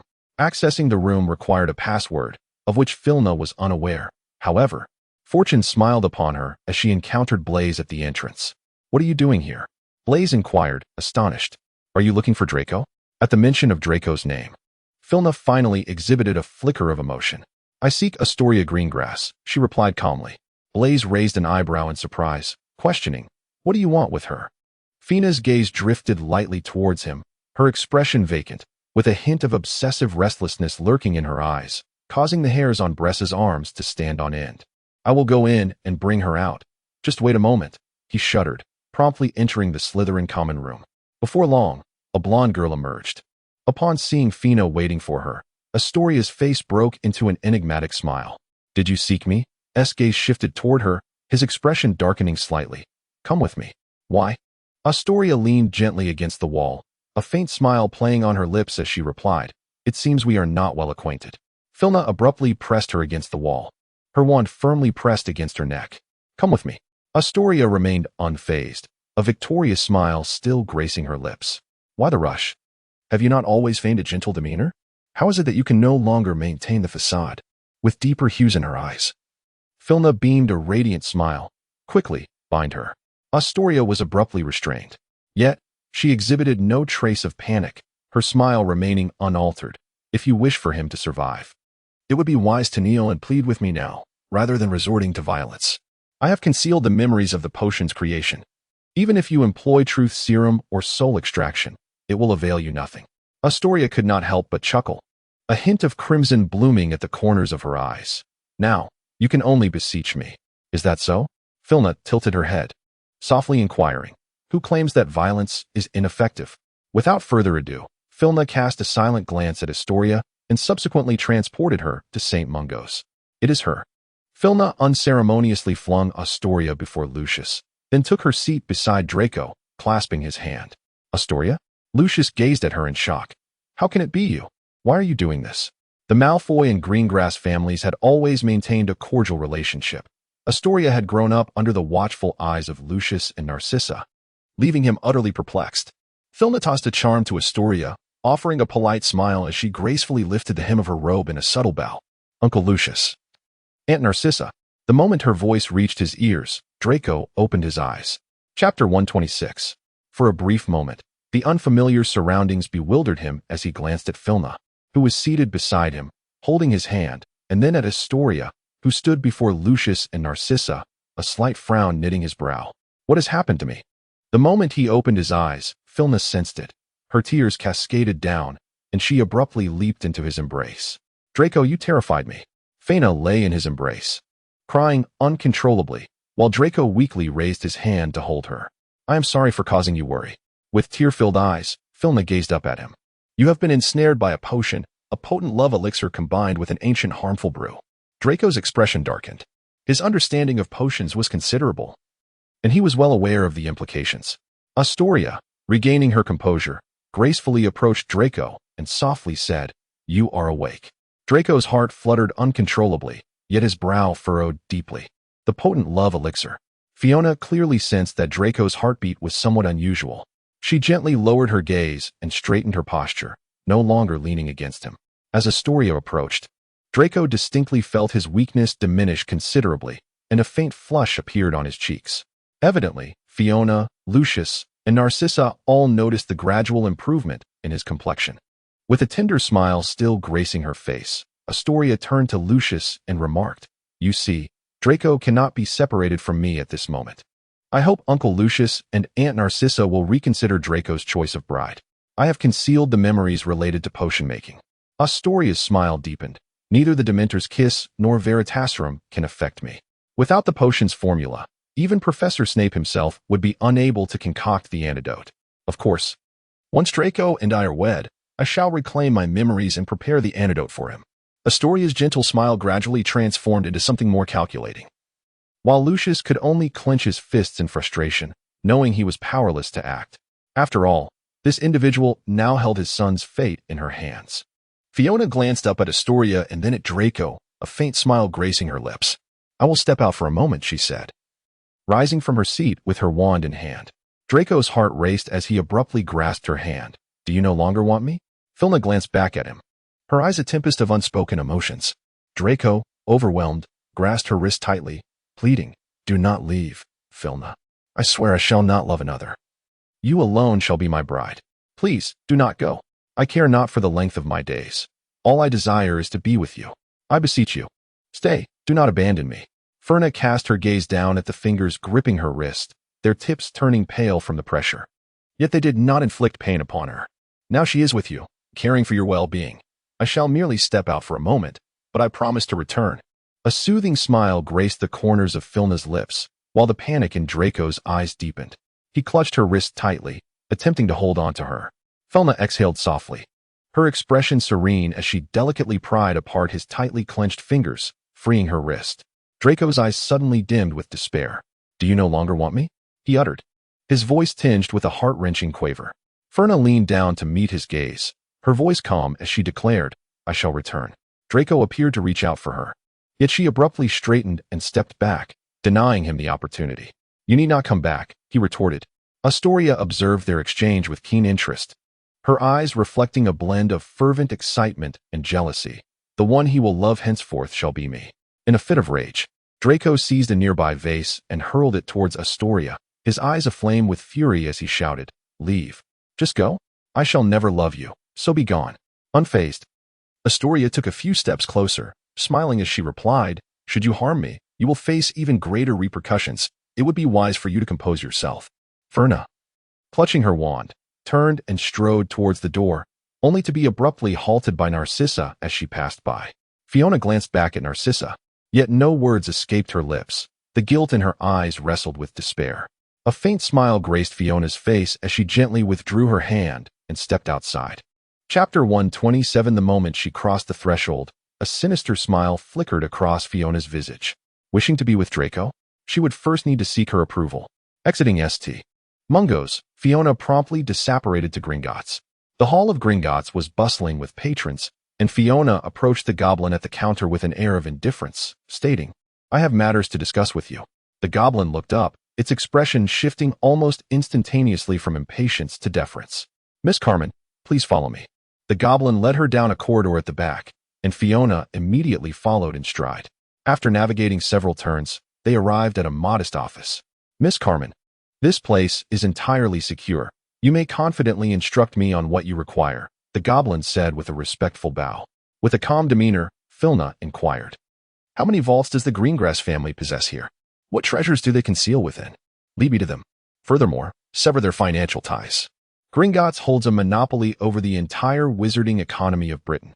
If the goblins so desired, they could plunge the wizarding community into inflation or deflation at will. Disrupting a family's financial resources would be an effortless task for them. Alas, the wizards are far too arrogant, having never deemed this matter worthy of their attention. While the goblins have not exploited this weakness. "Yes, Miss Carmen," the goblin replied with a slight bow, retrieving a set of keys from a drawer and presenting them. "These are the keys to all the Greengrass family vaults, 7 in total. Allow me to escort you." With that, the goblin led the way, and Fiona promptly followed. As she inspected each vault, a flicker of disappointment danced in her eyes. The memory vials were not stored here. After completing her examination of the final vault, Fiona lifted her chin and softly declared, "There is no need to return these keys to them." The goblin hesitated. "Miss Carmen, this is not in accordance with regulations." "I shall inform the Goblin King. You need only obey orders," Fiona replied, her head held high. "Let the Greengrass family bid farewell to all their possessions. You shall handle this matter." The goblin bowed respectfully, of course. As she exited the doors of Gringotts, the bustling atmosphere of Diagon Alley enveloped her. Crowds thronged the streets. Yet Fiona felt an icy chill within. There was no need to spare the Greengrass family, having invoked her influence. It was certain that both Dumbledore and Voldemort would soon receive word. She needed to act swiftly. With a swift motion, Filna vanished at the entrance of the Gringotts. Moments later, she reappeared at the gates of the Greengrass estate, accompanied by a pack of werewolves. The head of the Greengrass family was strolling contentedly through the garden, relishing the beauty of his estate. Recently, the family's business had flourished, elevating their status considerably, and as the patriarch, he was filled with pride. Suddenly, a tremendous roar echoed from outside the estate, causing the ground to tremble violently for a brief moment. What is happening? The Greengrass patriarch, on high alert, drew his wand and summoned his house elf, Ginny. What is going on? A flustered house elf appeared in the air. Master. Someone is attempting to lead a pack of werewolves into the estate. What? The Greengrass patriarch gasped in shock, immediately turning to head towards the main gate. How could this be? How could this be? The werewolves have not allied with Voldemort nor with the Order of the Phoenix. Why would they inexplicably come to attack the Greengrass family? The Greengrass family had never had any grievances with werewolves in the past. Fortunately, the family's defensive enchantments had been personally inscribed by a master of magical formations and should hold for a while. The Greengrass patriarch hurried towards the gate, and hearing the commotion, Mrs. Greengrass rushed out of the house in alarm. What is it, my dear? Mrs. Greengrass inquired in a worried tone. Why has the defensive enchantment been triggered? Ginny said someone is trying to bring werewolves in. I must go and investigate. The Greengrass patriarch replied coldly, grasping his wand. You stay here. Before he could finish, Filna approached with a group of werewolves. Who are you? How did you get in? The Greengrass patriarch exclaimed in horror, directing his wand at her. A cruel smile curled at the corners of Filna's lips. Then you ought to inquire with your dear daughter. With a sudden motion, she raised her wand towards the two, declaring, bind them swiftly. The head of the Gringotts family reacted with remarkable speed, thwarting her spell and countering with a disarming charm. As Filna's wand slipped from her grasp and fell to the ground, the smile upon her lips deepened, exuding a chilling intensity. She raised her right hand, directing it towards the head of the Greenglass family, who was caught completely unawares, struck by a beam of crimson light. A mingling of pain and terror marred his expression. Ah? How could you? Ah! He writhed on the ground, emitting anguished cries, while Mrs. Greenglass, devoid of her wand, screamed in desperation as she attempted to flee back into the house. The torment was palpable. A soft voice resonated from Fiona as Mrs. Gringlas was struck by a beam of crimson light. A werewolf stepped forward, seizing Mr. Gringlas's wand, and then picked up Fiona's wand, presenting both to her. Filna delicately toyed with the wand in her hand, observing the expressions of struggle and agony on the faces of the two, a vivid smile blossoming at the corners of her lips. Bind them swiftly. Mr. and Mrs. Gringlas were abruptly ensnared, the excruciating pain finally alleviated. Take me to Astoria's room, Filna stated with a hint of mirth. Beads of perspiration rolled down Mr. Gringlas's forehead as he exclaimed in terror, Astoria? What do you intend to do? What do I intend to do? Filna chuckled lightly, as if she had heard a delightful jest. It is what your daughter has done. I shall repeat myself for the last time. Take me to Astoria's room. Filna's demeanor suddenly turned icy. Astoria is not here. We cannot enter her room, Mrs. Gringlas interjected. That is not your concern, Filna replied coldly. Lead the way. The head of the Gringlas family turned his head, gritting his teeth, and declared, It is impossible. A resplendent smile graced Filna's face as she declared, Then, you shall remain here. A piercing light flashed, and the head of the Gringlass family and his wife screamed in agony, their forms contorting in distress. With a wave of her hand, Filna summoned the werewolves, who swiftly surged into every corner of the Gringlass estate upon receiving her command. The werewolves, already harboring a deep-seated resentment towards wizards, reveled in the sight of the noble wizards. The head of the Gringlass family and his wife, now helplessly sprawled on the ground, struggling in their predicament. Each werewolf that passed by felt compelled to spit upon them. Filna did not impose any restrictions on the werewolves' retaliatory actions, and before long, Gringotts Manor was reduced to a desolate ruin. Regrettably, there were no memory vials within Gringotts Manor. Ferna's gaze grew increasingly frigid as she lowered her eyes to behold the head of the Gringlas family and his wife, who lay on the ground, their faces pale and weak. In a hushed tone, she commanded, All of you, be petrified, swiftly diminish. The couple, their expressions frozen in terror, were transformed into diminutive stone statues that tumbled to the earth. Filna picked up the belongings of the two individuals, disbanded the werewolf team, and returned alone to Hogwarts. By this time, dinner had commenced at Hogwarts, and Filna's earlier actions within the school had come to the attention of the professors, who were all searching for her. Filna, unwilling to squander her time, stealthily made her way to the hall, where her gaze swiftly landed upon Daphne, who was seated amidst the crowd, indulging in her meal. Fiona gently raised her wand to her neck, causing Daphne to momentarily pause, her gaze becoming vacant. She set down her utensils and stood up, prompting the surprised glances of her classmates. "Where are you going?" Daphne replied coldly, "Back to the dormitory." Her peers did not press further, and Fiona successfully led Daphne out. They encountered no one along the way and smoothly arrived at the stone wall of the Slytherin common room. "Enter the common room," Fiona commanded softly. With a vacant expression, Daphne uttered, "Pure blood." The password was accepted, and they successfully entered the communal space. The common room was deserted. Fiona spoke again, to Astoria's dormitory. Daphne hesitated for a moment before leading Fiona in a specific direction, who hurried to keep pace. They arrived at a door, and Fiona pushed it open, stepping inside.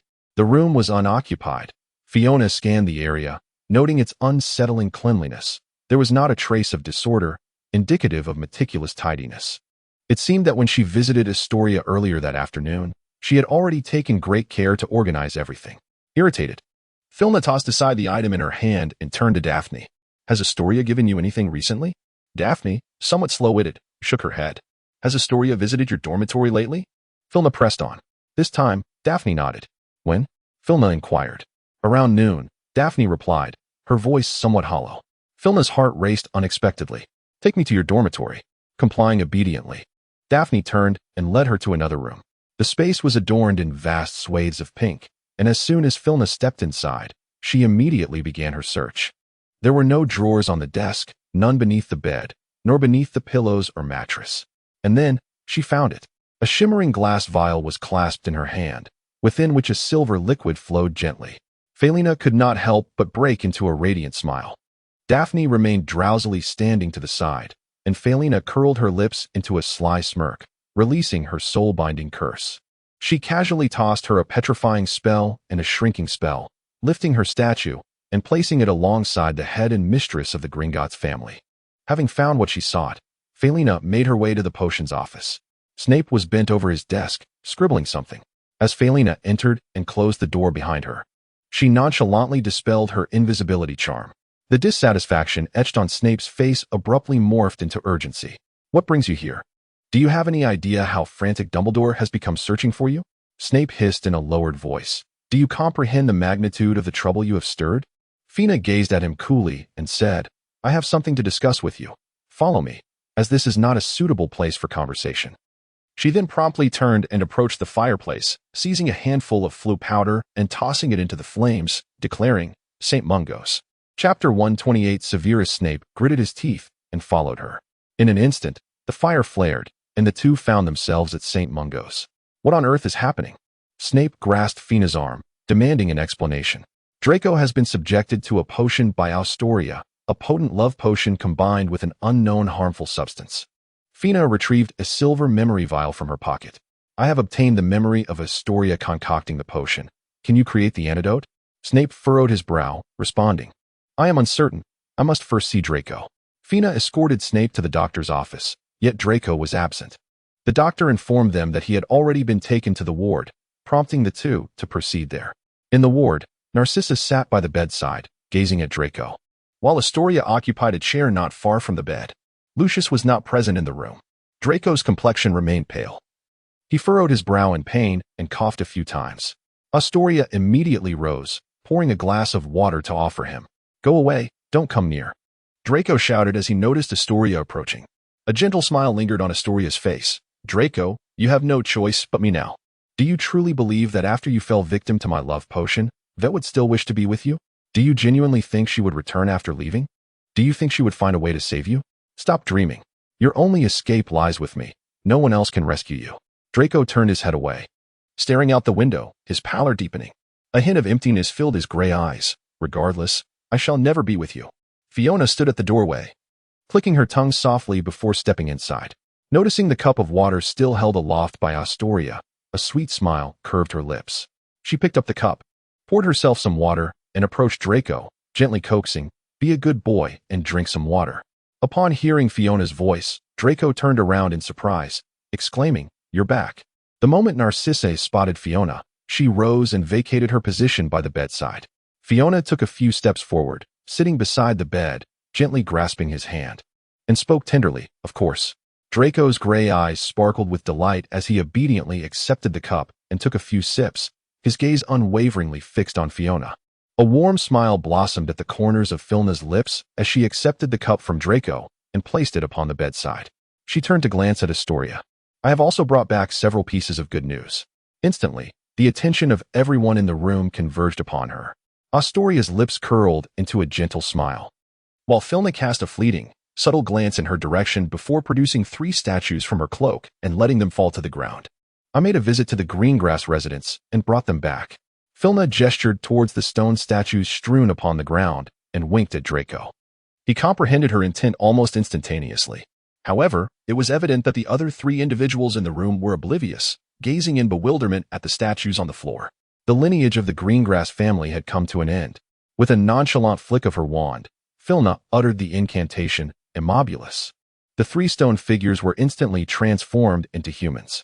The trio appeared perplexed by the sudden change.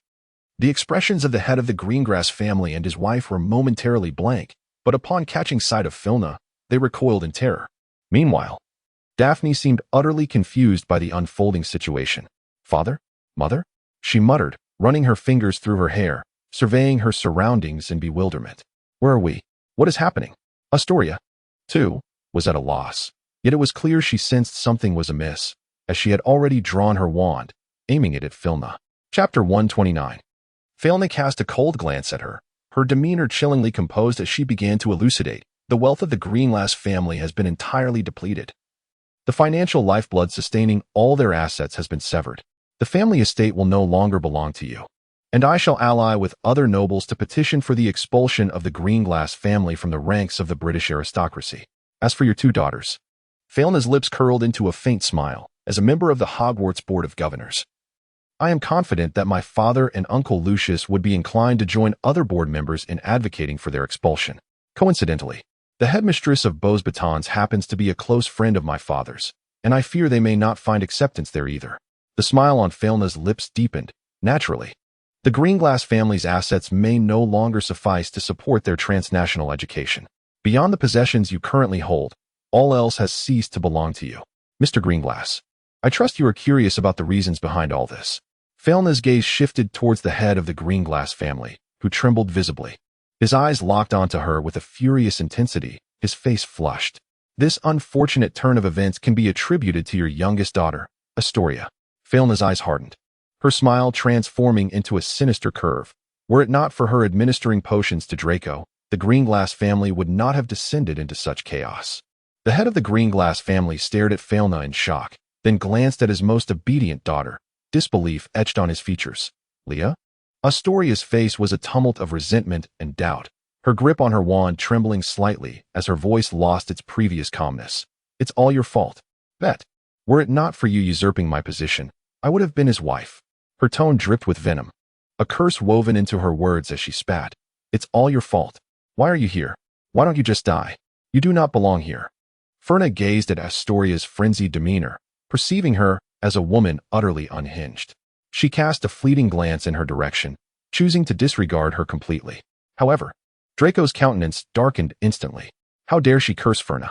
A flicker of lethal intent ignited within Draco's gray eyes as he gently raised his wand, directing it at Astoria. For the first time, his eyes locked onto hers, a heart-wrenching torment. Astoria, clearly unprepared for Draco's sudden aggression, had her entire focus fixated on Ferna. Consequently, she was caught off guard and struck by the crimson light. Astoria was violently propelled backward, her limbs contorting in agony as she screamed. Draco suddenly coughed up blood, his gray eyes, now infused with venomous fury, fixated on Astoria. The corner of his mouth, stained with fresh blood, tightened as he uttered in a chilling tone, "How dare you insult her? You are not worthy of such a fate." The radiance emanating from Draco's wand intensified, and his complexion grew increasingly pallid. Astoria, feigning resilience, erupted into maniacal laughter. Draco, your harm upon me is merely a wound upon yourself. What does it matter if we die? It appears we may depart this world together. Ha ha ha. A shadow of darkness swirled within Draco's gaze, the tip of his wand trembling slightly, as if he were on the verge of uttering another incantation.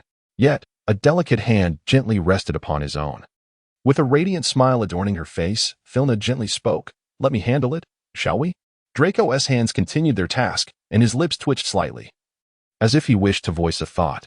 Yet Filna's cheerful interruption halted him. You must recover swiftly so we can marry. That is of utmost importance. For now, allow me to take care of everything else, all right? Leaning closer, she pressed a gentle kiss upon his blood-stained lips, a metallic tang invading her mouth. We have a long journey ahead.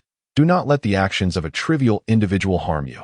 Filna's delicate little hand grasped his, gently pressing down on the wand he held. Draco, yielding to her gentle force, lowered the wand. Such a good boy, Filna said, a sweet smile of encouragement gracing her face. She pecked his lips lightly, her deep blue eyes sparkling as they gazed at him. Draco exhaled softly, his expression returning to normal. A subtle arc formed at the corners of his lips as his long fingers brushed gently against Filna's cheek. I'm sorry, tilted her head, affectionately nuzzling his palm, her tone imbued with dependency. This is not your fault. It was evident that Astoria had extricated herself from the excruciating torment, a malevolent smile creeping across her face as she subtly aimed her wand at the back of Filna. The anguish, akin to a piercing agony. A crimson beam erupted from the tip of her wand, hurtling toward Filna, while Astoria's expression oscillated between tears and laughter, a glimmer of moisture forming in the corners of her eyes. Draco, do you not love her? I shall allow her to experience the suffering I have endured. The red light struck Filna as intended, yet it appeared momentarily impeded by some unseen force before being forcefully rebounded. Astoria, caught off guard, was unable to evade, and the crimson light ricocheted back, striking her instead. A piercing scream resonated as Astoria writhed in agony on the ground, her azure eyes glaring malevolently at Filna. Why? Why? Filna curled her lips into a mocking smile, rising gracefully to approach her, observing her writhing in agony on the ground, and let out a light chuckle, a self-inflicted humiliation. The head of the Greengrass family and his wife were huddled together, cradling Daphne in a corner, their hearts heavy as they watched Astoria being tortured to the brink of madness. Yet they dared not intervene. Clearly, Daphne shared a close bond with her sister. She struggled to reach out and assist, but Mrs. Greengrass firmly restrained her. The Greengrass lineage must endure, lacking wands and any means of defense. Any attempt to intervene would be tantamount to a death sentence. They trembled, seeking grandiloquent justifications for their cowardice, feigning concern and sorrow while refusing to budge an inch. Astoria writhed alone on the ground, screaming in despair, her once beautiful face now marred and distorted, a pitiful sight. After several agonizing moments, Astoria was left too drained to utter a curse. Ferna bent down, locking eyes with her, her tone resolute. Where's the antidote? Astoria revealed a maniacal grin, exclaiming, I shall not divulge it, ha ha ha ha ha. Even in death, I will drag him down to accompany me to the grave, ha ha ha ha ha. Ferna's expression grew cold as she turned to gaze at the three individuals entwined within the Gringlass family, tilting her head slightly. I have heard that you share a rather amicable relationship with your sister? Ferna's gaze settled upon Daphne, whose face was streaked with tears, conveying profound anguish. Suddenly, a flash of crimson light struck Daphne, and waves of excruciating pain compelled her to writhe and scream. Astoria's pupils trembled, yet she resolutely bit her lip, refraining from uttering a single word. Filna's lips curled into a sinister smile. It appears that your relationship is not as harmonious as the world would have us believe. Since you seem indifferent to their opinions, allow me to assist you with a small favor. A malevolent grin graced Filna's face as she uttered the incantation, Avada Kedavra. A jet of green light struck the head of the Greengrass family, leaving those present in a state of shock. Everything transpired with astonishing rapidity. The Greengrass patriarch was swiftly robbed of life. Moments later, Mrs. Greengrass erupted into a piercing scream. My dear. Astoria stood frozen, her gaze fixated on the lifeless form of Mr. Greengrass sprawled upon the floor, while Daphne, racked with agony, ceased her struggles to stare at the fallen figure beside her. Father! A heart-wrenching cry pierced the air as Daphne collapsed beside her father's corpse, weeping inconsolably. Astoria seemed to be jolted back to reality by that anguished wail, murmuring softly, "How could this happen? How could this happen?" Ferna observed the scene with a cold gaze, softly addressing Astoria at her side. "So, have you determined the whereabouts of the antidote?" Astoria abruptly turned, her eyes ablaze with intense hatred. "I shall kill you." She raised her wand. Yet before she could utter a spell, Ferna effortlessly disarmed her with a silent, wandless spell. Astoria's wand soared through the air, landing securely in Ferna's grasp. The antidote. Ferna toyed with the wand, directing it towards Mrs. Gringlass. "Unless you wish to lose another loved one." Astoria closed her eyes momentarily, then spoke through clenched teeth. "There is no antidote, but there are two potions. One is an ancient powerful love potion, and the other is a high-grade damage combined potion." Ferna's lips curled slightly. "And what of your memories?" A shadow flickered in Astoria's eyes. "The memory vial is concealed beneath the mattress in Daphne's dormitory." Ferna did not overlook the dark hue within Astoria's gaze. She reached into her bosom and retrieved a memory vial, giving it a gentle shake as she softly inquired, "Is this it?" Astoria nodded in affirmation. A smile unexpectedly graced the corners of Fina's lips. "How can I be certain that you are not deceiving me? Memories can be altered and fabricated, cannot they?" The color in Astoria's eyes shifted subtly. Ferna gently lifted her chin with the tip of her wand. "You have some of the potion you crafted left, do you not? Where is it?" Astoria, with a frigid demeanor, replied, "There is none remaining." Filna let out a disdainful laugh, gently pressing the tip of her staff against Astoria's forehead as she whispered, "Soul extraction."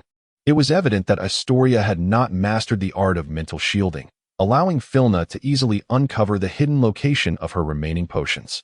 Each of the two potions had been partially consumed, thus it was inevitable that one would remain. The ingredients for such potions were exceedingly rare and precious. Therefore, Filna wagered that Astoria would prudently preserve the leftover potion for unforeseen circumstances, and she was indeed correct. The potion was concealed within the study of the Gringlas Manor. With a snap of her fingers, Filna summoned the house elf Lily, who promptly appeared in the infirmary. "Retrieve the potion from the second drawer on the left side of the desk in the study at Gringras Manor," Filna instructed calmly. Lily immediately bowed and departed. Before long, she returned, carrying a vial of potion. "Master, this is it." Lily presented a bottle containing a blue-violet elixir to Filna before respectfully taking her leave. Fina held the potion as she approached Snape, presenting it to him. "Can you concoct an antidote based on this potion?" Snape accepted the vial, uncorked it, and inhaled its scent with a grave expression. "This potion contains numerous rare ingredients. I fear the components for the antidote will be equally elusive." "No matter," Fina replied, her deep blue eyes fixed intently upon him. "What materials do you require?" "I shall procure them." Snape furrowed his brow slightly. "I have a 30% chance of success. If someone could assist me with testing the potion, that could elevate my certainty to 70%. Filna curled her lips in a faint smile. "Testing drugs? Aren't they all just human? As long as it can be developed, you can have as many people as you wish to test the drugs." Filna took a slight step back, gesturing sideways to Daphne and Mrs. Gringlass. "Let them try first." No. Use me. Astoria, her mind already fraying, struggled to shake her head as she looked at Daphne and Mrs. Gringlass, her face streaked with tears. The mortality rate for testing the potion was exceedingly high. Particularly for an antidote concocted from two potent magical elixirs, the likelihood of failure was undoubtedly significant. Fina disregarded Astoria and glanced coolly at Snape, inquiring, "How much should each person receive?" "Approximately 3 to 5 drops, he replied, hesitating and furrowing his brow. "However, one person alone would suffice." Filna briskly removed the lid and administered the potion to Mrs. Gringlass. Mrs. Gringlass struggled in terror before Filna, but her efforts were futile as she was forced to swallow the concoction, her chin gripped tightly. Subsequently, she helplessly retched, attempting to expel the potion. Yet it was evidently in vain. Astoria's face was one of sheer bewilderment. She could not comprehend how events had spiraled into such chaos. The room was in disarray, with Daphne trembling in a corner, horrified, while Mrs. Gringlass lay on the floor, panic-stricken, clawing at her throat in a desperate attempt to gag. Mr. Gringlass lay lifelessly sprawled on the ground, and Narcissa observed the scene with an air of indifference, while Draco's gaze followed Filna with a hint of affection. "No, this cannot be," she screamed silently in her mind. "This is a dream. It must be a dream." Yet, The pain coursing through her body and the anguish within her heart were starkly real, unremovable, and the dual agony made her soul tremble with fear. Filna crouched between Daphne and Mrs. Gringotts, swiftly retrieving a crimson capsule from the hidden compartment of her necklace. She pressed it into Mrs. Gringotts' mouth, stating, "This is merely a small token to ensure your compliance. Do not attempt to expel it. Once it enters your mouth, it will instantly merge with your very being. Should you choose to disobey, it will serve as my instrument of punishment, and I advise against any thoughts of self-harm." A faint smile graced Fina's lips. Yet in the eyes of Daphne and Mrs. Gringlass, this smile appeared eerily unsettling, causing them to instinctively recoil. "Very well, you may take the person away," Fina declared as she rose to face Snape. "How long will it take to prepare the antidote, approximately?" Snape remained furrowed in thought. "If fortune favors us, perhaps 3 to 5 days. Otherwise, the timeline becomes uncertain. Perhaps the Felix Felicis might prove beneficial," Fina suggested, producing a small vial of shimmering golden liquid from her pocket and offering it to him. "Wishing you the best of luck." Snape's brow relaxed slightly as he accepted the vial, a faint smirk playing on his lips. "Wishing me luck, are you?" Fiona brandished her wand, transforming Mrs. Granger into a diminutive statue, and Snape promptly departed with the figurine in tow. Filna shifted her gaze towards Daphne. Daphne, with a face pale with terror, curled up and recoiled. Filna curled the corners of her lips and said, "For now, you shall continue to exist." With that, Filna cast a petrification spell upon her, leaving her frozen in place with an expression of sheer horror. Filna cast another shrinking spell, transforming herself once more into a diminutive statue. Now, only Astoria remained. Filna approached her. She seemed still enveloped in the aftermath of recent events, her gaze fixed vacantly upon the void. "As for you," Filna's eyes lingered on her vacant expression, "I shall not take your life for the time being." Astoria slowly turned her gaze toward Filna. "I want you to witness with your own eyes as I restore Draco." Filna softly replied. At that moment, "Let him take action himself." The expression on Astoria's face twisted between tears and laughter, ultimately settling into a hollow smile. "It should not be like this. It should not be like this." The tip of Filna's staff pressed against her neck. "All shall be petrified, shrink at once." Astoria transformed into a dazed little statue, tumbling to the ground. Filna gently placed the statue upon the bedside table and turned to Draco, inquiring, "Is this better?" It was evident that it was, for a hint of color had returned to Draco's cheeks. "Thank you," he said, pulling Filna's arm and embracing her tenderly. "I am grateful for everything you have done for me." Meanwhile, Narcissa quietly slipped out, closing the door behind her. Filna picked up a handkerchief lying nearby and delicately wiped her fingers clean. With a casual motion, she tossed the cloth onto the small statue of Astoria, covering it, and then gently tousled Draco's soft hair. "How shall you repay me?" Filna inquired, a mischievous smile playing at the corners of her lips. "What if you were to pledge yourself to me?" Draco gazed at her with tender eyes and replied, "I shall heed your every wish." A sweet smile graced the corners of Filna's lips as she gently patted Draco's back, assisting him to lie down. "After all that commotion, it is time to rest for a while. You are currently under the influence of a potion, and the 2 elixirs within your body will incessantly deplete your stamina and magical energy." Draco grasped her wrist with a pleading gaze, imploring, "I am not tired. Please do not leave me." Filna's heart skipped a beat. "I shall not leave. I will stay here with you." Chapter 131. Draco, feeling uneasy, grasped her wrist tightly and implored softly, "Would you sleep with me for a while? I long to hold you." "All right." Draco swiftly shifted to the side, clearing a substantial portion of the bed, and then gazed intently at Filna. Fina lay submissively by his side, embracing his waist. Draco contentedly enveloped her in his arms. After a long day of exertion, both were utterly fatigued and swiftly succumbed to slumber. In the office of the headmaster at Hogwarts, Dumbledore rubbed his throbbing temples. This afternoon, Fate had employed an unforgivable curse against Umbridge and Professor Pomfrey, and even now, both had yet to recover, with numerous students having witnessed the incident. Clearly, the ramifications of this event were far more complex than they appeared on the surface. Letters of complaint from concerned parents flooded the headmaster's office, demanding the expulsion of Fate to ensure their children's safety. However, Lucius and Mr. Carmen, as members of the Board of Governors, rallied other board members to defend Fate, applying pressure on the headmaster. Yet, the involvement of an unforgivable curse rendered this matter beyond the school's jurisdiction. The Ministry of Magic had convened a tribunal in an attempt to bring Fate to trial. An unexpected force intervened, escalating the situation to new heights. Voldemort suddenly attacked the wizards forming the tribunal, and the Minister of Magic vanished without a trace, forcing the Ministry's plans to prosecute Fate to an abrupt halt.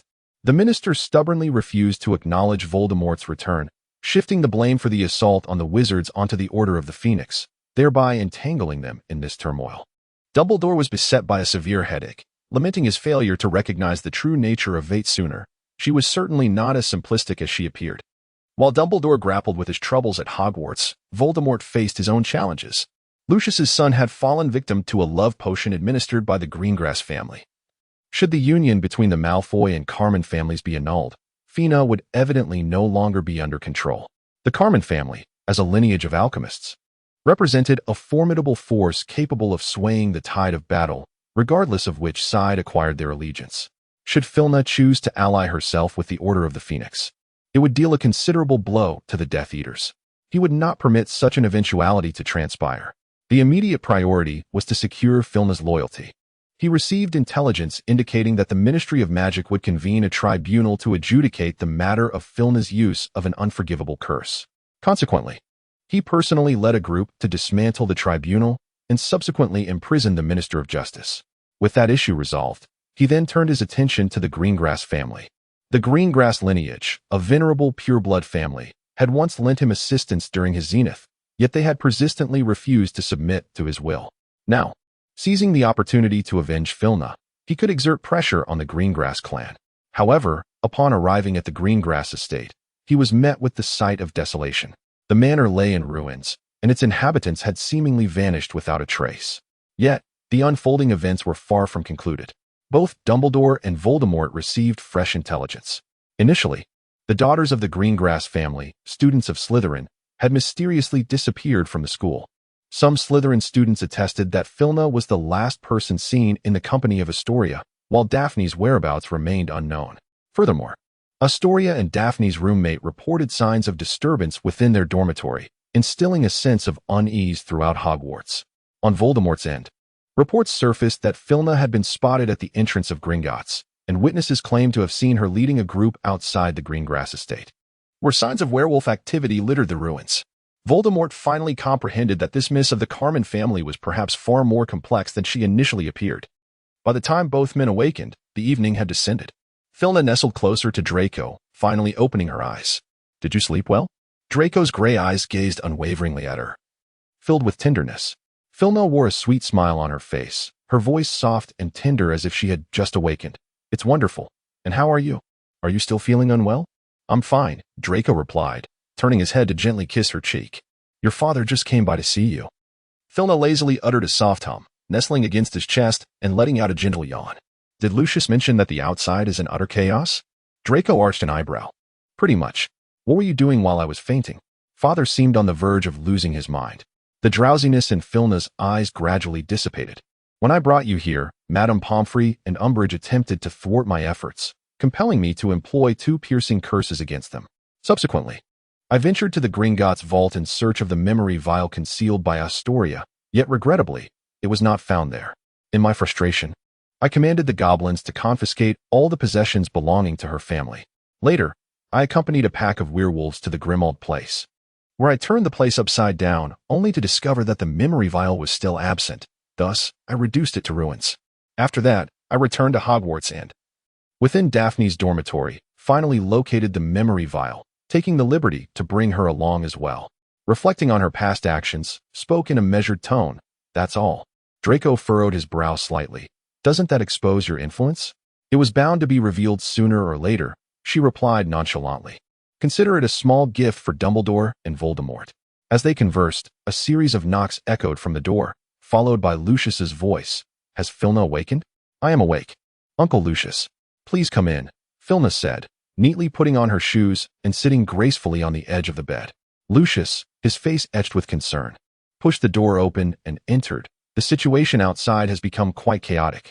Hogwarts has discovered the disappearance of the 2 daughters of the Greengrass family, and many parents are aware of your use of the Cruciatus curse against the staff. They are pressuring Dumbledore to expel you. Though the Board of Governors has managed to suppress this matter for the time being, the Ministry of Magic intends to organize a tribunal to bring you to trial." But Voldemort's followers have attacked the wizards at the Tribunal and the Minister of Magic, which has temporarily quelled that issue. He has also led Death Eaters to Greengrass Manor, now reduced to ruins, where traces of werewolves were discovered. Currently, Snape has reported that Dumbledore has begun to suspect your identity, and someone has informed Voldemort that you were seen at Gringotts and Greengrass Manor. I fear he may also be starting to doubt you. Having laid out the current turmoil, Lucius looked at Filna with concern. The situation outside is exceedingly disordered. Both Mr. Carmen and I believe it would be wise for you to return to France for a while to evade the storm. Fiona, however, exhibited no surprise at the current situation. She had long anticipated the ensuing chaos and contemplated the possibility of her identity being revealed, yet she had not foreseen Voldemort's involvement in this matter. What could have prompted his intervention? Fiona's gaze shifted towards Draco, then fell upon the small statue of Astoria, covered by a cloth on the bedside. As if a sudden understanding dawned upon her, it seemed that Voldemort feared that Draco might be united with Astoria, thereby causing the alliance between the Malfoy and Cormac families to falter, which would ultimately lead to her liberation from control. A faint smile graced the corners of Felina's lips. Voldemort truly harbored little faith in the bond between her and Draco. The silence of Filna left Draco somewhat flustered. He understood that returning to France was indeed the wisest course of action for her, yet the thought of parting from her filled him with reluctance. However, it was evident that accompanying her back was an impossibility, as Voldemort would never permit such a thing. Draco cast his gaze down at his fingers, and after a prolonged pause, he finally spoke. Father was right. Returning now is truly the best option for you. Fina blinked in surprise at him. Draco exhaled softly, a relaxed smile gracing his face. Just lay low for a while. Once this matter blows over, you can return. I will not leave. A flicker of shadow in Draco's eyes was keenly captured by Fina, who gently took his somewhat cold hand and said softly, I have a way to resolve this. You focus on recovering your health here while we await Professor Snape to concoct the antidote. I need to venture out with Uncle Lucius. Fina rose to tuck the blanket around Draco, her voice tender. Wait for me to return. Given Draco's current frail state, Fina deliberately avoided revealing her plans to him, knowing that he was not in a condition to bear such burdens. Draco understood her intent, yet he grasped her wrist in return. His eyes filled with concern. Will there be danger? A radiant smile graced Felena's lips as she assured, No, I promise. Draco exhaled in relief, releasing her wrist and lying down obediently. You may go. Return promptly. Very well. Felena gently placed a kiss upon his forehead before turning to follow Lucius. After they had walked a short distance, Felena spoke again. Uncle Lucius, I require your assistance. Speak, Lucius replied with a serious demeanor. I need you to embellish and disseminate the tales surrounding Astoria's actions. The more people who are aware, the better. Just say that Draco remains in a state of unconsciousness. Felena narrowed her eyes. Additionally, I wish for the board to exert pressure on Dumbledore to expel Astoria and Daphne. No problem, Lucius assured. Moreover, during this time, you and Aunt Narcissa must exercise utmost caution. They are likely to make a move against you. Felena lowered her voice. I will ensure that Draco is under constant surveillance. Very well, we shall be careful. Lucius furrowed his brow slightly. And the other matters? The other matters shall be resolved by me. A mischievous smile danced at the corners of Felena's lips. No matter the extent of their suspicions, they shall find no evidence. Upon exiting St. Mungo's, the two parted ways. Lucius set off to address the Astoria situation, while Felena made her way to the manor of Mainsley. Isabel. Felena navigated her way to the alchemical chamber with familiarity. Isabel was seated, engrossed in a book, and upon hearing Felena's voice, she instantly looked up. Felena? She set her book aside and casually dragged a chair closer, gesturing for Felena to take a seat. With a faint smile gracing her lips, Filna took a seat and directly stated, There is a matter on which I seek your assistance. What is it? Isabel's voice remained unwavering, her crimson eyes fixed intently upon her. Fiona had long grown accustomed to her calm and composed demeanor. She spoke softly, I would like to request your assistance in locating Voldemort's final Horcrux. I regret to inform you that I cannot assist with that, Isabel replied, her voice tinged with a hint of regret. The members of the Mainsley family are prohibited from intervening in the affairs of the wizarding world. However, I might be able to investigate an incident involving a fragmented soul that has attached itself to an object and disrupted the order. Isabel winked at her, adding, After all, it is indeed astonishing that a fragmented soul should disturb the order within the jurisdiction of the Mainsley family. Ferna blinked. a sweet smile blossoming at the corners of her lips. "Thank you." "You're welcome," replied Isabel, a subtle curve gracing her mouth. Chapter 133. Upon exiting the manor of Munsnay, Ferna transported herself to the goblin's nook. The fairies were still bustling about the counter, and Ferna navigated past them towards the office at the back. Inside the office, the fairy king awaited her arrival. Noticing Ferna enter, he spoke slowly. "What brings you to summon me?" Filna commanded in a low voice. "From this day forth, we shall impose restrictions on the families of the members of the Phoenix Society and the Death Eaters. Every item deposited by their members must be meticulously recorded. And should there be any anomalies, inform me immediately. Ensure that all the elves are equipped and ready for action." The elven king narrowed his eyes, his aged voice resonating. "Is war about to commence? It cannot be far off." After her audience with the elven king, Filna sought out the werewolf leader, Fenrir.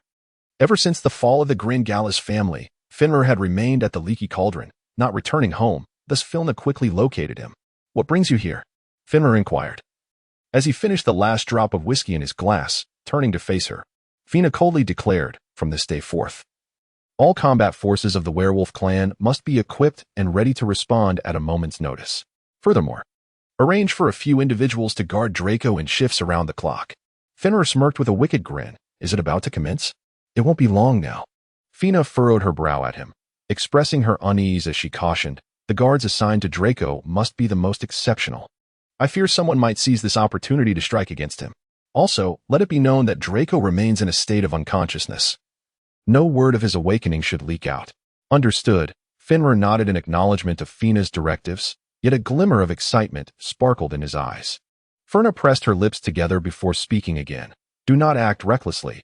Refrain from engaging in direct conflict with either party until a command is issued." Fenrir nodded in agreement.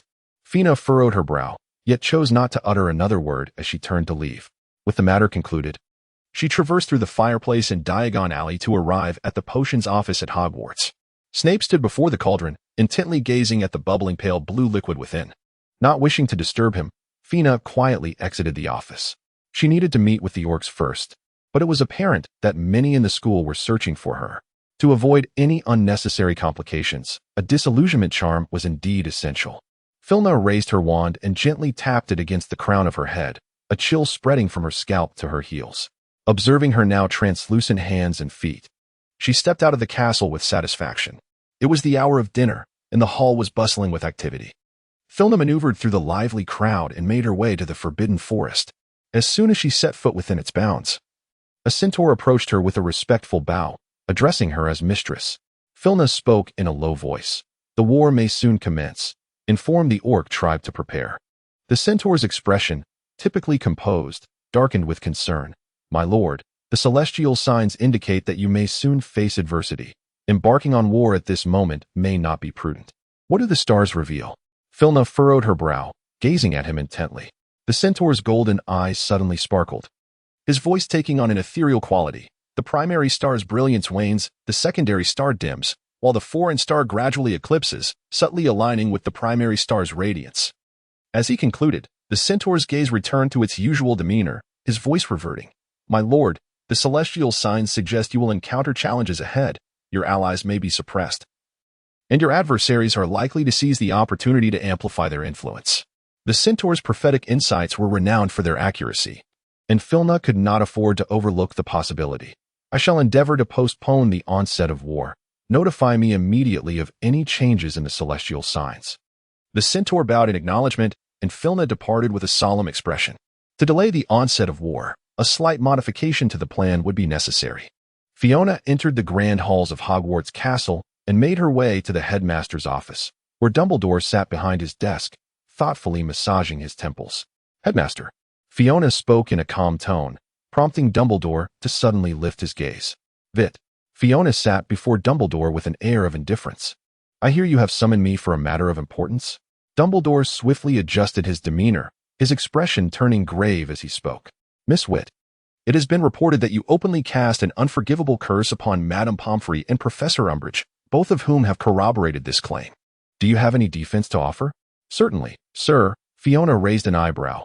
"That is an utter fabrication." Dumbledore narrowed his eyes. "Are you suggesting that Madame Pomfrey and Professor Umbridge are lying?" "Perhaps they simply misinterpreted the events," Fiona replied innocently, blinking. Or perhaps someone disguised themselves as me to assault them.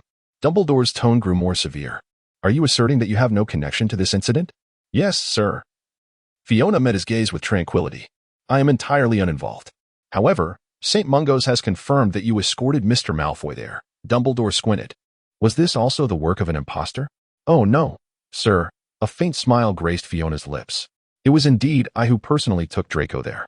Of course, one cannot entirely dismiss the possibility that I may have incapacitated someone who bears a striking resemblance to me along the way.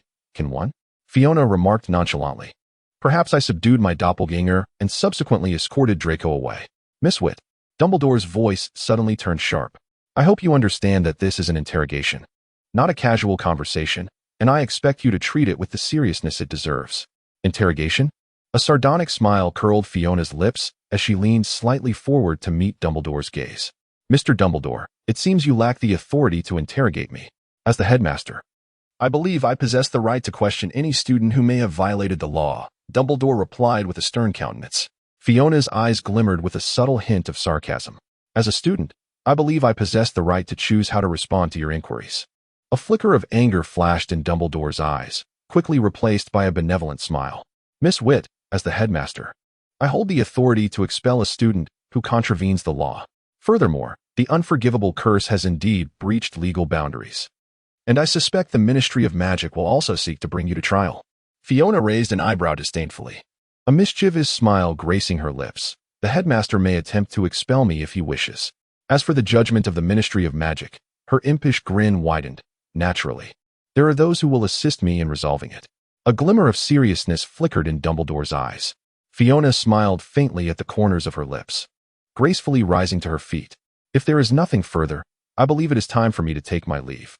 Dumbledore narrowed his eyes, fixating on her with a calm demeanor that belied the gravity of his words. The two young ladies of the Greengrass family have gone missing, and it has come to light that you were the last person seen with them. How do you account for this? Fiona stifled a light laugh, her beautiful eyes slightly downcast, curving playfully. I am not acquainted with any Miss Gringotts. If the headmaster has further inquiries, he may invite someone from the Gringotts family to confront me directly. Dumbledore gazed at her in silence. With her gentle smile lingering at the corners of her lips, Fiona softly spoke. Mr. Headmaster, if there is nothing further, I shall take my leave. A weight settled in Dumbledore's heart. Fiona paid no heed to the profound shock that resonated within Dumbledore. She gracefully rose and departed from the headmaster's office. Just moments ago, her words had unveiled her allegiance to Voldemort, a revelation that would undoubtedly astonish Dumbledore, prompting him to pursue this lead with fervor, thereby momentarily diverting his attention. The next step was to confront Voldemort. She must deftly redirect the gaze of both parties, ensuring they remained oblivious to her connection with a third force. Otherwise, the drums of war would soon echo ominously in the distance. Fiona made her way back to the potions office, where Severus Snape remained almost in the same position as before, though the liquid in the cauldron had transformed from a light blue to a pale purple. He paid no heed to Fiona, who, in turn, did not wish to disturb him. Approaching the fireplace, she grasped a handful of flue powder and softly uttered, Malfoy Manor. Chapter 134. A surge of green flames erupted, enveloping Fiona's figure. In the blink of an eye, she found herself standing in the fireplace of Malfoy Manor. As the fire receded, she was taken aback by the sight before her. The furniture in the living room lay askew, and the floor bore marks of a struggle, the warm yellow carpet sullied, and several sections of the wooden floor were even slightly warped. Uncle Lucius, Aunt Narcissa, Fiona called out, gripping her wand and scanning her surroundings with vigilance. No one responded. Given that both Lucius and Narcissa were clad in protective alchemical gear and possessed considerable strength, Fiona was not overly concerned for their safety at that moment. Before she could ponder for long, the sound of approaching footsteps grew increasingly near, prompting Fiona to focus her attention and prepare for any eventualities. In no time, Lucius and Narcissa rushed in through the door, and upon seeing Fiona, Lucius's expression shifted slightly as he approached her swiftly. As soon as Fiona began to speak, Lucius promptly interrupted her with urgency. Listen to me, he said, fixing his gaze intently upon her. A group of individuals suddenly invaded Malfoy Manor. In self-defense, Sissy and I subdued them one by one. However, shortly thereafter, a contingent of ministry officials arrived with an arrest warrant. claiming to have discovered a search order on the aforementioned intruders. They now accuse Sissy and me of resisting law enforcement and refusing to cooperate, intending to transport us to Azkaban. We managed to incapacitate them as well and left them at the entrance, buying ourselves a little time. Soon, a third group will arrive. At that point, Sissy and I will go with them first, so do not act impulsively. This situation is clearly a complete frame-up, yet it is undoubtedly not orchestrated by the Ministry. Therefore, you must uncover the individuals behind this to rescue us. Draco is still in the hospital, and the situation is utterly chaotic. I understand this is a daunting task, but the Malfoy estate is now in your hands. Lucius removed a silver ring emblazoned with the Malfoy family crest and handed it to her. This is the signet ring of the head of the family. I entrust everything to you. Additionally, I have completed the task you assigned to me, Lucius murmured, lowering his voice. Fina grasped the ring in her hand. Yet before she could utter a word, a group of individuals burst in. Leading them was a figure brandishing an arrest warrant. Mr. Malfoy, Mrs. Malfoy, you are both accused of assaulting Ministry of Magic officials, resisting law enforcement, and noncompliance. Therefore, I am hereby executing your arrest under the valid warrant issued by the Ministry of Magic. I trust you will not resist and will seek leniency. Lucius and Narcissa wore their customary haughty and indifferent expressions, maintaining an air of aristocratic elegance, standing aside without a hint of disarray as they awaited their captor's approach. Seizing a moment of distraction, Lucius glanced at Fina and silently mouthed, "Stay calm." Filna exhaled softly, releasing her grip on the tightly held wand. After a thorough search, Lucius and Narcissa were declared under arrest. Before being taken away, Lucius turned to Filna and mouthed the words, "I implore you." Ferna watched with her own eyes as the two individuals were taken away, crouching down and burying her head between her knees. This matter must remain unknown to Draco.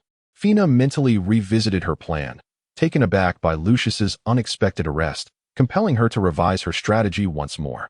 The minutes slipped away, yet Fina remained immobile, crouched in her place. The room, unlike its usual warmth and brightness, was engulfed by the cold of the night, permeating every corner.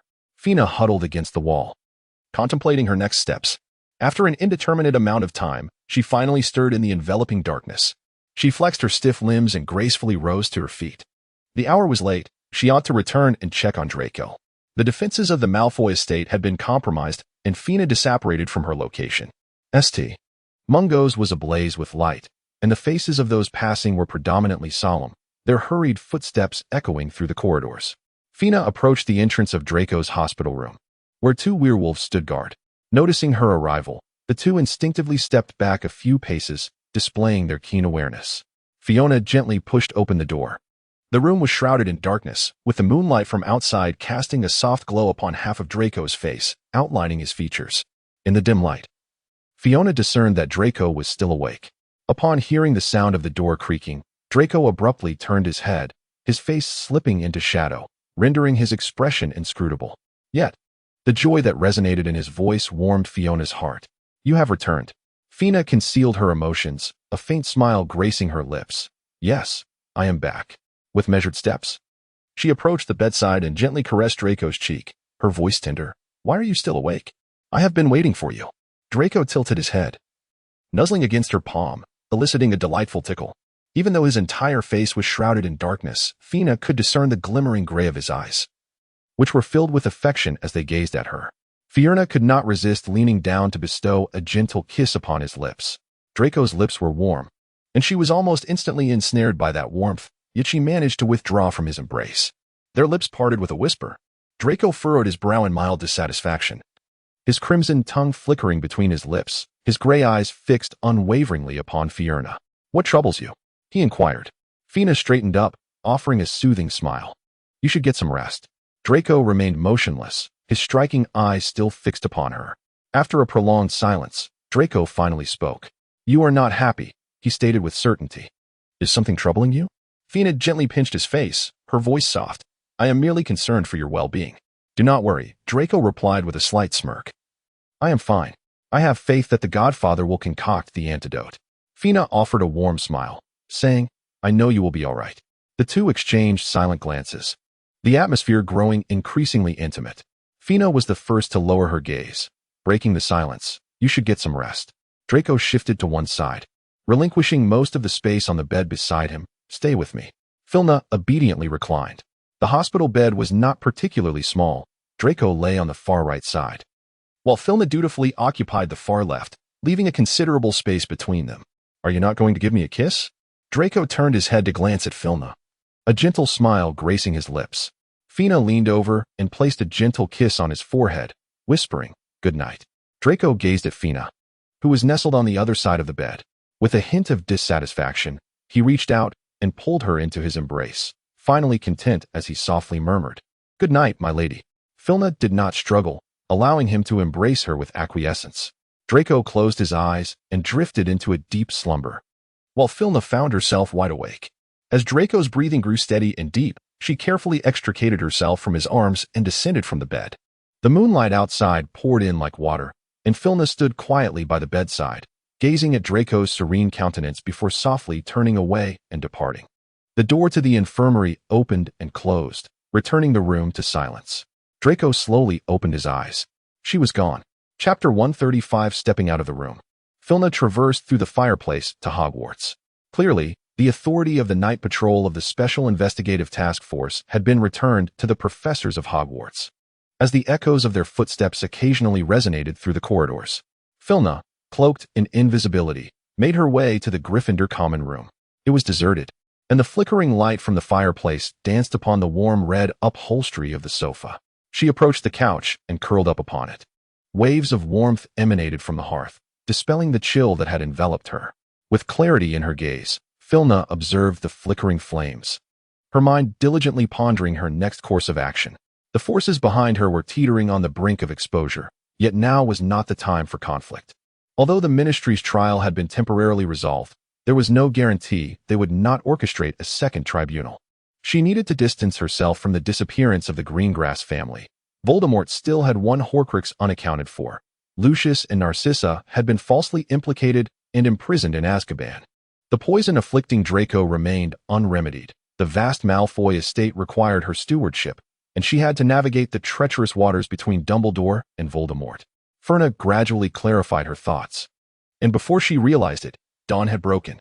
Seizing the opportunity while the common room remained unoccupied, Ferna quietly slipped away. The immediate priority was to rescue Lucius and Narcissa. As a key figure among the Death Eaters, Lucius's situation might necessitate the assistance of Voldemort's power. Once again, Filna took the initiative to seek an audience with Voldemort. The surroundings remained desolate, the peeling wallpaper appearing even more dilapidated than during her last visit. The wooden floor creaked beneath her feet, the sound accompanying her as she made her way to the conference room. Voldemort sat at the far end of the room, awaiting her arrival. Filna exhaled softly, her expression composed as she approached him. "My lord," she said, bowing slightly before Voldemort, who surveyed her with his crimson eyes and inquired, "What is it?" Fina respectfully lowered her head, stating, "The head of the Malfoy family and his wife have been falsely accused and imprisoned in Azkaban. I humbly seek your assistance." "Oh?" Voldemort narrowed his eyes slightly. "I have heard that Draco has fallen victim to a love potion concocted by the daughter of the Greengrass family." "Indeed," Fina replied, still averting her gaze, her voice devoid of any discernible emotion. "I have already implored my father to find a master potion maker to create an antidote for Draco. If only we could ascertain the potion's formula, it would facilitate the preparation of the antidote." Voldemort regarded her thoughtfully. Fiona's face displayed a suppressed fury as she replied, "Indeed. But the members of the Greengrass family have mysteriously vanished, and the formula remains elusive. We can only implore the potion master to make an earnest attempt. I have heard it said that you once led werewolves to reduce the Greengrass residents to ruins." Voldemort fixed his gaze upon her. "So, does this imply that the fate of the Greengrass family bears no relation to you?" Filna lowered her head solemnly and stated, "I visited Hogwarts yesterday, but I did not go to the Greengrass estate." "So, did you see the daughter of the Greengrass family?" "No," Filna replied, still keeping her head bowed, her voice devoid of emotion. "By the time I arrived, she had already vanished." Fiona did not raise her gaze, yet she could sense Voldemort's piercing stare fixed upon her. After a prolonged silence, Voldemort finally spoke. "In that case, the task of locating the Greengrass family will be entrusted to you." A sinister smile crept across his face. "It coincides perfectly with your need to procure the potion for Draco, thus serving two purposes simultaneously. You have but 1 month." Voldemort leaned back slightly, his crimson eyes narrowing as they scrutinized her. Fiona responded in a low tone, "Yes, my lord." Voldemort fell silent once more, prompting Fiona to hesitate before adding, "As for Lucius and Narcissa, I fear they may have to remain there a while longer." Voldemort dismissed her concern nonchalantly. For the sake of maintaining equilibrium, sometimes minor sacrifices are inconsequential. Would you not agree? Fina's voice remained composed. "Yes, my lord." Upon exiting the old residence, Fina had begun to piece together the situation. Lucius's arrest seemed to involve Voldemort in some capacity. But why? As a pivotal member of the Death Eaters, what could have compelled Voldemort to imprison him in Azkaban? Within her mind, Felina was engaged in a rapid contemplation. Recently, both the Order of the Phoenix and the Death Eaters had experienced a significant depletion of their finances, causing both Voldemort and Dumbledore considerable distress. Was it possible that Voldemort had set his sights on the Malfoy family's fortune? Typically, when in need of funds, Voldemort would not hesitate to voice his demands, as he had done during the last meeting with the Knott family. If Voldemort had indeed imprisoned Lucius and Narcissa in Azkaban merely for the sake of the Malfoy estate, it would indicate that Lucius had lost Voldemort's trust. Yet, what incident had sparked Voldemort's doubts regarding Lucius's loyalty? Filma was not entirely aware of Lucius's routine in executing his tasks, leaving her momentarily at a loss. Nevertheless, it was imperative to first assess the assets of the Malfoy family. The properties under the Malfoy name were managed by dedicated personnel, and whenever Lucius found the time, he would summon them to the Malfoy Manor for a meeting, utilizing the family patriarch's ring as a means of convening. Fina, having returned to the conference room of Malfoy Manor through her ethereal transformation, adorned her finger with a silver ring bearing the emblem of the Malfoy family, all for the sake of perpetuating the glory of platinum. Felina spoke in a low voice, drawing forth her wand to lightly tap the ring. Moments later, 6 or 7 figures materialized within the conference room. Once seated, they realized that occupying the position of the head of the family was a young girl they had never encountered before, while Lucius was nowhere to be found. "Did you summon us?" inquired one of the burly men, his voice gruff as he directed a gaze towards Felina. Filna disregarded him, instead surveying the surroundings to count the attendees, then nodded in satisfaction. "Is everyone here? Let the meeting commence." An elder seated to her right scoffed derisively. "Commence? This is a meeting that only the head of the Malfoy family is entitled to preside over. What right do you have to declare it so?" Filna raised her hand adorned with a ring, her voice laced with indifference. "The Malfoy family's signet ring is now in my possession, granting me the authority to temporarily act on behalf of the head of the family. Where did this little brat come from? Where did you steal that ring?" The bearded man regarded her with a scornful smile. "Do you think this is merely child's play? I have no time to indulge you." With that, the bearded man rose to his feet. With a frigid glance, Filna cast her wand, firmly binding the man to his chair. "Now, I believe you have ample time," she declared. The man, ensnared by a mere child, felt a surge of indignation. He struggled vehemently, yet could not free himself, his voice rising in a furious demand. "Release me at once." Fiona lifted her eyelids to cast a glance at him, coldly admonishing, "Silence yourself, or I shall not hesitate to render you voiceless once more." Having uttered these words, Fiona chose to disregard him entirely, directing her attention instead to the other members present. "The reason I have summoned you today is of utmost importance." Her voice steady, she continued, "The head of the family has recently been occupied with other matters, and for the time being, the Malfoy estate is under my stewardship. I would like each of you to report on the areas you oversee along with their detailed circumstances, as I will compare these with the monthly reports previously submitted." Fina perused a stack of parchment in her hands. "Who is responsible for the investment operations?" A bespectacled, diminutive man raised his hand. "Let us begin with you," Fina said, presenting a practiced smile. The small man appeared to harbor no biases against her. He provided a detailed report on nearly a month's worth of investment activity, with the data largely aligning accurately. Pleased with this promising start, Fina nodded in approval and turned her gaze to the blond man beside him. "What is your area of responsibility?" The blond man wore a somewhat cheeky grin, yet it bore no trace of malice. "All the retail establishments," he replied. Fina swiftly located the documents pertaining to the blond man among a stack of parchment. "Let us begin." The introduction provided by the blond gentleman was exceptionally thorough, with certain sections addressing technical matters accompanied by succinct explanations. He also offered commendable responses to the inquiries posed by Fina. Fina was exceedingly pleased with his demeanor, a faint smile gracing her lips. "Very well. Next." She turned her gaze towards the brooding man beside the blonde, who evidently was not as amenable. With a voice as hoarse as gravel, he harshly interjected, "This is confidential information pertaining to the Malfoy family. You are not entitled to know." The curvature at the corners of Filna's lips deepened as she moved her fingers. The man immediately grasped the wand beside him, his vigilance directed toward her. With great intrigue, Filna slowly lifted her wand. "Let me demonstrate what true qualification entails." Bind swiftly.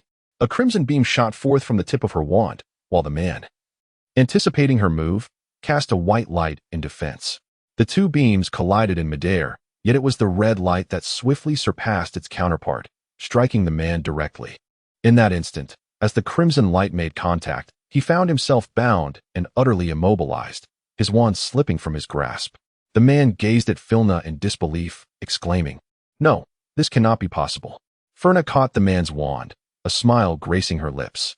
"Now, may I hear about the portion you oversee?"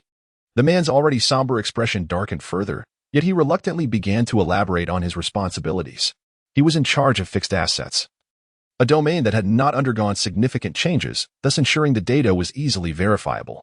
The subsequent inquiries proceeded seamlessly. Even the bearded gentleman, with evident reluctance, complied in reporting his designated area. However, when it came to the elderly man seated to her right, an unexpected situation arose. "Who exactly are you?" The old man cast a fleeting glance in her direction. "I have served the Malfoy family for 30 years, yet I have never encountered you." With a calm expression, Filna declared, "I am the acting head of the Malfoy family. Can an unknown individual truly assume such a role?" The old man narrowed his eyes and chuckled dismissively. "Then it seems anyone could claim to be the head of this family." Filna's gaze finally settled upon him, her expression eerily calm. "If you are unwilling to remain here, I can arrange for you to return home immediately." The smile on the elder's face deepened. "You are merely an acting head of the family, yet you dare to be so audacious." Fiona met his gaze directly, her eyebrows slightly raised. "If you do not cooperate with my efforts, I fear that even more audacious measures have yet to be employed." Fiona casually lowered her gaze, toying with her wand. "In the face of absolute power, I believe it is best to comply. Wouldn't you agree?" This was an overt threat. The elderly man, feeling indignant, wished to voice his objections, yet upon glancing at the wand in Fiona's hand, he ultimately refrained from speaking. After all, at his advanced age, being publicly vanquished by her would render him incapable of showing his face again. Reluctantly, he reported the data from his assigned area. Fiona, clutching the parchment tightly, furrowed her brow increasingly. "Is this all there is?" she inquired, perusing the document. "Are you certain?" The old man forced a hollow smile. "You may not fully comprehend. Certain accounts are reported annually and do not require a complete correspondence." Filna lifted her gaze, a smile that was both present and elusive gracing her lips as she regarded him. "While it is true that data need not correspond perfectly, I do wish for you to elucidate the matter of asset depreciation with utmost seriousness." The elderly man widened his eyes, exclaiming vehemently, "Do you truly think I would covertly transfer assets?" "It may not necessarily be a transfer," Filna replied, setting down the parchment in her hands, a smile lingering on her face that failed to reach her eyes. "It could also be a matter of falsifying reports." The old man recoiled in shock, and then, as if struck at his core, he blustered defensively. "I have worked here for so many years and have never once misrepresented the data." Filna, unwilling to engage in prolonged entanglement with him, merely said, "Please report once more." The elder proceeded to present once again the segment of work for which he was responsible, along with the corresponding data. Upon the conclusion of this reiteration, Filna felt a sense of clarity. "Very well, it is evident that you have concealed numerous details. During the second report of this month's expenditures, you mentioned a repair fund, a line item conspicuously absent from the initial report." Filna raised her gaze to meet the elder's eyes. "Provide me with a reasonable explanation." Beads of sweat trickled down the elder's face. Yet he maintained his composure and retorted sharply, "Perhaps you misheard. This item has never existed." Fiona's lips curled into a sardonic smile. "Do you truly believe I am ignorant?" Chapter 137. The elderly man insisted vehemently that she had misheard, while the blond man leaned forward with a brazen grin, unabashedly remarking, "I too noticed the discrepancies in your reports on 2 occasions."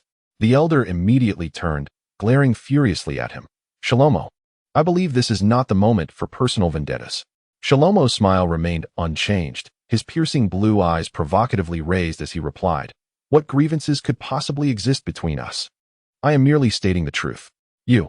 The elder's anger intensified, his grip tightening around his wand. Ferna cast a glance over the two individuals and spoke in a low voice. That is enough. Charlemagne shrugged nonchalantly, leaning back into his chair and resuming his nonchalant demeanor. Since you refuse to acknowledge the falsification of the data, Ferna said, meeting the elder's gaze, I shall personally investigate the matter. Conveniently, I am also curious as to why you, who are responsible for managing external affairs, would incur a maintenance expense. Ferna scanned the room and raised her hand, pointing at Shlomo. You stay, the rest of you may leave. The remaining individuals stood and prepared to exit. Ferna keenly observed the brooding man cast a fleeting glance of concern towards the elder, but he quickly averted his gaze and departed. Once the expansive conference room was left with only 3 individuals, Ferna picked up a stack of parchment from the table, clutched it in her hand, and stepped forward to the elder. Now, please lead me to your office where you manage the external affairs of the Malfoy family. Ferna tilted her head slightly to glance at Shlomo, urging him to follow. The elder gritted his teeth, casting a glare at Shlomo, but ultimately capitulated, leading both individuals to his office. After all, the family ring was in Ferna's possession. No matter how he tried to obstruct, his authority was fundamentally undermined. In the blink of an eye, the trio found themselves within an office. The desk was cluttered with documents, piled haphazardly into towering stacks, while the floor beside it was strewn with a collection of parchment inscribed with data.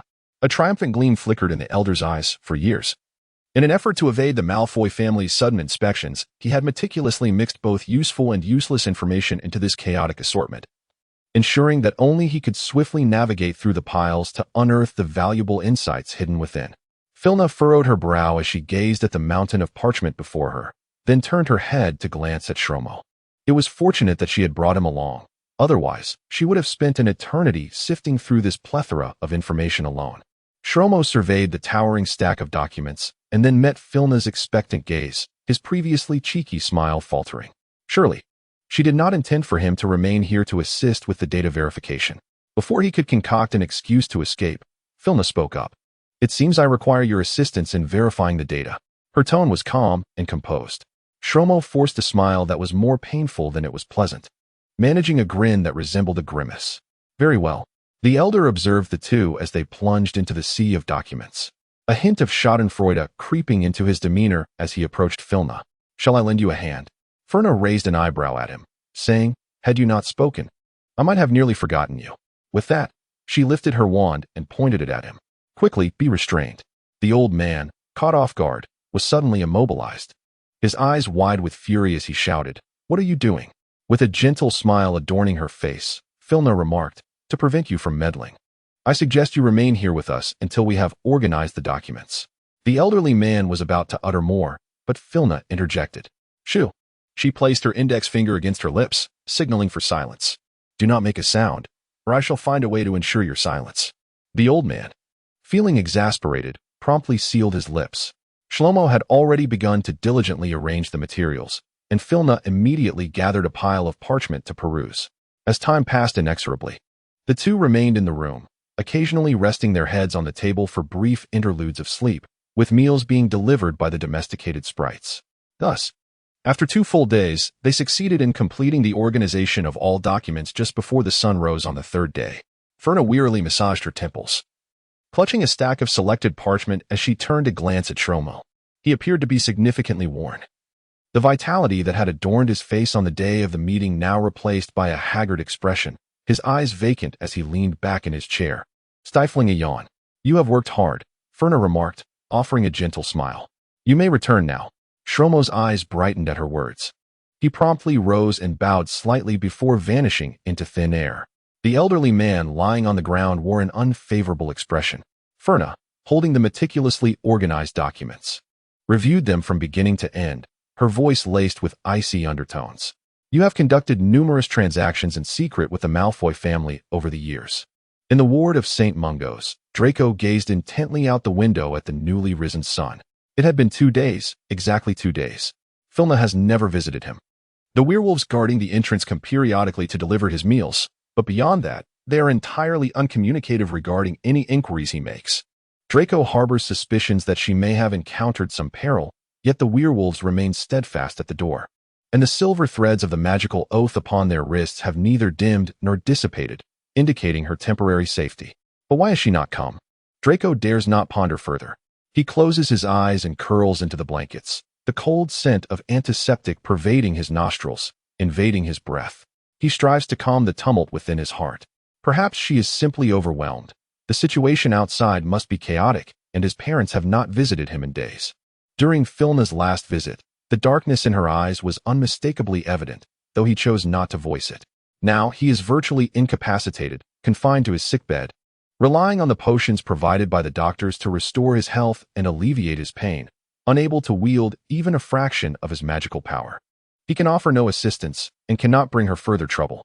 Draco suppresses the fear and unease that rises within him, tightly closing his eyes and burying himself into the pillow. Perhaps he should rest. Maybe when he awakens, she will have arrived.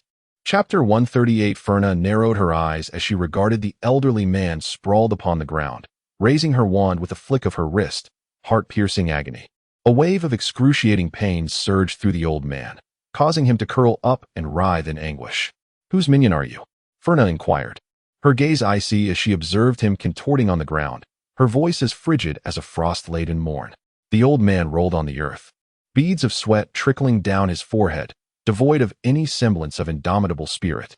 "It is the Dark Lord who sent me," he gasped, his voice twisted with torment. "The message is also a command from the Dark Lord for me to deliver."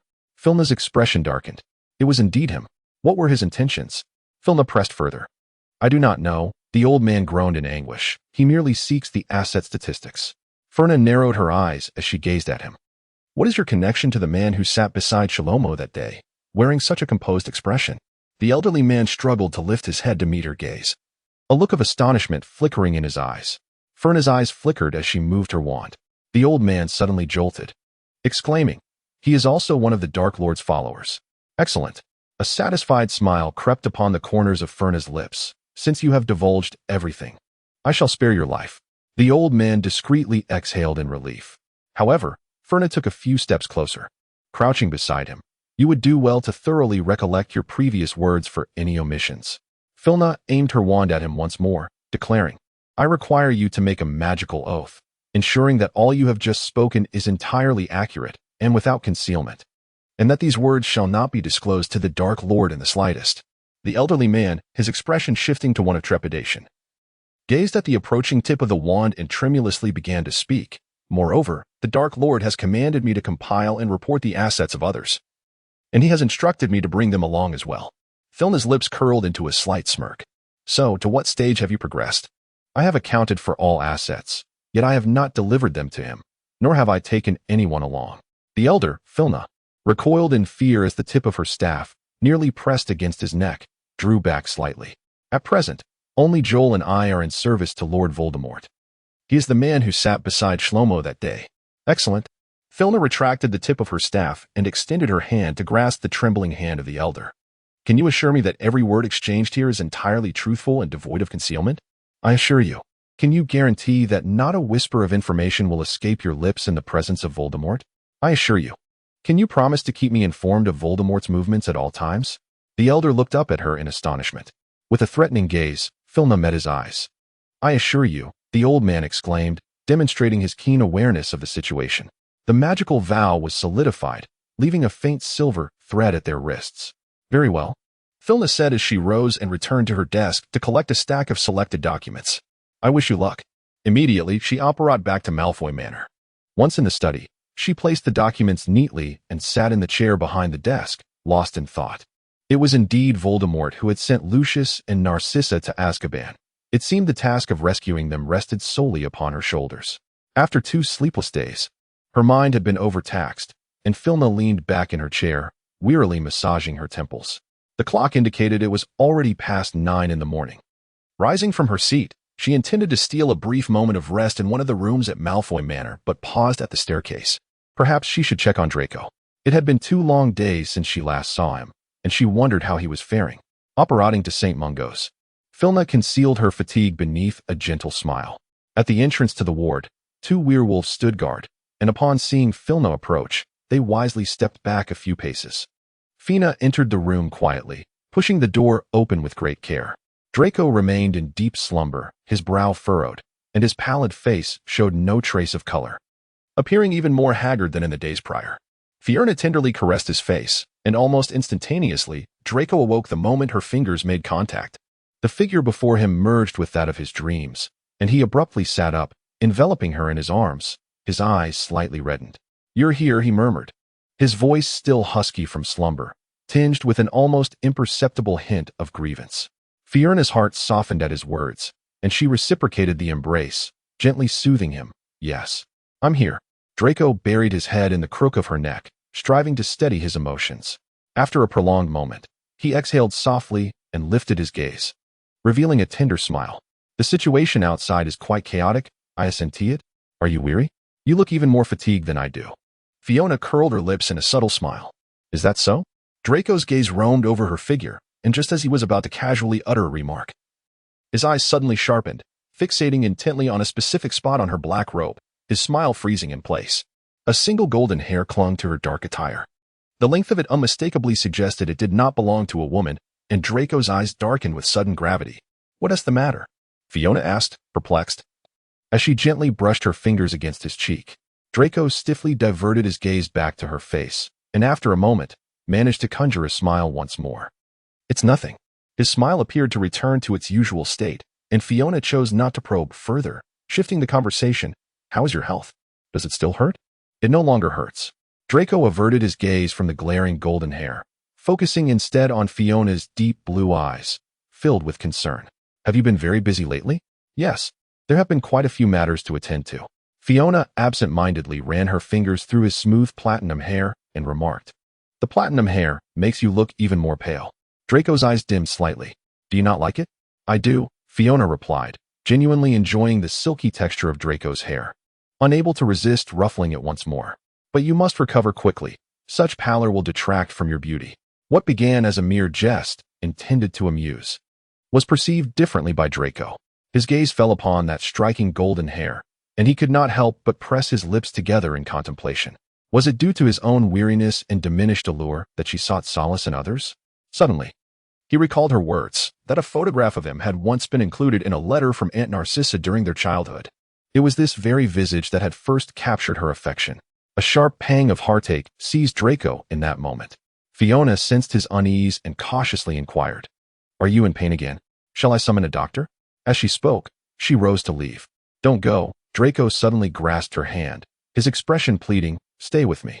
Chapter 139. Fiona gazed at him in bewilderment, yet she could sense the pervasive sorrow emanating from him, prompting her to sit beside him in response to his unspoken invitation. Draco's sudden melancholy left Fiona somewhat puzzled. However, she attributed it to her prolonged absence from his side.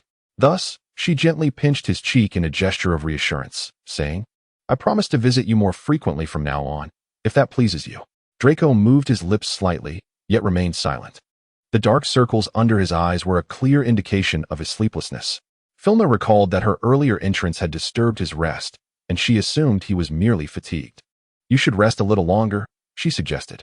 Fiona rose to tuck him in, and Draco grasped her hand with a pleading expression, imploring, "Could you stay with me a little while longer? You can sleep. I shall remain by your side, if that pleases you." Fiona softly reassured, glancing at the dark circles beneath his eyes. Draco lowered his gaze to the space beside him before diverting his eyes, responding faintly with a good.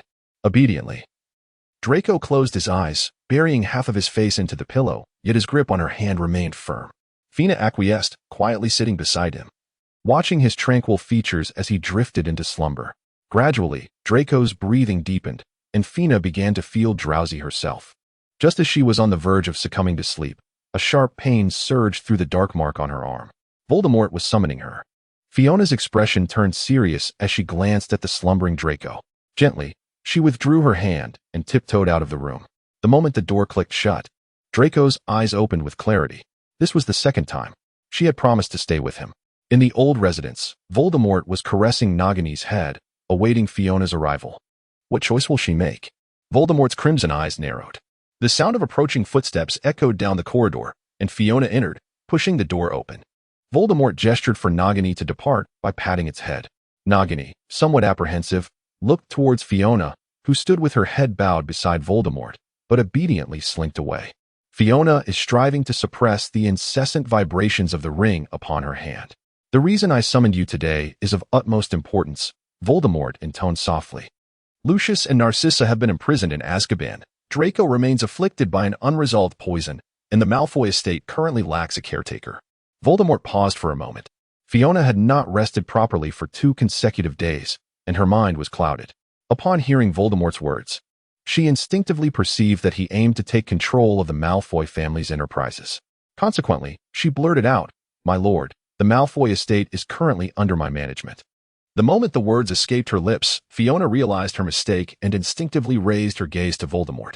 However, his expression remained inscrutable, his crimson eyes glinting with a hint of intrigue as they fixed upon her. "Of course, after all, you are the fiancée of the Malfoy heir. Yet, it is evident that the Malfoy family possesses nothing of value to serve my interests." Voldemort lowered his gaze, toying with the wand in his hand. A useless pawn, clearly no longer needed on the chessboard. Fiona comprehended his intentions. From the very beginning, her relationship with Voldemort resembled more of a mutually beneficial arrangement. Due to the influence of the Cayman family, Voldemort dared not issue her any direct commands. She was distinct from the other Death Eaters, having never attended their regular meetings. Clearly, Voldemort was no longer content with such a dynamic. He sought absolute subservience. She faced a stark ultimatum: either surrender the assets of the Malfoy family or pledge her loyalty to Voldemort in their stead. There was no third option for her. Fiona knelt on one knee, her voice devoid of warmth as she declared, "Fiona Carmen pledges her undying loyalty to my master." Voldemort finally revealed a contented smile, responding, "Excellent. Since you are willing to swear your allegiance, I have a task for you." In a measured tone, Voldemort continued, "I grant you 1 week to eliminate Dumbledore." Fiona abruptly lifted her head to gaze at him. Voldemort turned his head slightly to meet her eyes, the crimson depths icy and unyielding. "I hope you shall not disappoint me."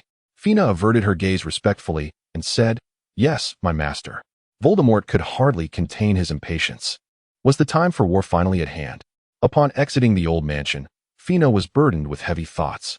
Voldemort's eagerness to eliminate Dumbledore indicated that the Death Eater's plans were nearing completion. Unbeknownst to her, in the shadows, he must have orchestrated something to embolden his sudden offensive. She had severed the financial lifeline of the Death Eaters, and Voldemort had failed to seize the Malfoy family's assets. So, why was he so eager to instigate conflict?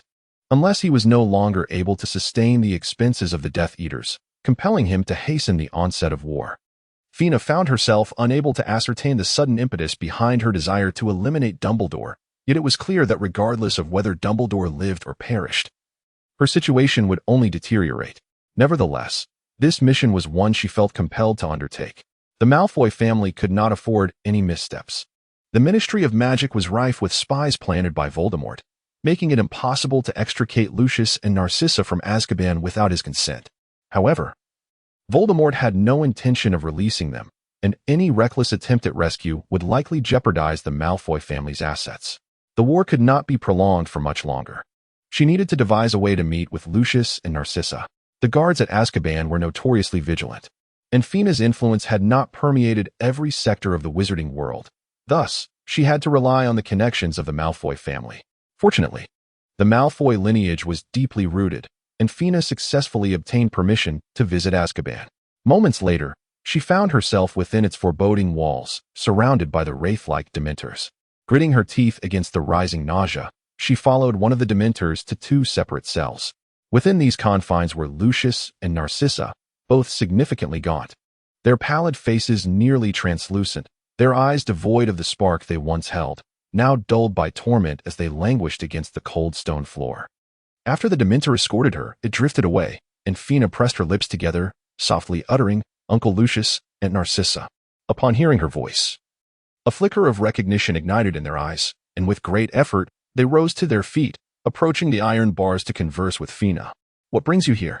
Lucius inquired in a hushed tone.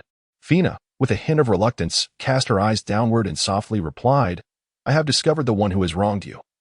It is Voldemort. Thus, I am unable to rescue you at this moment. I apologize." Lucius's face broke into a faint smile as he responded, "I am aware. I had already surmised as much. It is quite all right." Fiona bit her lip and raised her head, meeting the gentle and composed gazes of the two. Instantly, her nose tinged with a bittersweet sensation. Perhaps I could secretly help you escape and find 2 others to take your place. Lucius gently shook his head. It's all right. As long as West and I remain here, Voldemort can rest assured.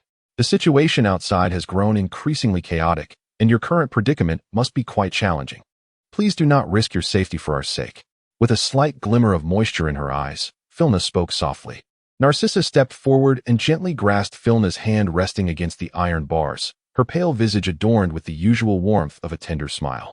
Do not worry about us, she reassured. Pursue whatever it is your heart desires. Filna grasped her hand in a reverse grip, unable to suppress a tear. I promise, within a month at most, I will surely rescue you. Chapter 140. Emerging from Azkaban. Filna's emotions were tumultuous. It was evident that the days spent in Azkaban had taken a toll, leaving Lucius and Narcissa in a state far less spirited than before. Filna began to contemplate whether to escalate the conflict and hasten the onset of war. Once the war commenced, she could facilitate Lucius and Narcissa's escape. A few days ago, the Centaur had foretold that the current moment was ill-suited for battle, prompting Filna to resolve to venture once more into the Forbidden Forest. Traversing through the Malfoy family's fireplace, she arrived at the potions office where Snape stood before the cauldron, much as he had days prior. However, he appeared somewhat unsteady, his complexion even paler than Lucius's, the weariness evident upon his face. The liquid within the cauldron had transformed into a deep blue hue, and Snape, with a grave expression, meticulously added each ingredient into the pot. Filna dared not disturb him and quietly retreated. Upon reaching the Forbidden Forest, the Centaur awaited her arrival. Before Filna could utter a word, the Centaur, as if foreseeing her thoughts, bowed and spoke first. Mistress, now is not the opportune time to engage in war. What troubles you? Filna inquired, gazing at the sky, which appeared unchanged from days past. Has the celestial alignment provided you with new insights?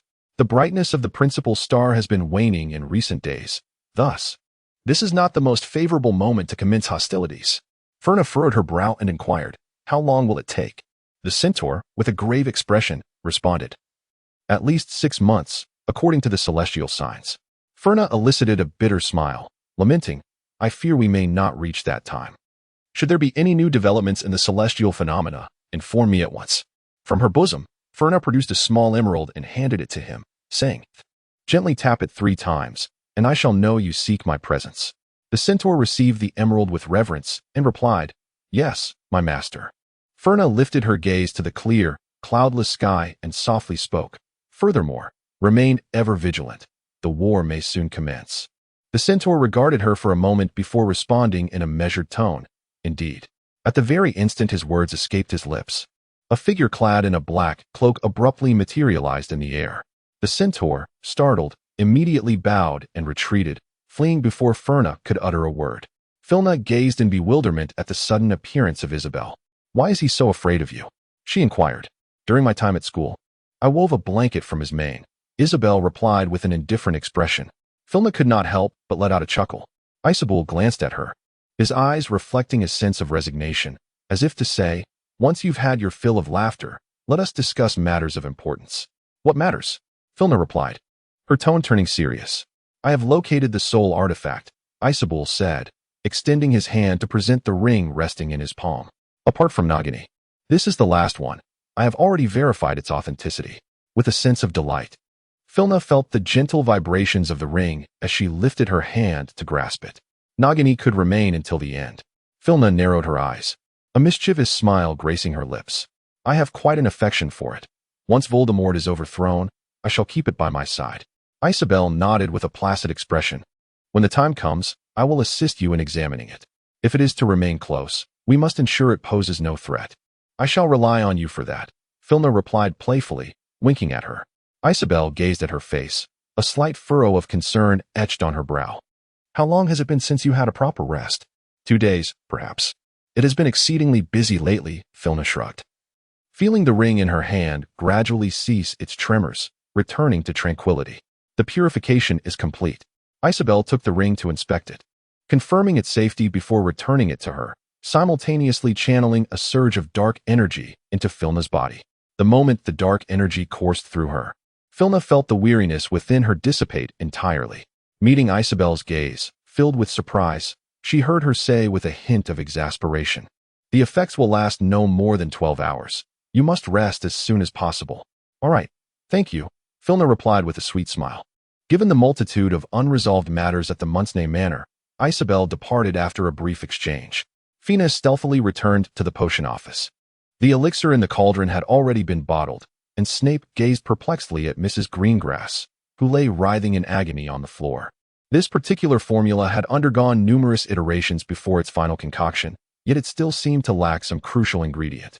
Snape picked up the parchment inscribed with Historia's formula from the desk and meticulously cross-referenced each item, but he found no omissions.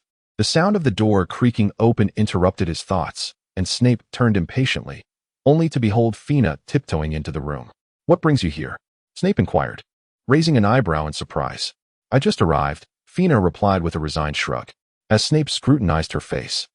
A fragment from a potion book he had once read flickered through his mind. Many still believed that the blood of a beloved could counteract the effects of a love potion. Snape's gaze towards Fina seemed to glimmer with intensity, causing her to instinctively take a half-step back. "What do you intend to do?" she stammered. Snape turned and retrieved an empty potion vial, presenting it to her. "Fill it with your blood." "Fill it?" Fina gulped, staring at the large bottle in his hand. "Would a little suffice?" Snape frowned. "It is for Draco's antidote. Insufficient materials would render it ineffective." Fiona gritted her teeth and sliced her wrist, filling an entire vial with her blood. It was only when her face had drained of color that the bottle was finally filled. "Here you go," she said, approaching Snape's desk and placing the vial before him. Snape, who had been engrossed in his research, abruptly lifted his head at the sound of her voice, startled by the pallor of her face. "What has happened to you?" he exclaimed. Fiona gritted her teeth and pushed the blood-filled vial towards him. Snape, understanding her plight, uttered a soft ah and retrieved a bottle of blood-replenishing potion from his drawer, offering it to her. "Drink this at once." Filna marveled at his humanity as she uncorked the vial and gulped down the potion within, observing her obediently consuming the elixir. Snape finally articulated the latter part of his statement. "A single vial of blood may prove insufficient, and once it is depleted, you shall need to procure more." Felina was suddenly choked by the potion that she had yet to swallow. Upon witnessing her finish the draft, Snape ceased to acknowledge her and resumed his search through the pages of a thick tome. Felina then stepped away from the fireplace. Chapter 141. Due to the multitude of witnesses to the previous attack on the professors at Hogwarts, the incident had become widely known. Although the Board of Governors had firmly suppressed the parents' demands for her expulsion, Felina's reputation remained tarnished. In light of the impending war, it was evidently essential to cultivate a virtuous public image. After much contemplation, Felina resolved to seek out Rita Skeeter for an exclusive interview.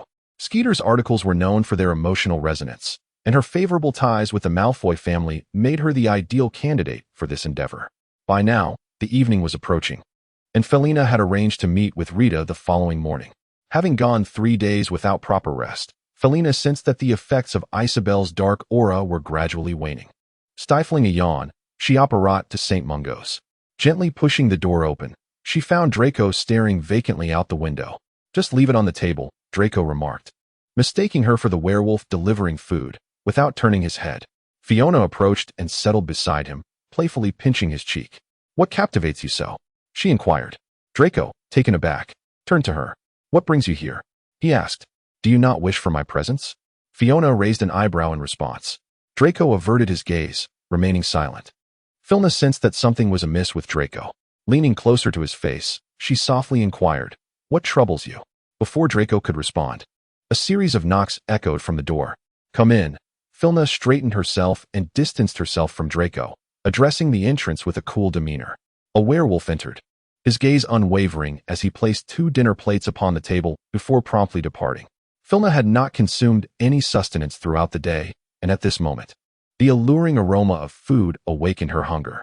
She entirely disregarded the slight oddity she had sensed from Draco moments earlier and hurried to the table, clutching 2 plates as she returned to Draco's side. "The steak today smells divine. Are you hungry? Let us partake in a meal together."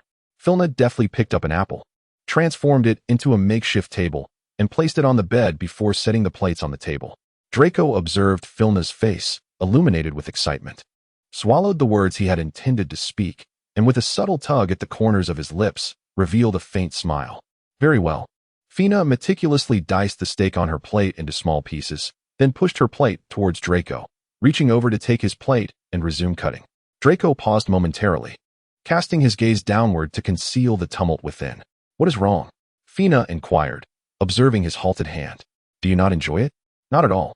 Draco lifted his gaze to her, offering a smile as gentle as ever, spearing a piece of steak to bring to his lips. The steak was delectable, the sauce tailored to his usual palate, yet he found it exceedingly difficult to swallow.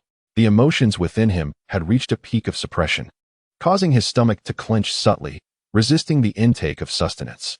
Draco fought through the nausea to swallow the piece of steak, yet he refrained from taking a second bite. Filna, filled with delight, had satisfied her hunger, but upon lifting her gaze, she noticed that Draco's steak remained largely untouched. "What is the matter? Is it not to your liking?" Filna inquired with a hint of confusion, her eyes searching his. "If there is something you desire, I can have it prepared and brought to you." Draco exhaled softly, maintaining the facade of a smile he had crafted. "No, I simply find myself not quite hungry yet." Fina raised an eyebrow. "I see. Please wait here for a moment while I take the tray out." As Fina prepared to leave, Draco instinctively reached out to grasp her. "What's wrong?" Fina inquired, balancing the tray as she looked at Draco. Draco, restraining himself from withdrawing his hand, offered a faint smile. "It's nothing." Fina nodded strangely and stepped outside with the tray in hand. As soon as the door closed behind her, her expression turned somber. A werewolf stationed nearby approached her, and one of them took the tray from her grasp. "Have there been any irregularities of late? Has anyone visited Draco?" Fina inquired with a serious tone. The werewolf respectfully inclined his head and replied, "No irregularities have been noted, nor has anyone called upon Mr. Malfoy." Fina's brow furrowed slightly. The werewolf continued, his gaze lowered.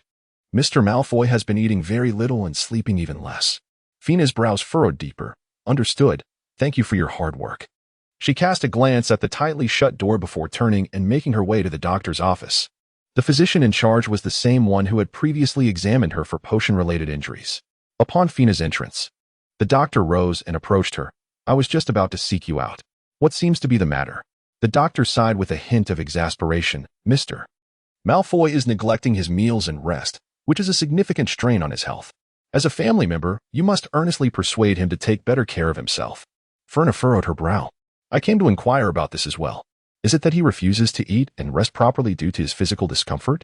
"Not at all," the doctor replied, shaking his head in negation. "The pain-relieving elixir he consumes daily has a prolonged effect and does not hinder his appetite or rest. You must earnestly persuade him. If this continues, he will be utterly exhausted before the antidote can be prepared." Fina, her expression grave, nodded thoughtfully. "All right, I understand." Exiting the doctor's office, she let out a soft sigh. It was not due to any physical discomfort, nor had anyone come to visit her with news from the outside world. So why was she unable to eat or sleep? As she returned to the doorway, Fina instructed one of the werewolves stationed there, "Please prepare another steak for me," substituting the side dish with broccoli, and also add a serving of pudding. The werewolf acknowledged her command and departed. Felna pushed the door open and entered the room, where Draco was quietly gazing out of the window. Upon hearing the sound of the door, Draco turned to look at her, a gentle smile gracing his face. "You have returned." Fiona approached him and took a seat beside him, raising her gaze to fixate on his eyes. "What troubles you?" she inquired. Draco gently lowered his eyes. "It's nothing," he replied. Felna leaned in to embrace him, allowing Draco's head to rest against her neck, her hand gently caressing his back. "Will you talk to me?" she asked softly. Draco remained still in her arms, his gray eyes turned toward the window where the moon gradually ascended, enveloped in silence, refraining from uttering a word. In ordinary circumstances, Draco's instinct would have been to return her embrace, rather than remaining motionless as he did now. Filna keenly sensed that Draco's discontent might be related to her. Draco remained silent, and Filna leaned closer, whispering into his ear, "Have I done something wrong?"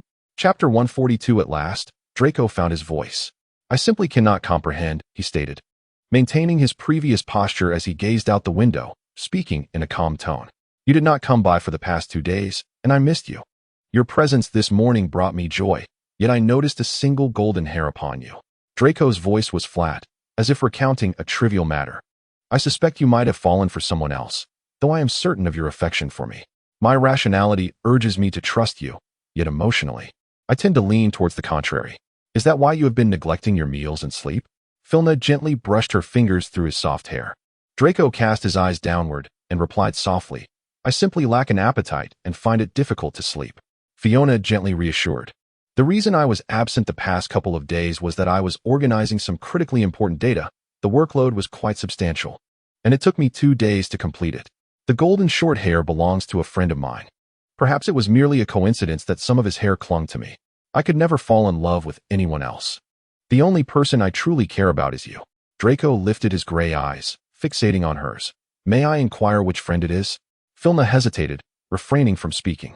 Shlomo was the one managing affairs for the Malfoy family. Draco must have encountered him while learning under Lucius. If she were to utter his name, it would reveal her current stewardship of Malfoy Manor, inevitably prompting inquiries about Lucius and Narcissa. Observing Filna's reluctance, Draco lowered his gaze and softly remarked, "It is all right. If you choose not to speak, you need not." Filna let out a soft sigh. "I'm truly sorry, but I cannot divulge that information at this moment." Her voice, laced with an air of helplessness, lingered in the air. Draco turned his gaze toward the window, striving to suppress the tumult of emotions bubbling within him. After a brief silence, he steadied his composure and spoke again. "Was it also because of him that you sneaked away while I was asleep on 2 occasions?" Filna gazed at him in astonishment. "How did you know?"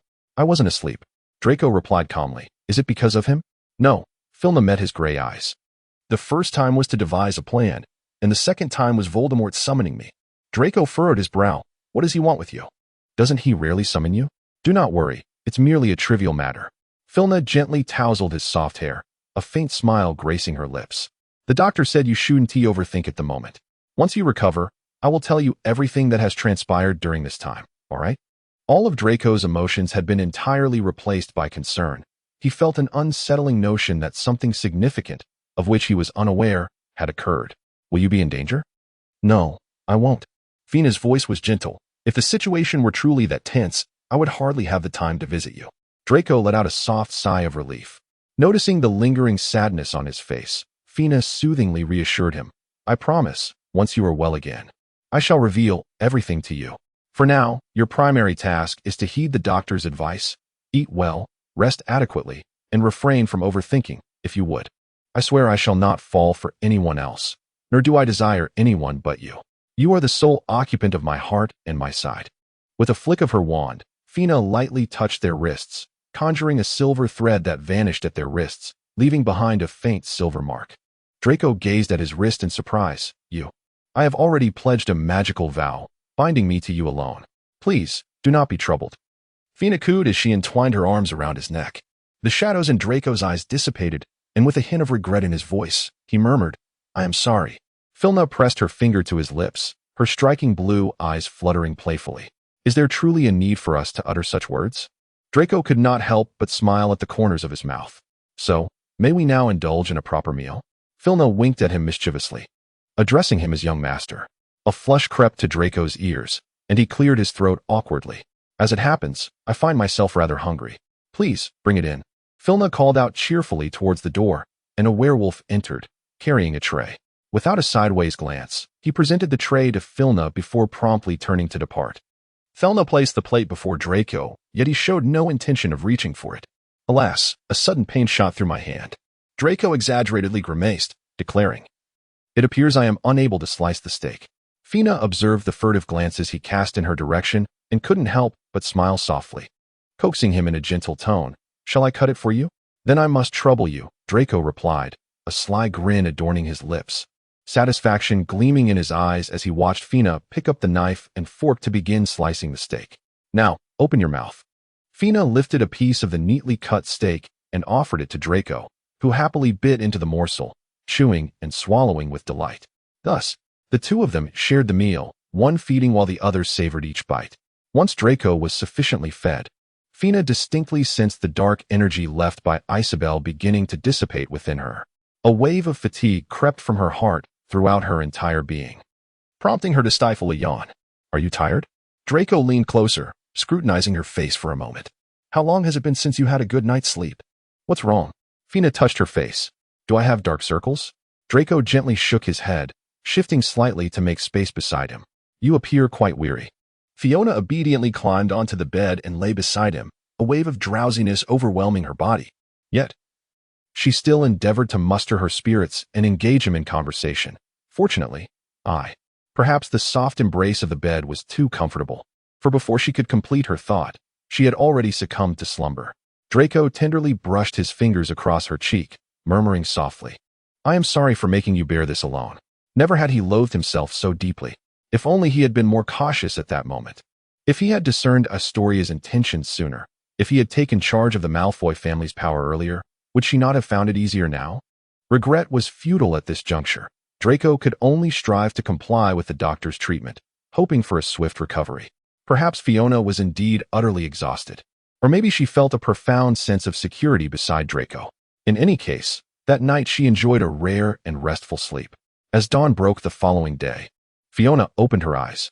Beside her, Draco still slumbered. One of his hands rested on her waist while the other tightly clasped her hand, as if fearing she might flee, encircling her wholly within his embrace.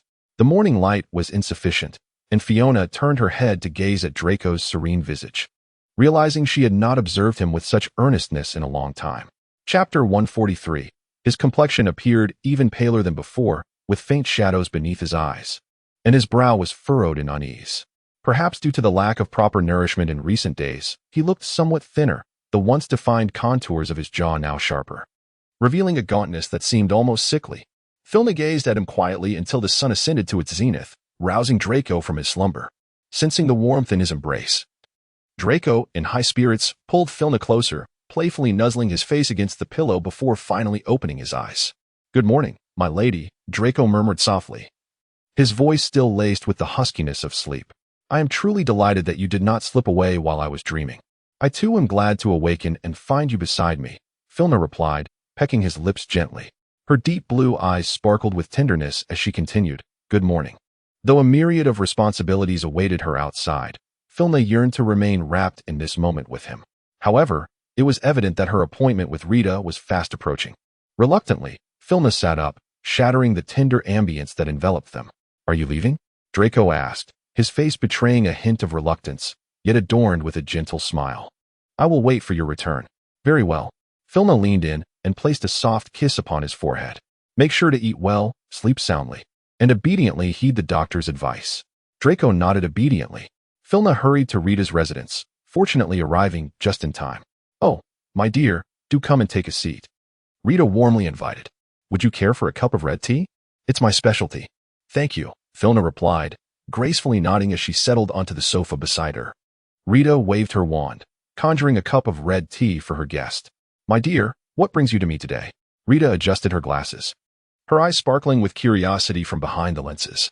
"In fact, I would like to request your assistance in composing an article," Filna said, her expression adorned with the refined smile characteristic of nobility. "A magnificent, captivating piece that conveys the truth to the public." Rita summoned a deep green quill and a sheet of parchment, both items floating beside her in readiness for recording. "I would be delighted to assist," she said, resting her chin on her hand, her eyes glimmering with excitement. The conversation unfolded for several hours, and as the deep green quill inscribed the final word, the parchment gently settled onto Rita's lap.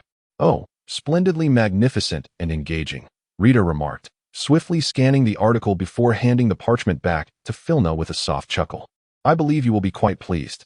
Filna received the parchment and meticulously perused its contents, a satisfied smile gracing her face. "Excellent," she remarked, handing the parchment back to Rita. "When shall I see this article in the Daily Prophet?" "Tomorrow," Rita replied, adjusting her glasses with a confident smile. "If you wish." "That is splendid," Filna said, rising with an elegant smile. "I entrust this matter to you." "Rest assured," Rita nodded, assuring her. In the old mansion's conference room, Bella knelt before Voldemort, confessing, "The person behind my master is exceedingly cunning. I could not locate him." Voldemort toyed with the golden cup brought by Bella, a flicker of anger igniting in his crimson gaze. "Merely an excuse for your failure," he retorted, painful as a dagger to the heart. Bella was suddenly struck by a surge of red light. Though she had braced herself, the agonizing pain remained unbearable. "Master, grant me a little more time, and I shall surely find him.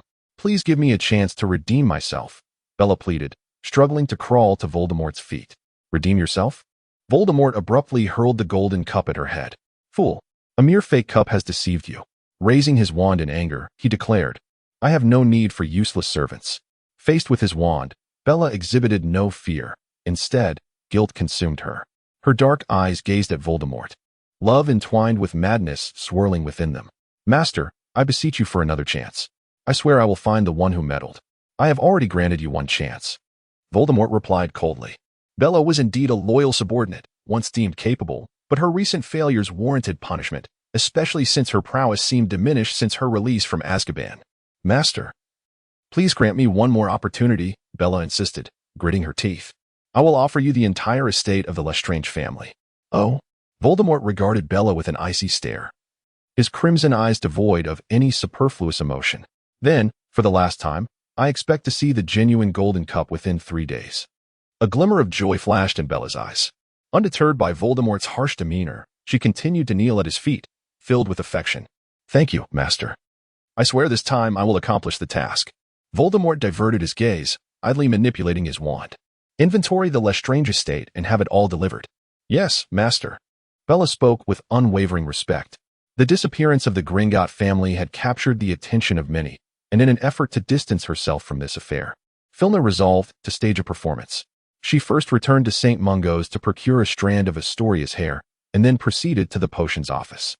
The scene remained unchanged from her last visit. Snape stood before the cauldron, diligently stirring the deep blue liquid within, while Mrs. Gringotts lay nearby, her face devoid of life. Filna treaded softly to the edge of the sofa, patiently awaiting Severus to complete his task. A sheen of perspiration dotted his forehead as he gingerly lifted the cauldron, pouring its contents into an empty potion vial. He then extracted a small amount to administer to Madame Granger. Almost instantaneously, upon the potion entering her mouth, she writhed agonizingly upon the floor. Severus observed her condition, his brow furrowing in confusion. How could such a reaction occur? Yet, he quickly discerned the anomaly. Madame Granger was evidently not a skilled performer. The agony etched upon her face was poorly executed, and the resentment flickering in her eyes was nearly impossible to conceal. As she continued to writhe on the ground, oblivious to her blatant lack of acting prowess, Severus drew his wand and cast several simple diagnostic spells upon her. Satisfied, he capped the vial of potion. Chapter 144. The antidote is successfully brewed. Severus grasped the sealed potion vial, turning to don his outer robe from the coat rack. It seemed time to administer it to Draco. Fiona, in a surge of excitement, abruptly rose to her feet, momentarily forgetting the purpose of her presence in that place. "Really? Then let us return swiftly." She hurried towards the fireplace, but as she reached for the flue powder, she caught a glimpse of a rather frenzied smile upon Mrs. Granger's face. Fiona arched an eyebrow, raised her wand, and with a playful smile remarked, "I almost forgot about you." No sooner had her words left her lips than a petrification charm and a shrinking spell struck Mrs. Gringotts, resulting in a diminutive statue tumbling to the ground. Fleur approached and picked up the statue, subsequently departing the potions classroom with Snape, who followed closely behind. The flickering flames within the fireplace gradually subsided into tranquility when suddenly, the door to the potions office was thrust open, revealing a vigilant Dumbledore. The room was devoid of life, with various potion ingredients scattered haphazardly across the table, and a few stray strands of hair lay upon the floor beside it.